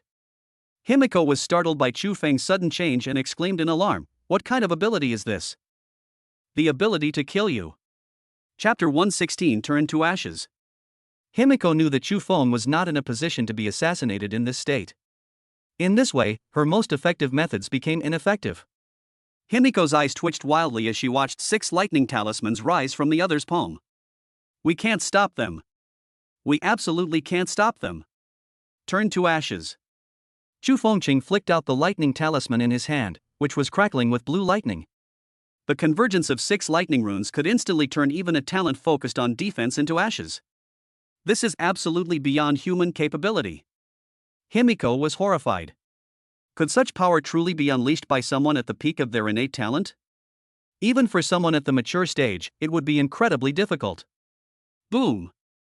The next moment, Himiko's location was enveloped in lightning, forming a 6-meter square white lightning sphere. The energy inside rotated and raged irregularly, destroying everything. Even if you threw a 1,000-pound iron ball in at this moment, it would instantly vanish into nothingness. The high-speed friction between lightning bolts even produced sharp bird cries, and blinding white light illuminated the room. Chu Feng narrowed his eyes and looked in the direction of the lightning ball. He was also secretly shocked. He had not expected the crisis to be so great. It seems we underestimated the effect of the 3 heads and 6 arms and the 3,000 flaming trees on widening the meridians. When the lightning ball disappeared, the place where Himiko had been was completely gone. The floor, furniture, ceiling, and Himiko herself were all gone without a trace. The ceiling and floor were blasted through, revealing the dark, shadowy space outside. It's even more ruthless than cremation. Not even ashes are left. Looking at the shadowy space outside the gap in the distance, Chu Feng frowned deeply. How come the shadow space is still there? Wait, Himiko might not be dead. Have they hidden themselves again? The three heads scanned the room thoroughly, finding nothing amiss. The other party's stealth techniques truly befitted an assassin. He scanned the surroundings with his fierce eyes and said provocatively, "Doesn't your sister like playing with her little brother? Come on out and play some more." The first crack bones broke, the second skull was crushed, the third cremation. The room was filled with soft laughter, making it impossible to pinpoint the source of the sound. Upon hearing this, Chu Feng frowned slightly. He knew that Himiko wanted to wait until his spiritual energy was exhausted and he could no longer maintain his three-headed, six-armed form before coming out to continue the assassination. "Sai, why do you have to do this? Wouldn't it be better to just die obediently?" Chu Feng sighed softly. He knew that it was impossible for him to be lazy and save his spiritual energy. The room wasn't big, only about 200 square meters, and outside was just empty space. He planned to use a carpet bombing approach to blast the woman out. "I didn't want it to be like this, it's so tiring." A murderous glint appeared in his 6 eyes, and 6 thunder talismans suddenly appeared in his hand. Himiko, who had transformed into a shadow and was hiding in the dark, felt a sudden jolt in her heart, sensing that something bad was about to happen. No way. The next moment, Chu Feng threw 6 thunder talismans in his hand, shooting them into different places in the room, causing a large number of explosions. It wasn't over yet. Before the explosion had even ended, 6 more thunder talismans appeared in his hand and he threw them out. Rumble, rumble, rumble. Explosions echoed throughout the room, and the once luxurious presidential suite was blasted to pieces, revealing a large area of dark shadow space. Himiko's pupils contracted as she remained motionless in the corner, gambling that Chu Feng's spiritual energy wouldn't be enough to devour the entire room. As long as there is any space, even the smallest one, she can hide. We're all going to die sooner or later, so why struggle? The attack on the room was even more devastating than a Dongfeng missile sweeping across the floor. Soon, only the area beneath Chu Feng's feet remained intact. The rest of the room was reduced to ashes, with only a few specks of dust floating in the air. Himiko had already changed her hiding place several times, and was now hiding on the floor beneath Chu Feng's feet, not daring to breathe loudly. My heart was pounding after playing volleyball. So strong. She underestimated the little man. He's not only hard and strong but also has great endurance. He completely overwhelmed her and left her utterly helpless. Who exactly provided the information that this guy only has great potential and is actually very weak? Remembering the contents of the assassination intelligence report, Himiko gritted her teeth and vowed to make the informant pay when she returned. Since they couldn't even provide accurate intelligence, they might as well sacrifice themselves to the ancient beasts of their tribe. No way. I'm a top assassin of the Shadow Clan. I can't let Chu Feng break my record of 36 kills and 0 losses. Try one more time, the last time. Hidden beneath Chu Feng's feet, Himiko looked up between his legs and saw numerous flaws. She decided to try again, and if she failed, she would immediately flee 1,000 miles away. She calmed herself down and aimed at the man's vitals, like a mother leopard lying in ambush. Big breasts, no brains. Chu Feng looked around and saw that everything except the ground beneath his feet was nothingness, and immediately understood what was happening. Click.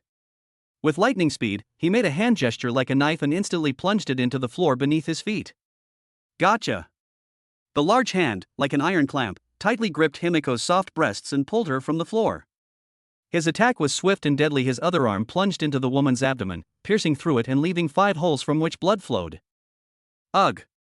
Himiko opened her mouth and spat out blood, her whole body being lifted into the air like a chick. The fox spirit's eyes were filled with disbelief as she felt her body's terrible condition. Then, resigned, she closed her eyes and said, "Clever little man, kill me." "As you wish." Chu Feng roared, exerting force with all 6 arms simultaneously, aiming to kill with a single blow. However, the next moment, Himiko transformed into an intangible shadow and slipped away from Chu Feng's palm. He killed her without a second thought, not even letting her have some fun before she died. He's so clueless about romance, no wonder he can't find a girlfriend. The woman reappeared in the void not far away, falling straight down. The bloody hole in her body was still there, but the bleeding had stopped. She looked at Chu Feng unwillingly and said stubbornly, "You win this time, but I will definitely come back to avenge myself." Himiko had been hesitant about entering the Shadow Clan's ancestral land, where the odds were against her, but this assassination attempt made her decide to go through with it. The gap between her and the contemporary prodigies is too great. Still dare to be arrogant? Here's another one for you. Chu Feng aimed his palm at the falling woman and unleashed a Li Yang fire talisman to teach her a lesson, shattering her into a large patch of shadow. Although fire talismans can't harm women, they're fun to use for fun. Himiko reformed into human form, her foxy eyes glaring at Chu Feng. Gritting her teeth, she angrily said, "You stinking man." Leaving behind a single sentence, Himiko plunged completely into the shadow realm and vanished without a trace. This girl is quite difficult to deal with. Chu Feng stroked his chin, clicking his tongue in amazement, and then withdrew his 3 heads and 6 arms. He wasn't worried about Himiko's attack methods at all, but her assassination and shadow escape techniques were difficult to deal with, which was truly bizarre. Chu Feng didn't take the woman's threats to heart at all. He was joking, wouldn't he be even stronger when Himiko became stronger? Chapter 117. Are you crying for me? As Himiko fled into the distance, the surrounding space gradually emerged from the shadow space and returned to the real world. This is a headache. I don't know how to explain this to Teacher Lonely. Back to reality, Chu Feng looked at the presidential suite, which resembled a Syrian battlefield, and felt a headache coming on. The sky is my blanket, the earth is my bed, I can see the bright moon when I look up, and the ground is full of mud when I look down. Let's go back half an hour. Dugubai arrived to find Chu Feng a quarter of an hour later. The moment she pushed open the door, she saw a dark, shadowy space and immediately understood what was going on. The reason why the Shadow Clan was able to defeat other assassin races among all the races in the heavens and become the strongest is because of their racial talent shadow space. Even if someone is several levels above an assassin, they are completely helpless unless they understand spatial techniques. They can only watch helplessly. Taking the enemy general's head amidst a sea of soldiers is the best description of the Shadow Clan. Upon receiving news of Chu Feng's assassination attempt, a large number of deans rushed to the scene and gathered outside the room, anxiously stamping their feet. At that very moment, one of the few deans of the academy who were proficient in the Department of Space was out on a mission to reseal the ancient god that had awakened from the seabed. Damn it, this assassin must have found out beforehand that several deans were not present before attempting the assassination. Damn those foreign dogs. They've never given up their desire to destroy our human race. They deserve to be punished. Damn it. If anything happens to Chu Feng, I'll risk my life to go to the Shadow Clan slaughter city and die with him. Faced with foreign enemies, the deans were filled with hatred and no longer possessed their former refined manners. When facing foreign tribes, they are all mortal enemies. Refinement is reserved for one's own people, while brutality is reserved for the enemy. It can be said that under the long years of war, none of the human race's high-ranking officials are kind-hearted. You may see this old man as kind and gentle, but on the battlefield he may be a great demon god who makes the enemy tremble with fear. One general's success is built on the bones of 10,000 soldiers.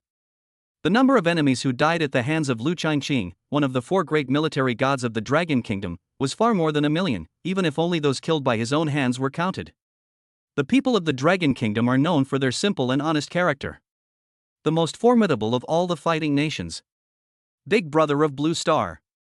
Dugubai was surprisingly calm at this moment, unlike his usual lively self. He huddled in a corner, his eyes slightly red, drinking strong liquor sip by sip. None of the hospital directors dared to disturb her. They knew that the more Dugubai acted like this, the more strange she seemed, completely different from her usual self. She sniffed her slightly moist nose, stood up, looked at the deans with her slightly reddened eyes, and spoke in a voice that was not loud but unusually firm. Uncles and elders, let's apply to the government to start the Great Expedition ahead of schedule. The Great Expedition. The deans exchanged glances, their eyes filled with shock. For 800 years, humanity was weak and vulnerable, and it was always other races that invaded Earth, plundered its population, and seized its resources. Humanity has only held onto Earth for years and has never launched a true counterattack. Thanks to the tireless efforts and sacrifices of our ancestors over the years, humanity is now vastly different from what it once was. Above, there are military gods protecting the country, and 8 legions guarding the borders below. There is an academic system that continuously cultivates experts.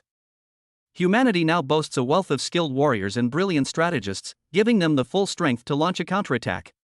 The Great Expedition is a plan devised by the human race to launch a counterattack against foreign races with the full strength of humanity. It's all or nothing. They launched counterattacks and plunder against unfriendly foreign tribes. The goal was to eliminate and unify all hostile foreign tribes in one fell swoop. At the very least, cripple the enemy so they won't recover for decades, instilling fear in foreign races that they'll never dare to attack again. The deans exchanged glances, and upon seeing each other's eyes, they had already made their decisions. Damn these foreign tribes, they've gone too far in bullying our human race. We must fight this war. They dare to hunt down our talented individuals right under our noses. This is outrageous. We must teach them a lesson they won't forget. Our human race has been playing the subservient role for so many years, always meek and fearful. Now it's time for us to fight back. The deans were all outraged, and not one of them stood up to disagree. They all agreed, demonstrating their integrity. Next time we attend the conference, we will jointly apply to the government for early action. Yes, 10 years is too long. I can't wait any longer. The human race has grown into a behemoth and no longer has to suffer the scorn of others. They were originally 10 years away from starting the war, but they couldn't wait a moment longer. Thank you, uncles and elders. No matter the outcome, I thank you on behalf of Chu Feng. Dugubai bowed to everyone, completely different from the Dugubai he usually was. Normally, Dugubai would be lucky if he didn't bother them, let alone call them uncles or elders. No, Xiaobai, you're making us feel uncomfortable. Get up quickly. The deans all leaned against the wall. Dugu Xian had done them all a great favor, and none of them dared to accept a single bow from Dugubai. Someone helped her up and comforted her, saying, "Sai, Xiaobai, don't be too sad. Maybe Chu Feng is still alive." Yes, maybe he's still alive, but you should be prepared and not be too sad. Although they still insisted verbally, the other deans knew that Chu Feng was probably facing a very difficult situation, with little chance of survival. The Shadow Clan's attack has a near zero chance of failure. The title of the #1 assassin race in the heavens is not just an empty name, but a testament to real strength. If Chu Feng hadn't gained so much in the Dark Forest, which greatly increased his strength in a short period of time, things might have really been in trouble today. At this moment, Chu Feng silently returned from the shadow space. Hearing the conversation outside the door, his lips twitched, and a black line appeared on his forehead. Push open the door, which is now only half open. The other half was previously moved into the shadow space by Himiko. Looking at the regretful crowd, he joked, "I heard someone said I'm dead?" Everyone stared in disbelief, their eyes wide open, some even dropping the dust from their hands without noticing. Chu Feng. You're not dead. My god, you actually managed to thwart the Shadow Clan's assassination attempt. You're amazing. The white-haired old man looked like he had seen a ghost. The chances of Chu Feng surviving the assassination attempt were almost as good as his 90-year-old wife getting pregnant again. Kid, how did you survive? That's unbelievable. Goodness gracious, look. Chu Feng didn't even break a skin. Someone stepped forward to check the injury and found that apart from a few holes in the clothes, not even the skin was broken. Gulp, you were attacked by Shadow Clan assassins, but you weren't even scratched. You're a genius, young friend. The deans were dumbfounded. The Shadow Clan assassin had actually stumbled against Chu Feng, and it seemed to be a serious one at that. He acted as if nothing had happened when the Shadow Clan tried to assassinate him in all of humanity. No. In the entire Great Thousand World, Chu Feng was the first to do so. You bastard. You brat. Suddenly, a sweet cry rang out. Chu Feng turned his head in a daze and found that Teacher Dugu's eyes were red, obviously from crying. He asked dazedly, Are you crying for me? Chapter 118. This kid is dim-witted. You little rascal, I didn't cry. Dugubai flashed in front of Chu Feng and pulled him into his arms without saying a word. He explained, I just got sand in my eyes. Good heavens, the sand that can blind you must be at least at the Dao integration realm. What kind of sand has become so powerful? Chu Feng blinked and teased. The deans nearby chuckled to themselves and whispered among themselves. Ah, Xiaobai is embarrassed, she's embarrassed. So even Xiaobai has such a gentle moment, ha ha ha. What are you talking about? Can you speak louder? Dugubai's pretty face flushed, and her words carried a hint of threat, sounding unfriendly. Ahem. The weather is so nice today. Yes, the environment is beautiful. Look at these trees, even their bare branches are so picturesque. And look at these flowers, how beautiful they are. The deans quickly changed the subject, gazing at the dark clouds in the sky and praising the good weather. The remaining deans pointed to the few lush green, bare trees outside, and a few bare, foxtail grasses, praising them highly. Hoof. Dugubai snorted, shifted her gaze back to Chu Feng in her arms, gritted her teeth, and unconsciously tightened her arms around him. That brat. I was worried about him, and he dared to tease me. I am his teacher. Hee, Teacher Dugu looks so cute with his eyes all red. Upon hearing this, the surrounding deans sensed something was wrong and quickly stepped back to avoid being accidentally injured. This kid is going further and further down the path of courting death. Does he really think Dugubai is a little girl who can be teased at will? The two people, pressed close together, could clearly feel each other's heartbeats. How scary.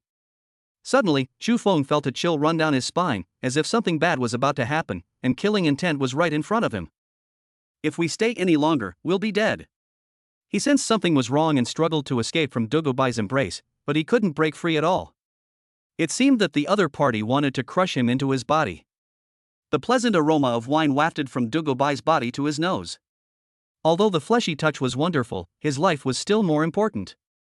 Left with no other choice, he awkwardly said, can you let go of me now that you've had enough? Chu Feng was met with Dugubai's beautiful, puffed-up eyes. Dugubai spoke, his breath exhaling a fragrant orchid scent that wafted towards us. She said angrily, how dare you flirt with me? The last one was already beaten to a pulp by me, so you can die too. Upon seeing this, the surrounding deans blushed and quickly looked away. He frowned and thought to himself, Xiaobai is being far too reckless. The other party is, after all, a man. How can an unmarried young woman act like this? I originally thought Xiaobai was quite clever, at least when he tricked me into drinking, but now it seems, this kid is a bit dim-witted. Wow, this isn't a punishment, it's a reward.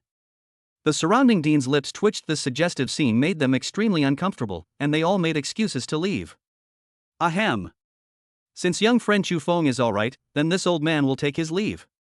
Oh dear, I just remembered I left the gas on at home. I have to go back. In the blink of an eye, the deans had already left gracefully, leaving only Chu Feng and Dugubai behind. Caught off guard, Chu Feng was still a bit dazed, only feeling that he was surrounded by endless fragrance. Chu Feng struggled violently, like an octopus.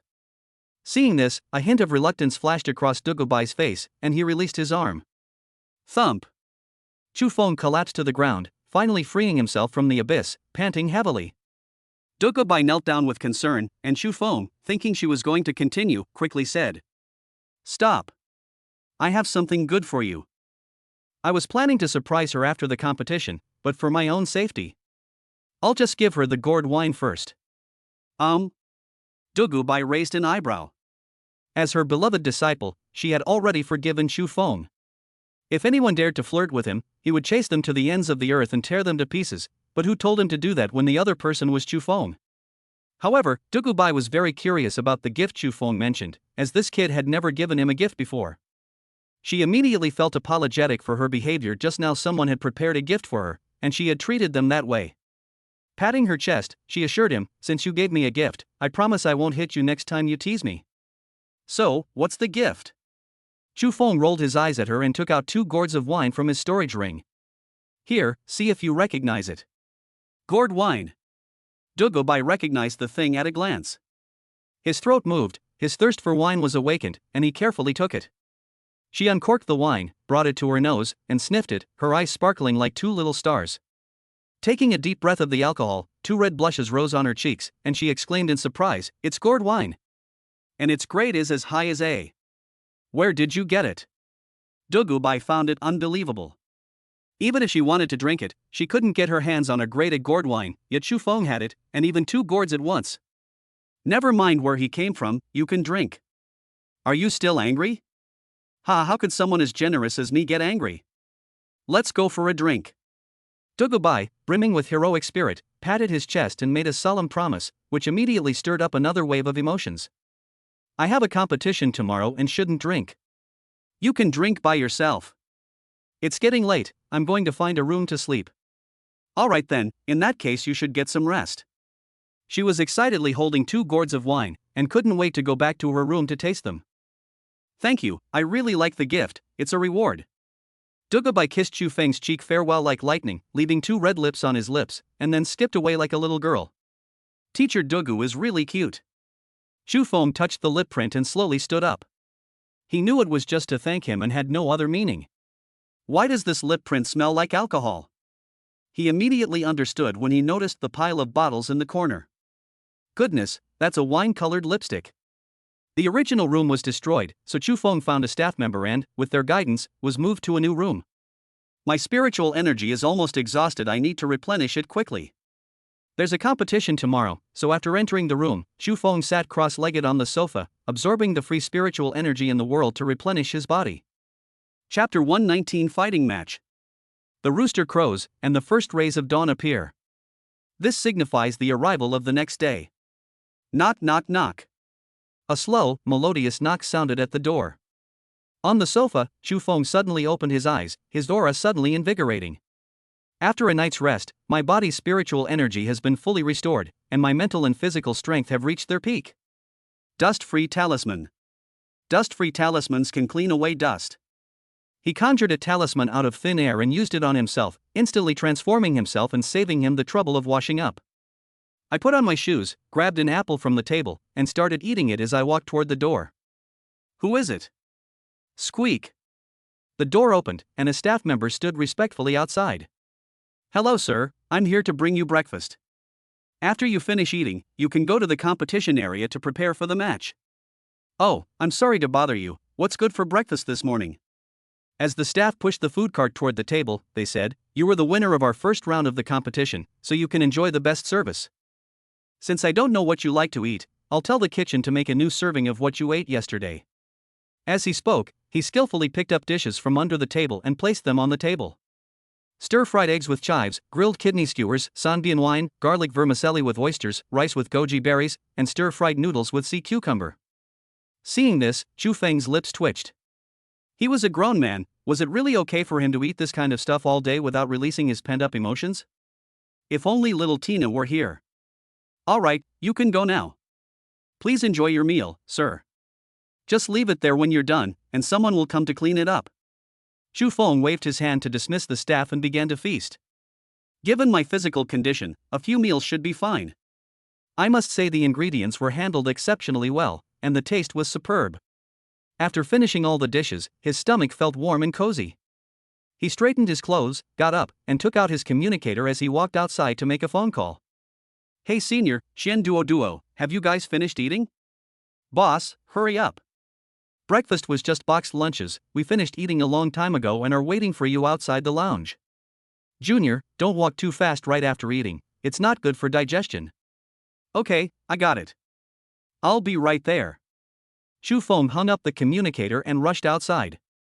Good morning, God Chu. Greetings, God Chu. Sister, look. It's Chu Xin. Oh my god, he's so handsome. People kept greeting him. Good morning to you all, and you look beautiful too, girl. Chu Feng responded to the greetings with a smile. Wow, not only is Chu Xin strong and handsome, but he's also so easygoing. I definitely didn't make a mistake in becoming a fan. Wow, Chu Xin said, I'm beautiful, I'm so excited. The two little beauties hugged each other excitedly and screamed. God Chu, please sign your name here. The beautiful woman thrust out her full, round breasts and kept giving Chu Feng flirtatious glances. God Chu, I'm your biggest fan. I want to marry you. Faced with the fanatical fans, his face darkened. He had no interest in sleeping with them. I never imagined I would one day enjoy the treatment of a celebrity. His senior was still waiting for him outside. He slipped through the crowd and reached the door, finally able to breathe a sigh of relief.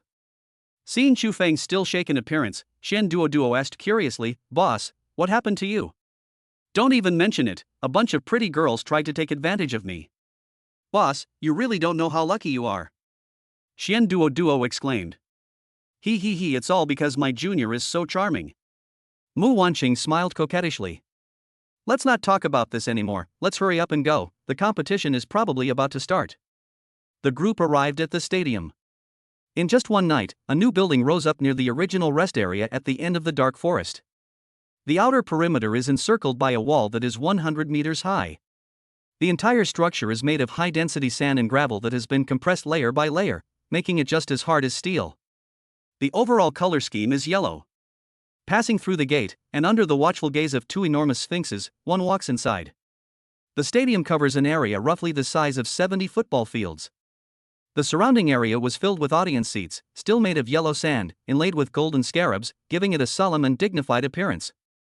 The central giant arena is further divided into smaller arenas, allowing multiple matches to be played simultaneously. Each arena is surrounded by a sand cage that will not dissipate until a winner is decided, and it can also block the aftershocks of attacks. The entire stadium is composed of yellow sand and golden beetles, with yellow as the main color. Yellow Sand Magic Pharaoh's Holy City Modified. It was created by the dean of the Huangsha lineage. It's a miracle that such a massive building could rise from the ground overnight.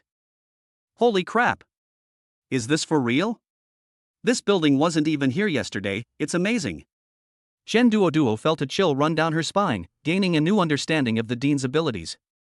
If we work hard, we can do it too in the future. Chu Feng patted Xian Duoduo on the shoulder, his eyes gleaming with ambition. The number of people in the venue was neither too many nor too few. It seemed they had arrived at just the right time. The match hasn't started yet, please come with me to the stands and take a seat. The group was guided by staff to their seats in the audience.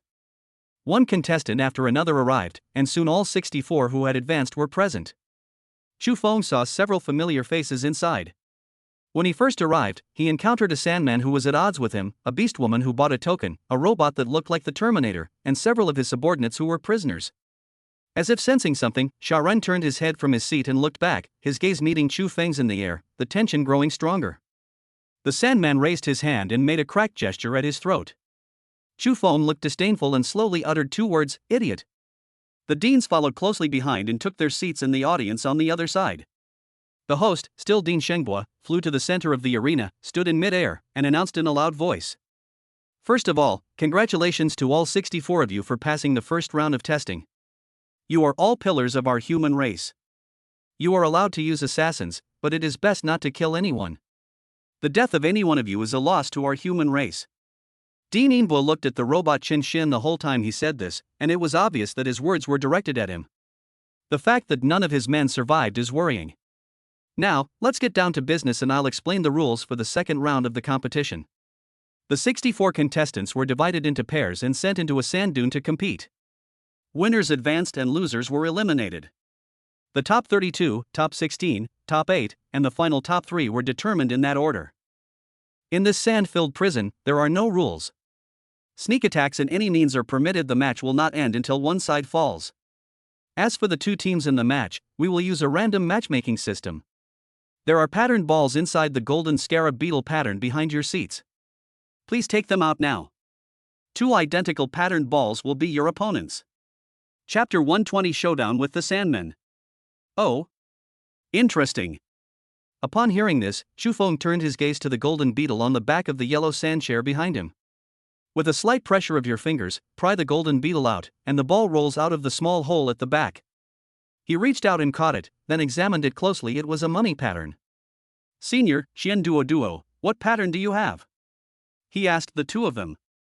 "I am the pyramid." Xian Duoduo revealed the small, golden ball in her hand. "I am Pharaoh Pattern, Jr." Seeing this, Chu Feng breathed a sigh of relief. It was good that the three of them were no match for him. Suddenly, Chu Feng remembered something and focused his gaze on the Sandman's hand. With the help of his magic eyes, he clearly observed that the pattern on the sphere in the Sandman's hand was also a pyramid. Chu Feng's lips curled into a cold smile as he said, "Xian Duoduo, let's switch opponents." "Okay, boss." Although she didn't know why, Xian Duoduo still exchanged the ball in her hand with the boss and obeyed unconditionally. The dean of the Soundwave Academy, who was standing in mid-air, frowned upon seeing this, but ultimately said nothing more. He announced passionately, "All contestants, please proceed to the corresponding arena according to the map. 5-minute time limit. Those who do not enter the arena within the time limit will be automatically eliminated." Dean Inbo's voice suddenly turned serious. "Although I don't want to see the players die, I won't say much if they die in the arena because they are not as skilled as others, because the real battlefield is 100 times more brutal than this. Growing up in life or death battles, killing many people and witnessing bloodshed, they will not be afraid when they go to the battlefield, and they will not hold their teammates back. All 64 are the elite of the human race, trained to the highest standards, and each one must be a sharp blade on the battlefield. Just like the Ainzul Gang clan, a child is thrown into an ancient battlefield immediately after birth and survives for 3 years amidst heroic spirits, monstrous enemies, and various crises before being recognized by the Ainzul Gang clan. If you two can't beat them, just admit defeat and protect yourselves. I'll get my revenge for you.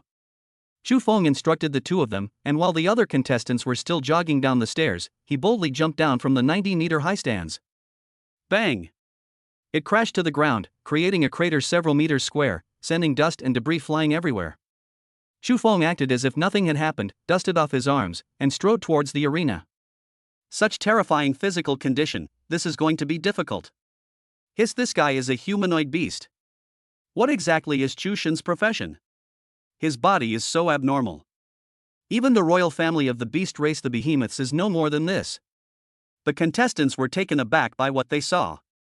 They looked at the large crater in the ground and secretly prayed that Chu Feng's opponent wouldn't be one of them. Poof! Chu Feng glanced coldly at the sand people, and the crowd, thinking he was trying to intimidate them, shuddered. He found the arena engraved with a pyramid pattern among the many arenas and entered it through the sandy prison. A moment later, the Sandman Kree arrived. He was somewhat stunned when he saw Chu Feng, then grinned with a cruel smile. I didn't expect to meet you in the first round. It seems that Lady Luck is not on your side. Very well, I can't wait to kill you. The moment Sandman Kree stepped into the arena, the sand cage closed, and an earthy yellow halo enveloped the arena, signaling the start of the deathmatch. I'd like to offer you the same words. The two were on the verge of exploding, the air thick with tension. With the announcement of the start of the match, Chu Feng launched the first attack.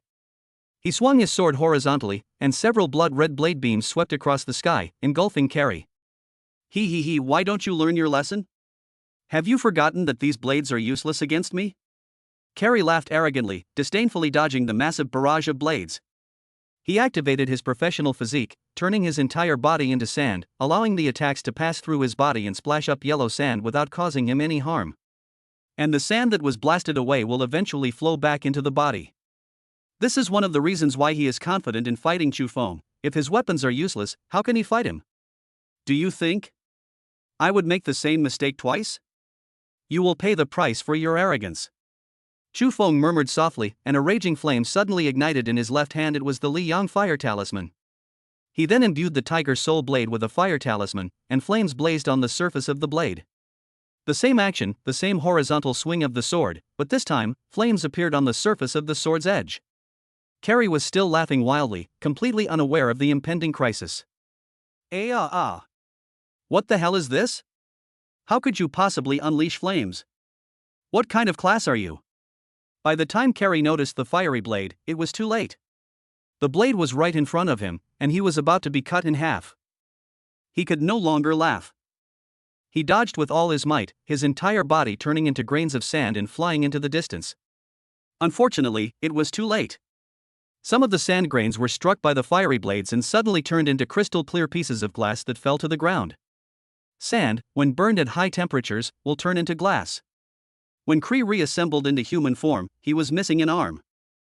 I almost died. Sandman broke out in a cold sweat. He knew that he would have died if he had taken that blow head on. He finally understood why so many people called Chu Feng the god of Chu.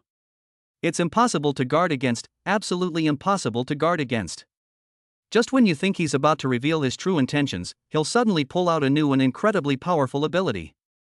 Losing an arm would have too much of an impact on his upcoming battles, so he had no choice but to use sand from other parts of his body to repair the missing arm.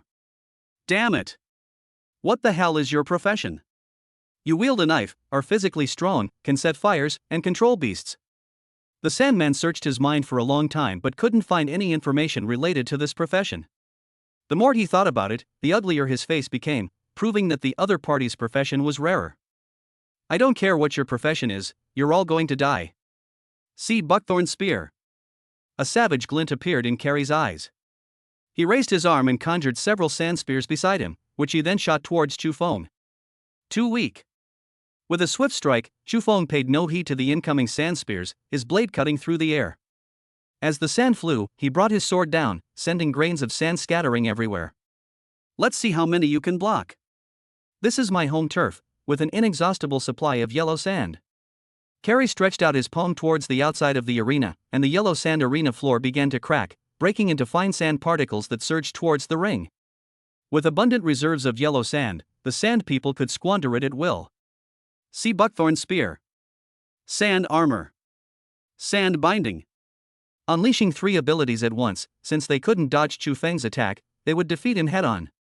Sand grains adhere to the surface of the Sandman, forming a thick, indestructible sand armor. Hundreds of sand spears shot towards Chu Feng like a storm. At the same time, an inconspicuous clump of sand was launching a sneak attack on Chu Feng from behind. These mere grains of sand are not even half as good as me. Faced with the overwhelming attack, Chu Feng did only one thing: he swung his sword. Flames soared into the sky, and Carrie's attacks were shattered by Chu Feng's repeated sword strikes. Chapter 121: The Mummy. What a nice view. Someone in the audience murmured, their eyes filled with a dazed look. Besides the many deans present, the other contestants who failed in the first round were also allowed to come and watch, and they could learn a lot from it. In the sand arena engraved with pyramid patterns, the sandstorm dissipates, revealing a breathtaking scene hidden beneath. The sand grains that attacked Chu Feng were all melted by the high temperature and turned into crystal clear glass, filling the arena like a crystal palace. Too weak. You can only manipulate sand to attack, but you can't compress sand to make it undergo a qualitative change like your dean. Chu Feng shook his head. He had lost interest in continuing to fight Carrie. He stretched out his finger and gently tapped the crystal palace. Bang! The crystal palace suddenly shattered, turning into fine, crystalline dust that slowly drifted through the air, sparkling beautifully in the sunlight. Gotcha. Carrie was overjoyed. The sand binding ability he had released earlier had successfully launched a sneak attack and bound Chu Feng's ankles. Yes, I can't learn the second qualitative change like the dean, but it's enough to kill you, ha. With victory assured, the Sandman straightened up, revealing a perverse smile, and took a deep breath of the burnt smell in the air, looking ecstatic. He raised his arm high, clenched his fist tightly, and shouted, "Explode!" Boom! The sand binding Chu Feng's legs exploded violently, the light was blinding, and then the sky was filled with smoke. What kind of damn Chushin is he? He's still going to die at my hands. The Sandman's pupils were bloodshot, and the feeling of killing his enemy with his own hands made him feel incredibly refreshed. Hey, why aren't you declaring me the winner yet? Dean Inbua, who was standing in mid-air, chuckled and said, "Boy, we still don't know whether the person is dead or alive, so don't jump to conclusions." TCH, waiting is fine, no one has ever come back alive under my sand restraints. Klee scoffed, and before he could finish speaking, a powerful blade of light, carrying raging flames, pierced through the smoke and struck the man squarely in the waist. Before it could even turn into sand, it was instantly cut in half. The sand armor was rendered useless under the blade's edge. The Sandman's intestines were scattered all over the ground, and he let out a painful howl. Day. A figure slowly emerged from the smoke, composed and methodical. It was Chu Feng. Carrie's pupils contracted sharply as he looked at Chu Feng's ankle. Not only was he unharmed, but even the ankle at the epicenter of the explosion was completely intact. How could this be? Incredulous and horrified, he exclaimed, "How did you do that? No one could survive under my sand binding." "I told you, your sand is weak and powerless, it's nothing." He was invincible. Wielding the Tiger Soul Blade, he unleashed a few flashes of light, and Carrie was reduced to a human stump. Cut in half at the waist, severed arms, severed legs, and finally severed head. Oh? He's still alive. Chu Feng looked at the man with curiosity. His head and body had been separated, and he was still alive even after being cut into 7 pieces. Damn it! I'll kill you. The physical pain almost made the Sandman's bloodshot eyes pop out. Clenching his teeth, his body began to turn into sand, miraculously reforming into a human shape, though his face was deathly pale and the corners of his mouth were blue. The other deans looked at Dean Huangsha in surprise. "Hey Sha Laogue, what's wrong with your disciple?" "Don't tell me he cultivated himself to this level. Even a ghost wouldn't believe it." Rest assured, everyone, my master and I have absolutely not broken any rules, we just used a little trick." Seeing this, the other deans didn't say much and turned their attention back to the battlefield. You forced me to this. The Sandman's expression grew increasingly frenzied. He ripped open his upper garment, revealing crisscrossing knife scars on his flesh and 5 black ink sacs in the center of his navel that looked like living tadpoles. The ink tadpole swam at a steady pace around the navel, leaving a trail of mysterious runes behind it. The 5 Elements seal? Chu Feng recognized it at a glance. He had seen it before in a book about sealing techniques in the university's main library. But this thing is used for sealing, so what does it mean to carve it into one's own body? Ah! Carrie yelled, aiming his 5 fingers at the 5 tadpoles and precisely inserting them into his lower abdomen, shouting maniacally, 5 elements seal release. His face was contorted, his fingers twisting and turning as they moved through the flesh and blood like living ink tadpoles. The seal on his lower abdomen gradually came undone, turning into ink mixed with blood that slowly flowed down his arm. Seeing this, Chu Feng's expression turned serious. No matter what the other party was trying to unseal, he couldn't let him succeed. He raised his tiger amber sword and slashed at the Sandman's arm, attempting to sever the unsealing ritual. The Heavenly Talisman Spirit Sealing Talisman. With his other hand, he conjured a sealing talisman out of thin air. It was better to reseal such a dangerous object. Get away from me! Don't come near me! Since sandification was not allowed during the unsealing process, Carrie suddenly turned around and used his back and the yellow sand to catch the blow. He was almost cut in half again, his flesh and blood mangled. Sandstorm Funeral. Knowing that the seal would take time to be broken, the Sandman used up 90% of his remaining spiritual energy to unleash his strongest attack. It was like a natural disaster. The small arena was suddenly buried by yellow sand, and tens of tons of sand pressed down on Chu Feng, which he could hardly feel. They were too close. They were buried by the sand in less than a third of a second, with absolutely no time to defend themselves. Cough cough, damn it, I'm going to kill him. As soon as he opened his mouth, sand almost got into it. Chu Feng's face darkened, and a few black lines appeared on his forehead. Tonshin Le Triple Shield Talisman. The ochre-colored light shield separated the sand, finally giving him a chance to catch his breath. He wouldn't be in such a sorry state outside. The arena is too small, there's nowhere to hide. Fortunately, it was him. The others would have been crushed into meat patties by tons of sand long ago. Chu Feng moved his fingers, storing all the sand into his storage ring. The storage ring has a large enough space to hold all the sand. At this moment, Carrie also successfully completed the unsealing process, and his whole body quickly swelled up, turning into a large fleshy ball several meters square. He, Chu Feng. You'll soon understand what hell is. With his last breath, Carrie finished speaking, and his head was buried under his bloated body, which had expanded several times its original size. That's fucking disgusting. The fleshy ball shape was truly unappealing, and Chu Feng, without saying a word, fired a 6-fold lightning talisman at it. Bang! The fleshy ball exploded, but not from the lightning talisman. It exploded on its own. Contrary to expectations of a bloody and gory scene, it had a pleasant fragrance, like the aroma of cinnamon and date wine. Chu Feng frowned. The two smells reminded him of Egyptian mummies, as these two things were needed to make mummies. The fleshy ball burst open, revealing its outer skin, while the flesh inside had been concentrated. A withered, emaciated corpse came into view. His body was shriveled into dried meat strips, with only his head exposed. The rest of his body was wrapped in bandages, and he held a dog-headed scepter. P.S. I'd like to recommend my junior's novel, by author Deqiao Bu Deqiao, titled I, a Billionaire Tycoon, Am Pursued by My Celebrity Senior. It's a sweet, romantic novel with a single female lead. The interactions between the male and female leads are incredibly sweet. Those interested can check it out. Chapter 122 Pharaoh. Mummified corpses, bandages, mummies, the scepter of Anubis, Egyptian pharaohs? The combination of these attributes led Chu Feng to suspect that this might not be a simple mummy, but a pharaoh. The audience seats, the dean's seat. Is this the remnant soul of a pharaoh treasured by your Yellow Sand Academy? Old Shah, what are you doing? This is such a waste of talent. Using it here is a complete waste. How can you bear to do that? The other deans exclaimed in surprise. Every wisp of the pharaoh's remnant soul is one less to be used. After all, there have only been a handful of them in history. Moreover, using a remnant soul during the talent stage not only prevents the user from unleashing even 1/10 of its power, but also carries the risk of being devoured.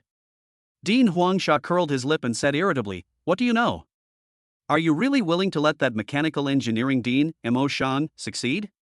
Once it's allowed to be established, the academy will be filled with many cyborgs who are neither human nor ghost.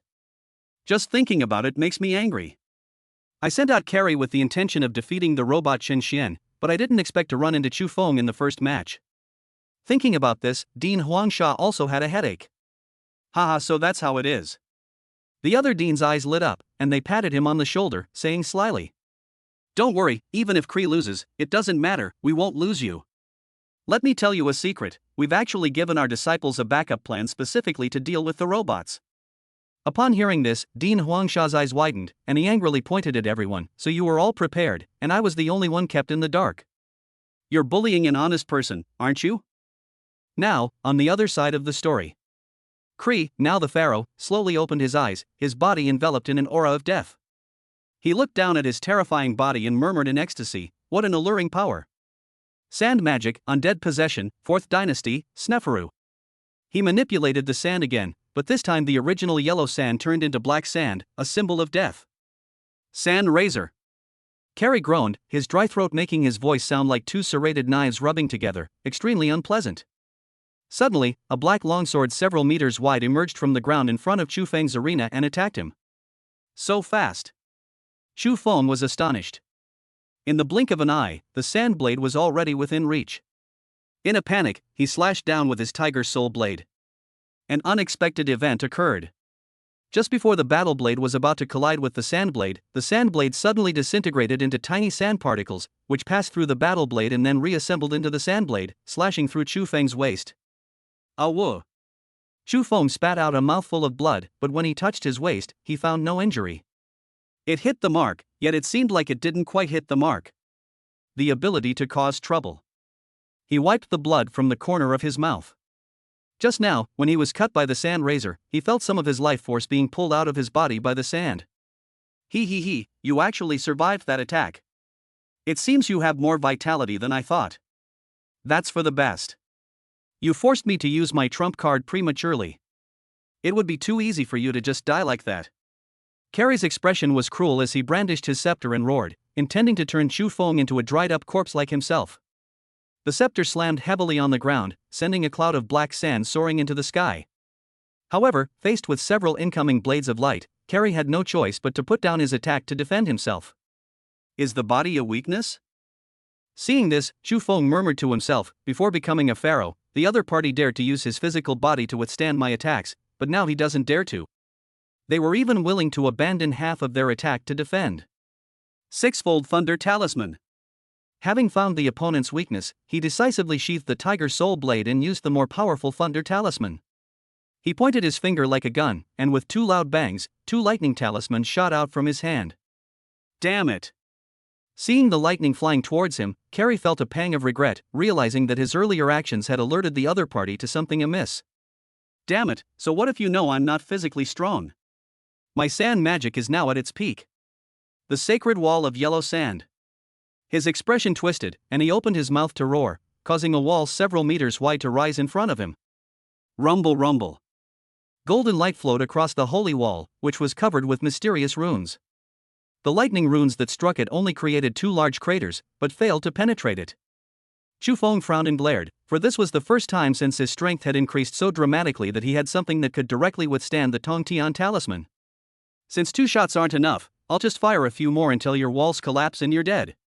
One thunder talisman after another bombarded the sacred wall of yellow sand, creating a series of explosions. Kree, watching from behind the wall, twitched inwardly, feeling a chill run down his spine. He thought to himself, what a powerful attack. Thank goodness for the holy wall. What? How is this possible? Carrie looked at the wall that was gradually cracking and was horrified. That's his strongest defense. Impossible.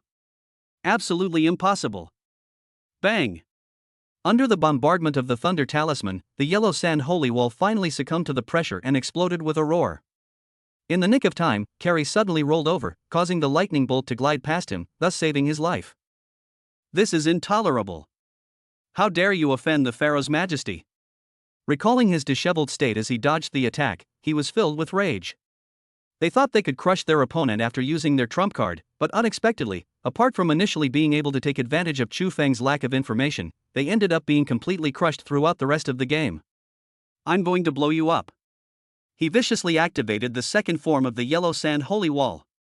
The once collapsed and shattered yellow sand holy wall has regained its golden light, and thousands upon thousands of golden beetles crawl out from within. The golden beetle flapped its shell and flew to Chu Feng's side, the pyramid pattern behind it emitting a fiery red light that flickered between light and darkness before exploding with a bang. Rumble, rumble. Ouch, that hurts a little. There were too many golden beetles, only a small portion could be killed, and the rest flew up and self-destructed. One of them was nothing, it couldn't even break his skin, it felt like being bitten by a mosquito. But there are just too many of these. What's going on? My physical abilities are improving. He was pleasantly surprised to discover that perhaps some of the energy left in his body from the previous 3,000 flame trees had not been fully absorbed. Amidst the constant explosions, physical fitness steadily improves. Seeing this, Chu Feng gave up his plan to activate the shield talisman. A little pain was fine, anything that could improve his physical fitness was a good thing. Sandman, you get the hell out here. Despite the explosion, he searched for Sandman's figure in the arena. Holy shit! Holy shit! Holy shit! When Shukri saw Chu Feng running towards him through the explosion, he felt like a million grass mud horses were galloping through his mind. Is this even a human being capable of physical abilities? Seeing that the explosion was about to affect him, he had no choice but to withdraw the attack command for the golden beetle. Bug, I found you. Die.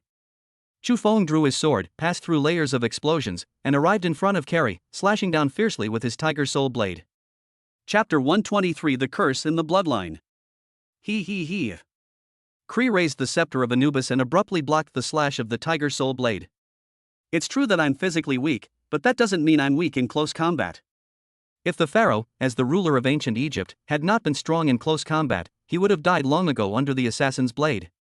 Carrie laughed wildly, and the bandages on his arm detached on their own, wrapping around the tiger soul blade as if they were alive. The scepter didn't need to defend against the sword it fearlessly stabbed towards Chu Feng's chest.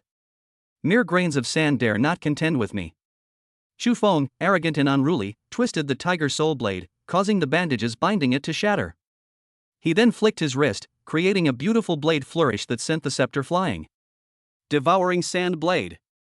As Carrie continued fighting, his expression became increasingly manic, filled with resentment. Even in this wretched state, he refused to believe that he could still lose to his opponent. A sand blade several meters wide appeared in his hand, its dark color unsettling, and an aura of death swirling around it. Go to hell. The moment the devouring sand blade slashed towards Chu Feng, the world darkened, as if even the sunlight had been swallowed up. Trying to use the same trick again? Too bad it won't work this time. Recalling the scene of the sand blade piercing through the tiger's soul blade last time, Chu Feng simply abandoned his defense and slashed straight at the Sandman's body. The two are physically vastly different. If he takes this hit, he will at most be seriously injured, but Carrie will undoubtedly die. You're crazy. Carrie was horrified. He used to be called a madman, but today he had met someone even madder than himself. His original intention was to force Chu Feng to retreat and then kill him through a ranged duel, since the pharaoh was more skilled in magical attacks than in close combat. Unexpectedly, the other party did not play by the rules at all. Instead of dodging or avoiding, they slashed at him. Damn it! So what if we risk our lives? Let's see who's tougher. Carrie gritted his teeth and prepared to clash with Chu Feng. However, when the final moment arrived, he looked at the gleaming tiger soul blade and finally chickened out, leaving behind the words, "Damn it! If you want to die, die yourself," before dodging away. You are afraid, you are timid, so you are bound to lose today. Chu Feng pressed his advantage, striking down with even greater force. Ouch! My arm! Carrie ultimately couldn't escape the tiger soul blade. It seems the blade was faster after all, as a withered arm shot into the sky. There was no blood splattering. The pharaoh had been mummified, and there was not a trace of blood in his body. We can't let him put his arm back on. Several more blades flew out, slicing the pharaoh's arm to shreds in mid-air. My arm! Damn it! I'll make you pay with your blood. Kree's face contorted in a grotesque expression. Having transformed into a pharaoh, he had lost his sand-like constitution. In other words, he permanently lost an arm. He raised his only remaining arm to his eyes, and then heard a chilling groan as Carrie gouged out his eyeball. I curse you to become like me, to wither away for all eternity. Carrie raised his arm high and suddenly crushed the eyeball in his hand. Blood mixed with a white liquid flowed down his arm as he muttered incantations. Is it the power of a curse? Faced with this ability, Chu Feng felt lingering fear. Back then, his senior sister had used the power of the curse to enable them to kill the ancient god's avatar on the island. Tonshin Lu Liangwafu. He stepped back a few paces to create distance and then fired a fire talisman. Bang! The Sandman neither dodged nor avoided the fire talisman exploding on his body, sending a large amount of flesh flying. He was severely injured once again.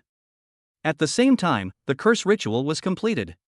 He stretched out his hand and shouted madly, he die. Victory will ultimately belong to me.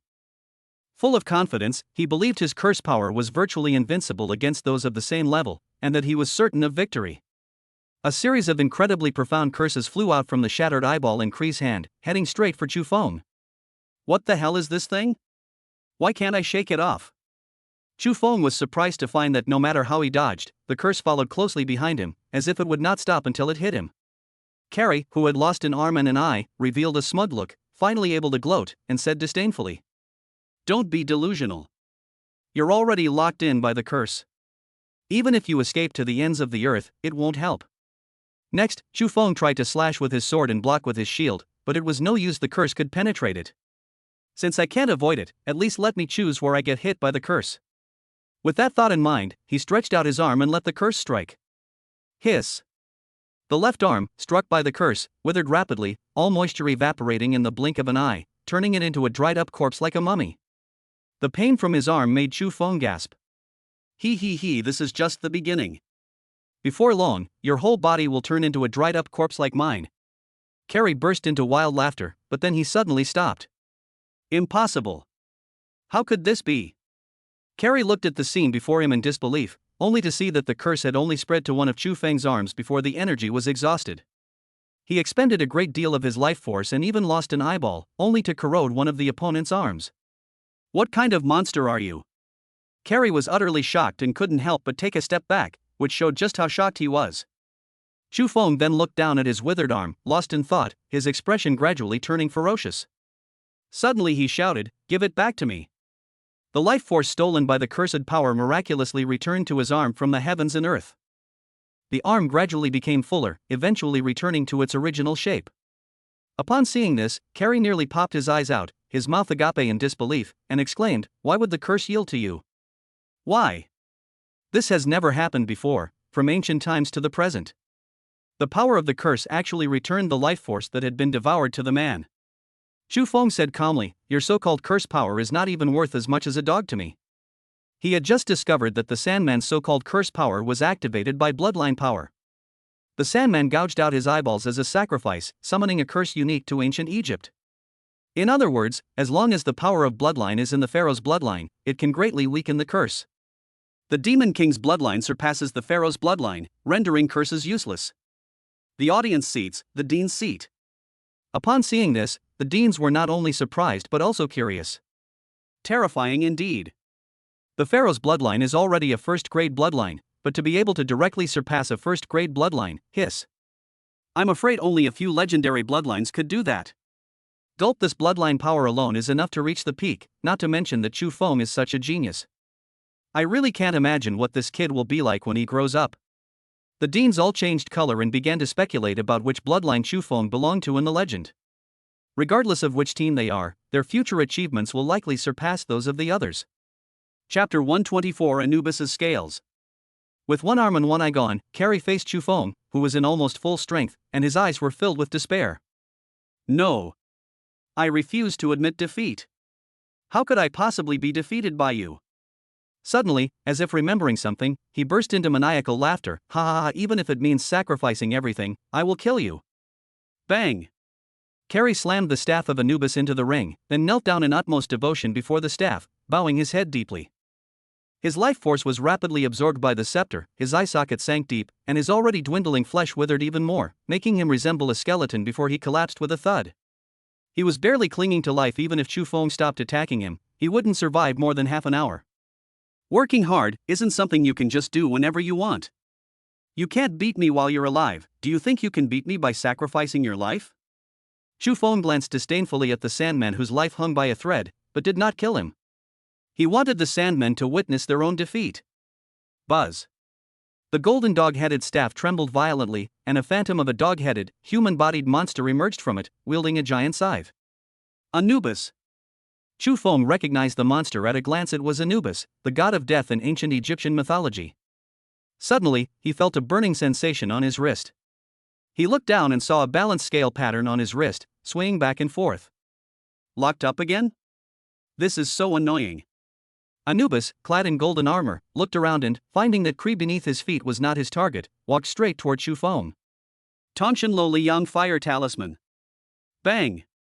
The raging flames pierced Anubis's chest and bombarded the distant arena. The seemingly indestructible sand arena was blasted into a large crater, with debris flying everywhere. Just as I expected. He had anticipated that his attack would miss, and his brows furrowed deeply as he looked thoughtfully at the scale pattern on his wrist. Anubis stopped in front of Chufeng, his more than 3-meter-tall figure exuding an extremely strong sense of oppression. Faced with the ruthless onslaught of the transparent scythe, Chufeng neither dodged nor flinched, letting the scythe pierce his body and rip out his heart. Hurry up, finish quickly so you can get some rest. If anyone else heard what Chufeng said, they would be shocked. He was not only not afraid, but he was also defying death. That impatient look was full of contempt for God. Anubis's phantom also paused slightly. For thousands of years, humanity had faced him with either respect or fear. Had it never been one to show such contempt? It was as if the person in front of him didn't regard him as a god at all, but as a cat or dog on the roadside. Chufeng touched his chest. There was no blood. What had been taken from him was his heart and soul, not his body. He already guessed what would happen next. An ancient, enormous scale appeared out of thin air, standing 2 meters high and 3 meters long, with scenes of the ancient Egyptians offering sacrifices to their gods inscribed on it. To cut open a person's abdomen while they are still alive, and to take out their heart to offer to the gods. Humans with their skulls cut off knelt in a row, holding up gold and silver jewels to offer to the gods their brains. Seeing this, Chufeng, despite his confidence, couldn't help but feel a little worried. Legend has it that in ancient Egypt, after each person died, they were handed over to Anubis to be judged for good and evil, and the tool used was a scale. Death will place a feather on one side of the scales and the person's heart on the other. When the heart sinks and the feathers rise, and the heart is heavier than the feathers, it proves that this person's evil deeds outweighed their good deeds in life, and they will be thrown into hell to suffer for eternity. If a feather is heavier than the heart, it proves that the person did more good than evil in their life and can ascend to heaven to enjoy bliss. Here's another ridiculous little tidbit: if you encounter Anubis in person, you can bribe him with gold or silver to send a sinner who should have been condemned to hell to heaven. Whether good or evil, Chufeng's soul will be taken away.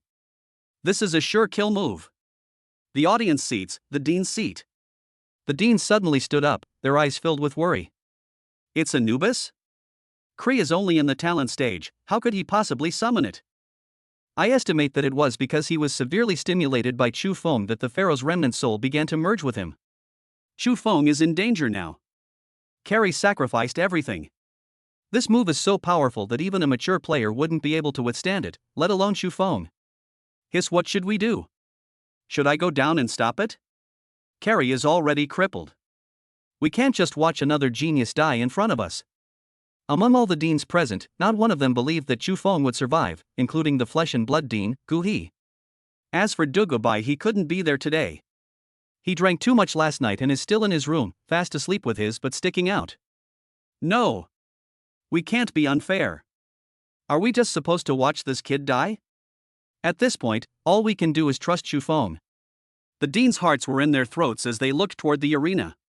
On the arena, Anubis loosened his grip on the scythe and placed the heart on the scales.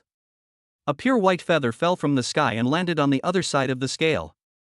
The scales on the side symbolizing the heart began to slowly sink. The hearts of everyone present sank. This situation is bad. Carrie's eyes were bloodshot, and he was barely clinging to life. He wanted to watch Chufeng die with his own eyes. As long as you die, I can die in peace. I, Kelly, traded my life for yours, God choose life.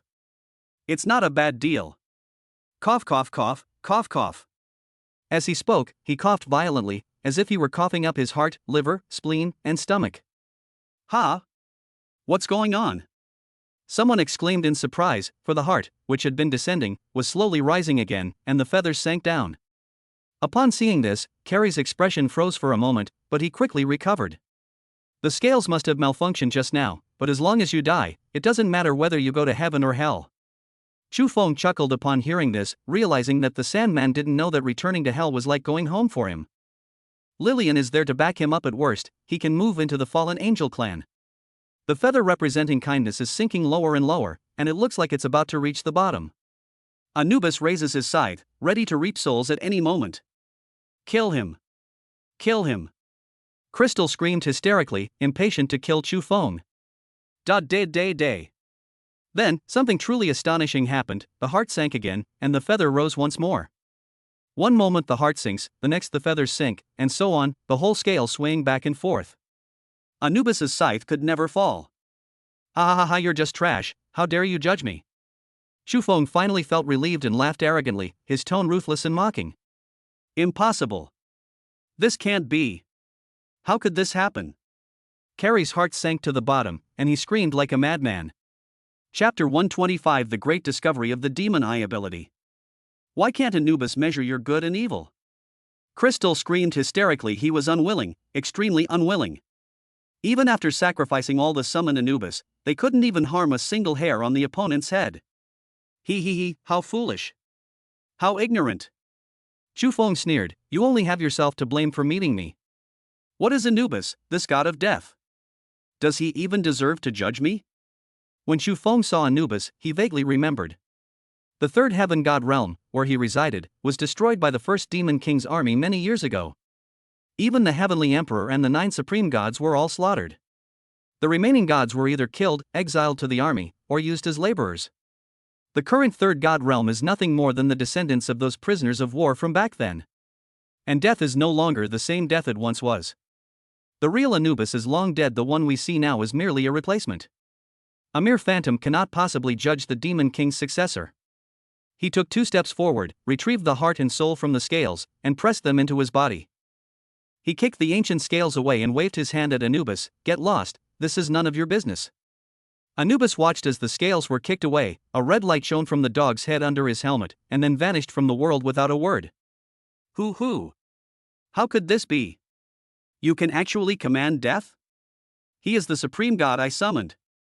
Carrie murmured in disbelief, as if his faith had been shattered in that moment. Heh, you worthless scum, dare to call yourself a god? Since the demon king of our ancestors was able to conquer the entire realm of gods, why can't he do the same? Your turn is next. Die. Xu Feng had no intention of letting Carrie off the hook, even though he was already on the verge of death and wouldn't live much longer. Ha, you win. I admit you won. But I refuse to accept this. I refuse to accept this.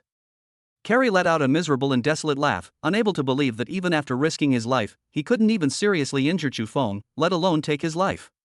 Xu Feng strode towards Kali, and with a fierce slash, a withered head flew out. Carrie is dead. Did you die with your eyes open? Defeat is defeat. You think you're so great? You dare to complain. Xu Feng looked at the head at his feet.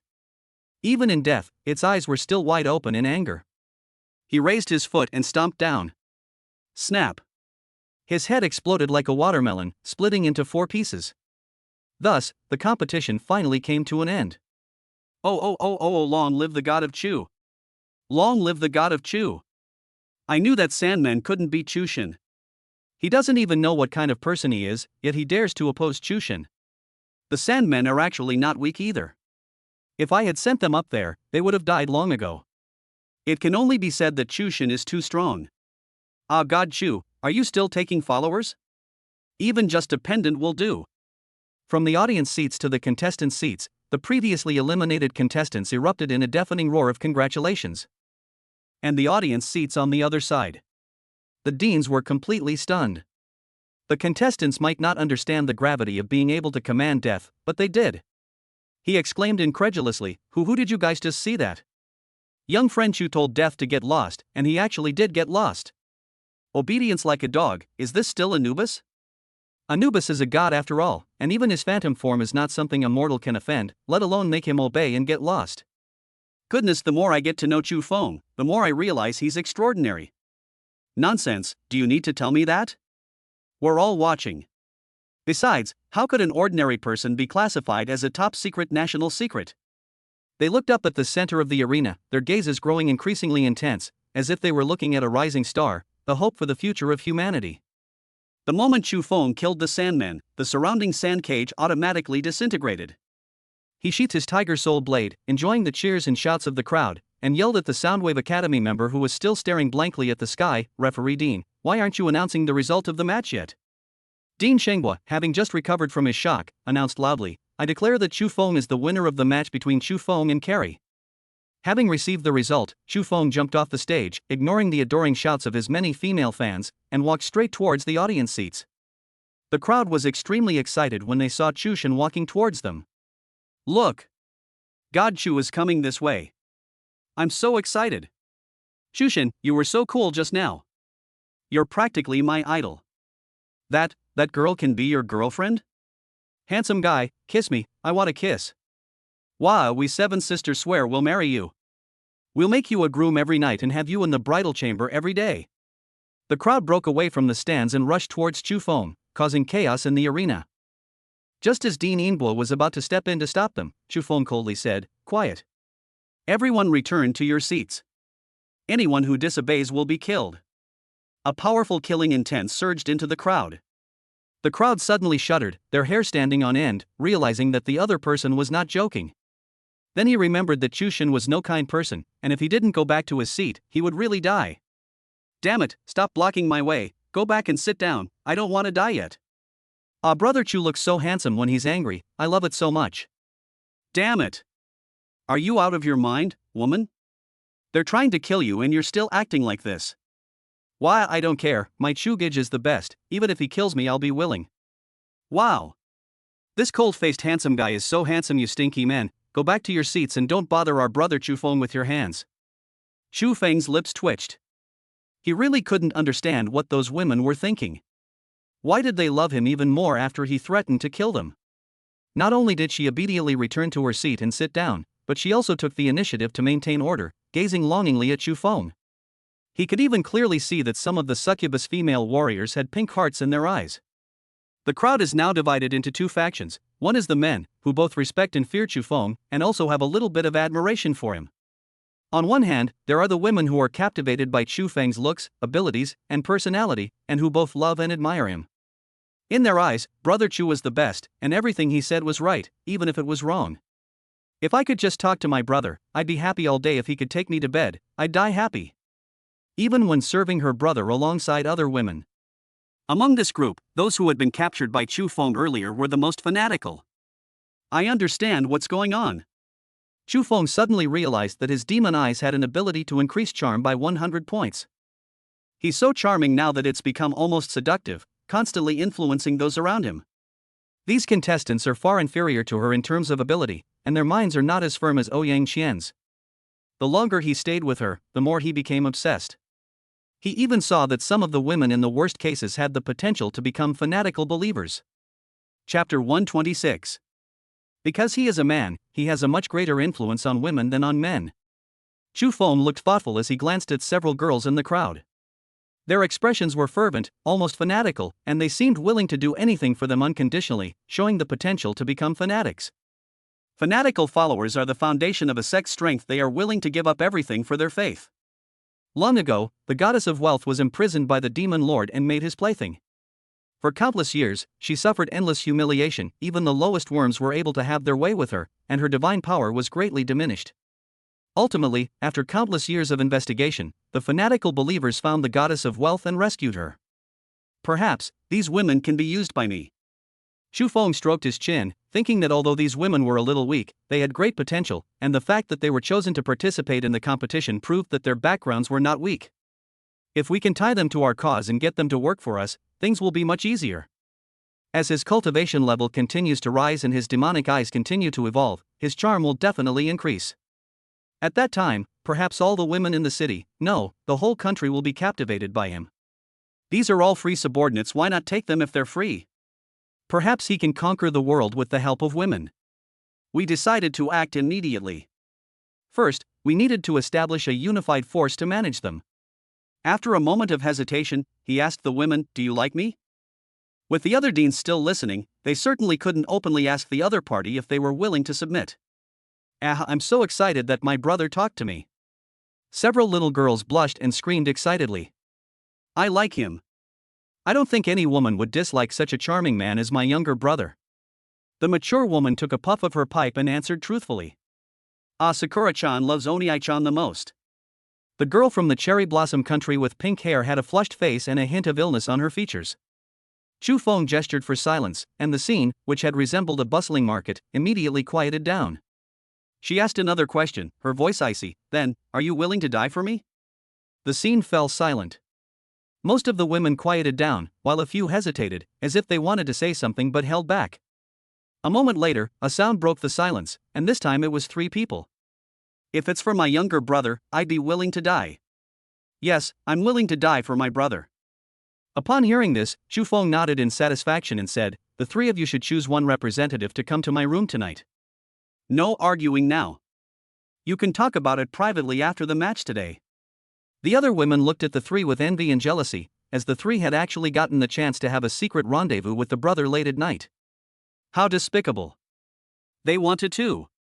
After saying that, Chu Feng said no more, ignoring the wild thoughts in other people's minds, and walked straight to the nearest seat. He can't leave, the competition isn't over yet, there are still 2 games today. Let's sit down and see how strong Qian Duo and Mu Wanqing are now, since they haven't finished their battles yet. He has high hopes for these two. Seeing Chu Shen walking towards them, the men scattered and made way for him. Please sit down, Lord Chu. We'll just stand here. I have a parasol here, I'll put it on for you so you don't get sunburned. Ahem. God Chu, could I please get my sister's autograph? Please? The man looked embarrassed. His younger sister had just called him, saying she would kill him if he didn't get Chu Shen's autograph when he got home. Chu Feng, being a gentleman, signed his name for the man. Unlike the men, the women swarmed over as soon as a seat became available and Chu Feng was about to sit down. They crammed the already small space together, all wanting to be close to Chu Feng, leaving a large empty area in the distance. Seeing this, Chu Feng's forehead creased with annoyance. He said helplessly, "You've all filled up the seats, so where am I supposed to sit?" This statement was met with enthusiastic responses from the young women. Hee, you can sit on my lap. As she spoke, a whole row of beautiful legs stretched out from her seat, some slender and long, some as white as jade, some voluptuous and full of curves, a veritable garden of beauties. Chu Feng was dazzled by the sight and exclaimed that he couldn't take it anymore. Brother, you can hold me while I sit, I'm not heavy. One person took the lead, and the others, not to be outdone, desperately tried to show off their best figures in an attempt to attract Chu Feng to hug them. Whether reserved, alluring, or elegant. In an instant, what was originally a life or death competition turned into a beauty pageant, and any of the beauties picked out would be considered school beauties in other schools. It's only because it's a military academy that there are so many beautiful women. In the distance, at the dean's seats, the deans displayed various expressions. Ouch. My nose is bleeding. Sigh, youth is wonderful. I really envy Chu Feng, he's got so many ladies' love. If I were 60 years younger, I would definitely become this kid's apprentice and learn how to flirt with girls. TSK, if I had even a tenth of this kid's skill, I wouldn't still be single.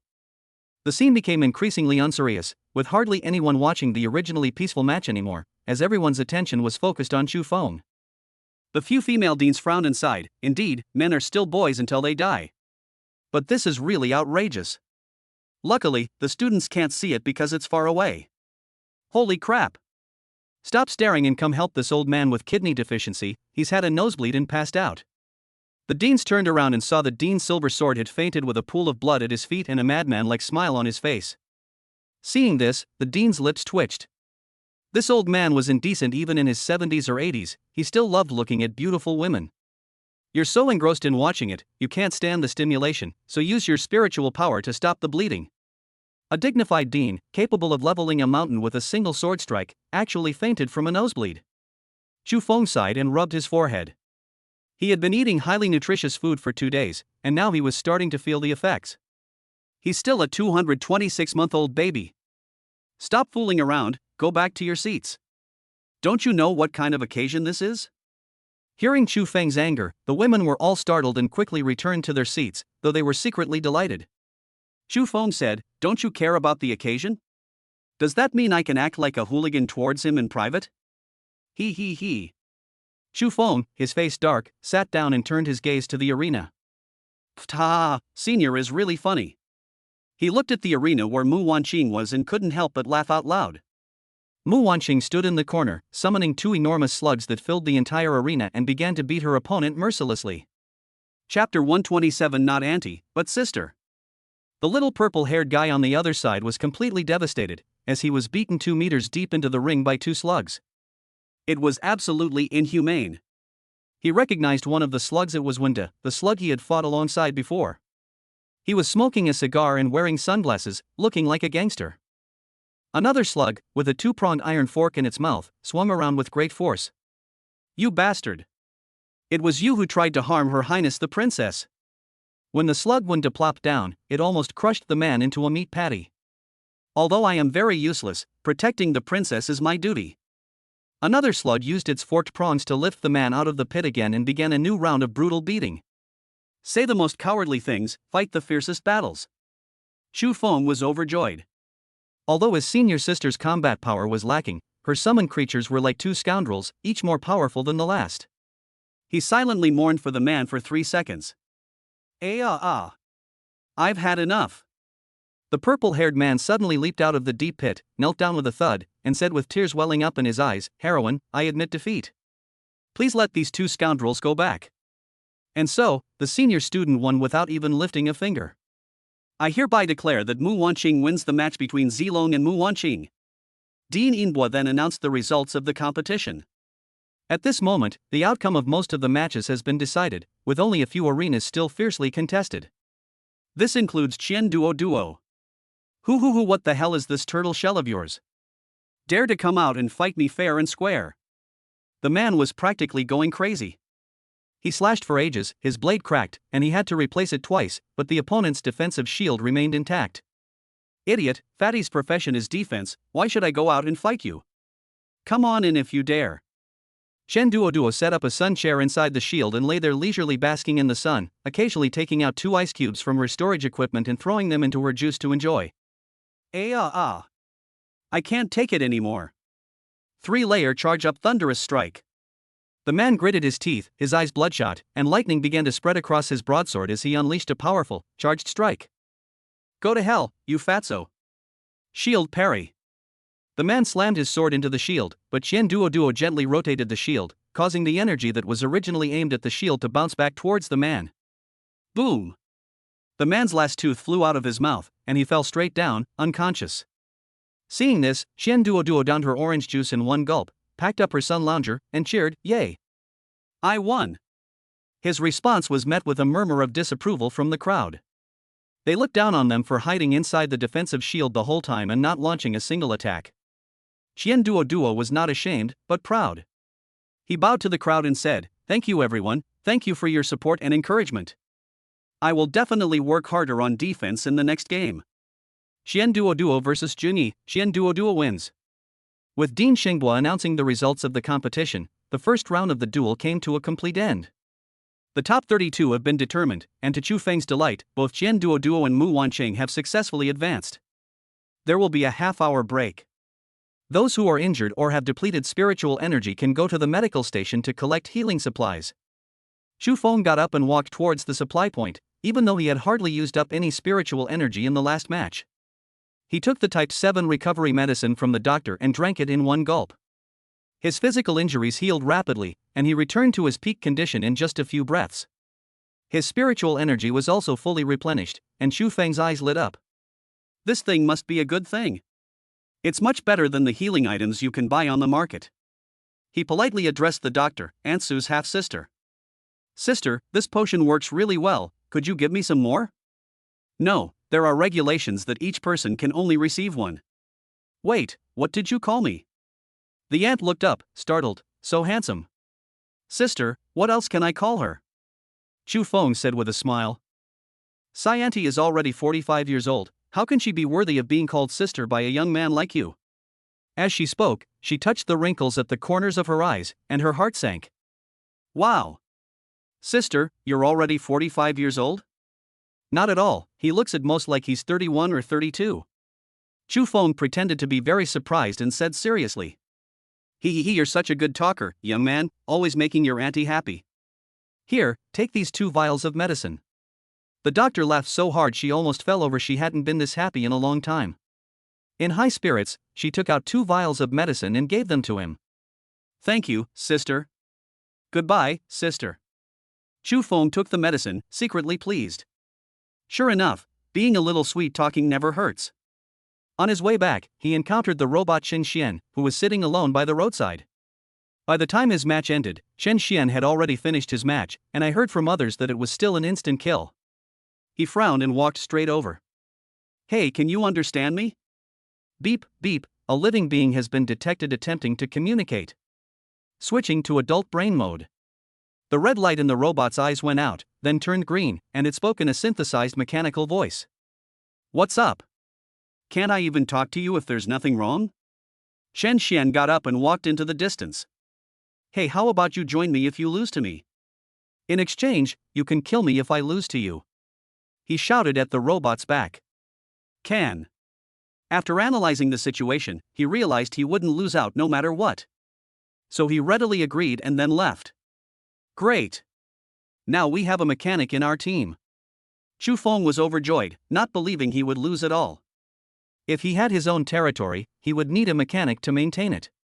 In the future, if the toilet or air conditioner in your home breaks down, there will be free help. Half an hour passed in the blink of an eye, like a fleeting moment. Contestants, please return to your seats. We are about to begin the second round of the competition. Given that some players swapped opponents in the previous round, the second round will use machine matching. After the announcement, a large lottery machine appeared in the center of the arena, which could be seen by everyone through screen projection, ensuring absolute fairness and impartiality. Next, our staff will add names to the list for the lucky draw. A woman emerged from backstage, carrying a tray with 32 round balls, each bearing a clearly written name. Splash splash. Open the mechanical cover, pour the spheres in all at once, and start turning the lever. The lottery machine started spinning rapidly, with balls constantly sliding down into the small box below. It would automatically shut off whenever 2 balls were collected in the box. Alright, let's take a look at the list of contestants for the second round.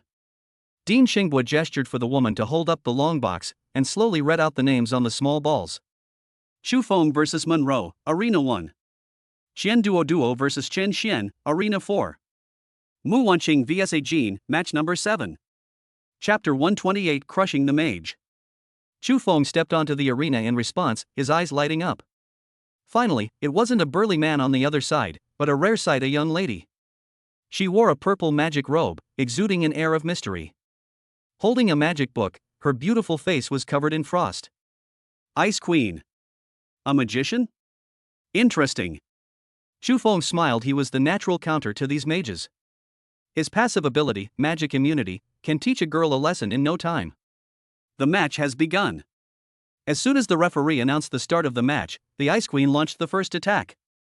After half a second of chanting, a small fireball condensed in his hand and shot straight at Chu Feng. Boom!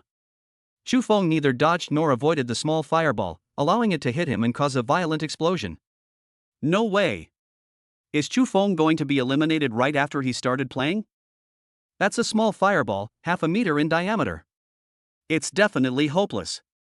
A gasp rippled through the crowd. The women frowned, their hearts aching, and they silently prayed. Chu Feng, you absolutely must survive. Day. Just then, a figure emerged from the firelight, exhaled a puff of smoke, and said calmly, "This little fire is barely enough to light my cigarette." Admit defeat as soon as possible. I don't want to hit a woman. Hold on to my fireball. Marilyn Monroe's pupils contracted. She was utterly shocked.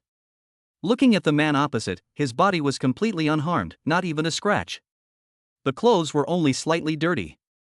He scoffed, "Don't talk big too soon, unleash a barrage of fireballs." The woman parted her alluring red lips slightly, and the magic book lit up, sending 7 fireballs flying towards Chu Feng in a 7-star formation. The intense heat distorted the air. Rumble, rumble. The sound of explosions rang out incessantly, and Marilyn looked on expectantly, thinking, "I'm sure to win this time." How are you still all right?" The woman's red lips parted slightly, and a hint of panic appeared on her icy face. In the firelight, the man emerged unharmed. "Hey girl, if you bombard me with fireballs, the consequences will be severe." Chu Feng put down his cigarette, gripped the tiger soul blade, and revealed its sharp edge. The icy beauty's forehead was beaded with sweat from nervousness, and a few strands of her hair were dampened and stuck to her forehead. She was extremely flustered. Her magical attacks were completely ineffective against the man. No, it must be because it's not powerful enough. A giant fireball. A giant fireball, 5 meters in diameter, crashed down from the sky. Never let a man get close to you. Phew. Chu Feng exhaled his last puff of smoke, gazed at the massive fireball that blotted out the sky, and slowly said, "Slay." Clang. The sound of the blade was like the roar of a dragon. In that instant, the world seemed to change color as a sharp blade of light appeared in everyone's sight. The fireball was instantly split in two and fell straight to either side. Chu Feng flashed in front of the woman and slashed down fiercely with his tiger soul blade. The icy beauty bit her red lips, her expression filled with panic as she watched the approaching sword. She could even feel the chilling glint of its blade. Star Shield. Magic Primal Shield. Fire Sun Shield. The magic book emitted a brilliant light, and 3 layers of shields protected Monroe. However, under the tiger soul blade, these shields shattered layer by layer.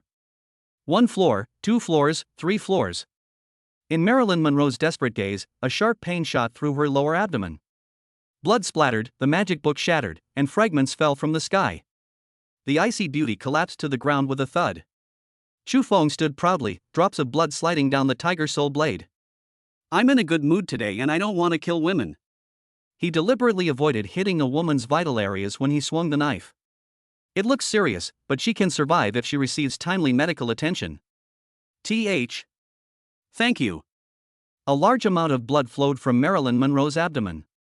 Her face turned deathly pale, and her icy expression could no longer be maintained, filled with the relief of surviving a disaster.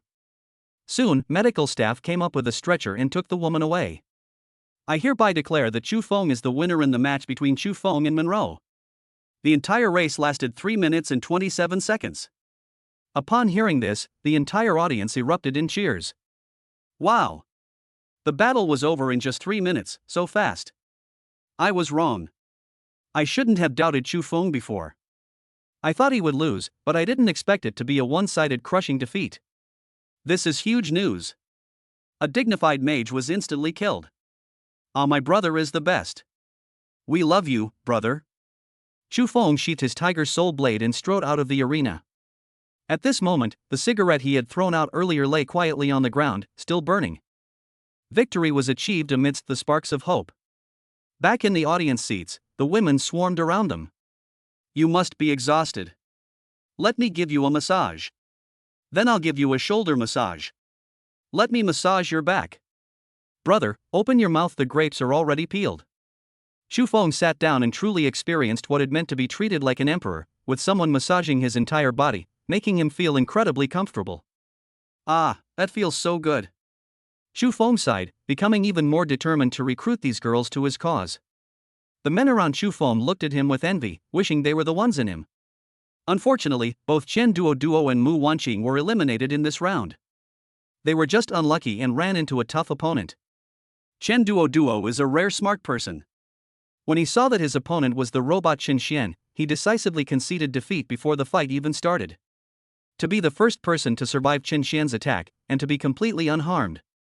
In the following competition, Chu Feng swept all before him, successfully advancing to the top 8.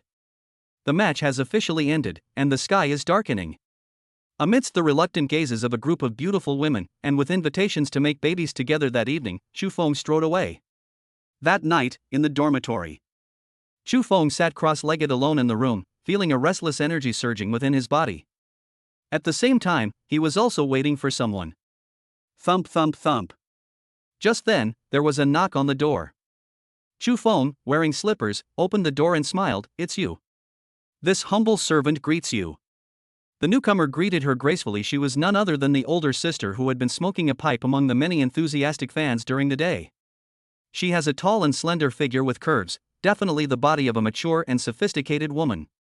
Her appearance was alluring, with eyes that exuded an elegant and languid charm like a cat's, making her stand out even among the many school beauties. He wore a purple fortune-telling robe, the hood covering his forehead. The clothes were very revealing, open at the waist, held together only by a single button at the lower abdomen, with nothing underneath. Don't be shy, come in. After the woman entered, Chu Feng slammed the door shut and locked it, then stuck several soundproof talismans on the wall. What follows should not be heard by outsiders. Chapter 129 Two-Party Actions. He used his detection on the smiling woman. Life, Shirley. Occupation, fortune teller. Realm, talent stage, late stage. Abilities, astrology, divination, psychic abilities, white smoke. Not bad, he's a talented person. Chu Feng nodded and said, Xia Li, right? The woman was startled. She had never voluntarily revealed her name, so how did the other person know? However, when she realized that the other party was Chu Feng, she felt relieved. Yes, that's me. TSK, what a beautiful face. Chu Feng suddenly grabbed Xia Li by the neck, pinned her against the wall, and seduced her. You said before that you were willing to give your life for me, right? Cough cough, be gentle, it hurts. Xiaoli was startled and had trouble breathing, not understanding why the man had changed so much. Yes, or no? The large hand gradually tightened its grip, and the young woman's breathing became increasingly rapid. Yes. Chu Feng released his grip, and Xiaoli collapsed to the ground with a thud. He picked up a towel, wiped his hands, and his eyes were cold. To him, Shirley was neither a friend nor a companion, but merely a subordinate, a tool he could discard at any time after using her. He decided to nip any thoughts of resistance in the bud. Regardless, he would finish brainwashing Shirley today. Eat this, or you won't be leaving this room today. A mushroom was thrown to the woman. Item, enchanting mushroom. Category, props. Grade. I'll eat right away. Xiaoli didn't complain about Chu Feng's rough behavior and picked up the enchanting mushroom to eat in small bites. Gradually, pink swirls appeared in the girl's eyes, and she fainted. When she woke up again, the way she looked at Chu Feng was completely different. It was such a fervent gaze, one that seemed willing to give everything. He understood that the woman had been brainwashed and had become a die-hard fan. Haha, I hope you won't blame me. I was just testing your loyalty. Chu Feng's attitude changed 180 degrees, and he laughed loudly. I understand, this is all because of your good intentions. From now on, call me young master in private, but in public, continue as before, understand? Yes, young master. Chu Feng kindly helped Xiaoli up from the ground and said, I have something I need you to do now, I don't know if you can do it. The young woman, who had already been helped up, suddenly knelt down on one knee and said respectfully. Please give your orders, young master. Even if I am shattered to pieces and never be reincarnated, I will do my best to fulfill your request. It's not that serious. Get up quickly. I don't allow kneeling here. He helped Xiaoli up again and then revealed the reason why he had asked her to come tonight. Xiaoli knelt down again, and Chu Feng had no choice but to let her be. After explaining the specific steps to the young lady. This includes how to brainwash the crowd afterwards, how to strengthen cohesion, etc. He waved his hand, you can go back now. As he spoke, he dispelled the barrier in the room. Young master. Is there anything else? Chu Feng turned around. This humble servant wishes to offer myself to you. Xiaoli shuddered, and her clothes fell off naturally. Her flawless, voluptuous figure was as white as jade under the moonlight, making her exceptionally alluring. Put. Chu Feng looked down and, sure enough, he had gotten a sore throat again. Damn that super nutritious dish. No, I'm about to break through tonight. I'll definitely take you next time. Damn it. Why did this omen have to come of all times? Of all times, why did it have to happen now? Then this servant will await the young master's favor. Shirley began to quietly put on her clothes. Gazing at her flawless back, Chu Feng could no longer hold back. He groped her all over, thoroughly playing with her, and only let her leave when she was panting heavily. Chu Feng immediately sat cross-legged on the sofa, preparing for a breakthrough. Meanwhile, on the other side. In the distant realm of ghosts, a grand assembly is taking place that could reshape the world order. Inside the magnificent, golden hall. The ghostly aura inside is terrifyingly dense. Even 1,000,000 people thrown inside would instantly turn into vengeful ghosts. Civil and military officials stood on both sides, and the first ghost on the left was none other than the head of the military officials, the Grand General Chu Qingfeng. Your Majesty, what is the purpose of your summons to us so late at night? He stepped forward and asked all the ghosts the question. On the high platform, behind a black veil that is faintly visible, a graceful figure could be vaguely seen lying on the king's couch. An arrogant and domineering voice came from behind the black veil. I have summoned all my ministers here late at night to discuss matters concerning the dispatch of troops. I wonder which realm your Majesty intends to send troops to this time. The ministers were already used to such acts of aggression against other realms. Under the Empress's leadership, their ghost realm has become the #1 terrorist force in all realms. This time we are launching a war against all 7 realms simultaneously. Which 7 realms are you referring to? The ministers were eager to try. The Ghost Clan was incredibly powerful. They could easily take on 7, let alone 700. Human realm, elf realm, orc realm, three-eyed holy realm, true dragon realm, ancient realm, elemental realm. Upon hearing this, the entire audience erupted in uproar. Your Majesty, please reconsider. These 7 realms are no ordinary beings, each one is more powerful than the last. Even we, the Ghost Realm, cannot possibly fight all 7 of them alone. Your Majesty, please reconsider. The civil officials knelt down in unison. Are you questioning my decision? An extremely cold chill filled the entire venue. The civil officials shuddered and exclaimed, "We dare not." Your Majesty, I have something to say. Upon hearing this, all the ministers raised their heads, wanting to see which fool dared to disobey His Majesty. Oh? It's my general. Speak your mind. Your Majesty, I believe that what the civil official said earlier is not without reason. It is still a bit difficult for us to fight against 7 at once. Why don't we abandon the human realm for now and concentrate our forces to attack the other 6 realms? Xu Qingfeng was thinking to himself, his own son was in the human realm, and it would be terrible if he were to be implicated. General, you are always of one mind with me. Why are you opposing me today? Could it be that some villain is whispering something in your ear? Upon hearing this, the ministers lowered their heads even further. Your Majesty, I am solely devoted to the Ghost Dynasty. The air was eerily silent. The ministers dared not breathe, fearing for their lives. After a long while, a powerful imperial aura broke the silence. Granted. Change the attack to an assassination. I think the general will no longer object, will he? Your Majesty is wise. Xu Qingfeng knelt on one knee and said loudly. Chapter 130 Demon God Gate. I'm giving you face as a great general, but you can't let me down. You must lead your army to conquer the next realm as soon as possible, understand? Your Majesty, rest assured, I will lead my brothers in a valiant fight. While Chu's father was worrying about his son in the Ghost Realm, Xu Feng was also at a crucial moment in his breakthrough. Energy surged within his body, giving rise to 4 extraordinary abilities. Other talents can only choose 1 ability per breakthrough, but Xu Feng can choose 2. 1. Spatial Shadow Capture. Each attack is accompanied by the ability to capture shadows, which can attack phantoms, various avatars, escape techniques, illusions, spatial interlayers, and enemies in third-party worlds, and revert them from their special states to their original forms. Upon seeing this, Xu Feng was overjoyed. With this ability, you can attack any form of intangible substance, whether it's the Shadow Clan's Shadow Cloak, curses, or the Phantom of Death. A grin spread across his face as he eagerly anticipated the look of utter astonishment on the face of the Shadow Clan girl when she came to assassinate him next time. Hard counter to Shadow Clan talents. Pound her on the ground and rub her against it. 2. Great Sage, increases efficiency by 35% when learning magical abilities, and by 100% when learning hellish magic. Not bad, potential skill. He stroked his chin and continued looking down. 3. Demon God Gate, the host gains the ability to construct a Demon God Gate. Demon God Gate introduction. Using the host's blood as a catalyst, it can construct a teleportation portal between 2 locations. Ignores distance, ignores the number of people teleported, and absorbs the energy of heaven and earth without consumption. Note, a maximum of 6 gates maintained by bloodline, increasing as the host's bloodline advances. Upon seeing this, Xu Feng unconsciously swallowed hard, only able to describe it as awesome. Let's not even mention that the technology of constructing portals is only mastered by a small number of ancient races. Rising stars like the Terran race are incredibly envious, but there's nothing they can do about it. And what does it mean to ignore distance and number of people? Normally, portals have distance limitations, allowing teleportation only within one's own world, but this one has none of those limitations. This alone is enough to crush other portals.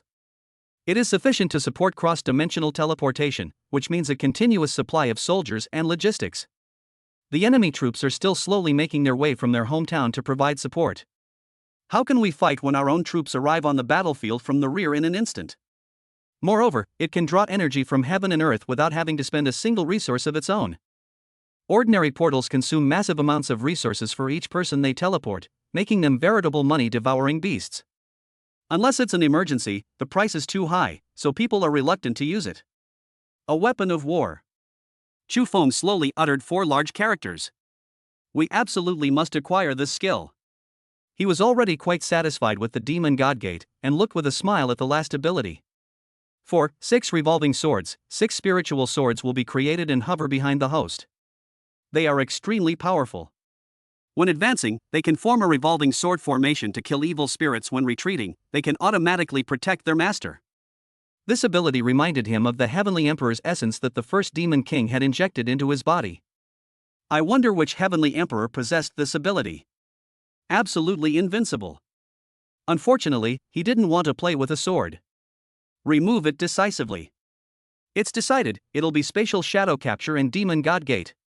Once the selection is complete, the energy within the body is immediately directed in 2 directions. Curing complete. System, view panel. Name, Chu Feng. Class, Demon King. Realm, Talent Stage Late Stage. Active abilities, Demon Eye, Summon Hellhound, Heavenly Talisman, Judgment Fire, Hellish Spell Mastery LV3, Flesh Proliferation, Blade Aura, Immobilization Spell, Demon God Gate. Passive abilities, Hell Lord, Magic Immunity, Spatial Shadow Capture. Familiar, SSS-rank Lillian. Remaining Easter egg attempts for today, 1. Nodding in satisfaction, perfect, it's pleasing to the eye. The pent-up energy finally burst forth, and I felt incredibly comfortable all over. Gurgle. My stomach suddenly rumbled. Are you hungry too? It seems that breaking through really is a physical task. Chu Feng smiled and walked into the room's enclosed kitchen, where he made himself a pan-fried steak. I'll use up today's lucky draw prize while I eat, or it will expire. Boom! The Easter egg fell, burst open, and emitted a dazzling light. Congratulations, host, you have obtained a grade B Easter egg item, X-ray camera. Chu Feng, who was having a meal, was taken aback. The name was rather interesting. He picked up the camera and began to examine it.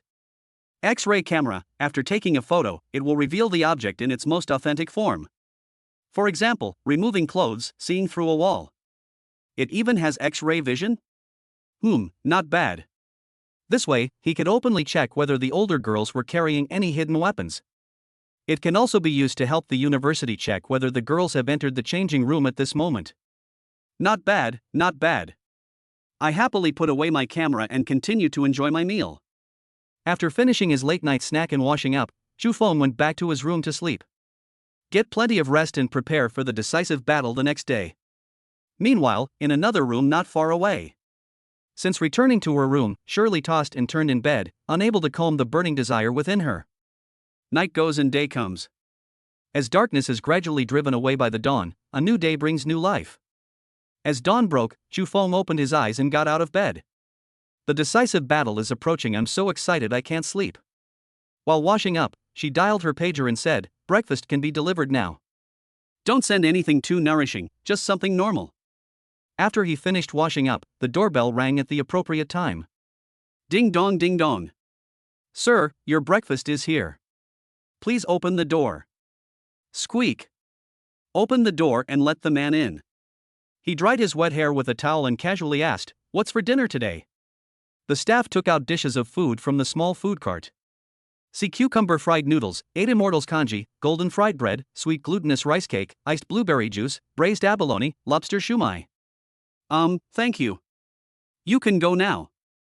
Faced with a dish that was finally not a potent aphrodisiac, Chu Feng's appetite returned. Pull out a chair, sit down, and start eating. Please enjoy your meal, sir. Remember to page me if you need anything. The staff member turned and walked towards the door. Hey, wait a minute, come back first. Chu Feng swallowed the noodles in his mouth, and suddenly a question flashed through his mind. Do you have any requests? I'm asking you, do you know what Qianxian eats? It's that robot. He was curious whether robots needed to eat. Mr. Qianxian usually likes to eat AA batteries and energy bars, and occasionally he'll have a bottle of mechanical oil to smooth things out. It was both unexpected and yet perfectly logical.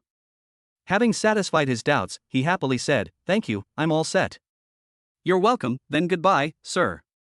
The man pushed the food cart and strode away with small, quick steps.